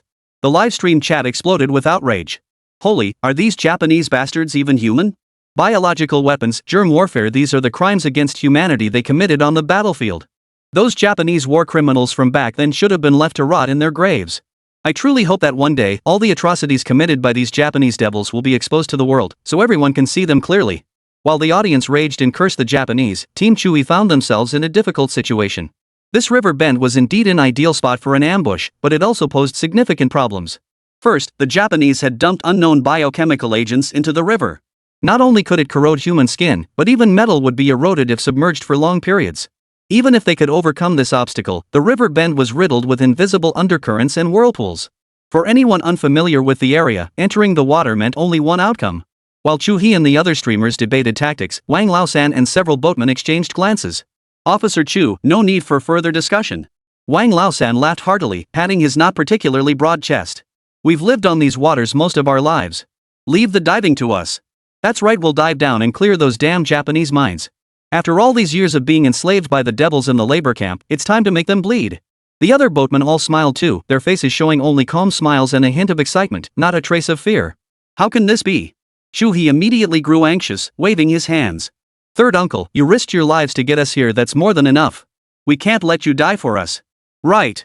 Zhang also urged anxiously, Eggplant, hurry and check the military merit mall. See if there's any diving gear or something. Damn it, nothing. Big Eggplant scoured the military merit mall but found only basic diving goggles among the latest updates, not a full wetsuit in sight. Not to mention, the river water here still posed a biochemical threat, a basic wetsuit would be useless down there. Enough talk. Wang Laosan waved his hand grandly and declared, you youngsters are young and strong. Once we blow up the pontoon bridge, the mission to take out the Japanese devils falls on your shoulders. That's right, your mission matters more than ours. We've lived half our lives taking these damn Japs down with us, isn't a bad deal, huh? The simple boatmen all chuckled. Yet despite Wang Laosan and the others repeatedly insisting they would dive to clear the mines, Shu-hee, the other streamers, and the players simply couldn't bear to watch them go to their deaths. If the mines detonated, their explosive force would obliterate the steel pontoon bridge structure, let alone the people standing right beside it. These boatmen would surely be blown to bits, leaving not a trace behind. No, a foolproof solution must be found. After scouring the military merit store repeatedly, Big Eggplant finally discovered a unique item. His eyes lit up instantly. Got it. Shu, old ma, check this out. Big Eggplant was shouting with excitement. The other streamers crowded around to take a look, their eyes lighting up. Thermite cutter. Historical prototype, special equipment deployed in limited quantities to the Dragon Nation's engineering corps in 1935. Features, capable of efficiently melting through metal structures, generating temperatures exceeding 3,000 degrees. Exchange, 1,000 military merit points. Holy crap, I never expected the military merit store to have something this awesome. Shu He was both shocked and delighted. He hurriedly turned to Wang Laosan and the others, who were looking utterly confused, and exclaimed, "Uncle Laosan, our plan has changed." As one thermite cutter after another was redeemed, Shui handed them over to Wang Laosan and the others. "Uncle Laosan." Shui's expression hardened as he declared in a low, determined voice, "We're going to use these to give the little devils a grand fireworks display." Chapter 138, Charging the Bridge, Full Force Assault, Not a Single Man Left Behind. What? What the hell is this? Can this thing really destroy the Japanese floating bridge? Wang Laosan took an aluminothermic cutter, fiddled with it awkwardly for a moment, and asked, "Officer Chu, how do we use this thing?" "Simple." Shuhi demonstrated to him and several other boatmen, "This is thermite. Smear it on the steel piles of the pontoon bridge, then use this cutter to go straight at it." Though a single thermite cutter cost a staggering 1,000 military merit points, every man felt it was worth it. If Wang Laosan and his men had used the method of launching torpedoes from the river to blow up the pontoon bridge, they might have saved military merit points. But they would inevitably have perished in the explosion. On the other hand, using the thermite cutter might give Wang Laosan and his men a chance to escape after completing the mission. "Alright, we'll remember that." After committing the entire procedure to memory, Wang Laosan distributed the cutters to the other boatmen and declared, "Brothers, follow me." In the player's line of sight, the boatmen stripped down to nothing but loose-fitting shorts, strapped the thermite cutters to their backs, and made their way to the bow of the coal barge. At that moment, Big Eggplant's entire brow knitted together. He alone had touched that luminous green water earlier. He alone knew the excruciating pain of skin being corroded by that biochemical solution. And these boatmen were about to dive into the river bend, swim stealthily beneath the pontoon bridge, and use thermite cutters to destroy it. Eggplant, head to the wheelhouse. Shuhi began assigning tasks. The moment Third Uncle's team succeeds, you start the coal barge immediately. Throttle it to full power and ram straight into the pontoon bridge. After ramming the pontoon bridge, everyone would fight independently yet support each other, coordinating with player squads from other directions to focus on destroying the enemy's tanks and armored vehicles. Shui gritted his teeth, snarling, "My tastes have grown more refined. What's a single enemy soldier worth? I'm going after their tanks. My secret stash includes flying thunder cannons and incendiary bottles, all saved for those damn Japanese tanks." Big Monkey had already strapped several fire barrier Molotovs to his body. When the charge came, he'd hurl them into the tank cluster that would be a sight to behold. 1 minute later, Wang Laosan and the other 3 boatmen silently leaped from the bow into the water, without so much as a ripple or a sound. Once all 4 were in the water, Shuhi and the others gathered at the bow, gripping the gunwale and whispering, "Uncle Laosan, what's the situation? Damn it, those little devils really poisoned our river water." "No big deal." Wang Laosan grinned. "We've been doing this work for years. We're tough as nails. Poisoned water? Hell, even sulfuric acid wouldn't faze us for a while." With that, Wang Laosan and the other 3 boatmen submerged all but their heads, silently gliding from the river bend toward the Japanese floating bridge. In the mist-shrouded river bend, the greatest threats were not just the massive mines with their exposed metal protrusions, but the searchlights sweeping overhead at irregular intervals. At this moment, no one could help Wang Laosan and his crew. All the players could do was grit their teeth, brace themselves, and wait. Though the distance was less than 300 meters, it took Wang Laosan and his men nearly half an hour to reach the underside of the pontoon bridge, narrowly avoiding detection. On the pontoon bridge, several Japanese sentries whistled as they relieved themselves. In their eyes, the battlefield around Tangxiao and even the entire Yanshabang area was already within the grasp of their small-scale military force. The Dragon Nation army had suffered devastating losses. In this river bend alone, they had previously committed at least 2 divisions to a fierce assault. Yet, this pontoon bridge, used to transport tanks and armored vehicles, still remained unconquered. Today, the player's mission was to completely destroy the enemy's 3 armored pontoon bridges, severing their ability to transport military supplies from the rear to the Yanshabang battlefield. Quick, get to work. Wang Laosan immediately retrieved the thermite he carried and smeared it onto the surrounding pontoon bridge steel piles. Sizzle! The moment the thermite touched the steel piles, a blinding white light instantly engulfed the night sky. Streams of molten iron poured into the river like crimson waterfalls, while vaporized mist billowed upward in vast clouds. Through the smart lenses before the player's eyes, the pontoon bridge's steel framework began bending like candles after the thermite canister was thrown, collapsing. Rumble! With an earth-shattering roar, the section of floating bridge destroyed by Wang Laosan and his crew crashed directly into the riverbed, sending a water column over 10 meters high into the air. Retreat! Wang Laosan bellowed, seizing the moment while the Japanese mobile units scrambled to regroup on both sides of the bridge. He led the remaining boatmen, swiftly swimming toward the riverbanks. In the livestream chat, countless viewers cheered. Bullnose, we Dragon Nation people are the real deal. Got it. Old third uncle, you guys get out of there fast. As long as you make it out alive, that's mission accomplished. Shui, Eggplant, what are you waiting for? Charge. Kill. Wipe out the enemy's mobile force. At that very moment, the player squads at the other two armored pontoon bridge locations simultaneously ignited thermite to melt the bridges. In an instant, the Japanese mobile force on shore was thrown into complete panic. All three pontoon bridges began buckling and snapping from the center, while beneath them, molten iron flowed like dazzling fireworks. On the coal barge, Shui slung his submachine gun behind his back, gripping a pair of 20-round modified P191 pistols. He raised his hand and fired a shot into the sky. Brothers, charge! Charge! Inside the wheelhouse, big Eggplant gritted his teeth and slammed the coal carrier's throttle to the floor in one swift motion. The massive vessel surged forward, charging with unyielding resolve toward the Japanese floating bridge, now teetering on the brink of collapse. The fierce battle, a close-quarters clash, was about to begin. On the bridgehead, when the disorganized Japanese soldiers realized a large coal carrier was charging straight at them from the river bend, they were so frantic they nearly barked like dogs. Bastards! Japanese Imperial Army forces on the water. Run for your lives, it's going to hit us. Help! The small Japanese force at the bridgehead scrambled frantically toward the riverbank, only a few bold soldiers daring to fire their Type 38 rifles. But the bullets struck the ship's hull, merely spattering sparks. In the river bend, the massive black silhouette of the coal barge slammed viciously into the Japanese soldiers' collapsing pontoon bridge within mere seconds. Chapter 139, Sustained Assault, another testament to the Japanese crimes. At the moment of collision, the players aboard the ship, along with the Japanese soldiers on the riverbank and bridgehead, all felt as if their skulls had been struck by a sledgehammer. Boom! The immense kinetic energy and impact force instantly crushed the coal barge's bow by a significant length. However, the Japanese floating bridge, already weakened by thermite, could no longer bear the weight. After the collision, the entire bridge rapidly tilted and collapsed. Massive, twisted steel beams and armored vehicles that hadn't managed to evacuate thundered into the river bend. For a moment, the river's surface seemed to reverberate with thunderous explosions, the deafening roar of heavy objects crashing into the water echoing everywhere. Charge! Kill them! Big Eggplant was a force to be reckoned with, one hand wielding a Sichuan army short-barreled submachine gun while the other arm held a Czech-style light machine gun tucked under his arm. Both barrels unleashed simultaneous fire. Under his covering fire, Shui, Zhaning, Big Monkey, Li Xiaofeng, and Teacher Ma charged ahead. They leaped from the twisted bow of the ship where it connected to the pontoon bridge's steel beams, sprinting toward the bridgehead. At that very moment, player squads ambushing from other riverbank positions launched their own coordinated assault. In an instant, the night was filled with the streaks of light from various bullets, the flashes of exploding grenades, the savage shouts of the Japanese soldiers, and the clanging of bayonets clashing in close combat, echoing throughout the entire river bend. Bastards! Bastards! What the hell went wrong? At that very moment, within the Japanese 4th Armored Division resting at the river bend, Division Commander Onizuka Akamaru was seething with rage. In his line of sight, the entire Tangqiao area was engulfed by the firepower of the Dragon Nation's army from all directions. Amidst the night, the tracer trails from various stray bullets lit up the sky like a fireworks display. In the blink of an eye, the small mobile units of the enemy forces stationed on both sides of the bridge were decimated by the furious players of the Dragon Nation. Onizuka Akamaru felt as if he were in a dream. Just minutes earlier, he had been discussing with his staff officer how, after capturing Tangqiao, his 4th Division would immediately march to reinforce the Yuzhou Bay battlefield. But now, he and his armored division faced utter annihilation. Men, ignore those fleeing Japs.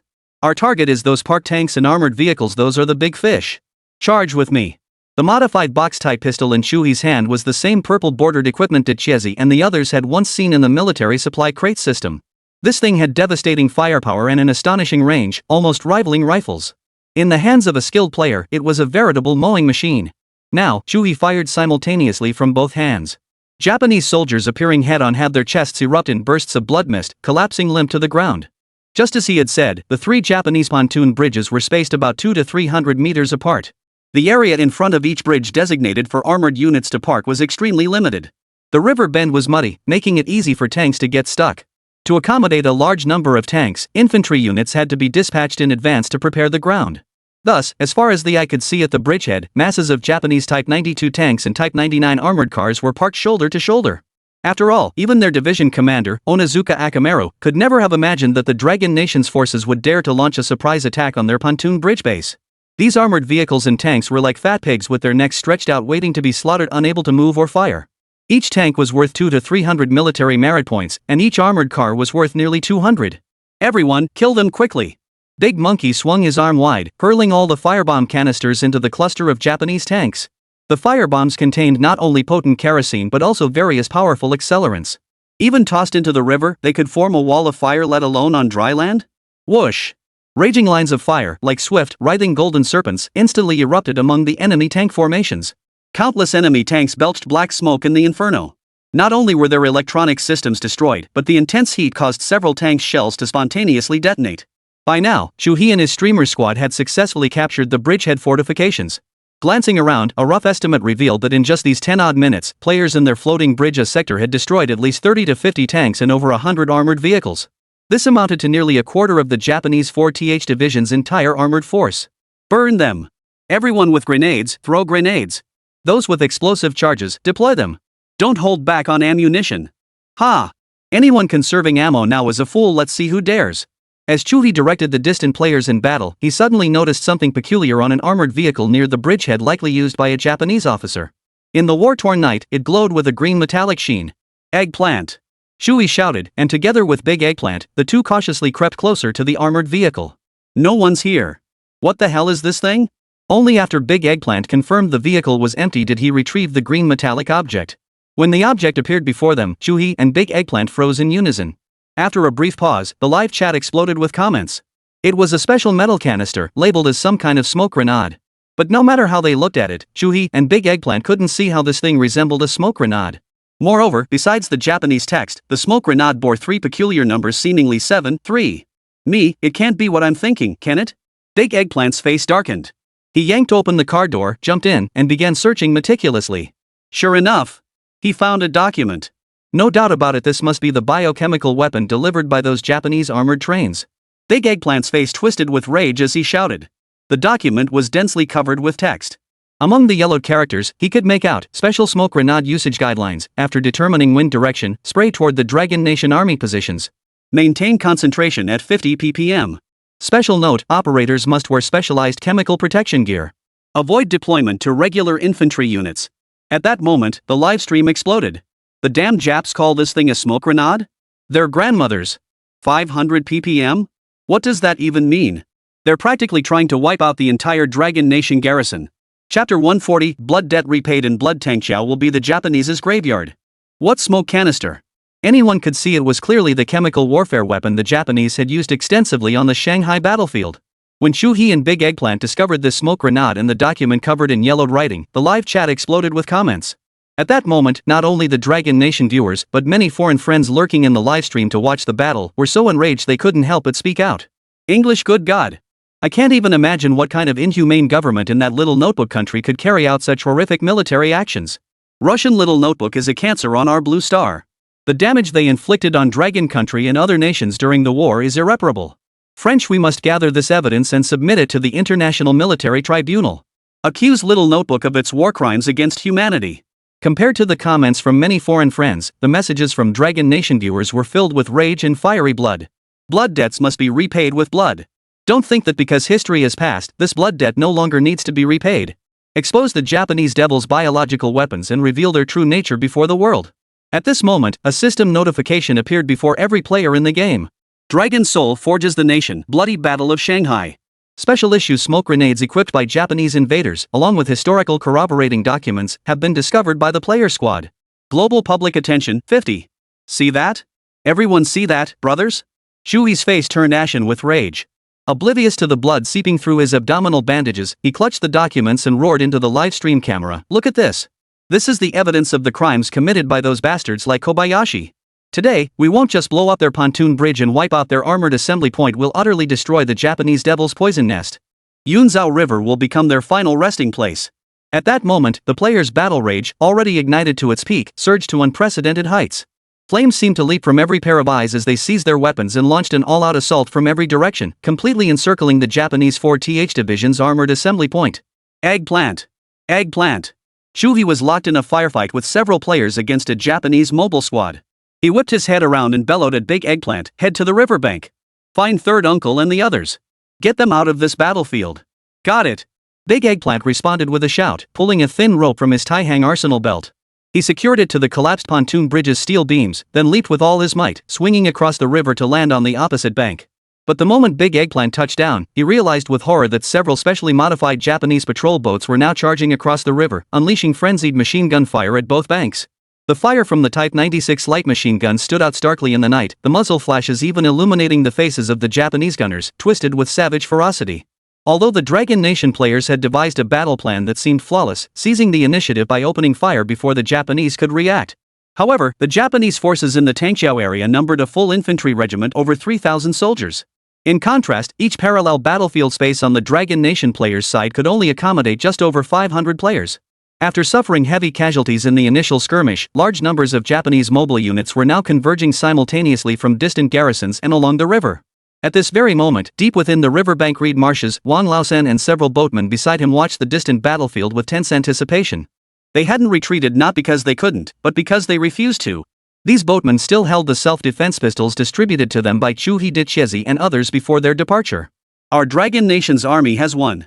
A boatman surnamed Zhang beside Wang Laosan let out an excited growl, his eyes brimming with fervor. Oomph! Those damn Japanese beasts! They'll all be wiped out by our Dragon Nation army sooner or later. What's a few of their heads? Wang Laosan chuckled and said, let's wait a bit longer. If our troops need backup, we'll jump right in. Kill every damn one we can. Just then, from a Japanese motorboat passing through the river channel, a young Japanese observer spotted a vague dark figure in the reed marsh. Bastards! Chinese are hiding there. Open fire! The machine gunner on the motorboat instantly swung his weapon, unleashing a vicious barrage of fire that spread a deadly net of bullets across the reed marsh. Rattling machine gun bullets whizzed over Wang Laosan and his comrades' heads, snapping and shattering the surrounding reeds that then fell in a shower upon them. The overwhelming firepower forced the boatmen to lie flat in the reeds for cover. Yet the hail of bullets overhead formed a relentless net of fire, steadily closing in from above. The space available for the boatmen to hide grew ever smaller. Get down and run back! Wang Laosan gritted his teeth, pulled out the last canister of thermite, and yelled at old Zhang beside him, my son enlisted in the 98th Division. After you escape from here, tell him his old man didn't chicken out and he better not disgrace me. Amid the frantic shouts of the other boatmen, Wang Laosan suddenly surged forward with all his might. Like a leopard skimming the ground, he shot out of the reed marsh in a flash. Uncle Laosan! Over 100 meters away from the reed marsh, Big Eggplant had been hiding behind a large rock, observing the scene. Seeing that all too familiar figure burst out of the reeds, he instantly understood. But Big Eggplant couldn't help Wang Laosan at all. You little bastard, I'll kill your mother. Gripping his pistol, Wang Laosan fired 5 shots at the Japanese motorboat, but the pitch-black night prevented him from hitting any of the Japanese soldiers aboard. Yet, using the split second the gunfire suppressed the Japanese heads on the boat, he had already plunged into the river contaminated with the biochemical solution. Shoot! Shoot! That Chinese pig jumped in. Kill him! The Japanese on the boat, seeing Wang Laosan vanish into the water, immediately started screaming and firing into the river. One Japanese soldier even pulled the pins on several melon grenades and hurled them directly into the river bend. Boom! Boom! Giant columns of water shot up 6 or 7 meters high. The splashing poisonous water landed on the Japanese soldiers, instantly making them howl in pain. At that very moment, a figure appeared before the eyes of Big Eggplant, the other boatmen hiding in the reed marshes, and countless Dragon Nation players. Chapter 141, The Torch Passed On, The Spirit of Courage Endures. Wang Laosan surfaced once more, now positioned at the stern of the Japanese motorboat. You little devils, today I'm dragging you all down with me. Worth it, ha! My fellow Dragon Nation children, kill more of these devils for me. Wipe them out completely, sooner rather than later. Under the horrified stares of countless players, Wang Laosan leapt onto the motorboat and ignited the final thermite canister. In an instant, the river's surface erupted as the Japanese motorboat was engulfed by a silver-white pillar of flame, like a raging dragon. The screaming Japanese soldiers, along with Wang Laosan, vanished completely into the pitch-black river along with that silver dragon of fire. Dragon's soul forges the nation, the bloody battle of Shanghai. Laborer hero Wang Laosan perished heroically in the Shanghai Battle, sacrificing himself alongside the Japanese motorboat. All server players trigger special buff, Torchbearer Legacy all attack power plus 15, lasts 30 minutes. At that moment, countless players felt hot tears welling in their eyes. The game Ye Hao had crafted had long transcended the boundaries of mere gameplay. In Dragon Soul, Forging the Nation, it's not just the players who shine in moments of glory and tragedy, even the laborers and civilians within the game are true heroes. All stand together. Lightning strike charge with me. Avenge third uncle and our fallen brothers. Under the cover of the torch-passing buff in the night, Shui led the streamer squad to charge ahead, swiftly encircling the remaining tanks of the Japanese 4th Armored Division with surrounding player squads. In that moment, every player was blinded by bloodlust. Military merit points? Irrelevant. Every player unhesitatingly exchanged their points for border region-made thunder chisel bombs, firebomb canisters, and flying thunder cannon explosive packs. Within less than an hour of relentless assault by the Dragon Nation players, the Japanese 4th Division's armored assembly point was about to become a desolate graveyard. Countless charred, hollowed-out tank carcasses lay sprawled across the ground like the skeletal remains of colossal beasts. Further away, continuous explosions and flashes of fire continued to obliterate the remaining tanks one by one. In Chu-Hi's hand lay a specially exchanged bomb, its full name, the Magnetic Attached Thermite Bomb. Magnetic Attached Thermite Bomb. Historical prototype, a thermite demolition weapon developed by the southern forces of the Dragon Nation, specifically designed to target Japanese invaders' armored units. Properties: magnetic armor attachment, deployable by hand. Upon detonation, generates temperatures exceeding 3,800 degrees Celsius, capable of melting through large sections of armored units. Exchange: 2,000 military merit points. This. Blow 'em up. Blow 'em the hell up. Chu-Hi wound up his arm and hurled the magnetic thermite bomb toward a relatively intact cluster of enemy tanks. Whoosh! Magnetic thermite bomb attachment. In the next instant, a colossal pillar of flame erupted skyward, blazing like a silver-white dragon. The thermite bomb's explosion scattered vast amounts of thermite in all directions, engulfing at least a dozen tanks and armored vehicles. Amidst the dazzling silver-white molten metal flow, the enemy tanks and armored vehicles began to warp and deform. Some Japanese soldiers who had crawled inside the tanks attempting to fight back were now screaming in agony within. The air thickened with the acrid stench of burning metal and fuel, while every corner of the battlefield erupted in towering flames. That night, the skies above the Shanghai battlefield resembled a vast fireworks display, illuminating the night sky with brilliant light. The battle was firmly in the hands of the Dragon Nation players, who held an overwhelming, earth-shattering advantage. The Japanese 4th Armored Division suffered catastrophic losses, with their tank and armored vehicle units nearly annihilated. At this moment, the outer perimeter of the Shanghai battlefield had been thoroughly cleared by the Dragon Nation players. Hundreds of blood-soaked, battle-hardened players had surrounded the 4th Armored Division's command post at the center. It was less a command post than the last remnant of an armored force still capable of counterattack. The commander of the Japanese 4th Armored Division, Onizuka Akamaru, rode in his personal vehicle, a specially reinforced and modified Type 97 command tank. Its armor was several times thicker than a standard tank, and its powerful engine made it a true assault weapon. As for Onizuka Akamaru, the old Japanese commander now sat within the Type 97 command tank, his eyes bloodshot. One hand clenched his command sword, his entire body convulsing with rage and shock. This night battle, lasting less than 2 hours, felt like a nightmare to Onizuka Akamaru. His 4th Armored Division, freshly transferred from the Shanghai battlefield and poised to prove its worth as a reorganized unit, was about to be utterly annihilated by the small Dragon Nation force. Onizuka Akamaru simply could not fathom where these Dragon Nation pigs had found the audacity and courage to launch a night raid on their pontoon bridge base. For a die-hard militarist like him, there was no way he'd walk away from this alive today. You vile Dragon Nation pigs. Since you seek death, I shall grant you the most agonizing demise. Tank formation, charge. At Onizuka Akamaru's command, the dozen or so remaining Type 92 tanks roared to life, their engines bellowing as they charged toward the Dragon Nation players' lines.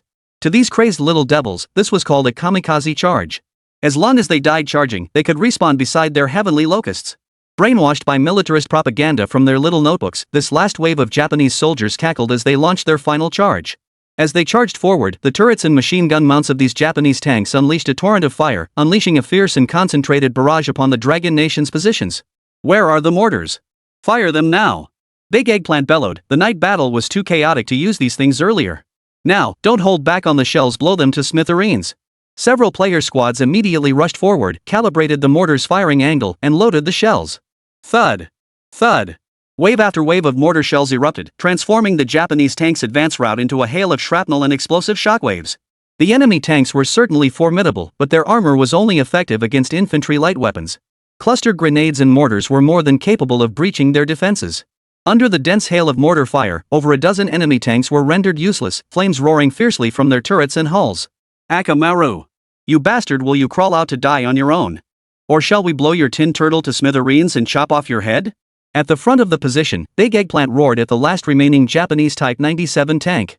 However, not a single player noticed that beside Onizuka Akamaru, who sat inside the tank with a wicked grin, several Japanese soldiers were loading dark green metal gas cylinders into the launch tubes. Chapter 142, Unbreakable Defense, Zero Type Enhancer appears on the battlefield. Each dark green metal cylinder resembled a shell, its surface covered in Japanese characters and serial numbers. Had Chu-Hi and Big Eggplant been present, they would have instantly recognized these as the so-called smoke grenades they discovered in that armored vehicle. Warriors, load and deploy all remaining Zero-type enhancers. Onizuka Akamaru's face had completely lost all semblance of humanity. At this moment, he was less a brutal, crazed Japanese officer and more a bloodthirsty monster stripped of all humanity. All units, attention! Onizuka Akamaru drew his command sword, pointing it toward the Dragon Nation's positions as he bellowed, "You Dragon Nation pigs! Taste the full force of our special Zero-type enhancer. Fire!" In an instant, as the reinforced Type 97 tank activated its tracks and charged sideways, thick streams of dark green mist erupted from the tank's gun barrel and numerous launch ports around its turret. What sent everyone's pupils contracting and scalps tingling was that the moment this dark green mist touched the ground vegetation, it instantly withered.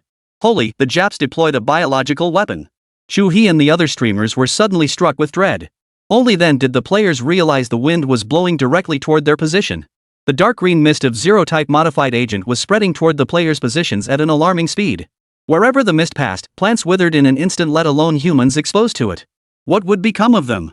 Disperse. Quickly disperse and fall back. The players began retreating rapidly.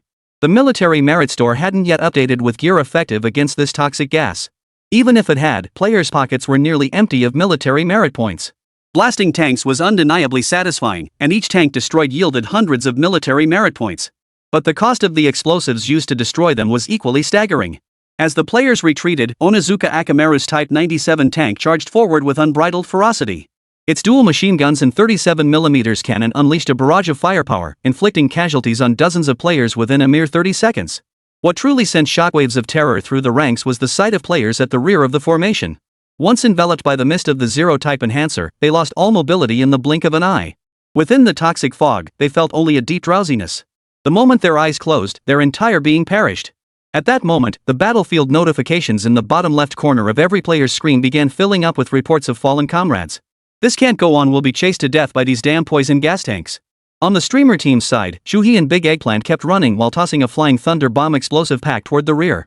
But what plunged everyone into despair was that the flying thunder explosive pack, which had always been instantly lethal against tanks, merely left a black scorch mark on the armor of this Type 97 tank. Holy, is this thing even a tank?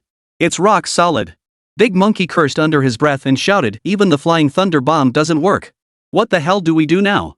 The Thunder Drill bomb's power is only slightly better than the Flying Thunder bomb.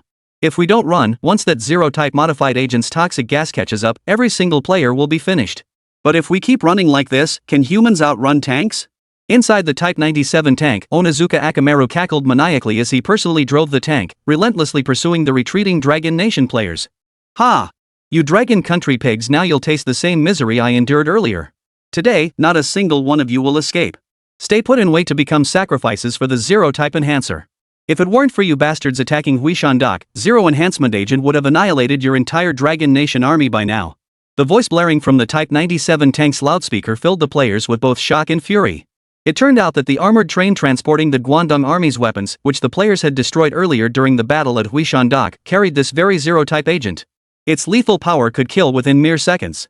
If this stuff were to appear on a large scale on the Shanghai battlefield, the consequences would be unimaginable. "Damn it!" Li Xiaofeng shouted as he ran, "I bet the Japs have a small-scale poison gas production base right here on the Shanghai battlefield. Otherwise, how else could they get their hands on this weapon after we blew up the train? That must be it." Shui gasped for breath as he shouted, "Once we take out that old bastard in Breakthrough, we must investigate whether the Japs have set up poison gas manufacturing bases on the Shanghai Suzhou front. We have to wipe them out." According to the players' theories, the Japanese had a large-scale biochemical weapons manufacturing center in the north that was the real source of supply. On the Shanghai front, the Japanese maintained smaller-scale biochemical weapons centers, producing only test samples for experimentation. If the test samples proved highly effective, they would be submitted to the Guangdong Army in the north for mass production, then shipped back to the Shanghai front. "We can't keep running like this. Damn it, I'll stay behind and hold off these old devils. You guys keep retreating." Just as Chu-hee was about to turn back, Zhang, who had remained silent, suddenly shouted, "Teacher Ma, quick! Hand me the scope from your Jiangnan Yuhua sniper rifle." Mr. Ma's physical condition was already poor by now, he could barely run upright. Hearing Zhang Ying's demand, he raised his arm and tossed her a long, black object. This sniper scope was worth nearly 300 military merit points, and accessory Teacher Massachusetts had specially purchased and installed later. A single firearm accessory worth 300 military merit points, its capabilities were undeniably formidable. In fact, this scope's special feature was precisely its ability to pinpoint the weak spots of armored units. However, the battle had erupted suddenly, and with everyone retreating urgently, Teacher Ma hadn't had a chance to use it. "Eggplant, hang in there. I'll definitely find this tank's weak spot." After taking the observation scope, War Nightingale swiftly leapt onto Big Eggplant's shoulders, then spun around to scan the Type 97 tank through the scope. Sure enough, as the sniper scope's eyepiece swept over Onizuka Akamaru's Type 97 tank, Zhang Ying's vision instantly dissected the vehicle into countless components. Blue-hued areas indicated strong armor, while the red glow marking the weak spot now appeared on the tank's underside. Chapter 143, Go Boldly, We'll Cover Your Retreat. Even the most formidable weapon must have vulnerabilities. Nothing can be utterly invincible. Got it. That enemy tank's weak spot is on its undercarriage. Excited, War Nightingale slapped Big Eggplant's shoulder and shouted, if we can blast its undercarriage with explosives, we have a chance to destroy it completely. Blow up the undercarriage? Hearing Zhang Ying's words, the other streamers' faces twisted with disbelief. Right now, they were being relentlessly pursued by this Japanese command tank, Kitsune-Izuka Akamaru. Escaping was already difficult enough, let alone turning around to fight back? Given the player's current equipment, only the Thunder Chisel Bomb and Flying Thunder Cannon explosive pack possessed the capability for such an explosion. But both of these required close-quarters combat to stand a chance of dealing lethal damage to armored units. No more talk, brothers. Shui gritted his teeth through the excruciating pain in his abdomen and forced a smile. Someone has to stay and take on this old Japanese bastard. I can't run anymore, I'll hold him off. You guys keep pushing forward. I'll stay too. Big Eggplant immediately shouted, when it comes to blowing up armored units, I'm an old hand at it. Brother Chu-hee, let's work together. Li Xiaofeng and Teacher Ma also wanted to join, but Shui sternly cut them off. Blowing up this tank requires a maximum of 2 people working together, one to distract the tank while the other plants explosives beneath its hull. Shui's voice was grave, any more staying behind is useless, it's just pointless sacrifice. From now on, you all run forward at full speed. If we manage to blow up Onizuka Akamaru's tank, come back and collect our bodies. This was a true last stand, no room for showmanship or personal heroics. Only a fearless, death-defying counterattack remained. Shui raised his hand to open the military merit point shop, exchanging his last point for a Thunder Chisel Bomb. Meanwhile, Big Eggplant still held the final Flying Thunder Cannon explosive pack. Brothers, charge forward boldly. Go! Shui stowed every firearm and weapon he carried into the armory. Grabbing Big Eggplant, the two charged recklessly toward the rear of the formation, straight into the poison gas-choked battlefield. Inside the Type 97 tank, Onizuka Akamaru was frantically releasing Zero Type Enhancer. His savagery had reached its peak, his eyes now a blood-red hue. The tank seams weren't completely airtight, allowing minute amounts of Zero Enhancer to seep inside. This had driven him and several other Japanese soldiers into a frenzy. Kill them. Fire. Keep releasing Zero Type Enhancer. Wipe out every last one of those damned Dragon Nation troops.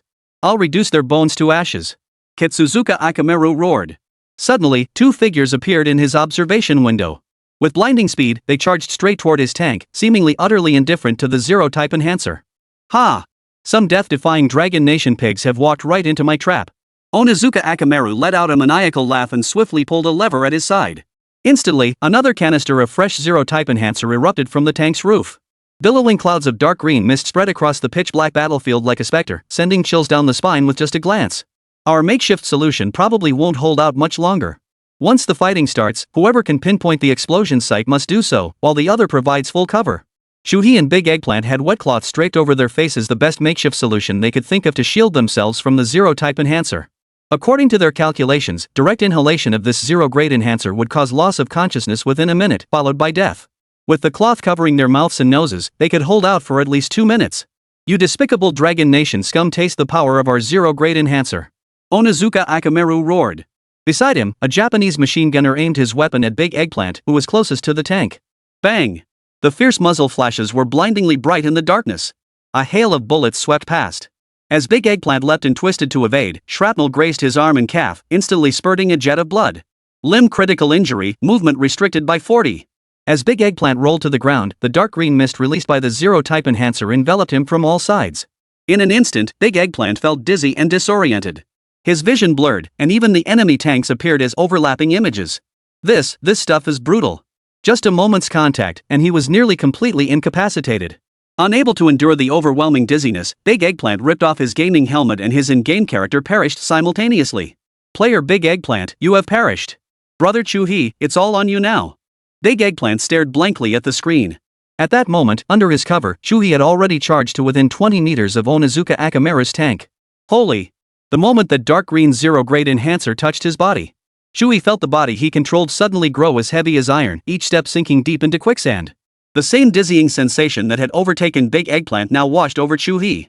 Am I really going down like this? His vision blurred rapidly as his strength drained away. The 10+ kilogram thunder chisel bomb strapped to his back felt like a mountain, crushing him down. 20 meters, 15 meters, 10 meters. It was right there. When Chewie could no longer withstand the poisonous effects of the zero-type enhancer and collapsed with a thud, the entire game seemed to echo with the heartbroken roars of the players. Yet not a single player could help Chewie. On a battlefield saturated with zero-type enhancer, anyone who touched it faced certain death, let alone destroying Onizuka Akamaru's tank. Ha! Inside the tank, Onizuka Akamaru's bloodshot eyes fixed on the fallen Chewie outside as he cackled maniacally, "You despicable Dragon Nation scum. In the end, you'll still fall before our little notebook's ironclad army. Open up the throttle. Run over this Dragon Nation soldier. Crush him into mincemeat. Then, pursue those fleeing Dragon Nation soldiers at full speed. Not a single one is to be spared. I will make them all sacrifices for the zero-type enhancement agent." A sinister grin spread across Onizuka Akamaru's face as he barked orders at his troops. Chapter 144, Onizuka's Final Hour, a Desperate Counterattack. Hi! Rumble! The Type 97 heavy tank, which had just come to a halt, roared back to life. Its engine bellowed as scorching air surged forth, and the spinning tracks ground toward Chewie's body. Wait, Chewie isn't dead yet. At that moment, in the command center monitoring the battlefield through the AI lens, Zhang Feng's pupils instantly contracted. His voice instantly made every officer present and indeed, every player across the entire battlefield tense up. The instant the steel tracks were about to crush his body, Chewie's eyes snapped open. They were eyes blazing with vengeance, eyes that seemed to flow with the fiery blood of a raging dragon. Earlier, he had indeed inhaled a small amount of the zero-type enhancer, but in the next instant, Chewie chose to hold his breath and feign death. His sole purpose was to get as close as possible to the tank while Onizuka Akamaru was completely unprepared.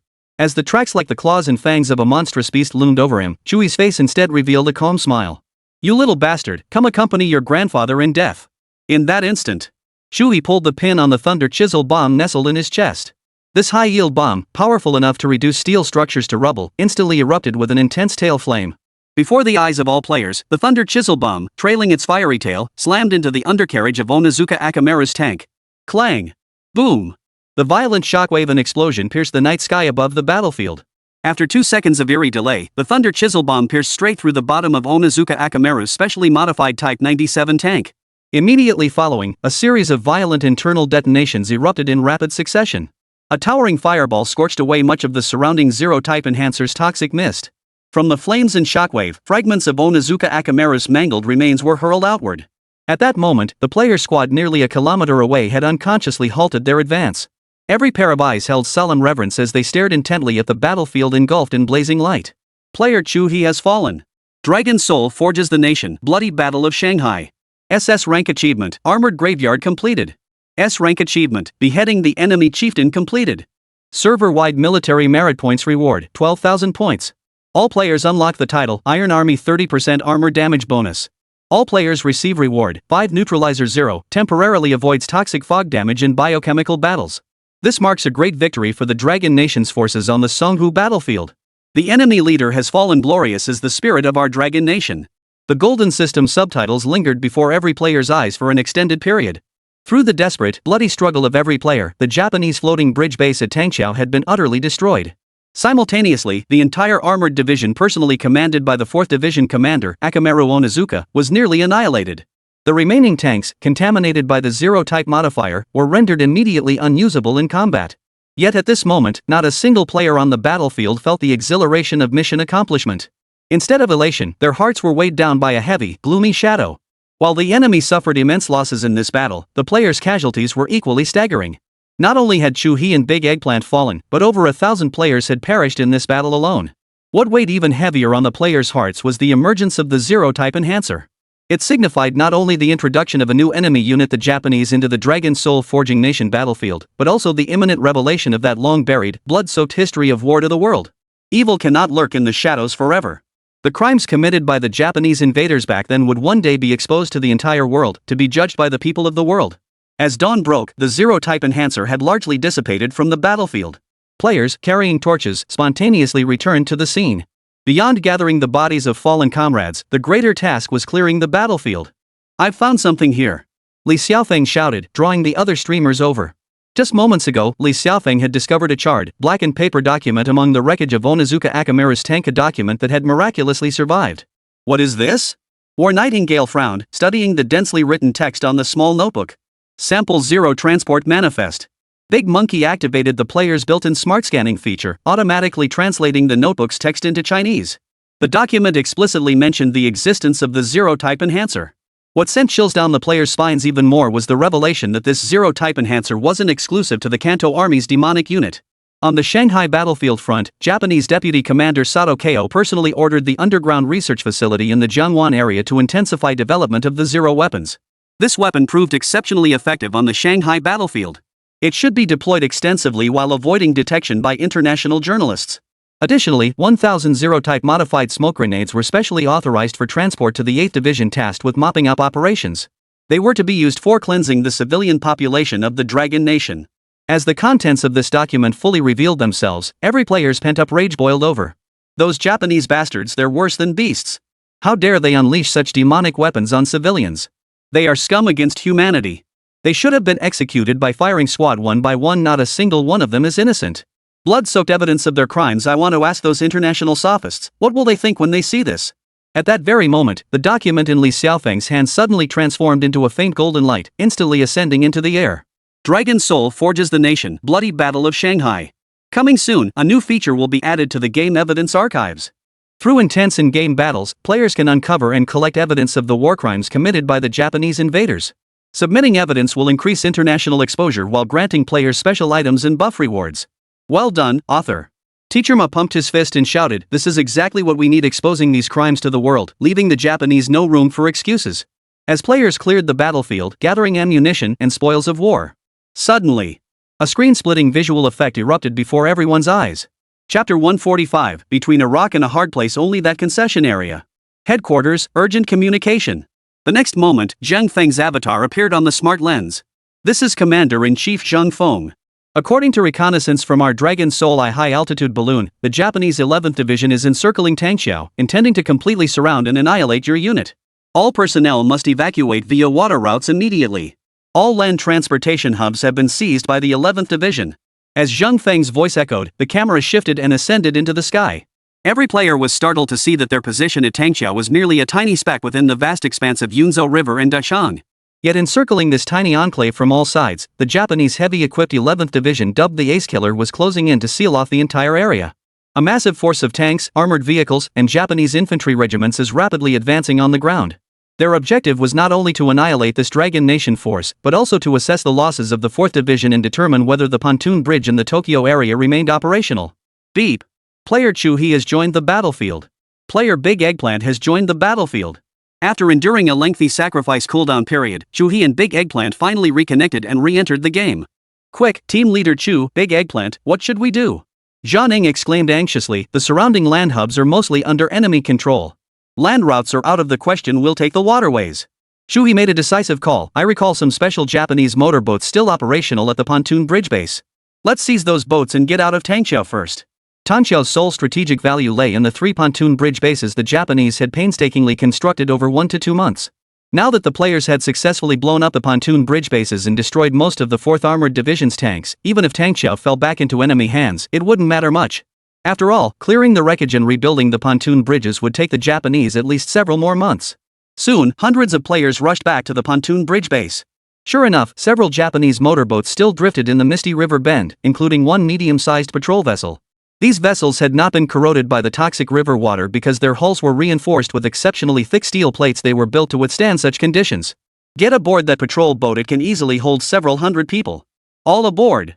Chu He led the group of streamers onto the patrol boat and made their way to the wheelhouse. Fortunately, the fuel tank was still more than half full. Soon after the patrol boat started up, Ma, who had the best memory, took the helm. First, we'll retrace our route along the waterway we came in on, back to the outer rivers. At least there, the poisonous water hasn't eroded anything. Chu He gazed at the river bend flanked by reed marshes, a sense of bewilderment settling in his heart. Once they reached the outer river, where should they go next? The entire Tangqiao shoreline was occupied by enemy forces. Turning back would mean sailing straight into Huishan Dock. Huishan Dock had just been successfully ambushed by the players, suffering catastrophic losses. It was obvious the Japanese had already deployed heavy forces to monitor the area. But if they didn't retreat, once the Japanese 11th Division caught up completely, it would still be a dead end. What if we split up into smaller units and operate separately? No sooner had the idea been voiced than someone countered, the entire coastline for dozens of kilometers is occupied by the enemy. Small units would have even less chance of breaking through. With so many of us grouped together, we're too big a target. We can't advance, we can't retreat, we can't just stall here. What if the enemy planes spot us? Then let's go back and fight the 11th Division to the death. Players offered suggestions left and right. As the core of this group, Xu He, the streamer's squad leader, was also contemplating countermeasures. Suddenly, an idea flashed through his mind. Right. Shui's eyes lit up as he exclaimed, I know a place. Captain Ma, full speed ahead, we're heading for Huishan Dock. Ha? What did you say? The moment Shui uttered those words, Teacher Ma and the others were dumbfounded. Even the viewers in the livestream were utterly shocked. Huishan Dock? That's the very place we just fought at. The Japanese must have heavy forces guarding it. Going back now would be like walking straight into a trap. Shu-hee, are you serious? Or are you planning a surprise counterattack? Wait, I recall that across the river from Huishan Dock, separated only by the water, there's... Just then, the two words Shu-hee uttered left the players momentarily stunned. The concession. Shu-hee declared in a deep voice, across from Huishan Wharf lies the French concession territory. That's our only option now. What exactly is a concession? In a sense, the concession was a physical safe zone, its security derived from international regulations. Moreover, during wartime, the French tended to adopt a more conciliatory stance toward the Dragon nation's military and civilians, maintaining a position closer to neutrality. If we can enter the French concession, it means temporary safety. That makes sense. Should we inform the commander-in-chief? Teacher Ma nodded and turned to ask Shu-hee. We don't have direct communication access to higher command. We'll wait until we get there. There's no time to wait for orders now. By the time headquarters responds, we might already be dead at the hands of those Japanese devils. Shu-hee made a decisive call, full speed ahead. Our target is the French concession area across from Huishan Wharf. The patrol boat revved its engines to full throttle, reversing course along the river channel the players had previously traversed. Meanwhile, the vanguard of the 11th Division had already reached the core combat zone at Tangqiao. Division Commander Oyama Rei personally observed the Japanese pontoon bridge base near Tangqiao through his binoculars. The destructive power of these Dragon Nation troops was formidable. The pontoon bridge base had been utterly annihilated. Contact Deputy Commander Sato Kaya via radio and request engineering support to rebuild the pontoon bridge base. Additionally, call for air support to conduct a comprehensive search of the surrounding area. Find out where that fleeing Longhua army unit has gone. Oyama Rei's combat style was renowned for its ruthless ferocity. Any enemy that could be subdued by force would never be allowed to waste the lives of his soldiers. Minutes later, 3 Type 96 attack aircraft screeched overhead, streaking across the Tokyo skyline before diverging in 3 separate directions. Chapter 146, I'm Chen Taiying, you eastern beasts, come at me if you dare. The Tangqiao area had already been reduced to scorched earth. In such a place, it was impossible for a force of several hundred men to vanish completely without a trace. Moreover, the Japanese Type 96 attack aircraft were exceptionally swift. Within half an hour, one of them spotted the patrol boat in the river channel. Though flying the small military flag, the patrol boat appeared highly unusual to the Japanese airmen. Not only were there no Japanese soldiers patrolling on board, but the vessel was also running at full throttle, heading upstream toward Huishan Wharf. Driven by suspicion and intent to warn, the Japanese pilot maneuvered his plane into a low-altitude pass, skimming over the patrol boat's bow. This was a warning, intended to signal their presence and demand identification, or else they would open fire. Damn it, the Japanese plane really spotted us. Inside the cabin, Big Eggplant poked half his head out to glance skyward and cursed, what the hell can we do to shoot that plane down? Machine guns? The odds are pretty slim, especially since we're firing at a moving aerial target while we're moving too. Shui shook his head. Stay quiet for now. Pretend we didn't see it. Once we're near the French concession area, everyone open fire on that damn plane and chase it away. A few minutes later, the Cabinet Air Force observed the patrol boat maintaining its speed without a single Japanese soldier emerging. Without hesitation, they radioed the 11th Division. Upon hearing the Japanese airman's report, Division Commander Oyama Zero instantly deduced it must be a vessel concealing Dragon Nation forces. Open fire. Blow that ship to smithereens. Also, immediately contact the garrison at Huishan Dock and order them to dispatch motorboats for interception. Oyama Reiji stated with seasoned cunning, I suspect these Dragon Nation forces intend to enter the French concession. We absolutely cannot let them in. At that time, France, as one of the Western powers, was an adversary the little nation neither desired nor dared to confront directly. If those Dragon Nation people actually got into the French concession area, that would be trouble. On the other side of the river, while Big Eggplant and the others were still discussing tactics, the next second, the cabin above them was suddenly riddled with a row of bullet holes from an aircraft machine gun. Holy! The Japanese have opened fire. Prepare to engage. Shui, clutching a checkmate light machine gun, rushed to the cabin entrance and fired relentlessly at the Type 96 fighter plane streaking overhead. Tuck! The machine gun's firepower was certainly formidable, but the aircraft's maneuverability was simply too high. In the blink of an eye, the enemy plane had maneuvered beyond Chui's line of sight. Immediately after, aerial bombs rained down from the sky. Massive explosions sent 7 or 8 meter high water columns splashing around the patrol boat, causing the entire vessel to shake violently. How much farther? Decisively, manning the Nanjing Iron Gate heavy machine gun with a squad of players, swept fire into the air while turning to shout at Teacher Ma. Almost there. Look, the French concession is up ahead about 1,000 meters. Teacher Ma glanced at the tactical map, then suddenly looked up and shouted. In the sight of all players, on the vast river ahead, toward the right bank, lay Huishan Wharf, the very place they had escaped to after their earlier rampage. And just across the river to the left lies the French concession. Step on the gas, full throttle. Big Eggplant roared, and the fierce growl of the Nanjing Iron Gate heavy machine gun on his chest erupted. The brutal firepower of that heavy machine gun made even the Japanese airman extremely wary, forcing him to abandon his low-altitude strafing runs. Aircraft bombs rained down relentlessly. The river's surface resembled a boiling cauldron, with dumplings plopping into the water one after another. The patrol boat was like a leaf tossed violently within this churning pot. Suddenly, an aerial bomb exploded at an extremely close range, nearly detonating right at the edge of the ship's hull. Boom!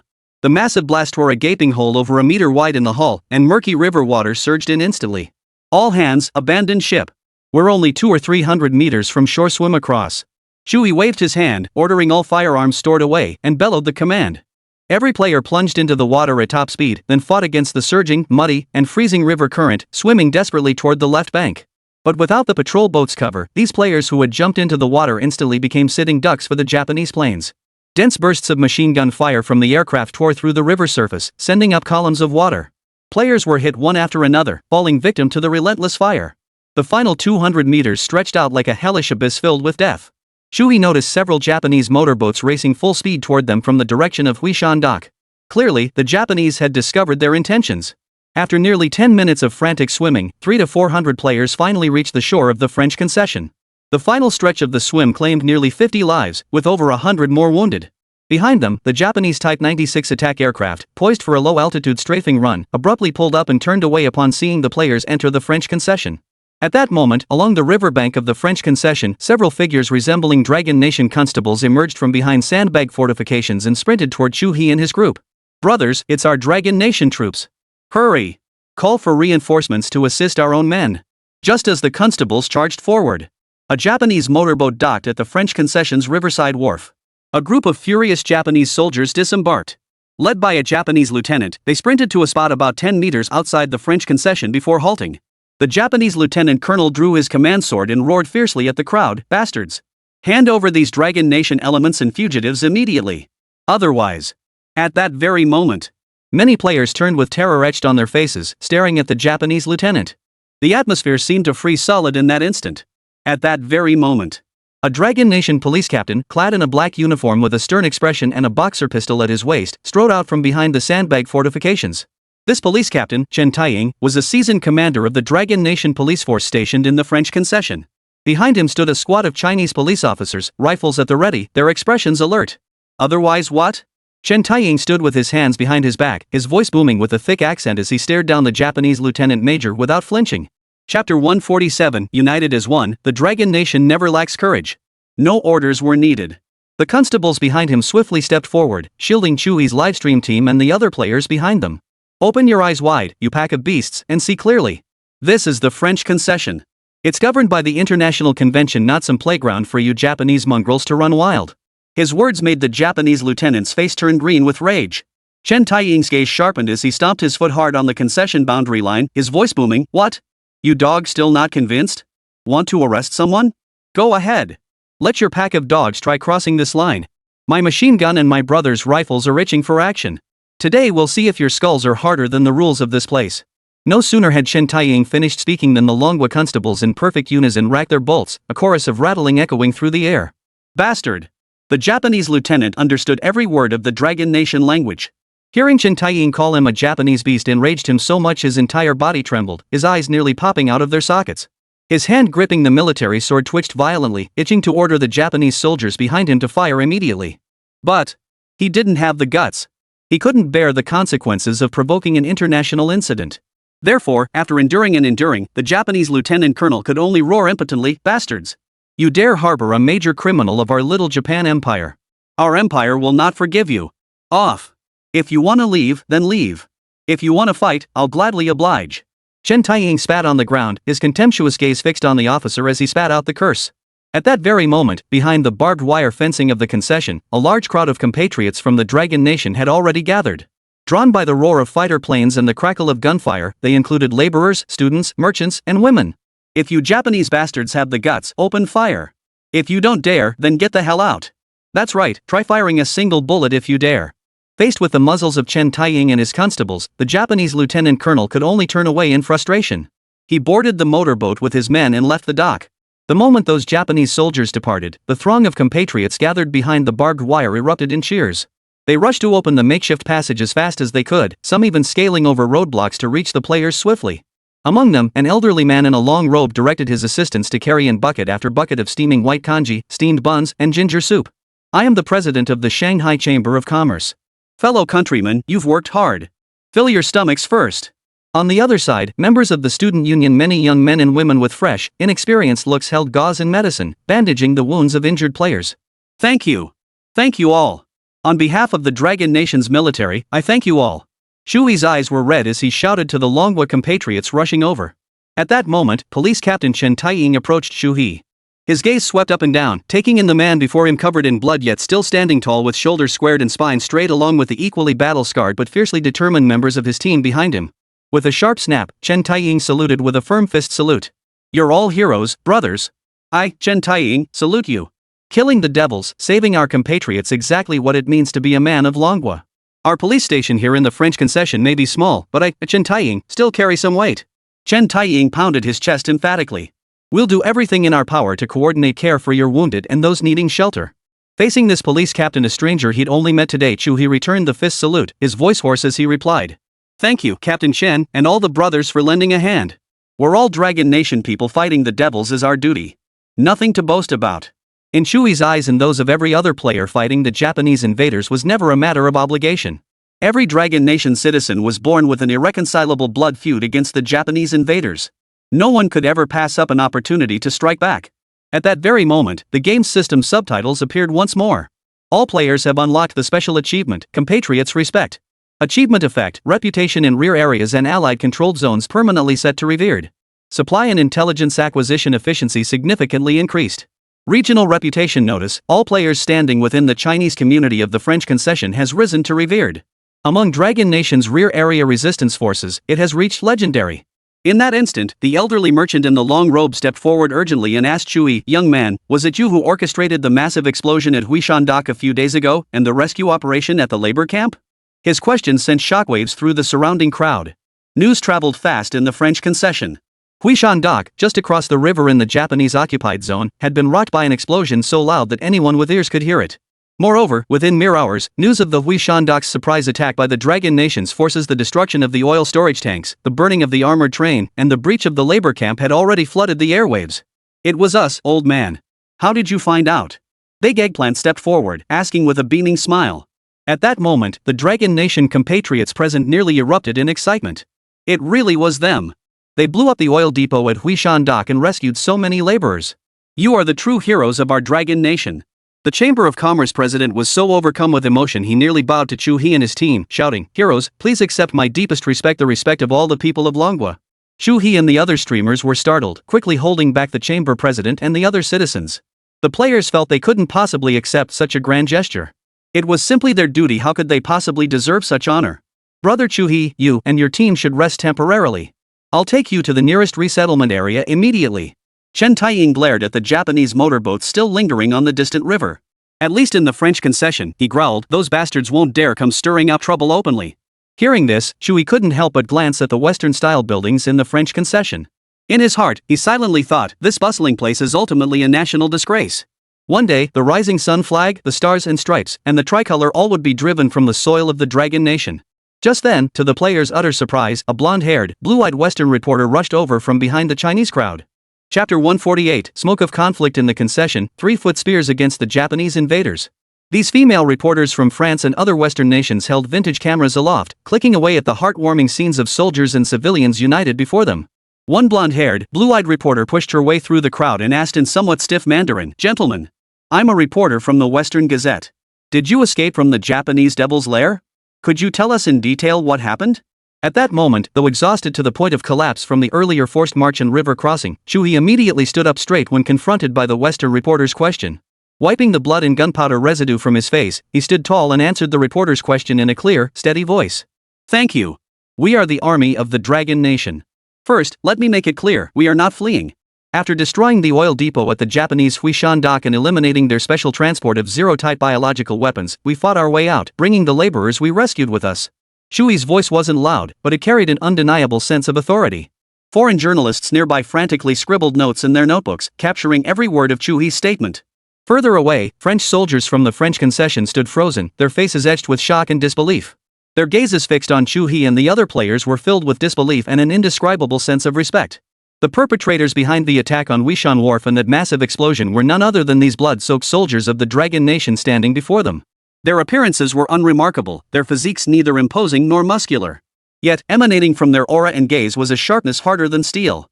Moreover, beyond that, we discovered irrefutable evidence of the Japanese devils using chemical weapons at Huishan Dock and in the Tangqiao area. Such poison gas weapons violate international conventions and are an abomination against humanity. Chu-hee declared to the assembled journalists in a thunderous voice, "We demand that the Japanese devils' heinous crimes be exposed to the world, so all humanity may see their true, ugly faces."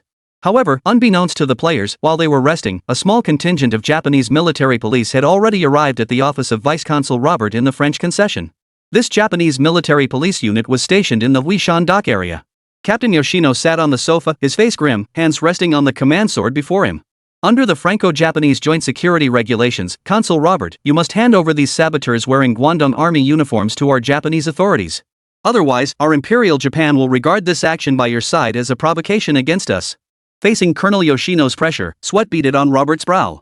During this period, the French maintained a relatively conciliatory stance toward the Dragon Nation, provided their own interests remained uncompromised.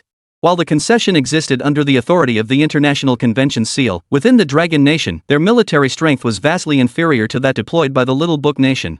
Moreover, Robert maintained a cold attitude toward the Dragon Nation. In his view, the primary purpose of the French concession was to safeguard French interests. Only then would he consider the Chinese or any other nation. Faced with the aggressive approach of Colonel Yoshino, who had come directly to his door demanding a stance, Robert paused briefly before nodding in agreement. At that very moment, at the French concession port on the docks, Chu-hee was answering questions from Western journalists. A growing crowd of Dragon Country compatriots had gathered here. Alongside the Western journalists, several Dragon Country reporters were also interviewing them, their eyes brimming with tears. At that moment, Deputy Consul Robert of the French concession arrived with a squad of soldiers, followed by Colonel Yoshino's military police, their presence imposing and intimidating. "This is the French concession, not a refugee camp for your Dragon Nation military. Officer, I demand you leave this area immediately." Robert stepped forward, immediately singling out Chu-hee and Big Eggplant, barking orders in cold, harsh Chinese. At that moment, the players' hearts skipped a beat. Their worst fears, the French consulate's reversal of stance, had indeed materialized. Behind Robert, Colonel Yoshino stood with his baton in hand, his narrow eyes fixed on the players as a sinister grin spread across his face. At that very moment, Chen Taiying stepped forward once more. Taking a step forward, Chen Taiying slammed his baton down forcefully. Staring directly at Robert, he declared loudly, "Mr. Consul. According to the concession's wartime refugee reception regulations, unarmed personnel are entitled to temporary shelter. They carry no weapons, only horrific wounds. Expelling them now is tantamount to sending them to their deaths." Chen Taiying's face remained cold as he pressed, "Do you, Mr. Consul, wish to see tomorrow's front page of the Shanghai Daily proclaiming that France has handed over women, children, and the elderly to the Japanese invaders?" At these words, Robert's face turned ashen.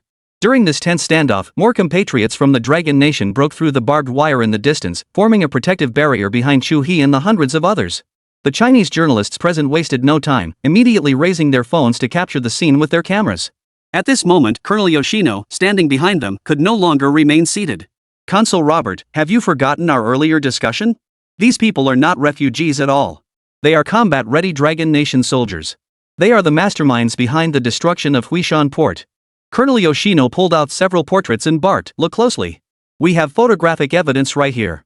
The portraits clearly depicted the likenesses of Chu-hee, Big Eggplant, Teacher Ma, and Zhang, several prominent streamers. At this moment, the tension in the room reached a critical point. Chu-hee silently resolved that if things came to a head, leaving the French concession would be the only option. Even if the players had to risk re-engaging with the Japanese forces, it would be better than endangering their fellow Dragon Nation compatriots here. Then something no one had anticipated happened. Chen Taiying calmly approached Major Yoshino, snatched the portraits from his hands, glanced at them, and suddenly laughed. What, you think you have ironclad evidence? A few worthless sketches, and you think you can arrest people in the French concession? Before Robert could even react, Chen Taiying tore the portraits to shreds. Bastard! Who the hell are you to destroy evidence of our little book empire? Major Yoshino flew into a rage, drawing his command sword. My name is Chen Taiying, a constable at the French concession police station. What's your name, you Japanese dog? Chen Taiying showed no fear, glaring fiercely at Colonel Yoshino. Behind him, over a dozen constables simultaneously raised their shotguns, their black muzzles trained on the Japanese military police squad. Chapter 149, Batons shatter skulls. No room for Japanese rampage here. In an instant, the dock erupted in a chorus of gasps. Major Yoshino's already sullen face twisted into a savage grimace. He drew his command sword, and the Japanese soldiers behind him raised their Type 38 rifles, racking the bolts. Bastards! You Chinese dare draw weapons on me? Colonel Yoshino snarled coldly. Consul Robert. This is your French concession territory. Are you going to stand by and watch these rioting dragon countrymen open fire on me? Hearing this, sweat beaded on Robert's forehead. As the deputy consul of the French concession, he certainly couldn't bear the consequences of a violent clash between the Chinese and the Japanese here. Immediately, Robert strode up to Colonel Yoshino, pointed a finger straight at Chen Taiying, and shouted, Captain Chen. What do you think you're doing? Staging a rebellion here? I order all of you to drop your weapons now. But what Robert saw in Chen Taiying's eyes was nothing but a cold, mocking smile. Sorry, Mr. Consul, unless you make these little Japs put down their weapons first. Chen Taiying kept his baton raised, his left hand pressed against the machine gun at his waist as he cursed. These Japanese dogs are the most vile creatures. They wouldn't think twice about stabbing someone in the back. At that moment, the dozen or so Dragon Nation constables behind Chen Taiying demonstrated their resolve through their actions. Each man raised his shotgun, aiming squarely at the Japanese soldiers' heads. Not a single one lowered his weapon. This is an order. Robert grew frantic, bellowing at Chen Taiying, I am the consul of the French concession. I am in charge here. I warn you once more, lower your weapon. At that moment, journalists from both the Dragon Nation and Western countries held their old-fashioned cameras, watching the scene with bated breath. On the player's side, Shuhei, Big Eggplant, and the others were already prepared for battle. If Robert insisted they leave the French concession, they would have no choice but to comply. Staying meant engaging in a firefight with Major Yoshino's military police, which would inevitably endanger their fellow Dragon Nation compatriots within the concession. Big Eggplant, get ready. If it comes down to it, we'll retreat. Shuhei gritted his teeth and whispered to Big Eggplant, go relay the message to the others. We can't endanger our own people. If we must fight, we'll do it outside the French concession. Big Eggplant acknowledged the order. Just as he was about to notify the other players, an unexpected turn of events occurred. Under Robert's coercion, Chen Taiying, that towering figure from Shanghai's Green Gang, chose the most unyielding, domineering response. Swish! Chen Taiying drew the submachine gun from his waist with his left hand and roared, don't even try to pull rank. Even if you were the consul general himself or the emperor of heaven, for that matter, I'd never hand over my own people. Bastard! You're asking for death. At that moment, Major Yoshino's last shred of patience snapped. He charged toward Chen Taiying, his command sword flashing coldly as it came down in a sweeping blow.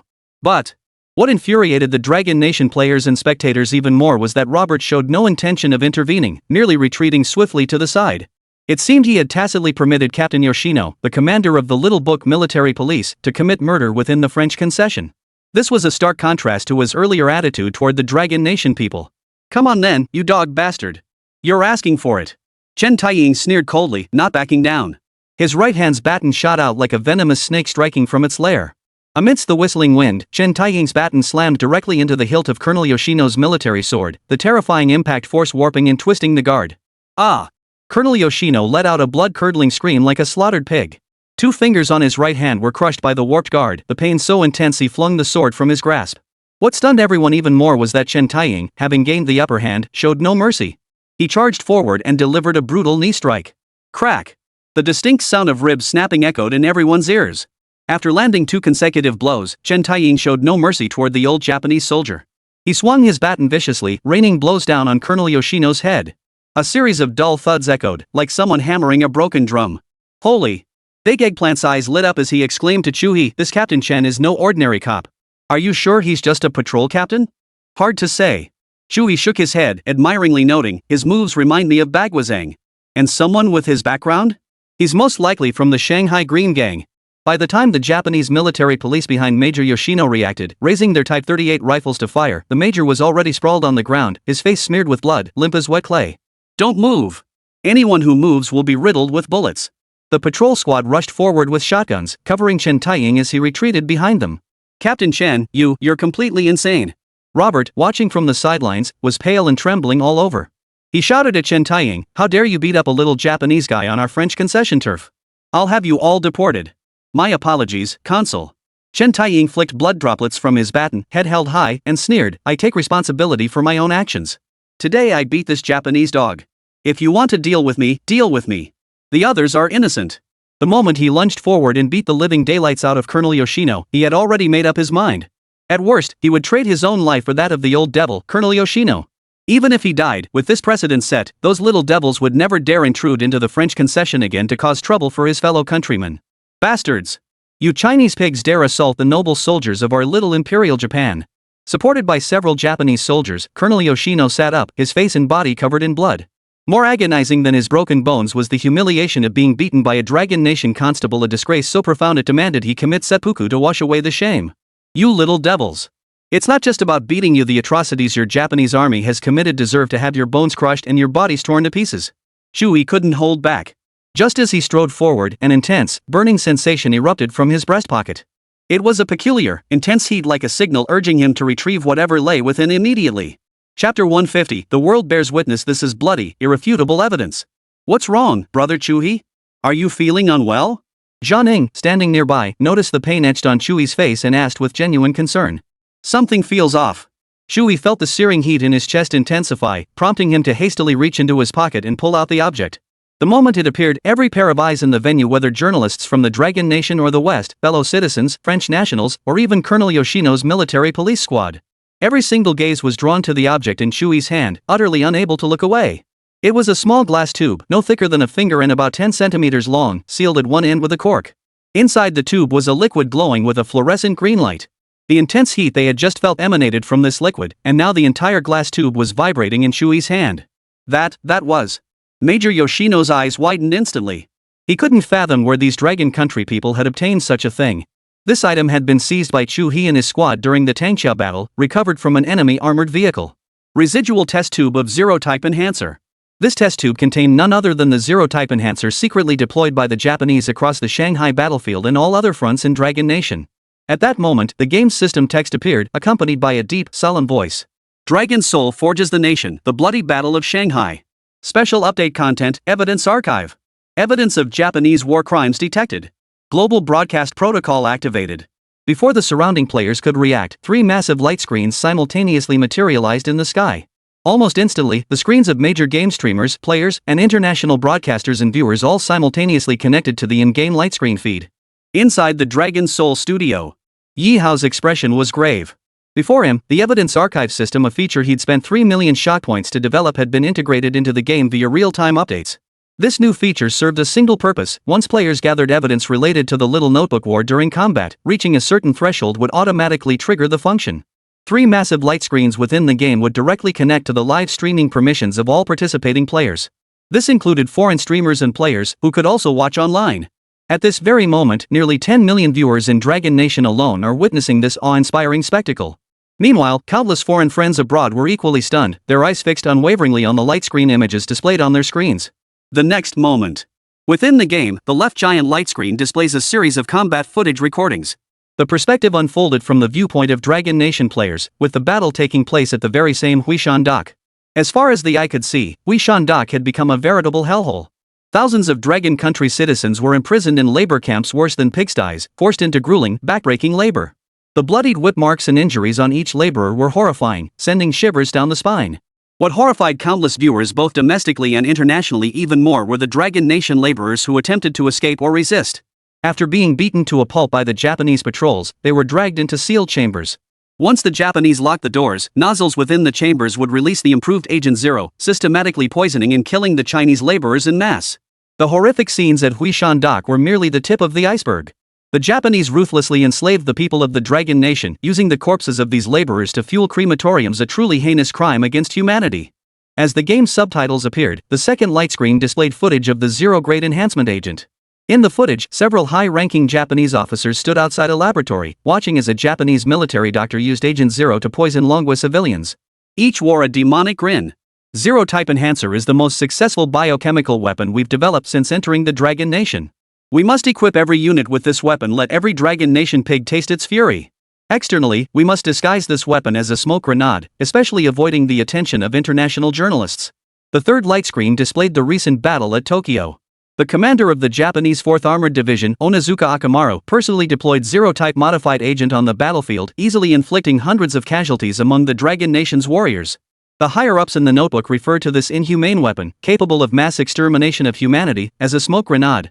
What you cannot even begin to imagine is that they have indiscriminately dumped this highly toxic substance into rivers across the Dragon Nation, attempting to poison its land for millennia. Today, the evidence you've witnessed with your own eyes is merely the tip of the iceberg among the countless atrocities committed by the Japanese devils during the War of Resistance. I, Ye Hao, hereby call upon every viewer of this livestream, record this irrefutable historical evidence and spread it far and wide, so the entire world may see the true face of the Japanese imperialists. Truth must never be buried. The people of the world must never be blinded by the lies of the Japanese government. Ye Hao's impassioned, fiery voice boomed through the game's broadcast system, resonating in every ear. This scene sent both domestic and international audiences into an uproar. Millions of viewers worldwide frantically recorded the broadcast on their phones and computers. At this moment, Consul Robert of the French concession was already frozen in utter terror. Chen Taiying strode forward, planting his foot squarely on Major Yoshino's head. Pointing his baton at the massive projection screen above, he bellowed, "Everyone, look clearly. Foreigners, expatriates, journalists. Look clearly. This is the most authentic face of the Little Notebook Empire, their true nature. They used our living, breathing compatriots from the Dragon Nation to test poison, then destroyed the evidence. To this day, they still deny history. They are no better than beasts, worse than beasts." At Chen Taiying's furious shout, the gathered Dragon Nation compatriots erupted in fury. Countless students grabbed wooden sticks, stones, and anything else that could serve as a weapon, hurling them with all their might at the Japanese military police squad. These are the damned Japanese devils. Kill them. Make them pay for their blood debt with their own blood. You scum, unworthy of living. You don't deserve to be called human. Chapter 151, The People's Tribunal, the concession transformed into a court of justice. Countless enraged Chinese citizens, held back by waves of French concession soldiers, relentlessly battered the human wall. Their thunderous cries of condemnation completely drowned out the Japanese military police. Outside the game, Ye Hao's furious outburst also caused a huge stir. Dragon Nation, see military base, a combat zone. Zheng Feng stared at the scene unfolding on the screen before him, slamming his fist hard on the table. His eyes blazed as he declared, "Well done, Ye Hao. What you pulled off today, Zheng Feng, tip my hat to you." Old Zhang, wasn't this a bit too sudden? It's bound to cause a huge stir in shockwaves. Commissioner He Jun, standing nearby, frowned with deep concern. If mishandled, this could escalate into a major global hotspot. What's there to fear? Zheng Feng, hands behind his back, declared decisively, at the very least, this corps commander is willing to vouch for Ye Hao. I'm confident the General Headquarters shares the same stance. Not only were the people and military of Dragon Nation deeply shaken, but many quick-witted foreign media outlets had already released the latest news reports. London Press, Eastern Inferno. After witnessing this brutal evidence, Great Britain has reason to reassess its policies toward Little Ben. Moscow Radio, we condemn these fascist atrocities against humanity in the strongest terms.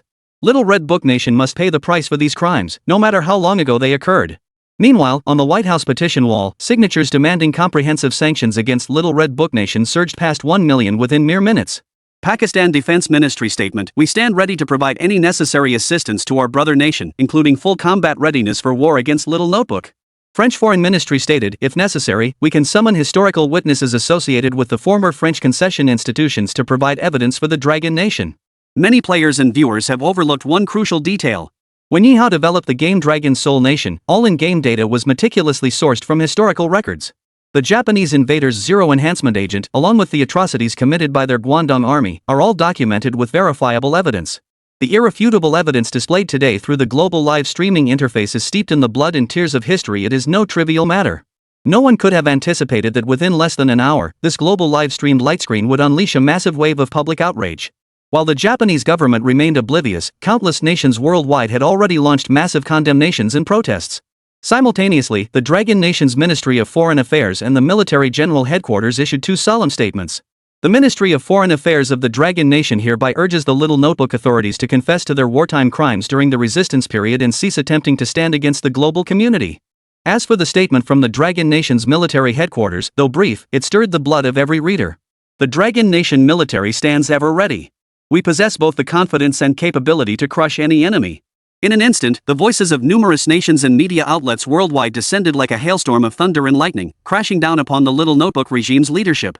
What the Little Notebooks never anticipated was that even the eagle, whom they had always regarded as their big daddy, showed no intention of protecting them at this critical moment.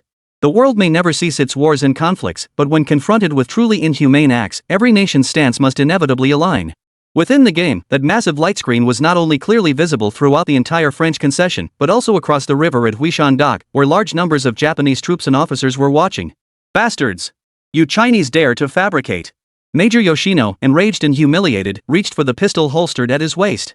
But before he could draw, Chen Taiying had already swung his baton in a wide arc, smashing it down on him with brutal force. This blow was for the millions of our Dragon Nation's people who died tragically. Crack! The bones in Colonel Yoshino's arm shattered instantly. This blow was for the soldiers who sacrificed their lives in our nation's war of resistance. The second blow shattered Colonel Yoshino's leg, leaving him writhing on the ground like a wild dog. At that moment, Consul Robert of the French concession stood frozen in place, staring blankly at the scene. He dared not imagine that the very soil beneath his feet, the very people nurtured by this land, could unleash such fierce, unbridled fury. The Japanese military police behind Colonel Yoshino had already been mowed down by the furious Chinese constables. At close range, a single shotgun blast to the chest or head of these Japanese soldiers didn't leave a small hole, it blew open a gaping maw. Today, I'll make you bastard Japanese, pay in blood for the blood you've spilled on behalf of the soldiers and civilians of our Dragon Nation, and on behalf of those fallen souls. Chen Taiying dragged Colonel Yoshino to the edge of the pier, drew the short knife from his waist, and severed a thick rope. With a few swift motions, he looped the noose around Yoshino's head. Go to hell! You Eastern devils deserve to rot exposed in the wilderness. With a fierce kick from Chen Taiying, Colonel Yoshino was sent tumbling over the embankment. His body hung mid-air, convulsing violently. After a dozen seconds, the wicked old devil finally breathed his last. His body swayed in the riverbank breeze like a dead dog. The crowd of thousands erupted in a deafening roar of triumph. Well done! Kill every last one of these beastly little devils. Drive every invader from our Dragon Nation's soil. If we must fight, we will fight on. We Chinese people fear neither protracted warfare nor sacrifice and bloodshed. 1 hour later, Shu He, Big Eggplant, and the other streamers followed Chen Taiying to his police station. As for the other players, they were temporarily housed in nearby civilian residences to rest. Officer Chu, you've worked hard. Please, sit down and have some tea. After entering, Chen Taiying clasped his fists toward Shu He and the others once more, his voice solemn. By all logic, I, Chen Taiying, should be the one kowtowing to you all. Captain Chen, you're practically trying to kick us out. Holding his teacup, Shui replied earnestly, we're all fighting for the Dragon Nation, for defeating the Japanese devils. There's no hierarchy among us. If you consider us brothers, don't speak that way in the future. Very well. Chen Taiying laughed heartily, his piercing gaze sweeping over the group before he spoke. Not just me, even our Mr. Du holds you all in very high regard. Mr. Du? Big Eggplant froze for a moment and asked, which Mr. Du? Chapter 152, Blood Signal, 6-hour relief at Dechang. Are you dumb, Eggplant? Teacher Ma whispered to him, in the history of our Dragon Nation, who else with the surname Du ever led the Green Gang in Shanghai? It was none other than Du Yu. I've already sent word to Mr. Du. Chen Taiying addressed the group of broadcasters, you sure made quite a scene in the French concession today. Even that old foreigner Robert was intimidated by you lot. Shame on us, shame on us. Shui waved his hand and chuckled, we were prepared to back out if things got too heated. We couldn't risk dragging the civilians down with us. What kind of talk is that? Chen Taiying's voice turned stern, the French concession is one thing, but this is still the land of our Dragon Nation. Here, can't we protect our own people? As they spoke, a pockmarked young man dashed in from outside and handed Chen Taiying a note. Look! Mr. Du has sent word. Chen Taiying handed the note to Chu He and the others with a smile. Upon receiving it, Chu He and the others saw the bold, sweeping penmanship. Upon hearing of the valiant deeds of our Dragon Nation's troops today, the Green Gang has nothing else to offer but 500 kilograms of explosives, a gift for you all. Green Gang Secret Order, 500 kilograms of explosives stored in the cellar at 13 Avenue Joffre, French concession. Holy, this is gold. Big Eggplant's eyes lit up as he rubbed his hands together. To be honest, Captain Chen, we've fought our way here with extremely limited supplies, especially explosives. 500 kilograms of explosives that could accomplish a lot, especially given how desperately players currently lack battlefield supplies. I'm a straightforward man, no beating around the bush. Chen Taiying nodded inside, to be honest, you probably won't be able to stay long in the French concession. We understand that.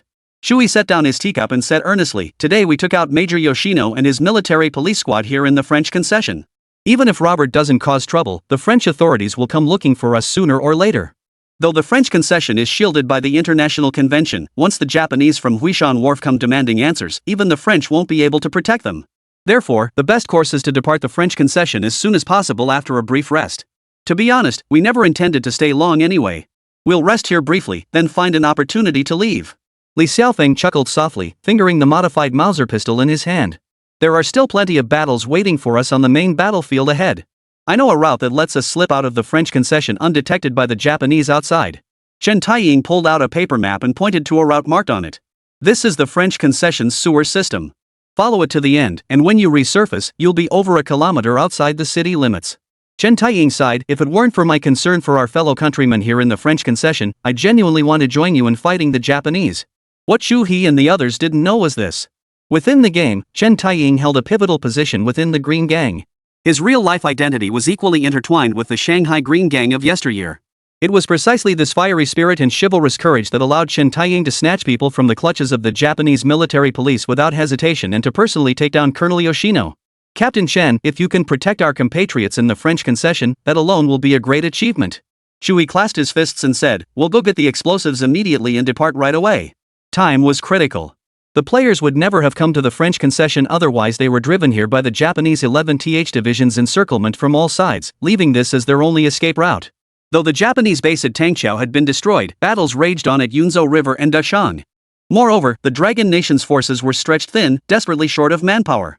1 hour later, led by Chui's squad, the players had secured 500 kilograms of explosives from the Green Gang. Each person received roughly 2 kilograms to carry. Moving swiftly through the underground sewers of the French concession, each player moved with purpose.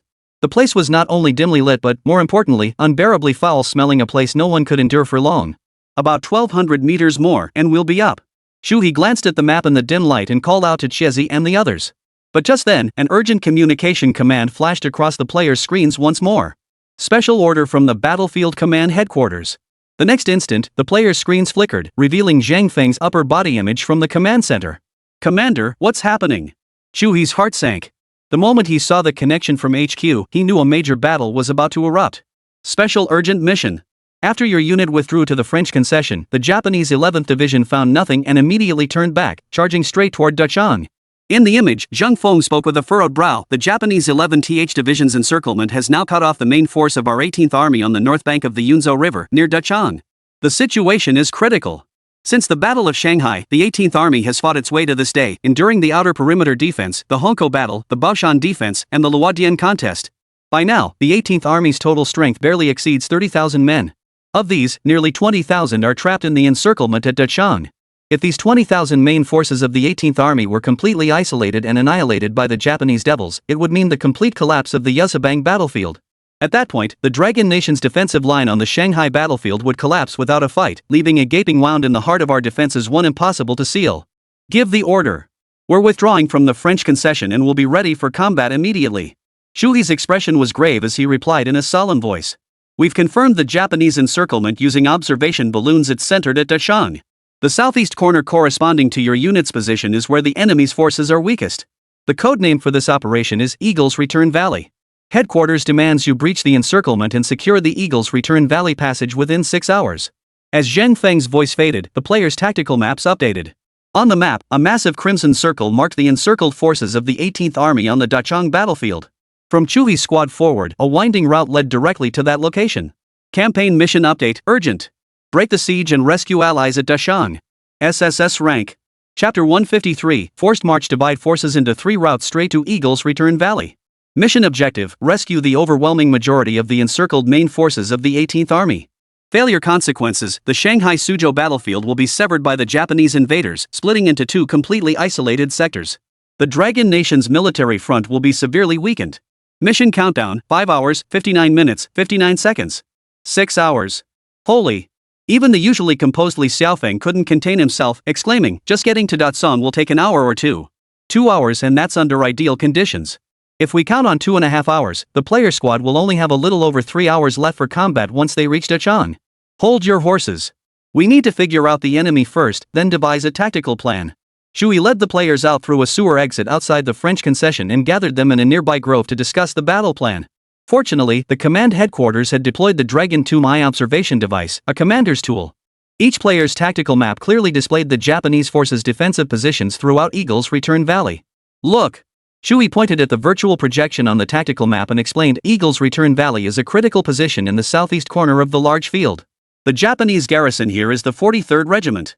The regiment's commander is Sato Masao, a cold-blooded tactician through and through. A Japanese regiment numbers around 2,000 to 3,000 soldiers. Compared to the Japanese forces deployed elsewhere in the battlefield, the troop strength here is indeed the smallest. But look, why do the Japs have the fewest defenders here? Because this spot is the most strategically vital. Following Chui's pointing direction, the players all saw that the valley floor of Inghui Valley was densely packed with anti-tank cone mines and anti-personnel mines. These were specifically prepared for the 18th Army's Armored Tank Company. Should the tank company attempt a forced breakthrough here, it would be annihilated instantly. Moreover, the massive pile of tank wreckage in the valley would impede the passage of subsequent infantry, effectively becoming a natural barrier.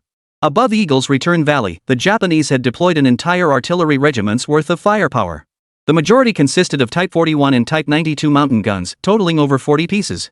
If these guns concentrated their fire, any troops attempting to pass through this funnel-shaped valley would become sitting ducks for the Japanese. Damn it, what the hell do we do now? Big Eggplant rubbed his hands nervously. How many men do we have? Barely over 300, right? Can we take on an entire regiment? 300 against 3,000, that's a tenfold difference in numbers. Of course not. A direct assault is impossible. Teacher Ma shook his head calmly beside him. We need to outsmart them.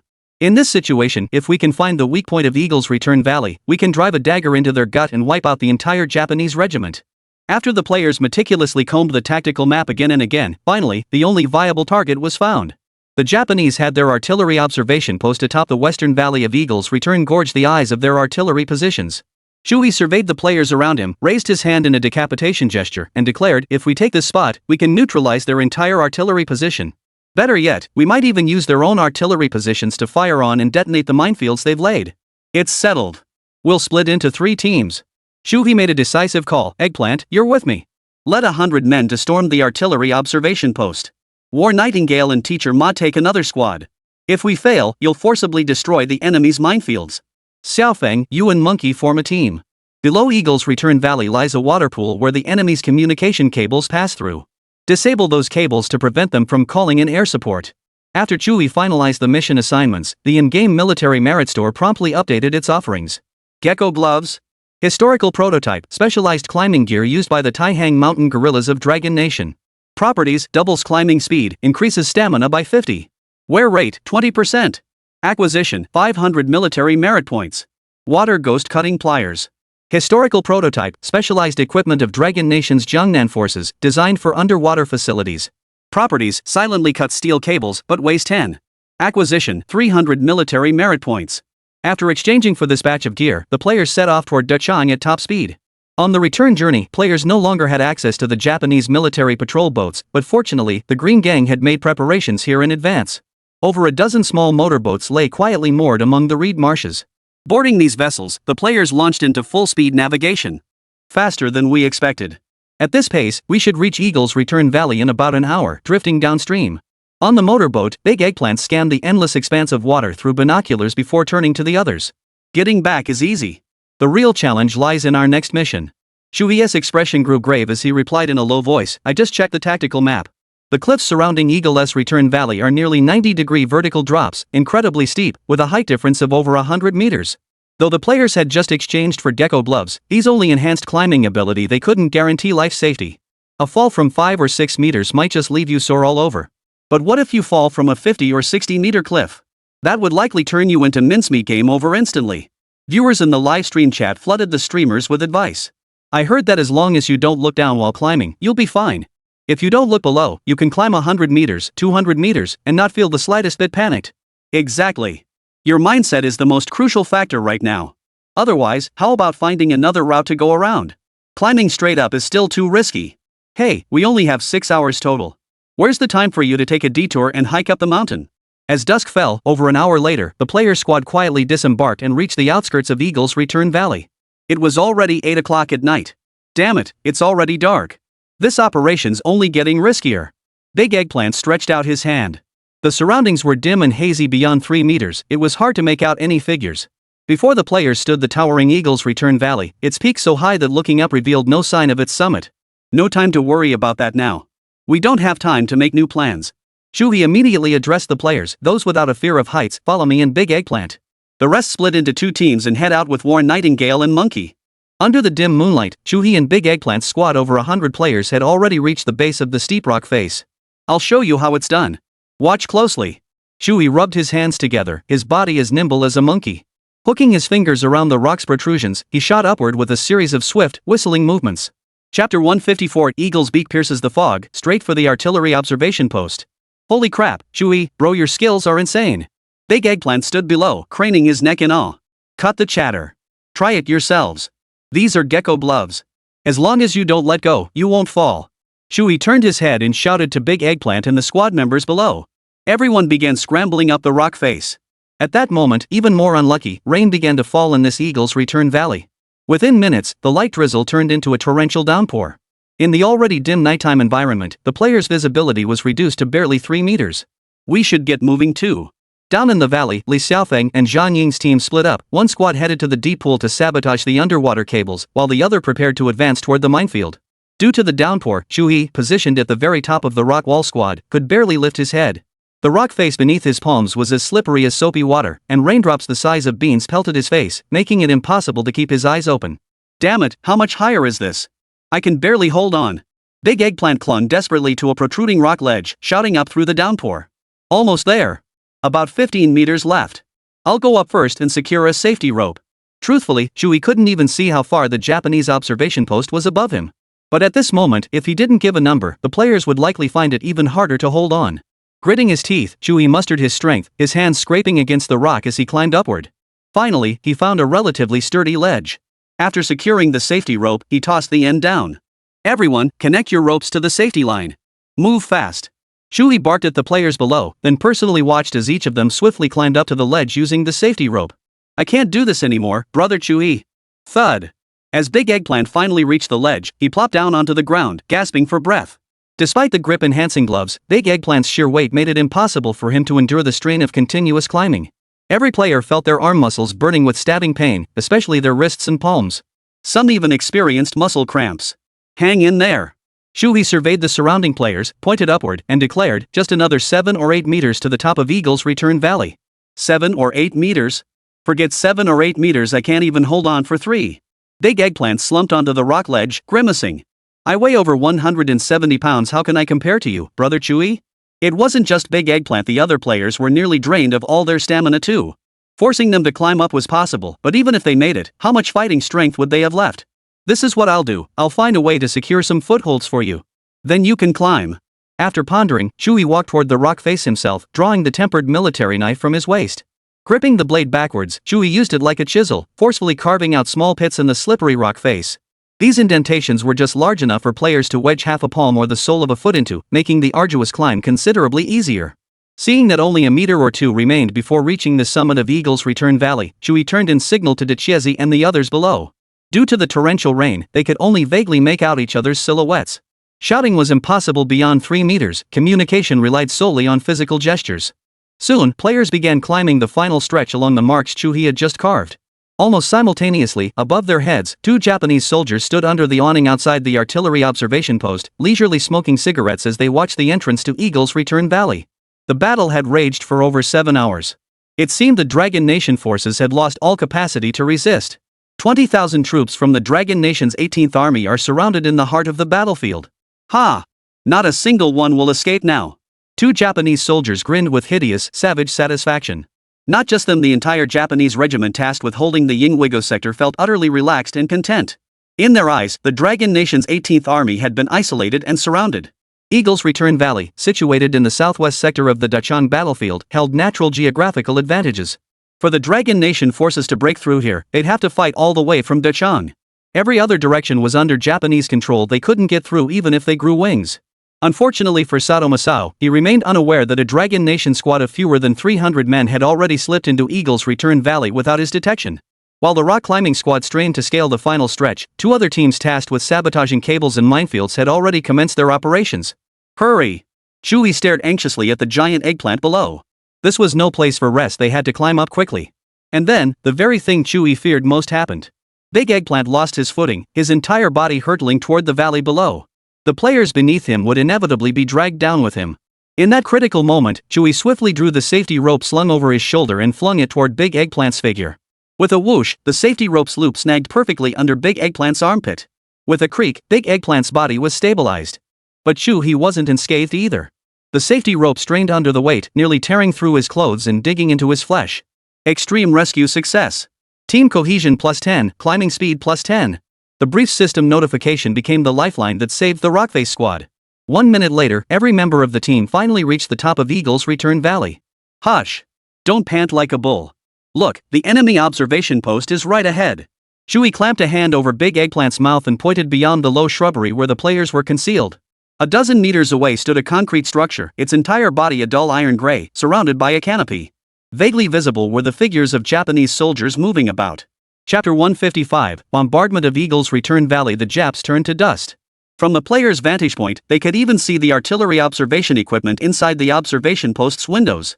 The Japanese artillery units here in Eagle's Return Valley relied on the firing coordinates transmitted from this observation post to conduct their bombardment. What are we waiting for? Let's get moving. Big Eggplant rubbed his numb hands together and chuckled. I've been itching for this all day. Time to vent my rage on those little devils. They're living pretty comfortably holed up in there, aren't they? After a quick briefing, we split into 2 groups of 50. 1 minute to go before the assault. Watch each other's backs. Chewie addressed the players beside him. Our primary objective is to eliminate the Japanese in the observation post. Avoid damaging the equipment inside whenever possible. Chewie planned to use the observation equipment here later to direct the Japanese artillery units in Eagle Valley. If it got destroyed, that would be a real problem. At that very moment, 2 Japanese soldiers stood guard at the entrance of the artillery observation post. One had just flicked away his cigarette, but when he suddenly noticed something amiss in the bushes ahead. Amid the downpour, the swaying of these bushes stood out distinctly from the surrounding vegetation. Bastard! Who's in there? The Japanese soldier grabbed his Type 38 rifle and fired a shot into the bushes. The gunshot echoed muffled in the downpour. A rifle bullet whizzed past Big Eggplant's ear, leaving a stinging sensation. Freeze! Chewie immediately signaled the players to freeze in place. In this situation, the enemy held the high ground while they were below. Attacking from below was unrealistic. Mr. Okita, you must be seeing things. It's probably just a wild animal. Another Japanese soldier grinned, then maliciously pulled a melon grenade from his waist. He yanked the pin and hurled it straight into the thicket. Holy! Chewie could have remained calm after all. The probability of bullets hitting the sparsely scattered players here was low. But grenades were another story. Once detonated, their shrapnel could mow down a large area instantly. In that critical moment, Chewie ignored the danger, snatched the grenade, and hurled it toward the rain shelter of the Japanese observation post. Boom! The explosion ripped 2 Japanese soldiers to shreds. All units, charge! Take the enemy artillery observation post. As Chewie tossed the grenade, he shouted the command to the players beside him. The grenade blast was deafening. No matter how hard of hearing the Japanese inside the observation post were, they couldn't miss the commotion. They'd definitely rush out to investigate. Trapping the Japanese inside the observation post to fight them was far easier than letting them out to engage. In an instant, Big Eggplant charged ahead. Covering the 10-meter distance at full speed took only 2 or 3 seconds. He had just reached the entrance of the observation post when he spotted 2 Japanese soldiers scrambling to get out. Their paths crossed at that very moment. Bastards! Chinese soldiers! One of the Japanese soldiers let out a startled cry and immediately reached for the pistol at his waist. Bang! Big Eggplant wasn't about to give him that chance. He swung a powerful punch, knocking the Japanese soldier flat on his back. With his left hand, he drew his modified boxer pistol and fired lightning-fast shots at the other soldier. Bang! Bang! Bang! Within seconds, every Japanese soldier at the observation post entrance was taken down. The players charged into the artillery observation post at top speed. Most of these Japanese soldiers weren't as formidable as the regular infantry, so the players didn't even bother with their guns. They switched straight to melee weapons. Like a pack of tigers entering a den of wolves, the outcome was predictable. In less than a minute, the battle at the artillery observation post was over. Over a dozen Japanese corpses lay flat on the ground. Chewie counted them. The highest ranking officer was a major. Not bad, a decent haul. Chewie signaled to the players beside him, drag these Japs' corpses out and toss them off the cliff. I ain't got time to dig graves for 'em. Meanwhile, Big Eggplant established temporary communication links with both Li Xiaofeng and War Nightingale. This was one of the players' personal skill perks, granting them about 10 minutes of instant communication during each battle. Xiaofeng, War Nightingale, how's your operation going? We've secured our objective here. The artillery observation post is completely under our control, ha! Big Eggplant asked with a hearty laugh. Soon, the two's radio communications came through to Big Eggplant. Jianing static, we're in position. We've completed reconnaissance of the minefield around Eagle Valley, roughly 70% covered, and identified the main deployment of Sato's brigade. Li Xiaofeng panting, my squad has located the communication cable at the bottom of the reservoir and is cutting it now. Good. Shu Yi's eyes lit up. All three fronts were progressing smoothly. This was excellent news. Eagle's Return Valley operation countdown, 3 hours, 25 minutes, 15 seconds. We've captured the artillery observation post, and the Sato brigade still has no clue their own observation post has fallen. Shu Yi addressed the players, including Chiezi, will use the enemy's artillery positions to wipe out their minefields and main forces here. Without delay, Shu Yi strode to the communication phone, picked up the receiver, and dialed the Japanese artillery position at Eagle's Return Valley. Special military order. Shu Yi lowered his voice, barking in a deep, clipped tone, all artillery positions, load type a high-explosive shells and armor-piercing shells. Prepare for an accelerated barrage. Special order? Is the wing commander aware of this artillery barrage mission? The Japanese operator at the artillery position sounded visibly startled. After all, Eagle Valley had never seen any significant activity before. Bastards! If you let the Dragon Nation's forces escape, even ritual suicide won't absolve you of this responsibility. Execute the order immediately. Artillery barrage coordinates, WP-17, CA-14. Shu Yi relayed both the minefield coordinates surveyed by the War Nightingale squad and the main force coordinates of Sato's brigade to the artillery position. This time, the enemy artillery positions dared not hesitate. They swiftly calibrated their guns according to the firing coordinates Shu Yi had provided. All units, open fire. At Shu Yi's command, the Japanese artillery groups concealed in the forests along both sides of the Eagle Return Valley erupted in a thunderous roar. In an instant, the sky outside the observation post was pierced by blinding flashes of artillery fire. The deafening roar of shells, streaking like meteors, slammed into the minefields at the bottom of Eagle's Return Valley. Chapter 156, Iron Stream returns home, frontline breaks through. It must be noted that to prevent the 18th Army from breaking through here, the Sato Brigade had densely mined the valley with every conceivable type of explosive. Rough estimates place the total count of anti-tank armor mines and anti-personnel infantry mines alone at over 5,000. Under these conditions, a single small minefield triggered by artillery shells would set off a chain reaction of violent detonations. In an instant, the entire valley floor of Inghui Gorge was churned as if by a thunderbolt, with masses of earth and rock violently torn up and hurled 7 or 8 meters into the air. Sato Masao, who had been sleeping peacefully in the command post, was jolted awake instantly. Without even fastening his belt, he rushed out in a panic. Yet, upon witnessing the scene before him, the rage in Sato Masao's eyes gradually gave way to despair. The vast minefields they had painstakingly laid were not triggered by the Dragon Nation's forces, but by their own artillery positions. What made Sato Masuwa furious enough to spit blood was that after bombarding the minefield, his own artillery positions had turned their guns toward the main force. Damn it! What the hell is going on? Connect me to the artillery positions immediately. Request reinforcements from headquarters. Sato Masao hurriedly pulled on his uniform, only to be met by his aide with even more terrifying news. All communications here have been cut off. Not only were communications down, but even the power to his command post cut out moments later, plunging the area into complete darkness. At that moment, even Sato Masao, as slow-witted as he was, finally understood, a Dragon Nation force must have infiltrated Eagle's Return Valley. Dispatch infantry to the artillery positions. Order them to cease fire immediately. Sato bellowed at his aide, all units, prepare for combat. Dragon Nation forces have infiltrated Eagle Return Valley. Though his reaction was swift, the odds of Japanese infantry crossing the valley to deliver the message in this torrential downpour were virtually zero. At the artillery observation post, Shu Yi was still issuing commands toward the enemy's artillery positions. Li Xiaofeng's sabotage operation targeted Sato Masao's command post, not the artillery positions or observation posts. Keep shelling them. The Dragon Nation's 18th Army is attempting to break out under cover of this stormy night. Fire every last shell. Not a single Dragon Nation soldier is to escape. Fire. Sustained bombardment. Not a single artillery piece is to cease fire. After hanging up the phone, Shu Yi finally couldn't hold back any longer and burst into loud laughter with Chiezi and the others beside him. Looking out, the entire valley floor of Eagle's Return Gorge had been reduced to a sea of flames. Drenched by the torrential rain, the fires burned relentlessly. Moreover, through the system's kill notifications, players could directly gauge the extent of Sato Masao's brigade's losses. Over the past 10+ minutes, every one of the 300+ players had earned no less than 500 military merit points in kill rewards. This meant that of Sato's brigade's 3,000+ Japanese soldiers, at least 1,800 had likely perished in the barrage. Dragon Soul forges the nation. Bloody Battle of Shanghai. Server-wide broadcast. Tactical epic achievement. Use their own cannons to bury their own bombs. Accomplished. Executors, Shu Yi Big Eggplant Squad.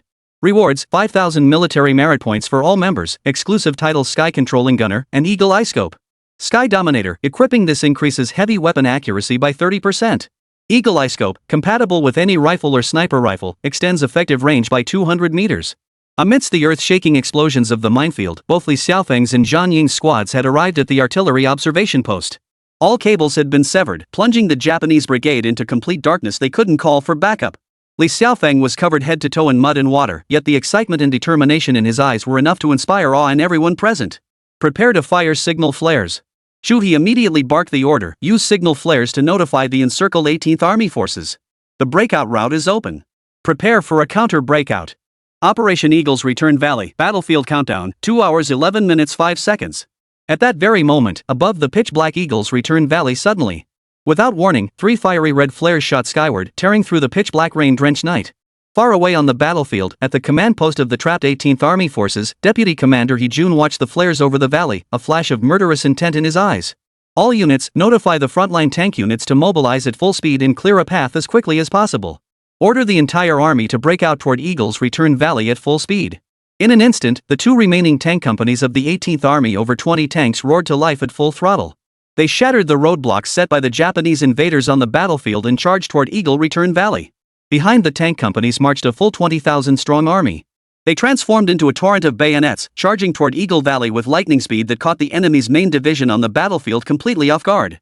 Alright, let's see how well this system-issued scope actually works. After equipping the newly acquired Eagle Eye Scope, Big Eggplant raised his Type 56 rifle, aimed outside, and pulled the trigger. Bang! Over 800 meters away, a Japanese machine gunner at the pass was struck in the chest, a spray of blood erupting from his chest as he died instantly. Long-range kill of enemy machine gunner, 35 military merit points. Damn, 800 meters. Teacher Ma exclaimed beside him, we've only seen this kind of scene in TV dramas before, never imagined it could actually happen. An 800-meter shot, and in a rainy night setting. If you didn't say Big Eggplant got incredibly lucky with that one shot, no one would believe it. Exactly. Anyone unaware would think we're playing some fantasy-modified anti-Japanese drama game. Zhang chimed in with a grin, the 18th Army is breaking through toward us. Brother Eggplant, should we send some backup? Of course we should. The battle's just beginning, we can't just sit here watching the show. Big Eggplant slapped his forehead. I totally forgot. Didn't Captain Chen Taiying supply us with explosives earlier? 500 kilograms of them. That was a special gift from Du Yuesheng, the leader of the Green Gang in the French concession, to the players, all thanks to their heroic deeds there. Right, we can't just let that explosive sit gathering dust. We need to put it to use. Zhu He made a decisive call, everyone, head to the military merit store to buy the fuses and burlap sacks needed for homemade explosive packs. We're gonna serve those Japs a hot pot of gunpowder soup. Chapter 157, Post-Battle Settlement, Military Supply Crates unlock gold equipment again. While the military merit store did offer ready-made explosive packs, each one cost over 100 military merit points to purchase. Meanwhile, the hemp cloth and fuses needed to craft explosive packs only cost 20 military merit points per set. 500 kilograms of explosives? In the hands of players, it turns into 250 explosive packs in no time. Mr. Du gave us some high-quality high explosives, too. 2-kilogram explosive packs, wow, the power of those. Big Eggplant weighed the explosive pack in his hand and chuckled, I can't wait. When do we start? Hold your horses. Once the 18th Army breaks through, the remnants of Sato's brigade won't stand a chance. They'll retreat straight toward us. Shui snorted coldly and addressed the group, we'll have the high ground. 250 explosive charges raining down from above, they won't even have a place to bury their dead. At the northern entrance of Eagle's Return Valley, the main tank company of the 18th Army had already charged in. Without the suppression of artillery positions and minefields, these 20-plus tanks advanced as if entering uninhabited territory. Along the route, every obstacle and wreckage of the enemy armored units was thunderously smashed aside, clearing a path for the advancing forces. Bastards! The Dragon Nation's forces have begun their breakout. Sato Masao watched the surging tide of 20,000 troops advancing toward him, his blood running cold. In this situation, he couldn't fathom how his less than 1,000 infantry could possibly stop the enemy. The artillery units had exhausted their ammunition, the minefields had been completely destroyed, and even the few armored vehicles he still commanded had been obliterated by shells. In utter despair, Sato Masao gritted his teeth and barked the order, all units, turn around and retreat immediately. Withdraw through the southern exit of Eagle Valley. What Sato Masao didn't know was that the small Longwa force that had infiltrated earlier was waiting for him. As Sato Masao's remnants passed beneath the cliff overlooking the artillery observation post, the players who had long been lying in wait on the cliff above struck. Ha! You little devils, taste the real deal from your Dragon Country ancestors. Today, you can have as much as you want, we'll deliver it all. Led by streamers like Zhu He and Big Eggplant, over 300 players ignited the Qingbang explosive packs in their hands and hurled them down the cliff with all their might. When Sato Masao below the cliff heard the shouts and laughter echoing through the valley and looked up in shock. What met his eyes was a dazzlingly beautiful hellscape. Hundreds of high explosive charges of full 500 kilograms of explosives rained down from above like a torrential storm. Boom! The remnants of the Japanese forces, numbering less than 1,000, were instantly engulfed by the violent chain of explosions. As the main force of the 18th Army passed through Yingguigu Valley, all they saw were scattered remnants of the Japanese troops and the staggering aftermath of explosions strewn across the valley floor. Dragon's Soul forges the nation, the bloody Battle of Shanghai. Final settlement activated.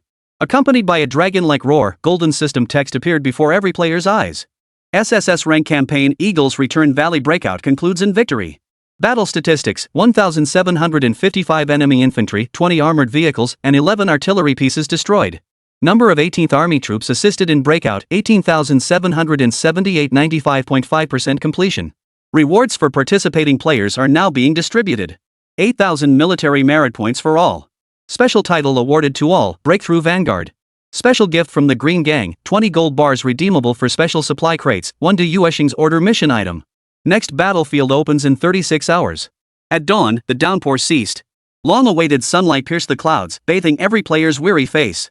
At a makeshift rest area outside Eagles Return Valley, soldiers of the 18th Army had already gathered the players in their midst.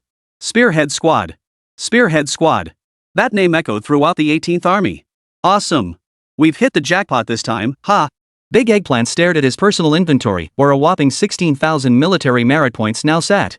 He grinned like a chuffed-up chuff. This is just the beginning. Big battles are still waiting for us. Shuhei yawned and said, I can't keep this up. We've been fighting non-stop for so long, I need to rest. Besides, the next campaign won't start for a while. Guys, I'm logging off. As Shuhei disconnected, the other players finally felt fatigue wash over them. Every player had battled for over 10 hours in Dragon's Soul, forging the nation, with some pushing their playtime beyond 16 hours. With a flash of light, Big Eggplant and Teacher Ma also disconnected from the livestream. Though it was dawn in game, real-world time had just reached evening. Order some takeout, old Ma. We've earned so many military merit points this time, stop being so stingy. Big Eggplant rubbed his hands together. I heard the merit point store just launched blind box supply crates. Let's open some crates first and see what luck brings. I'm not opening any blind boxes. Teacher Ma shook his head. That's gambling. Unless it's a sure win, I'm not touching it. As he spoke, Teacher Ma opened his personal warehouse. Besides a similar number of military merit points to Big Eggplant, during the Eagle Valley breakout battle, he had secured over 30 wooden supply crates, 15 stone supply crates, 2 iron supply crates, and 1 silver tier supply crate. Every participating player received this silver supply crate as a special reward for eliminating Sato Masao, the Japanese regiment commander. Many viewers in the livestream noticed that silver great supply crate. Holy crap, this is the kind of loot you only get for taking down a Japanese major level officer. Quick horse, stop holding back, open it live. Let's see if we get something good. And Eggplant, open yours too. You can always go offline and rest after. Urged on by the crowd, Big Eggplant and Teacher Ma both opened their inventory. The other crates can wait, I gotta open this silver tier supply crate right now. After a series of mystical mouse movements, Teacher Ma clicked on the screen. As 200 military merit points were deducted, the familiar bayonet unboxing animation appeared on the screen. The next moment, a golden light burst forth from the crack of the supply crate. Holy crap, a gold border! It's a gold tier item. Big Eggplant beside him couldn't help but yell out loud, his eyes glued to the screen. After all, golden gear was worth its weight in gold, extremely rare in this game and enough to thrill any player.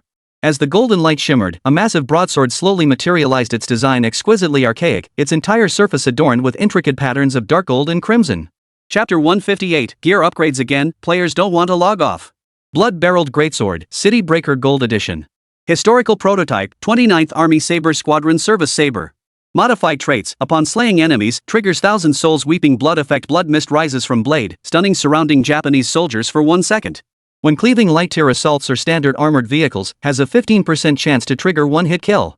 The scabbard's hilt is bound with dark crimson hemp rope, while the gilded guard bears the engraved inscription, slaughter all Japanese invaders.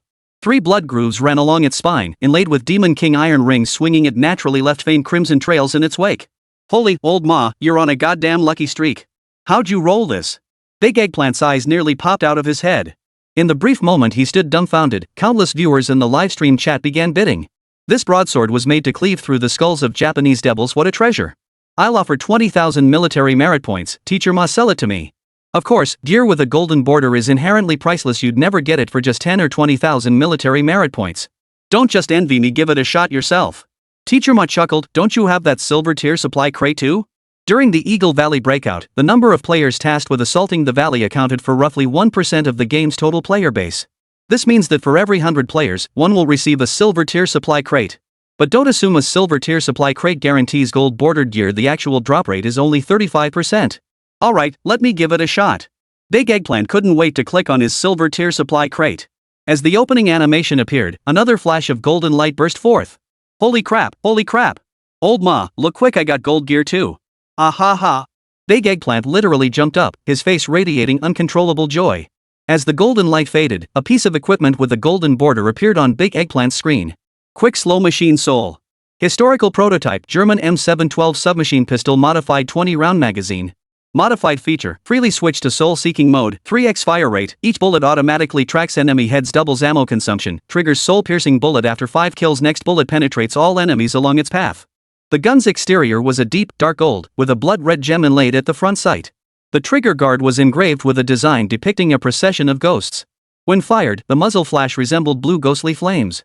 Holy, this thing's way more badass than that blood barrel I'm using. Teacher Ma's face radiated unmistakable envy. This rapid-fire machine gun's power was so insane it could spark fierce bidding wars among players. Yeah, it's great, but honestly, I've got a modded Mauser that's pretty much all I need.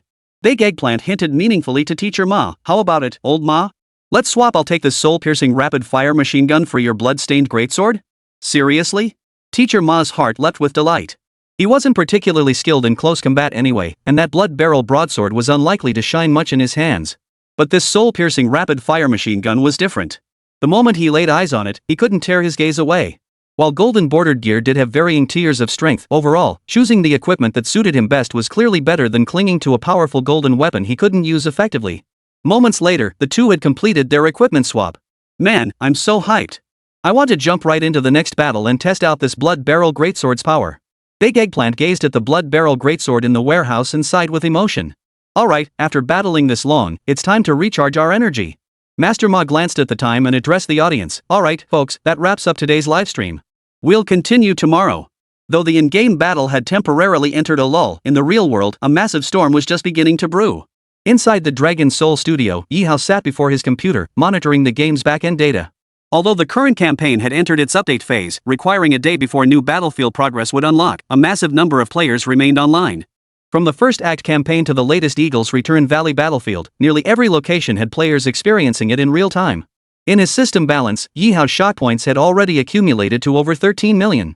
These shocking points would easily fund his subsequent battlefield development, and even allow him to exchange for some personal necessities. But just as Ye Hao was contemplating his next battlefield plans, a call came in. Ye Hao, this is Zheng Feng. If it's convenient, I'll send someone to pick you up shortly. There's something we need to discuss with you in person. Zheng Feng's voice carried a hint of weariness over the phone. He too had just returned from the in-game battlefield.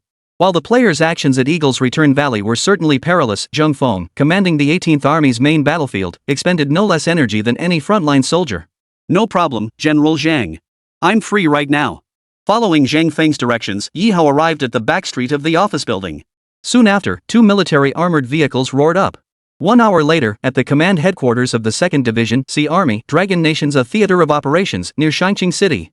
As Ye Hao entered the conference room led by a division staff officer, over a dozen piercing gazes turned toward him simultaneously. After a quick glance around, Ye Hao felt a surge of surprise. Wow, these were all big shots. Aside from Army Commander Zhang Feng, not a single person in the conference room held a rank lower than Lieutenant Colonel. Take a seat, Ye Hao. Zheng Feng gestured for Ye Hao to take a seat before speaking slowly. I assume you know why I called this meeting. Hearing this, Ye Hao replied calmly and confidently, I assume it's regarding the incident with the French concession livestream in the game earlier? At the time, when the game's holographic screen had been activated to broadcast globally, Ye Hao had already suspected that the state or the military would want to speak with him. Because it wasn't merely an in-game broadcast, it was a live transmission of incriminating evidence broadcast to the real world through the computers of every active streamer worldwide. The numerous atrocities and incriminating evidence of Xiao Benzi's past crimes, submitted by players within the game, had all been converted into live footage and broadcast publicly to the entire world. Chapter 159, Breaking News. Ye Hao is about to join the battlefield. You've certainly made quite a splash this time. Zheng Feng furrowed his brow slightly and asked, do you realize the massive shockwaves this has sent through the global media? I don't know, but I can guess. Ye Hao replied calmly and confidently, General Zhang, every piece of incriminating evidence I displayed in the livestream within the game is historically grounded. It's irrefutable proof, blood-stained evidence that Little Red Book can never erase. I'll stake anything on that. Oh? So you intend to continue developing the game's evidence recording system? Zheng Feng remained unmoved as he pressed on with his question. Precisely. Since I've undertaken this, I will refine the evidence recording system, relentlessly forcing the little notebook to confront the historical irrefutable proof they'd rather die than face. Ye Hao's eyes blazed as he declared, moving forward, players will randomly discover fragments of historical evidence on the battlefield. Whenever the evidence submission reaches a certain stage, it will trigger a global live broadcast. Good lad. At that moment, Li Jingshan, the commander of the 2nd Division standing nearby, brightened and laughed heartily. Ye Hao, those words of yours truly live up to the military commander's strong backing for you. What? Vigorously advocated for me? Ye Hao was momentarily bewildered. The tense expressions on the faces of the officers present, including Zheng Feng, gradually softened. Let me be frank, Ye Hao. You've stirred up a massive storm this time. Zheng Feng looked at him approvingly and said, by using the game's global livestream, you vividly exposed the crimes committed by the little notebook back then. This has caused a huge sensation not only in our Dragon Nation but across the entire world. Because of this, the little notebook authorities have been relentlessly pressuring our Dragon Nation, demanding your punishment and the removal of Dragon Soul Forges the nation. Li Jingshan added, before the top leadership, our military commander and political commissar, he personally intervened to fully protect you. They also pledged the military's full support for your actions. Amidst the military's stance and overwhelming public sentiment, the Dragon Nation government ultimately responded to the little notebook with just 4 simple words. Face history. How dare you try to cover up or deny the crimes your little notebook committed back then? Xiao Benzi's history books may be falsified, but they cannot alter the irrefutable evidence of that era, nor the blood-stained, tear-soaked history. Zheng Feng looked at Ye Hao and nodded. On behalf of the military and our top leadership, I convey this message: persevere. The entire Dragon Nation, military and civilian alike, stands united in full support of your actions. At that moment, Ye Hao nodded firmly. Rest assured, nation. Even if the little notebooks dare to escalate beyond mere pressure, I will not alter my in-game strategy or future plans. Ye Hao declared in a solemn voice, I will not only ensure our Dragon Nation people witness those historical events, but I will make sure the little notebook and the entire world sees them too. That very night, Dragon Soul Studio issued a special statement to the public. Despite the late hour, the news surged to the top of the trending charts at an astonishing speed. Ye Hao, developer of Dragon Soul Studio and founder of Dragon Soul Nation, will personally go live and join the game after tomorrow's battlefield update. This news spread like wildfire throughout the player community. Holy crap, even the producer is getting involved. This is gonna be wild, guys. We gotta team up tomorrow, no question. In the livestream, Shuhei watched the announcement from Dragon Soul Studio, chatting excitedly with viewers. Little did they know, Ye Hao's true motive for streaming Dragon Soul Nation wasn't to cash in on the broadcast. Quite the opposite. Ye Hao's true goal was to personally oversee the upcoming global evidence-gathering livestream. After all, Dragon Soul Nation had long since transcended domestic players. 3 days after the battlefield update, players worldwide could join the battlefield to play. Among them, it was impossible to rule out the possibility of certain spies sneaking into the game, a risk that was difficult to ascertain. To ensure flawless future live streaming of crime evidence, Ye Hao concluded the best approach was to personally activate this feature. The next morning at 9 o'clock, a brand new update package appeared on the Dragon Soul Forging Nation game page. Special update, Battle for the Heavy Artillery Position. As players completed their updates and joined the game, Ye Hao simultaneously donned his VR motion sensing gear and gaming helmet at the Dragon Soul Studio. As the game's creator, Ye Hao could have instantly set his military merit points to infinite, granting him access to any equipment he desired. But, to ensure fairness and avoid becoming the most exceptional case, Ye Hao strictly followed the current progression within the game and equipped himself with basic gear. A modified Mauser pistol, an upgraded standard issue rifle, along with gecko gloves, wolf soldier greaves, and some basic ammunition and grenades. This was Ye Hao's foundational gear upon joining the game. Beyond that, his military merit points were a flat 0. Privileges? He didn't need them. What Ye Hao wanted was to catch up to other players' gear progression step by step, using only his own hands and abilities. As the login screen illuminated, a CG animation slowly unfolded before Ye Hao, beginning with a high-altitude battlefield perspective. From every player's perspective, this was a bird's-eye view of the entire battlefield. As a crucial sector of the Azumokawa battlefield, the Dachang area had fallen to the enemy 1 or 2 months prior and been converted into their heavy artillery base. Due to Dachang's central location within the Yunzhou River battlefield, the heavy artillery fired from here could cover nearly 70% of the battlefield's area with its range and strike zone. At this moment, the battlefield AI camera shows Baoshan County to the east of Dachang Town, Putuo District to the west, and the Yansabang battlefield to the north. The Japanese had concentrated all the artillery of the 2nd Armored Division in Dachang Town and had mobilized large quantities of shells from other divisions as reserve ammunition. Unlike the field and mountain guns commonly found in other armored divisions, the artillery here at Dashang Town consisted exclusively of 150mm heavy guns. Battlefield context: at least 2 Japanese heavy artillery regiments were concentrated in Dachang Town, unleashing thousands of shells daily. This artillery barrage severely hampered the Long Nation Army's offensive. In other words, as long as the heavy artillery group at Dashang Town remained intact, any area our Dragon Nation forces attempted to attack would immediately come under long-range barrage fire from these guns. Chapter 160, Artillery Respite. Green Gang delivers earthquake cannons. A flash of light, and Ye Hao entered the game. Like other players, he now stood in the 18th Army's field rest area, surrounded by players inspecting their gear. Bro Ye! Holy crap, Bro Ye, you really showed up!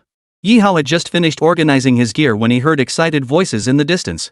Looking up, Big Eggplant and Chu he had already approached. Hey, brother Ye! Never thought you'd actually show up. Big Eggplant beamed as he grabbed Ye Hao's hand. This is perfect. With you here, our squad is like a tiger with wings. Exactly, Ye Gu. Let's skip the pleasantries. We'll join your team later and follow your lead. Shu he beamed just as brightly. Behind him, Teacher Ma, Zhaning, and the other streamers were arriving one after another. You're all too polite. Just call me Ye Hao. Ye Hao smiled faintly. Age-wise, I'm quite a bit younger than all of you. Calling me brother Ye feels a bit odd. Hey, what's that supposed to mean? This isn't everyday life, we're on the battlefield. Shouldn't seniority matter? Big Eggplant slung the blood-stained broadsword over his back and slapped Ye Hao on the shoulder. No worries. We'll follow your lead from here on out. Meanwhile, Teacher Ma also pulled out the soul-piercing rapid-fire machine gun he'd just acquired. Wow, Teacher Ma, Big Eggplant, you two got lucky. How'd you snag these golden weapons? Shu he raised an eyebrow. I thought I was the only one who got gold gear. Check this out. With that, Shu he lifted the hem of his robe. Everyone saw a device resembling a grappling hook gun strapped to his waist. The front end of this gun was a retracted, dark red metal claw. Just one glance was enough to sense its terrifying gripping and tearing power. This is the real deal. Ye Hao's eyes lit up as he exclaimed to the other streamers, while this gear might not pack the most direct punch, its functionality is absolutely top tier. Flying Tiger Claw. Historical prototype, weapons used by martial arts factions during the Dragon Nation's War of Resistance. Modified features: upon firing, hooks onto enemies to drag them directly toward the user, hooks onto structures to trigger sky swing, high-speed swinging while automatically sweeping fire downward. Got that? Shui smugly declared to the others, brother Ye just said it, my gear totally outclasses yours, especially in urban combat. With this thing, it's like having wall-running kung fu skills. 10 or 8 little Japs won't stand a chance against you. Just then, movement stirred ahead of their position. Ye Hao and the others turned to see a mule cart approaching. The driver was someone the players recognized immediately.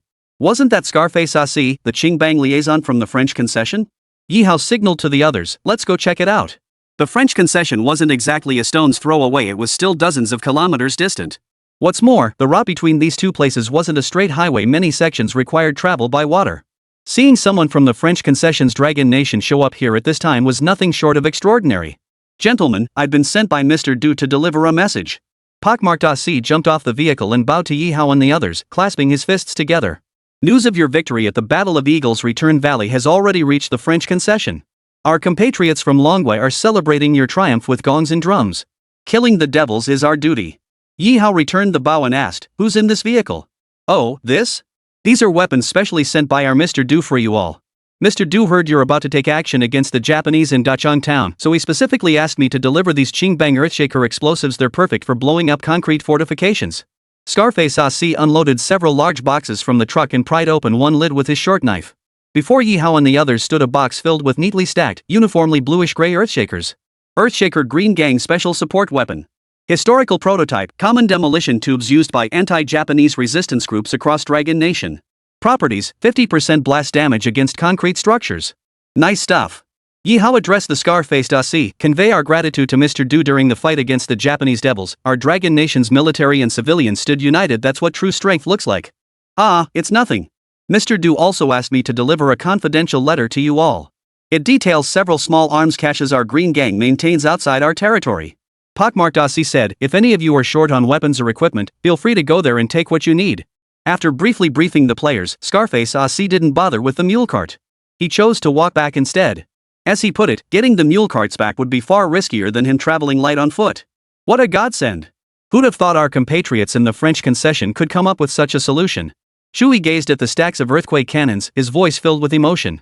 Distribute the shock grenades to everyone. Ye Hao addressed the surrounding crowd, these supplies are in short supply. Prioritize distribution to veteran players 2 to 3 grenades per person. Meanwhile, at the 18th Army headquarters, Zheng Feng and He Jun had also logged into the game. Accompanying them were several high-ranking officers from the Sea Army of Dragon Nation's A Theater. All held the rank of division commander or higher, specifically joining Zheng Feng and He Jun to experience this game together. Currently, our 18th Army has been split into 2 separate units. At the headquarters, Zheng Feng pointed to a large map before him and stated solemnly to the other officers. Specifically, the 20,000 troops under our direct command are positioned south of Dachang town. Additionally, over 30,000 troops primarily at the regiment and brigade levels are engaged in dispersed combat operations along the Yunzhou River battlefield sector. Our sole priority now is to swiftly capture the enemy's heavy artillery base in Dachang town, completely severing their ability to provide artillery support across all battlefields. Once Dachang town falls, the 18th Army's 20,000 troops can advance unimpeded to reinforce the Yezhabang front, simultaneously isolating and dividing the enemy forces. The problem is, we know absolutely nothing about the enemy's defenses in Dachang town. He Jun frowned. We've exhausted all strategic assets, the Dragon's Eye observation mirrors and high-altitude reconnaissance balloons. Our only option is to send small reconnaissance units to scout Dachang town. Chapter 161, The Steel Rain Exclusion Zone, a path of flesh and blood paved for reconnaissance. I already have candidates in mind. Zheng Feng smiled faintly. Issue a level 1 combat mission order immediately to Ye Hao's squad. The news that Ye Hao would personally go live and join the game wasn't just known to players, the military was equally aware. As for assigning the reconnaissance mission to Ye Hao and the streamer team, it wasn't that Zheng Feng wanted to test them, it was because this mission was exceptionally perilous. As a major artillery base for the Japanese forces, Dachang town housed over 6,150mm heavy guns, capable of unleashing thousands of shells daily onto the surrounding battlefields. The Dragon Nation forces placed immense importance on this location. It was obvious that the Japanese would never reduce their defensive strength in Dachang. Dachang alone was defended by an entire Japanese infantry regiment and an armored regiment, totaling at least 6,000 troops. Consider this, the 18th Army had only assembled 20,000 troops in the surrounding wilderness at that time. Yet the Japanese forces in Dachang alone numbered over 6,000, nearly one-third of the entire 18th Army's strength. Not to mention that after months of fortification by the Japanese, Dachang was now a fortress of watchtowers. Every 10 paces, a sentry post stood watch. Every 3 paces, a patrol team roamed. Surrounding Dachang town, those seemingly harmless wastelands likely concealed tens of thousands of booby traps and landmines. The Japanese garrison station within the town also possessed the authority to call in air support, capable of deploying at least 20 Type 96 attack aircraft for combat operations. It could be said that this was a heavily fortified military stronghold, armed to the teeth by the Japanese invaders. Not even a fly or mosquito could get through. It'd be as hard as climbing to the moon. The higher command is putting us to the test. Dachang town is impregnable. We must devise a solid plan. On the squad's end, Ye Hao had already received orders relayed by the command staff. In the directive, Zheng Feng made no mention of the number of personnel assigned to him. Instead, he instructed Ye Hao to lead his player squad in conducting a comprehensive reconnaissance operation targeting Dachang town. This is going to be tough. Scrutinizing the jagged terrain on the map before them, Chui scratched his head. Captain Yi, how do you suggest we proceed? A military stronghold of this caliber? We can only probe it at night. Trying to sneak in during the day is a pipe dream. Ye Hao made a decisive call. We'll assemble a squad of about 100 men. We'll depart at dusk today. The priority is pinpointing the enemy's heavy artillery positions. Everything else can wait. Put simply, Dachang town was a steel fortress. Trying to take it all at once was unrealistic. Therefore, from the outset, the player's objective shouldn't be annihilating the enemy troops, but targeting those immobile heavy artillery positions. Killing the enemy was troublesome, but blowing up heavy artillery positions? That mission was far more feasible. After dark, Ye Hao assembled Chuhi's streamer squad and selected additional players, totaling 100 men. Under cover of night, they set out toward Dachang town. The distance from the 18th Army's field camp to Dachang town was less than 10 kilometers. With all players equipped with Guizhou Wolf Soldier Greaves, they could reach their destination in just 1 hour. Listen up, everyone. Ye Hao whispered to the players beside him, don't wait until you're close to Dachang town to go on alert. The moment you see the lights in the direction of Dachang town, be fully alert to every step you take. Why's that? Big Eggplant chuckled and asked, Captain Yi, you didn't sneak a peek at the script and already know how the Japanese will be deployed in Dachang town, did you? No. Ye Hao shook his head. The game's progression is entirely random. Even I can't predict the enemy's next move. I'm warning you because we have historical precedents to reference. Historically, the Long Nation's forces fought a brutal battle right here in Dachang town. Back then, our martyrs had to charge through the enemy's minefields with their own bodies to retake Dachang, suffering devastating casualties. Ye Hao solemnly warned Dichiezi and the others, the enemy's minefields contain a type of jumping mine extremely well concealed and highly dangerous. You must keep your eyes wide open. These so-called jumping mines are actually a type of anti-personnel mine. These mines carry a small explosive charge, making them compact and difficult to detect. Once triggered, they leap to a certain height, specifically targeting the legs of infantry soldiers. On the battlefield, having both legs blown off is far worse than being killed outright. The wounded require additional manpower to protect them, indirectly further reducing the unit's combat effectiveness. Got it. Big Eggplant and the others nodded in unison, their eyes sharpening with heightened vigilance. After marching for another 10 minutes, the distant lights of Dachang Town finally came into view.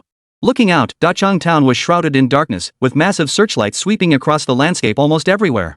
Behind walls fortified with bunkers and barbed wire, Japanese patrols moved back and forth, flashlights in hand, leading Japanese wolfhounds. The entire town was illuminated as if it were broad daylight, every corner exposed under the glare of powerful lights, leaving nowhere to hide. Witnessing this scene, Ye Hao was startled. Under such a high level of defense, infiltration operations would normally be impossible. Infiltration warfare relies on finding gaps in the enemy's defenses to penetrate their inner defenses. But the enemy's defenses here were like a solid iron plate. How could anyone even think of infiltrating? Good heavens, charging this place head-on would surely result in devastating casualties. Chui stared intently at Dachang Town, murmuring, "Captain Yi, do you have any ideas?" "We should stick to our original plan, locate the enemy's heavy artillery positions." Ye Hao replied in a low voice, "We must close the distance as much as possible first. Otherwise, everything else is just empty talk." Immediately, the entire unit shifted from a linear formation into a spearhead formation, minimizing the need for mine clearance. Ye Hao, leading Chu He and Dechiezi, positioned himself at the very front of the group. Everyone lay flat in the tall grass, crawling forward slowly. Soon, bottle cap-sized trip mines came into the player's sight. Though small in size, these tripwires packed enough explosive power to shatter a person's legs, a threat that could not be underestimated. Ye Hao swiftly slashed through the tripwire of each mine with his Zhongzheng bayonet, then carefully removed them. He tossed them as far away as possible to prevent players behind him from triggering them. Chapter 162, Threading the Needle in the Dark Night, the fortress like Dachang Town. Advancing at this painstakingly slow pace of clearing mines, the player squad consumed nearly an hour just to cover less than 200 meters. "We can't go any further, team leader Yi. Get down." Shui quickly grabbed Ye Hao, pointing ahead as both men buried their heads in the dirt. The next moment, a massive, ghastly white beam of searchlight swept overhead in the night. The beam originated from a Japanese searchlight tower on the outskirts of Dachang Town. Its large, saucer-like searchlight scanned the surroundings in a rhythmic pattern. Outside Dachang Town, numerous searchlights scanned the outside world. Every dozen seconds or so, this area was swept by one of them. Ye Hao remained silent, pulling out his binoculars to scan the distance. Still, he couldn't make out the heavy artillery base's location. "Unless we take out the Japanese bastards manning those searchlights, we won't be able to advance." Big Eggplant gritted his teeth. "But if we shoot the Japs, won't the patrols inside spot us? What the hell are we supposed to do?" While Chu He and the other streamers debated their options, Ye Hao shifted his gaze to the terrain surrounding Dachang Town. The lighthouses housing these searchlights were positioned at the very outer edge of the enemy's defensive line, maximizing the range of the searchlights. But this also meant the towers were quite detached from the core Japanese defense perimeter. Ye Hao noticed something else. Just below and in front of these searchlight towers, a shallow stream flowed by, about half a meter deep. He had an idea. A plan suddenly flashed through Ye Hao's mind. "Shu He, lend me your eagle-eye scope. Mr. Ma, lend me your sniper rifle suppressor." After receiving both pieces of equipment from the two streamers, Ye Hao swiftly mounted them onto his custom-modified assault rifle under the astonished gazes of the others. "Captain Yi, what are you up to?" Li Xiaofeng asked in confusion. "I have a bold idea." Ye Hao addressed the group. "First shot, I'll shatter the searchlight's bulb. The Japanese up there will think it's malfunctioning. Then, second shot, I'll take out the Japanese soldier and make sure his body falls into the ditch. Cover our tracks. This way, the enemy patrols would be unlikely to detect anything amiss and wouldn't dispatch reinforcements to investigate the searchlight tower for a while." The straight line distance from the grassy area where the players were hiding to the searchlight tower was about 170 to 180 meters, and they would be shooting from a low position to a high one. At this moment, no one but Ye Hao could confidently guarantee hitting the target with a single shot. Lifting his Type 56 rifle, Ye Hao narrowed his eyes. After calibrating the eagle-eye scope, he aligned the 3-point sight, target, and bullet aiming squarely at the searchlight's core. Bang! A muffled, faint gunshot echoed, and sure enough, the searchlight facing the player's position went dark. The very next second, the Japanese soldiers atop the tower erupted in a cacophony of shouts. "Bastards! What the hell is going on?" Coincidentally, a Japanese patrol squad was passing beneath the tower. Their sergeant, panicked, immediately drew his pistol. But soon, after the Japanese soldier above checked the searchlight in the dark, he shouted down, "No enemy activity. The searchlight bulb is burnt out. I'll fetch a new one shortly." Hearing this, the sergeant leading the patrol finally relaxed. Instead of urging the soldier to hurry with the bulb, he led the patrol away into the distance. Holy? Captain Yi, how did you know the Japanese wouldn't get suspicious? Watching this unfold through the battlefield AI lens, streamers like Chu He and others were utterly speechless with astonishment. This was psychological warfare. Ye Hao chuckled at them. Think about it, Dashang town is impregnable. The Japanese soldiers stationed here haven't seen combat in months. What would they think? They'd be convinced the Dragon Nation's army wouldn't dare touch this place. After months of complacency, these Japanese soldiers wouldn't connect the searchlight going out with enemy activity. They'd just assume it was a minor glitch, a burnt-out bulb. At that very moment, the Japanese soldier atop the lighthouse had just retrieved a spare bulb. Leaning his upper body far over the protective railing, he strained to install the new bulb. Without warning, his body shuddered violently. The next instant, he toppled headfirst, plunging with a splash into the riverbed below. Remarkably, this entire scene went undetected by the surrounding Japanese searchlights and patrols. Not a single Japanese soldier noticed anything amiss. System announcement: player Ye Hao has completed tactical night threading. Reward: 1500 military merit points. Holy! That's it? Just like that? Big Eggplant stared in disbelief, scratching his head. 1500 military merit points? That's way too easy to earn. Easy? Without the brains and guts for it, could you have pulled it off? Teacher Ma chuckled from the side. Those military merit points? Honestly, I couldn't care less about them. If Ye Hao hadn't been here today, these streamers would have debated tactics until they either retreated or launched a reckless assault, sacrificing lives for battlefield intel. Alright, everyone get ready. We'll advance another 150 meters shortly. At that distance, we should be able to observe the heavy artillery base's location. Ye Hao returned the two sets of components he'd removed to Chu He and Teacher Ma before leading the team forward again. Without the sweeping glare of searchlights overhead, the players swiftly reached the outer perimeter of the barbed wire fence. The terrain here was a gentle slope. By lying flat beneath it, the patrols moving inside the fence wouldn't detect them. Anything? Ye Hao glanced at Zhang, who was using the night vision goggles nearby, and asked in a low voice. Yes. The enemy heavy artillery groups were scattered across roughly 4 sectors: due west, due north, and due east. Each battery has about 2150mm heavy guns, plus. Zhang paused before adding, surrounding these artillery groups are large numbers of enemy troops on patrol, along with armored units. We estimate at least 1,000 enemy soldiers. Hearing this number, the surrounding players couldn't help but gasp in shock. Over 1,000 enemy soldiers on a major frontline battlefield, this might not seem like an insurmountable challenge. But the problem was this a large battlefield? With the cover of extensive fortifications, trenches, bunkers, and watchtowers, the combat effectiveness of these 1,000-plus Japanese troops would likely surpass that of an entire Japanese regiment. Chapter 163: The Earth Dragon turns, aiming straight for the heart of the Japanese forces. At this moment, the 18th Army had assembled a force of 20,000 troops. If they launched a frontal assault, the casualties would reach terrifying proportions. Ye Hao made a rough estimate: if those 3 heavy artillery groups turned their guns and opened fire, even if the 18th Army managed to capture Dashang town, casualties would easily exceed 10,000. Such losses were simply unbearable for the Dragon Nation's forces at this juncture. Was Dachang town truly an impregnable fortress, a solid block of iron with not a single crack to be found? Ye Hao refused to believe such superstition. He remained steadfast in his conviction that even the most formidable defensive positions inevitably harbored exploitable vulnerabilities. After borrowing a spotting scope from War Nightingale, Ye Hao personally scanned the Japanese military base within Dachang town. And indeed, he discovered a crucial clue. Throughout Dachang town, patrols covered nearly every area except for one spot the Japanese had overlooked. A solution emerged: underground. Ye Hao pointed to a concrete-sealed sewer machinery room about 100 meters away from the players. There, he declared, lies the key to breaking through their defenses. Dachang town lay close to Baoshan County. As one of the major towns in the Shanghai area, it had housed at least 100,000 residents before the Japanese occupation. Compounded by the area's numerous river bends and tendency to flood during rain, Dachang town had developed an exceptionally comprehensive underground sewer system over a decade prior. A vast network of interconnected underground drainage pipes crisscrossed the entire town, with the largest conduits boasting diameters of 2 to 3 meters. See it? Ye Hao whispered to the players, if we advance through the sewers, we can safely reach the enemy's heavy artillery positions. That's when our shock tubes will prove invaluable. The explosive force generated by detonating these powerful devices underground would be more than sufficient to collapse the entire surface area. Once those 1,000-kilogram artillery pieces are buried underground, the Japanese won't stand a chance of dragging them back out. Holy, that's a brilliant plan. After hearing Ye Hao's plan, everyone nodded in agreement. For the current situation, this was indeed the most reliable approach, and it would cause almost no casualties. Immediately, the players retraced their steps back to the 18th Army's field camp. Ye Hao and Chu He personally went to the command headquarters to relay the intelligence they had gathered to the commanders present. Launching an assault through the sewers was indeed a highly feasible idea. After listening carefully to Ye Hao's proposal, Zheng Feng asked, "But how can you be so certain the Japanese haven't set traps in the sewers, or even stationed a unit specifically for underground patrols?" Under the gaze of a dozen pairs of eyes, Ye Hao answered calmly, "I don't have absolute certainty, but for now, this is our only viable option. If there are Japanese traps in the sewers, we'll dismantle them one by one. If there are Japanese inside, we'll drown them in the sewage.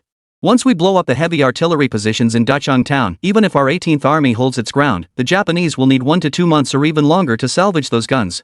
Ye Hao's eyes burned with intensity as he declared, "This is entirely sufficient both for controlling the battlefield and limiting the enemy's firepower."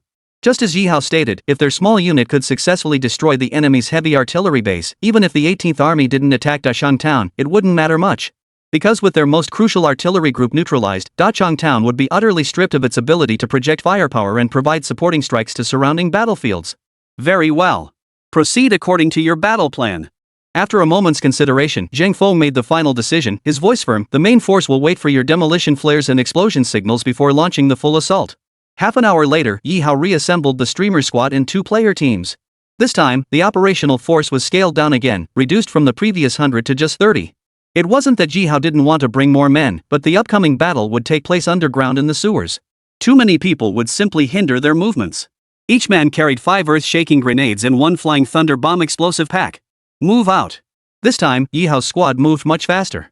Familiar with the terrain, they swiftly retraced their path through the previously cleared minefield and returned to the outskirts of Dachang town. From a distance, searchlights continued sweeping across Dachang town, yet the one facing their position remained stubbornly dark. Damn, the Japanese commander was pretty dumb. After all this time, they still hadn't noticed the problem with the searchlight? Big Eggplant checked his watch. Nearly an hour and a half had passed, yet not a single Japanese soldier had noticed the malfunction on the searchlight tower. This showed how complacent they'd become.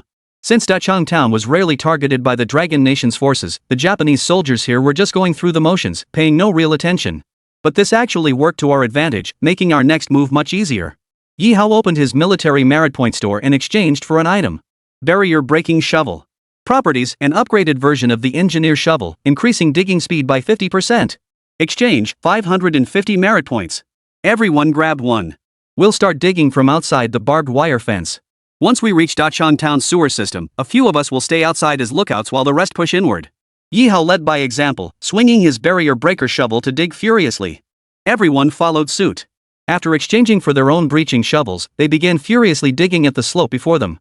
Thanks to the gentle slope, as long as the players kept their movements quiet, the Japanese patrols passing overhead wouldn't detect a thing.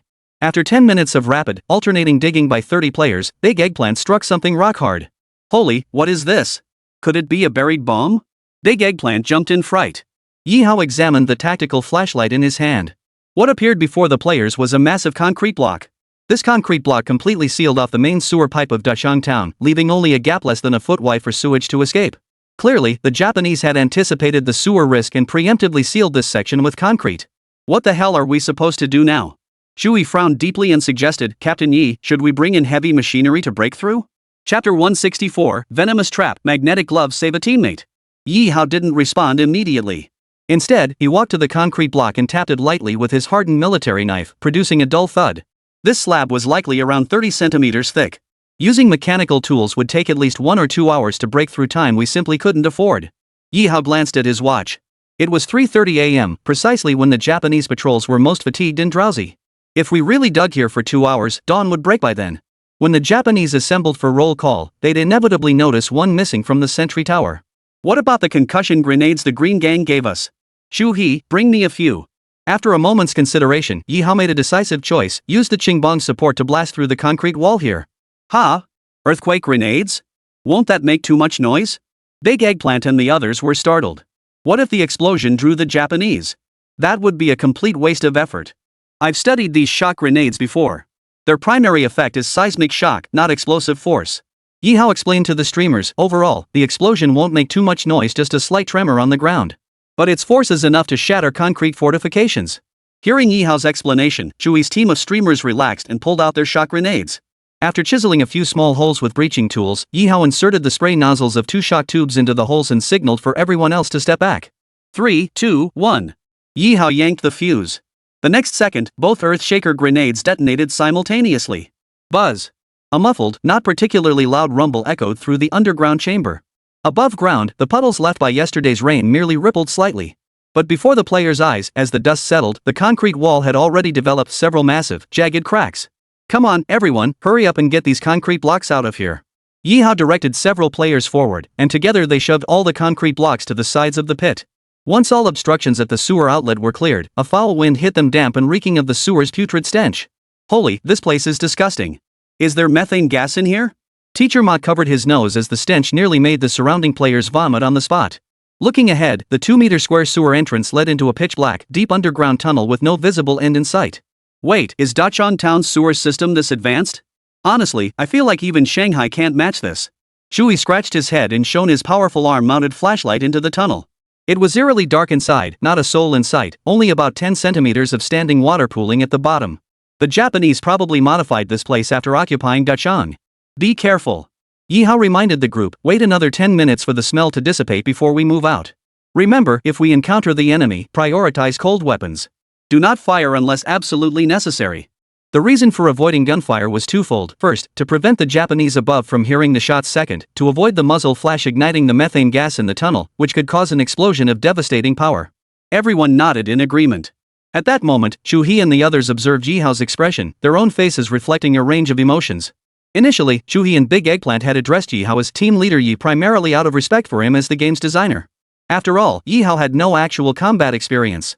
He was just a young man in his early 20s, a complete rookie with 0 battlefield credentials in the game. But now, everything had changed. From the moment they'd set out until now, every command and arrangement Ye Hao had made had been meticulously detailed, without a single flaw to be found. Bro Chu He, you know what? I reckon the only thing team leader Ye hasn't shown us yet is his real combat skills.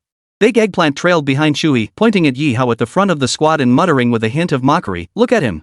When you first joined the battlefield, you were just like a greenhorn rookie. Shut up, you know nothing.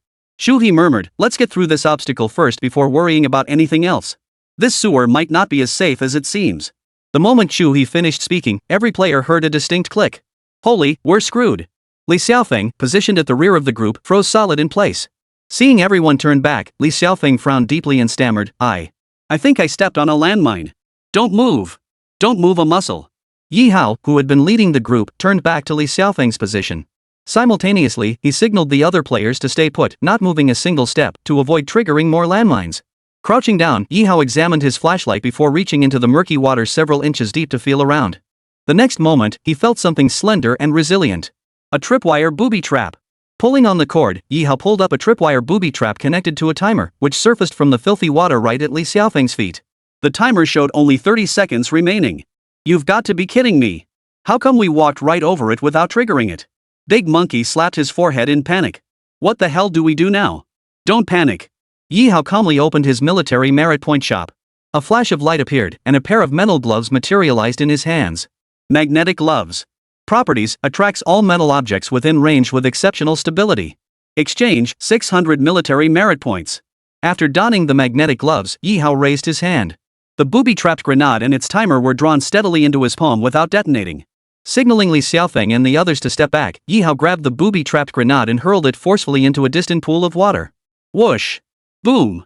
A dull thud echoed as a meter-high column of filthy water erupted from the impact. Li Xiaofeng didn't even notice the filthy water splashing all over him. The feeling of having narrowly escaped death made him breathe a sigh of relief. These booby traps were likely deliberately left behind by the Japanese. Once detonated, they would maim rather than kill. Ye Hao warned the surrounding players, from now on, everyone use your combat knives to probe the sewage. Confirm it's safe before taking a step. But just as Ye Hao finished speaking, a series of booms suddenly echoed from deeper within the tunnel, growing louder as they approached. Chapter 165, Underground Bloodbath, clues emerged from the green-eyed corpse.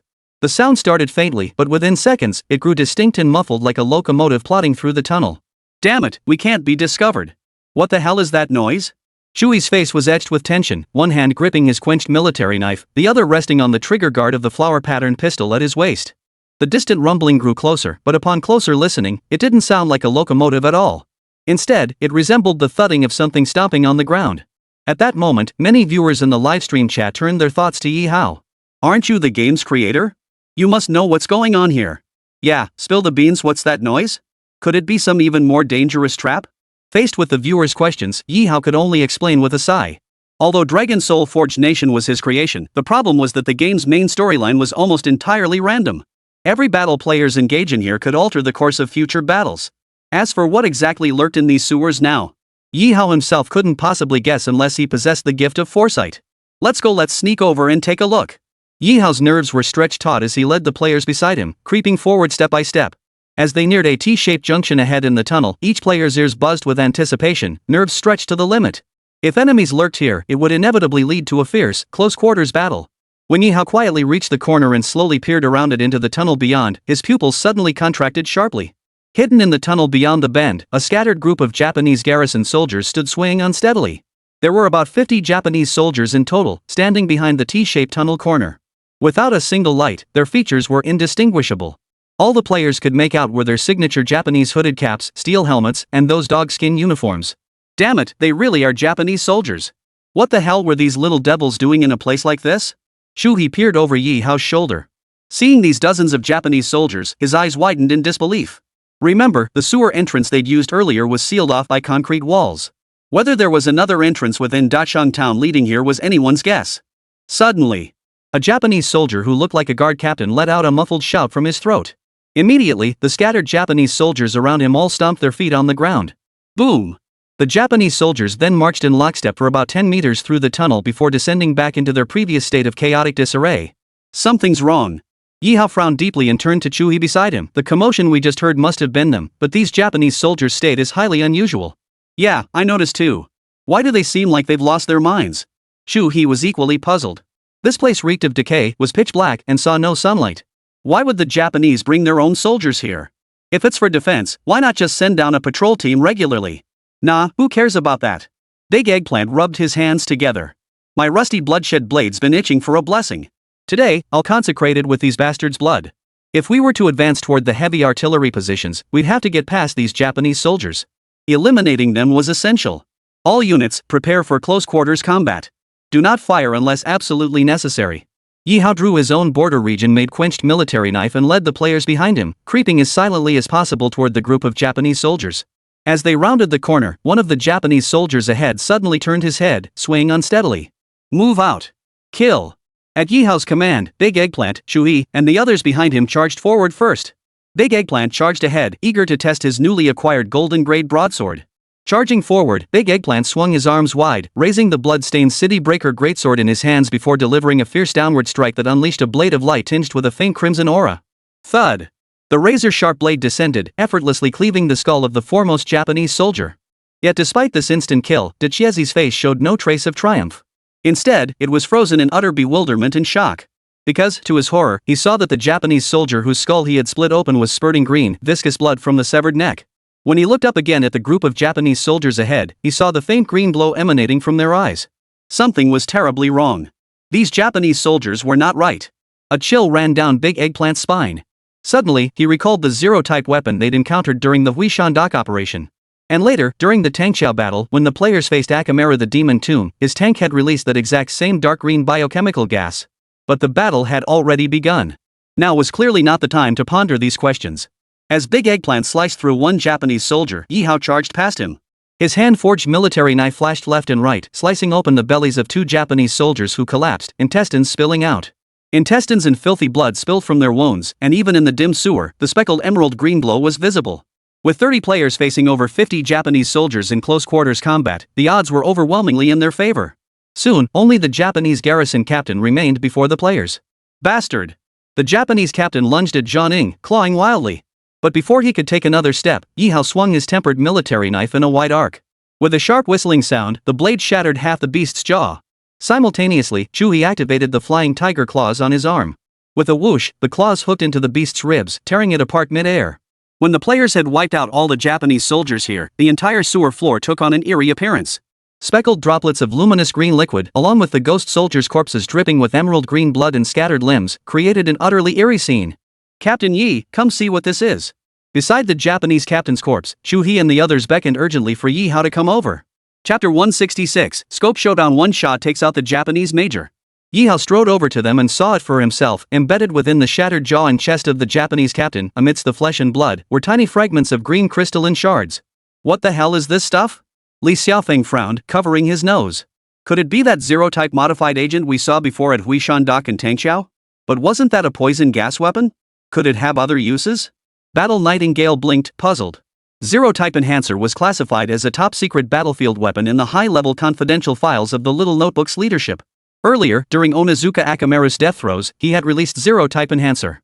Its lethality was terrifyingly visible to the naked eye. Any living thing that touched it died instantly. Even plants would wither completely within minutes of contact. At this moment, Ye Hao activated the scanning function within the game. A white light flared before Ye Hao. The next second, the system identified these green crystalline fragments. Zero Infection Agent Crystal Fragment 3. It was indeed the Zero-type modifier. Ye Hao felt a heavy weight in his heart. It now seemed likely that Dashang town had also been contaminated and devastated by the Japanese Zero-type enhancer. What was even more troubling was that here, the effects of the Zero-type enhancer seemed to extend beyond merely killing all living organisms. This peculiar weapon appeared to have produced some other effects. The half-human, half-ghost Japanese soldiers before them were the clearest proof. But forget about them for now. Our immediate priority is to destroy Dashang town's heavy artillery battery. Once that mission is complete, we can focus on investigating the Zero-type modifier. Ye Hao led the players past the corpses of these ghostly soldiers, continuing forward. From this point, advancing about 150 to 160 meters would take them to the underground location of the first heavy artillery battery. Along the way, the players encountered no more of those ghostly soldiers, but the faint emerald glow in the sewage beneath their feet grew increasingly distinct. This damn place is definitely messed up. Big Eggplant wiped the blood from his blood barrel broadsword with a ragged cloth, muttering, "Don't you dare ruin my precious blade." Minutes later, the players reached a section of the underground tunnel. Even standing still here, they could hear the thunderous roar of heavy artillery salvos echoing overhead. This is it. Everyone, move out. Surrounded by the players, Ye Hao opened his tactical map and marked 4 areas on it. These 4 areas corresponded precisely to the 4 corners of their current location. Everyone installed the shock grenades. Once we detonate them below, the enemy's entire artillery battery will be destroyed. At Ye Hao's command, the 30 players split into 4 teams. Each group carried at least 20 shock grenades and began the tense installation process. As for Zhanaying, due to her lack of strength, Ye Hao assigned her a more crucial task, climbing to the ventilation shaft overhead to observe the situation outside. How's the view? Can you see clearly? Ye Hao crouched down, letting Zhanaying step onto his back. He then stood up, lifting her to a position where she could reach the top vent. I can see it, Team Leader Yi. Zhanaying scanned the surroundings through a pair of observation goggles. From her vantage point in the narrow vent, the Japanese heavy artillery command post was directly ahead. Behind the array of 150mm heavy artillery pieces stood a Japanese officer in a major's uniform, gripping his command sword as he issued orders. Commander of the Japanese heavy artillery group at Dashang town, Yamamoto Ichiro Major General. Wow, a full colonel. Zhanaying's eyes lit up instantly. She immediately called out to Ye Hao below, "Captain Yi, I want to take out that major." When it came to marksmanship, Zhanaying was no slouch, especially at a range of less than 100 meters. If you're confident, go for it. Wait until they finish setting up the shock grenades, then fire just before detonation. Ye Hao nodded. After all, this was a major. A successful snipe would guarantee at least 1,000 military merit points. Minutes later, Big Eggplant, Chuhi, Li Xiaofeng, and Big Monkey returned with their teams. Earthquake grenades were now installed beneath the enemy heavy artillery groups in all 4 directions. According to Ye Hao's calculations, once detonated, the explosive force would be sufficient to shatter and collapse the ground beneath the enemy artillery positions. This would cause the heavy artillery pieces above to crash through the surface, plunging directly into the sewer system several meters below. For the Japanese, leaving these heavy guns here would mean a huge loss. But retrieving them? Forget about it, it would take at least a month or 2. Get ready. As soon as Zhanaying succeeds, detonate the shock tubes immediately. Ye Hao lifted Zhanaying once more. This time, she held her Yangtze sniper rifle, her body perfectly still. Her gaze, focused through the sniper scope's crosshairs, locked onto Yamamoto Ichiro's head 100 meters away. At that very moment, Yamamoto Ichiro was basking in triumph, his face flushed as he commanded his Japanese soldiers to load shells. Keep firing. Bombard the Dragon Nation troops at Yuzo Bay relentlessly. Ha! I'll turn them into a herd of crispy roasted Dragon Nation pigs. Yamamoto Ichiro, binoculars in hand, surveyed the night sky with smug satisfaction as artillery roared around him. Suddenly, he seemed to notice something glinting faintly near a sewer vent just over 100 meters away. In the artillery-lit night, only glass or metal could reflect light like that. Yamamoto Ichiro's heart sank. He immediately raised his binoculars and focused once more on the sewer vent. This time, he saw it clearly. In the flash of artillery fire, a dark muzzle was aimed directly at him from the vent. Above it, the very same reflective sniper scope he had seen earlier. Bang! As the slender fingers of the War Nightingale pulled the trigger, an armor-piercing rifle round erupted from the barrel. Almost simultaneously, the lens of Yamamoto Ichiro's binoculars shattered. The next second, his right eye along with his entire skull was blown apart by the bullet, exploding into a spray of blood and brain matter. Killed Japanese Heavy Artillery Commander Yamamoto Ichiro, triggered long-range sniper kill. Military merit points, 1,500. Achievement, Dazzling Blade unlocked. Reward, 100 silenced sniper rounds. Ha! I got him. Captain Yi, brother Chu-hee, I got him. Zhang Ning, overjoyed, let down from Ye Hao's shoulder and hopped excitedly as she shouted. All units, detonate the shock grenades and blast the enemy heavy artillery group. Ye Hao issued the order to surrounding players without hesitation. Chapter 167, Stumbling Upon the Secrets of Lab Zero. Earlier, the other players had already installed the shock grenades on the load-bearing pillars beneath the heavy artillery clusters. At Ye Hao's command, Big Eggplant and the others pulled the fuses with all their might. Boom! In an instant, as the 4 directional shock tubes detonated simultaneously, the entire underground tunnel shook violently. Dust swirled, sewage splashed, and every player felt the ground beneath them convulse like an earth dragon turning over. The terrifying shockwave threatened to obliterate everything in its path. If viewed from above, the ground beneath the 4 Japanese heavy artillery groups at the heart of Debao town seemed to suddenly burst open, revealing gaping, menacing maws. On the surface, the Japanese soldiers swarming toward Yamamoto Ichiro's corpse hadn't even had time to react when the ground beneath their feet began to crack rapidly. Each Japanese soldier, caught completely off guard, tumbled through the gaping fissures into the subterranean tunnels. Before they could scramble out of the filthy water pooling on the floor, tons of 150mm heavy artillery shells began raining down on their heads. Ah! The Japanese soldiers' agonized screams were abruptly silenced as the falling artillery shells instantly reduced their flesh and blood to pulp. Retreat! Ye Hao acted decisively, immediately leading the players to turn and run toward the exit. Though the exit they'd entered less than 300 meters back lay ahead, the pitch-black darkness, the earth-shaking tremors, and the thick sewage underfoot made every step agonizingly difficult. As they rounded the T-junction they'd passed earlier, Ye Hao suddenly halted. What's wrong, Captain Yi? Hurry up! This place is about to collapse completely. Chu-hee collided with Ye Hao unexpectedly. Before he could finish his sentence, his gaze froze in shock. The players rushing up behind them all saw it too where the ordinary concrete wall had been. After the concrete had been shaken loose by the violent tremors, what was revealed behind it was a metal door with a wheel lock. Through the flashlights in their hands, the players could faintly make out several large characters etched onto the metal door. Top Secret Zero-Level Laboratory. As these words came into view, every player nearly shouted holy in their hearts. Captain Yi, did we just get incredibly lucky? This is... Chu-hee licked his lips, his usually smooth tongue suddenly stumbling. Could those Japanese soldiers we encountered earlier be connected to this place? Teacher Ma's face was etched with shock as he said in a low voice, then, behind this iron door must be top secret documents. The live stream audience erupted in chaos. Zero-type enhancer. It must be related to the zero-type enhancer. What are we waiting for? Let's go check it out. Don't go in. This place might collapse completely any moment. What if we get trapped inside? But this is our only chance. The viewer's comments flashed before his eyes as Ye Hao wrestled with his own decision. As the game's designer, he understood one thing better than anyone else. On this battlefield, if you miss something, you might never get it back. Especially behind this door. Behind it could very well lie top-secret documents exposing the Japanese invaders' crimes. This was an opportunity he absolutely couldn't let slip away. Alright, you guys retreat first.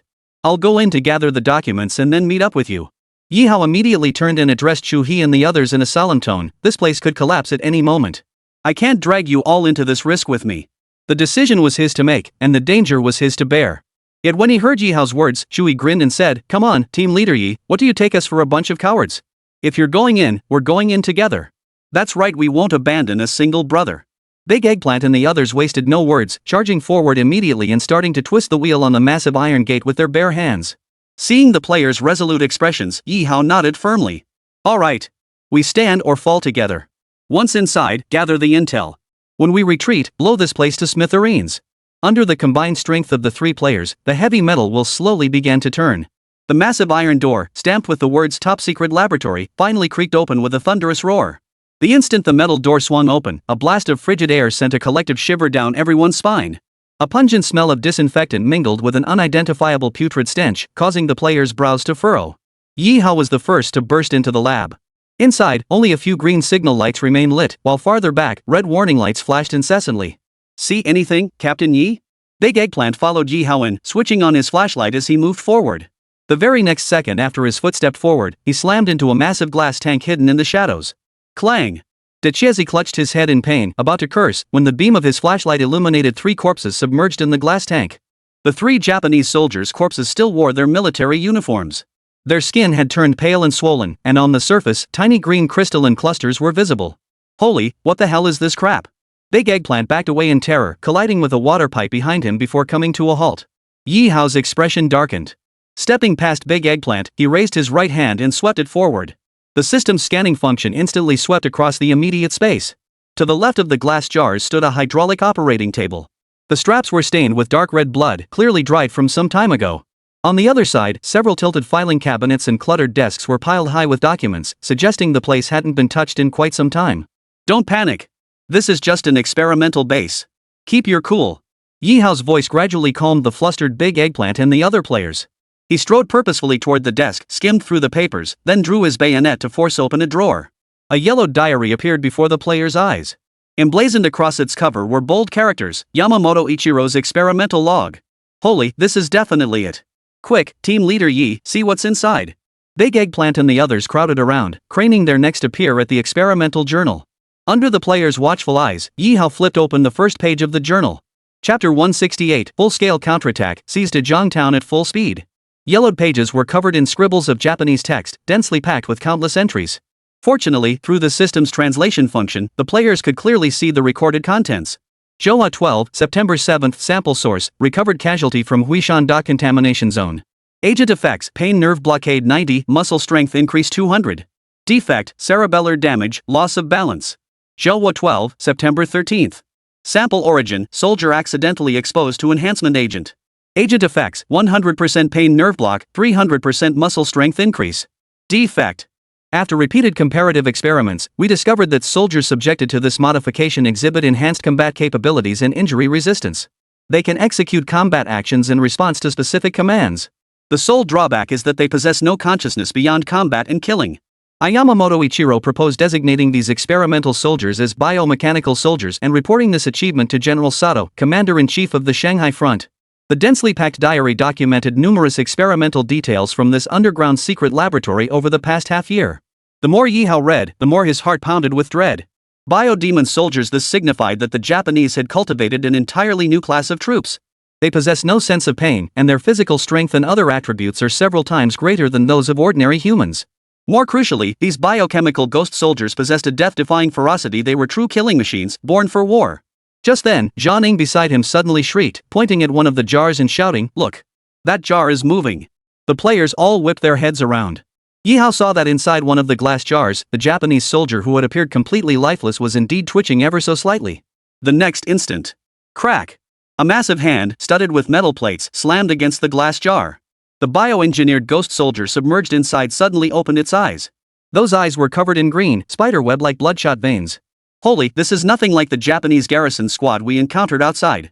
Big Monkey spat, then slid his finger along the trigger guard of the submachine gun in his hands. The Japanese garrison we encountered earlier showed signs of contamination, but compared to these bioengineered soldiers in the jar, they were clearly inferior by more than one level. More crucially, the players knew nothing about these bioengineered ghost soldiers. No one had any idea how powerful they truly were. Prepare for full retreat. Deploy the shock grenades. Ye Hao made a split-second decision and bellowed, "Retreat now. No lingering." As he shouted, Ye Hao swiftly gathered the diary he'd found earlier and several data sheets from the desk, stuffing them into his pockets.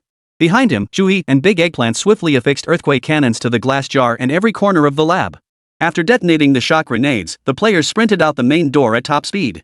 As Ye Hao slammed the metal door shut, he saw the bioengineered soldiers inside the glass canisters violently ramming their heads against the glass. As the players sprinted back to the sewer entrance, a series of terrifying explosions erupted from within the sewers. Amidst earth-shaking booms, twisted steel fragments were hurled dozens of meters into the air before crashing back down with thunderous roars. Accompanying the terrifying explosions, charred fragments of the Japanese soldiers' bodies rained down from the sky like a storm. Damn it, Captain Yi, those bioengineered ghost soldiers are dead, right? They must be dead, right? Shui, still trembling with fear, gasped for breath as she turned to ask Ye Hao beside her.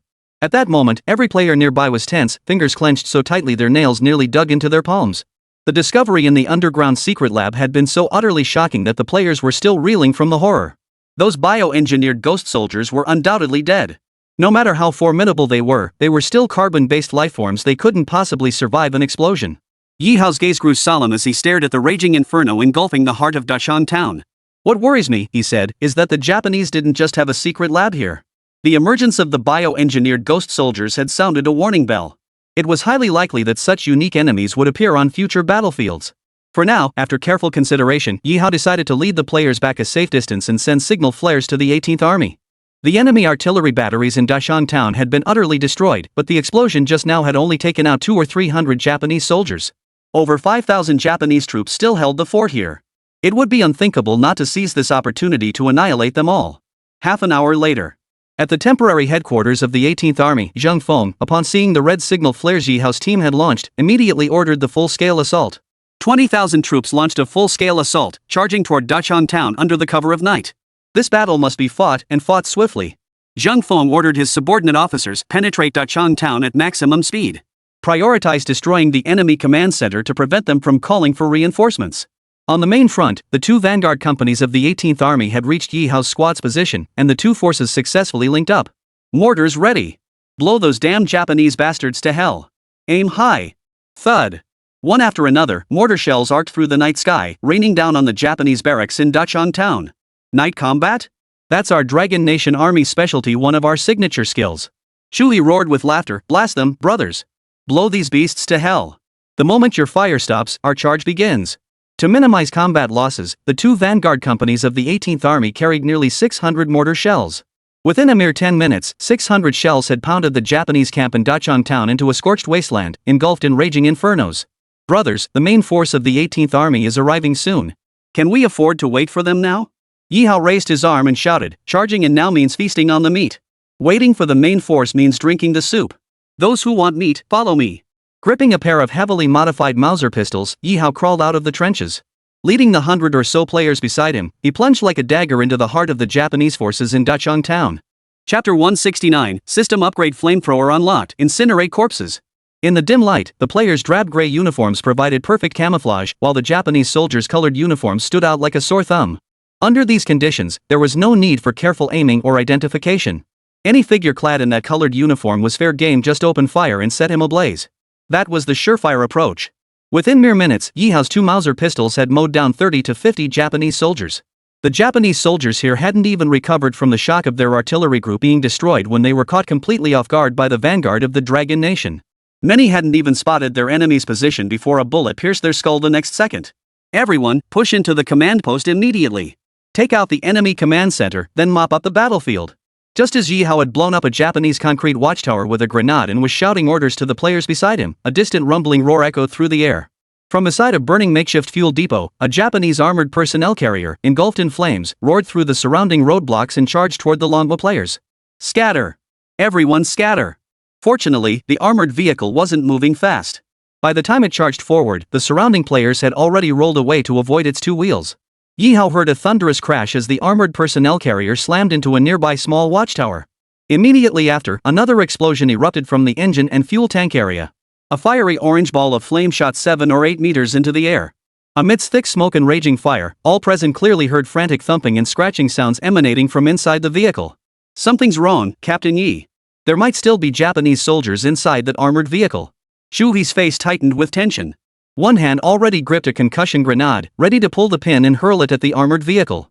But just then, the twisted door of the armored personnel carrier burst open with a thunderous crash from within.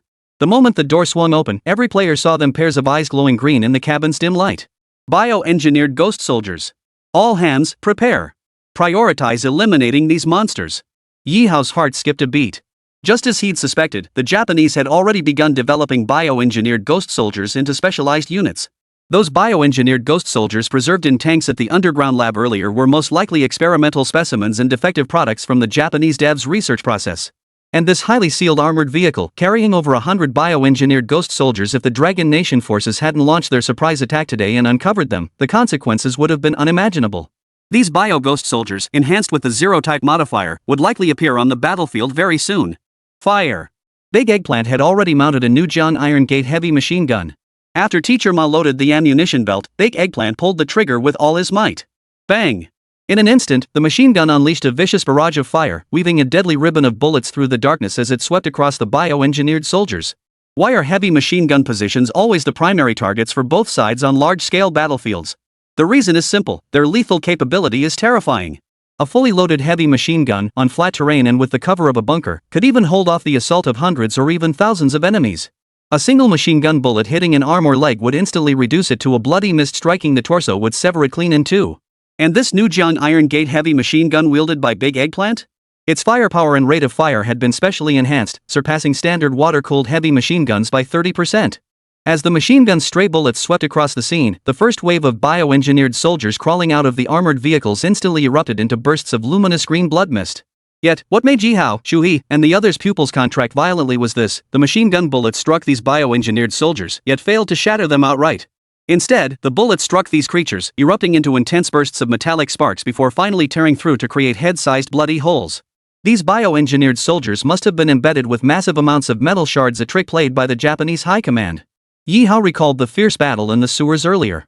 Since these bioengineered soldiers were weapons born for war, they must possess capabilities far surpassing those of ordinary soldiers.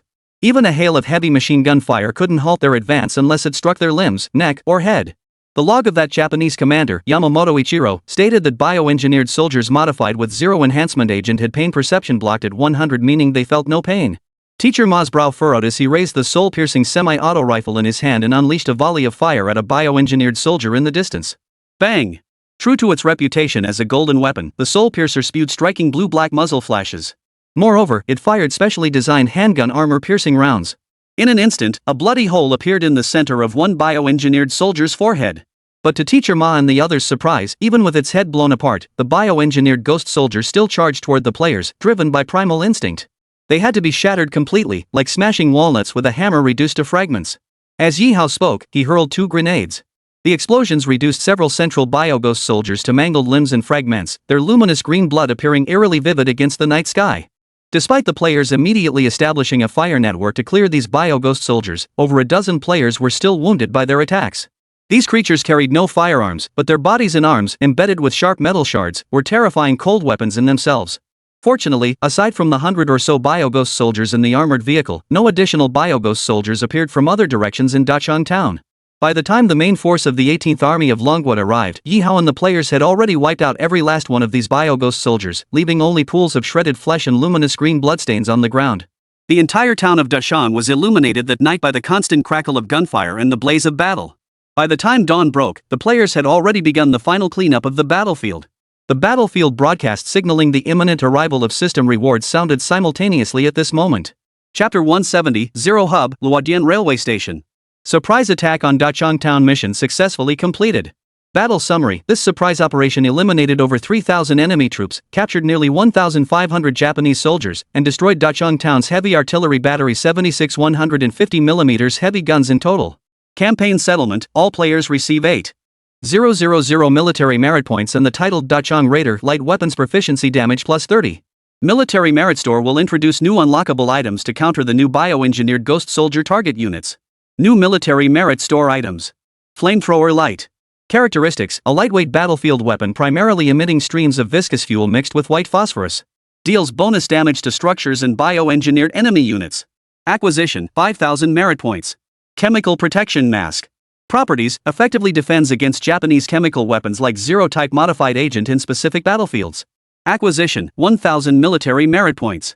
Judging by the newly added equipment description in the Military Merit Store, this flamethrower available for player exchange bears no resemblance whatsoever to the contraption wielded by the Japanese flamethrower troops deployed in Baoshan County earlier. The flamethrowers carried by the Japanese soldiers weren't true flamethrowers in the strictest sense, they were merely nozzles for high-pressure fuel jets.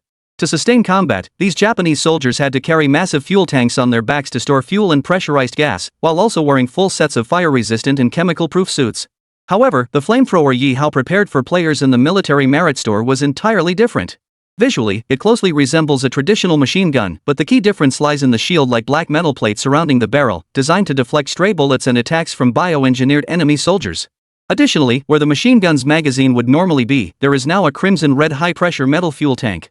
Overall, this flamethrower weighs only slightly more than a light machine gun, which is why it's classified as a light weapon. Alright, guys, I'll redeem one first so you can check it out. Without hesitation, Ye Hao spent 5,000 military merit points to acquire a flamethrower. As soon as he acquired the weapon, nearby players immediately gathered around, scrutinizing this novel piece of equipment in Ye Hao's hands. Glancing around, Ye Hao noticed several piles of enemy corpses nearby. Originally intended for burial, they now became the perfect test targets. Aiming the muzzle at the corpses, Ye Hao pulled the trigger. Instantly, a torrent of flames erupted from the barrel. Unlike traditional flamethrowers, however, the flame from Ye Hao's weapon didn't shoot in a straight line. Instead, it spread out in a wide arc, instantly scorching an area of over 10 square meters in front of him. The Japanese corpses on the ground were instantly engulfed by the flames, crackling and burning fiercely until their bones were exposed in mere minutes. Holy, that's insane, Captain Yi. This flamethrower would be a game changer for storming bunkers and taking down those bioengineered ghost soldiers. Wouldn't it just crush them?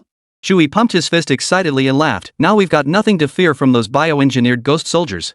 We'll just take them down. After all, a single flamethrower fuel tank only costs 200 military merit points. For players who are now rolling in cash, stocking up on 10 or 8 isn't a big deal. Everyone should prepare now. Just then, Zhang Feng's deep, solemn voice echoed from the distance, causing all nearby players to snap to attention instantly. Under everyone's gaze, 18th Army Commander Zhang Feng and several officers approached. Frowning as he examined Ye Hao's flamethrower, Zhang Feng stated, "We've analyzed the logbook you recovered from Yamamoto Ichiro. It mentions another location.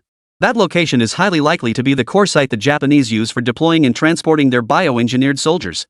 It is also the place we must attack next and absolutely must capture." Under the solemn gaze of all present players, Zhang Feng surveyed the room before slowly uttering the location's name. Luodian Railway Station. The moment those 5 words left Zhang Feng's lips, not only the players but even the viewers watching the livestream instinctively felt a chill run down their spines. Luodian, this place held profound sorrow and bloodshed for everyone. It was the area known as the meat grinder on the Shanghai Suzhou battlefield, where the 18th Army had recently fought a protracted, bloody tug of war.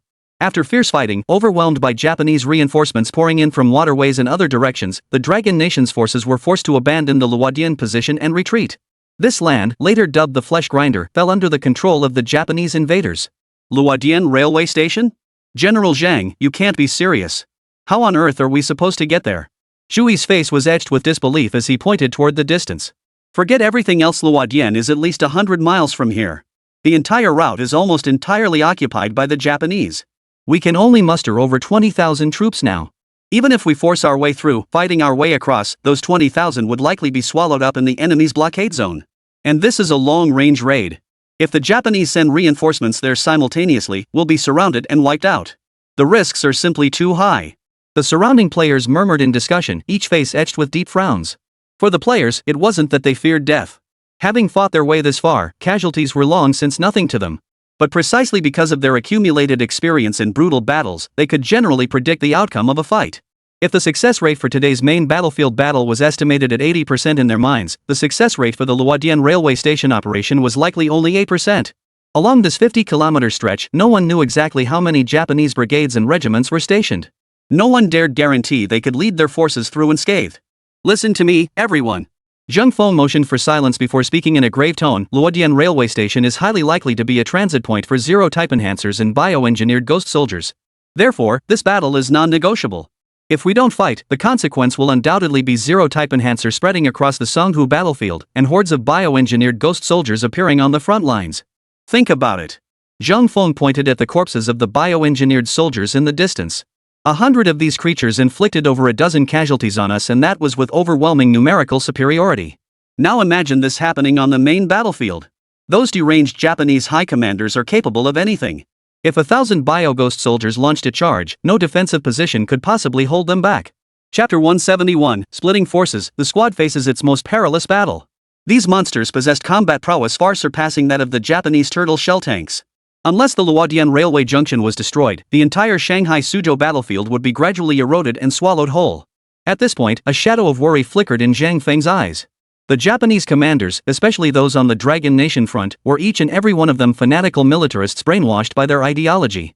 Otherwise, they wouldn't have conceived such a mad scheme as transforming their own wounded soldiers into bioengineered ghost soldiers. Based on the combat experiences of the Dragon Nation players so far, these bioengineered ghost soldiers were undeniably a terrifying threat. Their pain receptors were completely severed, and their bodies were densely embedded with metal shards, making them formidable both offensively and defensively. Unless blown to pieces, they would charge relentlessly, driven by primal instinct. Their sole weakness lies in their rigid, inflexible thinking. They require explicit commands to form attack formations and cannot adapt to changing battle conditions. Even so, it's not hard to imagine the heavy casualties the Dragon Nation army would suffer trying to eliminate these creatures on a large battlefield lacking heavy firepower and artillery. I have an idea. Luodian railway station must be captured, but we absolutely do not need to commit our entire force. At that moment, Ye Hao stepped forward. As his voice rang out, all eyes in the vicinity turned to him. Even Zhang Feng listened intently to Ye Hao's analysis. Ultimately, as long as we can destroy the Japanese hub at Luodian railway station, the mission is accomplished. What we seek is demolition and destruction, not the annihilation of every last Japanese soldier. Ye Hao's eyes gleamed as he declared, "We can utilize the Qingbang's manpower and routes in the French concession to covertly transport a small contingent of our forces into the Luodian area and launch our operations silently." Right. How could we forget the Green Gang's support? Big Eggplant slapped his thigh and exclaimed, "Mr. Du has generously funded us with money and weapons. Moreover, with the Green Gang's connections, this is entirely feasible." This plan is indeed feasible. Zhang Feng nodded slightly. The Green Gang here in Shanghai has always been resolute and unyielding toward the Japanese. Collaborating with them makes perfect sense. If Mr. Du had truly sought to curry favor with the Japanese, he wouldn't have allowed the Green Gang to secretly deliver messages and supplies when Chu He and the others first entered the French concession. In times of national crisis, true-blooded Dragon Nation people need no words. Our hearts are already bound together. General Zhang, I volunteer to lead a small unit to complete this mission. Ye Hao addressed Zhang Feng. Our main force of the 18th Army must urgently proceed to the Yanshabang battlefield to rendezvous with other units. I request your approval for this mission. How many men do you require? Zhang Feng looked at Ye Hao and asked in a deep voice. Not many. 20 or 30 men will suffice. Ye Hao replied without hesitation, since this is a covert operation, we can't deploy too many men. If we mobilize 1,000 or 800, the Green Gang won't be able to conceal us. In Ye Hao's view, Luodian railway station was indeed a tough nut to crack. But the difficulty of this surprise attack lay not in the number of troops, but in the strategic layout. With proper planning, 20 or 30 men would be more than sufficient. Conversely, even if the entire 18th Army threw themselves into the fray, they might not capture Luodian railway station. According to Ye Hao's plan, he would personally lead a small squad back to the French concession via the water route. There, he would meet with Du Yuesheng, the big boss of the Green Gang, to request their assistance in infiltrating the Luodian area. Once inside Luodian, everything else would fall into place. Captain Yi, no need for further discussion, we're absolutely in on this operation. Before Ye Hao could even request reinforcements, Chui's group of streamers had already hurried over. Not a trace of fear could be seen on any of their faces. Instead, they radiated the exhilaration of impending battle. Exactly.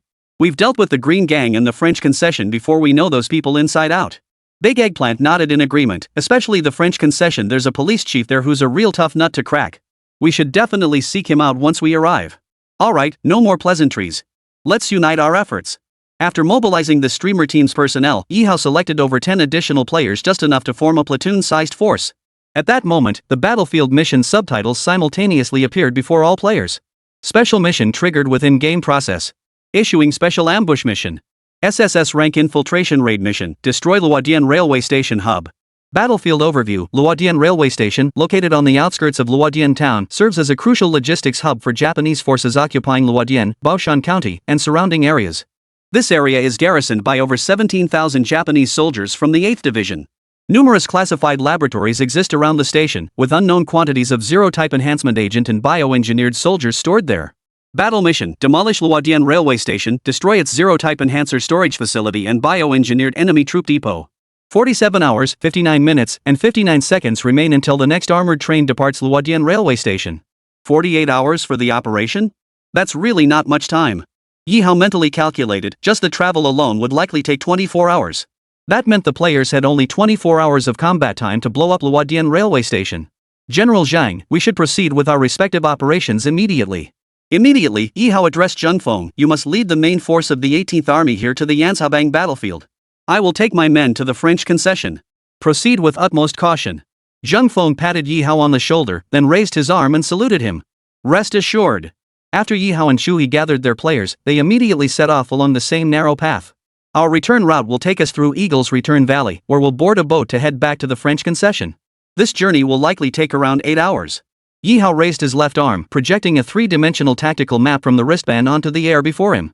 The route showed they would be traveling entirely upstream, which would be extremely time-consuming. The only silver lining was that the boats they had used earlier were still available. They wouldn't need to scramble for another vessel and could depart immediately. I wonder if the situation in the French concession has changed. Zhang voiced her concern. With that Japanese military police captain, Colonel Yoshino, killed, won't the Japanese try to make trouble for the French concession? Chapter 172, Japanese retaliation, urgent reinforcements needed. You're right. I almost forgot about that. Shui slapped his forehead. We were so caught up watching Captain Chen take down Captain Yoshino, it was satisfying to see, but we just left. I wonder if the Japanese will come after them. No need to guess. Ye Hao shook his head. If the Japanese could swallow their pride, they wouldn't be the Japanese. Given the French concession folks' temperament, they'd never protect the Green Gang. We need to move faster. Both in principle and in practice, Chen Taiying, as the French concessions police captain and a member of the Green Gang, had provided assistance to the Dragon Nation's military forces, assistance that was plain for all to see. Now that the Green Gang is in dire straits, if the players all turn a blind eye, are they even human? After traversing Eagle's Return Valley, they reached the riverbank. Sure enough, Ye Hao led the team to the boats the players had hidden in the reed marshes earlier. Boarding the vessels, the 30-strong squad took turns rowing, racing toward the French concession at full speed. Almost simultaneously with Ye Hao's urgent advance toward the French concession, an extremely significant event unfolded within its borders. Our concession's main gate, rear gate, and every single entrance and exit were all blocked by Japanese armored vehicles and infantry. Inside the consulate office, a Frenchman urgently reported to Consul Robert. The leader is a Japanese officer, Kano Ichiro, the newly assigned chief of the Special Higher Police at Huishan Dock. He's said to be Colonel Yoshino's superior. Inoue Ichiro? Upon hearing that name, Consul Robert's already pallid face turned even paler, his forehead breaking out in beads of sweat. All this trouble was caused by the damned Green Gang and those Dragon Nation people. With a thunderous thud, Robert, overcome with rage, slammed his fist hard onto the desk. Ever since Chen Taiying killed Colonel Yoshino, Robert had sensed trouble brewing. The man wasn't just a Japanese major, he was also the commander of the military police. With both those identities weighing on him, killing him wouldn't be as simple as taking out some ordinary Japanese soldier. Now, the Green Gang remained completely silent, while on the Japanese side, Chief Inspector Inukai Ichiro of the Special Higher Police had already sealed off the concession. What was he supposed to do? Just as Robert was pacing anxiously, a second subordinate entered and reported, "Consul, Mr. Inukai Ichiro requests an immediate meeting." Very well.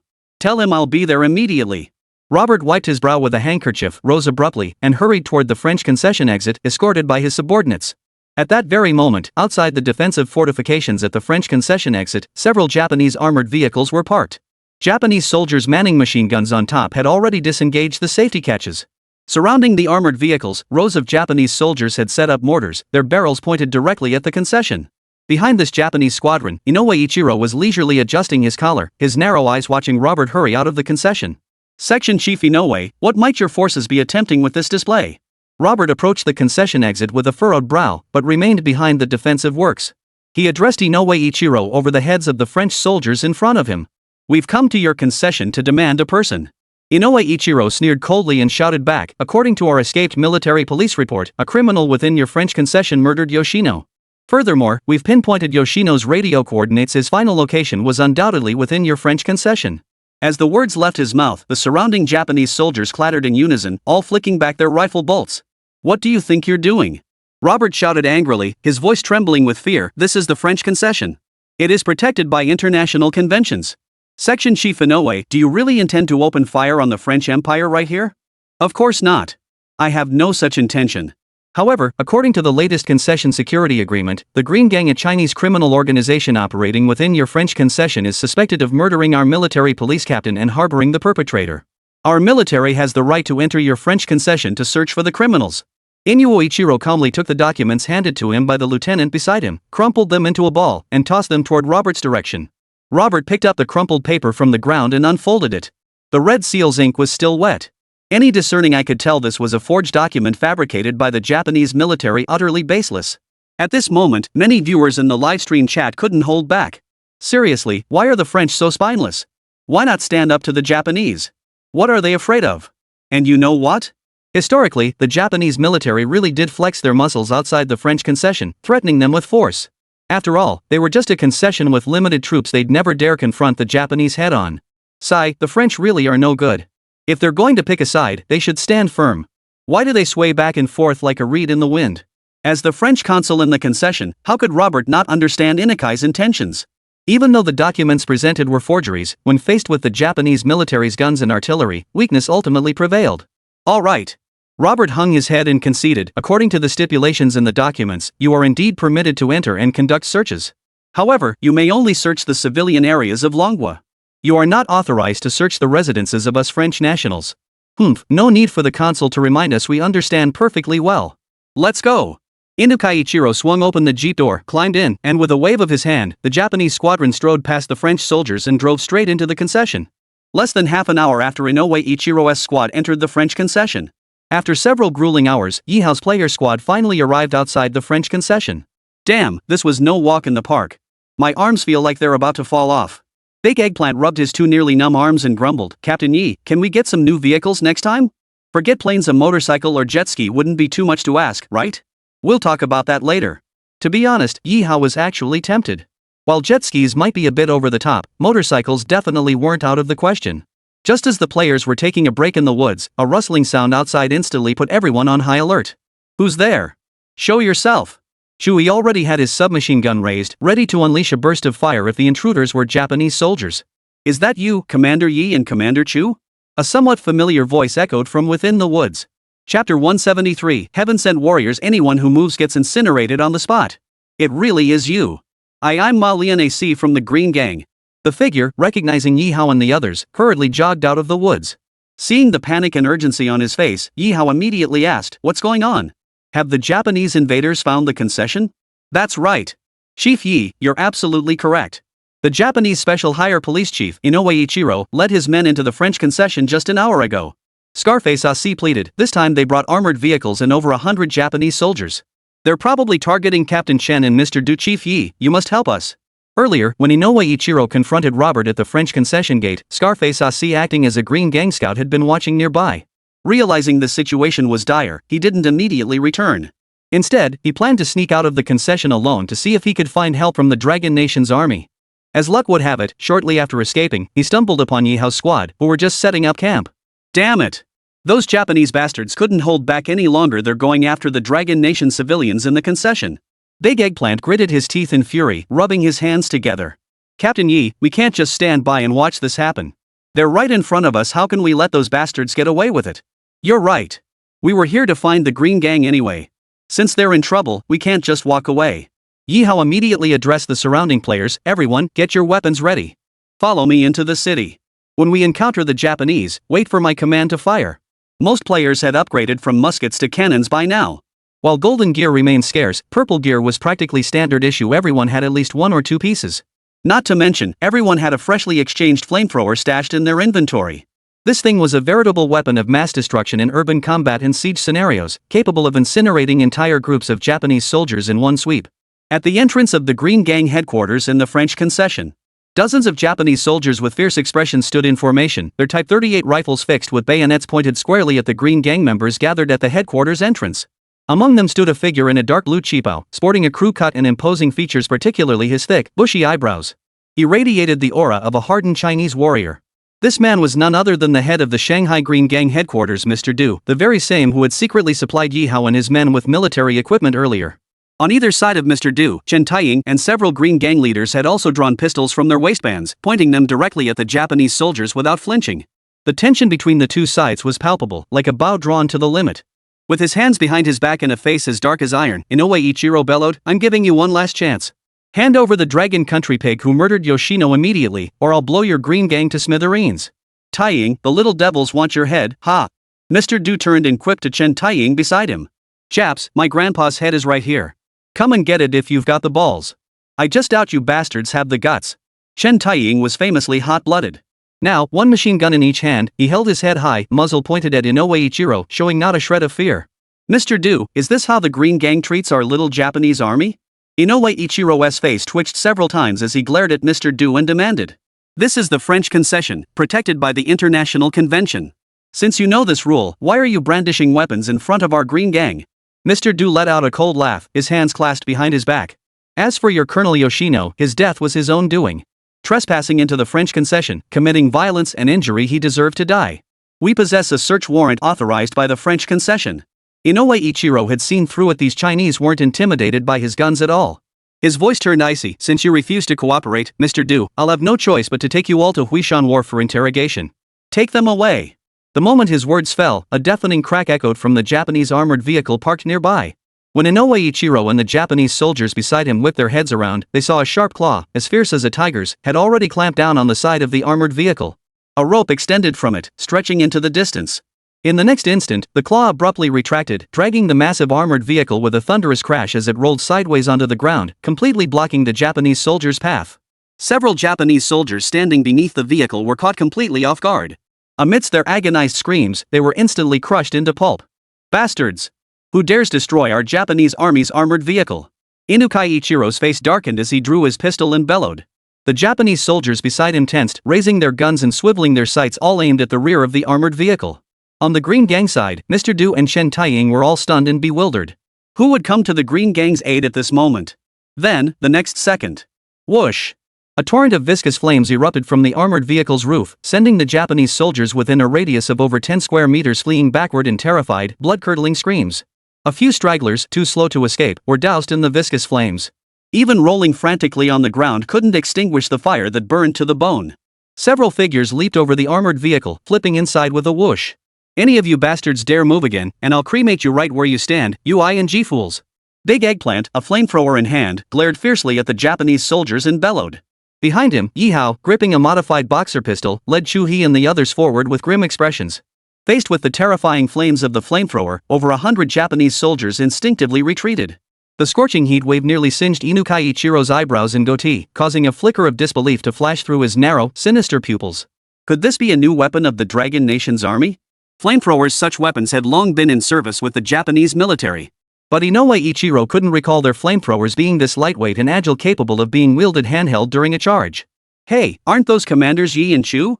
Shen Taiying's eyes lit up as he exclaimed to Mr. Du, look. These are the Dragon Nation soldiers you ordered us to assist back then. Oh? Mr. Du stared at Ye Hao, Chu He, and the others, his eyes nearly glowing. In this moment of utmost urgency, Ye Hao had led his squad into the French concession to break the Qingbong siege, a perfect repayment for the Qingbong's earlier arms support. Bastards! You Dragon Country pigs dare to invade the French concession. Inokuma Ichiro's eyes widened with fury. He drew the military sword from his waist and pointed it at Ye Hao, bellowing, "Open fire! Eliminate these Dragon Nation pigs!" Chapter 174, Decisive Fire, burning Japanese dogs at the Green Gang's doorstep. The moment Inoue Ichiro finished speaking, a thunderous roar erupted as Big Eggplant and Li Xiaofeng simultaneously unleashed their flamethrowers. Torrential flames nearly engulfed the entire alleyway, forcing the Japanese soldiers who had just charged forward to retreat under the intense heat, their agonized screams echoing through the air. Anyone who dares move again, I'll turn them into a pile of ashes right where they stand. Ye Hao gave Inoue Ichiro a cold stare and said, "You're the Japanese leader at Huishan Dock, right?" "Oomph. I am the esteemed chief of the Special High Police Section, the newly appointed captain of the military police, Major Inoue Ichiro." Inoue Ichiro returned the cold stare, sneering in reply, "What? You Chinese pigs dare kill me here? This is the French concession. Try firing a shot." The Green Gang had exploited the French concession's rules to stall and maneuver, but now those very rules had become a shield favoring Inoue Ichiro. The French concession was different from other areas. Firing a shot here was considered firing at France and a challenge to the French government. In the worst case, it could trigger a war between the two countries. This was precisely why, even when he had reached the entrance of the Green Gang headquarters, Inoue Ichiro hadn't dared to open fire and massacre them outright. He had to fear this consequence. But what Inoue Ichiro never anticipated was that the Chinese men surrounding Ye Hao didn't fire their guns. Instead, they subjected him to an act far more agonizing than any bullet. "Ha!" Big Eggplant suddenly grinned widely, pointing at him and sneering, "Little Jap, what did you say your name was?" "Inoue Ichiro? That means your mother was doesn't it? Need I even ask? Eggplant, are you deaf?" Big Monkey chuckled, "So this little Jap crawled out of a womb." "Exactly. Not just him, but his mother and his entire family, they're all beasts born and raised by dogs." Li Xiaofeng also burst out laughing. "Hey! You little devils, are you all born of dogs? How else could you do things worse than beasts? Bastards! Bastards! You Chinese pigs are asking for death, daring to insult our glorious little Japanese warriors."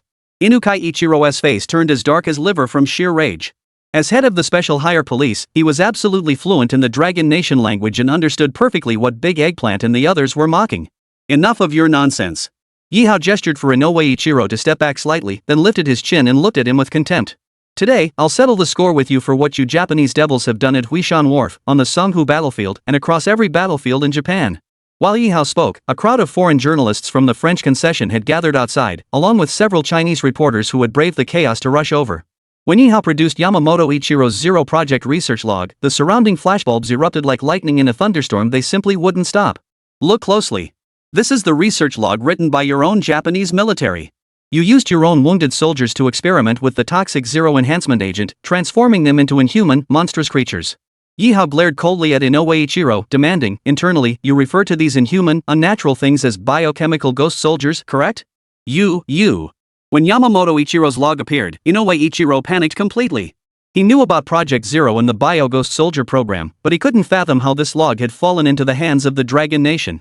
You secretly developed the Bio-Ghost Soldiers in Dejong Town and plan to use Luodian Railway Station as a hub to transport Project Zero enhancers and Bio-Ghost Soldiers to various battlefields. Ye Hao's voice boomed, "You are nothing but a pack of inhuman beasts. Killing you is simply following the will of heaven." At that moment, screen after screen flashed with evidence of the Japanese soldiers' crimes. Alongside Yamamoto Ichiro's research logs were photographs taken by players in Dajang Town, images of dismembered remains from the bio-engineered ghost soldiers. Further still, at Huishan Dock, were the Zero armored trains escorted by the Guangdong Army, rolling in from the north. Battlefield announcement triggered. Historical evidence detected. Inoue Ichiro participated in the development of the Zero Enhancement Agent and the bio-engineered Demon Soldier project. In regions like the Shanghai Battlefield, Inukai Ichiro secretly deployed Zero Enhancement Agent, slaughtering thousands of Dragon Nation civilians. Damn it, should we even spare this beast? Kill. Kill this dog. In an instant, millions of viewers across live streams converged their comments into a single, blood-soaked character: kill. Bastard. Inokuchi Ichiro's eyes blazed crimson as he drew his military sword and lunged fiercely at Ye Hao. Ye Hao had been waiting for this moment. As the man lunged, a white light flared in Ye Hao's hand. In a flash, the flamethrower landed in his grasp. With a click, Ye Hao raised the flamethrower and pulled the trigger with all his might, unleashing a torrent of fire upon Inukai Ichiro. Boom! A raging fire dragon instantly engulfed Inukai Ichiro. Amidst the raging inferno, Inukai Ichiro's body continued moving forward, propelled by his momentum. Yet after taking only a few steps, he collapsed headfirst into the flames. His charred, blackened skeleton shattered into ashes. As Ye Hao released the trigger, the fire dragon dissipated, leaving only a black, charred human silhouette on the ground where Inoue Ichiro had stood moments before. The original blue stone brick pavement now glowed with a lustrous, glass-like sheen. As for the Japanese soldiers Inukai Ichiro had brought with him, witnessing this terrifying spectacle, they had long since collapsed to the ground, trembling uncontrollably like sieves. Ye Hao stared coldly at the Japanese soldiers as the muzzle of his flamethrower swept mercilessly across them. For any living creature, even a tiny insect, Ye Hao might have a sliver of possibility to show mercy. But when it came to the Japanese devils, the phrase show mercy simply did not exist in the vocabulary of any Dragon Nation citizen. After a long moment, the alley held no trace of the Japanese soldiers, save for the overturned armored vehicle. Only the bluestone bricks on the ground, now glazed like glass, still emitted waves of scorching heat. Commander Yi and all of you are truly a blessing to the people of our nation, heroes of our time. Please. Any supplies our Green Gang holds, you may freely take. In the main hall, Mr. Du personally served tea to Ye Hao and his companions. Clasping his hands in a bow, he addressed Ye Hao with palpable excitement. At that moment, the system notification sounded in every player's ears. Green Gang reverence meter full. Unlocked Beacon of the City effect. All players' flamethrower range increased to 100. Each player receives 20 Dragon Roar fuel tanks as a gift from Mr. Du. Chapter 175. In times of national crisis, killing enemies is our duty. You have shown great kindness to my Green Gang. I, Du, am not one to forget a debt of gratitude. Mr. Du beamed as he addressed Chen Taiying. Go. Fetch Arching Bong's special Dragon Roar fuel tanks and deliver them to Commander Yi and his men. Moments later, Chen Taiying returned with several Green Gang members, carrying ammunition crates into the main hall. Before Ye Hao and the others, they pried open the crates with bayonets.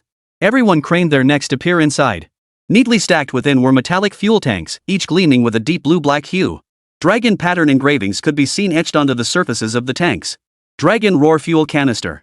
Properties: Xingbang special gift. When equipped, increases flamethrower range and kill radius by 100, and flame damage by 30. To be perfectly honest, these Dragon Roar fuel tanks were materials we secretly gathered, intending to build bombs to blow up that little bastard's warehouse at Huishan Dock one day. Mr. Du clapped his hands, his face beaming with approval as he looked at Ye Hao and the others. But you heroes dealt those Japanese bastards at Huishan Dock a devastating blow before our Qing Gang could act. I must say, I'm truly impressed. Killing the devils is the duty of every Dragon Nation citizen. Mr. Du, you're too kind. Ye Hao nodded with a smile, gesturing to Chu He and the others. Load the Dragon Roar fuel canisters. Let's test their effectiveness outside. Everyone was straightforward folk. Having acquired something valuable, naturally they wanted to test its power right away. Chu He and Big Eggplant immediately inserted a Dragon Roar fuel canister into the flamethrower's magazine slot and carried it outside. The streets were now empty except for the overturned Japanese armored vehicle. Not a single Japanese soldier was in sight, and even the French from the French concession showed no interest in questioning them. Let's test the waters on this tin turtle, shall we? Big Eggplant and Chu He exchanged a glance, grinning widely as they aimed the flamethrower's barrel at the armored vehicle and pulled the trigger with all their might. Boom! In an instant, two true fire dragons surged from the flamethrowers, their roar echoing through the air like the bellow of a dragon. The viscous, orange-red flames shot out 20 to 30 meters in an instant. Upon striking the armored vehicle, the liquid-like fire flow clung to it like a flesh-eating ulcer, rapidly melting the vehicle's outer shell. In less than half a minute, the armored vehicle was reduced to a pool of molten iron on the ground amidst terrifying flames and thick smoke. Holy, that's insane. Way more powerful than our regular fuel tanks. Shui exclaimed in astonishment. If we encounter those bioengineered ghost soldiers again, we won't have to worry about failing to finish them off. Earlier in Dachang Town, players had struggled to even dismember the bio-ghost soldiers with grenades and explosive charges, let alone eliminate them completely. This time, however, it was entirely different. Everyone had flamethrowers now, plus the Qingbang's exclusive Dragon Roar fuel tanks. Bio-engineered ghost soldiers? We don't fear the bio-ghost soldiers, we only fear there aren't enough of them. Inside the main hall, after a brief tea break, Mr. Du found himself growing increasingly fond of Ye Hao and his group the more he observed them. Commander Yi, he inquired, I haven't yet asked how is it such a coincidence that you should appear in the French concession precisely when the Green Gang faces peril? Mr. Du inquired with genuine curiosity. According to the intelligence Asi relayed earlier, wasn't your 18th Army engaged in combat near Dachang Town and Yunzhou River? That's nearly 100 li from here. To put it bluntly, had Ye Hao's men not arrived like divine reinforcements today, the Qingbang's Shanghai headquarters would undoubtedly have been slaughtered by Inoue Ichiro. While the Green Gang's influence was vast, confronting Japanese forces head-on remained exceedingly difficult. Moreover, nearly all of Mr. Du's men were deployed externally, leaving only a dozen or so to guard the headquarters. Therefore, Mr. Du felt profound gratitude toward Ye Hao and his team. This was a life-saving favor no repayment could ever be excessive. Mr. Du, Ye Hao began, to be honest, our original purpose in coming to the French concession was to request the Green Gang's assistance with a favor. Ye Hao paused briefly before briefly recounting the victories at Eagle Valley and Dachang Town to Mr. Du, also mentioning the reports of bioengineered soldiers appearing on the battlefield. According to enemy intelligence we intercepted, Luodian Railway Station is highly likely the hub transit point for the Japanese transporting Zero-type enhancer and bioengineered soldiers. We've come seeking the Green Gang's assistance to infiltrate the Luodian Railway Station area. Mr. Du was profoundly shaken by Ye Hao's resolute, piercing gaze and his resolute tone. He stared incredulously at the group of less than 30 men before him, then asked Ye Hao, Commander Yi, you plan to attack Luodian Railway Station with just these few dozen men? Isn't that enough? Ye Hao smiled faintly and replied, this is a surprise attack. It's not about the number of troops. As long as we can destroy the enemy's vital hub, that's enough. Even so, Mr. Du couldn't help but suck in a sharp breath. You don't realize, he said, that surrounding Luodian Railway Station, there are at least 3 or 4 Japanese brigades stationed in all directions. As for the forces inside the station itself, no one has any idea how many there are. Mr. Du's expression darkened as he said, our Green Gang can certainly assist with this mission. But this journey is fraught with danger. Commander Yi, what if you never return? Facing Mr. Du's well-intentioned warning and question, Ye Hao's expression remained calm. A faint smile could even be glimpsed in his dark eyes. What if we never return? Then we simply never return. Ye Hao smiled indifferently. Sacrifice is inevitable on the battlefield. Since we chose to fight the Japanese, we've long accepted that reality. Mr. Du, please lend us your support. Exactly. I say, Mr. Du, we're not afraid. What are you worried about? Big Eggplant chuckled, just get us as close to Luodian Station as possible. That's all we need. The rest is on us. Captain Yi is absolutely right. Shuhi nodded slowly, our squad came here prepared to die. Why should we care about sacrifice? Throughout the entire history of Long Nation's resistance war, countless heroes have sacrificed themselves for the land beneath our feet and the people behind us. Among them, countless souls perished without leaving behind their names or any identifying belongings. They became grains of sand in the soil of Dragon Nation, grains of sand forever etched in the hearts of its people. For players, those who fall in the game may have the chance to revive and return. But the martyrs never possessed such a choice. Afraid of death? Sorry, our only fear is not killing enough Japanese devils before we die. Chapter 176, Night Crossing. The entire squad sneaks through the blockade zone. Mr. Du pondered for a long time before suddenly slamming his fist on the armrest and declaring loudly, excellent. You gentlemen truly live up to the heroes I, Mr. Du, have chosen. This favor our Green Gang will see it through to the end. Mr. Du, our Green Gang still has over 20 mortar guns stored at the headquarters. Chen Taiying's eyes blazed as he spoke. Sir, should we bring these mortars along to assist Commander Yi and his men? Bring them? Of course we bring them. Mr. Du nodded. Taiying, I order you to lead the 20-plus men still available at our headquarters and provide full assistance in escorting Commander Yi and his team. Aye, sir. Chen Taiying stood up and smiled at Ye Hao, Chu He, and the others.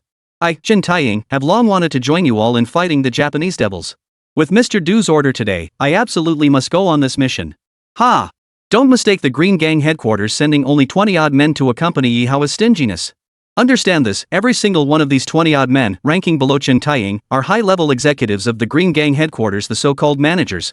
As for the hundreds of rank-and-file members of the Green Gang headquarters, they were scattered throughout the outside world and simply couldn't be recalled in such a short time. In effect, Mr. Du has severed his own left and right arms, handing them over to Chen Yu and his crew to wield as their own. You're heading to Luodian railway station. Is there a time constraint for this journey? Mr. Du inquired of Ye Hao. Our timeline is extremely tight. According to intercepted intelligence, the Japanese will launch their latest armored train in approximately 36 hours. Ye Hao replied, we must attack the station and destroy it before their armored train departs. 36 hours. Mr. Du frowned slightly. If we travel by land, that time frame is absolutely insufficient. We must take the water route. Coincidentally, our Green Gang has a coal transport ship bound for the Luodian area. You can depart from there. It will take no more than 6 hours to reach Luodian.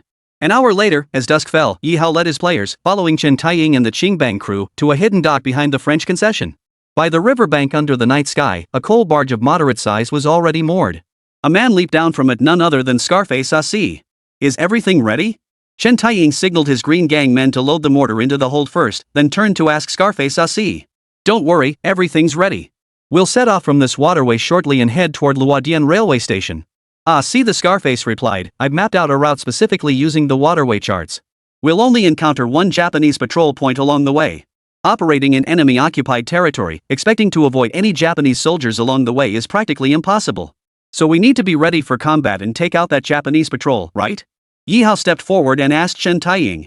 Pretty much. But keep in mind those Japanese gunboats are fast, and they've got radios to call for backup. Chen Taiying grinned. If we're going to do this, it has to be lightning fast. Kill them all outright, leave no survivors. As they spoke, the players, under Ye Hao's command, one by one slipped into the coal ship's hold. This coal carrier differed significantly from the one they had previously boarded, the one that had rescued numerous Dragon Nation laborers. Ye Hao immediately noticed the reinforced steel hull surrounding the hold, capable of withstanding bullets and even grenade explosions. Moreover, beyond its more powerful engines, the most remarkable feature was that the coal carrier's hold was secretly divided into two levels. The upper level held ordinary coal blocks, while a hidden entrance led to the lower compartment. It was easy to imagine how the Green Gang smuggled arms and contraband right under the Japanese occupiers' noses into the French concession using this method. Once everyone was aboard, the modified coal barge revved its engines to full throttle. After leaving the riverbank, it immediately veered into a narrow waterway and sped ahead. In the pitch-black wilderness of the night, visibility was literally zero. Beyond the headlights at the bow and stern, Ye Hao could see nothing but utter darkness in the distance. After an hour or two, scattered points of light began appearing along both banks of the river. But these weren't signs of habitation. They were searchlights sweeping along the Japanese blockade line, appearing as ordinary lights only because of the great distance. We're almost there, Commander Yi. Pockmarked Asi rushed out of the wheelhouse and shouted to Ye Hao and the others, about 1,000 meters ahead, there's a Japanese gunboat patrol point. We're bound to get stopped. We have to take them out. A coal carrier is such a massive target. Even if we move in the dark without lights, the sheer noise and size will give us away. Those Japanese bastards won't miss us unless they're blind and deaf. Brother Chui, Eggplant, it's up to you too. Ye Hao had already planned his countermeasures and immediately signaled to the two beside him. Chui and Big Eggplant nodded in unison. Chui swiftly stripped off his outer coat and trousers, then grabbed the rope and climbed to the coal ship's side, poised to dive into the water at any moment. Meanwhile, Big Eggplant crouched silently at the bow, already holding a flamethrower equipped with a Dragon Roar fuel tank. Minutes later, a blinding searchlight suddenly swept across the river surface. Immediately after, Ye Hao heard the source of the light erupting with the shrieking cries of Japanese soldiers. Everyone, take cover. Proceed according to plan. Ye Hao waved his hand, and all players crawled through the passageway into the lower deck of the ship. Only Chen Taiying's Green Gang members and Ye Hao himself remained on deck to await the Japanese. Who goes there? Halt the vessel. Prepare for inspection. On the gunboat, a Japanese soldier wearing an armband stood with his hands behind his back, likely a second lieutenant. Behind him, several others aimed their Type 38 rifles at Ye Hao, Chen Taiying, and the others on the ship. Oh, officers. We're law-abiding citizens. Chen Taiying bowed warmly with clasped hands. We're a coal transport vessel from the French concession. This cargo is destined for Luodian to resupply your forces, officers. A French concession vessel? The Japanese second lieutenant eyed Chen Taiying and Ye Hao suspiciously. Noticing French inscriptions on the hull eased his doubts somewhat. He waved his hand. Even French concession cargo ships require inspection. As long as there are no contraband or Dragon Nation soldiers aboard, you may proceed. No sooner had the words left his mouth than several Japanese soldiers grabbed the coal ship's ropes and began scrambling up with hands and feet. At that very moment, the Japanese lieutenant suddenly felt the gunboat beneath his feet shake violently. Chapter 177, split into 3 forces, capture the train station before dawn. Instantly, the entire gunboat felt as if its hull had been breached. Surging river water poured in, causing the bow to tilt sharply toward the surface. Bastards! Enemy attack! Enemy attack from underwater! The Japanese lieutenant had just drawn his pistol when, in the next split second, his eyes filled with despair as he saw a terrifying orange-red fire dragon open its gaping maw from the bow of the coal barge. Burn! Burn them to hell! Ha! Big Eggplant unleashed the flamethrower at full blast, and the raging torrent of fire instantly engulfed the entire gunboat. Meanwhile, on deck, Chen Taiying and his companions, including the pockmarked Aussie, simultaneously drew short-handled axes from their waists. Swinging their arms wide, they brought the blades crashing down on the heads of several Japanese soldiers hanging from the ship's sides. Plop! Plop! Amidst the splashes, the gunboat slowly sank beneath the river's surface, engulfed in fierce flames, along with the Japanese soldiers who had been hanging there moments before. What a satisfying sight! Only then did Chu-hee's head emerge from the river. Climbing onto the coal barge, he removed the flying tiger grappling hook from his arm. It was his flying tiger claws that had just torn through the gunboat's hull. Would the fire here be detected by the enemy's main base? Jianing voiced her concern. That was quite a commotion. If they spot us, we'd better be ready for battle. Don't worry, it'll be fine. Chen Taiying laughed heartily. We're at least 7 or 8 li from the Japanese patrol headquarters. They rely on radio communication. They can't possibly see the firelight with the naked eye. As Chen Taiying finished speaking, a system notification popped up, confirming his words were correct. Special Infiltration Squadron Achievement unlocked, Night Stalker. All members receive 1,000 military merit points. With the system's announcement and rewards, everyone's heart settled. The upcoming water route would be virtually unimpeded. Commander Yi, this water route can take you no further than about 1 kilometer from Luodian railway station. Chen Taiying addressed Ye Hao. The rest of the journey will likely require you to proceed on foot. However, my men can provide mortar fire to clear the path and provide cover. No, save the mortars. Ye Hao raised his hand and solemnly instructed Chen Taiying, wait for our red signal flare before firing on Luodian railway station. If you don't see the flare by dawn, withdraw immediately. Commander Yi, do you take me, Chen Taiying, for a coward? Chen Taiying's eyes reddened slightly as he declared in a deep voice, neither I, Chen Taiying, nor any brother of the Green Gang are cowards who fear death. If you fall, we'll fight to the death and take those Japanese bastards down with you. At that moment, the surrounding Green Gang members all stepped forward. Not a single man chose to retreat. This scene, broadcast live across major streaming platforms, left viewers deeply moved. Who says the people of our dragon nation lacked heroes during the War of Resistance? The unity of soldiers and civilians that was the true trump card behind our nation's invincibility. I despise those traitorous dogs even more now. They could have chosen to resist the Japanese invaders, yet they chose to serve as their lackeys instead. The Green Gang brothers are all true heroes. Captain Chen, you must not die. Another half hour passed. The converted coal barge had shut down its engines, gliding silently along the river channel on pure momentum. Ye Hao, Chen Taiying, and the others crouched at the bow. From this vantage point, even without binoculars, they could see the heavily fortified defenses stretching toward Luodian railway station. Holy, this place is gonna be tough to handle. Big Eggplant sucked in a sharp breath, his entire body shuddering. As far as the eye could see, Luodian railway station resembled a fortress cast from steel and iron. Its defenses were no less formidable than those of Dashang town, which the players had previously captured. The station's perimeter was still lined with the Japanese's signature trenches, barbed wire fences, watchtowers with searchlights, and patrols. Ghastly white beams from massive searchlights swept the surroundings as Japanese patrols, slung with Type 38 rifles and leading Japanese wolfhounds, constantly circled the perimeter. At the station's core, a massive armored train was faintly visible parked on the platform. Surrounding it were numerous warehouses whose purpose remained unclear. Even someone as meticulous as Ye Hao found himself momentarily stumped. Taking this place wasn't something players could simply storm together. Should the external defenses be breached, the Japanese commander stationed here, barring utter stupidity, would immediately activate the armored train. If that armored train escaped, even if Luodian station was blown to smithereens, the player's mission would still be a failure. We need to split up. Chu-hee, old buddy, let's go. Ye Hao made a decisive call, immediately splitting his 30-man squad into 3 teams. Eggplant, you and War Nightingale lead the charge to breach the barbed wire fence ahead. Once we create an opening, Brother Chu-hee, you and Monkey will immediately rush toward the platform and eliminate as many Japanese soldiers as possible there. Ye Hao addressed the group, Xiaofeng, Teacher Ma, and I will head straight for the armored train to blow up the tracks and prevent its early escape. After hearing Ye Hao's plan, the players all felt a chill run down their spines. Holy, this is a 3-pronged operation, not a single slip-up can be tolerated. Big Eggplant scratched his head and asked, Team Leader Yi, is this really feasible? We have to try even if it might not work. Ye Hao glanced at the tactical map. The next second, the system's countdown appeared before everyone's eyes. 5 hours, 15 minutes, and 20 seconds until the Anamaru armored train departs from Luodian Station. The Anamaru armored train, the very one players can see with their own eyes, now standing still on the platform. What lies within this train is obvious. It must be loaded with large quantities of zero-type enhancers and bioengineered ghoul soldiers. All units, prepare for combat. At Ye Hao's command, 3 10-man squads immediately launched coordinated operations. Near a Japanese sentry tower, a sergeant leading several soldiers had just patrolled to this spot when the Japanese wolfhound he was holding suddenly began barking furiously outward. Ha! Halt! The sergeant, holding the dog and shining a flashlight, approached the barbed wire fence and scanned it carefully. As the beam swept across, the sergeant suddenly noticed a 1-meter square gap had been cut into the barbed wire somehow, without warning. Just as he stood there in shock, about to shout an order, a crimson glow flared abruptly from the darkness beyond the gap in the barbed wire. Chapter 178, Swift and Deadly, Magnetic Shockwave Blasts Shatter the Tracks. Caught completely off guard, the Japanese sergeant became the first unlucky victim to be hit head-on by the Dragon Roar flamethrower. The terrifying dragon-shaped firestream, powerful enough to melt armored vehicles, unleashed unimaginable force. The instant it struck, the Japanese sergeant's body was instantly melted into a charred corpse. The Japanese patrol behind him was also engulfed in flames amid their agonized screams. Ha! Burn! Burn to death, you damn Japanese bastards! Big Eggplant held the Dragon Roar flamethrower, firing at full power, sweeping the muzzle relentlessly across the surrounding barbed wire and sentry towers.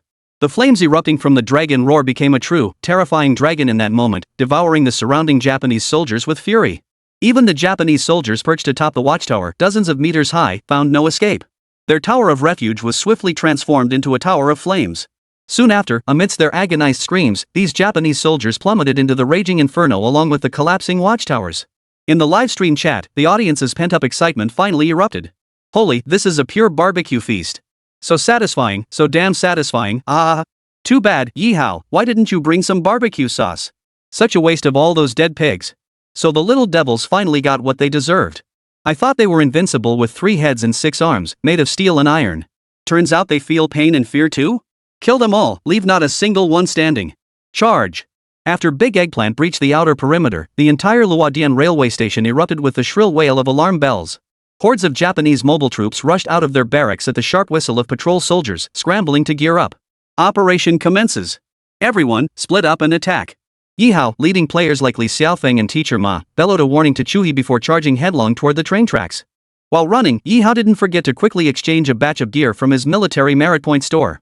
Magnetic Grenade. Historical prototype, modified grenade by Dragon Nation's guerrilla forces behind enemy lines, specifically designed to target Japanese railways. Properties, automatically magnetically attaches to rails upon impact, 60% rail demolition capability. Exchange, 300 merit points. Ye Hao exchanged 20 magnetic grenades in one go, tossing 2 each to Li Xiaofeng, Teacher Ma, and the other 7 players, while keeping 2 for himself. During the charge, Ye Hao's hands-free modified box mag pistol fired relentlessly. Bang! A single shot shattered the skull of a Japanese sergeant over 10 meters away. Instantly, Ye Hao crossed his hands in front of him, unleashing a torrent of fire from the modified submachine guns. Rounds after rounds of bullets poured forth, mowing down the hastily advancing Japanese soldiers like wheat being harvested. Flanking Ye Hao, Li Xiaofeng wielded a Baoshan Ridge semi-automatic rifle. As his fire erupted, the heads of approaching Japanese soldiers exploded like rotten watermelons, one after another. As for Teacher Ma on the other flank, the Dianhuan semi-automatic rifle in his hands proved even more ferocious. This genuine golden tier weapon possessed several formidable traits. Beyond its lock-on capability, after firing a full round, the penetration power of the next bullet increased by 100%. The dark blue muzzle flashes were exceptionally stealthy in the night, yet the harvesting power of the spray of bullets from the soul-piercing rapid-fire machine gun was unimaginably terrifying. Ye Hao barely paid attention to the Japanese soldiers in Teacher Ma's direction. He only noticed that whenever a large group of them charged out, Teacher Ma's soul-piercing rapid-fire machine gun would erupt with a vicious roar. Immediately afterward, an exceptionally powerful stream of bullets would whoosh through the air, blowing the heads off 7 or 8 Japanese soldiers. Thanks to the squad members' mutual support and coordinated combat, Ye Hao and his team successfully entered the railroad tracks in less than 2 minutes. Looking ahead, the once silent ghost bullet armored train now had its massive headlights blazing at the front. Quick, blow up the tracks. As Ye Hao barked the order, he already pulled the pin on his magnetic grenade and hurled it with all his might. Whoosh! Crack! The magnetic grenade rolled to the side of the tracks, then in the next instant, it automatically flew toward the rails and stuck firmly to them. Li Xiaofeng, Teacher Ma, and the other players all pulled the pins on their magnetic grenades. Within seconds, a dense cluster of grenades covered a roughly 100-meter stretch of track. The next second, a series of violent explosions erupted one after another. Boom! Boom! Boom! While magnetic grenades had minimal lethality against infantry units, their destructive power multiplied exponentially when used to blow up railroad tracks. Amid the detonations of 20 magnetic grenades, over 100 meters of track were instantly torn to shreds, twisted into steel pretzels. Creative demolition. All members of Ye Hao's squad earn the special title, Magnetic Blast King Blast Radius 30. Ye Hao squad earns 1,000 military merit points. However, Ye Hao had little time to revel in the system rewards. After blowing up the tracks, he needed to lead his team to immediately rendezvous with Chu He. Forcing the Ghost Maru armored train to halt was merely the first step of tonight's operation. The real showstopper was to completely destroy the Anamaru armored train and obliterate Warehouse Zero's stockpile at Luodian Station. Let's go! We're heading to the platform to meet up with Chu He and the others. Ye Hao raised his arm in a rallying cry, leading players like Li Xiaofeng and Teacher Ma at top speed toward the platform several hundred meters away. Meanwhile, on the platform, Chu He and Big Monkey's squad had just encountered a Japanese infantry squadron rushing to the scene. This Japanese squad, hastily roused from sleep, had rushed onto the platform in their uniforms, rifles slung over their shoulders. They had no idea what kind of opponents they were facing. After all, according to the messenger, the attack on Luodian Station involved only a small band of Longwa forces numbering less than 50. When the Japanese infantry squad charged onto the platform, what they saw were more than a dozen Japanese soldiers' corpses strewn haphazardly across the ground. Bastards! Where did those Dragon Country pigs run off to? The leading Japanese officer roared in fury, convinced the small Longwa force had been annihilated. Suddenly, a voice bellowed from the darkness ahead of the platform, "You little devils, open your eyes and see your ancestors right here, ha!" Beside Chu He, who lay motionless on the ground, 5 players simultaneously cocked the triggers of their Dragon Roar flamethrowers. 5 blazing orange fire dragons erupted from the 5 Dragon Roar flamethrowers, instantly transforming the Japanese platform station into a terrifying inferno. Chapter 179, Platform Barbecue, Ghost Tide Surges and Refrigerated Carriages. Amidst the surging torrents of flame, Japanese soldiers screamed in agony as they were engulfed, rolling, and howling in the inferno before collapsing into charred corpses. And this was merely the destructive power unleashed by 5 Dragon Roar flamethrowers. Chu He roared with laughter, shouting to the surrounding players, "Guys, conserve your ammo. We only have 20 Dragon Roar fuel tanks per person. We need to save them for the bioengineered ghost soldiers." Exactly. Big Monkey shouted back, "Just use regular fuel tanks to take out these ordinary Japanese soldiers. They're not worthy of our Dragon Roar fuel tanks." In the game Dragon Soul Forges the Nation, 70 to 80% of equipment can be obtained through the military merit point store and the supply crate system. However, a small portion of gear requires players to complete specific in-game missions or achieve special accomplishments. Take the Dragon Roar fuel canister, for instance. To obtain it, players must max out their favor with the Green Gang. Only then will Mr. Do gift them the Dragon Roar fuel canister. Once this equipment is depleted, who knows when the next replenishment will come. Conserving it is absolutely essential. Battlefield broadcast. Platform clash. Chu He squad achieves special feat Inferno Incineration, killed over 200 Japanese soldiers with flamethrowers within 3 minutes. All members receive rewards, 1,000 military merit points, 3 Dragon Roar fuel tanks. Ha! Brother Chu He, see? Talk about asking for it. This is what they call, as soon as you think about it, it happens. Big Monkey was overjoyed. He immediately loaded a Dragon Roar fuel tank and shouted, "Everyone, let's crush those Japs. Kill." Just then, Ye Hao's squad and Big Eggplant's squad arrived at the platform one after another. After tallying casualties, Ye Hao's and Chu He's squads each had only 3 lightly wounded members. Big Eggplant's squad, positioned for the main frontal assault, had 4 lightly wounded. Team leader Yi, you're right on time. Shall we take down this ghost bullet armored train now? Chu He signaled the others to extinguish their flamethrowers and asked Ye Hao urgently. Prepare for action. Our primary objective is to destroy the Anamaru armored train, followed by demolishing Warehouse Zero here. Ye Hao surveyed the surroundings and said, "For the task of blowing up Warehouse Zero later, we can have Captain Chen and his team handle it from outside using mortars. Our primary focus is destroying this train." Before Ye Hao could finish, a heavy hiss of escaping air suddenly erupted from one of the compartments of the Anamaru armored train before the players. Whoosh! As the door creaked open, a powerful blast of frigid white air surged out into the open. Exchanging glances, they all realized this was a major threat. "Everyone, put on your gas masks. Do not inhale any suspicious gases." Ye Hao swiftly retrieved the gas mask he had previously exchanged from his personal inventory and donned it. The other players followed suit, hastily putting on their own protective gear. Every pair of eyes fixed nervously on the train door, now ajar. Just as the cold air was about to be expelled, the door suddenly shook violently. With a loud bang, it was ripped open by a tremendous force. Hundreds of bio-ghost soldiers, their eyes glowing green, burst out of the carriage, clawing and snarling as they charged toward Ye Hao and the other players. These bioengineered ghost soldiers differed from those the players had previously slain in Dashang Town. They were clearly modified from carefully selected Japanese soldiers, boasting more robust physiques, blinding speed, and a savage, bloodthirsty ferocity. More crucially, beyond the countless metal fragments embedded in their bodies to enhance physical strength, signal receivers were installed in the nape of each bio-ghost soldier's neck. According to Yamamoto Ichiro's research logs, the Japanese military high command did not want the bioengineered soldiers to be mere mindless beasts, capable only of senseless slaughter. Such uncontrolled behavior could lead to these soldiers turning on their own comrades during large-scale battles. To achieve tactical control over these bio-ghost soldiers, the Japanese military high command developed a specialized signal device.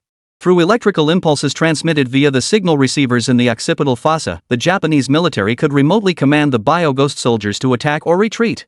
Even simple tactical formations or maneuvers could be commanded through these signal receivers. Holy, these really are bioengineered ghost soldiers.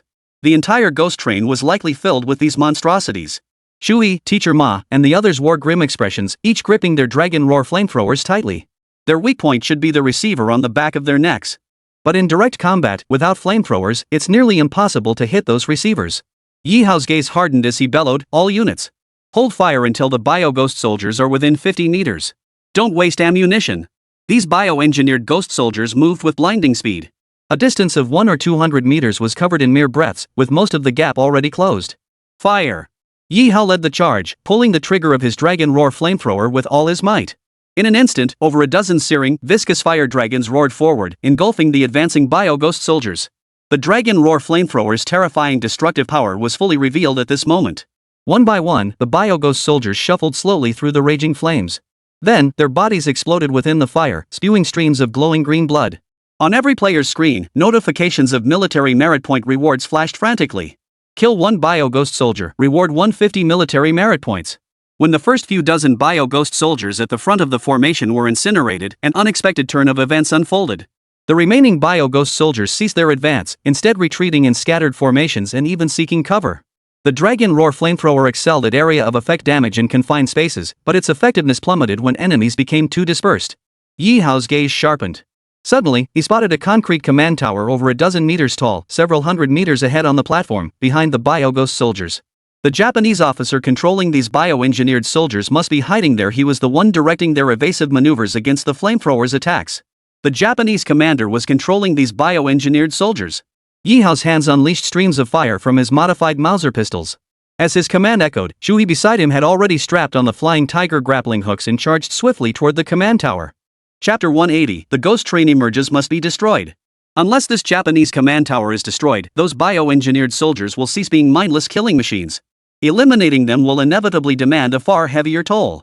Sprinting forward, Shui swept his submachine gun along the path, mowing down over a dozen Japanese soldiers before finally closing in on the massive command tower. But immediately, Shui discovered something utterly despairing. The command tower itself was a solid, concrete piled tower. No entrance. No explosive points for charges. The only observation window was perched over 10 meters up, and the entire tower's exterior was smooth as glass, not a single grip of the flying tiger claws to latch onto. Damn it, what now? Shui felt his mind buzzing with panic. Every minute he wasted here meant increased danger for Ye Hao and the others at the platform. Meanwhile, inside the command tower, the ghost soldier commander, Major Nakamura Kano, was screaming with maniacal excitement. Charge! Spread out in a skirmish line and kill the Dragon Nation squad. Nakamura Kano was a ghost soldier commander handpicked by the Japanese High Command. He was skilled at using the electric signal device to relay orders to the ghost soldiers. The earlier order to scatter and evade had originated from his hands. Before Nakamura Kano stood a massive metal console, flanked only by observation windows. It was covered with buttons and levers, each corresponding to a specific command. Unbeknownst to him at that moment, a figure had already crept beneath his command tower. After crouching in wait for a while, a viewer in Shui's livestream suddenly suggested an idea. Shui, what the hell were you thinking? If you can't blow up the command tower, just cut off its power supply. Exactly. That ghost soldier commander's commands rely on electrical signals to transmit. Just cut off his power. Catching the comment in his peripheral vision, Shui slapped his thigh in frustration. Damn it! How could I have missed something so obvious? Without hesitation, Shui scrambled to the rear of the command tower.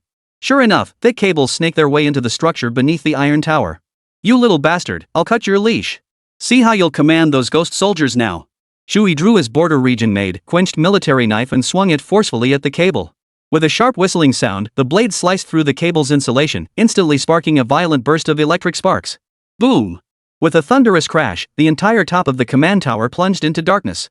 All signal lights on Nakamura Kano's control panel went dark. Enraged, he bellowed and frantically pounded the buttons. Damn it! Bastards! To cut the power at a time like this. While Nakamura was in a rage, Chui decided to go all out. Beneath the short-circuited cable, he detonated 2 more grenades before sprinting away. Boom! Boom! After 2 explosions, the cables supplying power to the control tower were completely destroyed. The power outage in the command tower had an immediate effect on the platform. Ye Hao and his team immediately noticed that the bioengineered soldiers, who had been hiding behind cover moments ago, were now lunging wildly and charging chaotically. Open fire! Eliminate these ghouls! At Ye Hao's command, over a dozen fiery dragons erupted from the players' dragon roar flamethrowers. As the last bioghost soldier was incinerated by the flames, its body exploding into a pool of luminous green flesh, every player felt the ground beneath their feet tremble. The armored ghost bullet train, docked dozens of meters away, underwent a dramatic transformation. The armored train's steel roof flipped open, revealing machine gun turrets.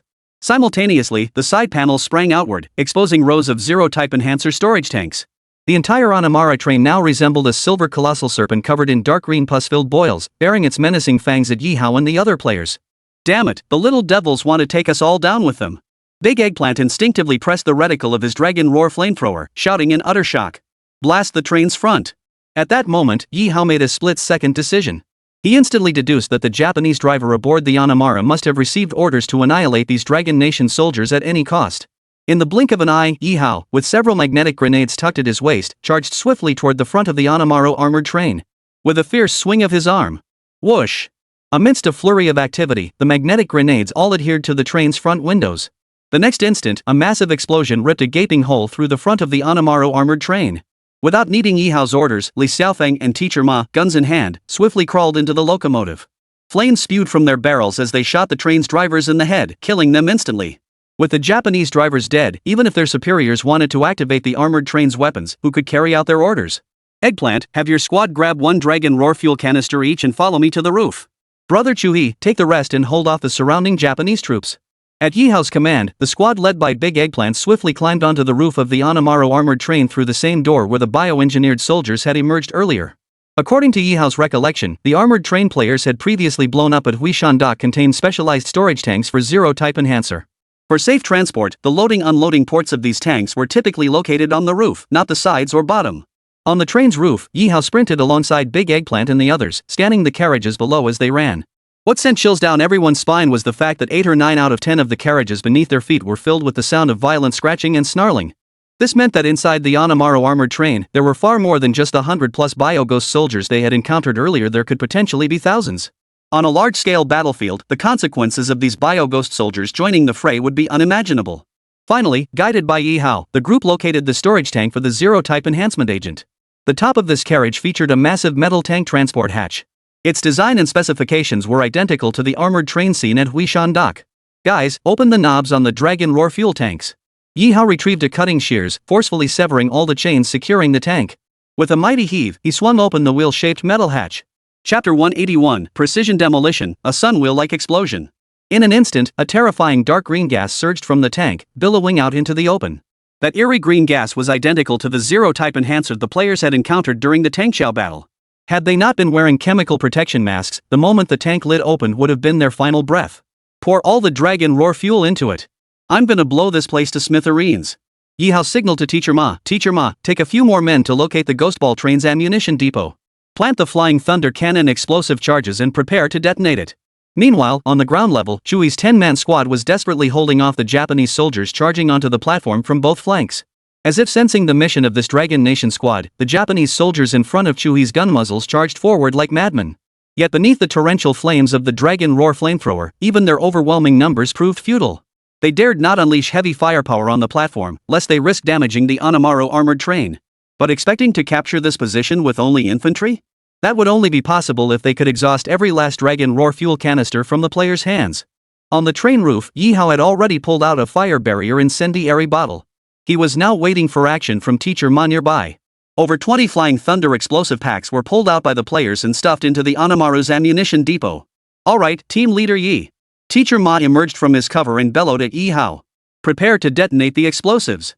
Without hesitation, Ye Hao lit the incendiary bottle in his hand and tossed it into the modified Agent Zero tank. Then, with a swift leap, he plunged several meters down from the train's roof.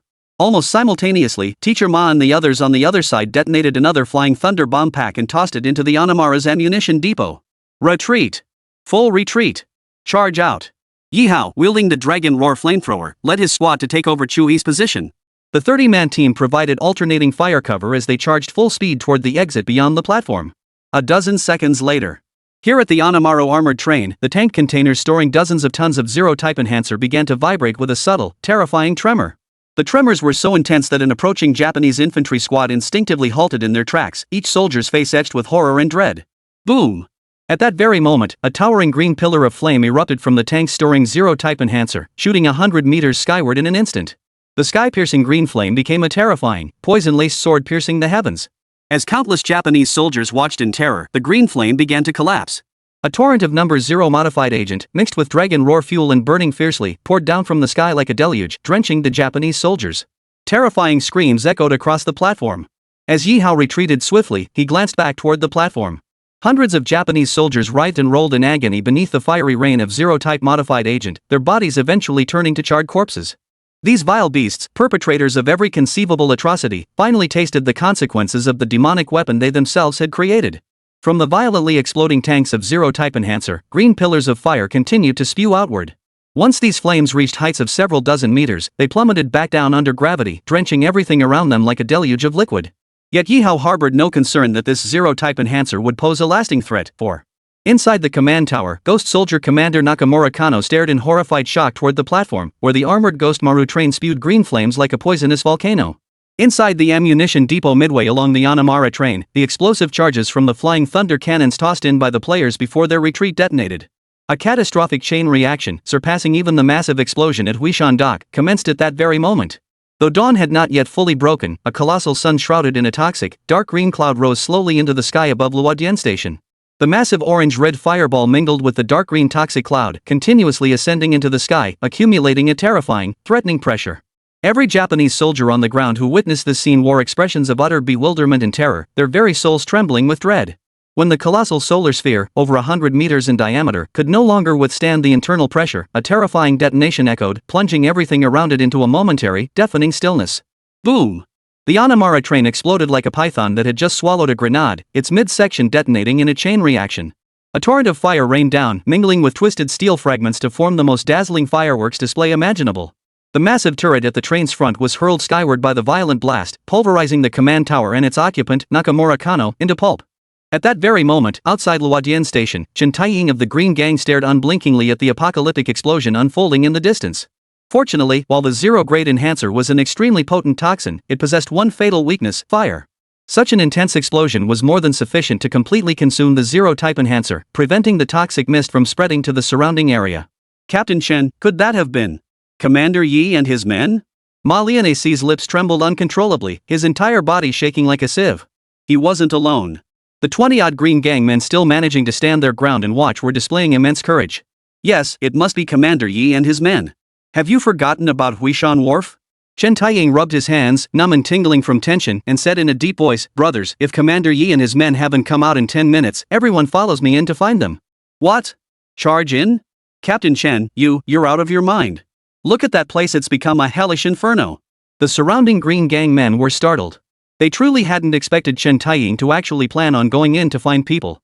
But Chen Taiying suddenly grabbed one of the men by the collar, glaring at him and demanding, "Old Chow, tell me this: if it weren't for Commander Yi and the others, would we even be alive to get here today?" Ha! At those words, the man called Old Chow fell silent. If not for Ye Hao and the others breaking the Qingbong's siege, they would have been dead long ago, and Mr. Du would have been captured by Inu Kaiichiro. This was a debt of life-saving grace. What was wrong with going inside to find them? Even if Commander Yi and the others had truly fallen in battle, they had to bring their remains back for proper burial.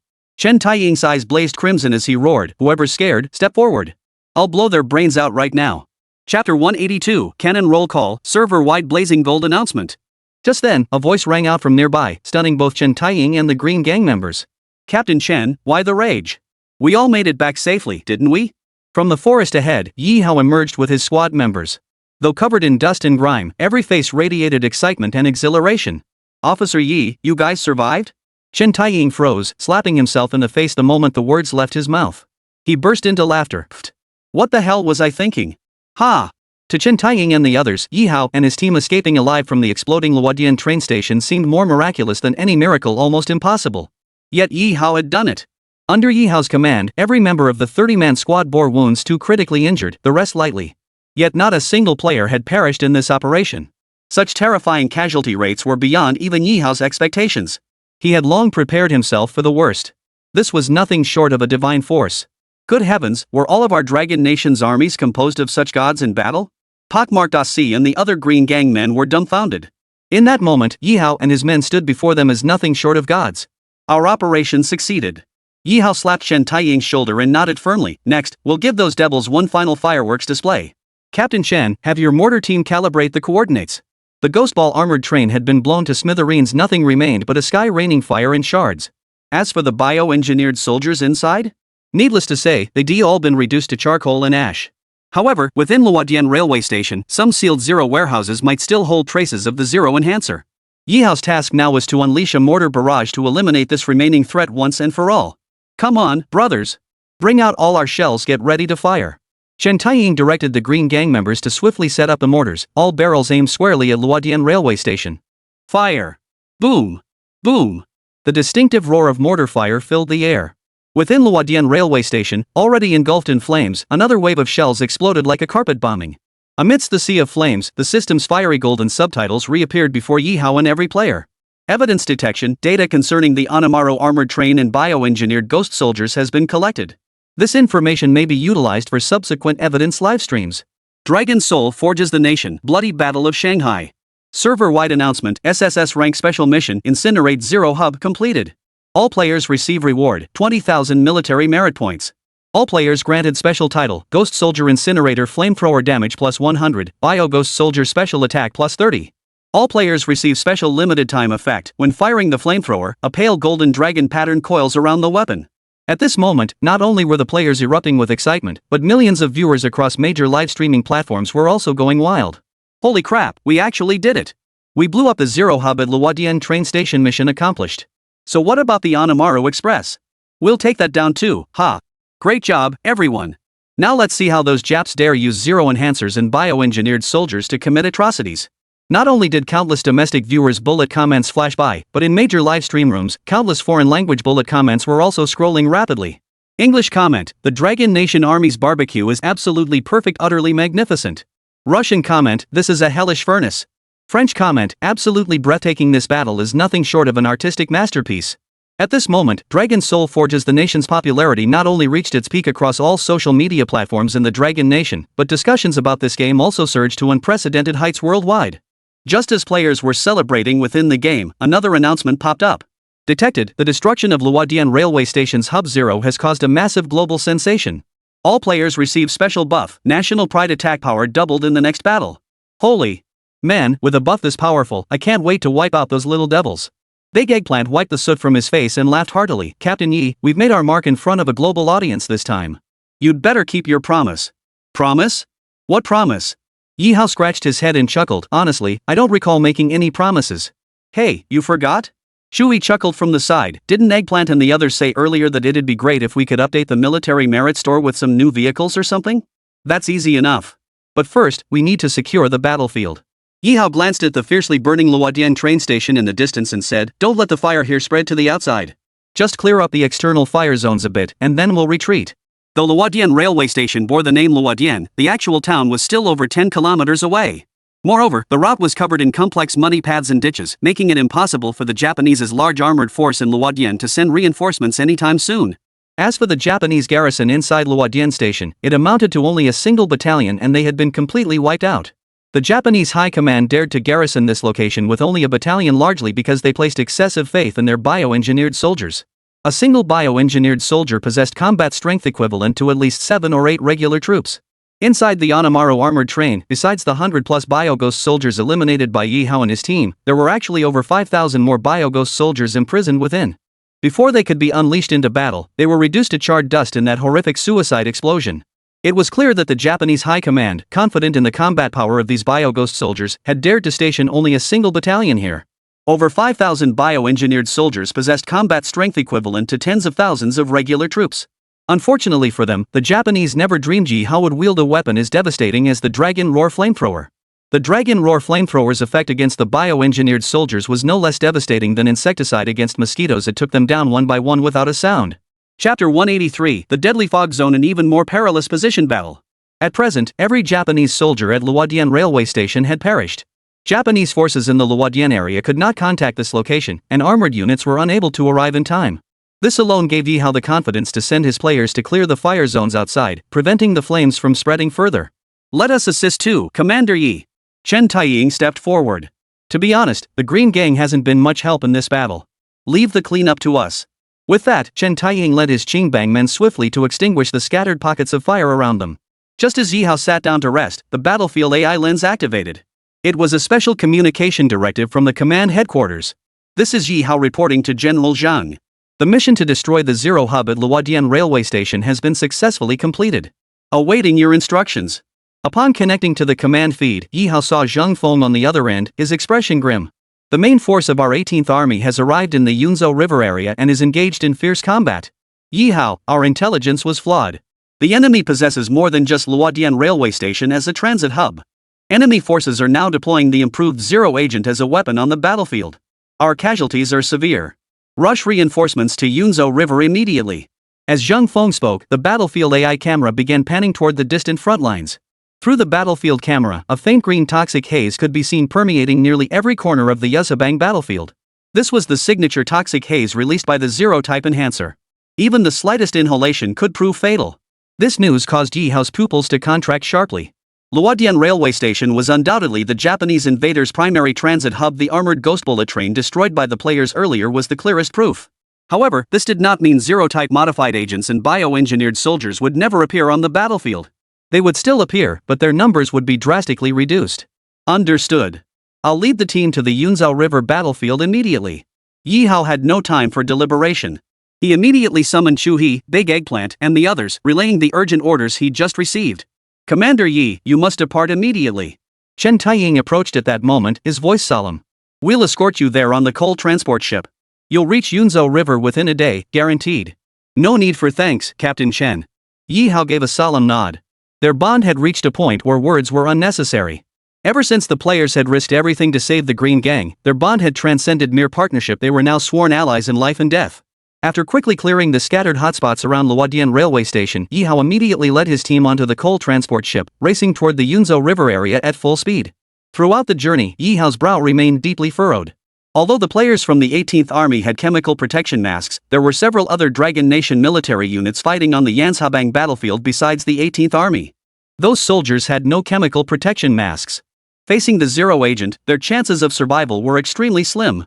The modified coal barge roared along at full throttle, blasting past several Japanese naval patrol points. Facing enemy gunboats attempting to block their path, Ye Hao cared little about potential exposure. He simply had Big Eggplant wield the flamethrower, incinerating the gunboats to ashes. When the tactical battlefield map projected onto his wrist displayed the Yunxiaban battlefield, the air along the riverbank ahead seemed to carry a faint greenish hue. "Captain Chen, everyone put on your gas masks. We're going ashore." Upon reaching the dock, which happened to be behind the 18th Army's headquarters, Ye Hao swiftly led his team ashore and rushed to the 18th Army's command center. Along the way, the scenes at the garrison left Ye Hao and the other players horrified. Numerous soldiers who had inhaled the toxic mist of the Zero-type modified agent lay on makeshift bamboo stretchers, clutching their throats. Their bodies convulsed violently, their faces turning purple. These were not gamers, but actual soldiers of the Dragon Nation army on this battlefield, the very men who had charged the front lines in combat. Ye Hao and his group arrived at a makeshift medical station, exhausted from their journey.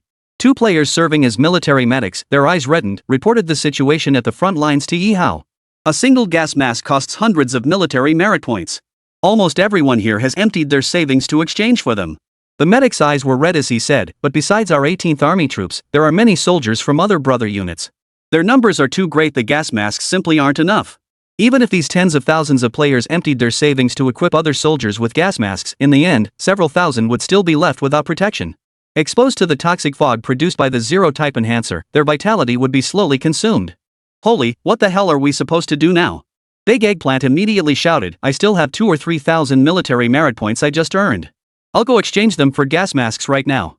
But before Big Eggplant could act, Shui grabbed his arm. 20,000 military merit points will only buy 20 or 30 gas masks. Even if we pool our resources, we can barely scrape together a few hundred at most. Shui's expression darkened as he said, "But there are probably tens of thousands poisoned now. That's just a drop in the bucket." Hearing this, Big Eggplant froze in place. Yeah, how could a few hundred gas masks possibly save tens of thousands of poisoned soldiers? At that moment, everyone felt utterly helpless. The Zero Hub at Luodian railway station, destroyed at the cost of countless lives, had eliminated the vast majority of bioengineered soldiers and Zero-type enhancers. Yet here at the Yunzhou River battlefield, a small quantity of Zero-type enhancers remained and the Japanese had already deployed them for their assault. Amid the crowd, anxiety and helplessness etched themselves onto every face. Zhang was so flustered she kept stamping her feet. The only thing everyone could do seemed to be draining their military merit points to save as many poisoned soldiers as possible. Was there any other way to defy fate and change destiny? But at that very moment, Ye Hao, who had remained silent all along, suddenly remembered something. Trembling slightly from tension and excitement, Ye Hao immediately turned to look at Chen Taiying behind him. Captain Chen! Ye Hao's loud shout made Chen Taiying flinch, and the surrounding crowd also looked at him in surprise. Officer Yi, what are your orders? Chen Taijing responded hastily. Ye Hao grabbed Chen Taiying by the collar and demanded urgently, what exactly was being transported on that coal carrier we were on? Tell me now. Chapter 184, Field Workshop Overcoming the Toxic Fog Battlefield in 1 hour. Ha? Chen Taiying froze for a moment but quickly answered, besides regular coal, there was also a special supply of bamboo charcoal. That was meant for boiling tea. There were over 10 tons of coal and about 7 or 8 tons of bamboo charcoal. Great! Our soldiers can be saved. When Ye Hao heard Chen Taiying mention bamboo charcoal, he nearly felt tears welling up. Heaven truly didn't want these soldiers to perish. Quick! Everyone, head to the coal barge immediately and unload all the bamboo charcoal. Ye Hao immediately ordered the military doctor, dispatch personnel immediately. Sift out as much clean river sand as possible, then prepare large quantities of gauze. Hurry! Though no one knew exactly what Ye Hao intended to do, the absolute trust he commanded played a crucial role at this moment.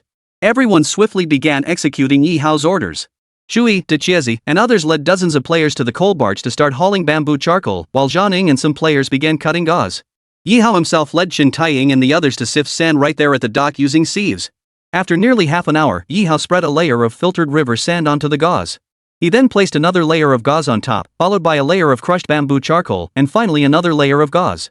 After tightly securing the gauze around the edges, Ye Hao now held a makeshift gas mask in his hands. The bamboo charcoal acted as activated carbon, working with the river sand to absorb and filter out the vast majority of the toxic mist. This makeshift solution would definitely be useful in an emergency. Quick! Everyone, make these makeshift gas masks and distribute them immediately. Only then did the surrounding players suddenly grasp Ye Hao's intention. Shui couldn't help but slap her forehead. Damn it, why didn't I think of that? Team leader Yi, you're a genius. This can't be something preset in the game, right? Li Xiaofeng beside him asked in utter disbelief. Of course not. Ye Hao shook his head. I didn't anticipate such a large-scale poisoning either. But having these materials on hand for emergencies, ultimately, it's all thanks to our hard work. If the players hadn't reached maximum affinity with the Green Gang, how could Mr. Du have assisted Ye Hao and his team in directly targeting Luodian railway station? Without that prior event, this coal-carrying ship loaded with several tons of bamboo charcoal would never have appeared here in the first place, let alone provided this emergency relief. At that moment, all the surrounding players rallied together, working at breakneck speed to craft makeshift gas masks. At this pace, we could produce 5,000 gas masks within an hour. Big Eggplant's hands, though thick and sturdy, moved like a butterfly flitting about, swiftly layering river sand and bamboo charcoal into the gauze. Ye Hao personally fitted the completed gas masks onto the faces of the poisoned soldiers. Sure enough, within a dozen seconds, the poisoned soldiers' breathing began to even out. Their furrowed brows and tight eyelids relaxed, and their complexions softened. At the command center, Ye Hao reported every detail to Zhang Feng, the operation at Luodian railway station and the players' current efforts to craft makeshift gas masks to save the poisoned soldiers. Thank goodness. After hearing Ye Hao's report, Zhang Feng couldn't help but exhale deeply. If you hadn't risked your lives to destroy Hub Zero, he said, the concentration of toxic fog on the Yuzhou Bay battlefield would likely be far worse than it is now. Had the Anamaru armored train departed as scheduled, the toxic fog engulfing the Yuzhabang battlefield would have been truly overwhelming. At that point, there wouldn't be any so-called casualties. Anyone exposed to the toxic fog would die within minutes. Due to the limited supply of Zero-type modified agent, the Japanese forces at Yuzhou River could only release small doses onto the battlefield to block the Dragon Nation Army's advance. This, and only this, had given Ye Hao and his men the chance to rush back and turn the tide. The extremely low concentration of Zero-type modified agent fog was not lethal. Wearing gas masks was sufficient for recovery. Currently, we have identified 3 battalions of enemy forces equipped with Zero-type modified agent, temporarily designated as the Zero Battalion. Zhang Feng led Ye Hao to the sand table map and pointed to a specific location.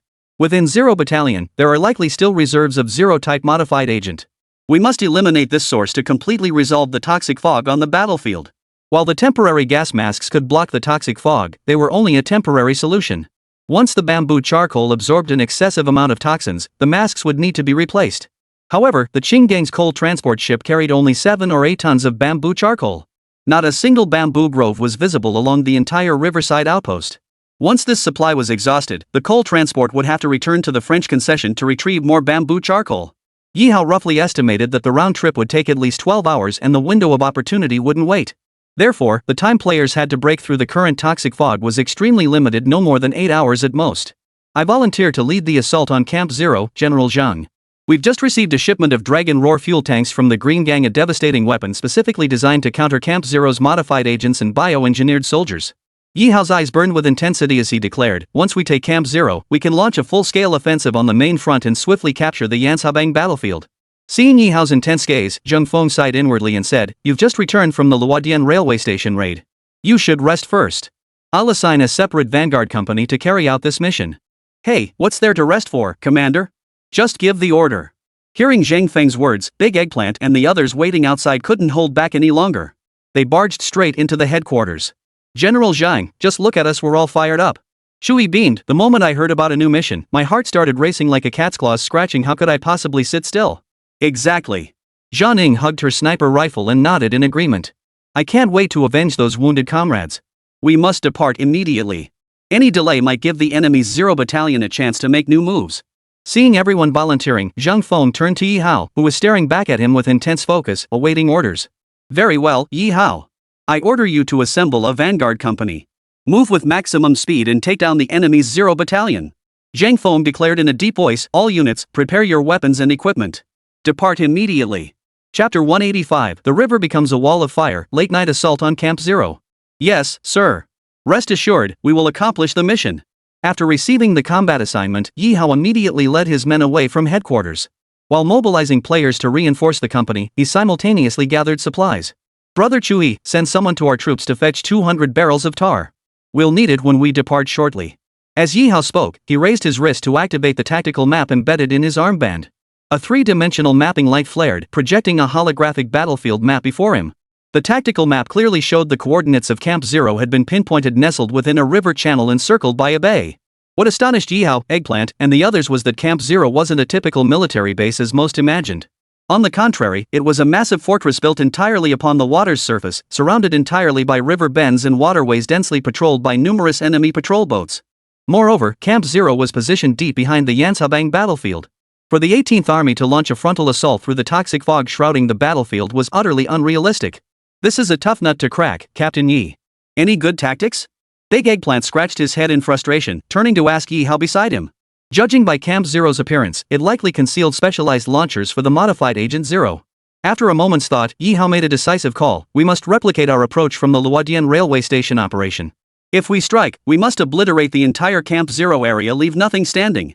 Regarding the Zero-type enhancer, this unique biochemical weapon, players currently know only one weakness, its vulnerability to fire attacks. Precisely because of this, Ye Hao had arranged for 200 barrels of tar to be brought in.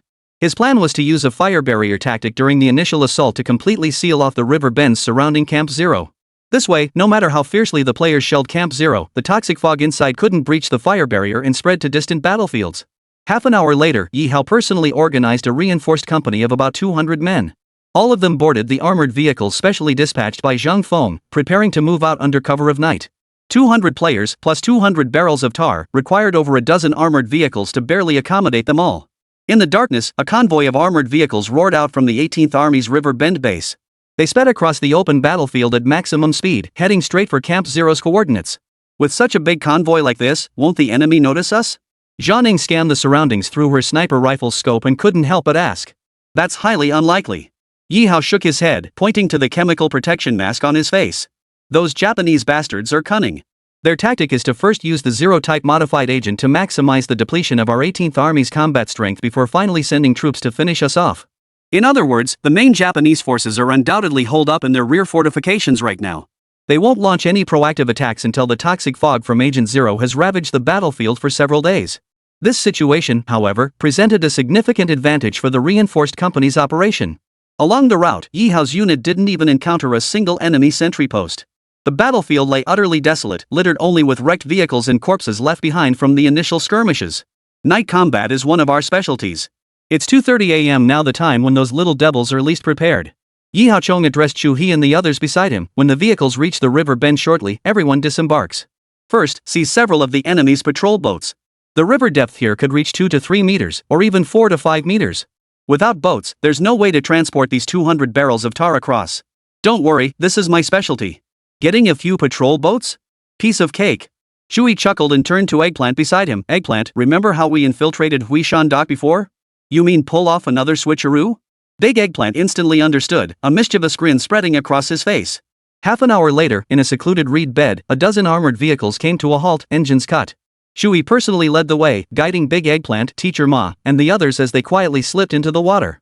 They swam silently toward the Japanese patrol boats gliding on the river surface about 100 or 200 meters away. In the pitch-black river bend, movements on the water were nearly impossible to detect. When they were just over 10 meters from the patrol boat, Shui surfaced with only half his head above the water, quietly observing the Japanese soldiers aboard. There are 5 of them. Work fast and clean, don't damage their dogskin uniforms. We'll need them later. Shui instructed Chiezi and the others while retrieving gear from his personal storage equipment exchanged during the Huishan Dock battle. Silent Nightingale sleeve darts.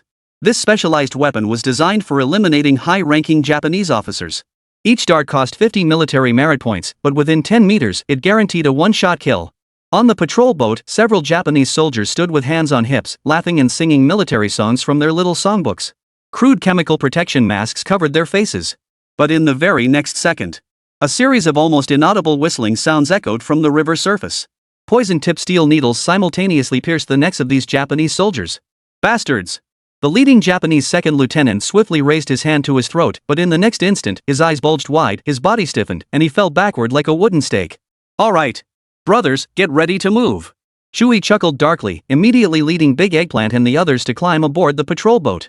They stripped the Japanese soldiers of their dogskin uniforms and donned them themselves.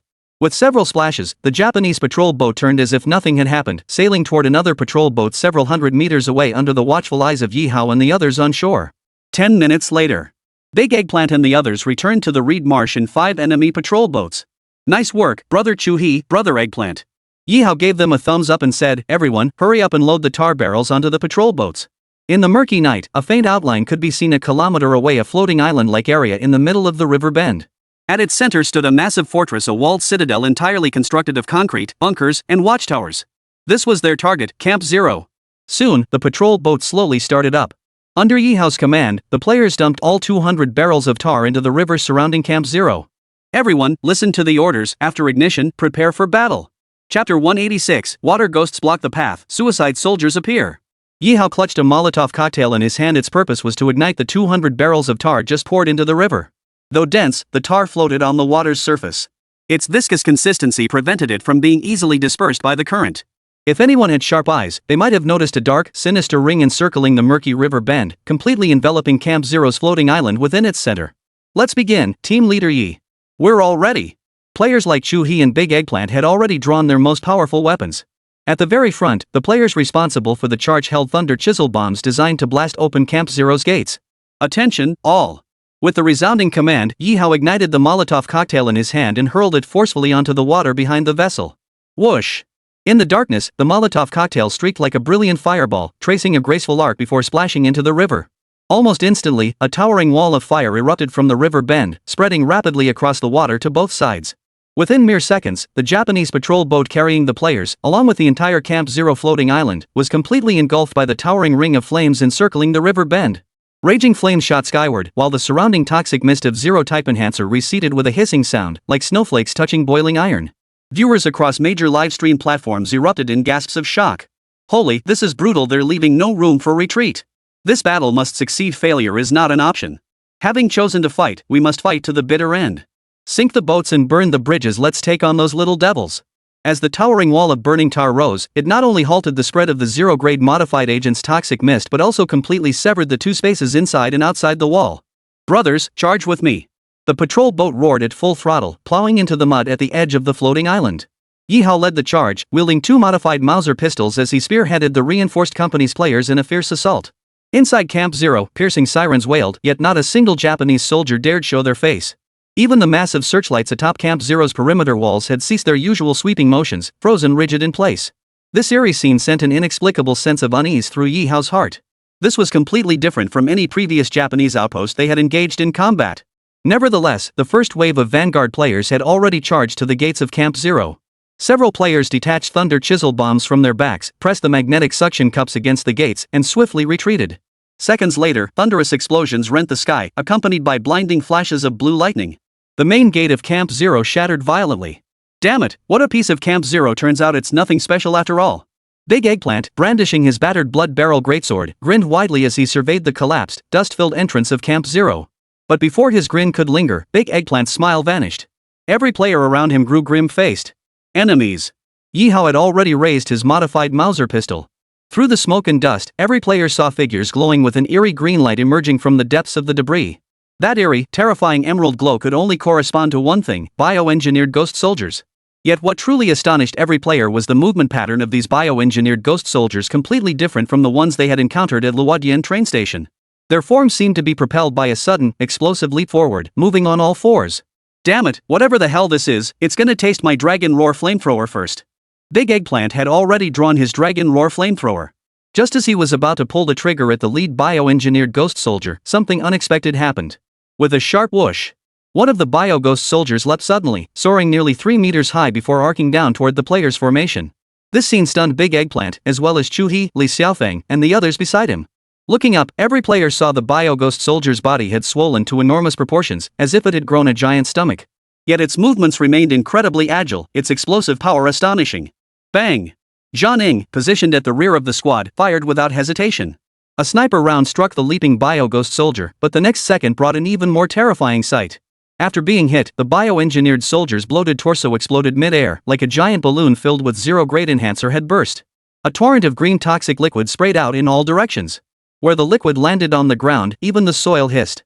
When it hit the bio-ghost soldiers behind, it burned holes right through their flesh. It was a suicide soldier. Ye Hao bellowed, "Everyone fall back.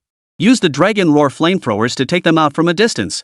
Big Eggplant and the others scrambled backward in terror, narrowly dodging the explosive spray from the suicide soldier. But several players were too late to dodge. Even a tiny splash of the glowing green acid touched their skin, instantly burning through their clothes and corroding their flesh. "Damn you, little bastards! Die!" After retreating dozens of meters, Big Eggplant and several players beside him pulled the triggers of their Dragon Roar flamethrowers once more. Whoosh! In an instant, several streams of orange-red flame surged forth like enraged dragons, engulfing all the suicide ghost soldiers in a sea of fire. Even dozens of meters away, every player could clearly hear the explosions as the ghost soldiers detonated, along with the splatter of acid from the flamethrowers' flames.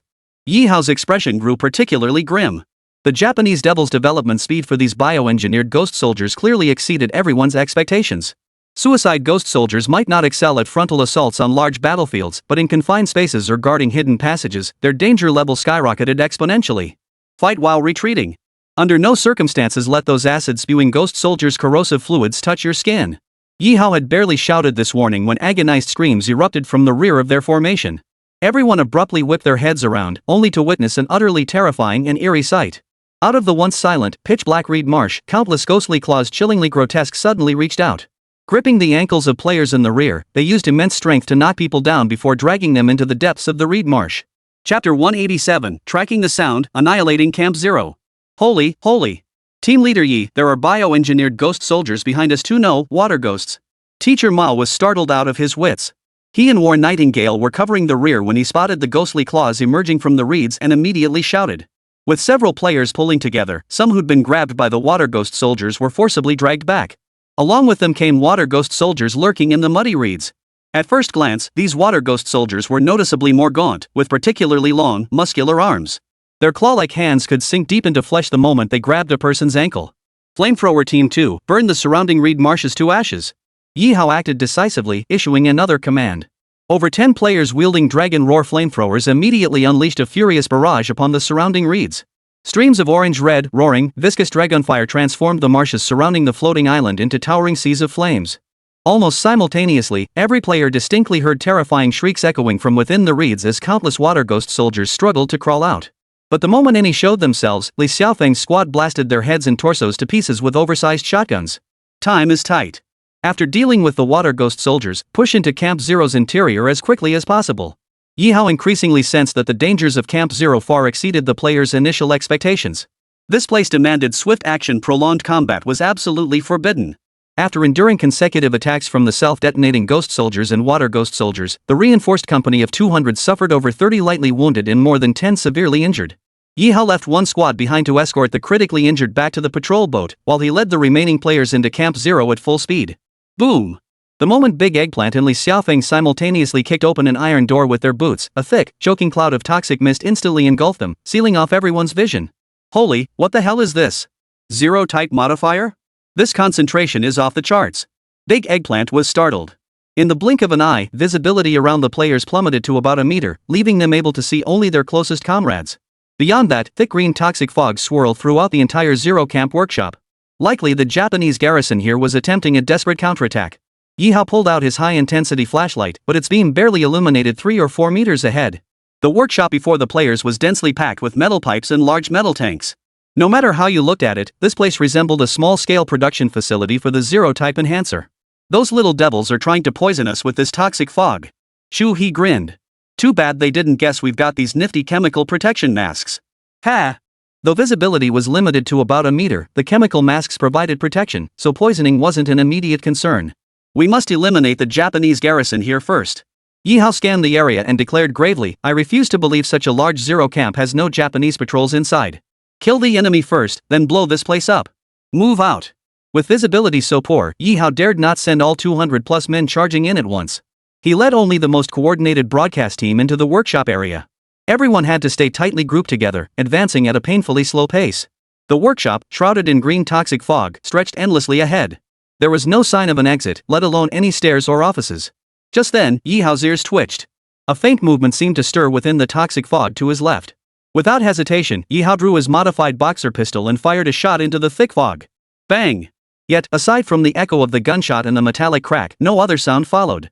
The Japanese bastards were probably lurking nearby. We had to find a way out, or we'd be trapped here until we were trapped to death. Big Eggplant scanned his surroundings, and suddenly, a brilliant idea struck him. Got it. I've got a plan, team leader Yi. Watch this. Under the watchful eyes of Ye Hao and the others, Big Eggplant disassembled a steel pipe nearby with his bare hands. He then walked several meters away and began striking the surrounding metal tanks with forceful blows. The clanging metallic booms echoed distinctly throughout the vast Zero workshop. Bang! Bang! The very next second after Big Eggplant crouched down, several cold shots fired simultaneously from the 10 o'clock direction toward him. Fire! Return fire! At Ye Hao's command, Shu He and Teacher Ma raised their Dragon Roar flamethrowers and pulled the triggers toward the direction where the muzzle flashes had originated. Whoosh!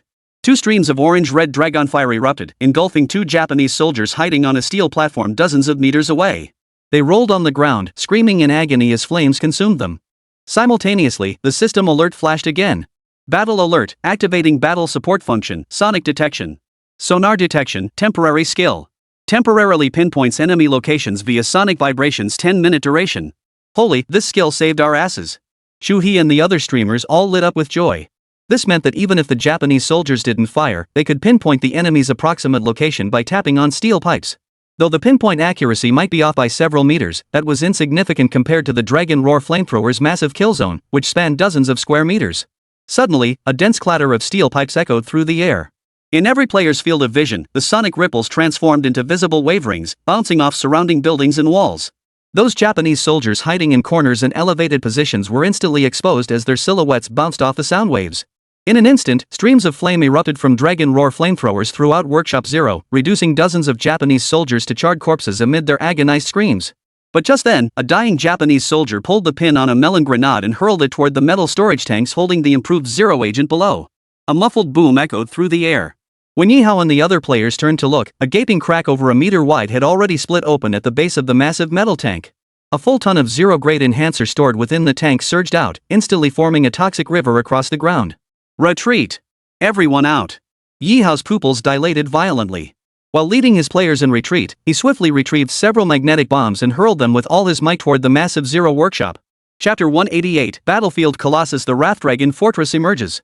As the players charged out the gates of Camp Zero, a series of violent explosions erupted from the Zero workshop behind them.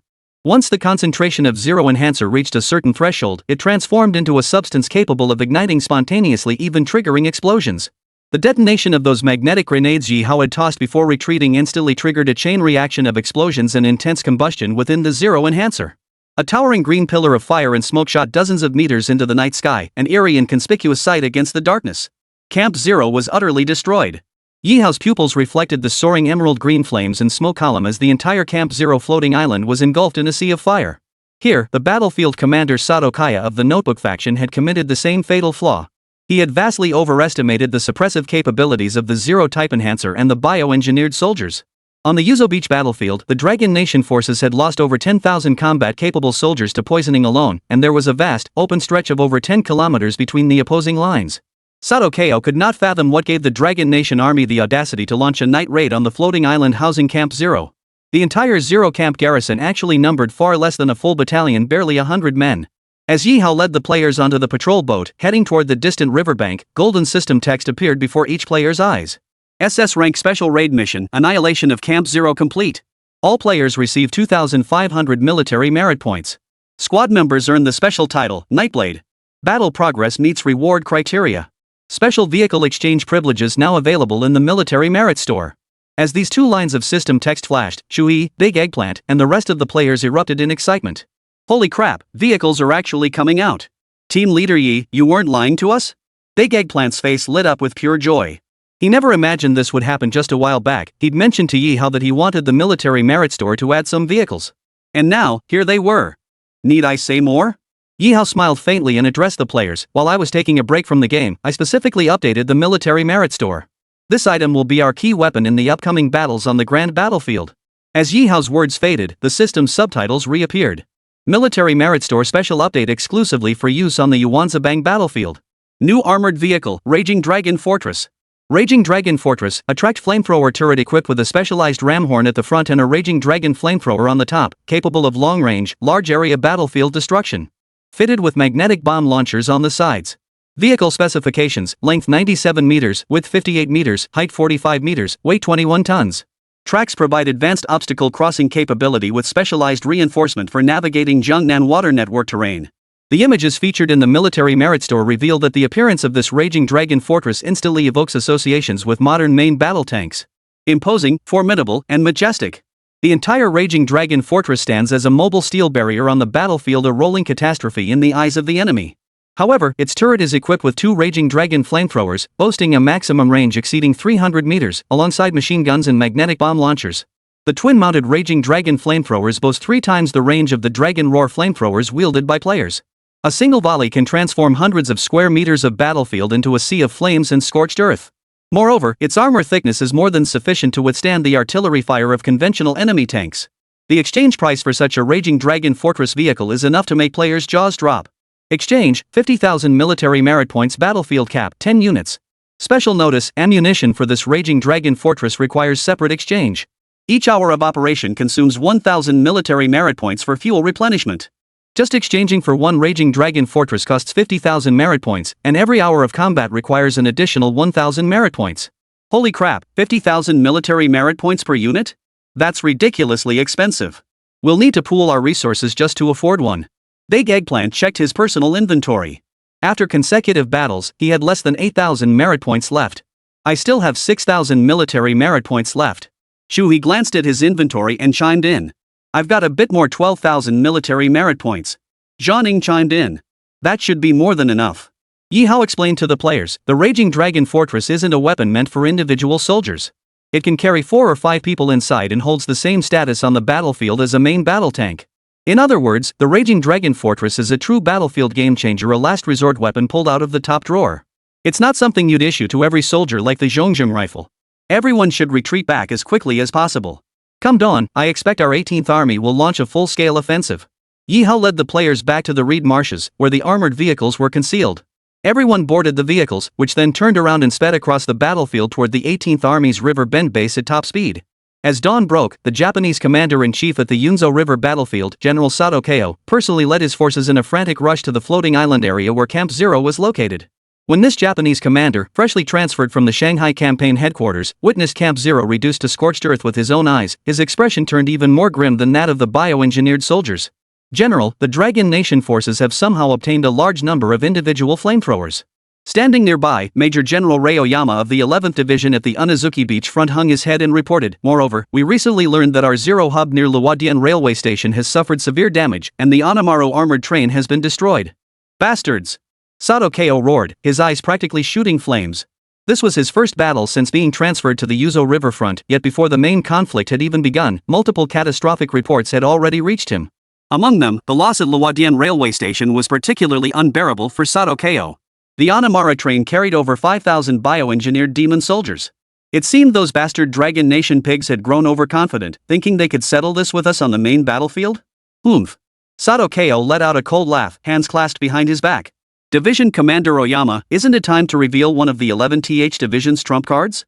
Chapter 189, the Super Heavy Fortress Cannon emerges, the Battle of Yuzu Beach. Rest assured, General. We secretly transported the fortress cannon to the battlefield a week ago. A cold, professional smile, the kind of a career soldier, flashed across Oyama Rei's face. As the Japanese Army's heavy armored division famed as the ace killer on the Shanghai battlefield, the 11th Division possessed reserves and decisive strikes beyond the reach of ordinary Japanese forces.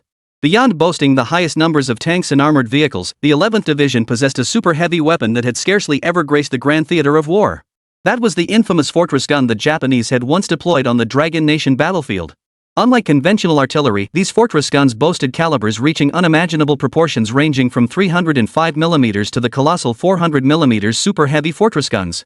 The sheer weight of a super heavy fortress gun required numerous towing vehicles to move it, and its most common means of battlefield transport was by rail.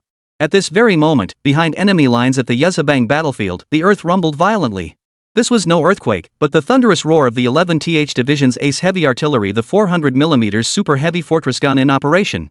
Beneath its massive metal base, the teeth-grinding metallic roar of hydraulic systems and gears sent shivers down the spine of anyone who heard it. This 400mm super heavy fortress gun had been positioned by the 11th Division within a concrete bunker carved into the mountainside. At this very moment, with the combined effort of over 100 Japanese soldiers, the massive, thick barrel was being lifted by hydraulic arms, adjusting its elevation angle. At first glance, the gaping muzzle seemed large enough to swallow an armored vehicle whole. Its inner walls bore the mottled imprint of repeated scorching, a blend of dark red and jet black. Target direction, Yunzo River battlefield. Prepare to preload ammunition. A Japanese lieutenant colonel bellowed frantically beside the turret as a massive, cone-shaped shell taller than a man was clamped by the hydraulic arm and slowly transported to the muzzle. The shell was uniformly a lifeless black-gray, its surface marked with enormous serial numbers painted in scarlet. Hundreds of Japanese soldiers around it now watched with crazed expressions as the massive shell was slowly fed into the barrel. As the shell dropped into the breach, a thunderous roar like a boulder tumbling into a deep well sent tremors rippling through the entire mountainside. This 400mm caliber fortress gun was the true trump card of the Japanese 11th Division. A single shot was enough to obliterate large swathes of enemy forces on the battlefield. Before the ruins of Camp Zero, Sato Keo, leaning on his baton, spoke coldly, "The Dragon Nation Army's counterattack has exceeded my tolerance limit. It seems we must swiftly conclude the battle at Urazahama." "Aye. Your orders, sir." The 11th Division commander, Rei Oyama, his face twisted with frenzied excitement, growled low, "We've been itching for this moment, eager to tear these Dragon Nation pigs to shreds. At first light, we'll launch the final assault and reduce these Dragon Nation pigs to ashes. Deploy all remaining bioengineered demon soldiers here at the Unazuki beachfront as the vanguard. Annihilate the Dragon Nation's 18th Army at maximum speed and seize the Unazuki beach battlefield." At Sato Keo's command, the entire Japanese force in the Yuzhou River area sprang into tense action. Meanwhile, at the 18th Army's riverbank headquarters, Ye Hao had already led the reinforced company of players back safely and personally reported to Commander-in-Chief Zheng Feng. "Commander," Ye Hao stated, "based on my assessment, after suffering consecutive heavy losses, the Japanese will undoubtedly engage us in a decisive battle on the main front." Ye Hao's expression grew grave as he stated, "I propose we redeem the Dragon's Fury Fortress immediately and equip it to our frontline units to prepare for the enemy." "I've already considered this," Zheng Feng replied. Zheng Feng nodded solemnly. The Yuzhabang battlefield is an area of extreme tension. Neither we nor the Japanese can maintain prolonged troop deployments here. This major battle is inevitable. The Yuzhabang battlefield differs from other areas. Its dense water network, abundant marshes, and reed beds make sustained supply lines for conventional transport convoys extremely difficult. Put plainly, the Japanese 11th Division is burning through their reserves. Once their marching rations are exhausted, they must launch a final assault or withdraw from the Yuzhabang battlefield. The same predicament faced the Dragon Nation's forces, and indeed, the situation for the 18th Army was even more dire than that of the Japanese. After all, the Japanese had extensive occupied territories nearby, allowing them to replenish resources to some extent. The Dragon Nation forces, however, were truly fighting alone in hostile territory. After the Luodian railway station was destroyed, the Japanese could not quickly replenish the improved Type 0 agents needed on the Yunzhou River battlefield. Therefore, regardless of the reason, Ye Hao could be almost certain that the 11th Division was about to launch its final assault. If we must fight, let's make it spectacular, earth-shattering and sky-shaking. We won't rest until every last one of these devils is wiped out. Gather the military merit points from the players and prepare to purchase the Raging Dragon Fortress. Zhang Feng's expression turned stern as he issued the order to Ye Hao. Yes.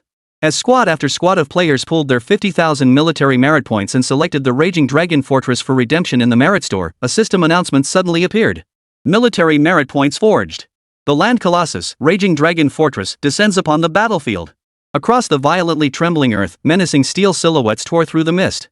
Tracks over 10 meters long crushed bricks and stones, while bronze dragon patterns on the riveted armor shimmered like living creatures in the firelight. Above the towering hull, twin-mounted Raging Dragon flamethrower turrets slowly rotated, their dragon-headed barrels pointing toward the battlefield. 10 Raging Dragon fortresses emerged in unison, deployed by the players' combined efforts, descending upon the 18th Army's River Bend stronghold. Holy, this is so badass! Big Eggplant slammed his fist against the armor, wincing in pain yet bursting into laughter. Now our weapons have gotten a major upgrade. Little flames turned into city incinerating dragon breath. As the thrilled players swarmed around each Raging Dragon Fortress, the system notification flashed again. Green Gang Soul 8 activated, Raging Dragon Fortress reload speed plus 50. Zero's Nemesis activated, damage to bioengineered ghost units increased by 200%. Brothers, man your fierce dragon fortresses. We're moving out target, the Yanshabang front lines. Ye Hao was the first to board the first Raging Dragon Fortress, raising his arms and roaring to the players behind him. Chapter 190, Steel Raging Dragon, First Battle, tearing through the armored line. Ye Hao led the charge, stepping onto the tracks and climbing into the Dragon's Fury's cockpit. This colossal war beast possessed a vast internal space, yet only 4 players were needed to maneuver it effortlessly in combat. At this moment, Ye Hao had already reached the pilot's seat. His bloodshot eyes reflected the vast tactical display and observation windows. Following closely behind Ye Hao, Big Eggplant bare-chested with a red bandana tied around his arm stepped directly into the turret position, taking command of the twin-barreled Raging Dragon flamethrower turret atop the Raging Dragon Fortress. The last aboard the first Raging Dragon Fortress were Chu He, in charge of the electromechanical compartment, and Zhan Ing, overseeing the weapon slot. Each Raging Dragon Fortress operated with a 4-person crew, supported by an armored tank squadron in rear coordination, forming a sharp-pointed cone formation. Ignition! Ye Hao thrust his hand forward, slamming it down on the ignition button. Buzz! Rumble! In the next instant, the powerful diesel engines roared like colossal beasts, sending tremors through every player's feet. Outside the observation windows, dust began to fall in a steady shower from the surface of the Raging Dragon Fortress. As the Raging Dragon Fortress officially activated, hydraulic struts hissed as they slammed the hatch shut. System alert, Raging Dragon Fortress activated. All units, follow my commands. Before the tactical display, Ye Hao radioed his orders to the Dragon's Fury fortresses arrayed in a line formation. Follow me into battle. Kill. 10 Raging Dragon Fortresses roared out of cover like crimson behemoths. Their spinning tracks could crush anything in their path, rocks, debris, wrecked armor left by both sides, even trenches in the battlefield. Nothing could halt the relentless advance of these terrifying beasts. Within mere minutes, the tactical display before Ye Hao showed the Raging Dragon Fortress's speed had reached 55 km per hour, leaving the accompanying tank squadron far behind. Enemy contact detected ahead, Japanese forward blocking positions. The War Nightingale in the weapon slot immediately shouted to Ye Hao through its observation eyepiece. On the battlefield directly ahead, scattered Japanese defensive positions were becoming faintly visible to the naked eye. This was the Japanese forces' most common battlefield defensive formation during the war, centered around light and heavy machine gun positions and mortar emplacements, arranged in echelon defense. It could easily bog down the advancing Dragon Nation troops, trapping them in a quagmire from which escape was difficult. But this time, they had encountered a true Reaper, one capable of harvesting their very lives. A cold, predatory smile flickered across Ye Hao's otherwise composed face. The next moment, he slammed his hand down on the control stick and bellowed, "All units, prepare for battle." At that very moment, on the frontline defensive positions of the Japanese 11th Division's infantry regiment, several Japanese soldiers huddled around a heavy machine gun, craning their necks to peer outside. According to orders relayed from higher command, the 11th Division's main force would launch a full-scale assault in half an hour. Their role at the forward positions was simply to follow the charge. But before the main force of the 11th Division could move out, the battlefield ahead erupted in earth-shaking chaos as terrifying crimson beasts began to emerge. What the hell? What kind of monsters are those? Could those be tanks from the Dragon Nation's army? As the colossal silhouettes of the Raging Dragon Fortresses leapt from beyond the horizon, charging forward in a terrifying frontal formation, the Japanese soldiers were utterly dumbfounded. These colossal beasts, several times larger than conventional tanks, were advancing toward their positions at terrifying speeds. Boom. Boom. Boom. In the blink of an eye, the number 1 Raging Dragon Fortress, personally commanded by Ye Hao, had already begun its brutal advance. Propelled by its terrifying power, the massive ram at the front of the fortress brutally smashed through the Japanese soldiers' sandbag fortifications, its tracks tearing through the barbed wire on the position as it advanced. Ah! Charge! Several Japanese soldiers turned deathly pale, yet still raised their Type 38 rifles, attempting to fire at this colossal beast. Ye Hao remained expressionless, merely pulling the control stick with force. In an instant, the Raging Dragon Fortress slowed, yet its power surged several gears higher. The tracks crushed over the Japanese soldiers. Crunch, crunch. The sound of shattered flesh and bone echoed from beneath the Wrath Dragon Fortress. Prepare, hard right. At Ye Hao's command, the number 1 Raging Dragon Fortress, having crushed the Japanese soldiers, executed a sharp tail swing toward the small concrete bunker ahead. Faced with the astonishing thickness of the armored steel plate, the concrete bunker was instantly scraped away by more than half, sending fragments of brick and dust flying dozens of meters into the air. Fury Dragon Flamethrower Turret cleared the remaining enemies. As Ye Hao issued his second command, Big Eggplant, already itching to get started from his position in the turret, let out a hearty, savage grin. You little devils, taste your grandpa's latest Raging Dragon Flamethrower. After locking onto the fleeing Japanese soldiers dozens of meters away through the targeting system, Big Eggplant pulled the trigger with all his might. The dragon-headed barrel at the turret's front hummed with charging energy, instantly shifting from dark gray to deep crimson. Fire! Boom! In an instant, 2 searing crimson flames erupted in a fan-shaped blast. The fleeing Japanese machine gunner was instantly carbonized into a charred silhouette on the ground. On this battlefield, the Japanese soldiers and used ammunition boxes had just detonated from the intense heat. The next moment, the exploding fireballs vanished into thin air amidst the surging dragon's breath. Battle kill: you have eliminated 34 Japanese infantry, destroyed 4 machine gun positions, and sabotaged 12 ammunition depots. Earned military merit points 1,300. Awesome! This is what mowing down enemies feels like. It's about time those little devils got a taste of their own medicine. Big Eggplant's face flushed with excitement. The combat prowess of this Dragon's Fury Fortress far exceeded his expectations. For years, the Dragon Nation's forces had struggled to confront the Japanese head-on in conventional warfare, largely due to the vast disparity in armored units. Back then, the Japanese were an industrial powerhouse. By exploiting resources from Dragon Nation's lands, they could continuously produce armored vehicles and tanks through their logistics. In contrast, the Dragon Nation's tanks relied entirely on external imports. Their numbers were scarce, making it nearly impossible to form large-scale armored divisions. No matter how formidable the soldiers or the army, without sufficient heavy weaponry, how could they possibly withstand the enemy's steel torrent head-on? But today, when 10 Raging Dragon fortresses appeared on the front lines, the Japanese defense crumbled almost within minutes. Chapter 191, Fortress Cannons Roar. A rain of fire from 1,000 meters engulfs the defenses. Not a single defensive position could withstand the Wrath Dragon Fortress's assault. Concrete bunkers? Heavy machine gun emplacements? Minefields? All laughable. When the ferocious fire chains of Type 92 heavy machine guns struck the Dragon's Fury Fortress's armor, only bursts of metallic sparks erupted and despair instantly spread across the Japanese soldiers' faces. These crimson behemoths, rising from beyond the horizon like suns descending upon the battlefield, were utterly unstoppable, unrelenting killing machines. The report of the major collapse at the front finally reached the Japanese command post at the Yunxiaobang battlefield. Bastard! What did you say? The Dragon Nation's army has hidden cards up its sleeve? Giant crimson flamethrower tanks? Behind Sato Keio's round black-rimmed glasses, her beady eyes were filled with shock and disbelief. Flamethrower tanks had indeed appeared in warfare before, but due to technological limitations at the time, their combat effectiveness was almost exclusively limited to killing infantry. Against similarly sized Type 95 tanks equipped with main cannons, flamethrower tanks were utterly defenseless. Dispatch the tank company immediately. Annihilate them at top speed. As Sato Keio issued the order, 3 Type 89 tanks advancing in a wedge formation suddenly appeared in Ye Hao's observation window on the front lines. For the Japanese 11th Division, a few dozen tanks were but a drop in the bucket. Moreover, Sato Keio was certain that their forces, vastly outnumbering the Dragon Nation's flamethrower tanks, were more than sufficient to utterly annihilate the enemy. The moment the enemy tank squad appeared, Ye Hao hesitated not a second. He slammed the hydraulic control lever all the way forward. Brother Chu-hee, hard to port and cut the outer line. Eggplant, prepare to fire. In an instant, the Dragon's Fury Fortress tilted sharply to the left. Its sharp steel teeth on the tracks bit into the hard soil as Chu-hee frantically turned the auxiliary steering wheel in the electromechanical compartment. The sheer agility of this colossal fortress clearly surpassed the expectations of the Japanese tank platoon commander. Because the moment the Raging Dragon Fortress abruptly tilted left, the cannons of 3 Type 89 tanks opened fire simultaneously. Boom! Boom! Boom! The 3 shells, destined to strike the top flamethrower turret of the Dragon Fortress, missed their target entirely due to Ye Hao's evasive maneuver.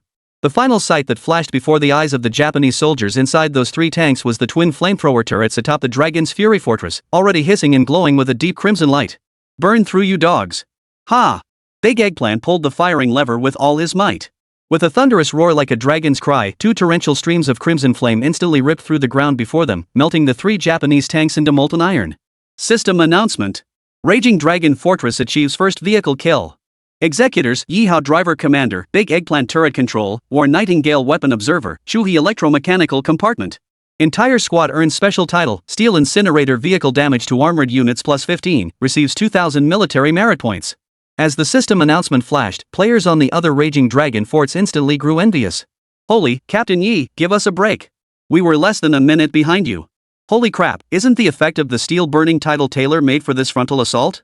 Team Leader Yi, let us lead the charge next. You've already reaped all the benefits, it's our turn to charge first. Over the radio, players from the other 9 Dragon's Fury strongholds were green with envy over Team Ye Hao's haul. No need to envy us, the real battle has only just begun. Ye Hao smiled as he picked up the radio and said, next, I'll lead the rear guard. You all fill in the gaps one by one and keep pushing forward. Cheers erupted instantly over the radio. From the first campaign to today, they'd fought relentlessly. Throughout most of the campaign missions, they'd been at a disadvantage, even facing desperate situations. A battle like today's, where they could crush the Japanese troops head-on while piloting the Raging Dragon Fortress, was truly a rare occurrence. Every player was seething with pent-up rage, eager to unleash the Fury Dragon's flamethrower turret to vent their fury on these Japanese devils. When news of the complete annihilation of the 11th Division's 4 tank companies reached the Japanese command post, Sato Keio's expression finally shifted. In less than half an hour of combat, over 40 tanks had been completely destroyed? Bastards! General Oyama, are the soldiers of your 11th Division nothing but a bunch of useless fools? Sato Keio's face twisted with fury and indignation as he turned to confront Division Commander Uyama-Rei. Hi! General Sato, according to frontline reports, this Dragon Nation flamethrower tank unit is highly unusual. Their vehicle armor far surpasses that of our tanks. Oyama-Reiji bowed his head in shame. Therefore, I request permission to deploy the Super Heavy Fortress Cannon for a fire strike on the front lines. The 400mm caliber Super Heavy Fortress Cannon, the Great Sun, concealed within the mountain, had been Sato Keio's trump card, intended for use in the mid to late stages of the battle. But now it seemed clear, if this trump card wasn't played, relying solely on tank forces to halt the Dragon Nation's advance would likely result in catastrophic losses. With a cold snort, Sato Keio declared, activate the Fortress Cannon. We must annihilate the vanguard of the Dragon Nation's forces. Deep within the mountain behind the enemy positions, over 100 Japanese soldiers were shouting and scrambling. As the massive camouflage netting covering the mountain was torn away, the colossal barrel of the 400mm caliber Dainichi Fortress Cannon began aligning itself toward the front lines. The 3-ton heavy armor-piercing shell, already loaded into the barrel, glowed with a dark crimson, blood-like sheen. Fortress Cannon Dainichi, prepare to fire. At the commanding Japanese lieutenant colonel's order, the entire mountain seemed to tremble violently. Amidst the deafening roar and tremor, a crimson glow flared from the muzzle of the Dainichi Fortress Cannon. Whoosh! The massive armor-piercing shell screeched as it tore through the clouds, instantly sucking the surrounding air into a vortex of negative pressure.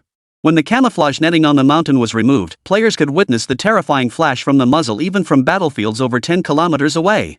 All hands, spread out. Ye Hao's heart skipped a beat as he immediately grabbed the radio and bellowed.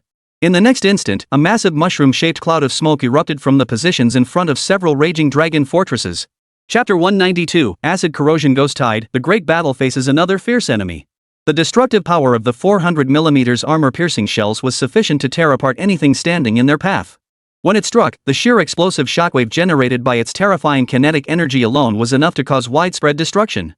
The 2 Raging Dragon fortresses closest to the mushroom cloud, despite urgently reversing as ordered by Ye Hao, still had their side armor shattered by the instantaneous shockwave.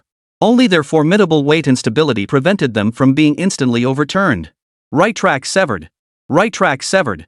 Over the radio came the harrowing cry of Li Xiaofeng from the number 4 Raging Dragon Fortress. Inside the damaged fortress, Li Xiaofeng lay bleeding from his nose and mouth in the electromechanical compartment. The world spun violently before his eyes, and he felt as if death were imminent. The other 3 players sharing his vehicle fared little better, each sustaining significant injuries. As the commander of the Raging Dragon squad, Ye Hao had to issue orders in an instant. Xiaofeng, use magnetic armor plates for temporary welding. All other fortresses, prepare to deploy smoke wall barriers. Under Ye Hao's command, the War Nightingale in the weapons slot immediately pulled the firing lever before it. In the next instant, from the launch ports of metal cylinders flanking the Dragon's Fury Fortress turret, smoke grenades erupted into the air with thunderous explosions. These were the Rage Dragon Fortress's own zinc chloride smoke grenades, one of their most potent defensive measures on the battlefield. As surrounding Raging Dragon fortresses simultaneously launched their smoke grenades, a vast gray-white smoke barrier suddenly rose across the entire battlefield, spreading over thousands of square meters. Within the smoke barrier, at Raging Dragon Fortress No. 4 where Li Xiaofeng was stationed, the crew worked at breakneck speed to repair the colossal beast. System announcement. Warning. S-Class Battlefield Event, Hand of Death triggered. Warning. All personnel are now within range of the enemy's 400mm Dainichi Fortress cannon. Survival mission, endure 3 rounds of Japanese Fortress Artillery Bombardment 13. Damn it all to hell, 3 rounds of bombardment? That last hit nearly cost us a Raging Dragon Fortress. Shui, drenched in sweat inside the engine room, couldn't help but curse upon seeing the system announcement. The fortress gun was positioned behind enemy lines. To take it out head-on, they'd have to break through the Japanese 11th Armored Division. But according to the headquarters battle reports, this heavily armored division under Oyama Ray, nicknamed the Ace Killers, possessed reserves far exceeding any foe players had faced before. The 11th Division alone possessed nearly 300 Type 89 tanks and Type 95 tanks each, along with thousands of armored vehicles and hundreds of artillery pieces, totaling nearly 30,000 troops. A division this heavily armed could easily tie down the Dragon Squad for half a day on the front lines, even if they just threw themselves into the fray like kamikaze. No, we need to rethink our plan, Captain Yi. From the No. 2 Dragon's Fury Fortress, Instructor Ma radioed Ye Hao. The enemy's fortress guns will likely complete their second round of reloading shortly.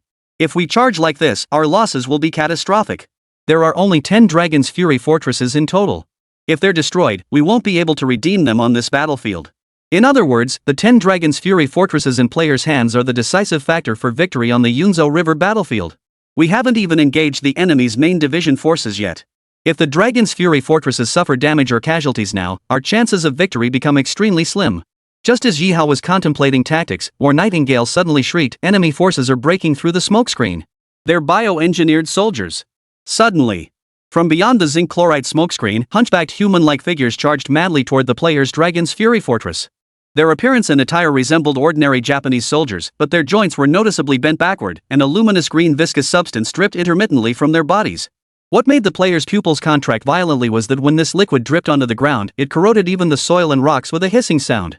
These were acid soldiers. If they breached our Nudra fortress, even the armor plating would be corroded through. All units, open fire with the Raging Dragon flamethrowers. Maneuver backward, prepare to launch magnetic attachment bombs. At Ye Hao's command, the Raging Dragon squad swiftly executed a backward maneuver. Streams of viscous, orange-red fire erupted from the twin flamethrowers mounted on the turrets. But this wasn't the true method to eliminate these acid-spewing ghost soldiers. After retreating a safe distance, Ye Hao gave the order, and the War Nightingale in the weapons bay immediately pulled the magnetic bomb launch lever. In an instant, a series of ejection noises erupted from the magnetic bomb's launch ports flanking the Dragon's Fury's turret. One by one, the magnetic bombs followed Ye Hao's command, launching toward a patch of muddy ground directly ahead. After a brief delay, a deafening explosion erupted, accompanied by surging lightning bolts, turning the entire muddy area upside down. The mud layer alone, propelled by the magnetic bombs, flew over 10 meters into the air. Meanwhile, the acid-spewing ghost soldiers charging relentlessly from behind the smokescreen sank instantly into mud over a meter deep upon entering the sludge zone, immobilized. Holy, magnetic bombs can be used like this, Team Leader Yi? The giant eggplant eyes on the turret bulged wide in astonishment. And it wasn't just him, every member of the Raging Dragon squad was stunned.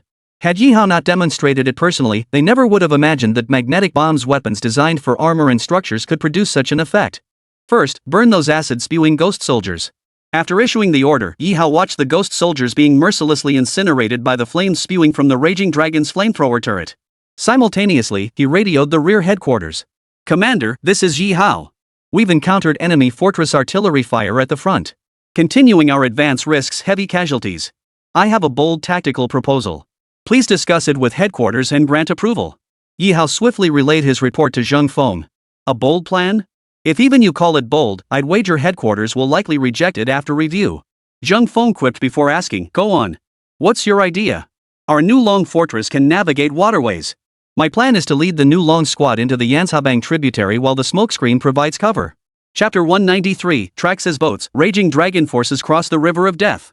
Ye Hao said solemnly, bypassing through the Yanshabang tributary would take only 1/3 of the time required overland. We could flank the enemy's rearguard fortress artillery, take it out, and the rest of the battle would be straightforward. A rear assault? That's an extremely risky choice. Zheng Feng listened with his brow furrowed. If the attack succeeded, the Raging Dragon squad had a high probability of directly targeting the Sun Fortress's main battery. Coordinating with the main force on the front lines to launch a pincer attack would completely annihilate the 11th Division. But if something went wrong, Ye Hao and his men might well be heading into a one-way trip. This was far too risky. Did he realize how many enemy forces were deployed along the river network? If they had large numbers of gunboats stationed there, how would they break through the defenses? After weighing the risks, Zheng Feng turned to Ye Hao. I admit I can't guarantee success, but if it's only gunboats, I have a way to eliminate them silently.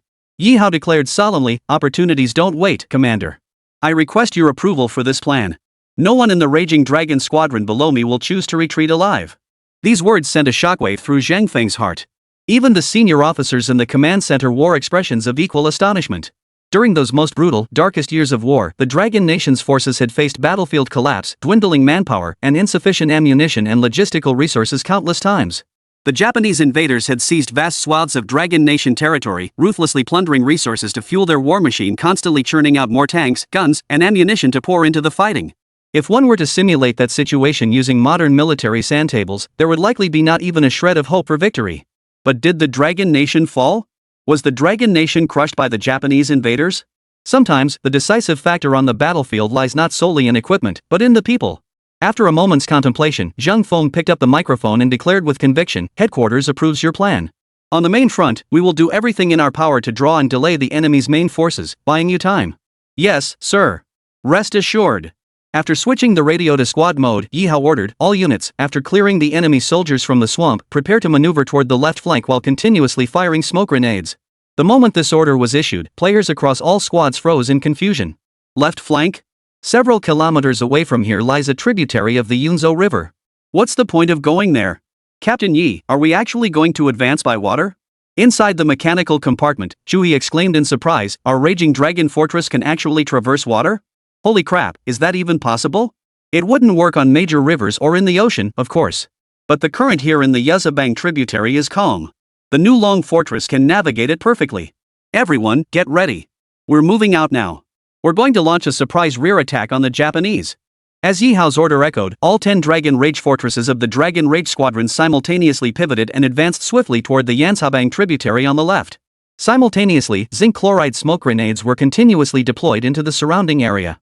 These specially formulated smoke grenades produced an exceptionally dense effect, generating a persistent gray-white smoke barrier for at least several minutes after deployment. Thus, when viewed through binoculars from the enemy's rear command post, the frontline battlefield appeared shrouded in a vast, sky-reaching dust cloud. As the Dragon Nation's Dragon Squad vanished within the smoke, the Dragon Nation's Tank Squad disappeared alongside them. General, should we immediately deploy tanks to engage the enemy? Division Commander Uyama Ray asked anxiously from the side. Engage? No. To everyone's surprise, Sato Kao responded with a cold smile, you don't understand the commanders of the Dragon Nation's army. They excel at playing unexpected, devious tricks. With that, Sato Kao lowered his binoculars, sat back in his chair, lit a cigarette, and appeared surprisingly relaxed. This scene left Uyama Ray momentarily stunned. He tentatively asked, but what if the Dragon Nation forces charge through this smokescreen? Charge? Do those Dragon Nation people even have the guts and confidence to charge? Sato Kao held the cigarette between her fingers, exhaled a puff of smoke, and replied, our forces outnumber theirs 2 to 1, and our armored units are 10 times their strength. What do they have to charge with? Well, Dyson Ray sensed something was off, yet he hesitated to challenge Sato Kao directly. So it's just smoke grenades? Let the Dragon Nation army fire away. As long as their smoke doesn't advance forward, we'll just let them entertain themselves there, wasting their ammunition. As for us? We need only sustain the bombardment with our fortress guns to mow them down effortlessly. Sato Kao motioned to Oyama Ray, send word keep the fortress guns loading and firing. First, plow the battlefield to pieces. Then our armored forces will move in for the kill. Oyama Ray, without question, immediately strode over to make the call. This scene left viewers across all major live streams utterly speechless. The little devils are trying to outmaneuver us with military strategy? Doesn't he know the Dragon Nation is their ancestral master of tactics? You know what? Ye Hao's move was pretty clever. It was practically staging an empty city strategy for the Japs. The Japanese thought our smokescreen still had men inside, unaware that our troops had already withdrawn completely. Meanwhile, Ye Hao had already led the new Long Squad to the banks of the Yanshabang tributary, the closest point to the battlefield. All units, prepare to enter the tributary and advance by water. At Ye Hao's command, the Raging Dragon Squad charged into the river channel one after another. A miraculous scene unfolded. Despite its immense weight, the Dragon's Fury Fortress didn't sink to the bottom upon entering the river. Instead, it remained suspended, with only the Dragon's Fury flamethrower turret visible above the waterline. The tracks, originally designed for breaching obstacles and propulsion, now functioned as paddles for aquatic movement. Holy, it actually works. How can something this massive move through water? Shui stared at the surging river water beyond the electromechanical compartment window and exclaimed in awe, no wonder all the hatches on this thing are hydraulically operated, it was for this. Not only did the fully enclosed space provide waterproofing, it also directly blocked the corrosive fumes of the zero-type modifier. All hands, advance in a vertical formation. Should we encounter the enemy, eliminate them at maximum speed. Ye Hao pulled the power lever, and the raging dragon fortress, with most of its hull submerged, swiftly advanced along the Yuzhabang tributary. Chapter 194, Decapitation Order Surprise Attack on the Fortress Gun Emplacement. From a distance, the river's surface revealed only 10 black-gray objects arranged in a line, nothing that could possibly suggest the colossal presence of the raging dragon fortress. As it turned out, Ye Hao had indeed made the right gamble. Driven by absolute arrogance and confidence, Sato Kao was utterly convinced that the Dragon Nation's forces, lacking proper vessels, could never launch an attack via waterways. On this tributary, only 5 or 6 Japanese patrol boats and 2 gunboats were assigned to defense duties, not a single proper ironclad in sight. When the lead raging dragon fortress spotted the enemy gunboats, the Japanese soldiers were all leaning against the railings, watching the distant battlefield. Eggplant, prepare the dragon's breath turret. Clear the obstacles ahead. At Ye Hao's command, the bare-chested big Eggplant immediately locked onto the distant Japanese gunboats and patrol boats through his scope. A dark crimson glow flared from the twin barrels of the Dragon's Fury flamethrower, accompanied by the hissing sound of energy charging. Only then did some Japanese soldiers notice the strange commotion on the river. By the time they turned their heads, they saw a terrifying fire dragon erupting violently from the river's surface. Whoosh! The superheated, viscous fire stream erupting from the dragon's head turret carbonized the Japanese soldiers aboard their vessels within mere seconds. Their gunboats and patrol boats were reduced to ashes in the sky, reaching Inferno. Demon Tactics, Inferno Barrier activated. Raging Dragon Squadron members all receive special title, Master of the Azure Dragon Water Network Mobility Speed plus 25. All members obtain item, Watertight Emergency Kit X3. Even if an ironclad battleship stood in his way, Ye Hao was absolutely certain he could reduce it to ashes, let alone a few patrol boats and small gunboats. As they pressed forward, Ye Hao opened his tactical map. According to battlefield intelligence, the coordinates of the enemy's super heavy fortress cannon, the Great Sun, were now crystal clear. This fortress gun was entirely carved into the mountain itself, positioned extremely far from the battlefield while boasting defenses that were virtually impregnable. It could be said that even the flamethrower turrets of the Dragon's Fury fortress would be utterly incapable of melting such a massive fortress gun. To take it down, they would likely need to deploy troops to blow up its base with explosives. After marking its location on the tactical map, Ye Hao addressed his squad members. The ammunition depot for this type of fortress cannon is usually nearby, or even beneath the base itself. If we can detonate its ammo store, our mission will be accomplished. However, the risks involved are immense. Earlier on the battlefield, a single shell from the fortress cannon, even one that detonated at the edge, nearly destroyed a raging dragon fortress. If multiple shells detonated simultaneously, the resulting explosion could level an entire mountain. No one could guarantee the demolition team would make it out alive. It's just demolition work. We've done this before. Team Leader Yi, I suggest we take the lead. What do you think? Shu He grinned. We'll have the others feint an attack outside to cover our entry and bomb placement. As long as we allow enough time, we'll be able to pull out. It's settled then. Ye Hao nodded. Later, the entire squad will land on the riverbank behind enemy lines. We'll spread out to execute the diversion. Eggplant and Shu He, you two will join me for the demolition task. The demolition team doesn't need many members. While the mission appears to be blowing up the fortress cannon, our real objective is detonating the ammunition depot beneath it. Once the ammunition depot explodes, even if the fortress cannon itself remains intact, its base will be destroyed. Without a stable foundation, it loses its ability to strike the battlefield, effectively rendering it useless. Half an hour later. Behind the Japanese 11th Division's headquarters, along a riverbank devoid of enemy patrols, the Dragon Squad quietly emerged from the waterway and swiftly drove onto land. Because Ye Hao would be leading Eggplant and Shu He on the demolition mission, one player each from Fortress 2 and Fortress 3 entered Fortress 1 to assist War Nightingale in combat. After opening the hatch, Ye Hao and his 2 companions swiftly leaped out, landing with a roll on the ground. Looking ahead, the small hill where the fortress cannon was positioned lay less than a kilometer away. Is everything ready? Ye Hao turned to ask Shu He and Big Eggplant. Haha, can't promise much else, but we've got plenty of explosives this time. Shu He gestured emphatically, 20 Flying Thunder Cannon explosive packs, 10 magnetic bombs, 5 Thunder Drill bombs, and 5 Earthquake cannons. With this many bombs, we could even take down the palace of that little bookworm Locust King. How could we possibly fail to take out a single fortress cannon? Big Eggplant rubbed his hands together and said, Captain Yi, should we get moving? To all members of the Raging Dragon Squad. Ye Hao relayed the order via radio. 10 minutes after departure, execute a feint attack on the enemy's rear base. Crucially, strike and withdraw immediately, be prepared to disengage at any moment. Had they not been driving the Dragon's Fury fortresses, Ye Hao wouldn't have given such orders. The value of these vehicles was simply too high, their safety had to be guaranteed at all costs. Immediately after, Ye Hao led Chu He and Big Eggplant through the forest at top speed, racing toward the hill where the fortress cannon was positioned. Brothers, now is our moment to shine. Inside Fortress Number 4, Li Xiaofeng took over Ye Hao's temporary command and bellowed, "Prepare to strike." The rear of the enemy camp as their supply depot burned it all to the ground. In an instant, 10 raging dragon fortresses roared to full power. Torrential streams of fire erupted from the twin dragon head cannons atop their turrets, shooting hundreds of meters to engulf the nearest enemy camp in a sea of flames. Meanwhile, Ye Hao led Chu He and Big Eggplant to the base of the Daijitsu Fortress's artillery mount. The entire hill had been militarized by the Japanese, but this actually worked to Ye Hao's advantage. Seizing the exposed, rusted pipes clinging to the mountainside, they scrambled upward with a series of sharp whizzes. When the trio finally reached the top of the pipes and stepped onto a gently sloping platform at the summit, they looked down to find the entire belly of the mountain hollowed out. Holy, what the hell is that thing? Why is it spitting out blue light?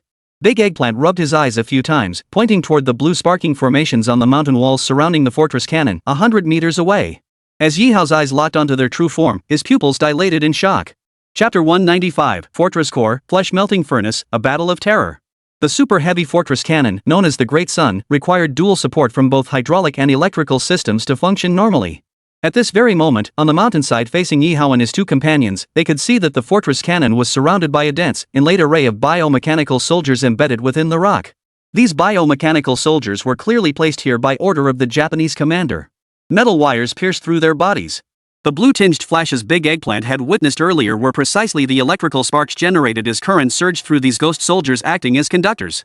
Detected SS-class threat, skeletal symbiotic cable. The system alert sent shockwaves through every player's heart. Holy, did these bastards have any humanity left? Chewie stared in disbelief, gasping, these ghost soldiers were made from their own people. And now they're just embedded into the mountain like tools? Even though bioengineered ghost soldiers had their pain receptors completely blocked after modification, using living humans as electrical conductors for the fortress cannon was utterly inhumane. Of course, Sato Kao didn't use these soldiers as wires to satisfy some twisted, sadistic urge. Quite the opposite, it was to reinforce the defenses around the fortress cannon. During the battle at Luodian railway station, Ye Hao had led a small unit of fewer than 200 men to effortlessly breach the station's interior and sever its main power cables. After that battle, Sato Kao pondered repeatedly, eventually devising an extremely unconventional yet remarkably effective solution. The bodies of the bioengineered ghost soldiers, embedded with numerous metal fragments, were impervious to ordinary bullets. Even bombs struggled to shatter them in a single blast. So, what if they formed a massive line of bioengineered soldiers and routed the power-carrying metal wires through their bodies? Wouldn't that shield the electrical system from destruction? At this very moment, Ye Hao and his two companions were genuinely stumped by the scene before them. This was proving to be quite a predicament. Noticing no enemy soldiers nearby, Big Eggplant stepped forward. He drew the blood-stained greatsword from his back and swung it down with all his might at a ghost soldier embedded within the mountainside. Clang! A sharp metallic clang echoed as sparks erupted from the bioengineered soldier's chest, yet the wound barely reached a finger's depth. Holy, this tough? Shoo, he was startled too. After all, Eggplant's blood-stained greatsword was a genuine golden tier weapon. It could easily cleave ordinary Japanese soldiers in two with a single strike. Our explosives are limited, we can't waste them here. Ye Hao scanned the surroundings. Just in the exposed section of the mountain face before them, there were easily over 100 exposed ghost soldiers. Blasting them all to pieces would require at least 1,000 or 2 bombs. Just as Ye Hao pondered a strategy, the fortress cannon within the mountain roared to life once more with thunderous fire. A terrifying 3.5-ton armor-piercing shell roared from the barrel. Its whistling sound was like a colossal hammer forging the heavens, hurtling toward the distant battlefield. No more delays. Call Xiao Feng and the others. Bring several raging dragon fortresses over. Prepare to incinerate these ghost soldiers with flamethrower turrets while we infiltrate the mountain to plant explosives. Ye Hao made a decisive call, swiftly leading Chu He and Big Eggplant along a side path toward the hollowed-out mountain where the fortress cannon was positioned. Once past the ghost soldiers' electric barrier, inside the mountain lay ordinary Japanese soldiers, roughly 200 of them. Under the command of a Japanese lieutenant colonel, these soldiers were working together to reload the fortress cannon. Viewed from afar, the 400mm caliber fortress gun was indeed an imposing sight. The entire gun barrel was virtually fused as one with its base below, which rested on a compacted concrete platform. Each time this heavy artillery fired, the entire mountain trembled violently. Collapsing rocks and debris scattering everywhere was nothing out of the ordinary. Beneath this very pedestal lay the ammunition storage. You two will draw enemy fire with your shots, he instructed. I'll go down and plant the explosives. After assigning combat tasks to Chu-hee and Big Eggplant, Ye Hao retrieved a gun from his personal storage, none other than Master Ma's Point Soul submachine gun. This weapon was borrowed temporarily for the mission. For close quarters combat, the soul-piercing rapid-fire machine far surpassed the modified box magazine pistol he currently wielded. Move out. The next instant, Ye Hao bellowed the command. At his side, Chu-hee and Big Eggplant charged forward like two ferocious tigers. They weren't wielding pistols now, but each carried a Baoshan Ridge semi-automatic rifle designed to deliver maximum firepower in the shortest time. Big Eggplant was exceptionally fierce, bare-chested with only a red bandage wrapped around his left arm. He held his semi-automatic rifle and pulled the trigger with brutal force. Rat-tat-tat. Over a dozen Japanese soldiers closest to him didn't even have time to turn before bursts of blood erupted from their bodies, sending them crashing to the ground. On the other flank, Chu-hee also mowed down over a dozen Japanese soldiers with a single burst of fire. The sudden gunfire instantly drew the attention of the remaining Japanese troops. Bastards! Chinese infiltrators! Open fire! Eliminate them, now! The Japanese lieutenant colonel, furious, drew his command sword and pointed it downward. 100 or so Japanese soldiers howled, charging down the stairs with their Type 38 rifles raised. No one noticed that amidst the chaos on the base platform, a figure had already slipped past unseen, darting down the stone steps toward the lower ammunition depot. Ye Hao had been jogging the entire way. 2 Japanese soldiers suddenly burst around the corner ahead. Without hesitation, he raised his rifle and unleashed a 3-round burst. The dark blue muzzle flashes from the Dianhuan light machine gun seemed eerily oppressive. Simultaneously, gaping holes appeared between the eyebrows of both Japanese soldiers. Their bodies jerked violently before collapsing to the ground. Along the way, every time Ye Hao fired his soul-piercing rapid-fire machine gun, several Japanese soldiers would be struck between the eyes, falling face up onto the ground. Sato Kao clearly hadn't anticipated that the Dragon Nation's forces could bypass the Unzohama battlefield and secretly infiltrate the rear to carry out sabotage. Only when the 10 raging dragon fortresses encircled the 11th Division's headquarters from behind did the furious Sato Kao suddenly realize the fortress cannon was in grave danger. Chapter 196, Steel Martyrdom, Fortress Cannon Collapse Countdown.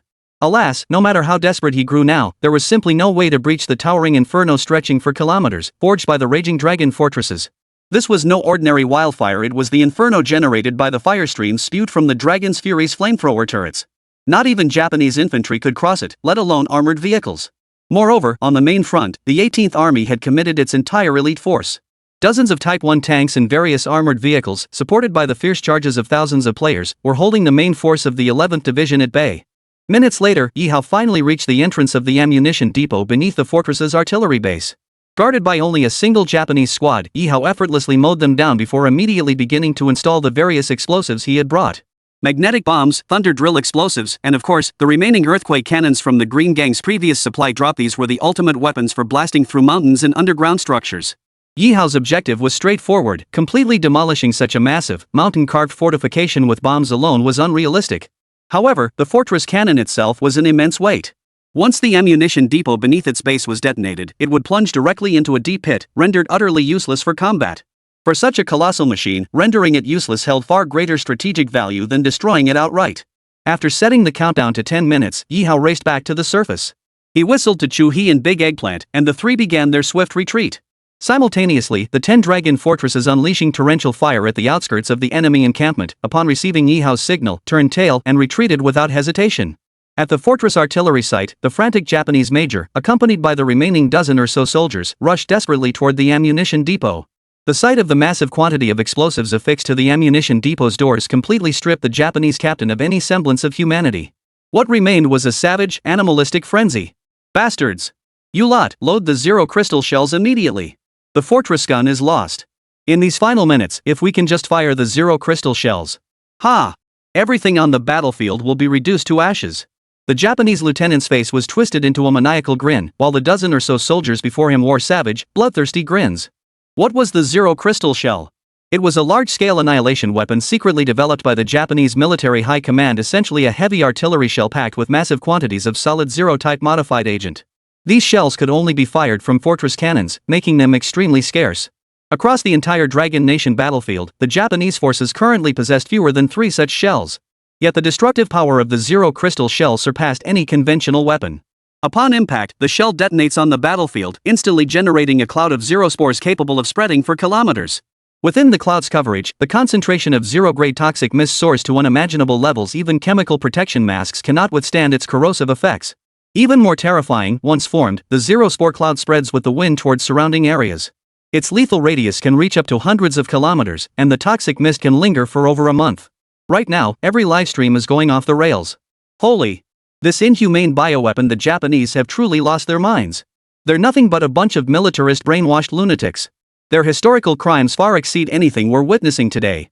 We absolutely cannot allow the Zero Crystal Bomb to launch. Otherwise, forget the Yuzo River battlefield, half of Shanghai itself could be obliterated. At that moment, as Ye Hao and all the players boarded the Nulong fortress sent to rescue them, the game system prompt popped up again. This time, the announcement text was a blood-red color that sent a chill down the spine at a single glance. Final Showdown Emergency Notice. Japanese invaders are about to activate the final protocol, loading the Zero Crystal shell into the fortress cannon. Their intent is to annihilate the 18th Army and obliterate the entire Yuzhou Bay region. Immediately halt the invaders' loading operation. Damn it all to hell. Big Eggplant couldn't help but curse. What else is there to say? Captain Yi, let's go. All units, attention. Ye Hao's voice crackled over the vehicle radio, firm and resolute. Turn around. Head straight for the fortress gun's mountain base. Destroy those damn Japanese ammunition trucks. At that moment, every one of the 40 players in the Raging Dragon squad knew full well. This mission meant certain death, no chance of survival, no chance of return. With less than minutes left before the munitions depot explosion, a chain reaction could trigger a catastrophic collapse of the entire mountain. For those players boldly turning back in their Raging Dragon fortresses, the odds of survival were utterly slim. Yet not a single player voiced out, nor did anyone choose to retreat. 10 Raging Dragon fortresses executed simultaneous on-the-spot turns, then roared forward at full throttle. Like 10 crimson comets, they charged toward the fortress's artillery hill amid the deafening roar of their overloaded engines. System announcement. Raging Dragon Squadron achieves the desperate achievement, Comet strikes the moon. All members receive 4,000 merit points. Fury Dragon Fortress gains the special trait Martyrdom. Ember's vehicle wreckage can trigger secondary explosions, destroying enemy units. Bastards! You, Hayaku! Quick! At the fortress cannon's base, a crazed Japanese lieutenant major bellowed orders to a loader vehicle to reload. Through the camera lens, the massive shell designed specifically for the fortress cannon stood worlds apart from standard ammunition. Its warhead glowed an unsettling emerald green. Even before firing, the unprotected Japanese soldiers exposed to this Zero Crystal shell were already bleeding from their noses and mouths. Yet these crazed Japanese soldiers showed no fear whatsoever. On the contrary, the madness in their eyes only intensified. Such was the militarist indoctrination they had endured. To them, death in battle was merely temporary, a glorious honor. For soon enough, they would be resurrected by the hands of the heavenly locusts. Just as the ammunition cart was about to feed the Zero Crystal shell into the cannon barrel, one after another, the Raging Dragon fortresses appeared around the valley. On the turrets atop each Raging Dragon fortress, the twin-mounted dragon head flamethrowers instantly began charging. Amidst a terrifying hum, each dragon head cannon mouth transformed from dark gray to crimson, then blazed into a searing red. Chapter 197, Purifying Rain of Fire, Final Battle at Wenshaben Announcement. All units, after firing, turn around and descend the mountain at maximum speed. Inside the command room, Ye Hao stared unblinkingly through the observation window at the colossal Zero Crystal shell. Beneath him, every player knew the grim truth. Once the Raging Dragon fire tower unleashed its fiery torrent, their chances of retreat were likely less than 1%. This was, from the start, a desperate counterattack with no return. But did that matter? Throughout the history of Dragon Nation's resistance, every battle inevitably brought casualties and sacrifices. Why must the sacrifices always be others, and not us? Regarding the concept of sacrifice, Ye Hao and the players around him had long since grasped its meaning, from the first battle to this very day. Fire! On the turret, Big Eggplant, eyes bloodshot, roared hoarsely as he yanked the firing lever down with all his might. Almost simultaneously, the other 9 Raging Dragon fortresses unleashed their fury. 2 surging streams of viscous fire, like raging dragons, shot toward the fortress cannon in the valley. Within mere seconds, the raging inferno engulfed the entire fortress cannon and everything around it, crackling and sizzling as it consumed everything. The crazed Japanese lieutenant and the remaining Japanese soldiers were reduced to ashes in an instant by the fiery torrents unleashed by the 10 Raging Dragon fortresses. Immediately afterward, as the flames swept over the ammunition depot beneath the gun emplacement space, the explosives affixed to the depot's doors detonated in a series of violent explosions. Everyone, retreat! In the command room, Ye Hao bellowed, simultaneously gripping the directional and power levers before him to maneuver the Raging Dragon fortress into a sharp turn, hurtling down the mountainside. In the epicenter of the explosion, every meter of distance increased the odds of survival. 10 Raging Dragon fortresses, running at full throttle, emitted a roaring, beast-like growl as their engines screamed under severe overload. Behind the Raging Dragon squad, within the hollowed-out mountain, as the ammunition depot doors were finally pried open by the torrent of fire and explosions, true divine retribution descended. Boom! The first second of the munitions depot's detonation unleashed a colossal shockwave like a divine hammer striking from the heavens, violently arching the entire mountain upward in an instant. Inside that massive depot, dozens of heavy artillery shells transformed into a steel storm, tearing apart the surrounding mountains and rock layers. The resulting explosive shockwave radiated outward once more. Blood-red subtitle warning. Core detonation shockwave approaching. Survival probability calculation, 9562. Me. Shu He, inside the electromechanical compartment, glanced back through the observation port. His muttered curse was utterly drowned out by the deafening metallic roar. As the terrifying shockwave swept in, the first few raging dragon fortresses in its path were instantly sent tumbling. In the command center, Ye Hao was slammed against the ventilation duct corner by the violent jolt, the sound of cracking ribs echoing clearly. He wasn't alone. Every crew member, including players in other raging dragon fortresses, sustained injuries of varying severity from this shockwave. But this was merely the beginning. The moment the jade-green zero crystal shell shattered with a crackle amidst the raging dragon's fiery torrent, the high-purity solid zero-type modifier came into contact with the surrounding fire and air. The world fell into sudden, deathly silence. Then, a terrifying emerald-colored fire cloud swelled and exploded. The entire mountain, including the bioengineered ghost soldiers embedded within its slopes and the Japanese military camp closest to the blast zone.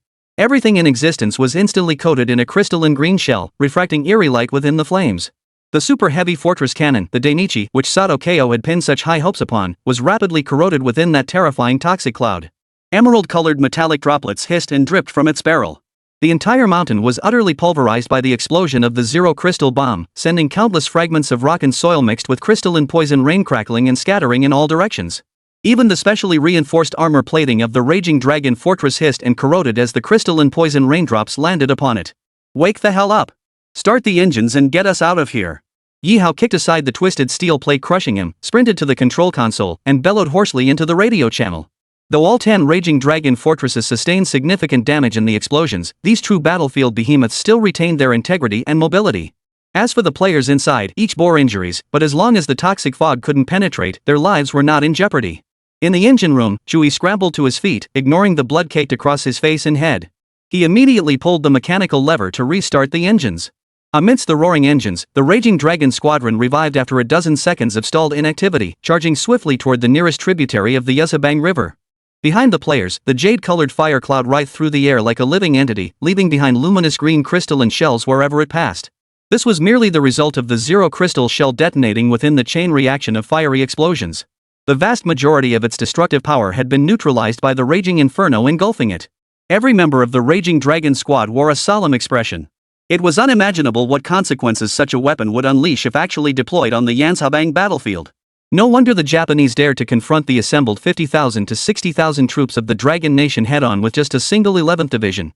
Finally, in their desperate retreat, the raging dragon fortresses drove into the tributaries of the Yuzhao River. As their scorching armor hulls plunged into the water, vast plumes of searing steam instantly erupted. But this also signaled that the new lone squadron had survived. After successfully destroying the enemy's fortress cannon, Ye Hao led the raging dragon squadron to escape the shockwave of the massive explosion, charging into the Yuzhabang tributary amidst the sky-filling emerald-colored toxic cloud. Now that the raging dragon fortress had submerged, the external toxic cloud and shockwave could no longer threaten its occupants. Golden announcement. At that moment, the system's blazing golden notification appeared. SS-class battlefield event, Cataclysm 0 concluded. Executors, Ye Hao Furious Dragon Squad Commander, Shu He Electromechanical Operator, Big Eggplant Firepower Operator, War Nightingale Observer, Teacher Ma. Destruction statistics, Super Heavy Fortress Cannon X1, Zero Crystal Shell X1, Elite Japanese Soldiers X577. Survivor Reward, 15,000 Military Merit Points.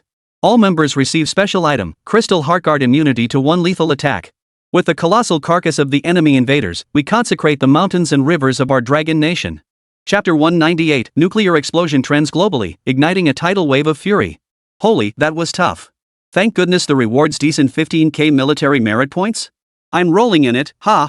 The grimy Eggplant instantly flashed a grimace uglier than a cry. Alright, Eggplant, stop gloating. You think these military merit points were handed out for free? Shu He slumped onto the floor of the electromechanical compartment, grinning wryly. With the Dragon's Fury Fortress this badly damaged, we'll need to use those points for repairs. After that, there won't be much left. Holy crap, now that you mention it, you're right. Big Eggplant grimaced. This raging dragon fortress costs 50,000 military merit points per unit, and each hour of combat drains another 1,000. At this rate, we'll barely have any merit points left after rewards. After the brutal battle, the most fortunate thing for the players of the Raging Dragon Squad was undoubtedly that they all survived. Only then did the rewards from this operation come to mind. Aren't there still those heart guards? They're great items that can save you from death once. War Nightingale grinned. Bro, if you don't want it, sell it to me later. I'll give you 10,000 military merit points for your crystal heart guard. Why should I sell it to you? No way. Big Eggplant shook his head like a rattle, declaring, this was earned with our lives fighting those damn Japs. Not even 100 million would make me part with it. You won't sell it for 100 million military merit points, but would you sell it for 100 million in cash? Shuhi winked and teased Big Eggplant. In the command center, Ye Hao had just used the dragon's blood from his personal inventory to roughly heal his injuries. A faint smile finally touched his lips. With the enemy rear ablaze and their fortress artillery destroyed, the Emerald Poison Cloud alone could wipe out over half of the 11th Division. On the main front, the 18th Army and several reinforcing brother units only needed to launch one massive assault to inevitably seize the Yunzhou River battlefield. And at this very moment, on the Yuzhabang front, the bugles of the 18th Army blared across the battlefield. Countless soldiers surged forward like crimson tidal waves, crushing through the 11th Division's final defensive line. The fleeing Japanese soldiers were crushed into bloody pulp beneath the tracks of tanks and armored vehicles. As the overall commander, Zheng Feng personally took command at the front lines, directing the vanguard troops. As the camera slowly panned upward, the scorched Japanese positions revealed their commanders Lieutenant Colonel Sato Kao and Division Commander Oyama Rei both struck down by stray bullets. The military flag symbolizing the Dragon Nation's forces was finally planted upon this long unconquered stronghold. The crimson banner fluttered wildly amidst the smoke of gunpowder. Server-wide announcement, Golden Tide. SSS rank epic campaign Yunzhou River, Burning the Heavens concluded. Battlefield statistics, enemy eliminated, Japanese infantry, 8,155 tanks, 221 fortress artillery, 1. Over 500 bioengineered enemy units destroyed, 10 crystal shell destroyed. All participating players receive 20,000 military merit points. All players receive choice of title, Blaze of Destruction, Heart of Steel. MVP, Raging Dragon Squad. All members additionally receive 10 antibody serum, significantly reduces damage from zero toxins. After this battle, the enemy's courage is shattered. At that moment, the entire Yuzhabang battlefield erupted into a sea of cheers, with countless players raising their arms in triumphant shouts. For every player who fought, the great victory at Yunzhou River marked the first truly significant triumph for players on the Songhu battlefield. The exhaustion from over 10 hours of fierce combat vanished instantly.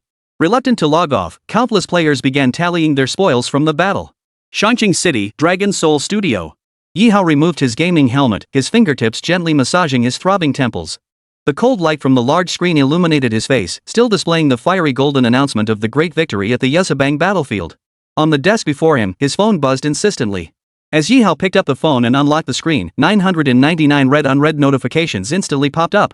Across his social media apps Weibo, YouTube, Twitter, and more red notification dots erupted in rapid succession. Without a doubt, the true tidal wave of excitement outside the game had only just begun, following the system's blazing gold announcement of the Yuzhabang victory. Casually opening Weibo, Ye Hao was stunned to see the trending topics list completely dominated by Dragon Soul Forges the Nation. Weibo Hot Search Top 5. 1. Dragon Fortress crushes Japanese 11th Armored Division, 8.2 billion views. 2. Ye Hao's earth-shattering move, 7.5 billion views.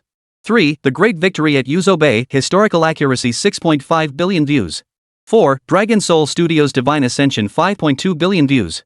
5. Fortress Cannon Crystal Explosion, actual footage, 4.4 billion views. Seeing the trending topics exploding in red, Ye Hao's eyelid twitched involuntarily. Good grief, this surge in popularity wasn't just visible, it was rocketing upward. Under any topic, even randomly opening a single post, the number of likes easily reached hundreds of thousands. Holy crap, watching Ye Hao and Eggplant grill those Japs made my own skewers taste even better. Incredible.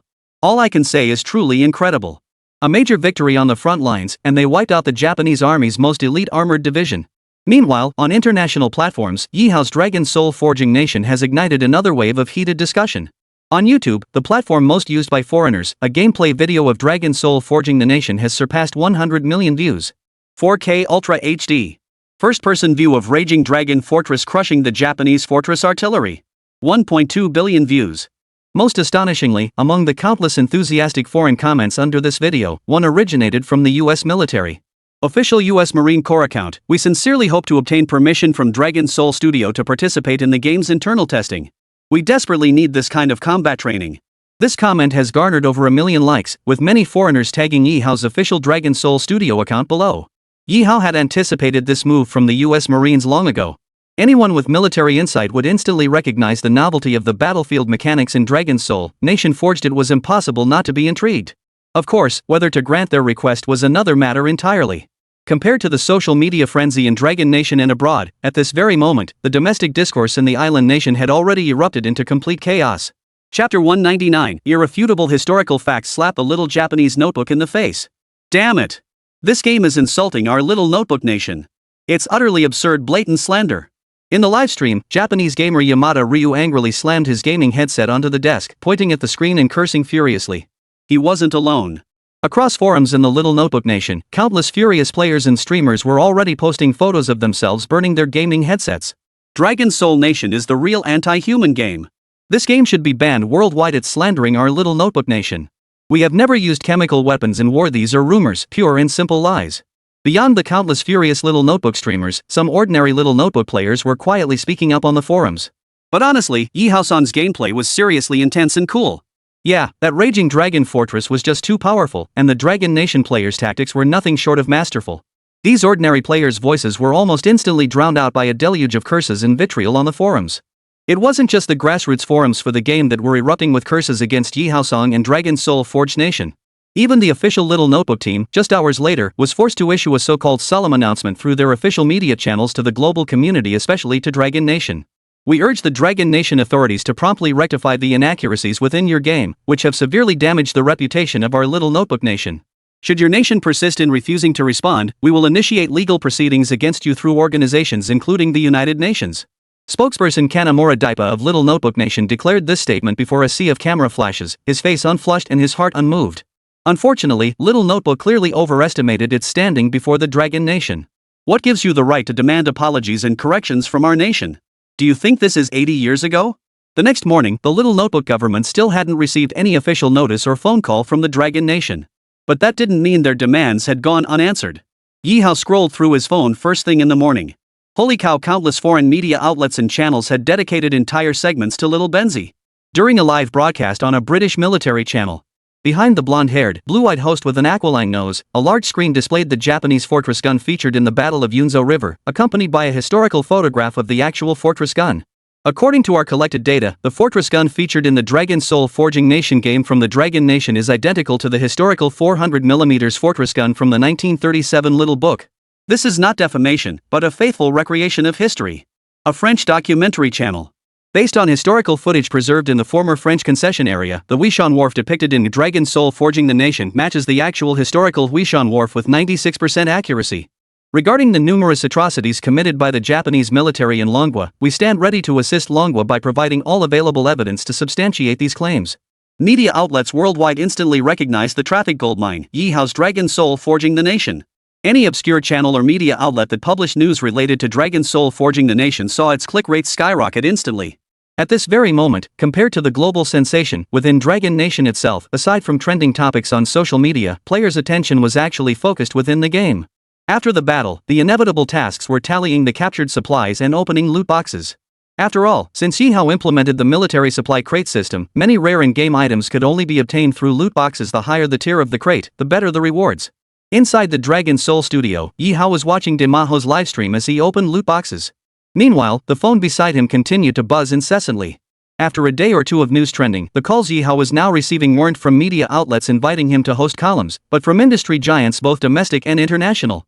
Back when Dragon Soul Nation was just emerging, Tencent had already recognized its future potential and value. Unfortunately, Tencent's Vice President Chen Dongye didn't choose legitimate cooperation. Instead, he had the wild idea of using underhanded tactics to bring down Dragon Soul Forging Nation. After this incident, major domestic game companies finally woke up to the reality. Ye Hao's backing was simply not something they could afford to mess with. No matter how much money a game company makes, how powerful it becomes, or how many branches it expands to, could it ever go toe-to-toe with the military? Ye Hao's backing wasn't some tycoon or capital, it was the military of Dragon Nation. Consequently, those approaching Ye Hao now were almost exclusively major international corporations. Mr. Yi, I'm Maskeen, president of Sony. Name your terms for a partnership. Our Xbox production line can custom build consoles exclusively for your game's design and specifications entirely at your discretion. We are prepared to offer $100 million as a partnership fee, hoping to secure the overseas distribution rights for your game. Cooperation messages and emails from major foreign corporations like Sony, Microsoft, Blizzard, and others poured in like snowflakes. Yet to all their partnership invitations, Ye Hao's response was a single mass reply text message. Apologies, my game is crafted exclusively for the Dragon Nation. No overseas partnerships. After closing the blinds, Ye Hao was about to don his gaming helmet to craft the next campaign when several special messages popped up on the nearby monitor screen. IP address, Notebook Nation. 12 minutes ago, failed attempt to hack into Dragon Soul Forge Nation's Act 3 campaign. 4 minutes ago, failed attempt to hack into the Yezebang campaign of Dragon Soul Forge Nation. A cold smile spread across Ye Hao's face as he watched the scrolling messages on the monitor. Evidently, the little notebook's reaction was even more frantic than he'd anticipated. The game Dragon Soul Forge had exposed far too many of Little Notebook's war crimes buried in history. No wonder the Little Notebook authorities were losing their cool. If things continued like this, who knew what else Ye Hao might pull off? But they still didn't understand Ye Hao's nature, and they underestimated his resolve. Threaten me? Stop me? That only fuels my resolve to push harder. That very afternoon, a formal announcement from Dragon Soul Studio was simultaneously released across all major platforms. Dragon Soul Studio, latest announcement. Following the great victory at the Yezebang battlefield, a new campaign will commence in 8 hours. Update packages will be distributed, allowing players to freely update the game and enter the battlefield. Chapter 200, The Wrathful Dragon exits the stage, the Iron Army returns to the Flesh Grinder. At 7:58 p.m., streamers across major platforms waited with bated breath for the update package release. Damn it, how much longer? 2 minutes and 30 seconds? That feels like 2.5 years. Big Eggplant sat before his screen, eyes fixed on the countdown clock. Only 2 minutes remained until the new update for Dragon Soul Forge's The Nation launched. Why the rush, Eggplant? Remember, overseas players won't get access for another 3 days. Teacher Ma, sipping his goji berry tea beside him, blew on his cup and remarked, if you don't believe me, there's definitely a bunch of foreigners lurking in our livestream right now. Why don't you give it a shout? Really? Half convinced, Big Eggplant spoke in broken English. Hello, everyone. If you're here, type yes one so I can see. Instantly, the already overflowing bullet chat filled with even more English messages. Judging by the sheer volume, at least 10% of the viewers were foreigners. There really are that many foreigners? Looks like our big win at Yunzhou River made quite a splash. Big Eggplant sighed, too bad the supply crates didn't drop any decent gear this time. Seriously, 2 silver crates and not a single gold item? Last time, both he and Teacher Ma pulled a gold piece each. This time, though, their luck hit rock bottom combined. They went bald after opening 4 silver crates. Be grateful you got one. The drop rate for gold gear is probably less than 5%. You think it's that easy to get? Teacher Ma teased, besides, we'll have new battles soon. Just kill more Japs then and save up for more supply crates. Ordinary stone and wooden supply crates? Every player has at least 80, if not 100. The gear you get from those is pretty basic. Currently, only purple bordered gear and gold gear fetch decent prices on the trading post. Everything else is practically free, just a few dozen military merit points per piece. Here it comes. The update package is finally here. The moment the clock struck 8, Big Eggplant clicked refresh and began downloading the update. Within minutes, the update finished installing. After strapping on their motion controllers and gaming headsets, the two prepared to log into the game. Guys, this is a new campaign. If you're in, log in now. Big Eggplant shouted before clicking to enter the game simultaneously with Teacher Ma. Dragon Soul Forges the Nation, The Bloody Battle of Shanghai. New epic battlefield update, The Bloody Battle of Chenjiaxing. Battle date, dawn of October 6, 1937. Historical context, the bloodiest stalemate of the Battle of Shanghai. Terrain scan complete, enemy analysis complete. As a light screen illuminated, every player entering the game was greeted by the CG battlefield scene. The Chenjiaxing area stretched out before them, a desolate wasteland of scorched earth and devastation. The sheer density of shell craters dotting the landscape was staggering. Scattered across this land were the wrecked remains of Japanese tanks. In some areas, faint jade-colored toxic fumes could be seen rising from cracks in the ground. Regarding enemy forces, the area was defended by the Japanese 9th Division, notorious as the Class A Butchers, boasting a total strength exceeding 27,000 troops. While this division's armored firepower might fall short of the 11th Division players faced at Yanzhabang, the quality of their infantry regiments was unmatched among Japanese forces on the Shanghai battlefield. A month prior, during their redeployment to the Chenjiaxing sector, the 9th Division had already clashed with the Chinese forces along the route, inflicting casualties at a ratio of 1 to 6. Now, having garrisoned the Chenjiaxing area for nearly 20 days, the 9th Division had fortified their positions to the utmost. The battlefield was densely mined, making it an exceptionally tough nut to crack. What's there to fear? We've got the Raging Dragon Fortress. While waiting for the loading screen, Big Eggplant grinned widely. With the Raging Dragon Fortress, forget one 9th Division, bring on 2 divisions and I'll take them all down. Don't get too cocky, Eggplant. The battle hasn't even started yet. What if something unexpected happens? Teacher Ma interjected from the side. Player Big Eggplant connected successfully, entering battlefield. Player Teacher Ma connected successfully, entering battlefield. Player Chu He connected successfully, entering the battlefield. Player Ye Hao connected successfully, entering the battlefield. As flashes of light flickered, Ye Hao officially joined the game battlefield. Looking around, the players were no longer positioned at the riverside outpost of the Yunzhou River battlefield. The emerald poison cloud generated by the explosion of the zero crystal bomb required time to dissipate. Consequently, the army's base had been relocated to a small hill closer to the Chenjiaxing area. With the hill as a natural barrier behind them, the toxic cloud from the Yanzhaobang battlefield posed no threat here unless the wind direction suddenly shifted and a fierce gale arose. Hey, our unit designation has changed. We're no longer the 18th Army, we're now the 15th Army of Long Nation. Jianing stared at the designation on her sleeve patch, her voice filled with astonishment. Historically, it was the 15th Army of Longhua that clashed with the Japanese 9th Division in the Chenjiaxing area. A player explained to Jianing. Moreover, Chenjiaxing wasn't just one battle, it was a back-and-forth tug-of-war where the position changed hands nearly 13 times. As players busied themselves inspecting their gear, the system's announcement scroll appeared. Server-wide announcement. Special notice regarding the Yanzhaobang battlefield. The Raging Dragon Fortress has sustained severe damage within the Emerald Cloud Toxic Mist.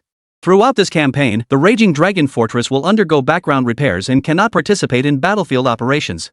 Accompanying the announcement was a brief video clip. In the footage, the surface armor of each Raging Dragon Fortress was severely corroded, and most of their engines had sustained damage from overloaded acceleration.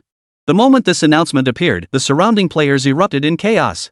Holy crap, my Raging Dragon Fortress! Big Eggplant let out a startled cry and immediately snapped at Teacher Ma. Old Ma, you jinxed it. Now you're happy? Our Raging Dragon Fortresses are all useless now. How was I supposed to know they'd actually become unusable? What are we gonna do now? Teacher Ma wore a look of deep worry. For the members of the Raging Dragon Squad, they knew better than anyone how devastating this weapon was on the battlefield. If not for the Raging Dragon Squad's desperate counterattack, the players would have been powerless to stop the zero crystal bombs launched. The entire battle would have turned. Chapter 201, Crystal Cluster Killing Array, a perilous battlefield minefield. Damn it, Captain Yi, what are we gonna do now? Shui scratched his head in frustration, turning to Ye Hao. Without the Dragon's Fury Fortress, do we have any new gear to fall back on? While gear isn't everything, a severe lack of direct engagement weapons would only increase the cost for players to capture the Chun family stronghold. This place, like the Luodian battlefield back then, was heavily guarded by the enemy. With three sides open to the plains, any attacking force would be nothing but sitting ducks.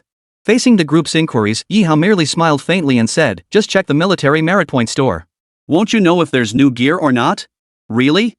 So that means there's new gear? Big Eggplant's eyes lit up as he hurriedly opened the merit point store. Sure enough, it had been updated in sync with this battle. Military Merit Point Store. Special update, Battlefield Weapon Qilin Self-Propelled Gun Code, Flaming Frost Qilin. Historical prototype, World War II Goliath Remote-Controlled Bomb Vehicle, Soviet ZIS Self-Propelled Gun. Specifications, 7.5 m x 3.8 m x 3.5 m, 15-ton weight, freely rotating turret. Left cannon, liquid nitrogen projector, range 150 m, effectively neutralizes enemy infantry and standard armored units. Right cannon, thermite projectile launcher, range 800 m, effectively destroys enemy structures and heavily armored units. Conventional weapons, 2 vehicle-mounted light machine guns, 4 magnetic attachment bomb launchers, 4 zinc chloride smoke grenade launchers. Armor strength, angled riveted steel equivalent to 50 mm.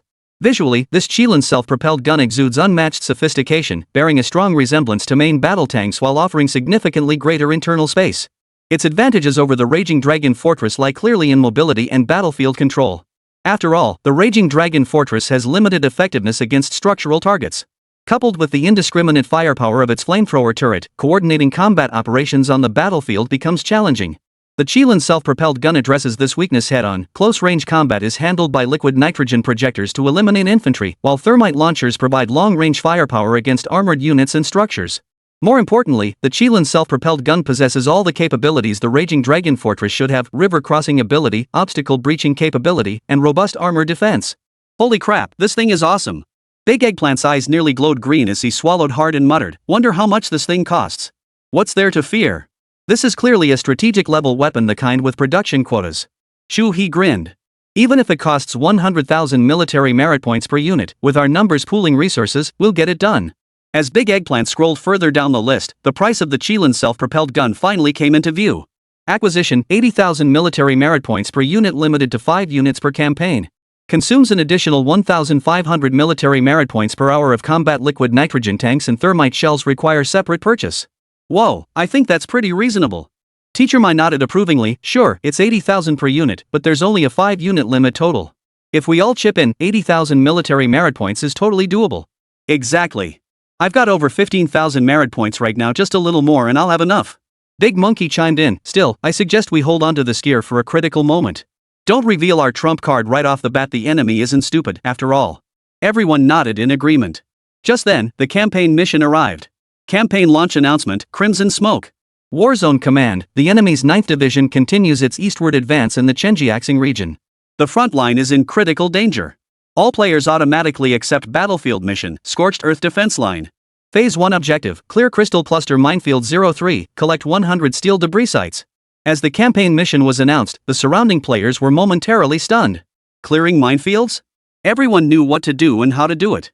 The problem was this didn't seem like an ordinary minefield. What exactly is a crystal cluster minefield? Was it related to the zero-type enhancer, making it even more dangerous? Players nearby were exchanging whispers when Ye Hao stepped forward. According to headquarters intelligence, the Japanese bastards have gotten crafty. They know it's become difficult to directly threaten us with zero-grade enhancers on the battlefield. Ye Hao stated solemnly, crystal cluster mines, as the name suggests, contain small doses of solid zero-type modifier inside. Once detonated, they generate a highly concentrated toxic cloud within a small area. Simply put, it's like a miniature zero-crystal bomb. The effect after detonation is a small-scale jade-green toxic cloud utterly unpredictable on the battlefield. Holy, that's just too sneaky. How did those little devils manage to put all their brains into inventing this kind of hellish contraption? Big Eggplant was utterly stunned. If someone steps on one of these mines, they'd instantly turn into a pool of blood. The reality is likely far worse than you imagine. Ye Hao addressed the gathered players. These crystal cluster mines are filled with solid zero-grade modified agent hundreds of times more toxic than liquid agents. The toxic mist they produce is inherently highly corrosive. In other words, once someone is exposed to this toxic mist, their body could be completely dissolved into poisonous liquid, which would then evaporate and release even more toxic mist. Therefore, for the upcoming operation, I demand absolute vigilance from everyone. The moment we enter the Chun family battlefield, activate the Qilin self-propelled cannons immediately and use liquid nitrogen sprayers to purge the battlefield. Under Ye Hao's command and arrangements, the players continued to organize their equipment on the spot. Meanwhile, at the headquarters, Zheng Feng was also discussing tactics with his officers. From the map, the Chenjiaxing area appeared to be a strategically vital location, easy to defend but difficult to attack.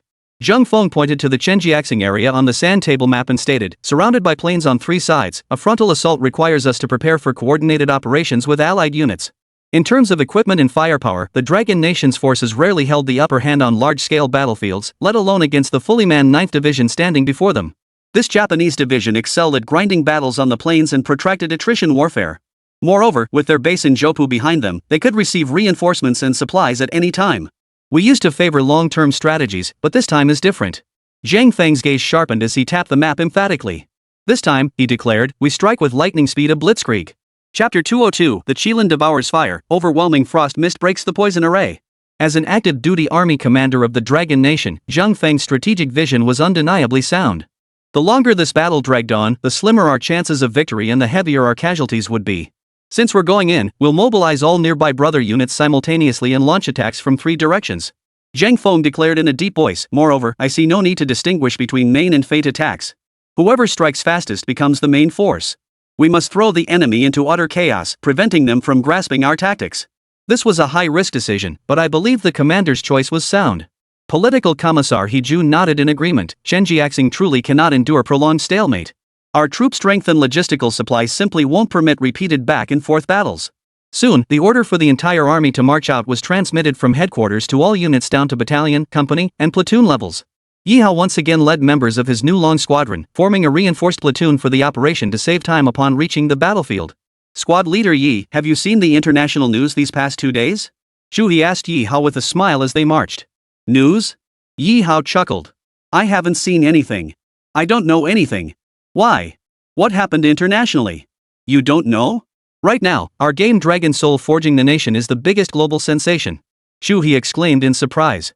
As far as I know, even the official US Marine Corps wants beta access to our game. They say it'll train their soldiers' combat skills. Forget about the Americans. Ye Hao shook his head. If it were any other country, there might be room for discussion. But relations between the US and our Dragon Nation aren't close enough for me to hand over beta access to them. In reality, even if Ye Hao agreed, the military would never permit him to hand over Dragon Soul Forging Nation's core data to those Americans. On top of that, word is spreading on the little notebook that quite a few people are protesting, threatening to report our game and get it taken down. Teacher Ma fumed. If you ask me, those bastards haven't changed a bit in their bones whether 80 years ago or today. They know the small courtesies but not the great principles. Isn't that exactly what describes those little notebooks? Xiezi lit a cigarette and held it between his lips. You see how they bow and apologize over every little thing, he said. But when they really screw up big time? Just wait, same old bowing and apologizing routine. Greed, treachery, cunning, avarice, any negative adjective you throw at Xiao Benzi fits him like a glove. Rest assured. Ye Hao said calmly, the dragon soul forges the nation never changes its essence because of external forces. Since I chose to confront the notebook head-on from the start, I won't be swayed by their so-called threats. As the saying goes, does fear of the cicadas song stop us from planting crops? Your little notebook is quite the piece of work. Just fire a shot or blast at Dragon Nation's territorial waters, airspace, or land. The question is, does that notebook have the guts? After several hours of marching, Ye Hao's raging dragon squad, as part of the vanguard force, had already arrived at the outskirts of the Chenjiaxing battlefield alongside the main troops. The tactical map revealed that the Chenjiaxing area was a narrow, elongated village zone. Naturally, the Dragon Nation's civilians had long since fled, leaving only the Japanese 9th Division stationed within. Outside Chenjiaxing, the Japanese had constructed numerous trenches, bunkers, and machine gun emplacements, along with minefields scattered throughout the battlefield. With about 4 to 5 kilometers remaining to Chenjiaxing, further advance into this area was too risky. Minefields could be present. Ye Hao, are you confident you can clear the enemy's minefields? The vanguard force was the 3rd Regiment of the 15th Army, commanded by Li Dashan, a man with thick eyebrows and large eyes, appearing burly and rough-hewn, yet remarkably methodical in battle. In reality, Li Dashan was a retired officer from a certain unit of the Dragon Nation's army, also holding a regimental-level position. Rest assured, Colonel Li. I have absolute confidence. Ye Hao turned and signaled to his eager squad members, prepare the Qilin self-propelled guns. As the players poured all their military merit points into the merit store, a blazing golden announcement lit up once more. Military merit store forging complete. Qilin self-propelled guns enter the battlefield. Amidst thunderous tremors, colossal Qilin self-propelled guns, clad in gleaming new dark blue armor, materialized one after another on the battlefield. True to the military merit store's description, each Kirin self-propelled gun matched the specifications of the Raging Dragon Fortress. On their turrets, the striking dual-colored barrels, one blue, one red, caught the eye. These dual barrels unleashed liquid nitrogen, freeze fog, and thermite shells, targeting enemy units of varying tiers. Moreover, it was worth noting that when both barrels fired simultaneously, the attack unleashed an additional special effect. Players were no strangers to such battlefield behemoths. Ye Hao briefly tapped Shui, Big Eggplant, and War Nightingale, preparing to board the first Qilin self-propelled gun. Damn, this thing's awesome. It's even roomier than the space inside the Rage Dragon Fortress, and it's so cool. After leaping through the top hatch, Big Eggplant couldn't resist touching the blue-black liquid nitrogen storage tank. Thanks to this system, the Qilin's temperature control was impeccable. Prolonged combat on the battlefield wouldn't cause internal overheating. Let's stick to our previous assignments. Once everyone's in position, we're moving out. Ye Hao entered the command center.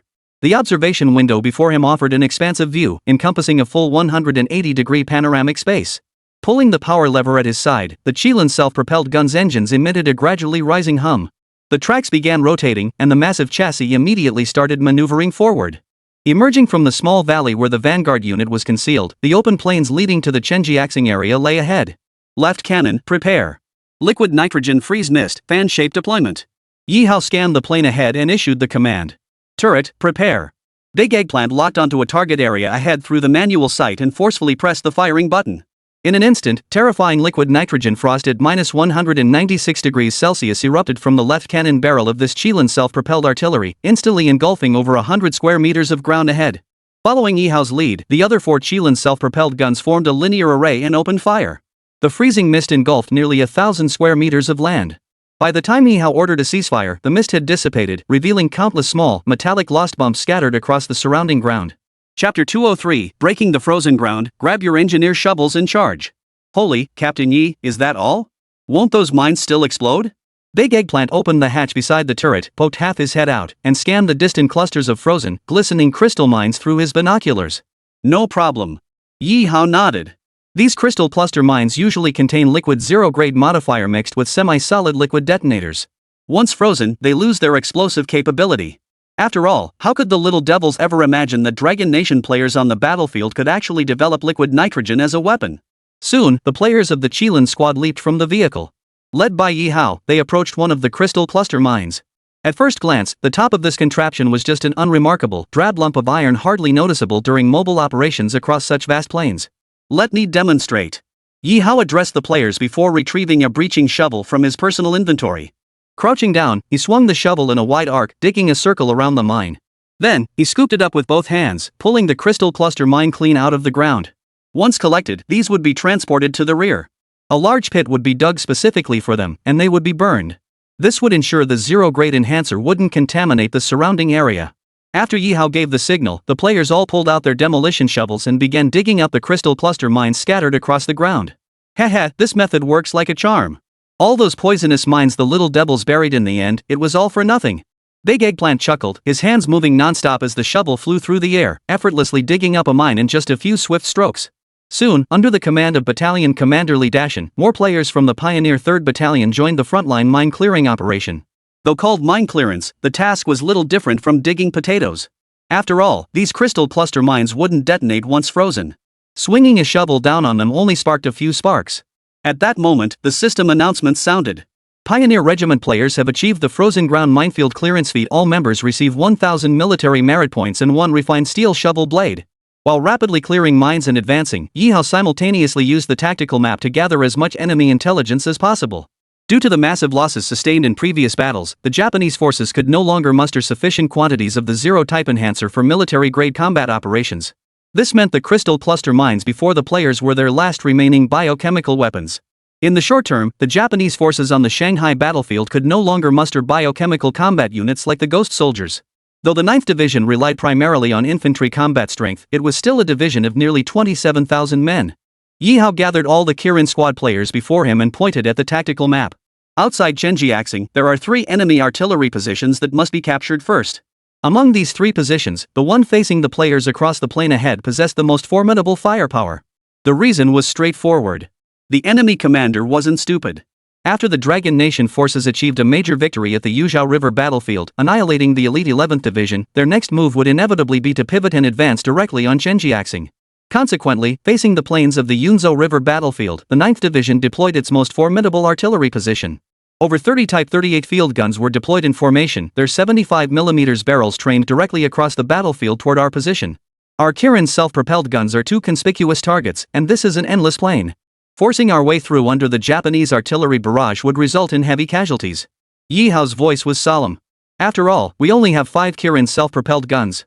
Moreover, liquid nitrogen fog and thermite shells are limited supplies. We must devise a sound tactical plan. While superior equipment aims to minimize casualties, using the Qilin self-propelled guns to assault the outer artillery positions head-on would be downright unwise. In other words, the Qilin self-propelled guns are like the only hunting rifle players have. If they waste ammunition firing at every stray cat, what happens when they encounter a tiger later? I have an idea, Captain Yi. At that moment, Big Eggplant suddenly spoke up. Why don't we operate as a small reconnaissance squad instead? Each person carries a set amount of liquid nitrogen grenades and thermite rounds. Once we get close, we blow up the enemy's artillery positions. Though the players had obtained the 15th Army's designation, their available weapons and equipment remained unchanged from before. Given the current state of the Shanghai battlefield, no Dragon Nation army could muster organized artillery firepower. Even if they had it, ammunition would only last for 1 or 2 rounds of bombardment. In wartime, artillery is more precious than human life. This is no empty saying. It was indeed feasible. After a moment's consideration, Ye Hao approved Big Eggplant's plan. At present, it was the option with the lowest operational cost and the most reliable outcome. Once the enemy artillery positions were destroyed, the 9th Division troops would become sitting ducks, easy prey for the Dragon Nation forces to eliminate at will. Moments later, Ye Hao led Chu He and others to retrieve portions of the liquid nitrogen grenades and thermite shells from each Qilin self-propelled gun. Liquid nitrogen grenades were originally designed for the Qilin self-propelled guns to engage enemy infantry at close range. Upon detonation, the shrapnel mixed with the cryogenic liquid nitrogen mist could efficiently eliminate ordinary infantry. As for the thermite grenades, they required no further explanation. These were devastating weapons specifically designed for steel targets and structural units. A single grenade was sufficient to melt through a heavy artillery piece. In half an hour, darkness would fall. All units were to adjust their schedules and prepare for action. After fighting relentlessly all this way, Ye Hao's gear was now just as impressive as Big Eggplant's crew's. Aside from lacking golden equipment, he had everything else he needed. At this very moment, within the Japanese division headquarters at the Chen family manor, the commander of the 9th Division, Itagaki Tsukihara, was still holding a meeting with his officers. Unlike other Japanese officers sent to invade the Dragon Nation, Itagaki Tsukihara had received professional military training in Germany, Europe. His tactical theory and command abilities were exceptionally formidable. Before Itagaki and his staff of Japanese officers stood a massive sand table map. On it, the blue arrows representing the Japanese forces in the Yuzo Bay battlefield once their occupied zone had now been completely wiped out. Banken Tsukihara's white-gloved hand trembled slightly as he asked his staff officer, "Are there any remnants of the 11th Division still converging on our position from the Unazukihama direction?" Chapter 204, Steel Rain descends, thermite bombs incinerate the artillery position. General Bankan, based on current intelligence, the Dragon Nation forces in the Yunzo River area are highly likely to move toward our base at Chenjiaxing. A Japanese staff officer reported, all contact with the 11th Division has been completely lost. Furthermore, not a single surviving soldier has reached our base area. Bastard. Banken Tsukihara's red pill trembled slightly as he sneered, "Pardon my disrespect, but General Sato is an absolute fool. To possess the 11th Division's heavy armored forces and still be annihilated by the Dragon Nation's army. To Itagaki Tsukihara, it was utterly incomprehensible how the noble and mighty Kabanzo Imperial Army could be defeated by the Dragon Nation forces. Since the war began, Kabunzi had maintained absolute military superiority. Moreover, in Itagaki Tsukihara's view, the combat prowess of his Kabanzi soldiers far surpassed that of the Dragon Nation's mud-legged peasants. This was an army formed of farmers, laborers, the elderly, the weak, and the disabled. It could scarcely be called an army. Their commanders wore straw sandals, lacked proper communication radios, and couldn't muster more than a handful of artillery regiments. Ban Huantushan slammed his fist on the table in fury, roaring, "I refuse to understand why we've been bogged down for months on the Songhu front without taking it." In the midst of his fury, the surrounding Japanese officers all lowered their heads, not daring to meet Banken Togen's gaze. In truth, Banken Togen's thoughts echoed the sentiments of the vast majority of Japanese officers. From the very beginning, they had never truly acknowledged the strength of the Dragon Nation's forces. In their eyes, the Dragon Nation's army was nothing more than a disorganized, fleeing force, relentlessly pursued and crushed. But now, as the Shanghai front reached a stalemate, the Dragon Nation's forces began mounting counterattacks across smaller battlefields, even achieving significant victories in localized engagements. The high-ranking Japanese commanders finally began to panic. However, division commanders like Itagaki Tsukihara concealed their panic by maintaining a facade of rage. At this very moment, Banken Tsukihara never imagined that the Longwa forces, whom he viewed as nothing more than a rabble, had already sent a spearhead platoon stealthily infiltrating the outer artillery positions. Under the deep night and dim moonlight, figures moved silently through the darkness. Using the sparse woods and vegetation around them as cover, they crept closer to the enemy's field artillery positions. As Ye Hao, leading the advance, raised a hand, the entire squad fell silent and halted. From Ye Hao's vantage point, about 50 meters ahead lay the enemy's field artillery positions, over 30 Type 38 field guns, with thousands of shells. All prime stuff enough to make a man's mouth water. Ye Hao turned to Chui beside him. "We can't haul those enemy guns back. We'll have to destroy them here." "But the shells? Not a single one goes to waste. Load them all into the warehouse. Every man takes as many as he can carry." "Ha, squad leader Yi, how did you read my mind?" Shui pointed toward the artillery position ahead and said, "I just checked, there are at most 100 or so Japanese soldiers here. If things go smoothly, we could take this position without firing a single shot." "How do we take this position without firing a shot?" "That's where Ye Hao's specially prepared ultimate weapon comes in." Moments later, under Ye Hao's command, the players swiftly retrieved liquid nitrogen grenades from their storage. Visually, these grenades bore a striking resemblance to the Japanese melon grenades, but overall, they were larger in size, packed with more explosive charge, and boasted a wider blast radius. "Everyone, listen carefully. When I say throw, everyone pulls the pin and waits 2 seconds before tossing them." Ye Hao whispered to the players of the Spearhead Squad, "Next, we'll push the front line forward another 20 meters. The remaining 30 meters? Even a little girl could throw a grenade that far." Not a single voice responded. Every player gripped a liquid nitrogen grenade in their hand, the pin ring hooked over their little finger. Additionally, 2 more liquid nitrogen grenades hung from the ammunition pouches on their belts. "Advance, everyone." Ye Hao was the first to burst out of the sparse grove, crouching low as he sprinted forward. The 20-meter distance was covered in mere seconds. Reaching a low trench, Ye Hao swung his arm wide and hurled the liquid nitrogen grenade toward the enemy artillery position 30 meters ahead. Whoosh! Following Ye Hao's throw came the rapid clicking of grenade pins being pulled. One after another, the liquid nitrogen grenades transformed into jet-black shadows, whistling as they were hurled into the enemy artillery position. Moments later, a series of muffled booms echoed through the air. Across the entire Japanese artillery position, even in the night, a massive cloud of intense, bone-chilling frost mist erupted violently.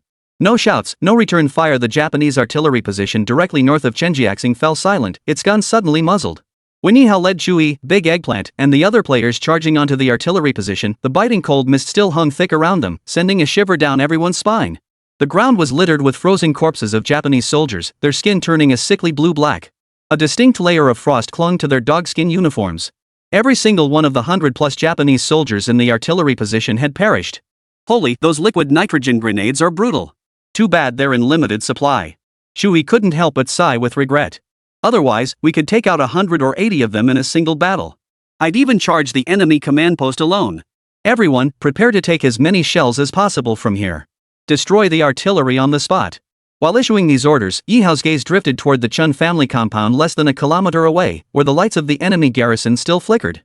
Had it not been for these shells, Zheng Feng would have already ordered the 15th Army to launch a surprise night attack. But with ready-made ammunition to seize, why risk greater casualties by rushing to storm Chenjiaxing? Once these thousands of shells were transported back to the 15th Army, they could fortify their artillery positions and unleash a barrage of fire to wipe out the Japanese lurking in Chenjiaxing. Every player was frantically collecting boxes upon boxes of shells within their reach. Their personal storage space was roughly 3 cubic meters. Captain Yi, we're almost done. We've collected about 1,300 shells from the Japanese. Shuhei approached Ye Hao to report. Prepare thermite charges. A cold smile flickered across Ye Hao's face as he surveyed the surrounding Type 38 field guns. Such fine artillery, he said. We can't take it, and we won't leave it for the Japs. Burn them right here. Chapter 205, Nighttime Counterattack. The Japanese Special Forces unit appears. No question about it.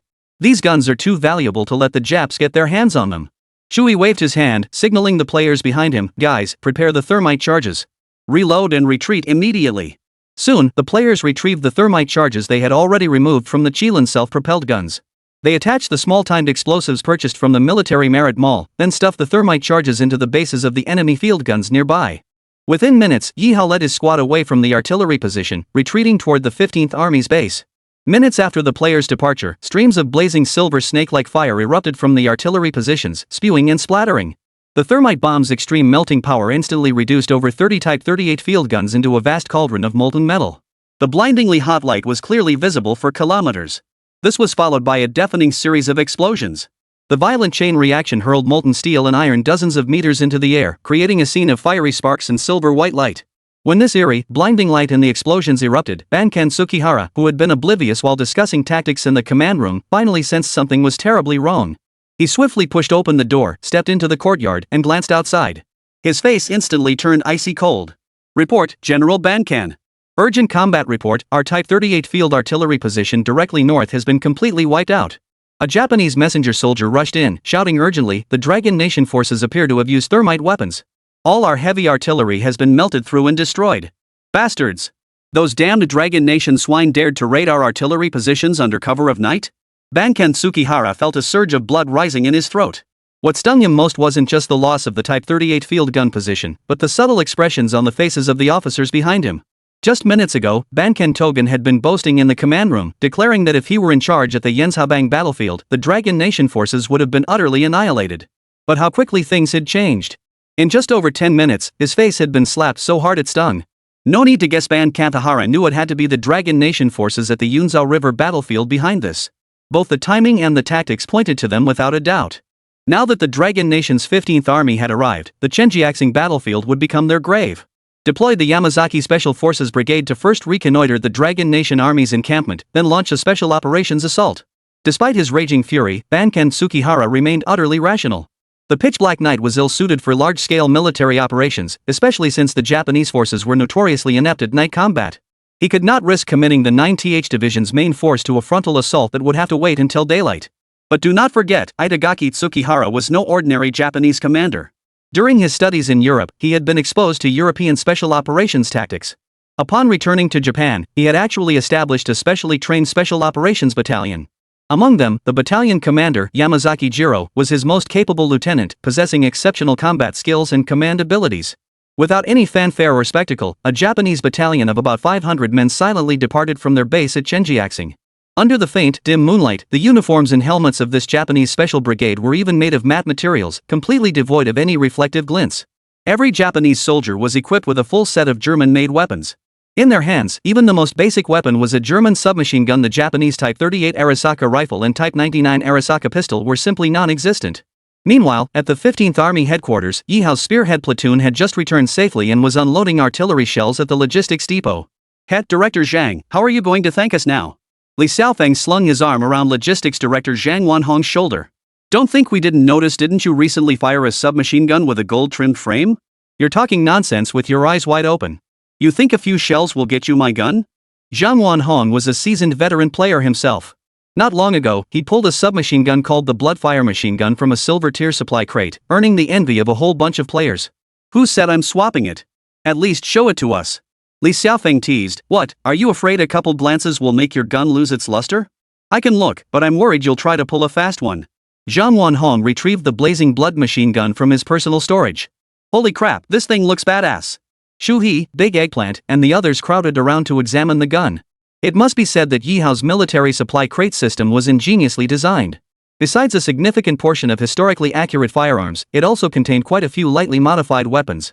These firearms, after being magically modified, deliver even more powerful effects. However, overall, their enhancements will not exceed 30% of the weapon's historical strength, remaining largely within reasonable limits. Blazing Blood Mechanism. Historical prototype, modified Huajian submachine gun from Jinling Arsenal, Dragon Nation. Properties, blazing blood charge during frontal assault combat, firearm accuracy, damage, stability, and reload speed increase by 40%. Dragon blood surge kill counts are engraved onto a blood gauge when the user is wounded. 10 engraved points are automatically consumed to heal 1 non-fatal injury. Visually, this weapon is an upgraded version of the flower machine gun, featuring subtle crimson dragon patterns flowing across its surface. A folding bayonet is specially mounted at the muzzle for close quarters combat. Most strikingly, a crimson kill engraving is clearly visible on one side of the receiver. Currently, this gun holds 36 kill engravings, meaning the user can withstand 3 non-fatal attacks during combat. Holy, that's insane. Xiang, can I borrow it for 2 days? Big Eggplant's eyes lit up as he said, just 2 days. I promise, not a minute more. The kill tally is 36 now, right? When I give it back, it'll have at least 66 kills. 2 days? Not even 2 hours. What if I lose it while you're using it? Zhang Wanhong shook his head repeatedly. If it were Yi team asking to borrow it, I might consider. But you guys? No way. No way. All of you, back off. Don't waste my time. Amidst the cheerful commotion, no one noticed that on the plain directly in front of the 15th Army's camp, the Yamazaki Special Forces Brigade had already arrived silently.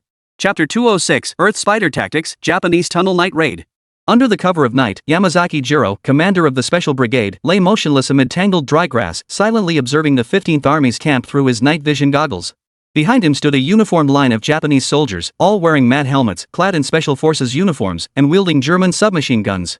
Their equipment was comprehensive beyond the submachine guns and 20-round Mauser pistols for firefights. They carried daggers, entrenching tools, grenades, and even specialized gear like time bombs.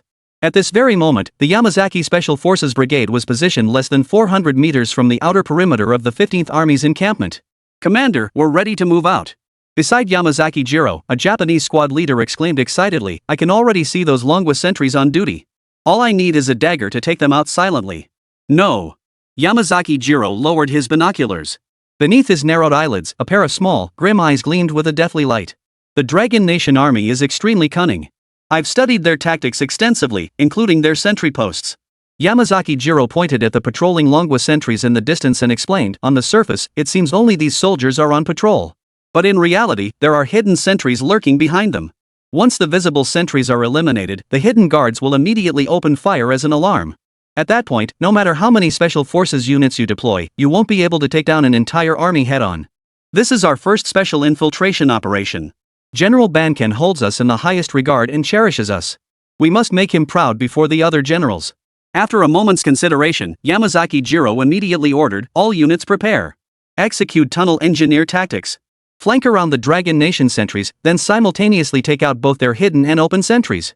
What is the tunnel engineer tactic? Historically, the Japanese forces had employed this tactic multiple times, then known as the Earth Spider method.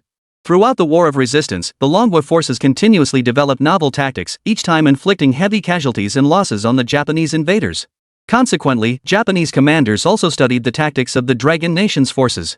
From observing the Dragon Nation's tunnel warfare, Japanese commanders devised a new approach. Infiltrating squads would dig subterranean passages to bypass the Dragon Nation's frontline sentry posts entirely. Once the tunnels penetrated deep into the enemy's rear, they would dig upward to create exit points. Taking advantage of the cover of night, the infiltrated Japanese forces could then launch attacks from within, devouring the enemy army from the inside out. At this very moment, under the command of Yamazaki Jiro, hundreds of Japanese soldiers drew their entrenching tools from their backs and began digging furiously toward the surface. The Chenjiaxing area lay not far from the Yanshabang battlefield, and the soil here was not particularly hard. Hundreds of Japanese soldiers simultaneously dug 2 tunnels, with all troops taking turns working at full speed to advance through the earth. One might assume such tactics were time-consuming and inefficient, yet the reality proved quite the opposite. Within just over 10 minutes, Yamazaki's special brigade had already dug 6 to 7 meters of tunnel and was advancing at an astonishing pace. Covering this distance of 3 to 400 meters, digging at full force, would take no more than 2 hours at most. Meanwhile, Ye Hao was still discussing the next phase of the operation with Chu He and the others. Captain Yi, the Japs must have discovered their artillery positions destroyed by now. Do you think they'll attack us under cover of night? Chu He skewered a flatbread onto a wooden stick and tossed it into the fire to toast. I don't think so. Zhang Ning chuckled. Aren't the little devils notoriously bad at night combat? They wouldn't dare risk sneaking up on our camp under cover of darkness to engage us. I agree with Sister Zhang Ying's assessment. Big Monkey chimed in from the side. Besides, even though we're resting, the sentry posts are rotating shifts, and we've got 2 layers of sentry protection. If the Japs really dare to come, we'll just fight them. What do you think, Captain Yi? Shui turned to look at Ye Hao beside him. In reality, as the game's developer, Ye Hao had no way of predicting how events would unfold within the game after personally joining it. As for whether the Japanese would launch a night raid, that was something no one could pinpoint with certainty. I can't say for sure either, Ye Hao replied. But I've been feeling a bit uneasy today. Why don't we take a walk over to the sentry posts? Ye Hao asked Chu He. Sure, I'm bored anyway. Chu He agreed, and both men stood up simultaneously, heading toward the sentry post in front of the 15th Army's camp. Since this was an open-air encampment, the so-called sentry posts weren't fortified structures like gatehouses or buildings. They were simply sentries standing watch out in the open field. When Ye Hao and Chu He arrived, a guard company was stationed in front of the camp, with 3 or 5 sentries patrolling ahead at intervals of several dozen meters. Looks like everything's under control. Chu He scratched his head and said, guess it really is like Zhang Ning said. Even if those little devils do counterattack, it won't be until after daybreak. Ye Hao didn't respond, instead scanning the surroundings. Soon, he spotted some issues. The Dragon Nation's military sentry posts always employed a 2-tier defense system, overt sentries and covert sentries. Yet, the sentry posts before Ye Hao presented a problem not huge, but not insignificant either. The positions of the open sentries were obvious, their very name implied they were stationed in plain sight for the enemy to see. The problem lay with the hidden sentries. From Ye Hao's vantage point, their silhouettes were completely exposed. When Ye Hao brought this issue to Chu He's attention, he was surprised to find Chu He laughing instead. Captain Yi, what kind of logic is that? The hidden posts are meant to guard against the enemy outside, right? Why would we need to guard against our own people inside? Chu He dismissed the concern entirely, chuckling, I see no problem here. Everything looks perfectly fine, doesn't it? Come on, let's head back and rest up. Yeah, let's go. Ye Hao nodded. Just as he turned to leave, an eerie sensation surged up from beneath his feet. His instincts kicked in instantly. Ye Hao grabbed Chu He by the arm and both of them darted behind a large rock nearby. What's wrong, Captain Yi? You scared the hell out of me. Chu He stared at Ye Hao in surprise. Don't make a sound. Look closely at that spot. Ye Hao's gaze was cold as he pointed to where they had been standing moments ago. The ground there was actually trembling slightly. Chapter 207, Double Ambush. Today we crush the Japs, living men, and mole rats. Holy, an earthquake? Chu He's eyes widened instantly, but when he instinctively touched the surrounding ground and rocks, he felt not the slightest tremor. Not an earthquake. Probably the Japs burrowing up from below. Ye Hao shook his head. Looks like the 9th Division reacted faster than us. We just destroyed their artillery position and they're already coming for us. As Ye Hao spoke, the ground beneath their feet began to tremble more noticeably. It seemed as if something was chiseling away at the earth from below. Half a minute later, amid a faint rustling sound, the entire patch of earth caved in, revealing a pitch-black hole about 30 centimeters wide. Holy, Captain Yi, should we open fire? Chu He had already raised his hand to grab his semi-automatic rifle, ready to aim and fire. Hold your fire. If we shoot now, the Japanese will retreat straight through the tunnel. Right now, staying calm is the top priority. After a moment's thought, Ye Hao immediately ordered Chu He, get back and alert the others the Japs have dug their way in. Then lead the men outside to locate the tunnel entrance. We'll trap them from both ends. This Japanese unit was clearly no ordinary force. If we were going to fight, we couldn't let a single one escape. We had to crush them all right here in these tunnels. Understood, Captain Yi. I'm on it. Chu He crouched low and sprinted toward the rear. Meanwhile, Ye Hao drew his modified Mauser pistol and waited silently for the first Japanese soldier to surface. Using hand signals, he had already alerted several lurking sentries nearby to the enemy attack. Those hidden guards now had their guns trained on the tunnel entrance. Inside the tunnel, Yamazaki Jiro remained utterly unaware that their movements had been caught red-handed by Ye Hao and Chu He. Captain, we've successfully infiltrated the Dragon Nation's 15th Army headquarters. After confirming no movement outside the tunnel entrance, the Japanese soldier excitedly rushed to report to Yamazaki Jiro. All prepare. Once above ground, prioritize eliminating Longwa sentries using cold weapons and silenced pistols. After clearing the sentries, our next step is to eliminate the Dragon Nation troops resting along the route. Squad leader Murata, you lead your team and me will strike directly at the Dragon Nation command post. As Yamazaki Jiro issued his orders, the Japanese soldiers at the tunnel exit widened the opening with entrenching tools, making it large enough for 3 soldiers to crawl through simultaneously. In the murky night, the 1st Special Forces soldier's hands emerged from the tunnel. Gripping the edge, he hauled half his body out. Simultaneously, he executed a textbook tactical roll, sweeping his gun barrel around the perimeter as he rolled. This fluid sequence of movements caused Ye Hao, watching from the shadows, to involuntarily widen his eyes. The Japanese Special Forces. There was no doubt about it.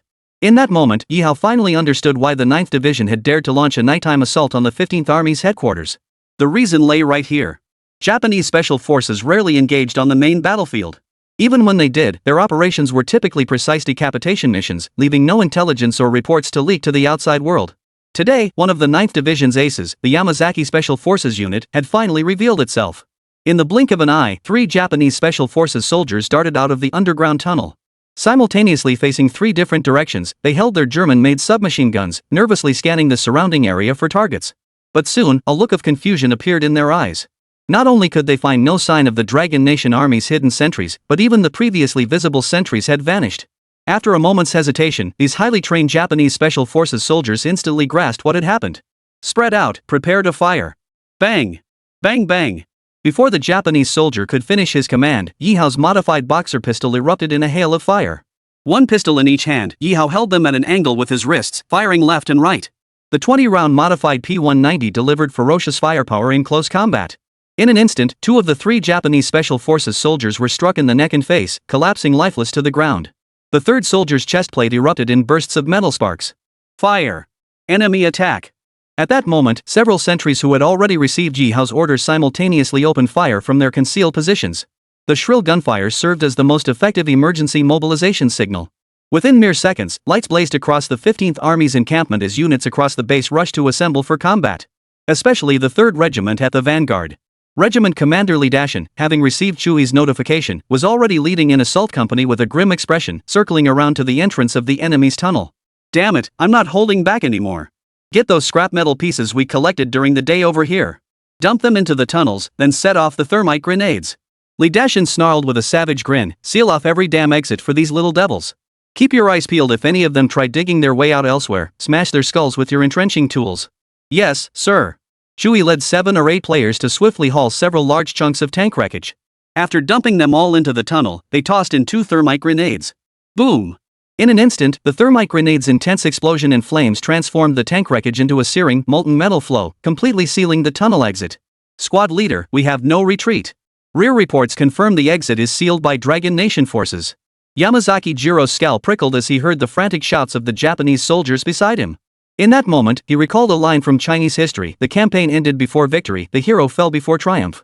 Could it be that his elite Special Forces unit, which had never truly shown its prowess on the battlefield, would be annihilated by this bunch of redneck troops from Longwa on its very first mission? Everyone, dig upward for an exit immediately.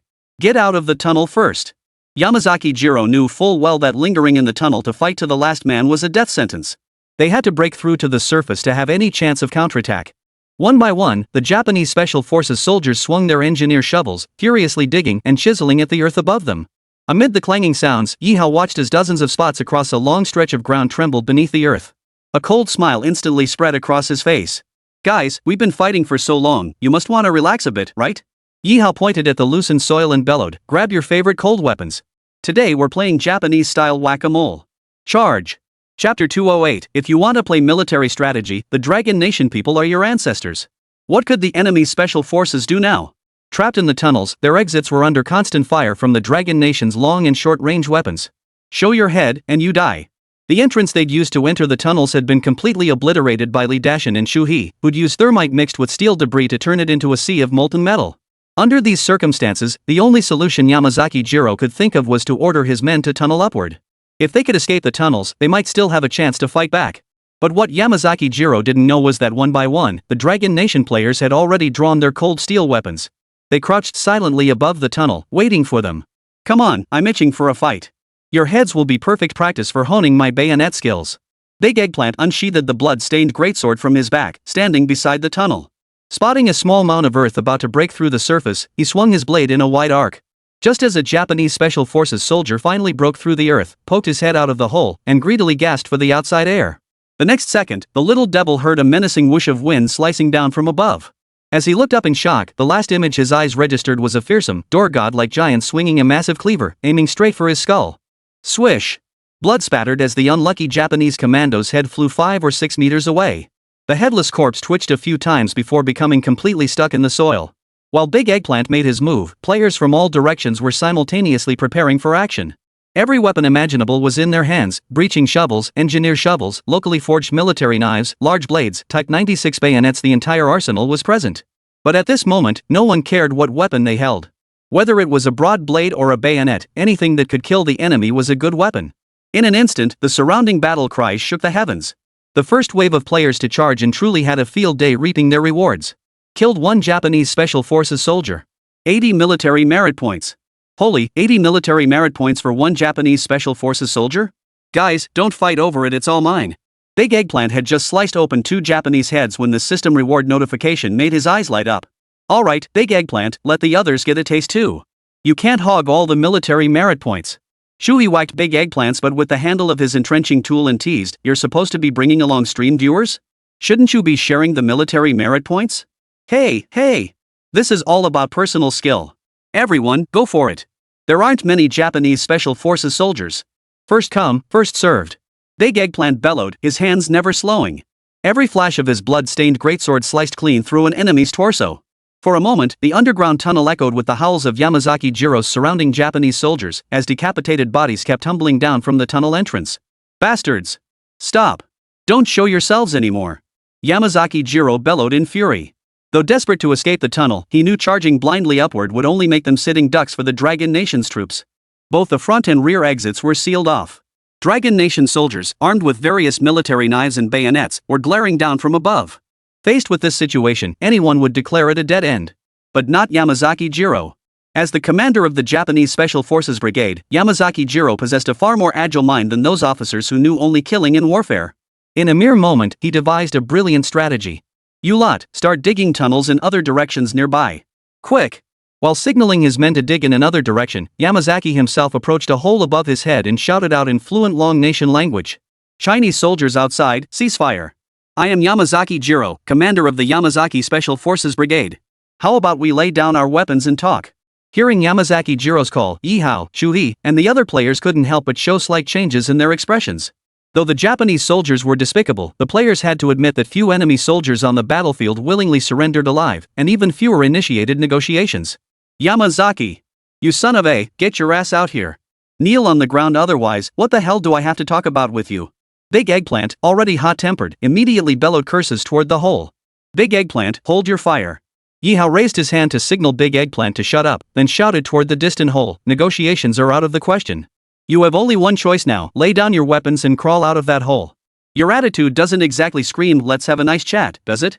If I lead my men out now, you'll surely kill every last one of us. How can I trust your forces won't execute prisoners?" Yamazaki Jiro sneered coldly. "Besides, how do you know I don't have a trump card up my sleeve?" "A trump card?"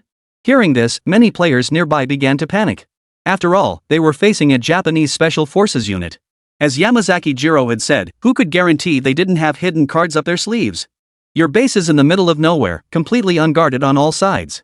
I doubt you even realize we've already planted a large number of explosives there, right? If I die here today, then at least 10 times as many of your soldiers will bury us together. Can you afford that loss?" Yamazaki Jiro stalled for time while gesturing to his Japanese soldiers to continue digging the tunnel. In the brief time it took to say that, 7 or 8 Japanese soldiers had already dug out a new tunnel several meters long. "Captain Yi, those little devils couldn't be telling the truth, could they?" Shui's expression darkened slightly as he whispered to Ye Hao, "What if they really planted bombs in advance? We can't afford to be unprepared." "Hard to say. Take a team immediately to conduct an urgent sweep around the base perimeter. Shiezi, you take another team. Prepare steel fragments and thermite grenades. We'll pour them into those tunnels the Japs just dug." Ye Hao's mind was racing. After all, the enemy's words couldn't be fully trusted. "What do you say? Commander of the Dragon Nation, if you spare me and my men today, I promise not to detonate the bombs at your base." Yamazaki Jiro bellowed from the tunnel entrance, "Trading the lives of my few hundred men for the lives of your thousands? That's a damn good deal." Chapter 209, Molten Flow floods the ground, roasting Yamazaki's Special Forces squadron alive. When Ye Hao heard the man shout, a barely perceptible cold smile flashed across his face. Had Yamazaki Jiro held his breath and remained silent after his earlier shout, Ye Hao might have actually believed the old Japanese soldier's words. But the moment Yamazaki Jiro shouted, Ye Hao understood, this Japanese bastard had no confidence whatsoever. He was desperately trying to intimidate them to seize an escape opportunity. If Yamazaki's Special Forces squad had truly planted bombs in advance, why would Yamazaki Jiro be panicking? The initiative should be firmly in his hands. I'm afraid letting you go isn't an option. Ye Hao sighed deliberately. Truth be told, even if we don't attack, your 9th Division will launch a full assault at daybreak. A fierce battle between us is inevitable, isn't it? But would your commanders really want to sacrifice thousands of soldiers before the battle even begins, just to claim a few hundred enemy casualties? Yamazaki Jiro remained patient as he shouted, if you spare my life and that of my men, I guarantee I won't detonate the bombs at your base. I'll give you 5 minutes to decide. Oh ho, now you're threatening us? Li Xiaofeng sneered coldly. Yamazaki, your special forces are worth their weight in gold. Frankly, even if we lose thousands, eliminating you lot would still be a major victory. Amidst the back-and-forth verbal sparring, Big Eggplant's squad of players had already quietly transported a batch of steel debris and thermite bombs to the site. Near every hole dug by the Japanese soldiers, a player stood ready to dump scrap metal and thermite bombs into them. Yamazaki Jiro was deliberately stalling for time, but wasn't Ye Hao also buying time, waiting for reconnaissance updates from Chui's side? Several minutes later, Chui returned. No bombs found. At least none inside our 15th Army base. Even if there are any on the perimeter, they won't cause significant casualties. Wiping sweat from his brow, Chui declared, those bastards are clearly trying to scare us. Captain Yi, cut the chatter, let's move. With Chui's intelligence, Ye Hao felt more confident. Yamazaki. I've consulted the army commander. He stated that casualties are inevitable in war. We cannot spare the enemy simply out of fear of sacrifice. With his hands behind his back, Ye Hao's voice boomed, will you crawl out and surrender, or do you intend to make this tunnel your final resting place? Inside the tunnel, Yamazaki Jiro's face paled the moment he heard Ye Hao's voice. Dig faster.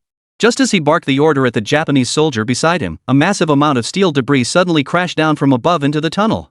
Most of this wreckage had been collected by players on the battlefield, fragments from enemy tanks, each small piece weighing dozens of kilograms. Watching the massive steel debris cascade down the 100-meter-long tunnel, Yamazaki Jiro's mind went blank. Thermite grenades fire. On the surface, at Ye Hao's command, dozens of players simultaneously lit the fuses on their thermite grenades and hurled them into the pit below. Once thermite flares reacted with steel and metal, they generated temperatures exceeding thousands of degrees Celsius. The molten metal flowing through the narrow terrain became the most terrifying weapon imaginable.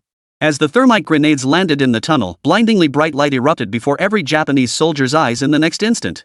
Accompanying this blinding light was the searing glow of molten metal from the thermite reaction, along with temperatures soaring past thousands of degrees Celsius. Ah! I'm on fire, squad leader. Save me! Save me! One by one, the Japanese soldiers let out blood-curdling screams like pigs being slaughtered. Those closest to the thermite bomb didn't even have time to struggle before being roasted by the terrifying heat, sizzling and smoking until they became charcoal gray corpses. The rest of the Japanese soldiers, trapped in the tunnel by the thick smoke and intense heat, began dying one after another. Watching the Japanese soldiers around him rapidly perish, Yamazaki Jiro completely panicked. With the help of two squad leaders, he strained every muscle to crawl halfway out of a freshly dug hole. Like a maggot caught in a trap, he wriggled frantically, finally crawling out of the hole in a disheveled heap. Below, the two Japanese Special Forces squad leaders supporting him met their ends. One was charred to a crisp by the terrifying heat of the thermite grenade, while the other, having inhaled too much smoke, collapsed headfirst into the tunnel and died. Above ground, Yamazaki Jiro knelt, hands braced against the earth as he gasped for breath.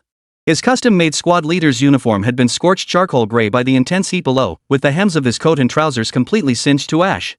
His face and hair were caked in soot, making him look utterly wretched. Before he could draw the pistol at his waist, a dozen Dragon Nation players had already surrounded him. Gasping for breath, Yamazaki Jiro lifted his head, his small, grim eyes scanning the faces before him, each one burning with fury. Finally, his gaze settled on a face that was exceptionally young and incredibly familiar.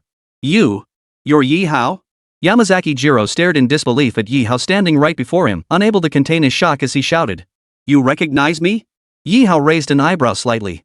He genuinely couldn't recall any prior encounter with this Japanese soldier. Your wanted poster is right on the desk of General Matsui Jugen, our commander-in-chief on the Shanghai battlefield. Yamazaki Jiro's eyes were filled with disbelief as he scrutinized Ye Hao.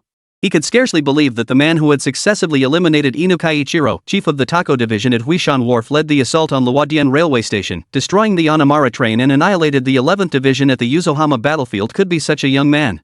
The bounty notice circulated among the Japanese military high command had been conservative in its depiction of Ye Hao. They had painted him as a middle-aged man in his 30s, not the young man in his early 20s that Yamazaki Jiro now saw before him. Well, so it seems our Ye captain is quite the celebrity in your little notebooks, huh? Chu-hee grinned. Mind if I ask how many silver dollars am I worth on your bounty list? Enough, brother Chu-hee. Ye Hao waved his hand dismissively. No need to waste words with him. Find a place to execute him. After dawn, we'll launch our full assault on the 9th Division. However, what Ye Hao and the others didn't expect was that Yamazaki Jiro suddenly shouted, "Wait! I have one more request." Chapter 210, Dawn Assault. The Iron Flood crushes the 9th Division. What the hell kind of are you, making demands? Big Eggplant had long since grown impatient. Captain Yi, cut this Jap's throat already. Hold on, Eggplant. Ye Hao looked at Yamazaki Jiro and asked calmly, any last words before you die? As an Imperial warrior, I know my death is certain today. However, I am deeply intrigued by your prowess, Mr. Yi. Yamazaki Jiro's small, sinister eyes blazed with intensity as he fixed them on Ye Hao. I wish to engage you, Mr. Yi, in a samurai duel, a fight to the death. The moment these words left his mouth, the surrounding area erupted in a thunderous roar. Even in the livestream chat, countless viewers erupted in chaos.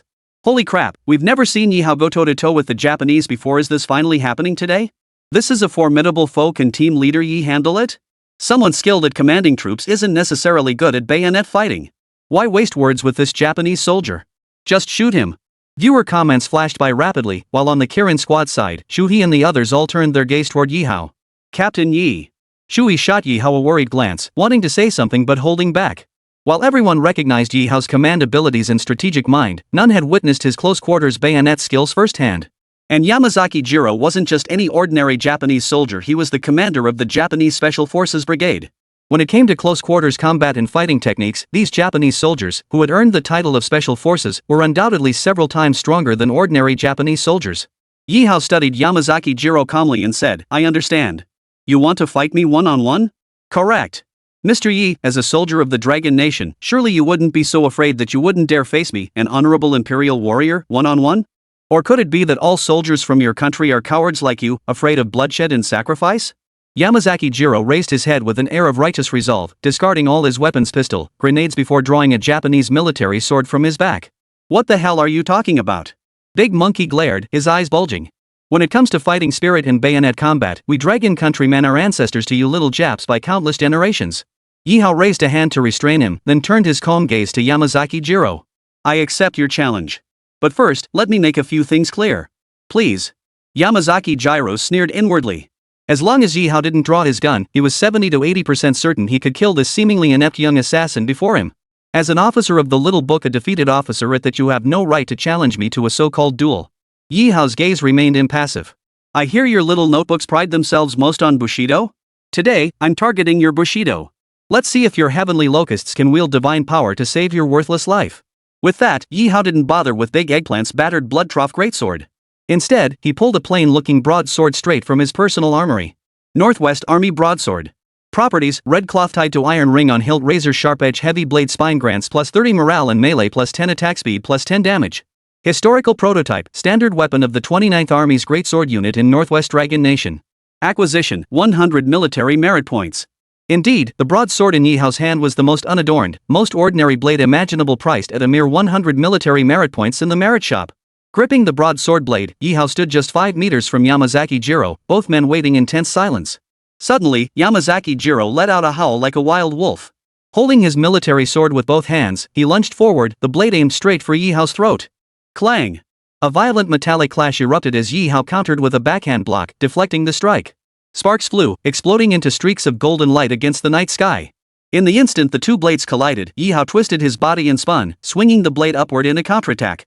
The next second, a dull crack echoed as Yamazaki Jiro's chestplate was cleaved open, revealing a gash in his bulletproof vest. His ribs snapped with a sharp crack. This scene sent shockwaves through the surrounding players. Holy, Captain Yi, you're so badass. Big Eggplant swallowed hard, blinking rapidly as he watched Ye Hao's ferocious, ruthless blade work. Even he knew he couldn't withstand more than a few rounds against such a brutal assault. Blade light cascaded like a waterfall. After landing the strike, Ye Hao delivered a brutal kick, sending Yamazaki Jiro tumbling backward.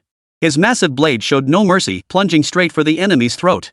In an instant, blood spattered as Yamazaki Jiro's head was severed cleanly at the neck. The severed head rolled across the floor, still steaming. Tactical mission: steel coffin burial accomplished. Yamazaki Special Forces unit annihilated. All players receive 5,000 military merit points, and the special title Gravedigger automatically increases melee cold weapon skill by 1 level. As the system announcement flashed, the Yamazaki Special Brigade, the elite of the elite, upon whom Banken Tsukihara had pinned his greatest hopes, was utterly annihilated. As dawn broke, the 15th Army launched its grand offensive toward the Chenjiaxing region. Leading the charge were the thousands of 75mm field artillery shells previously captured by the players. What a windfall! Under Zheng Feng's command, the 15th Army spared no ammunition, unleashing wave after wave of concentrated artillery barrages that plowed through the Japanese positions at Chenjiaxing. Across the entire battlefield, the roar of artillery thundered like rolling thunder. As far as the eye could see, every corner of the Japanese positions at Chenjiaxing erupted in massive fireballs and explosions. Ha! That's the way to do it. At the front lines, Zheng Feng watched the distant bombardment through his binoculars and roared with laughter. After enduring their shelling for so long, it's time for those little devils to taste the power of our 75mm heavy artillery. Keep up the firepower. Use every single captured Japanese shell. The main force will follow up with close-quarters combat to seize the Chenjiaxing positions as fast as possible. The offensive of the 15th Army of the Dragon Nation finally commenced, shielded by multiple waves of artillery bombardment. It had been far too long since they'd engaged in a proper frontal assault on the main battlefield. This time, at the Chenjiaxing position, the Japanese no longer held the zero weapon as their trump card. It was bayonet against bayonet. Who feared whom? Just fight the Japanese to the death. Thousands of players, rifles raised, charged fiercely toward the central Chenjiaxing position to the shrill blare of bugles. Chapter 211, Nighttime Invasion, the Hacker's Arrogant Livestream. Ye Hao's Qilin squad was no exception. Every member had joined the charging ranks. The Japanese 9th Division was reputed as the strongest infantry division, possessing formidable combat capabilities on the plains. However, deprived of artillery cover and caught off guard by the Dragon Nation forces, Banken Tsukihara despaired as he realized his troops simply couldn't break out of the encirclement. On the vast plains, his 9th Division might have achieved a 60-40 victory against the Dragon Nation's 15th Army. The problem was, they were now pinned down, trapped within the Chen family line's position. Within the confined terrain, 100 Japanese soldiers and 1,000 Japanese soldiers possessed nearly identical combat effectiveness. No matter how many troops were present, there simply wasn't enough space to deploy them effectively for sustained fire. By the time dawn fully broke, countless Japanese corpses lay strewn haphazardly across Chenjiaxing's positions. Ban Huantu's body was found in the center of Chenjiaxing's village. He hadn't been killed by stray bullets, he'd shot himself with a boxer pistol. Damn, what a waste! Big Eggplant, gripping his blood-stained battle-scarred broadsword, kicked Banken Togen's corpse on the ground several times with brutal force. This was an enemy at the division commander level. If he could have killed him with his own hands, the base military merit points reward would have been at least 3,000 points, plus various other special bonuses. Come on, Eggplant, isn't this a good thing? Ye Hao patted his shoulder and chuckled. Killing Banken Tohara meant only our group could get the supply crates. But since he killed himself, all players get them now. Heh, Captain Yi, as long as that old Japs is dead, it's all good. Big Eggplant thought for a moment, his anger turning to excitement. Brothers, let's go. We'll keep clearing the battlefield. We won't miss a single enemy, and we definitely won't miss the big fish. After several hours of mopping up, the Chen family stronghold was finally captured by the 15th Army of Longwa with minimal casualties. The familiar blazing gold server-wide announcement appeared before every player's eyes at that moment. Server-wide announcement, golden smoke burns the sky. Battle results, 14,563 enemy infantry eliminated, 75 field artillery pieces of various types destroyed, over 100 enemy armored vehicles and tanks destroyed. Yamazaki Special Forces Brigade tactical objective annihilated. The 15th Army successfully captured the flag. The Japanese 9th Division's banner, the Banken flag, will be permanently displayed in the in-game military museum. Rewards distributed to all personnel as follows. Medal of Loyal Valor, all attributes plus 10, 3 gold tier supply boxes, 20,000 merit points. Following this battle, the Japanese invaders' hearts were shattered, and the might of the Dragon Nation's military shook the entire world. At that moment, players on the battlefield erupted in thunderous cheers. Chenjiaxing's great victory. This was another major triumph for the Dragon Nation's forces following the Yuzabang battlefield. Though everyone knew the enemy would soon launch a massive assault to retake Chenjiaxing, did that matter? What mattered was the victory at hand. Holy crap, this is insane, guys. Ha! 20,000 military merit points, plus battle medals. Yeah, and 3 golden supply crates. These are the good stuff. Come on, guys, after the battle, head over to my livestream to open them. After shouting excitedly to his viewers, Big Eggplant grabbed Ye Hao by the arm. Captain Yi, we're all free today. Whatever you say, you gotta give us some face. How about dropping by our livestream for a cameo? Teacher Ma also stepped forward, smiling broadly at Ye Hao. Our viewers have been dying to see you in person for ages. No problem. Ye Hao smiled back. I've been holed up in the studio these past few days, haven't even stepped outside. I could use some fresh air. Wait for me. This news instantly sent viewers across major live streaming platforms into a frenzy. Although Ye Hao had previously mentioned he'd personally stream games in the future, he hadn't gone live during the Chen family battle. Many players and viewers had never seen him in person. Upon hearing Ye Hao would be dropping by Chiezi's stream, they immediately flooded into Chiezi's channel. In just over 10 minutes, Big Eggplant watched his live viewership surge from 7 million to 17 million. And the numbers were still climbing at an absolutely terrifying rate. Holy moly, look at that. That's what you call a top streamer, this is the real deal. Big Eggplant exclaimed to teacher Ma. No wonder Douyin insisted on inviting Captain Yi to host their show. Who wouldn't be jealous of this kind of traffic? Inside the Dragon Soul studio, Ye Hao removed his gaming helmet and stretched lazily, his bones cracking audibly. Blitzkrieg battles are just so satisfying. Ye Hao couldn't help but reflect inwardly. Compared to the grand battles at Yuzabang, the Chenjiaxing campaign could be summed up in 4 words: swift and decisive. From ambushing the artillery positions to the players annihilating the Yamazaki Special Forces Brigade and launching a full-scale assault on the Chenjiaxing stronghold, it all unfolded within a day and a half. Precisely because the assault was executed so swiftly, Ban Kantahara never had time to deploy his forces properly. His large contingent of elite troops found themselves crammed into the narrow confines of Chenjiaxing, utterly unable to maneuver effectively. Grabbing a jacket, Ye Hao slung his shoulder bag over his shoulder, locked the door, and headed downstairs. He mounted his little electric scooter and set off toward Chiezi's place. Yet unbeknownst to anyone, a tense and thrilling drama was unfolding at that very moment in a live stream room on the Tokyo Live platform. The chat room's title blazed in bold letters, exposing the Dragon Soul Studio's secret undercover operations, revealing the ugly truth about Dragon Nation's people. Hey everyone, what's up? I'm your host for this live stream, Kojima Eiichiro. Today, I'll lead you all on a covert infiltration into the infamously notorious Dragon Soul Studio in Dragon Nation. Watch quietly, no talking. The live feed showed a street scene somewhere in Dragon Nation, seemingly near the Dragon Soul Studio office building. As for the speaker, the self-proclaimed streamer Kojima Eiichiro, his true identity is a veteran hacker from the Little Notebook Nation. Ever since Ye Hao went global live in the game and publicly humiliated Little Notebook in front of tens of millions of viewers, countless eyes have been fixed on him. Among them was a hacker group from the Notebook who had even offered a reward of tens of millions to take down Ye Hao in Dragon Soul Studio. At this very moment, Ichiro Kojima lurked in a secluded corner beneath the office building. As he watched Ye Hao ride out on his electric scooter, a sly smile spread across his face. Chapter 212, The Awakening of the Black Tortoise, Quantum Firewall Strikes Back. Yes, this is a golden opportunity, ha! Kojima Eiichiro had been in Longwood for 2 or 3 days now. All this time, he'd been lurking on Ye Hao's livestream, waiting for his chance to strike. Today, that chance had finally arrived. Ye Hao leaving meant the Dragon Soul Studio was now empty, the perfect moment for him to unleash his true power. At this very moment, countless viewers in Kojima Eiichiro's livestream were urging him on. Hurry up, Kojima-kun, make your move already. Burn down the Dragon Soul Studio and destroy all their data. Long live the locusts. No one can insult or slander our greatest Little Notebook Nation. Long live. Countless notebooks were wildly shouting in the bullet comments, urging Ichiro Kojima to act immediately. Don't worry, everyone. With my skills, even the Dragon Nation's national-level official website wouldn't stand a chance against me. Kojima Eiichiro was supremely confident.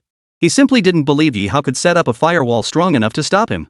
Besides, even if he couldn't break through, he could simply set it ablaze and burn Dragon Soul Studio to the ground. Sneaking into the office building, Ichiro Kojima followed the internal intelligence gathered by the hacker organization. He climbed the stairs and made his way to the floor housing Dragon Soul Studio. Although the police had installed surveillance systems throughout the office building after Ye Hao's Dragon Soul Studio was breached by Tencent employees last time, this posed no real challenge for Kojiro Eiichiro. Before entering the building, he had already temporarily disabled the surveillance system using his equipment, freezing the monitoring room's feed on a single frame. After picking the lock, Ichiro Kojima switched on his flashlight and swept it around the interior. The studio wasn't large, and there were no places to hide. The only light came from the faint blue glow of computer screens scattered around the room. Poof. With equipment this trashy, do the people of Longwei really think so little of us hackers? Kojiro Eiichiro snorted coldly, then moved with practiced ease to the computer chair and sat down. He opened his briefcase and laid out his own set of equipment. Everyone, witness this with your own eyes. Today, I will personally breach the Longhun Studio firewall on behalf of our Little Notebook Nation and erase the game Longhun Casting Nation from existence. A maniacal expression spread across Kojima Eiichiro's face. As he connected his equipment to Ye Hao's host machine, the decryption progress bar instantly lit up on the screen. And within the blink of an eye, the decryption progress had already reached over 40%. Ha! So this is the might of the Dragon Nation's firewall. Trash of the trash, does a paper-thin wall even deserve to be called a firewall? Kojima, I don't think you even need to lift a finger. Even if we sent a middle schooler, they'd be more than capable of destroying their Dragon Soul Studio. Quick, format all their data. In the livestream chat, countless little notebooks erupted in maniacal laughter. Dragon Soul Nation is so awesome, huh? Too bad this game is about to vanish from the face of the earth today. Before long, Kojima Ichiro saw the decryption progress bar hit 100%.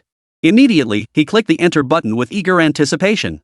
The next second, as the computer screen transformed, the confident smile on Ichiro Kojima's face suddenly froze. Because what he saw after the firewall opened wasn't the computer desktop or data files, it was a blood-red image of a dragon-shaped pattern. What the hell was this? Had something gone wrong? Kojima Ichiro's face was filled with disbelief. Impossible, he muttered. With the Dragon Nation's intellect, they wouldn't have set up two firewalls. However, Kojiro Ichiro had clearly underestimated Ye Hao's capabilities. The ultimate game producer system wasn't just for helping Ye Hao create games. Anything related to the electronic realm could be crafted by the system using shot points. After the incident with Tencent last time, Ye Hao had deliberately spent over 1 million shot points to build a protective system for his host. Xuanwu Firewall. The very next second, Kojima Ichiro watched in shock as the crimson dragon pattern icon on the screen suddenly blazed to life. Touch my dragon soul, and I shall slay you, no matter how far you flee. As the crimson characters appeared on the screen, Kojima Ichiro's connected devices instantly overloaded. Internal sparks flew while acrid smoke billowed out. Damn it! Damn it all! Don't burn my equipment! Kojima Ichiro leapt up in fury, reaching out to yank the connection cable loose. Instead, all the viewers in the livestream heard only a sharp crack of electricity. Kojima Ichiro's body stiffened instantly, crashing to the floor unconscious with a thud. 1 day later. In the conference room of Shanghai City Public Security Bureau, a group of men in sharp suits, their faces sharp and slick, entered. After taking their seats, they looked down haughtily at Bureau Chief Zhao Yongjun. Chief Zhao, I am Kawashima Koji, Consul General of the Consulate of Little Notebook in Shanghai City, Dalong Nation. One of them crossed his legs and addressed Zhao Yongjun, the chief of the Public Security Bureau, sitting across from him. Consul Kawashima, what brings you here? Zhao Yongjun sat upright in his chair, observing the group of Little Notebook representatives before him with a calm expression. Kawashima lifted his chin, tapping the table contemptuously. Your country has arbitrarily arrested our citizen. This is a grave violation of rights and the law. Ichiro Kojima is a legitimate white hat hacker. From another notebook beside him came a shrill demand, release Ichiro Kojima immediately. Otherwise, our consulate will lodge a formal protest and file a lawsuit with international authorities. At that moment, a smug smile flashed across the face of Kojima Ichiro, who had been sitting silently between the two sides with his head bowed. How did the consulate learn of this so quickly? The reason was simple. Kojima Ichiro had already notified the consulate about his hacking operation beforehand. Kawashima Koji, being his right-hand man, naturally chose to rush over immediately and do everything in his power to protect him. Director Zhao, please sign this document. I'm taking him with me today. Kawashima Koji pushed a stack of documents toward Zhao Yongjun and declared haughtily, your country has an old saying, if you don't drink the wine offered, you'll have to drink the punishment wine. But at that very moment, the conference room door burst open. A deep, commanding voice boomed from outside. Refuse the wine, drink the punishment? Well said. I'll be damned if I don't see who dares take this criminal away today. Kawashima and his men looked up in shock. The figure striding into the conference room caused their faces and those of several other minor officials to turn pale instantly. Chapter 213, The Underlings Cower, forced to bow 90 degrees in apology. Entering the conference room was a general clad in the uniform of the Dragon Nation's army.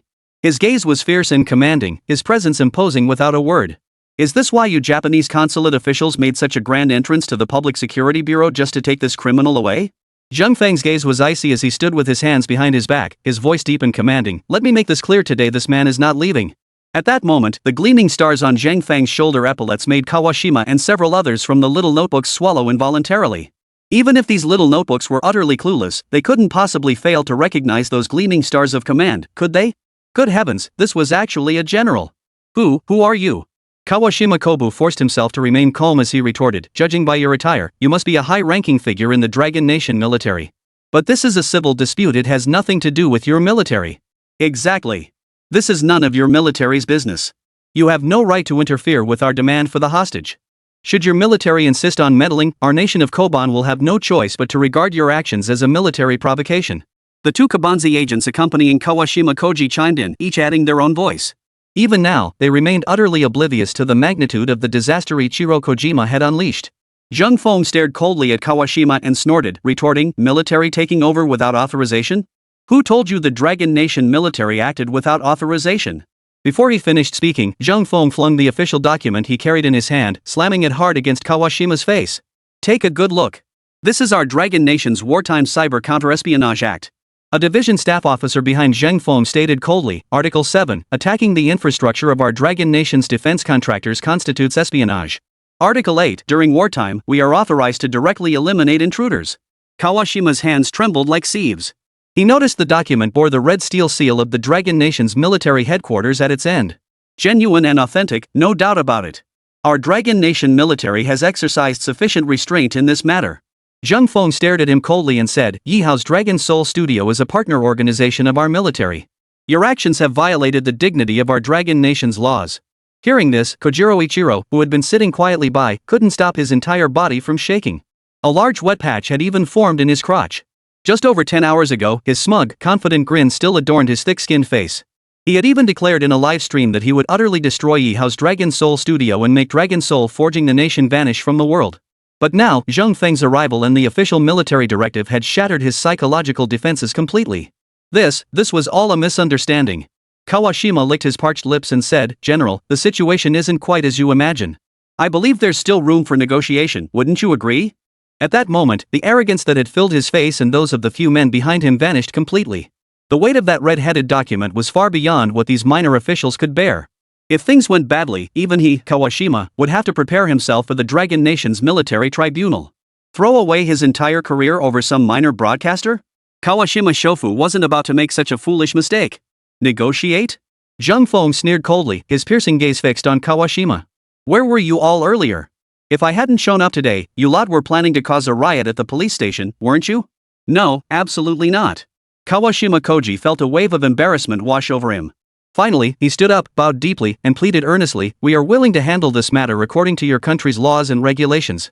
Please forgive us. As he spoke, Kawashima Koji shot a vicious glare at the stunned Kojima Ichiro beside him, signaling him to quickly stand up and bow an apology. Truth be told, this incident couldn't entirely be blamed on Kojima Ichiro. At worst, he was just a young Japanese diplomat who wasn't the sharpest tool in the shed and was prone to impulsive outbursts. In a moment of reckless fervor, he'd committed an act serious enough to warrant execution. The real problem lay largely with the Little Notebook Consulate and their officials. Kawashima Koji had long been aware that Kojima Ichiro was coming to Longway to livestream and target Ye Hao's Dragon Soul Studio. Not only did he fail to stop it, but he chose to tacitly approve. Even the Japanese government turned a blind eye to the entire affair. In their eyes, Ye Hao's Dragon Soul Nation had once again brought utter disgrace upon Japan 80 years after the war ended, branding it on the pillar of shame before the entire world. Right now, who knows how many high-ranking officials in Japan are itching to take down Ye Hao. Yet today, Zheng Feng had unequivocally declared something to all those harboring ill will toward Ye Hao, not just within the Little Notebook Nation, but across the entire world through his concrete actions. Dragon Soul Nation was not merely a product developed by Ye Hao, it was the shining light of Dragon Nation, protected by its military. The following morning, the Dragon Nation's foreign ministry spokesperson simultaneously convened a global press conference. At the conference, key members of the Little Notebook Consulate were present, standing throughout the proceedings as observers. Our Ministry of Foreign Affairs has now reached a final resolution with the Little Notebook Nation Consulate regarding this incident. Facing countless international cameras, Foreign Ministry spokesperson Gung Jun stated solemnly, First, effective immediately, the Consulate of the Republic of Korea must simultaneously publish a trilingual apology statement. This apology notice must remain on their official website for no less than 3 months. Second, effective immediately, the Global Hacker Alliance led by Longwo will simultaneously add Shodai Ichiro to its permanent blacklist. Third, Kojiro Shima will be immediately extradited from Longwa and permanently barred from re-entry. Gung Jun declared with unwavering resolve, hereafter, should any cyber attack occur against Longhun Studio, we will no longer adopt lenient measures. At that moment, camera flashes erupted in the conference room. Kawashima Koji's face darkened as he stepped onto the stage under the glare of countless international cameras. He pulled out a pen and signed his name on the extradition documents. Is that all? If there are no further issues, I will take our people and leave immediately to process the extradition. After handing the documents to Gung Jun, Kawashima Koji asked with a grim expression. What do you think, Mr. Consul? Zheng Feng fixed Kawashima with a piercing stare, his tone tinged with amusement. According to the customs and etiquette of your little notebook country, isn't it time for the bowing and apologizing segment now? Chapter 214, War Reignites, the Grand Offensive at Suzhou River Defense Zone. At this very moment, under the global media's lenses and live streams across major platforms, Kawashima Kobu and Kojima Ichiro stood in a line, then bowed 90 degrees in apology. Red Bean Paste Private Marseille. With the utmost sincerity, we apologize to the people of the Dragon Nation who were harmed, and to Ye Hao, the developer of Dragon Soul Studio. As Kawashima bowed, his bulky frame strained against the narrow suit. The next instant, a sudden, sharp crack echoed. Kawashima's suit ripped open from the seam at the center back, splitting into two large, gaping holes. Instantly, the entire suit became two ridiculous rags hanging from his body. Instantly, Kawashima's face turned beet red. He frantically reached behind him to cover the split fabric, but the sudden strain caused two more buttons to pop off the front of his suit. The international journalists present demonstrated remarkable restraint. Aside from a few suppressed chuckles, most managed to keep their faces straight, holding back from bursting into laughter. From the podium, Zhang Feng watched Kawashima's humiliation unfold and thought to himself, serves him right. Little Ben's still a clown wherever he goes. At that moment, viewers across all major live streaming platforms instantly burst into laughter. Ha, holy, did Kobayashi just apologize so hard he knocked his own shirt off?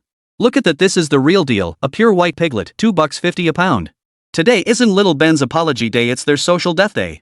Inside Dragon Soul Studio, Ye Hao was also watching the live stream of the press conference.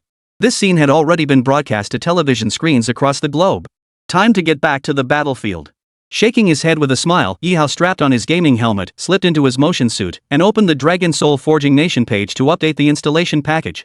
At this very moment, top streamers and players across the network were simultaneously updating today's newly released campaign expansion pack.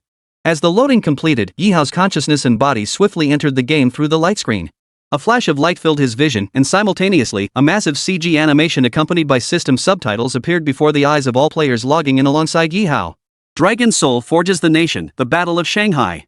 Server-wide battlefield map, Suzhou River Frontline. As the battlefield CG map zoomed out, each player was presented with an aerial view of the Suzhou River tributaries. The tributary divided the Zhebei Industrial Zone, with an average width of 70 meters and a depth of 3.5 meters. Key battle points: Fushin Flour Mill player controlled, Toyota Spinning Mill Japanese controlled, Sihong Warehouse 5 kilometers away. Enemy vs Allied Forces comparison. Dragon Nation Offensive Forces, main body of the 15th Army, approximately 10,000 troops.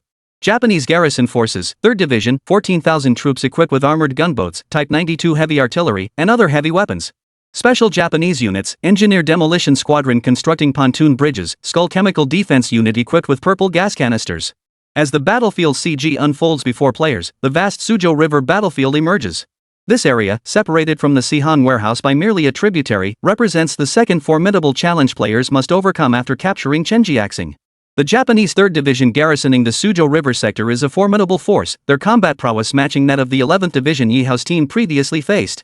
As a flood of players logged into the game, streamers like Big Eggplant and Chu He began appearing around Ye Hao. At that moment, the system finally issued the server-wide combat mission. Main quest, Operation Heaven's Judgment cut off the flow. Combat objectives: destroy the Japanese 3RD Division's 3 military pontoon bridges, annihilate the Skeleton Chemical Defense Unit, and capture the Japanese occupied zone in the Suzhou River Defense Sector. Accompanying the system announcement was a blood-red tactical map projected above each player's wrist. Holy crap, this battlefield is massive. Both banks of the Suzhou River and 3 tributaries, they're all in combat. Big Eggplant stared at the densely packed arrows and signal markers on the tactical map, his head spinning. Holy crap, this battle's gonna be tough. Captain Yi, got any good ideas? Shui frowned as he studied the jagged, interlocking formations on the tactical map. The system's prompts indicated the Dragon Nation forces were the main attackers, but the actual battlefield situation told a completely different story. The Japanese 3rd Division had seized control of the towns in the Zhebei Industrial Zone and Suzhou River Defense Sector, holding key positions that were easy to defend but hard to attack. The front lines of the Dragon Nation's 15th Army, where the players were positioned, were suffering heavy casualties. Worse still, in the enemy-controlled textile mill area, the Japanese frontline units were showing signs of counterattacking. The enemy outnumbered them by nearly 5,000 troops and possessed substantial heavy weaponry. Ye Hao analyzed the situation with remarkable composure. Given this situation, we can't use the same tactics we employed at Chenjiaxing. A direct assault would result in heavy losses. Put simply, this area is crisscrossed by rivers and dotted with small towns. The remnants of the enemy forces need only retreat into these positions to drag out the battle for an extended period. In a flash of inspiration, Ye Hao conceived a plan. While he might not be able to significantly assist the main force in a frontal assault, what if he organized a specialized squad for a targeted decapitation strike? Much like the tactics employed by Yamazaki's Special Forces Battalion at the Chenjiaxing battlefield. Back then, Ye Hao and Shuhei had detected the Yamazaki Special Brigade Spider-like tactics early on. Had they allowed that elite Japanese unit to infiltrate the military base, the losses would have been catastrophic. Moreover, on large-scale battlefields, the mission of small special forces units was rarely to annihilate ordinary soldiers, but to decapitate enemy high-ranking commanders in headquarters. With this in mind, Ye Hao swiftly led Shuhei and the other streamers to the main command headquarters, presenting the squad's surprise assault plan to Zhang Feng. Special operations? Now that's intriguing. But you must understand one thing. Zhang Feng spoke with grave seriousness. Special operations are high-risk, high-reward missions. Your target is solely the 3RD Division's command post. This is a do-or-die battle. Rest assured, we possess absolute resolve. Ye Hao's eyes burned with intensity as he declared, if we only launch a frontal assault, capturing the Suzhou River defense zone will be extremely difficult. But if we destroy the enemy's command center, their main forces will collapse without even fighting. The very moment Ye Hao uttered these words, the system announcement triggered once more. Detected, player triggered special side mission within the game. Shilin Special Directive, Operation Dragon Slaying commencing immediately. Chapter 215, Kirin Decapitation Operation Target, Enemy Division Headquarters. Operation Dragon Slaying? Holy crap, that sounds badass. Shu Yi's eyes lit up. After several major battles to refine their coordination, he increasingly realized that the group around him truly excelled at squad operations under Ye Hao's leadership. Compared to the carnage of large-scale battlefields, squad operations might not rack up as many kills, but every enemy they took down was crucial. If this operation succeeded in eliminating the commander of the Japanese 3rd Division, Fujita Susumu, it would drastically reduce casualties among the players on the front lines. This was a major operation capable of turning the tide of battle, even deciding the ultimate outcome of this war. Shilin Squad, Operation Dragon Slayer. Squad members will earn military merit points redeemable for special limited-time items in the store. Objective, utilize Green Gang contacts to infiltrate enemy territory covertly, with the primary mission being the annihilation of the 3rd Division headquarters. Combat countdown, 23 hours 59 minutes 59 seconds. Sometimes, battlefield missions aren't easier just because the target count is lower like this one. Players on the main battlefield must destroy 3 Japanese pontoon bridges across the Suzhou River while defending the flour mill against the 3rd Division's counterattack. Yet Ye Hao's squad had a far more direct objective, wipe out the 3rd Division's command post. Penetrating the Zhubei industrial zone undetected in this area was nearly impossible without external assistance. With the battlefield objectives now set, Zhang Feng looked at Ye Hao and the others, his voice solemn. Then prepare immediately. Head to the French concession area to rendezvous with the Green Gang organization and commence operations as soon as possible. Yes, sir. Ye Hao saluted Zhang Feng, who returned the salute with equal solemnity. This time, Ye Hao didn't take many men with him, only Chui, Big Eggplant, War Nightingale, Teacher Ma, and Li Xiaofeng. Including himself, there were only 6 of them. If we were to announce that just the 6 of us were going to take out the 3rd Division's command post, I bet that old Japanese bastard Fujita would laugh his teeth out if he heard it.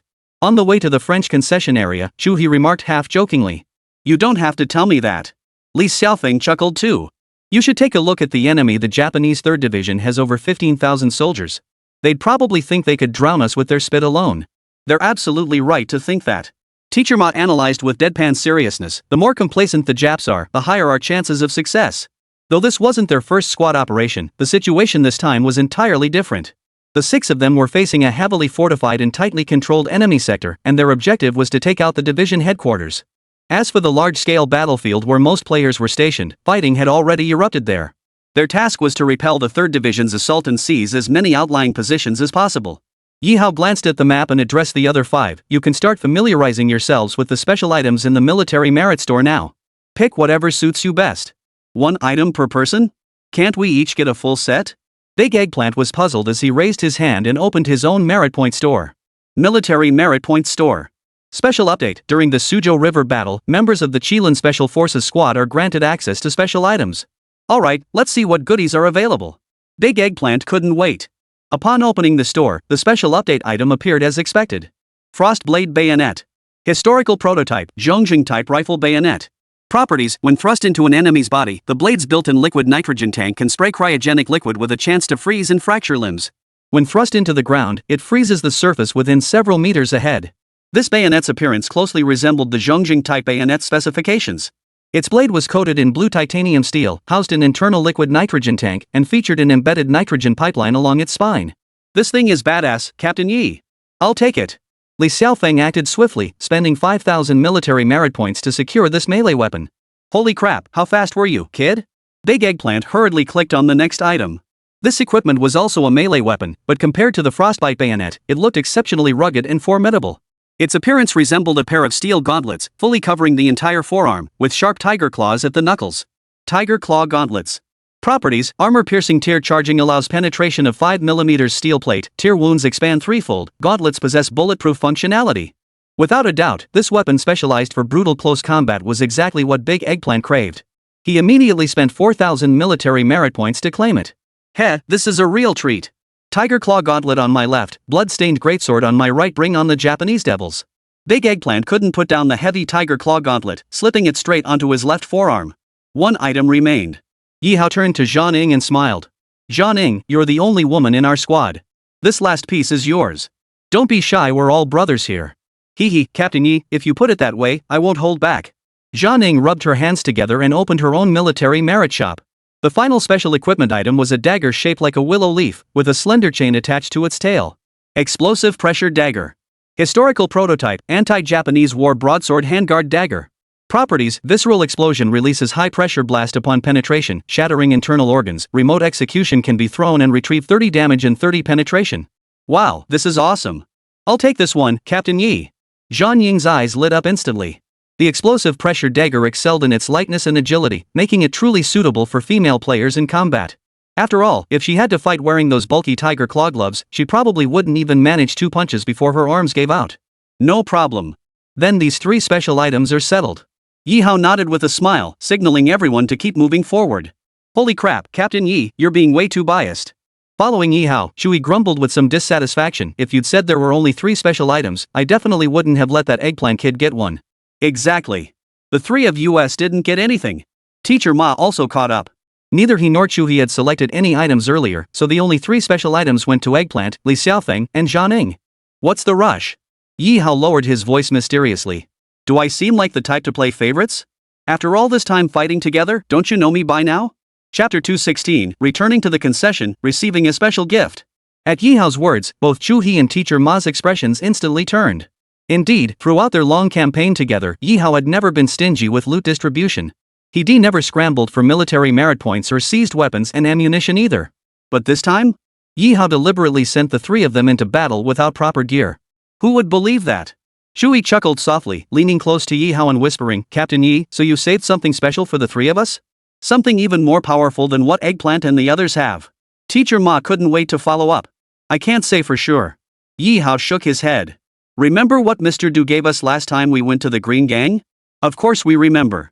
Shui replied without hesitation, hundreds of kilograms of explosives, bamboo charcoal, we won't even mention those. But the Dragon Roar fuel tanks? We can't forget those things.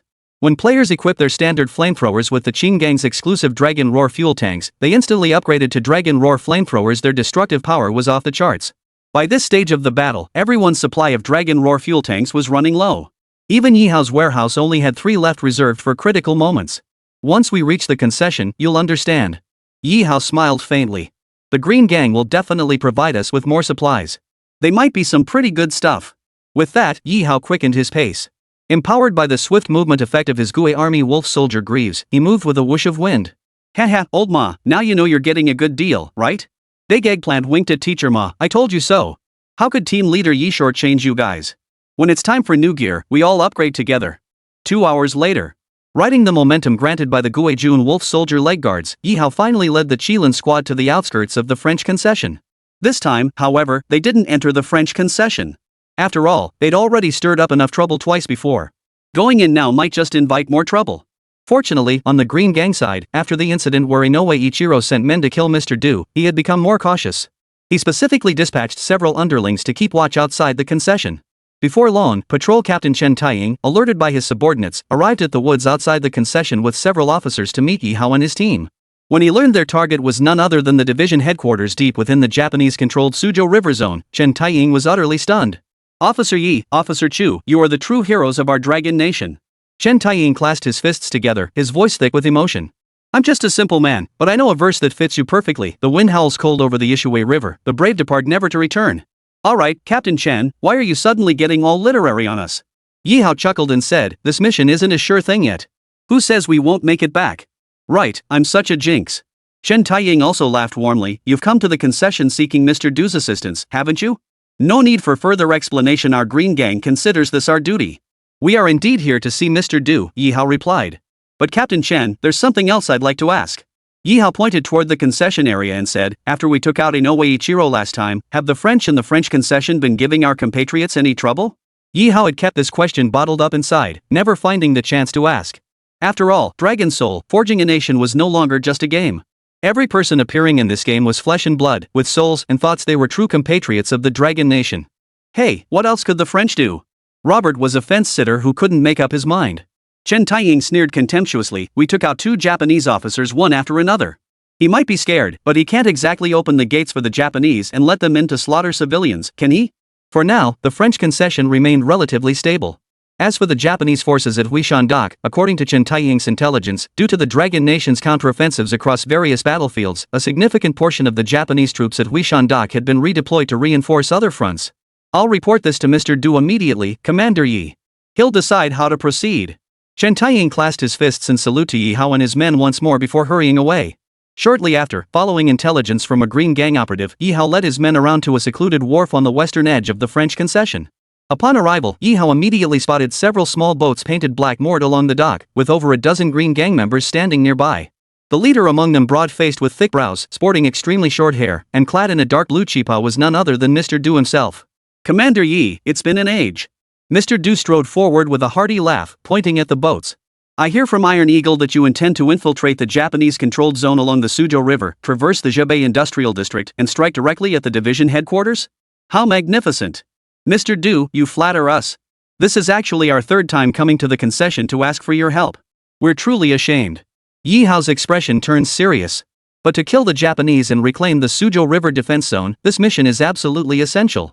Ah, what kind of talk is this? Mr. Du waved his hand, signaling Chen Taiying to hand Ye Hao a paper map. This map was painstakingly compiled over half a year by our Green Gang operatives through ground-level reconnaissance. It includes the Zhebei Industrial Zone you plan to traverse. Keep this map safe.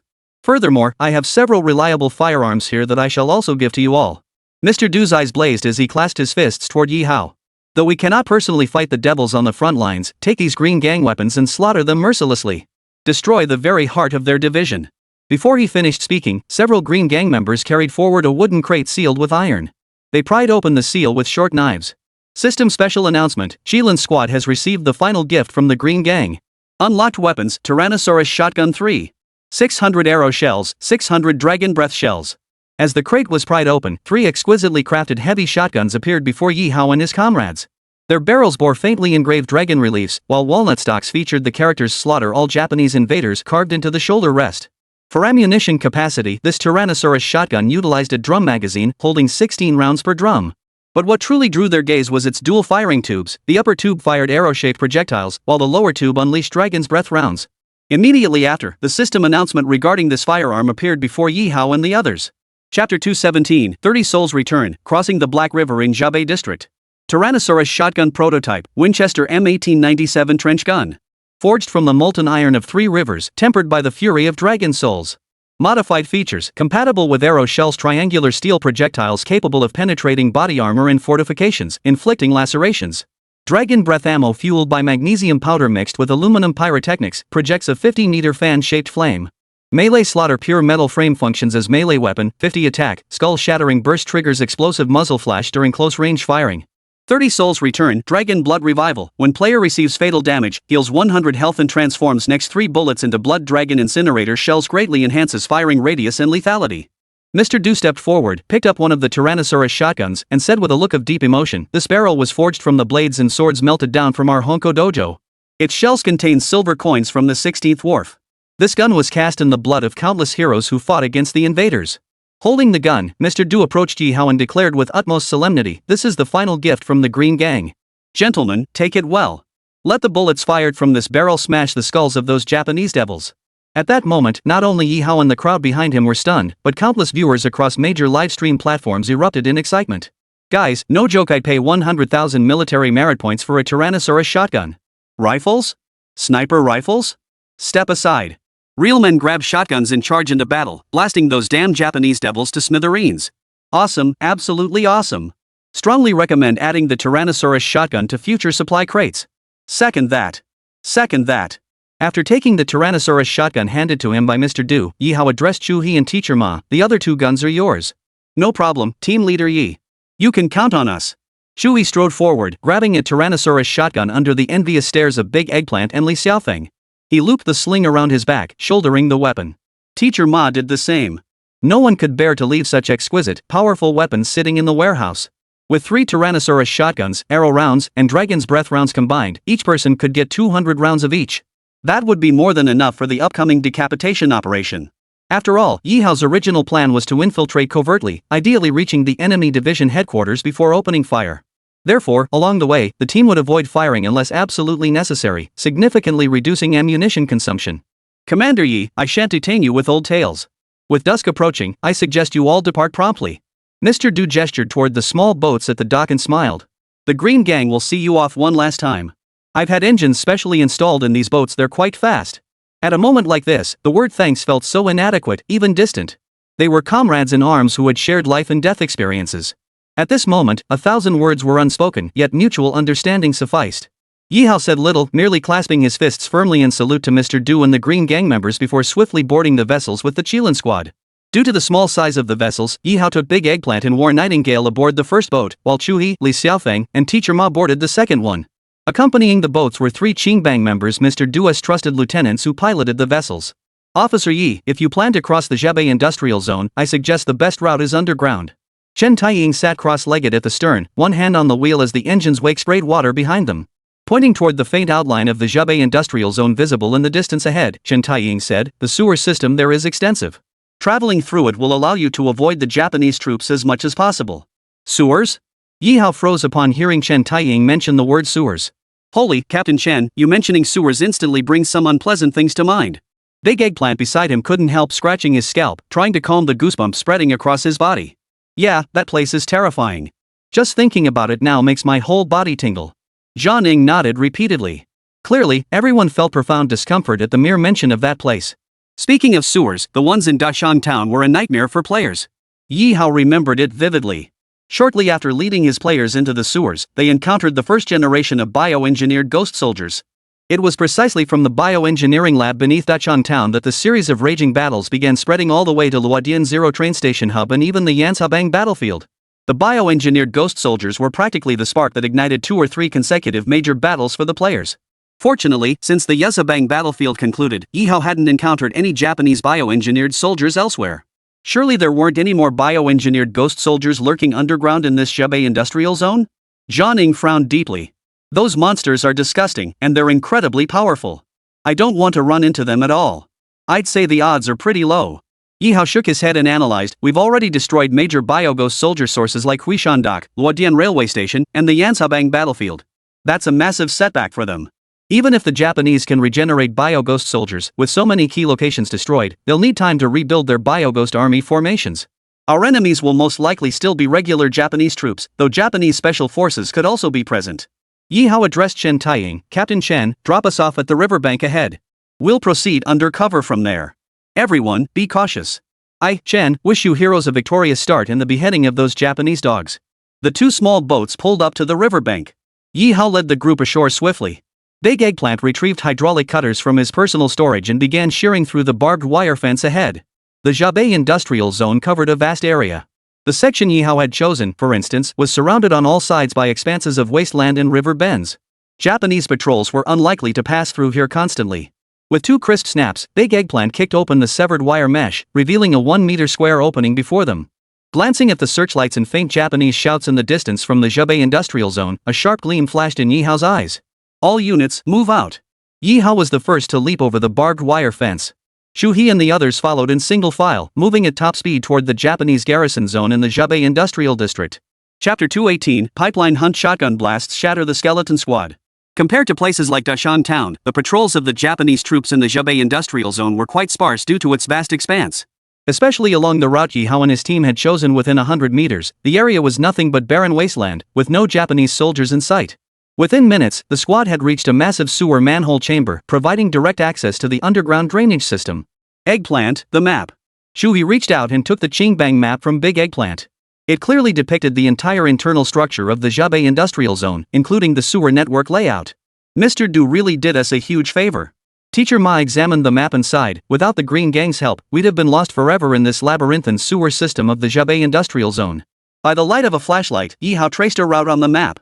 From our current position, we'll descend into the pipes, locate the main conduit, and proceed northwest. After about 5 kilometers, we'll have traversed the Zhebei Industrial Zone. Ye Hao signaled to the others, if there are no objections, let's prepare to depart immediately. Time waits for no one. Over 4 hours had already passed of the 24-hour mission window, and the squad still needed to traverse this industrial zone. At least another hour of time would be consumed. According to the combat mission issued by the system, the 3RD Division's command headquarters was located within a silk reeling factory northwest of the Zhaobei industrial zone. Soon, Ye Hao led the other 5 into the well house. After lifting the massive iron sewer cover, an overwhelmingly damp stench of sewage hit them. Compared to Dachang Town, the sewer network here was far more extensive. The branch sewer before Ye Hao alone measured over 1.3 meters wide and nearly 2 meters high, ample space for a person to stand upright and pass through. Let's go. Prepare to descend. Ye Hao slung the Tyrannosaurus shotgun over his back and was the first to leap down. Plop. Upon landing in the sewer, the sound beneath his feet wasn't the splash of sewage water, but the squelch of viscous, grease-like sludge. Holy! Ye Hao immediately flicked on his powerful flashlight, revealing the sewer floor uniformly coated in a layer of colorless, putrid grease. Fortunately, though thick, the putrid grease didn't reach above their high-top combat boots. Damn it, do the little devils eat that well? Big Eggplant jumped down, pinching his nose as he grumbled, this sewer's packed with grease. What the hell are they eating? Shu He, who had followed Big Eggplant down, grinned mysteriously. Eggplant, I don't think this is animal fat. Maybe it's human fat from the Japs? Human fat? The very words sent a chill down the spines of everyone nearby. Don't forget, those bastards were so insane they even used their own wounded soldiers for biochemical experiments. Shui pointed outside and said, the bioengineered ghost soldiers we encountered? They're probably the result of countless failed experiments. The remains of those failures are likely right beneath our feet. The Zhaobei industrial zone fell under enemy control shortly after the Shanghai Battle erupted. It's entirely plausible that a secret enemy laboratory could be hidden here. Ugh, Shu He, stop talking. You're making me sick. Zhao Ning covered her mouth, her brow furrowed. She lifted her feet in disgust from the rotting oil slick on the ground and said, let's get out of here. I don't want to stay a minute longer. Let's go. Ye Hao nodded. Everyone stay combat ready. We can't guarantee there aren't Japanese troops here, or even bioengineered soldiers. Don't let your guard down. Including Ye Hao, the Qilin squad only had 6 members. If they suffered casualties or injuries before reaching the silk factory, the success rate of this surprise attack would plummet. After only 10 minutes of movement, Ye Hao noticed the familiar T-shaped corner ahead once more. Such junctions were notoriously deadly and treacherous, whether in urban combat or within the sewer system. The squad's current position was precisely at the longer branch of the T-shaped pipe. Once they reached the junction ahead, enemies could emerge from either side of the pipes. Having endured the underground operation in Dachang Town, the team's vigilance at such junctions was heightened. Ye Hao had already retrieved the Tyrannosaurus shotgun from his back, cradling it in his hands as he advanced cautiously. As they drew nearer to the pipe junction, a faint, chaotic, heavy footsteps echoed from ahead. Holy, there really is someone here. Big Eggplant startled, immediately strapping his tiger claw gauntlet onto his left forearm and pressing himself flush against the pipe wall behind him.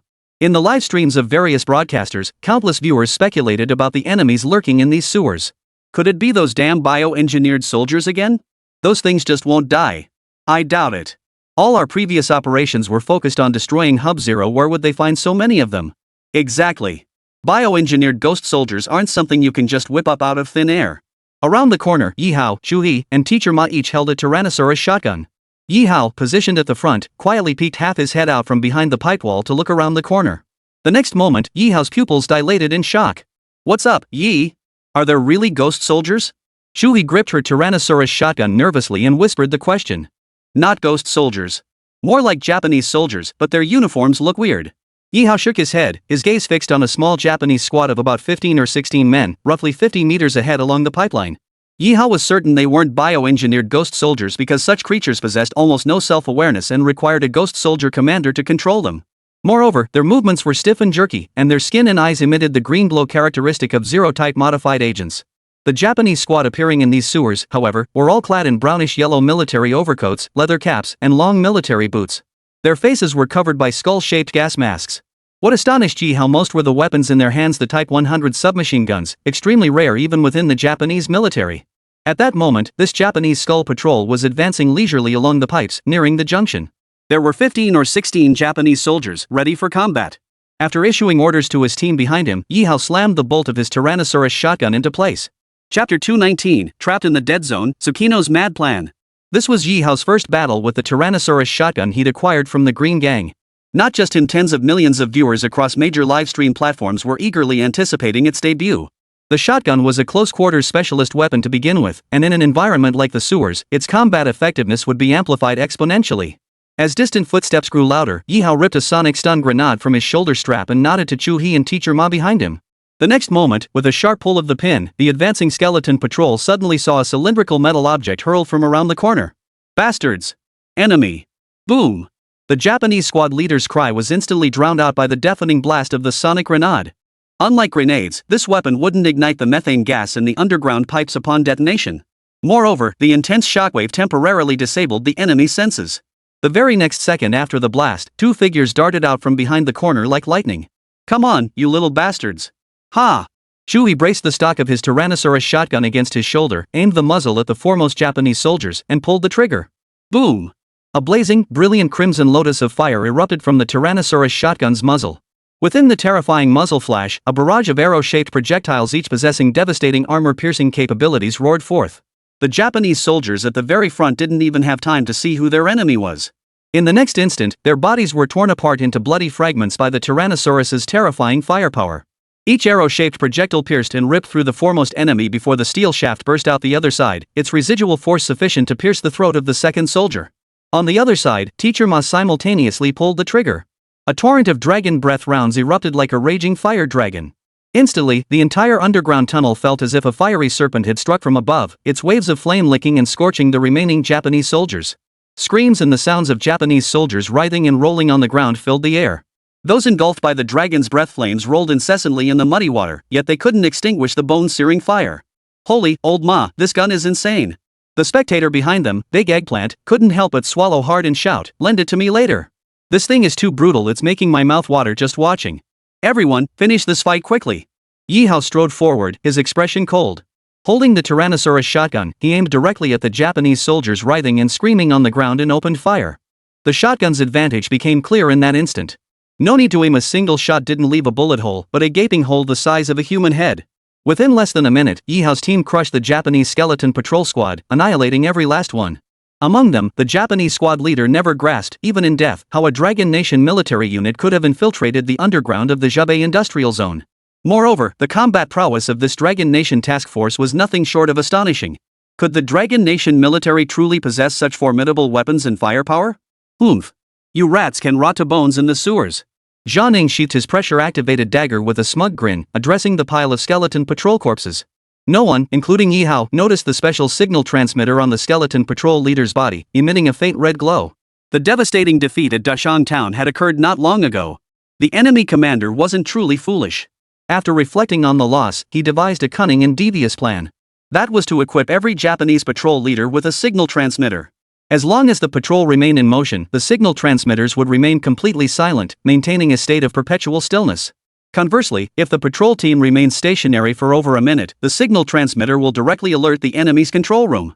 For the Japanese soldiers in the guard post, the alarm signal meant enemy infiltration, allowing them to immediately dispatch reinforcements. This time, Ye Hao failed to detect the Japanese High Command's subtle maneuver. The Qilin squad bypassed the enemy corpses and pressed forward. At that very moment, in the Japanese garrison command post of the Zhubei Industrial Zone, Colonel Tsukino, commander of the 48th Regiment of the Japanese 3rd Division stationed there, squinted his beady eyes at the alert message on the signal screen before him. Commander, the 7th Skeleton Patrol has issued an alert. Coordinates indicate the sewer system within our industrial zone. The communications officer reported to Tsukino, "We've already dispatched other squads to verify the situation." Oomph, verify the situation? Tsunoda sneered coldly, staring at the red dot on the screen. He gestured around him and said, "By the time our soldiers get there, the enemy will have long since fled. We might even suffer more casualties. The Skull Patrol is the elite force here in Zhubei Industrial Zone. Every Japanese soldier is armed with Type 100 submachine guns and light body armor. Their equipment is practically luxurious. For a squad of over 10 men to be wiped out in an instant meant the enemy's combat strength couldn't possibly be weak. Rather than sending more soldiers to their deaths, I propose a simpler, more direct solution to eliminate these reckless Long Nation pigs." At that moment, a sinister, venomous smirk spread across Tsukinami's face. "Activate the second defense protocol. Release the toxic tide into every sewer line in the Zhubei Industrial Zone." Tsukinami sneered savagely, "I'll be damned if I don't see just how capable these Dragon Nation rats are if any of them can escape our toxic flood unscathed." "Aye." The Japanese communications officer immediately stepped aside, activated a device, and after Tsukinami entered the password, used a special decryption key to unlock the safety cover. Before Tsukinami stood a blood-red button. The next moment, Tsukinami pressed the button without hesitation. Within the Zhubei Industrial Zone, alarm bells instantly blared throughout the area, accompanied by the shouts of Japanese soldiers echoing everywhere.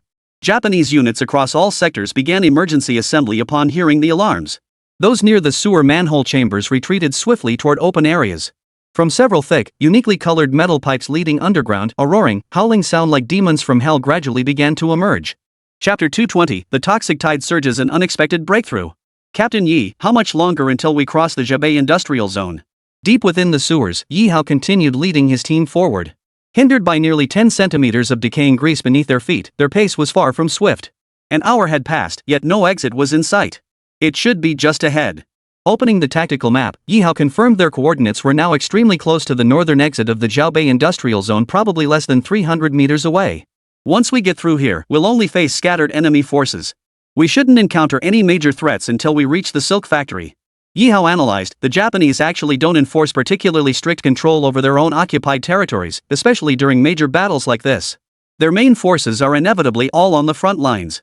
This wasn't mere conjecture on Ye Hao's part, but a historically documented observation. While the Japanese had deployed substantial forces in Longwa, the sheer vastness of its territory meant that once battles erupted across multiple fronts, tens or even hundreds of thousands of troops could become trapped on the battlefield. To ensure absolute superiority at the front lines, the Japanese often left only minimal forces in occupied territories to suppress the civilian population. In some small counties, a single platoon of Japanese soldiers was often all that guarded the area. With the Suzhou River battle raging fiercely, Lieutenant General Susumu Fujita of the Japanese 3rd Division could only spare one regiment to garrison the Zhebei Industrial Zone. This represented the absolute limit of his resources. Not a single additional soldier could be spared. Battlefield broadcast. At that very moment, a system notification flashed before every member of Ye Hao's Qilin squad. Suzhou River Battle Zone, the Fenghe Flour Mill, garrisoned by the 15th Army of the Dragon Nation, has been breached by 30%. Japanese forces are launching a counterattack. Battlefield criticality level 30. Holy, we can't hold against the 3RD Division's assault, can we? Shu He's expression darkened. This news was the worst possible development for the squad right now. We need to move quickly and get out of the Zhebei Industrial Zone ASAP. No sooner had Ye Hao spoken than he felt the drainage pipes beneath his feet begin to vibrate faintly. It felt like the roar of seawater surging into everyone's ears. Damn it, is this an earthquake? No way. Within 2 seconds, the giant eggplant structure began swaying. Viewers across all live streams froze in confusion. Could it really be an earthquake? That would just be adding insult to injury. I bet it's just some damn tank rumbling overhead. Whatever it is, get out of there fast. Don't stay down there. But by then, it was already too late to escape. As Ye Hao turned to look behind the group, the violent tremors beneath their feet and the deafening roar in their ears reached their peak. In an instant, a surge of toxic water, nearly 5 feet high and glowing an eerie emerald green, erupted from the sewer pipes behind them, engulfing the entire squad. Holy, this is the toxic water from the Zero-type enhancer. Big Eggplant's face seemed to turn green in that instant. This wasn't the outside world, it was a sewer less than 1.3 meters wide and under 2 meters tall. A straight, narrow passage with nowhere to hide. We're screwed. Shui's face darkened as he warned, this stuff is worse than sulfuric acid. It can burn you down to your bones. Back at the Tangqiao River bend, near contact with the river water contaminated by zero-grade modifier had caused their skin to burn with a stinging pain. But the toxic surge suddenly surging through this sewer, its concentration of zero-grade modifier was likely hundreds, even thousands of times stronger than before. With the surging, luminous green tide of poison mere seconds away, 7 or 8 at most, everyone except Ye Hao was utterly dumbfounded, their minds nearly frozen. There was no room for retreat or maneuver. Facing the roaring toxic wave, unless one instantly cheated their way to ascension, there was simply no way to evade it. Ye Hao's mind raced to find a solution. Even as the game's developer, he had left absolutely no GM backdoor in Dragon Soul Forging the Nation. 5 seconds, 4 seconds. Just then, Ye Hao's mind suddenly jolted. He had a solution. Xiaofeng, quick! Use your frost dagger, stab it straight into the ground. Ye Hao bellowed, snapping Li Xiaofeng out of his daze. He swiftly drew the frost bayonet from its sheath at his waist. With a wet thud, the bayonet plunged into the filthy sludge below. Li Xiaofeng immediately pressed the button on the handle, unleashing a howling blast of liquid nitrogen from the nozzle at the blade's tip. A blue-tinged chill instantly engulfed several square meters of the surrounding space. At a super low temperature of -196 degrees Celsius, the vast expanse of mud and sewage before them froze solid into a sheet of ice. Shu He and Big Eggplant beside him instantly grasped Ye Hao's intent. Without needing any direction, they simultaneously grabbed the left and right corners of the frozen block on the ground and yanked it upward with all their might. Keep releasing the liquid nitrogen freeze mist. Don't stop. As Ye Hao shouted the command, he swiftly retrieved the last 2 liquid nitrogen grenades from his personal storage. These had been salvaged from the Qilin's self-propelled cannon during the battle against Chen Jiaxing. Everyone else had long exhausted their liquid nitrogen grenades, but Ye Hao had kept 2 stashed in his inventory. 1 second later. The surging tide of zero poison crashed violently against the solid ice wall the players had frozen with liquid nitrogen. "We're not holding." Big Eggplant and Shu braced their shoulders against the ice barrier before them. But the terrifying force of the toxic surge instantly pushed both of them backward, sliding them rapidly across the ice. How could the strength of two people possibly hold back a block of ice against the hundreds of tons of toxic water surging behind it? The Frostblade's freezing power was formidable, but its internal liquid nitrogen capacity was finite. Once depleted, the tank would need replacing. Li Xiaofeng had no time for hesitation. He plunged the bayonet into the ice with all his might, continuously freezing the surrounding toxic water with liquid nitrogen to ease the pressure. "Captain Yi, think of something fast." Li Xiaofeng and Teacher Ma had joined the team holding the ice. Even with 4 people's strength, the toxic water continued to press forward slowly. "We're almost at the exit. On 3, let go and run toward the exit behind us." Ye Hao simultaneously pulled the pins on 2 liquid nitrogen grenades and hurled them fiercely toward the group. 1, 2, 3, retreat. As Ye Hao's command echoed, Shui, Big Eggplant, Teacher Ma, and Li Xiaofeng simultaneously let go and turned to sprint for their lives. Chapter 221, Secret Paths on the Map, Crossing the Abandoned Cooling Tower. As the unsupported ice slab crashed down, 2 intense explosions of liquid nitrogen instantly reformed an extremely thin ice wall. Under the surging pressure of hundreds of tons of toxic water, the fragile ice wall held for less than a second before shattering once more. Yet, using that fleeting moment, Ye Hao had already led everyone to sprint toward the sewer's exit. Everyone scrambled up the ladder as fast as they could, reaching the well house on the surface. Just as Ye Hao was the last to reach the well house, the next moment, the surging toxic water slammed violently against the walls. Damn, that was close. Let's steer clear of sewer systems like this in the future. Shuhi wiped the cold sweat from his forehead, still shaken. If we hadn't had that last-ditch gadget up our sleeves, I swear we'd have been finished right then and there. If the squad's surprise attack failed, the 15th Army would face the 3rd Division at full strength on the main Suzhou River battlefield. In terms of heavy firepower, troop strength, or strategic terrain, the Dragon Nation forces held absolutely no advantage. Before Tsukino could detect them, the squad cut through the nearby barbed wire fence and swiftly exited the Zhubei industrial zone. Towering steel-gray buildings and massive smokestacks receded into the distance behind them, yet not a single face betrayed the relief of having narrowly escaped death. "We have 2 routes to choose from now." Ye Hao unfolded the map gifted by the Green Gang and explained, "One route continues through open terrain, but we risk encountering Japanese patrols or even full-scale defense units along the way." "And the second route?" Big Eggplant frowned, pointing at the map. "We're too few. If we get surrounded by a large Japanese force, we won't be able to break out quickly. There's another route, this one." Ye Hao pointed to a red circle marked on the map. It was an abandoned cooling tower, and metal pipes leading toward the silk mill ran along its structure. We could pass directly over them. A place like that probably has Japanese soldiers guarding it, right? Li Xiaofeng scratched his head.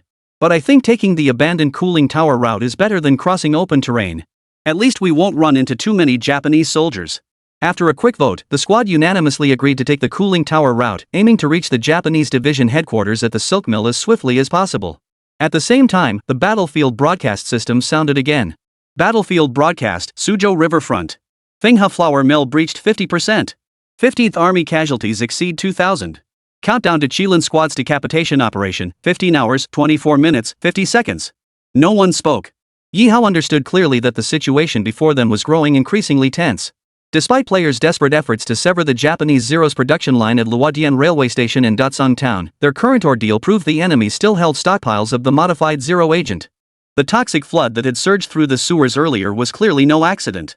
The Japanese commander had discovered them and deliberately released the poisonous water to wipe them out.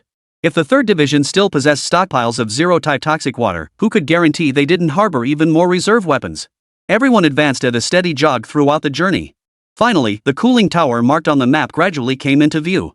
Standing nearly 40 meters tall, the tower's rusted steel structure radiated an air of age from the outside. Its interior was pitch black, offering no clue as to whether anyone was inside. "This place doesn't look like somewhere you can just walk right into." Shuhi picked up the binoculars and scanned the area from afar. "Team leader Yi, no offense, but look at this place, it's practically designed for ambushes from above." Ye Hao took the binoculars and glanced through them. Shuhi was right, the structure of this water tower provided a natural defensive advantage. A dozen or so Japanese soldiers hiding up there could suppress several times, even 10 times, their number. Taking this place wouldn't be easy. The priority now was figuring out whether there were any Japanese soldiers inside the water tower and how many. Ye Hao scanned the surroundings. Beyond the earthen slope where they were concealed, there was virtually no cover nearby. A direct assault?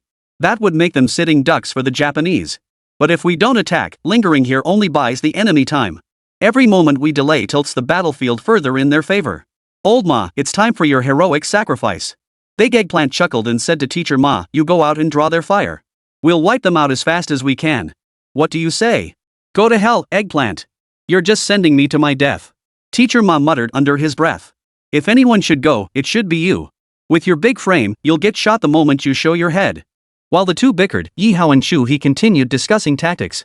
But for this water tower perched high and easy to defend, no one could come up with a solid plan. Just then, Zhang Ning, who had remained silent, suddenly had an idea. How about this, we use a silenced sniper rifle to blast the water pipes on top of the tower. The noise will definitely lure the Japs out. Zhang Ning pointed toward the distance. This water tower looks like an impregnable fortress, but it has too many windows. If anyone moves inside, they won't escape our sight. Let's do it. Ye Hao nodded. Let Teacher Ma handle it. His marksmanship is probably the best among us. Soon, Teacher Ma appeared, cradling his Jiangnan Yuhu sniper rifle fitted with a suppressor. He lay prone behind the earthen slope, aiming at a metal pipe on the water tower. Seconds later, his finger twitched violently, pulling the trigger. Bang! A muffled gunshot echoed, followed by a loud crack as the metal pipe exploded in a spray of reddish-brown mist. Holy, that can't be blood, can it? Li Xiaofeng muttered under his breath. Blood my ass. Big Eggplant snapped back at him. That's clearly rust water from the corroded metal pipe. How could it be blood? Quiet. Look, something's moving. Mr. Ma's shout instantly silenced everyone. Following the gaze upward, sure enough, after the pipe burst, several blurry figures stirred at the very top of this abandoned cooling tower. Chapter 222, Defeat on the main battlefield, infiltration turns to assault. Someone's up there. Look, there really are people up there. Big Eggplant pointed toward the tower's summit, shouting in a hushed voice. Ye Hao grabbed his binoculars and saw holy crap. It wasn't just ordinary Japanese soldiers up there, but a special elite unit. They wore khaki Japanese military uniforms, gloves, and high combat boots. In their hands were slender sniper rifles fitted with telescopic sights. Type 97 sniper rifles. This is a Japanese sniper squad. Ye Hao's expression darkened. Looks like there are at least 7 or 8 Japanese snipers here. No wonder there aren't any patrols around. With the high ground advantage and barriers like the water tower, 7 or 8 Japanese snipers were more than enough to hold this territory. After Teacher Ma blew out the metal pipe with a single shot, 2 Japanese soldiers walked over to inspect the water pipe, whispering to each other about something. With the enemy's strengthened defenses now clear, only one question remained before them. How to take this place? Damn, this was tough. 200 meters of open ground charging straight across would probably get us killed 8 times over. Chu He gritted his teeth. What if we copy the Japanese tactic? That Yamazaki Special Forces unit, aren't they skilled at digging tunnels? It won't work. Where's Chenjiaxing? It's close to the Yanshabang battlefield, with a dense network of rivers and soil that's easy to dig through. Ye Hao slammed the butt of his Tyrannosaurus shotgun against the ground in front of him, producing a sharp, chipping sound. Outside Zhabei Industrial Zone, the surrounding wasteland was not only littered with gravel but also had extremely hard soil. Relying solely on entrenching shovels to dig through it would likely take until tomorrow. Yet the operational window before them had dwindled to just over 10 hours. To make matters worse, heavy casualties were already mounting on the main front against the 15th Army. Without powerful weaponry to provide fire support, facing the Japanese armored vehicles and tanks in formation, each soldier could only offer their flesh and blood and explosive charges in a one-for-one exchange. During the brief tactical discussion among Ye Hao and his men, the Fenghe flour mill had already been completely overrun by the tank company of the Japanese 3rd Division. At the forward command post on the Longhua front line, Zheng Feng and his officers were forced to retreat, pulling the defensive line back. There was no time left for deliberation. Ye Hao made a decisive call. Teacher Ma, you and Chu He will follow me for the charge. Xiezi, Yu, Xiaofeng, and Zhaneying will stay put and lay down suppressive fire to draw the enemy sniper's attention. Meanwhile, atop the water tower, a Japanese sniper lay prone by the window, his Type 97 sniper rifle raised. He squinted, scanning the surroundings. Bastard! Why did that water pipe suddenly burst out of nowhere? Hearing this, another Japanese sniper remarked, probably metal corrosion and aging. Don't worry too much, Chinese troops won't show up here. After all, the water tower they guarded was deep in enemy-occupied territory fronted by the 3rd Division's main force and backed by the Zhabei Industrial Zone. No way the Dragon Nation could sneak up on us out of nowhere. Before the Japanese soldier could finish speaking, a torrent of gunfire erupted outside, sounding like a barrage of popping beans. A hail of stray bullets struck the water tower, sending sparks flying from the steel plates. On the ground, Big Eggplant immediately unveiled his Nanjing Iron Gate heavy machine gun. Li Xiaofeng beside him fed him magazines as the machine gun's muzzle spat flames, unleashing ferocious firepower. Ha! You little devils, come and try to take me down. Come on! Big Eggplant roared with maniacal laughter as he fired. Taking advantage of the heavy machine gun's barrage, Ye Hao swiftly led Chu He and Teacher Ma out of the tower. Bastards! Enemy contact! Take out that heavy machine gun position first. The Japanese soldiers atop the water tower immediately panicked. They spotted a heavy machine gun that had mysteriously appeared there, along with a burly, muscular man firing at them. What made these Japanese soldiers even more anxious was that 3 Dragon Nation soldiers were charging toward the water tower under the cover of the heavy machine gun's fire. After a brief moment of deliberation, the Japanese sniper team leader made his decision: prioritize taking out the heavy machine gun position. As for the 3 Dragon Nation soldiers charging toward them, could they really storm all the way to the top floor in one go? The ideal scenario was to neutralize the heavy machine gun first, then turn their attention to those Dragon Nation soldiers. Eggplant, get out of the way. Jianing, observing nearby with binoculars, suddenly saw a flash in her sniper scope. The next instant, Big Eggplant immediately let go and rolled leftward simultaneously with Li Xiaofeng. Bang! Bang! 2 sniper bullets struck the ground where they had just been, kicking up 2 thick clouds of dust.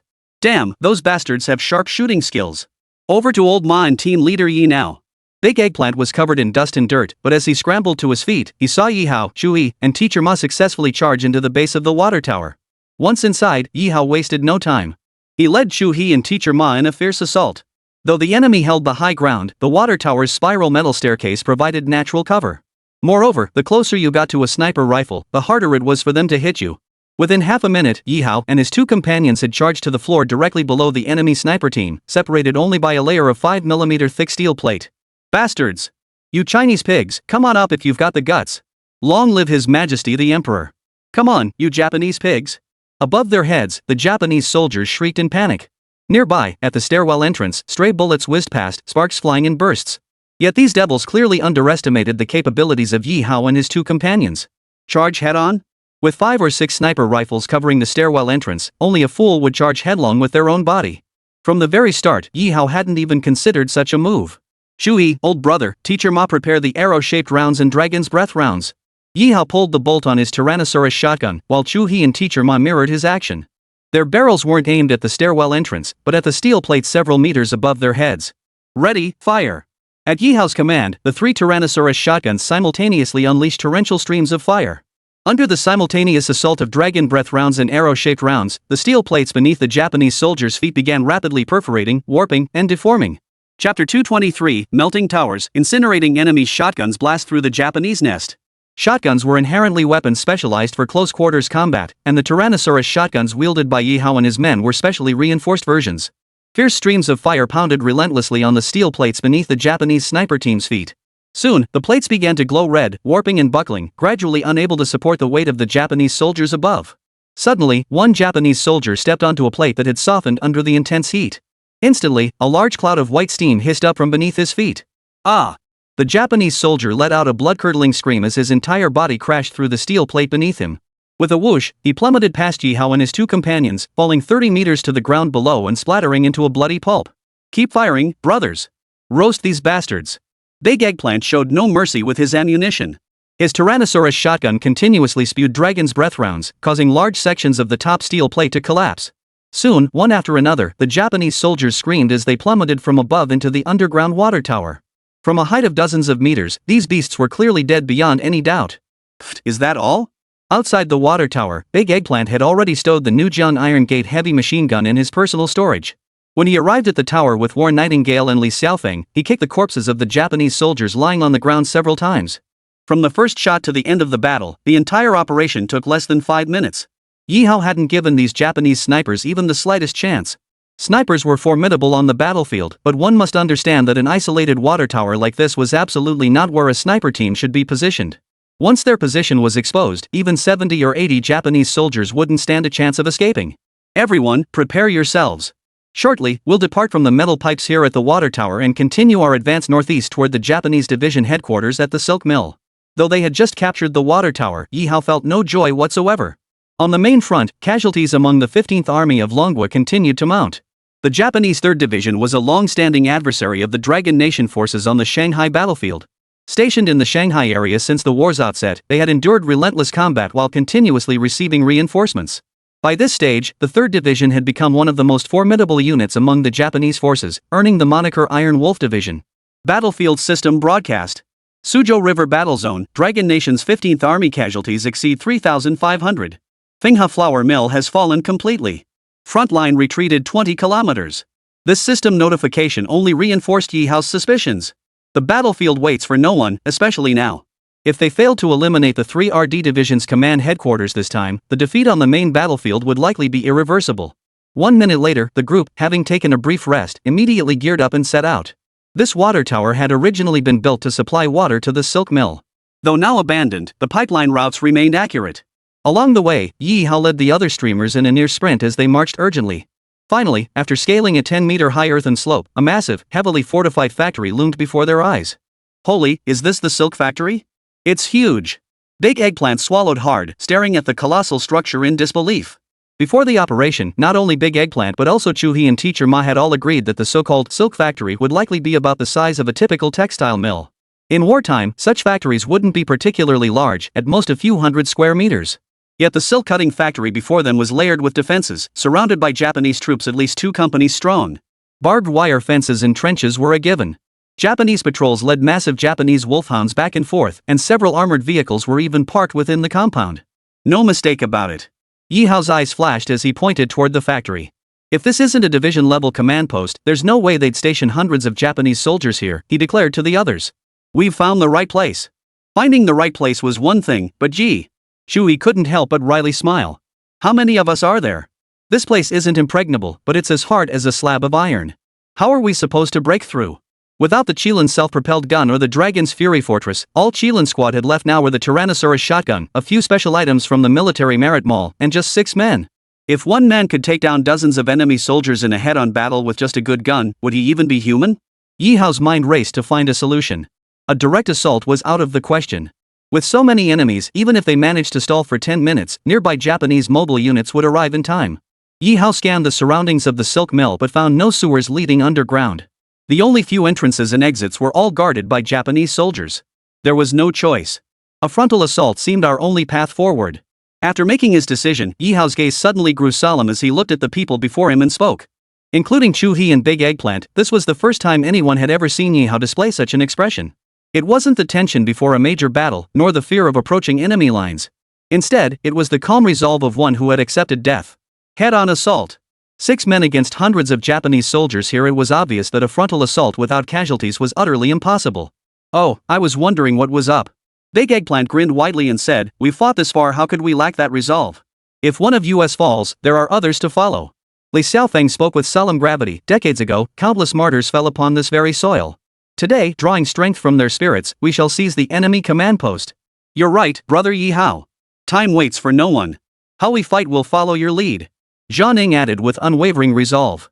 When it comes to close quarters combat, I'm afraid I can't match your skills. Here's what we'll do, I'll cover your rear. No matter how many Japanese come, they'll have to get past my rifle first. Master Ma retrieved his Jiangnan Yuhu sniper rifle and declared with unwavering composure. If we were afraid of death, we wouldn't be carrying these guns or fighting this war. Chu-hee nodded firmly and addressed Ye Hao. Lay out the tactics, team leader Yi.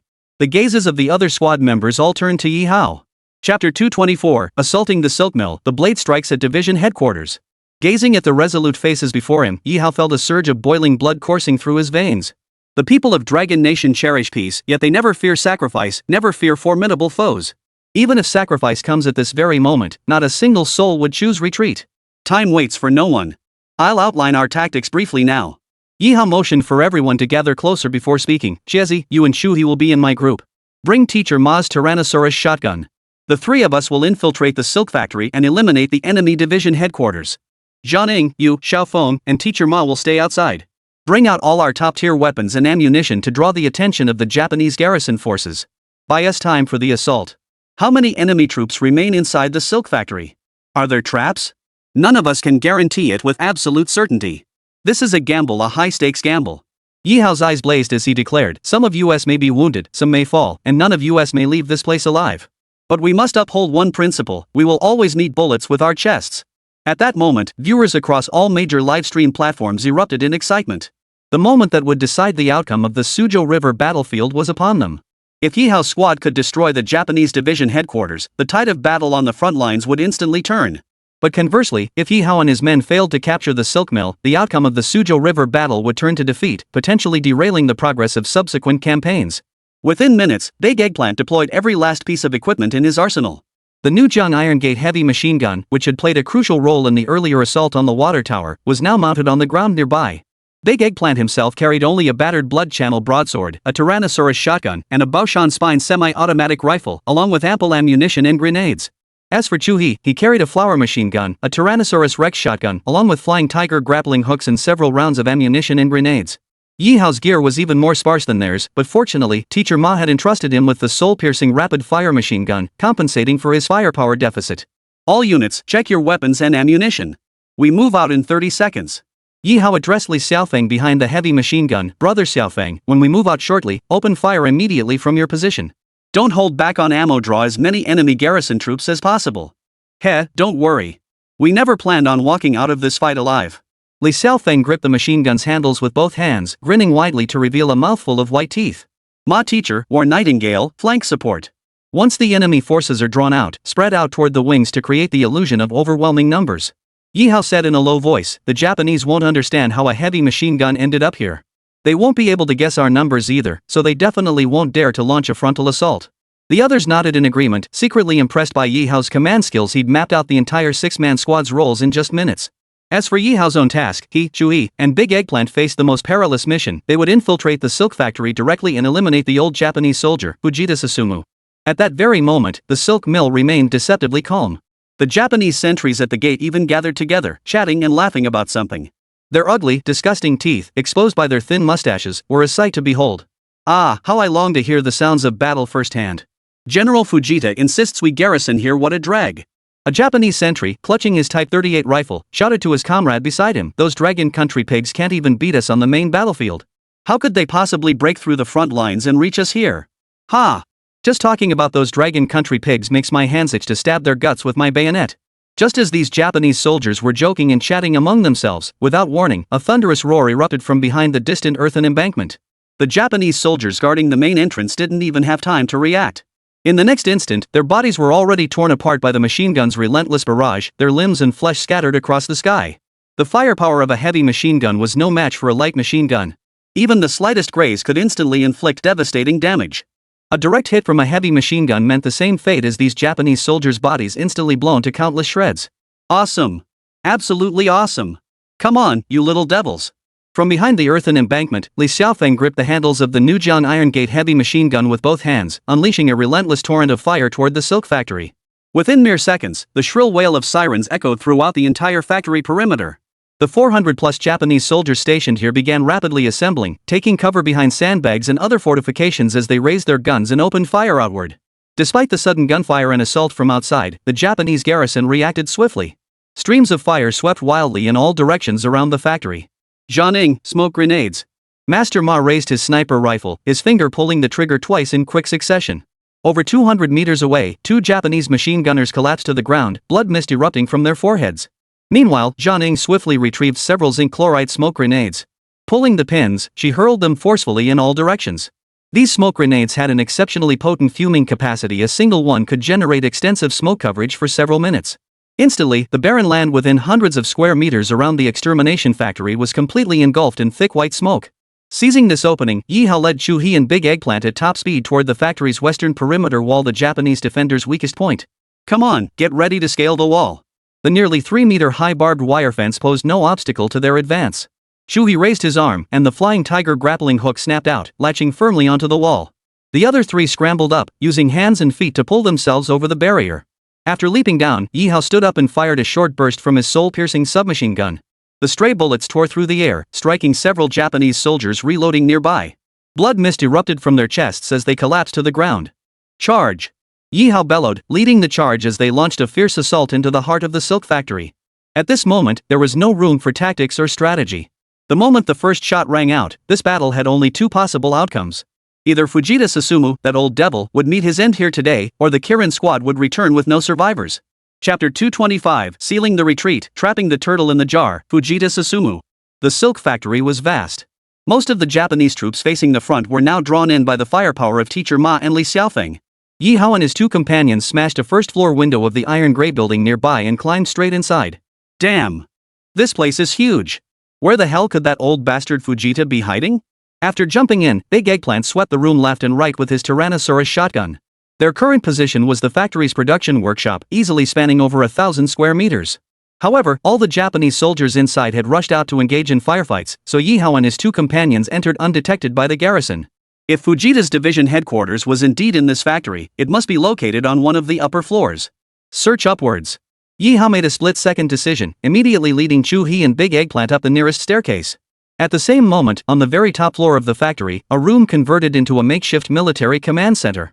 Fujita Susumu, clad in a khaki-brown officer's uniform, his head topped with sparse, short hair and black-rimmed glasses, stood at the window observing the battle unfolding at the factory's main entrance. His small, almond-shaped eyes betrayed obvious confusion. "Division Commander, we've preliminarily ascertained the situation." A Japanese major approached from behind, standing at attention. The attack on our command post was carried out by a small unit of Dragon Nation forces, probably less than a platoon. Less than a squad? Fujita didn't turn his head, his gaze fixed on the battle outside. At the main gate of the silk factory, nearly 200 to 300 Japanese soldiers were crouched behind cover, firing wildly to suppress the outside. Yet, deep within the thick smoke of the smoke grenades, stray bullets occasionally shot out as if guided by eyes, always finding their mark to cleanly take out several Japanese heads. Less than a platoon of Longwa soldiers had managed to reduce my division's direct guard battalion to such a sorry state. Fujita Shin snorted coldly, his gaze conveying an expression that was either contempt or bewilderment or perhaps both. In truth, I was deeply intrigued by the Dragon Nation's military and indeed, by the commanders at every level of their armed forces. They lacked the faith of our little red book locusts, possessed neither ample heavy firepower nor ammunition, and their troops were drawn from ordinary farmers, laborers, and disaster victims. Fujita took a deep breath before speaking slowly, yet our Imperial Japanese army has been held back for so long by such a motley force. Upon hearing Fujita's words, the Japanese officers in the command room all stood at attention, heads bowed, not daring to utter a sound. While the losses and casualties suffered by the Dragon Nation's forces on the battlefield were indeed devastating, had the Little Japan army paid a lesser price? On Dragon Nation soil, they had already sacrificed over 100,000 Japanese soldiers. During this period in history, the draft age in Little Japan had even been lowered to 17. The more Fujita Shin observed, the more uneasy he felt. He certainly did not believe he would meet his end at the hands of a single Dragon Nation squad.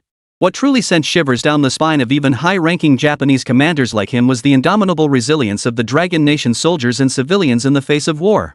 A single spark can set the whole prairie ablaze. When the hundreds of millions of people of the Dragon Nation unite, the force they form strikes terror into any invader. Just as Fujita Shin was pondering the nature of war, a Japanese lieutenant colonel, blood streaming from his forehead, burst into the command room in a panic. His entrance was so loud and abrupt that every Japanese officer, including Fujita Susumu, turned to stare at him in shock. "Division Commander. Emergency. A squad of Dragon Nation soldiers has breached the silk factory. Evacuate immediately." The Japanese lieutenant, clutching his forehead as blood gushed from the wound, screamed in terror. "Bastard! What did you say?" Fujita's face turned ashen as he thundered, "A guard battalion couldn't stop less than a platoon of Dragon Nation soldiers? Damn it! 200 or 300 soldiers failing to eliminate enemies numbering less than a tenth of their own force, fighting for over 10 minutes without annihilating the enemy. This alone had already infuriated Fujita. And now, some subordinate was telling him that the Division Guard Battalion hadn't just failed to stop these Dragon Nation soldiers, they'd actually let them break through? "I will not retreat. If you bastards don't want to bring shame upon His Majesty the Locust King, get out there and kill those Dragon Nation soldiers immediately." Fujita Jin roared. "I refuse to believe it.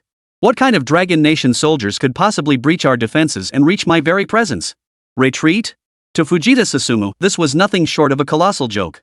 The silk factory was located behind the Sujo River battlefield, at least 20 kilometers from the front lines. This small Dragon Nation squadron was, in Fujita Susumu's eyes, nothing more than some stray stragglers or defeated soldiers who'd stumbled here by accident, utterly insignificant. Facing an entire guard battalion, if he chose to flee now, the news would reach the ears of other Japanese commanders. How could he ever hold his head up again? Yet the situation far exceeded Fujita Susumu's expectations. The Japanese lieutenant colonel clutched the wound on his temple as he urgently explained, "Division Commander, this Dragon Nation squad is no ordinary unit. Every single one of them possesses combat skills that rival special forces." No sooner had the Japanese lieutenant colonel finished speaking than several intense gunshots echoed from outside the command room. At that, the faces of the surrounding Japanese officers all paled.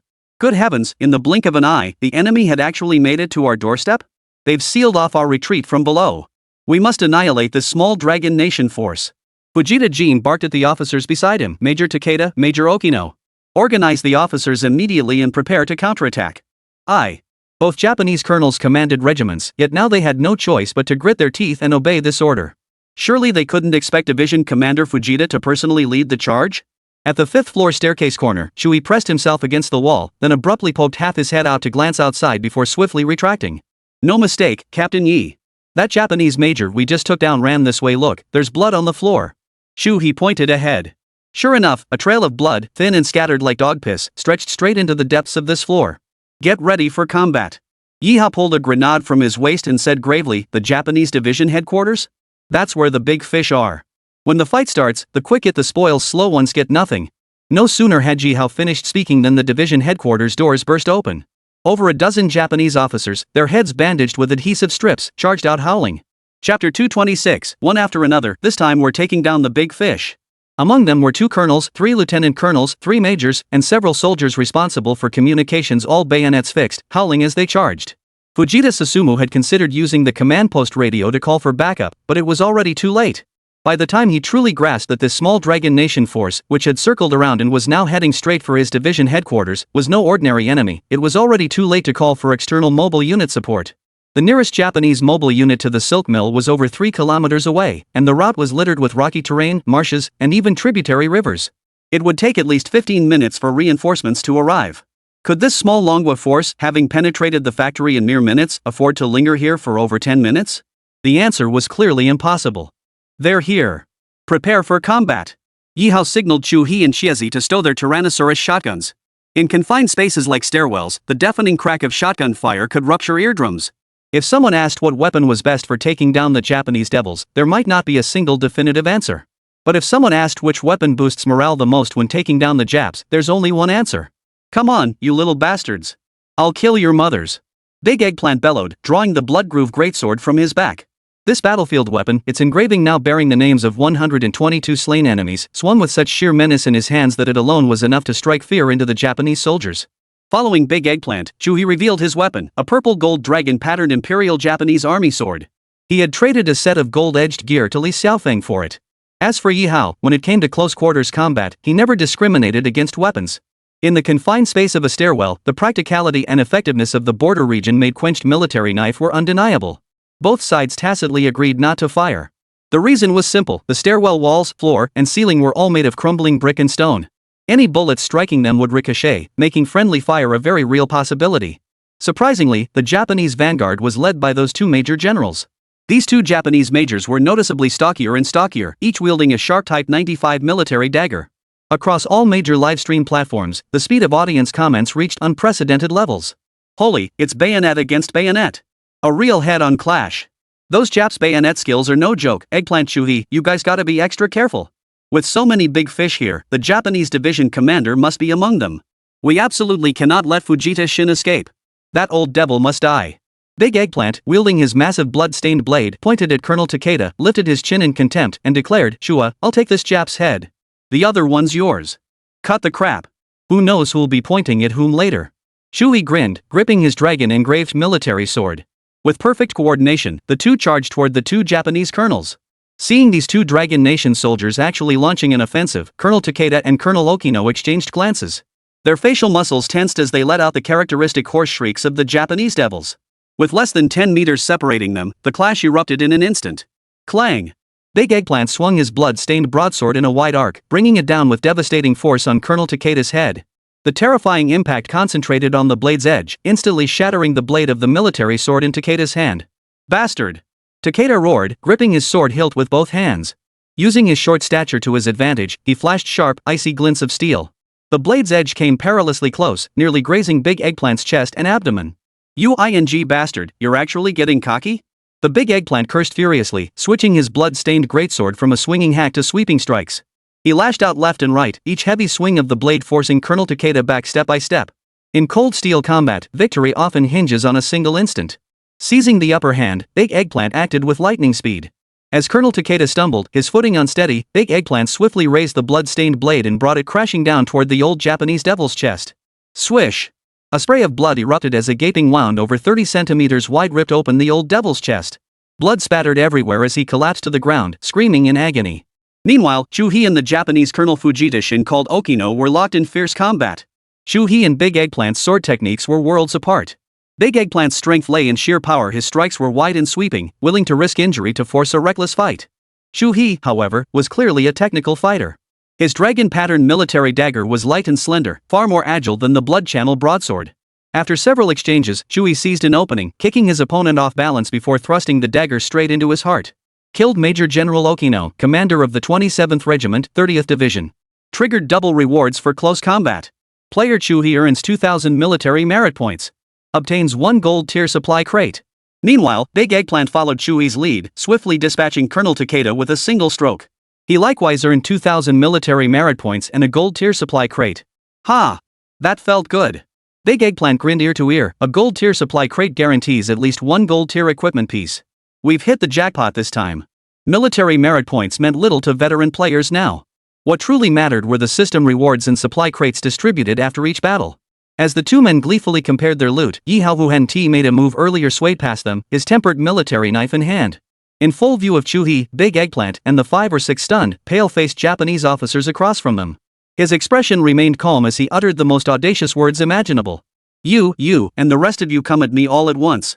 Ye Hao said indifferently, I'm in a hurry. The skirmish between Big Eggplant and Chui had consumed over 2 minutes. Ye Hao estimated that if Fujita Susumu requested reinforcements via the division radio, the Japanese mobile units on the outskirts could arrive in no more than 10 minutes. Therefore, this battle must be resolved swiftly and decisively. Every minute they eliminated the old devil Fujita Shin sooner would ease the pressure on Teacher Ma and Jianing outside by that much, and the tide of the Suzhou River battlefield would turn by that much. The Japanese officers exchanged glances, then immediately raised their sabers and charged straight at Ye Hao, bellowing. Holy, Ye Hao, watch out! In his panic, Big Eggplant immediately grabbed his blood-stained broadsword to charge forward, but Chui grabbed his shoulder and held him back. Chapter 227, remember this strike is called Slaughter the Japs. What are you doing? Big Eggplant struggled to break free from Chui's grip, shouting urgently, Ye Hao doesn't know how to fight with a blade, and there are 4 or 5 of them. What nonsense are you spouting? Chui smiled and gestured to him, who says our captain you can't handle a blade? Look closely, does he need our help? Hearing this, Big Eggplant turned his head in shock, only to witness a scene so astonishing it defied belief. Ye Hao strode forward alone, wielding his border region-made quenched military knife. A Japanese lieutenant major screamed as he lunged headlong. The instant the enemy entered his striking range, a bone-chilling killing intent erupted from Ye Hao's eyes. The border region quenched military knife flashed through the air in his hand like lightning, its blade cutting through the air with a distinct whistling sound. Swish! The charging Japanese lieutenant's head was cleanly severed from his neck upon contact, leaving him as a headless corpse sprawled on the ground, blood spurting from his neck. Instantly eliminating one enemy in a single exchange truly stunned the remaining Japanese soldiers and the livestream viewers. Though everyone knew close combat often ended in a single decisive blow, Ye Hao's strike was exceptionally ruthless and decisive. Holy crap, could our Dragon Soul Studio developer be a former professional assassin? That technique? I'd totally buy that he secretly played Dragon Soul, forging the nation for 3 years to hone his skills. One blade, Eggplant, Chui, you guys better take notes. The chat flooded with comments. Holy crap? Big Eggplant swallowed hard, his eyes wide with shock. Hey Chui, how'd you know Ye Hao's bayonet skills were this insane? Didn't he show off his skills back at the Yunzhou River battlefield and Luodian train station? Chui patted Big Eggplant on the shoulder and said, just learn from him. Sure, Ye Hao might be younger than us, but age doesn't matter in this game. Are there any shortage of young heroes from our nation's wartime era? I agree with that. Big Eggplant nodded. During the War of Resistance, our nation's history is filled with renowned generals and military strategists who commanded armies and fought the Japanese invaders fiercely at a young age. While he and Chui were talking, Ye Hao swiftly drew his blade and finished off the remaining Japanese officers with the most ruthless and swiftest techniques. The final tally showed that Ye Hao alone had earned over 3,000 military merit points in this round of close combat, along with 2 silver supply crates and 2 iron supply crates. After the trio regrouped, Ye Hao's gaze fixed on the final room down the hallway. He then signaled to Chui and Big Eggplant beside him. Fujita Susumu, you're dead meat. Upon reaching the main gate of the division headquarters, Big Eggplant suddenly raised his foot and kicked the door open with a thunderous crash. But when the door swung open, the scene before them caused Ye Hao and the other two to instinctively narrow their pupils. Inside the Japanese commander's office, a white linen cloth lay spread across the floor. Fujita Shin had stripped off his upper garments and knelt upon it, both hands clutching a short knife held before his abdomen, poised to commit seppuku. Whoosh!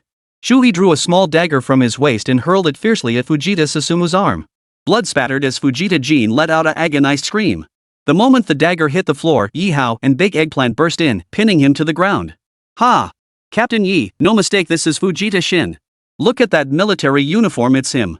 Big Eggplant pinned Fujita's head down, scrutinizing his face repeatedly before erupting in wild excitement. You old Japanese bastard, you still want to commit seppuku? Ye Hao sneered coldly. He wouldn't let Fujita get his wish. If the old bastard actually killed himself, the best they could hope for would be the system's military merit points reward. Remember, a division commander-level Japanese general like Fujita Shin could yield diamond-tier supply crates. Their value was simply immeasurable. Moreover, this old devil's hands were drenched in the blood of the Dragon Nation soldiers and civilians. Seppuku? Impossible. His life must be ended by the hands of the Dragon Nation. Eggplant, let's wrap this up quickly. We're heading out to meet up with Teacher Ma and the others. Ye Hao strode to the desk, swiftly scanning the battle reports and Japanese radio command logs scattered across it. Meanwhile, Shui pinned Fujita Shin down with his foot. Big Eggplant retrieved a clay jar of shochu from his personal stash, took a swig, and sprayed it onto the blood-stained broadsword. You want to be a samurai? Today I'll make you a headless ghost. Big Eggplant swung his blood-trough greatsword in a wide arc, bellowing, "Remember this strike, it's called Slaughter the Japanese." The blade crashed down upon the Japanese soldiers' heads. Kill! With a sickening gush of blood, the blade sliced through, and Fujita Susumu's head rolled across the ground.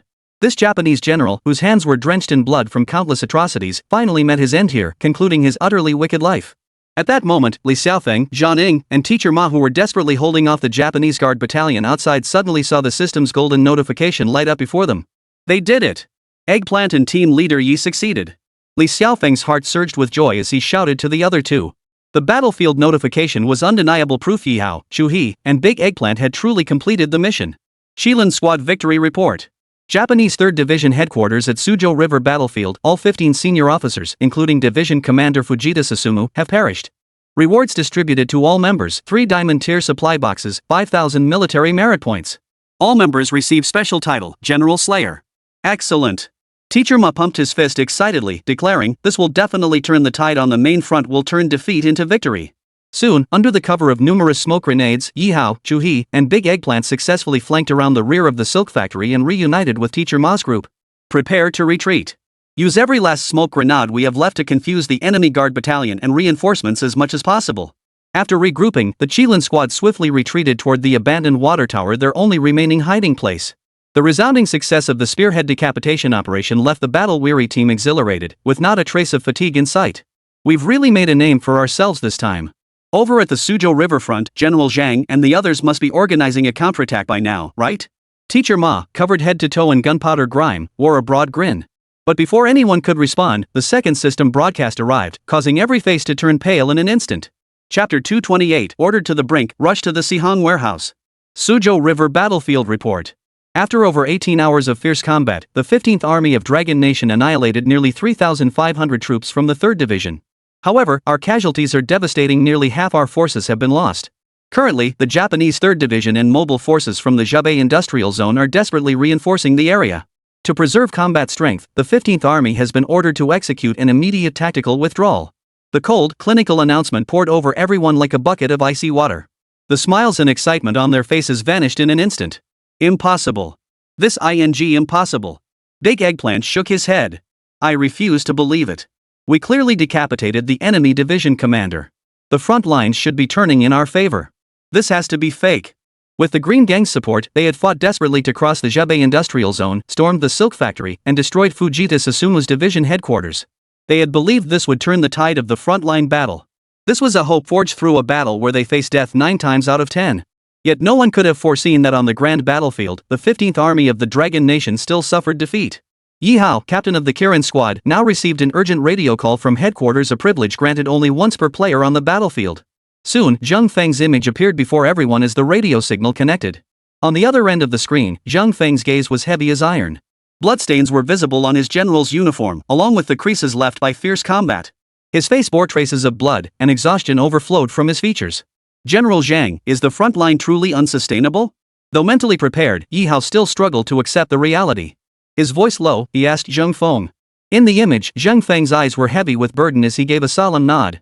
The Japanese 3rd Division had thrown its entire force into the fray, while the 74th Regiment from the Zhubei Industrial Zone had also entered the battlefield. The enemy's numbers now exceeded ours by more than double. Their heavy firepower artillery, bombers, even naval guns from the river bends were pounding us relentlessly. After fighting this battle for so long, our ammunition reserves are critically depleted, and we lack heavy firepower and air support. Zhang Feng's gaze grew grave as he declared, "You've taken out the enemy command post, well done, truly remarkable. But the situation demands it. If the 15th Army doesn't withdraw now, we risk total annihilation." Resentment? Despair? Such emotions seemed utterly pale and powerless in the face of this brutal reality. The 15th Army, this blood-soaked blade, urgently needed to withdraw and regroup. And at this very moment, the Qilin squadron, stationed in the rear, would undoubtedly become the rear guard, the scythe cutting off the enemy's retreat. At this moment, for Ye Hao, Chu He, and the others, even 1,000 regrets or 10,000 disappointments held no weight. Without hesitation, Ye Hao declared, "If we can endure brutal battles, defeat will not daunt us. General Zhang, issue your command. Our squad, from myself down, will fight to the death." Gazing at the battlefield footage before him, young soldiers nearly all wounded, drenched in blood, Zheng Feng felt his heart bleed for the first time. If he had a choice, he would rather lead the officers of his direct command headquarters to hold the rear, buying time for the other soldiers to retreat. But the battlefield was never a place for individual heroism. As a commander, especially a field commander, unless completely out of ammunition and supplies with no retreat possible, choosing death at any moment was no different from desertion. "You've all done well." Zheng Feng's eyes flashed crimson as his voice hardened into steel. "The entire 15th Army is withdrawing. Ye Hao, you and your men are to proceed immediately to the Sihang warehouse. Link up with the commander of the holding force, their regimental commander Xia Jinyuan." At the mention of the Sihang warehouse, not only Ye Hao and his men, but even viewers across major livestream platforms felt their hearts skip a beat. Sihang warehouse. Those 4 words struck like an invisible hammer, slamming hard into everyone's hearts. The livestream fell instantly silent, countless hearts clenched as if by an icy fist. That place was a blood-soaked battleground etched deep into the nation's collective memory. On the north bank of the Suzhou River, that colossal beast of cold concrete was about to become the final beacon of fire lit by the flesh and blood of 800 brave warriors.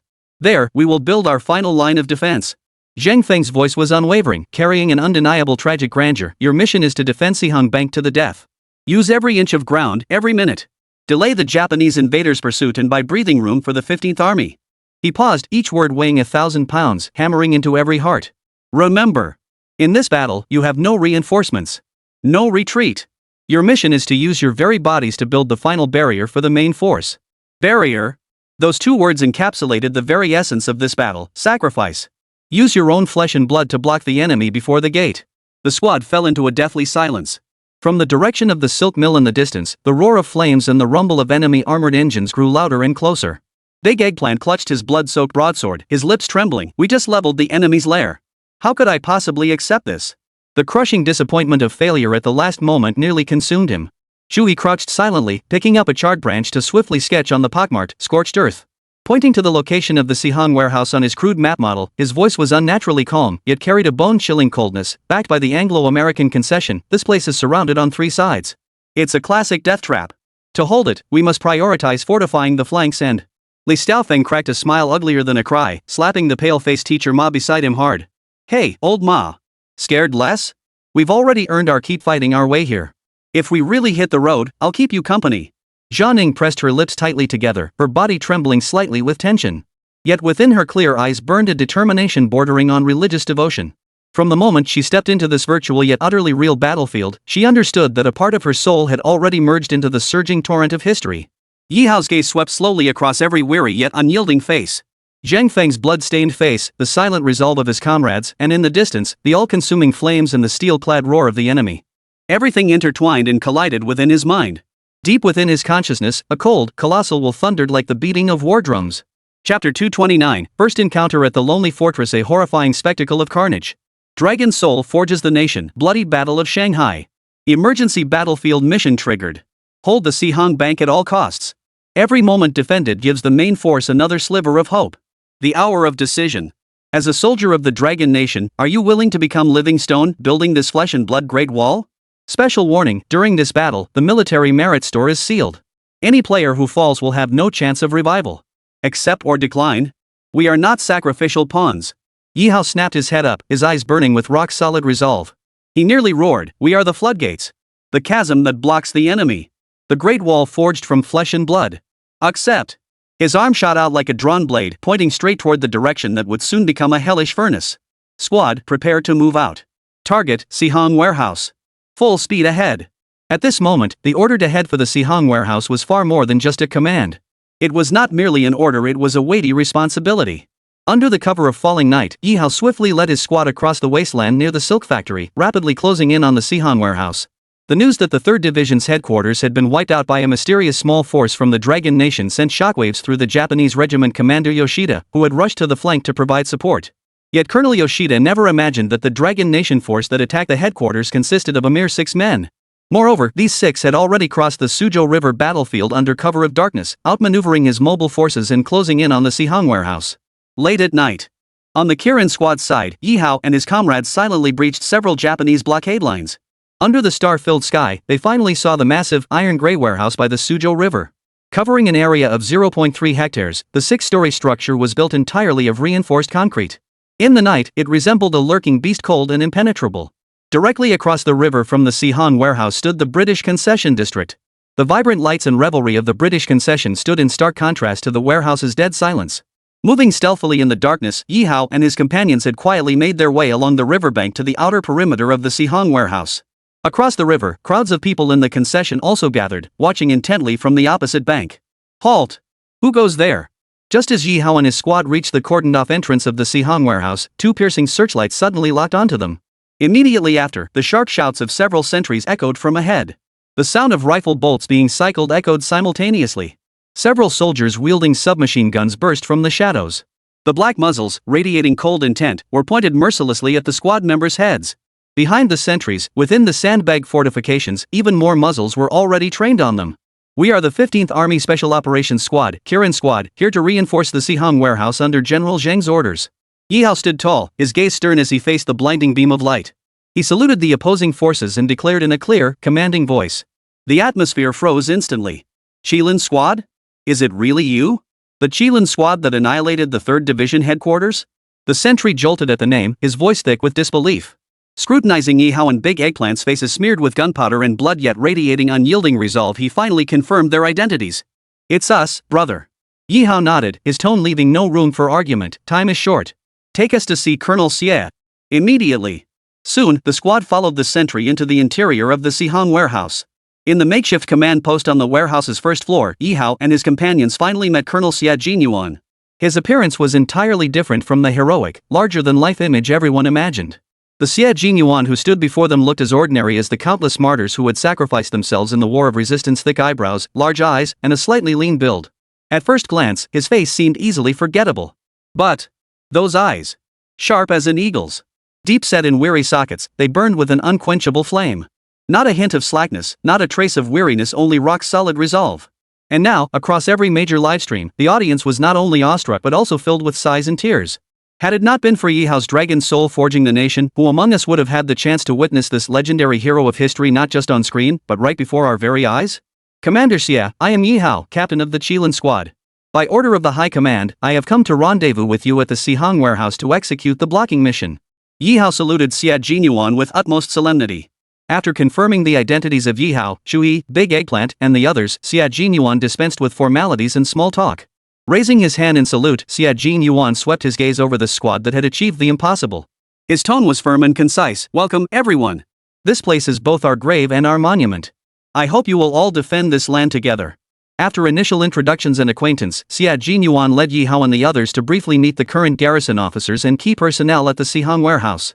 Company Commander Yang Ruifu, 1st Company Commander Zhang Daon, 2nd Company Commander Chu Xiao, and 3rd Company Deputy Commander Qi Jun. Their company commander had recently fallen in battle.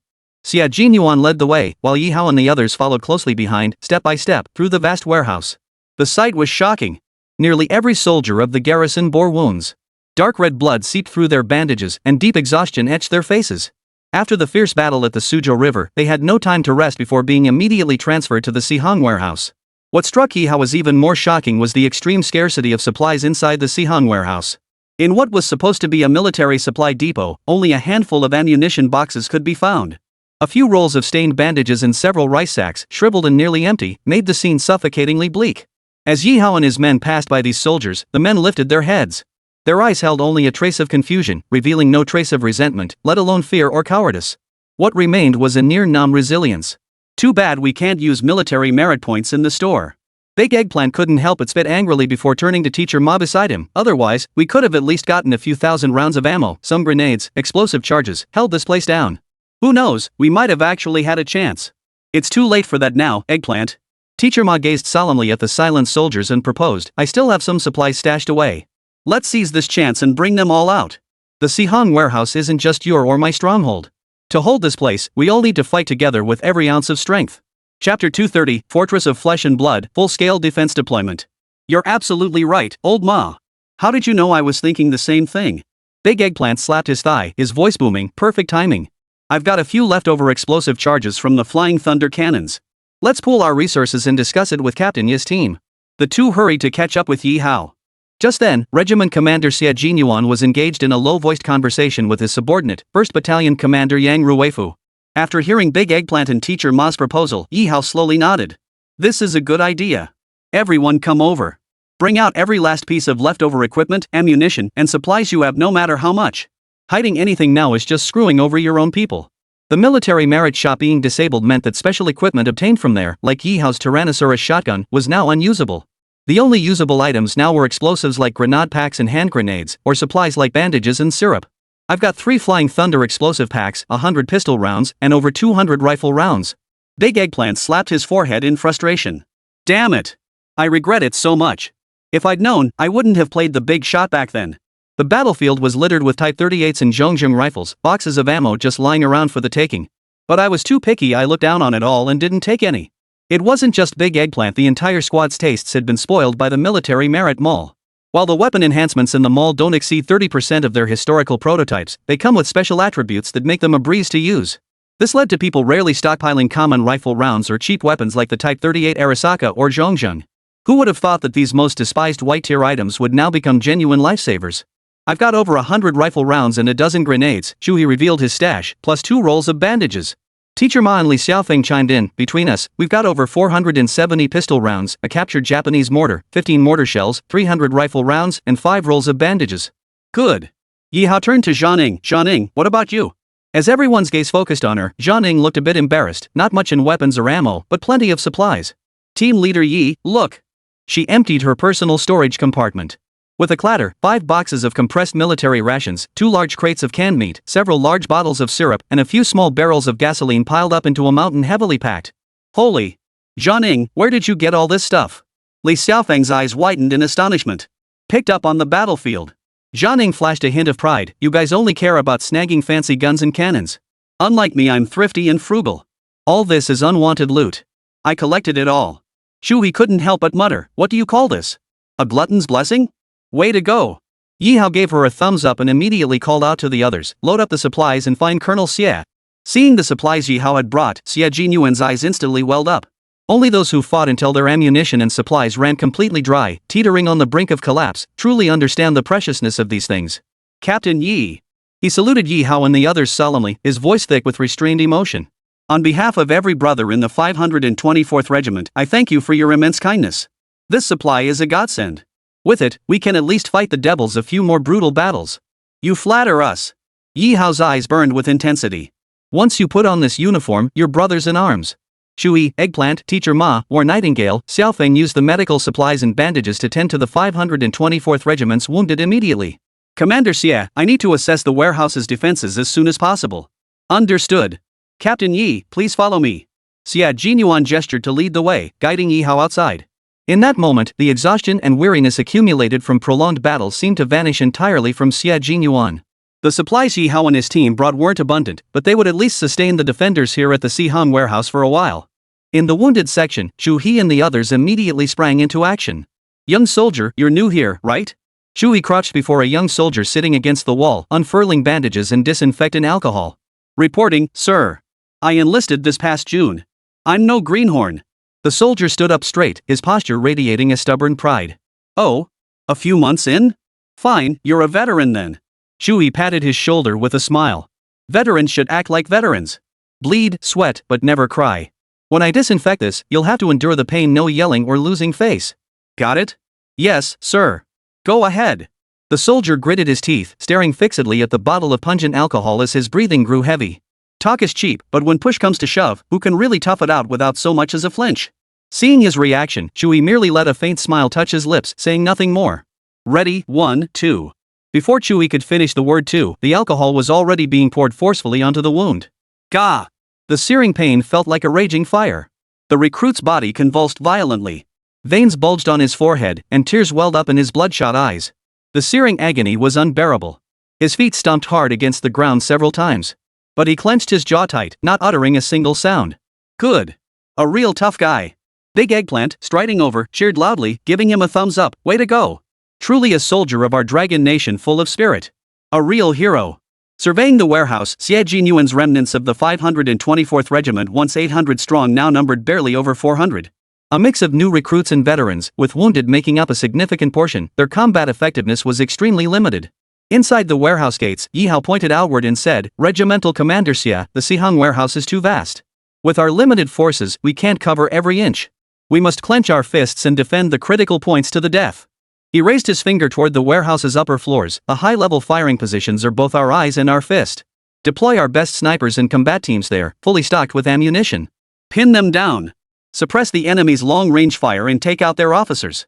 As they stepped outside the warehouse gates, Ye Hao gestured toward the street. "The ground floor facing the street will be the main target for enemy infantry and tank assaults. Sandbags alone won't suffice.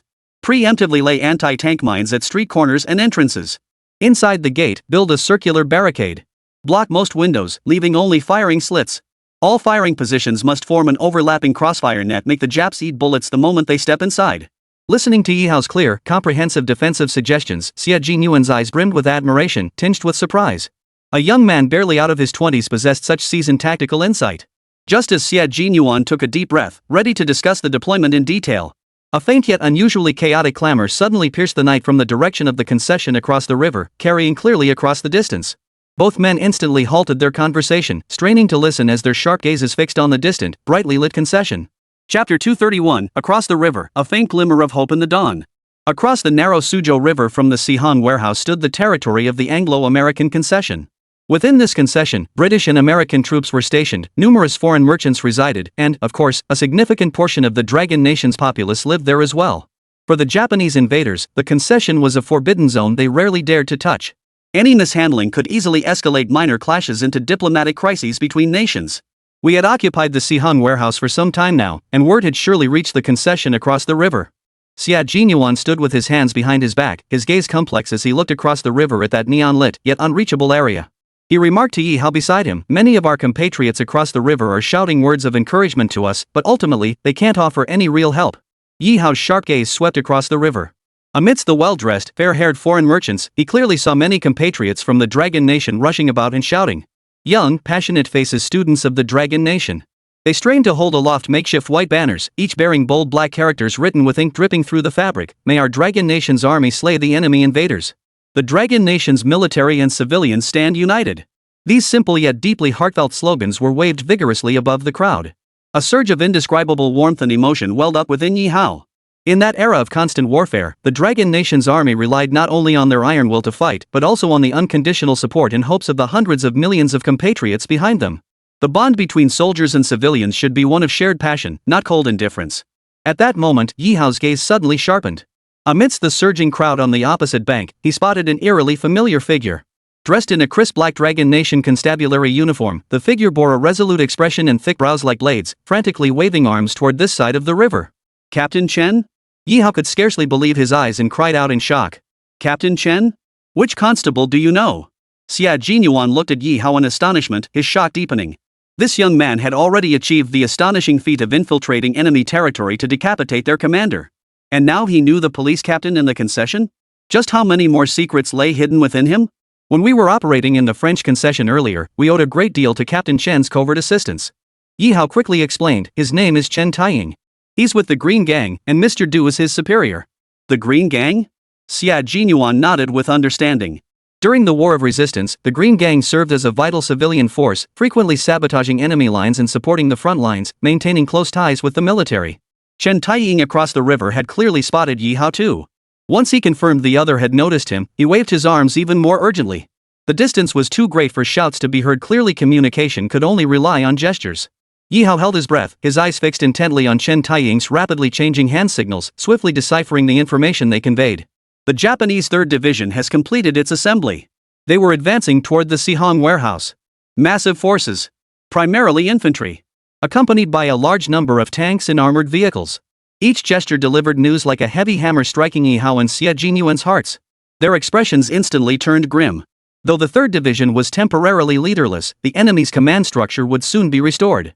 The only barrier standing between the rearmed 3rd Division and the retreating 15th Army was the Sihang warehouse right beneath their feet. Ye Hao took a deep breath, clasped his fists in a forceful salute toward Chen Taiying across the river to express his gratitude, and simultaneously flashed several hand signals indicating acknowledgement and thanks. He then hurried back into the warehouse interior alongside Xia Jinyuan. After a brief 2-hour rest, the sky was already turning light. On the rooftop of the Sihong warehouse, Zhu He and several elite marksmen detached from the 524th Regiment were intently pinpointing optimal sniper positions. Zhu He crouched low, shouldering a Zhongzheng rifle. Closing his left eye, he pressed his right eye tightly against the cold stock. Through the crude mechanical sights, he scanned the mist-shrouded area surrounding the warehouse. Shadowy figures came into view. Japanese troops were assembling. Zhu He's heart sank. Damn it, those Japanese bastards are really losing their minds. He cursed under his breath, his voice tinged with cold fury. Just the tanks visible represented at least a full regiment's worth of forces. Through the mist, the low yet deadly silhouettes of Type 94 light tanks and Type 89 medium tanks moved like steel beasts lying in wait. The morning mist blurred their vision and muffled most of the Engin's roar. Yet that intangible, suffocating sense of pressure was palpable to every defender in the warehouse. The enemy's main force was already at the city gates. The great battle was about to erupt. The atmosphere in the ground floor hall of the Sihong warehouse was grim and tense. Regimental Commander Xia Jinyuan stood before all officers and soldiers, delivering a brief yet powerful pre-battle rallying speech. "Comrades in arms, brothers." His voice was not loud, yet it cut through the space with a metallic clarity. "Today, by order of the Supreme Command, we shall defend the Sihong warehouse to the death against the Japanese invaders." His stern gaze swept across every face, some young, some weathered, yet all equally resolute. "In this battle, I, Xia Jinyuan, have long resolved to die. Men may die. Blood may be shed. But this very ground beneath our feet." His voice suddenly rose like a thunderclap. "This ground must never be surrendered." He pointed fiercely out the window, toward the prosperous yet indifferent concession across the river. "This place shall be our graves. But even in death, we shall make our compatriots across the river see clearly. We shall make those foreigners see clearly. And we shall make the entire world see clearly. We are soldiers of the Dragon Nation." He roared, his voice shaking the rafters. "We would rather die than yield. This Sihong warehouse is the dagger we thrust into the heart of the enemy with our very flesh and blood. We fight not for ourselves, but for 400 million compatriots. For the future of our Dragon Nation." Boom! Like a barrel of gunpowder ignited, the pent-up fighting spirit and bitter fury of over 400 soldiers erupted violently. Their earth-shattering roar coalesced into an unyielding torrent, crashing straight through the warehouse's vaulted ceiling. Kill! Across the river in the concession, as daylight broke, the crowd of Dragon Nation citizens gathering along the riverbank swelled. A dense, dark mass. Amidst the crowd, a banner written in white cloth was held high, each word dripping with blood. "Never forget the national humiliation. Military and civilians united, repelling foreign aggression. 800 heroes, their spirit shook the mountains and rivers. No retreat. No surrender. No compromise." Many passionate merchants and civilians spontaneously organized small boats, attempting to deliver food and medicine across the river. Yet they were brutally blocked at the shore by concession police, sparking waves of arguments and shouts. In major live stream rooms, comments flooded the screen like a raging storm. "Commander Xie is mighty. The 4 banks stand firm. This brings tears to my eyes. Who says the Chinese people lack courage? Our compatriots across the river are living proof. Captain Chen is a true hero. Passing intelligence is crucial. The enemy tanks are coming, brothers. Hold the line. We must win." Chapter 232, The First Roar of Steel. The Wakizaka Brigade charges. Daybreak broke over the Sihong warehouse as Japanese Type 94 tanks, emblazoned with the rising sun flag, roared out from behind their cover. Japanese infantrymen from the 47th Wakizaka Regiment of the 3rd Division, under the cover of tanks, began advancing cautiously forward. Facing the steel fortress held by the Dragon Nation's defenders, the Wakizaka Brigade employed the Japanese Army's customary methodical tactics. The lead Type 94 tanks did not charge directly but served as mobile shields, covering rear units as they established mortar positions. Once the Japanese mortar positions were established, the defenders of the Sihong warehouse would face a storm of bombardment. Damn it, the Japanese formation was like an iron turtle shell. There was simply no weak spot to exploit. Perched high on the warehouse, Chui held his Zhongzheng rifle, its sights locked dead center on a Japanese tank now less than 500 meters away. Yet he was hamstrung by the lack of heavy firepower, unable to pose a real threat. This was the most critical problem facing the defenders. The order to hold the line came too abruptly. The remnants of Xia Jinyuan's 524th Regiment had no time to carry heavy equipment. Heavy artillery? Long abandoned when the main force of the 15th Army withdrew. Mortars? Barely 5 could be scraped together from over 400 men. Light machine guns numbered less than 20. Heavy machine guns? Not a single one. The weapons in the soldiers' hands were primarily various rifles, a small number of light machine guns, and hand grenades and explosive charges. By comparison, the equipment at Wakizaka's regiment could be called luxurious. Beyond heavy firepower and armored support, the Wakizaka regiment even held the authority to call in air support. The enemy's first wave of attack is coming, all take cover. In the makeshift trenches beneath the warehouse, Xia Jinyuan, covered in dust, bellowed like a bell. Beside him, Ye Hao was relaying orders to the surrounding troops. Conserve ammunition. Use cover to wear down the enemy's shells first. No one show their heads. The Japs have sharp marksmanship and artillery. Let them close in before we open fire. Damn it. Those bastards shoot straight and pack heavy firepower, only fools would trade fire head on. I'm ducking back to catch some shut-eye first, heh. Big Eggplant had already retreated behind the thick concrete wall, clutching his Zhongjing rifle as he snarled. Beside him stood Wang Ernia, the new recruit whose wounds Chu had treated yesterday. His hands were clenched so tightly around the rifle that his knuckles turned white, his body trembling slightly. Young man, feeling the pressure? Noticing his state, Chu deliberately tried to distract him with casual chatter. Forgot to ask yesterday, what's your name? Where are you from? Reporting, sir. My name is Wang Erniu. I'm from northern Shaanxi. Hearing Chui's voice, Wang Erniu's trembling hands seemed to steady slightly. Northern Shaanxi? Good place. Chu chuckled. But you, kid, yesterday you claimed 3 or 4 months in the army made you a veteran? I reckon you'll last a month at most. Never seen a real battle, have you? Today's your chance to toughen up. Really, sir? Wang Erniu asked timidly. Absolutely. Chu gestured as he explained, when the enemy's artillery fire stops, that's our chance to counterattack. Wait until they charge within 100 meters, then pop your heads up, aim carefully, and fire hard. Got it? Understood, sir.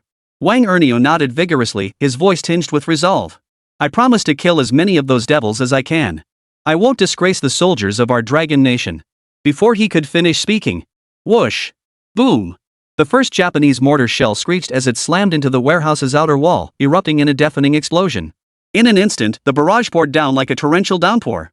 Countless mortar shells screeched through the air, like a flock of death crows swooping down upon the Sihan warehouse and its surrounding positions. Bricks and stones flew everywhere. Plumes of smoke shot skyward.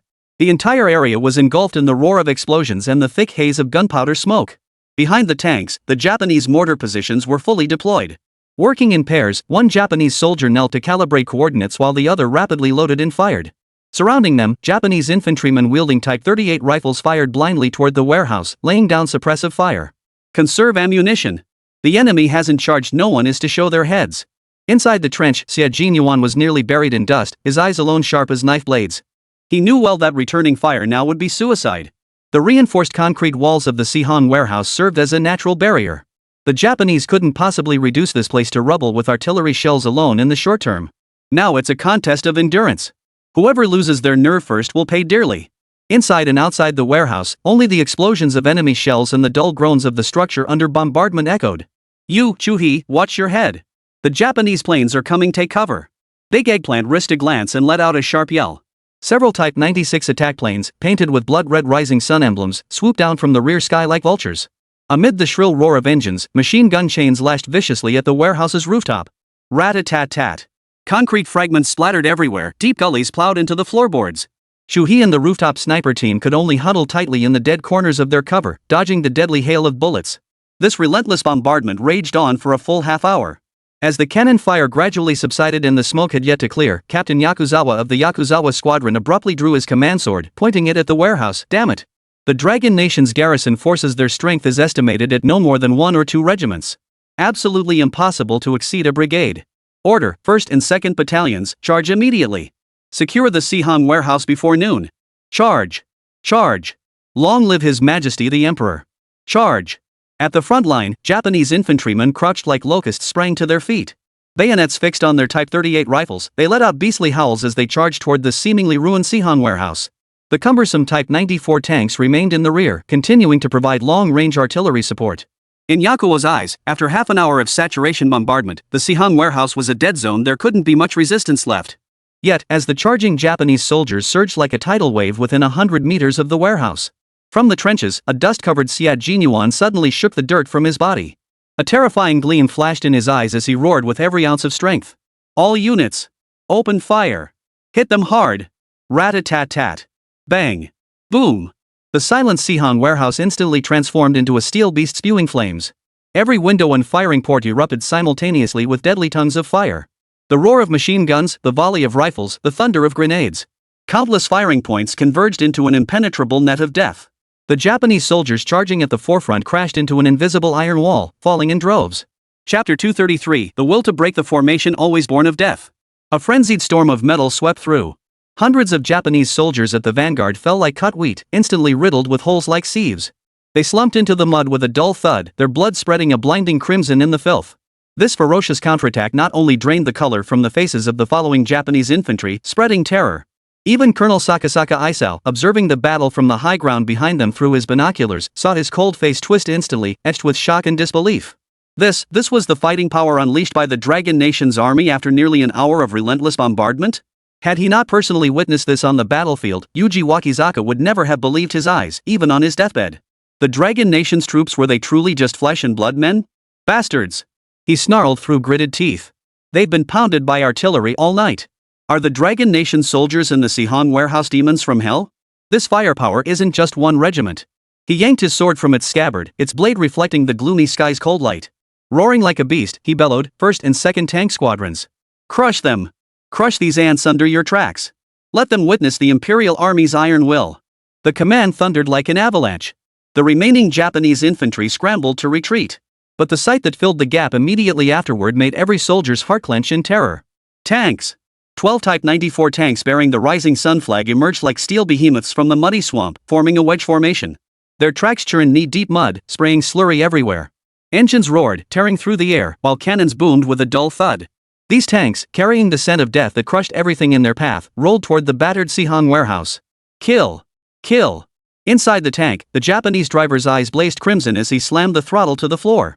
The steel roar was the most despairing prelude to battle. You damn iron bastards, get ready for Grandpa's iron watermelon. At the edge of the trench, Big Eggplant, half his face caked in mud, stared fixedly at the tanks approaching the minefield, his eyes burning with frenzied anticipation.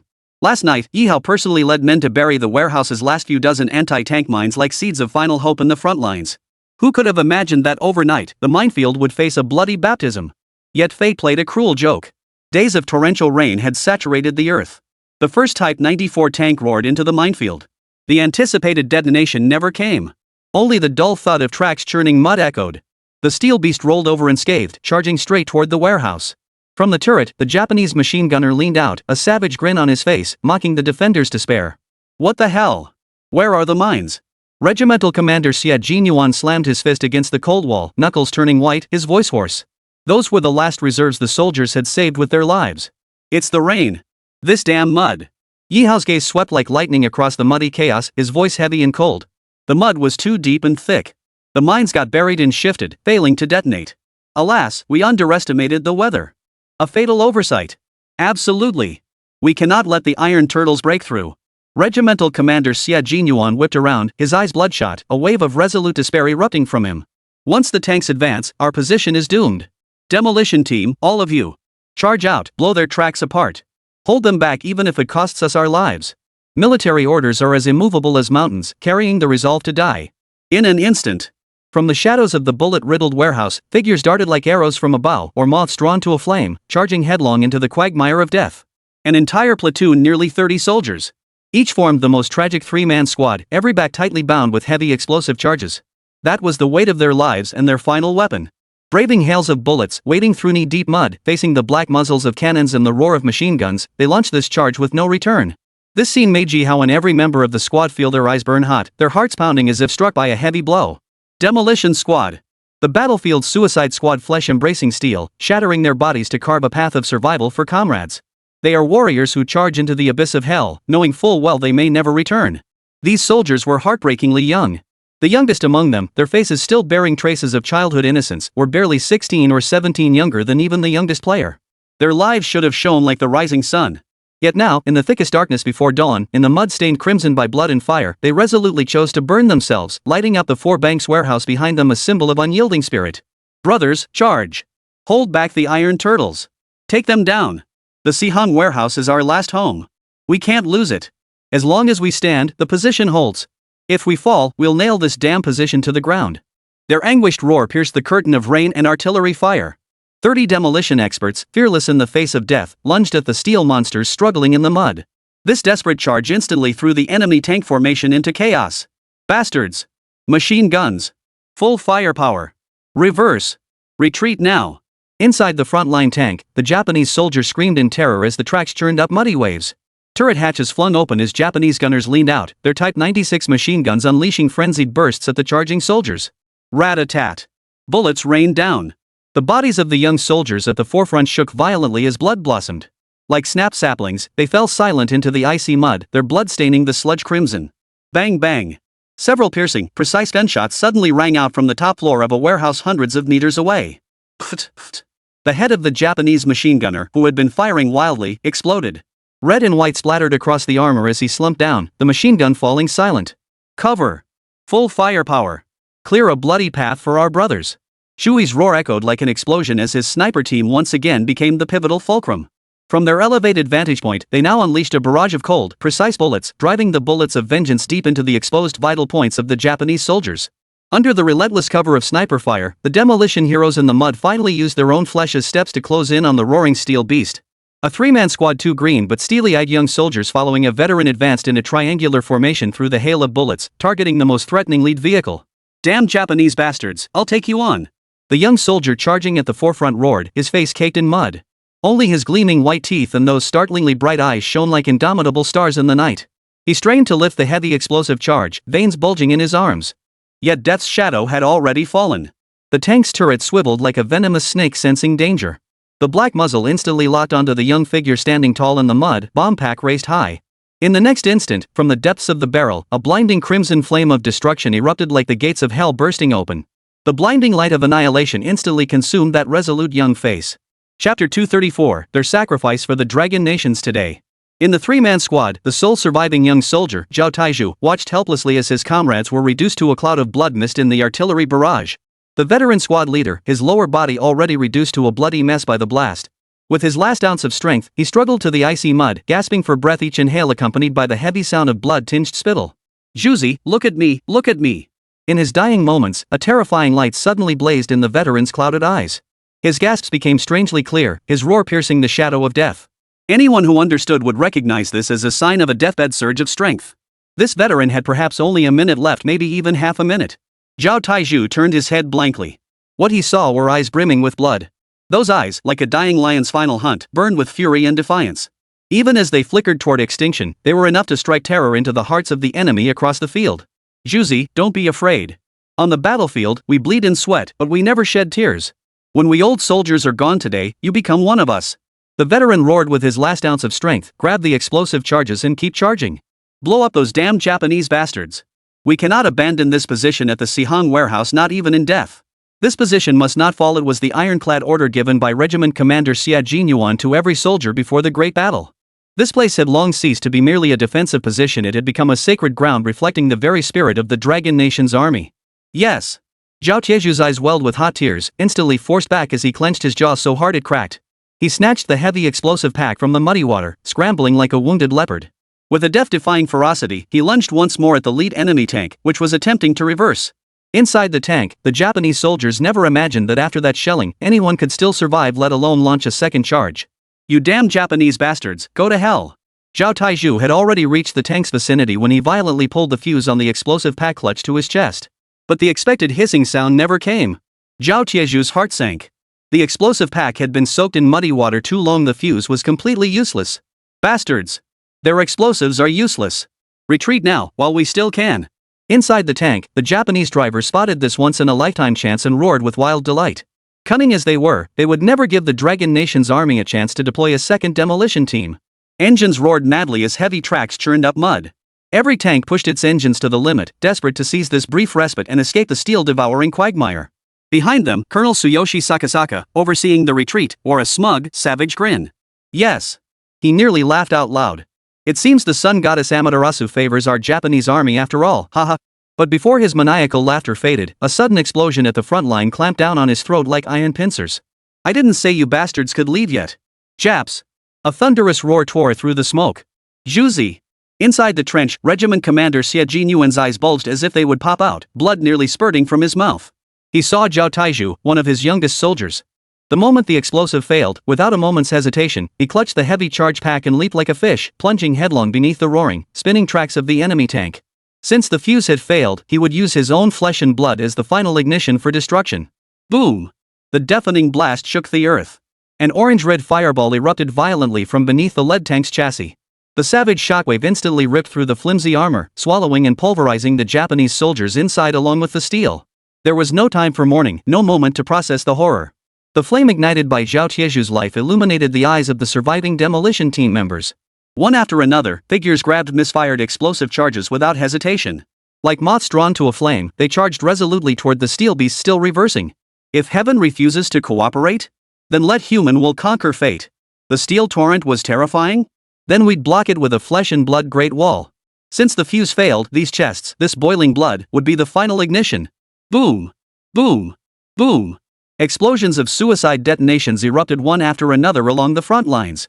More enemy tanks turned into burning scrap metal as they desperately reversed, their hasty retreat turning into a rout. These scenes of fierce, desperate charges made Colonel Xie Jinyuan's eyes red as blood. His 524th Regiment had thrown itself into the fray since the first flames of the Shanghai Suzhou campaign, fighting alongside the 18th and 15th Armies through relentless battles before being incorporated into the 88th Division to defend this last isolated stronghold. What had once been a reinforced regiment of thousands now numbered only these 400 scarred brothers by his side. Each of these 400-plus names was etched into his heart. He knew where they came from, how long they had served, and what they excelled at. They were no longer mere subordinates, they were kin bound to him by blood. Watching them charge toward death one by one felt like tearing out his own heart.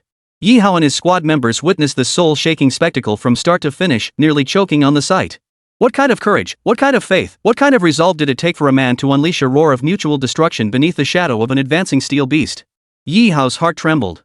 This, perhaps, was the very essence of his original intent in creating Dragon Soul Forge as the nation.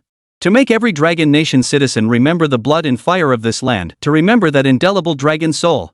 Within the major livestream rooms, though faces remained unseen, the scrolling bullet comments were saturated with silent tears and profound grief. Our warriors are heroes who stand tall and proud. They fell before dawn to light the sky we walk beneath today. Never forget the national humiliation. Remember the heroic martyrs. The name Zhao Taizhu, I have remembered it. Before the enemy command post, Yasuo Sakasaka, a seasoned soldier and fervent believer in Bushido, felt his hand tremble slightly as he gripped his binoculars. The Long Nation soldiers, charging forward relentlessly, embracing death with unwavering resolve, their murderous intent fierce enough to tear through steel. This sight sent an unprecedented chill deep into his soul. He had to admit that even among the most elite soldiers in his regiment, not every man possessed such pure and terrifying courage. These Dragon Nation soldiers were true warriors. Yukio Wakizaka narrowed his eyes, his voice low and solemn, all previous arrogance vanished. Order the halt of the assault.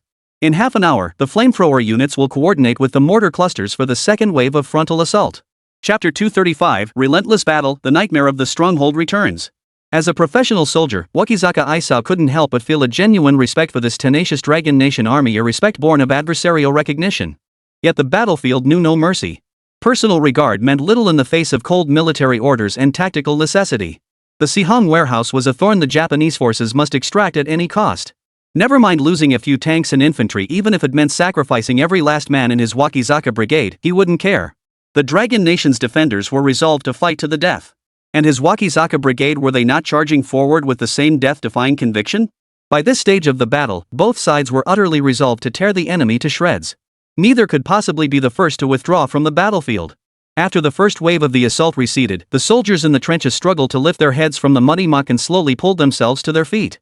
The deafening roar of exploding shells left many soldiers with ringing in their ears, and countless others were wounded by stray bullets. Surveying the surroundings, the once sturdy reinforced concrete walls of the Sihong warehouse were now riddled with a dense, harrowing network of shell craters.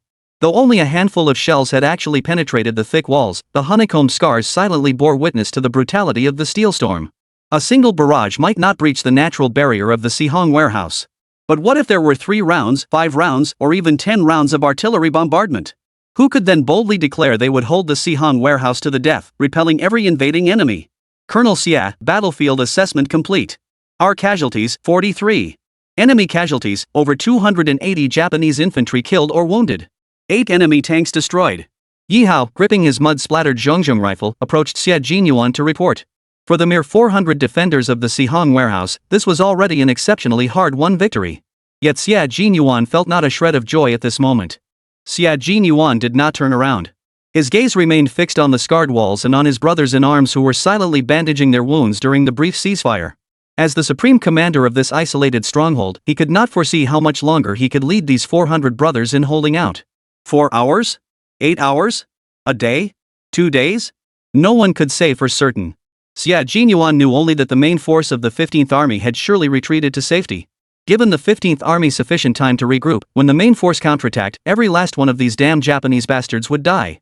At this moment, the only thing growing clearer and more fiercely vivid in his mind was a Dragon Nation military flag, seemingly soaked in blood. The Sihon warehouse had long transcended its role as mere architecture. The Japanese boasted they would annihilate the Dragon Nation and wipe out its entire army within 3 months? Then let these invaders witness firsthand the indomitable will of the Dragon Nation's soldiers, a will that refuses to yield even unto death. The second wave of the enemy's assault could come at any moment. Xia Jinyuan drew a deep breath of air thick with the stench of gunpowder and blood, then turned to Ye Hao, his voice low yet unwavering. My assessment is that we have no more than 20 minutes. Issue the order, all men to combat positions, prepare to engage the enemy. Yes, sir. Ye Hao snapped to attention, feeling nothing but profound respect for this legendary warrior before him. The Japanese forces were ill-suited for night combat. Daylight hours were when the Wakizaka Brigade launched its fiercest assaults. Once Wakizaka Yoshio fully confirmed that the Sihon warehouse was now an isolated island, his tactics would inevitably shift. Without water or food, even the most ardent fighting spirit would eventually crumble under the relentless torment of hunger and thirst. After a brief respite of 10 minutes, soldiers across the positions, their mud-soaked bodies serving as natural camouflage, re-engaged the icy, sludgy trenches. Though their bodies trembled slightly from cold and exhaustion, the barrels of their rifles remained steady as rocks. From the high ground, Chui's sniper team relayed the news: the enemy infantry was on the move again. Finally, accompanied by the roar of engines, Japanese tanks began to emerge one by one. The Wakizaka Regiment was not an elite division boasting vast armored formations. To conserve strength, Wakizaka Isao did not order his remaining tanks to charge. Instead, he commanded them to act as mobile steel fortresses, positioning them between the infantry battalion and the Sihon warehouse to serve as a heavy shield. The enemy was advancing, likely employing their old tactic of mortar fire followed by an infantry assault. Ye Hao fixed his gaze on the front lines. However, when his gaze swept over the Japanese soldiers swiftly moving between the tank gaps to set up mortars, his pupils suddenly contracted. Following them were soldiers clad in bulky, specialized chemical protection suits, each carrying enormous fuel tanks on their backs. Flamethrower troops. Ye Hao's heart sank.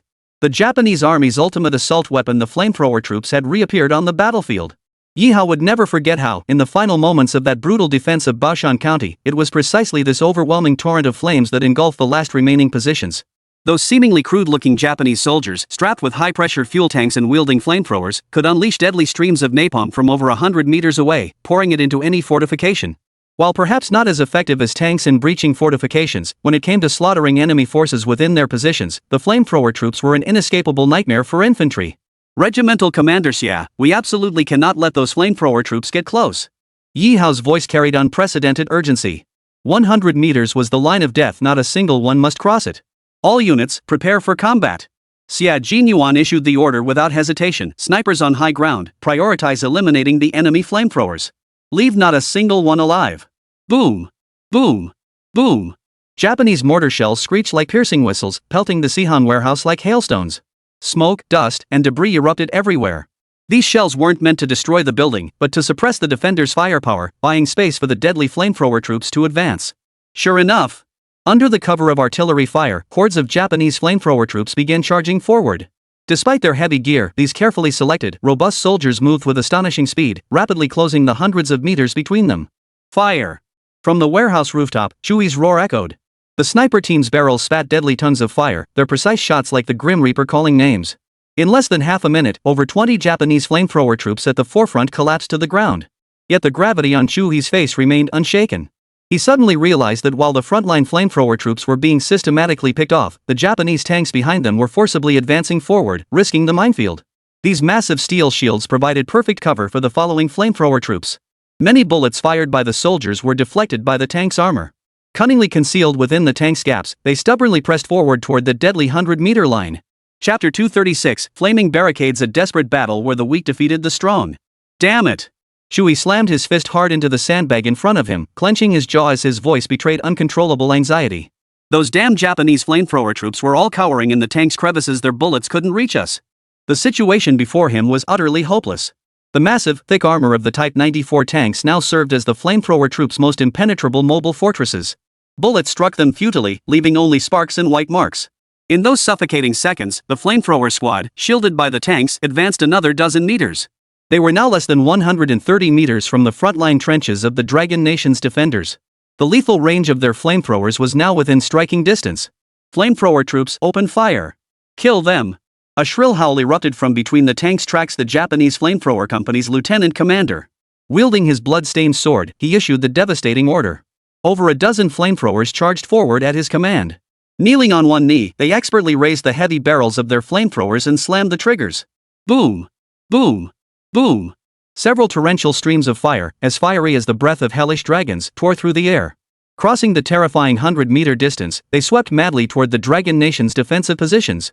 The air thickened with the acrid stench of burning flesh and gasoline. This terrifying fuel, a mixture of napalm and white phosphorus, ignited upon contact, consuming everything in its path, capable of instantly reducing flesh and bone to charcoal. Even though the raging flames were still over 20 meters from the front of the trenches, the scorching heat wave bearing down on them made every soldier feel a suffocating threat. Regimental Commander Xie Jinyuan's face paled dramatically, cold sweat instantly beading on his forehead. 100 meters, the absolute boundary between life and death. These unprecedented Japanese units seemed born solely to slaughter infantry. At the rooftop sniper position, Chu He and his team were so frantic their eyes turned bloodshot, nearly crushing the rifle stocks in their hands, yet they were powerless against the targets glimpsed through the tank's slits. Just as the situation reached a critical juncture, a familiar voice, heavy with rapid breaths, accompanied by the sound of something being dragged, came from the narrow stairwell behind them. "Quick, help me. It's too heavy, I can't drag it up alone." Chu He whipped around, his pupils constricting sharply. "Jianing, how did you get up here? It's far too dangerous." As the team's sole female member, Ye Hao had deliberately stationed Jianing inside the relatively secure warehouse to tend to the critically wounded and handle logistics. Now, her face drenched in sweat, hair plastered to her temples, she was straining every muscle to winch two massive wooden crates up onto the rooftop platform. Chu He was struck down with shock. He immediately rushed forward and yanked open the canvas cover of one of the crates. A pungent, overpowering stench, a sickening blend of cloying syrup and gasoline fumes, assaulted his nostrils. Inside the crate, dozens of glass bottles filled with dark liquid were stacked neatly and densely. Each bottle's mouth was tightly plugged with a piece of greasy, dirty gauze. What else could it be? Molotov cocktails. Jianing wiped the sweat from his face, too busy to catch his breath, a weary yet unusually bright smirk of satisfaction playing on his lips. The military supply store was useless, so I improvised. I used whatever was on hand: piles of empty soda bottles stored in the warehouse basement, gauze bandages discarded by the wounded as fuses, and poured in syrup and gasoline. She explained rapidly. The syrup mixed with high-purity gasoline made an excellent viscous fuel. This crude yet deadly weapon now became a glimmer of hope in the midst of despair. Good. Excellent. Jianing, you arrived just in time. You're the hero of today's battle. A wild gleam of joy and hope flared in Chu He's eyes, his voice hoarse with excitement. Guys, hurry. Grab the Molotovs, take several each. Perched atop the 6 or 7-story warehouse, they held a commanding vantage point. The fighters hurled with all their might, propelling the heavy Molotov cocktails over the deadly 100-meter distance. The fighters quickly gathered, each grabbing 3 or 4 bottles.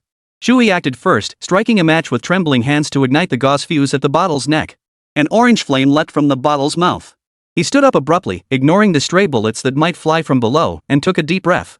In the next instant, Chu He mustered every ounce of strength, swung his arm in a wide arc, and hurled the first flaming glass bottle like a javelin, slamming it fiercely toward the battlefield ahead. Whoosh! The Molotov cocktail whistled through the air, tracing a breathtaking parabolic arc across the gloomy sky. It struck with pinpoint accuracy, slamming into the side armor of the turret of the leading Japanese Type 94 tank. Clang! Boom! The glass bottle shattered instantly. The burning liquid flowed down the tank's cold armor, seeping into every crevice between the tanks. Instantly, it engulfed several Japanese flamethrower troops preparing to fire again. It worked! It blew up! Brothers, throw! Throw them hard! Don't let those damn flamethrowers get close! Chu He roared, his voice strained with fury. In an instant, the warehouse's rooftop seemed to unleash a vengeful rain of fire. Flaming bottles were hurled with all their might by the soldiers, tearing through the air with a piercing whistle as they crashed down onto the Japanese tank cluster below. Boom! Clang! Clang! The shattering of glass bottles echoed in rapid succession. Viscous, flaming liquid splattered and flowed everywhere, pooling on the ground and forming a river of fire right through the enemy tank formation. Thick smoke billowed upward. The Japanese flamethrower troops, who moments before had been hiding behind their steel fortresses, grinning in triumph, believing victory was theirs, now became the most pitiful prey. Clad in bulky, cumbersome chemical-resistant suits that slowed their movements, they were utterly helpless against this fiery downpour from above. The burning slime clung to their clothing like a flesh-eating ulcer, igniting violently. Even more terrifying, the deadly flames were rapidly licking toward the massive high-pressure fuel tanks strapped to their backs. What? How is this possible? Damn it!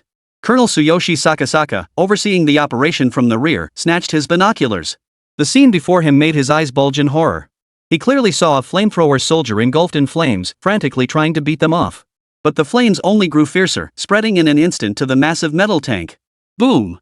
A terrifying, earth-shattering explosion erupted. A massive orange-red fireball, 10 times more ferocious than any flamethrower, shot skyward, instantly tearing apart 7 or 8 surrounding flamethrower soldiers. Splattered fuel mixed with human tissue, transforming into a burning rain across the sky. Even more terrifying, several tanks near the blast site were engulfed by the sudden firestorm, their tracks and engine compartments ablaze. Rolling black smoke billowed skyward, transforming the very heart of the battlefield into a seething inferno. The dozen or so surviving Type 94 tank commanders were utterly terrified by this hellish spectacle. How could they possibly think of covering the infantry? Chapter 237, Racing Through the Night, Dragon Nation's military and civilians stand as one. In sheer terror, they slammed into reverse, engines screeching as they frantically backed away, fleeing without regard for their path. This sudden retreat instantly exposed the flamethrower troops and mortar teams, who had been tightly concealed behind them, to the full firepower of the defenders at the Sihong warehouse. Perfect opportunity fire. Fire relentlessly. Don't let a single one escape. From the trenches, Regiment Commander Xia Jinyuan abruptly drew the box-type pistol from his waist and pointed it skyward. His voice was hoarse with extreme agitation and fury, yet it carried the thunderous authority of a commander. Deprived of their steel shields, the clumsy Japanese flamethrower troops, weighed down by massive fuel tanks, became prime targets in the open terrain. The explosive barrels strapped to their backs, scorched by intense heat and struck by bullets, triggered a terrifying chain reaction of detonations. Boom! Boom! Boom! Deafening explosions rang out one after another among the retreating Japanese ranks. Each blast claimed a swath of enemy lives, melting steel and flesh alike. Bastards! Idiots! A bunch of useless fools! Wakizaka Isao watched helplessly as his most elite flamethrower units suffered devastating losses within mere minutes. Rage darkened his vision, nearly causing him to spit out a mouthful of blood. He bellowed at the top of his lungs, "Order! Full retreat! Immediately! Cease the attack!" The cost was too great not just for him personally, but for the entire regiment, even the division. Leaving behind a trail of corpses and burning equipment, the Japanese troops retreated once more like a retreating tide, in utter disarray. On the Sihong warehouse battlefield, the soldiers long since exhausted and covered in blood finally erupted in a deafening roar of triumph. This was not merely a victory over a formidable foe. It was a miracle of the weak overcoming the strong, achieved through wisdom, courage, and a shared resolve in the face of absolute disadvantage in both equipment and numbers. Over 400 isolated soldiers had single-handedly repelled 2 fierce assaults by an enemy 10 times their size, armed to the teeth. Regimental Commander Xia Jinyuan slowly unclenched his tightly balled fist. In his bloodshot eyes, a long-awaited flicker of relief and satisfaction finally appeared. He lifted his gaze toward the setting sun, the horizon already tinged with dusky red. As darkness approached, this precious respite had been bought with the soldiers' blood and lives. Order all companies and platoons. Maintain strict vigilance and double your caution against enemy night raids. All other personnel, focus on treating the wounded and replenishing ammunition. His hoarse voice echoed across the battlefield. Meanwhile, across the smoke-filled Suzhou River, on the relatively quiet streets of the Anglo-American concession, a group of Green Gang members, disguised in dark-colored long robes and Mandarin jackets, moved with alert and solemn expressions. They silently escorted a heavily covered supply mule cart, its wheels creaking under the weight, swiftly navigating through quiet alleys. Their destination lay directly ahead, the bridgehead leading to the isolated island of survival at the Sihong warehouse. Beneath the wagon's canopy, the outlines of ammunition crates and bulging grain sacks were faintly visible. Almost there, stay alert, you bastards. At the head of the convoy, a man wearing a hat slightly lifted its brim, revealing his face with thick eyebrows and large eyes. Had Ye Hao been present, he would have instantly recognized this man as Chen Taiying, the very one who had signaled to them earlier. These Green Gang members, including Chen Taiying, were all acting on orders from Mr. Du. They had specially procured a batch of supplies, planning to slip them under cover of night to the Sihong warehouse. The fierce battle raged all day long. Across the river in the British and American concessions, countless civilians including members of the Green Gang watched the scene unfold. "Boss, the Brits are at the bridgehead. We might not get through." Scarface Asi circled back from the front and whispered urgently to Chen Taiying. "Can't get through? What the hell kind of bull is that?" Chen Taiying glared at him and roared, "Our Dragon Nation brothers would give their lives for this position." "Old Four, are you even Dragon Nation blood?" "Of course I am." Scarface Asi patted his lean chest proudly. "So what if they're Brits? If they dare make a move, we've got our own ways to deal with them." "Ah, that's the spirit." Chen Taiying surveyed the Green Gang members escorting the supply trucks and declared, "The unity between the military and civilians of our Dragon Nation isn't just empty words." Over 400 brave men held back the entire 4,000-strong Sekai Brigade. "Even if we risk our lives here, delivering this cargo to them won't outweigh the blood they've spilled." Chen Taiying's eyes blazed as he commanded, "Hold your heads high, men. We walk with dignity. What they didn't know, however, was that behind the Green Gang convoy, 2 men in the crowd wearing straw hats and trench coats, their faces sly and cunning, were watching them intently. Though these two had yellow skin, their slanted eyes and bulbous noses made it clear at a glance that they were Japanese devils, sworn enemies of the Chinese people. It was no surprise that Japanese plainclothes agents had infiltrated the Anglo-American concession. In fact, quite a few members of the Japanese Special Hire Police were stationed here. Ever since the Green Gang's convoy appeared, these two Japanese plainclothes agents had been tailing them. Oomph. The Dragon Nation actually dares to attempt supplying the garrison on that isolated island? One of the plainclothes Japanese men sneered coldly, whispering something into the ear of the other. The two men remained silent, continuing to follow the convoy. A dozen minutes later, Chen Taiying had already led the Green Gang convoy to the bridgehead. This was the sole passage connecting the Anglo-American concession to the opposite bank. The bridgehead was brightly lit, with British troops maintaining a tight defensive perimeter. As Chen Taiying and his Green Gang men approached the bridgehead, one of the British commanders immediately raised his hand. Halt! The bridgehead is a restricted military zone. No one is permitted to approach or cross. The British commander strode forward, his blue-gray eyes scanning Chen Taiying and his men coldly from above. Behind him, a line of British infantrymen had already raised their rifles, aiming them at the Green Gang members. This is our own land, Dragon Nation. Crossing a bridge, what law have we broken? Chen Taiying stood his ground, eyes wide as he stared at the British commander. During this special military period, no one is permitted to cross. The British commander replied coldly, "This is to ensure security within the concession. Please cooperate and retreat immediately." For the safety of the concession? Ha! That's easy enough. Chen Taiying laughed heartily, his voice booming, "Once I cross, I never plan to return." Surely that won't threaten your concession's security, right? Brothers, cross the bridge. Bang! A rifle bullet struck the ground less than 10 centimeters from Chen Taiying's toes, sending sparks flying. This is a restricted military zone. I'll repeat this one last time, no one is permitted to pass. Anyone who approaches will be met with direct fire. The British captain, pistol in hand, lifted his chin slightly and barked at Chen Taiying and his men with haughty arrogance. Chapter 238, Charging the Bridge, a choice under British fire. The warning shot struck the ground, sending fragments of rock and sparks flying at Chen Taiying's feet. In that moment, the air around them seemed to freeze solid. Even the distant crowd watching instinctively held their breath. One wrong move, and this could escalate into a full-blown firefight.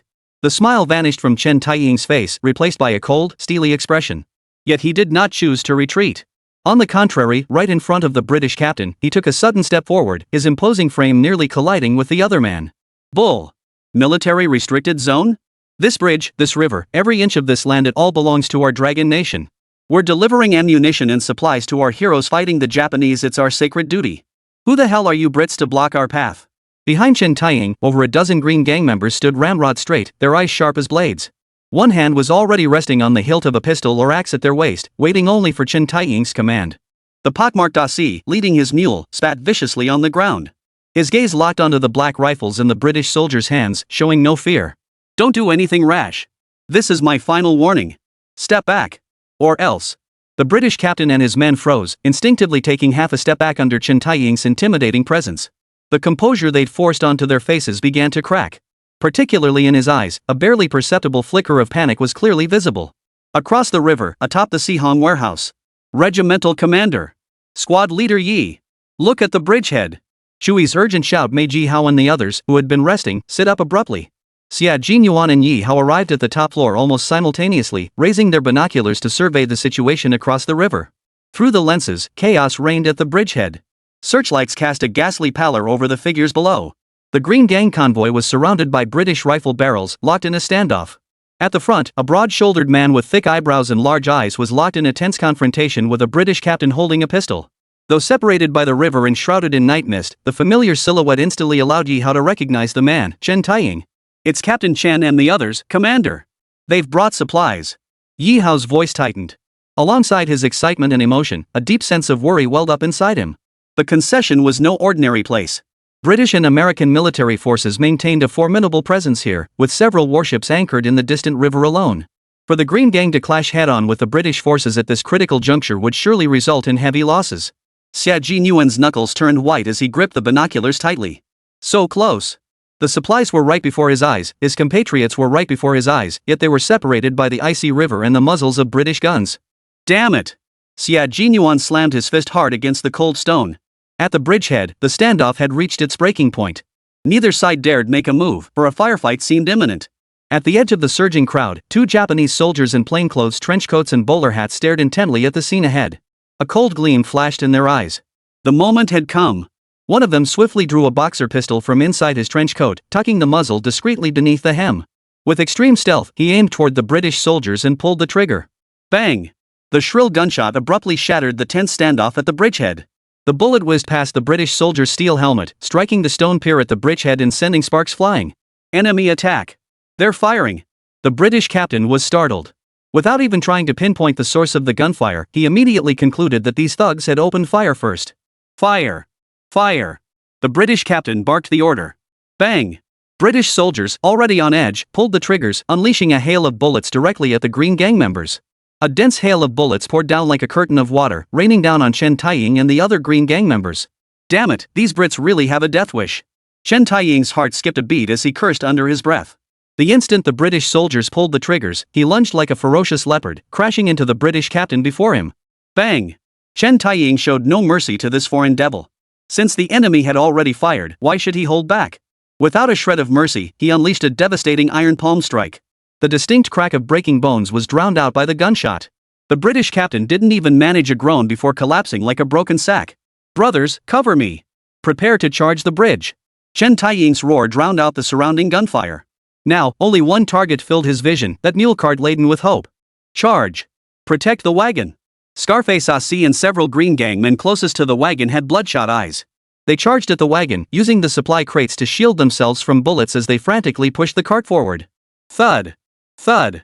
The dull thuds of bullets tearing flesh echoed through the crowd. Ah! A spray of blood erupted from Scarface Asi's abdomen. The immense impact sent him reeling backward, crashing heavily onto the cold stone pavement. Fourth brother! 2 men beside him roared, lunging forward to catch him, but a hail of bullets instantly pierced their bodies. Bloody blossoms of the Green Gang bloomed tragically under the British searchlights. Crimson blood flowed like a stream, swiftly winding its way across the grey-blue bridgehead stone pavement, a sight both blinding and horrifying. Chen Taiying felt dizzy and lightheaded, his vision blurring. His left shoulder blade felt as if pierced by a red-hot branding iron, while excruciating pain shot through his calf. The immense impact sent him stumbling, darkness clouding his vision as he collapsed onto the mule cart's shaft. Warm blood instantly soaked through his dark robe. Damn Japanese bastards! Damn British scum! Chen Taiying nearly ground his molars to dust. The excruciating pain only ignited the fiercest, most savage bloodlust deep within the bones of the Dragon Nation's people. Ignoring his wounds, his bloodshot eyes fixed solely on the mule cart plowing through the hail of bullets. Amidst the British soldiers' hail of bullets, Chen Taiying grabbed the shaft with his uninjured right hand while his left hand, ignoring the excruciating pain, braced desperately against the rear of the wagon. Summoning every ounce of strength left in his body, he braced his shoulder against the cart, hunched over. Drive! Charge for me! His hoarse roar sent a chill down the spine of every British soldier. These foreigners simply couldn't comprehend how anyone could muster such astonishing resolve and strength after sustaining multiple gunshot wounds. In their training and understanding, a man struck by bullets could no longer fight, let alone multiple bullets. The heavy wheels of the mule cart crushed the still warm bodies of Green Gang brothers on the ground. With tragic resolve and utter determination, it finally surged past the bridgehead and charged onto the deck leading to the opposite shore. Chapter 239, Standoff on the Frozen River, Public Fury Rises Like a Tide. Watching the supply wagon finally surge onto the bridge and race toward the Sihang warehouse, Chen Taiying collapsed onto the ground with a thud. A smile spread across his blood-stained, mud-covered face. It was a grim yet resigned smile. As the adrenaline and astonishing willpower faded, he could no longer hold himself up. Before his consciousness blurred, his final gaze locked onto the receding mule cart. Brother Taiying. Across the river, Ye Hao's eyes bulged with fury. His roar, like that of an enraged tiger, instantly shattered the smoke-filled air above the Suzhou River. ING Brits. Xia Jinyuan's eyes instantly filled with bloodshot fury, the last shred of his sanity ignited completely in that moment. He yanked the boxer pistol from his waist, barrel pointed straight across the river. Summoning every ounce of strength, he bellowed a deafening roar, "Brothers! The Green Gang heroes are risking their lives to deliver supplies for us. Follow me! Kill!"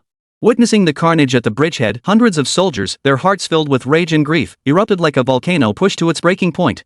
Red-eyed, bayonets fixed on their rifles, they surged toward the bridgehead. Cold bayonets glinted menacingly under the searchlights, their targets fixed on the stunned British soldiers across the river. Since the Sihang warehouse became an island, the British forces across the bridge had never seen these resolute Chinese defenders brandish their weapons in their direction. But now, hundreds of soldiers roared as they surged onto the bridgehead. Light machine guns were set up one after another, their black muzzles trained directly on the British soldiers across the river. Xia Jinyuan, his face grim, gripped his Mauser pistol and strode straight to the frontline fortifications. His eyes blazed with fury as he fixed the panicked British troops across the river with a menacing stare. Quick! Concentrate firepower and find cover. The British bridgehead troops, who had earlier fired indiscriminately at the Green Gang members, now scrambled frantically, heads cradled in their arms as they darted toward the nearest cover and fortifications. Soon, Winchester rifles began poking out from behind the sandbag fortifications, aiming across the river at the Longwa troops. Standing beside Colonel Xia Jinyuan, Ye Hao watched Chen Taiying and other Green Gang members lying prone on the bridge deck, their fates unknown. His heart twisted in agony. Across the entire bridge deck, aside from the fallen bodies of Chen Taiying and his men, only the mule cart remained, halted at the bridge's center. Everyone, chamber around and steady your sights. No firing without my order. Xia Jinyuan's eyes blazed as he barked the order. But if those British bastards fire another shot at the people of our dragon nation, shoot them dead. At that moment, hundreds of soldiers had already formed standard combat formations at the bridgehead. Every soldier holding a rifle was gritting their teeth. Were it not for iron discipline, they would have long since opened fire indiscriminately on these foreign devils. Meanwhile, the shockwaves from the gunfight erupting at the bridgehead continued to radiate outward. Within the concession, roaring crowds surged toward the bridgehead. Countless Dragon Nation citizens opened windows or stepped outside, gazing across the river at the tense standoff. Amidst the crowd, someone shouted out, leading the others. Damn Brits! We're supplying our own army, what right do you have to open fire? With that cry, the roar of indignant citizens began to swell into a tidal wave of fury. In the major livestream rooms, viewers could no longer contain their fury. Let the Brits let our people through to rescue them. Otherwise, we can fight the Japanese devils, and we can fight the foreign devils too. Let our supply trucks through.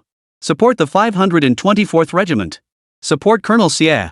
If those Brits fire again, we'll take them down. As the tide of protests and condemnation grew ever stronger, British infantry units began reinforcing the bridgehead in waves. Meanwhile, Colonel Thompson, the British commander stationed in the concession, rushed urgently to the bridgehead. Seeing the captain lying on the ground, pale-faced and drenched in cold sweat, Thompson's expression darkened considerably. Once gunfire erupted, it would no longer be a minor incident. If things went wrong, the Dragon Nation troops across the bridge might actually open fire on them. Grasping a large metal megaphone, Thompson strode to the bridgehead and bellowed toward the Dragon Nation's positions, "Hold fire." However, his shout clearly had little effect. Once anger was ignited, it was never easy to contain. On the Dragon Nation side, including Xia Jinyuan and Ye Hao, no one paid any attention to Thompson's shouts. You Brits shoot and kill our Dragon Nation men, and you think shouting a few words will smooth things over? Is that even possible? Amidst the chaos, within the dense crowd of onlookers in the concession, the two Japanese plainclothes officers who had fired earlier exchanged a few whispered words before preparing to strike again. This was a golden opportunity to stir up chaos, one they absolutely couldn't afford to miss. If the British forces could actually engage in combat with the Dragon Nation's garrison troops, it would be a tremendous boon for the Shikisaka Regiment's upcoming offensive. One of the plainclothes Japanese soldiers, wearing a mesh bowler hat, quietly pulled a grenade from his coat. His triangular eyes darted left and right, scanning the surroundings, ready to seize an opportunity to pull the pin. However, this time, the Japanese plainclothes officer had clearly overestimated his own observational skills. Not far away, several Dragon Nation dockworkers who were also watching the scene immediately spotted the black, menacing melon-shaped grenade in his hand. Damn you, you little bastard! Quick, take him out! Catch the Japanese spy! Quick, the Japanese spy has a weapon! A dockworker grabbed the small hammer from his waist, swung it back, and hurled it at the Japanese plainclothes officer. Clang! The Japanese plainclothes officer screamed, clutching his head as several streams of blood gushed from his forehead. The sudden uproar in the crowd startled Thompson, who was already overwhelmed. He immediately ordered his British soldiers to restore order. But how could the enraged Longwa citizens continue to tolerate these foreign devils' intimidation? The Brits did this on purpose. Japanese spies are stirring trouble, yet they shoot at us Longwa people. This is murder, outright murder. Kill the foreign spies. Rescue our own people. Charge! Wave after wave of enraged Dragon Nation citizens surged forward, relentlessly battering the British soldiers' lines. Beads of sweat formed on Thompson's forehead. He watched as Dragon Nation troops set up machine guns and assault positions across the bridge, while his own people charged the British lines before him. One hand trembled on the pistol at his waist. The order to open fire was on the tip of his tongue. Chapter 240, Loyalty reaches the heavens, flesh and blood become the Great Wall. At this critical moment. Halt! A deep, resonant voice penetrating and carrying an authority that brooked no argument drowned out all the clamor and roars. The voice wasn't loud, yet it reached every ear on the bridge with crystal clarity, carrying a thick Shanghai accent. The crowd parted as if pushed by an invisible hand, allowing a black sedan to glide through and come to a stop at the bridgehead. As the door opened, a middle-aged man dressed in a dark gray long coat and wearing a bowler hat stepped out. His build was not particularly robust, but his stride was steady, his gaze sharp as a hawk's. Wherever his gaze fell, even the most furious shouts instinctively quieted. Several rugged men, each with a steely glint in their eyes, stood guard on either side of him. The man was none other than Mr. Du. His cold gaze swept over the unconscious British captain on the ground and the panicked Thompson. That single glance sent a sudden chill through even Colonel Thompson, the British officer. Then, his gaze crossed the Suzhou River, landing on the bridgehead fortifications across the water.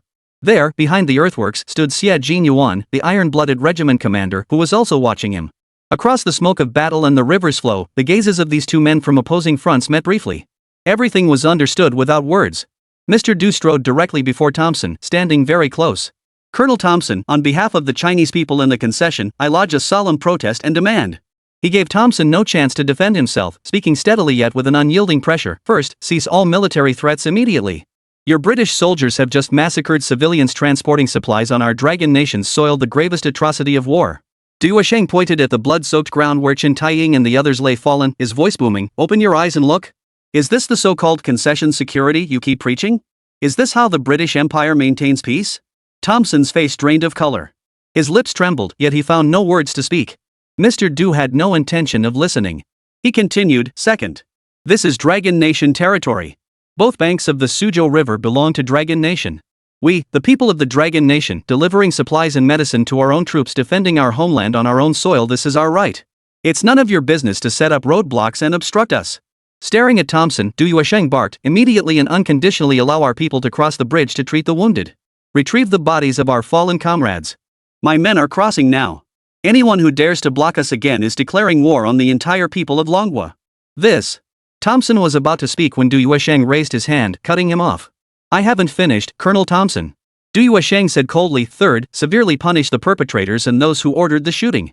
Give an account to our fallen compatriots of Manhwa. Is that so? Thompson was infuriated by Du Yuesheng's overbearing attitude. He sneered coldly in return, or else what? This is the concession. Otherwise? Du Yuesheng paused briefly, his gaze sweeping over the British soldiers behind Thompson, rifles at the ready, then flicking to the enraged crowd behind him. A threatening smirk spread across his face. Otherwise, I'm afraid the security of your concession won't be safeguarded by a few rifles. And I, Du, cannot guarantee what the enraged masses might do. At that moment, while Mr. Du negotiated, the Chinese citizens were taking action. Several stretcher teams had already broken through the British soldiers' blockade, charging straight for the bridgehead. Hurry, save them. Hold on, brothers. Across the river. Xie Jinyuan's hand gripping the binoculars bulged with veins. He stared intently at Chen Taiying, who was being carefully lifted onto a stretcher by the others. Regimental Commander. Captain Chen. Ye Hao's voice trembled. Xie Jinyuan offered no reply. His Adam's apple bobbed violently before he abruptly raised his box magazine pistol and fired into the night sky. Bang! The crisp gunshot rang out like a signal. In that instant, every soldier of the 524th Regiment simultaneously aimed their rifle barrels toward the British troops, jerked them upward, then slammed them down with force. Boom! Boom! Boom! The buttstocks struck the ground in perfect unison, dull yet powerful.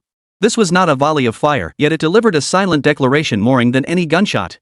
The soldiers of the Dragon Nation stand with their compatriots. Thompson's face turned completely ashen. He truly could not bear the consequences Du Yuesheng had mentioned. Today's incident could be swept under the rug if he conceded. But if he refused, the Green Gang would launch relentless retaliation throughout the concession. The damage inflicted upon the concession would far exceed the cost of saving face today. Finally, Thompson waved his hand in defeat, his voice weak. Step aside. Let their stretcher bearers through to tend to the wounded. All soldiers, no unauthorized firing. Upon hearing the order, the British soldiers promptly lowered their rifles and cleared the path to the concession. The stretcher bearers carried the gravely wounded Chen Taiying, Scarface Asi, and other Green Gang casualties. Escorted and protected by a crowd of Manhwa citizens, they swiftly retreated toward the concession. How is Brother Chen? Xie Jinyuan watched the scene on the bridge and could no longer contain himself. Summoning every ounce of strength, he bellowed across the river. A Green Gang member carrying Chen Taiying's stretcher choked back tears and shouted back, Brother Taiying is too badly hurt. He's probably not going to make it. That response pierced every soldier's heart like a cold, sharp spike. The mule cart laden with supplies still stood alone in the middle of the bridge. Thompson watched it from afar, then glanced at Mr. Du's icy gaze. And of course, the bridge separated them from the dark muzzles of guns on the opposite bank, still raised and ready. Remember, among Mr. Du's demands earlier was the most crucial one, allowing the supply wagon to pass. Thompson's mind was in turmoil. A single wagon load of supplies might seem insignificant, but it was absolutely critical. If he nodded and let the supply truck pass, it would mean the concession residents were providing material support to the Dragon Nation's garrison troops. Setting aside other consequences, the pressure from superiors and the political repercussions alone would be as heavy as a mountain. How could a mere army colonel possibly shoulder such grave consequences? But what if he refused? Look around him, Mr. Du's piercing gaze, the still simmering anger of the crowd, the silent yet potentially explosive military presence across the river. The air had thickened into a suffocating stalemate at that very moment. Mr. Du waited silently for Thompson's decision. Across the river, the gaze of Regiment Commander Xie Jinyuan, Ye Hao, and every soldier was fixed intently on that mule cart in Thompson. Chapter 241, 8 in the Snow, another night raid on the Sihang warehouse. Facing the Green Gang members with their icy expressions and hostile stares, along with the teeming crowd of Dragon Nation citizens, Thompson was already drenched in sweat. Mr. Du, I hope you understand the regulations of the British concession. Thompson said with a hint of resignation, we have agreements with the Little Red Book country. We cannot provide any material assistance to your Dragon Nation army through the concession. Otherwise what? Mr. Du merely gave a faint, cold laugh. Let me make this perfectly clear, Colonel Thompson. If you refuse to let this supply truck pass, I doubt you'll even wait for the Japanese guns to fire before chaos erupts in your concession. In this era, the Green Gang's influence in the concessions and other areas was formidable, especially under Mr. Du's command, with numerous members across all factions. Though only his corps lieutenants were present now, a single command would unleash the Green Gang's fury across the British and American concessions. Mr. Du's reasoning was simple and direct. What agreements exist between the Japanese devils and your British Empire is none of the Dragon Nation's concern. The immediate issue is allowing this supply truck to pass. Under immense pressure, after repeated deliberation, Thompson finally waved helplessly toward the bridgehead. Mr. Du, for the sake of the Green Gang's reputation, this is a one-time concession. At Thompson's signal, the British soldiers on the bridge cautiously lowered their weapons and fell back into formation. On the other side of the bridge, as he watched the British soldiers sheath their weapons, Colonel Xie Jinyuan knew the Green Gang's negotiations had succeeded. Ye Hao, take a small squad and retrieve that mule cart. Regiment Commander Xie Jinyuan signaled Ye Hao to retrieve the wagon, while he himself rose to his feet. Under the blindingly bright, pallid glare of the searchlights across the riverbank, he bowed deeply with clasped fists toward Mr. Du. The Sihang warehouse had long become a death zone. The Japanese firepower blockade and the cold, watchful eyes of the British and American forces trapped these hundreds of defenders like caged beasts. The supplies from a single mule cart could never sustain them through this brutal battle to the end. Yet what mattered was not the supplies themselves, but the profound bond of loyalty and sacrifice they represented. The Dragon Nation's army was the people's army. Its soldiers guarded the people with their lives and blood, and the people of the Dragon Nation never forgot them. Before long, Ye Hao had driven the mule cart back with his men. Seeing the supplies safely handed over to the defenders of the Sihang warehouse, Mr. Du finally exhaled in relief, his gaze shifting back to Colonel Thompson. Tonight's incident must not happen again. If your British forces cannot apprehend the Japanese plainclothes agents within the concession, then the Green Gang will gladly take care of it for you. With that, Mr. Du, escorted by several Green Gang men, reboarded his car and drove straight away from the riverside area. Inside the Sihang warehouse. Brothers, check the supplies on the truck and start unloading. Under the command of Colonel Xie Jinyuan, Ye Hao drew his border region-made quenched military knife, thrust the blade into one of the supply crates, and pried it open with a violent jerk. Bang! The lid flew open, revealing a dazzling, golden sea of bullets filling the crate to the brim. One after another, the soldiers opened the supply crates. Hand grenades, canned rations, homemade bombs, bandages, alcohol, even a crate of mortar shells. Holy, the Green Gang emptied their entire stash for us. Big Eggplant stared at the truckload of diverse supplies, his eyes reddening. In wartime, the value of these supplies was beyond monetary measure. But what mattered even more was the price paid in lives. How many men the Green Gang sacrificed to get these supplies to the defenders of the Sihang warehouse. Chen Taiying's fate remained unknown, and among the dozen Qingbang men who charged the bridge, 6 or 7 had perished on the spot. Regimental Commander Xie Jinyuan, his eyes red, said in a deep voice, distribute the supplies. Brothers, remember this isn't just provisions. It's the hope of our Longwa people. After a day and night of fierce fighting, the Sihang warehouse had been reduced to a gaping, death-ridden wasteland. Even to the foreign officers in the Anglo-American concession, this resistance seemed utterly futile. How could a force of a few hundred men possibly hold back the Japanese Kikuzuka regiment armed with heavy firepower, air support, and a full complement of 4,000 soldiers? In fact, just days prior, Colonel Thompson had discussed the situation at the Sihang warehouse with his officers. From his strategic perspective, the fall of the Sihang warehouse was a matter of 48 hours at most. The trump card of the Wakizaka Brigade had only deployed its flamethrower troops thus far. Their true trump card was an artillery battalion equipped with 240mm heavy howitzers. Once these heavy guns began thundering toward the Sihang warehouse, even the most fortified and massive structure would ultimately collapse. Thompson believed that no matter how tenacious an army's resolve or fighting spirit, it could never survive against artillery fire several times more powerful than its own. War is not a contest of courage, but of the caliber of guns. We currently have over 50 wounded soldiers. These medical supplies are truly a godsend. Shui pried open a box of pristine white medical gauze and couldn't help but exclaim, "We may seem like a lone army fighting, but just across the river, millions of people stand united with us." Need I say more? Li Xiaofeng, standing nearby, flashed a rare smile. "With this truckload of supplies, we'll take down another dozen or two of those little devils tomorrow, no matter what." Yet before Li Xiaofeng's words had fully faded, a low, rumbling roar swept overhead. Japanese fighter planes. Ye Hao's expression abruptly changed.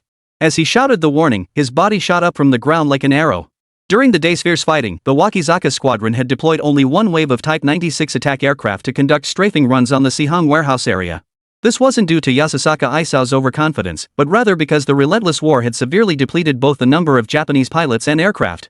In past small to medium battles, the Japanese forces routinely launched 3 to 5 waves of air raids before engaging, using incendiary bombs and aerial ordnance to carpet bomb the ground.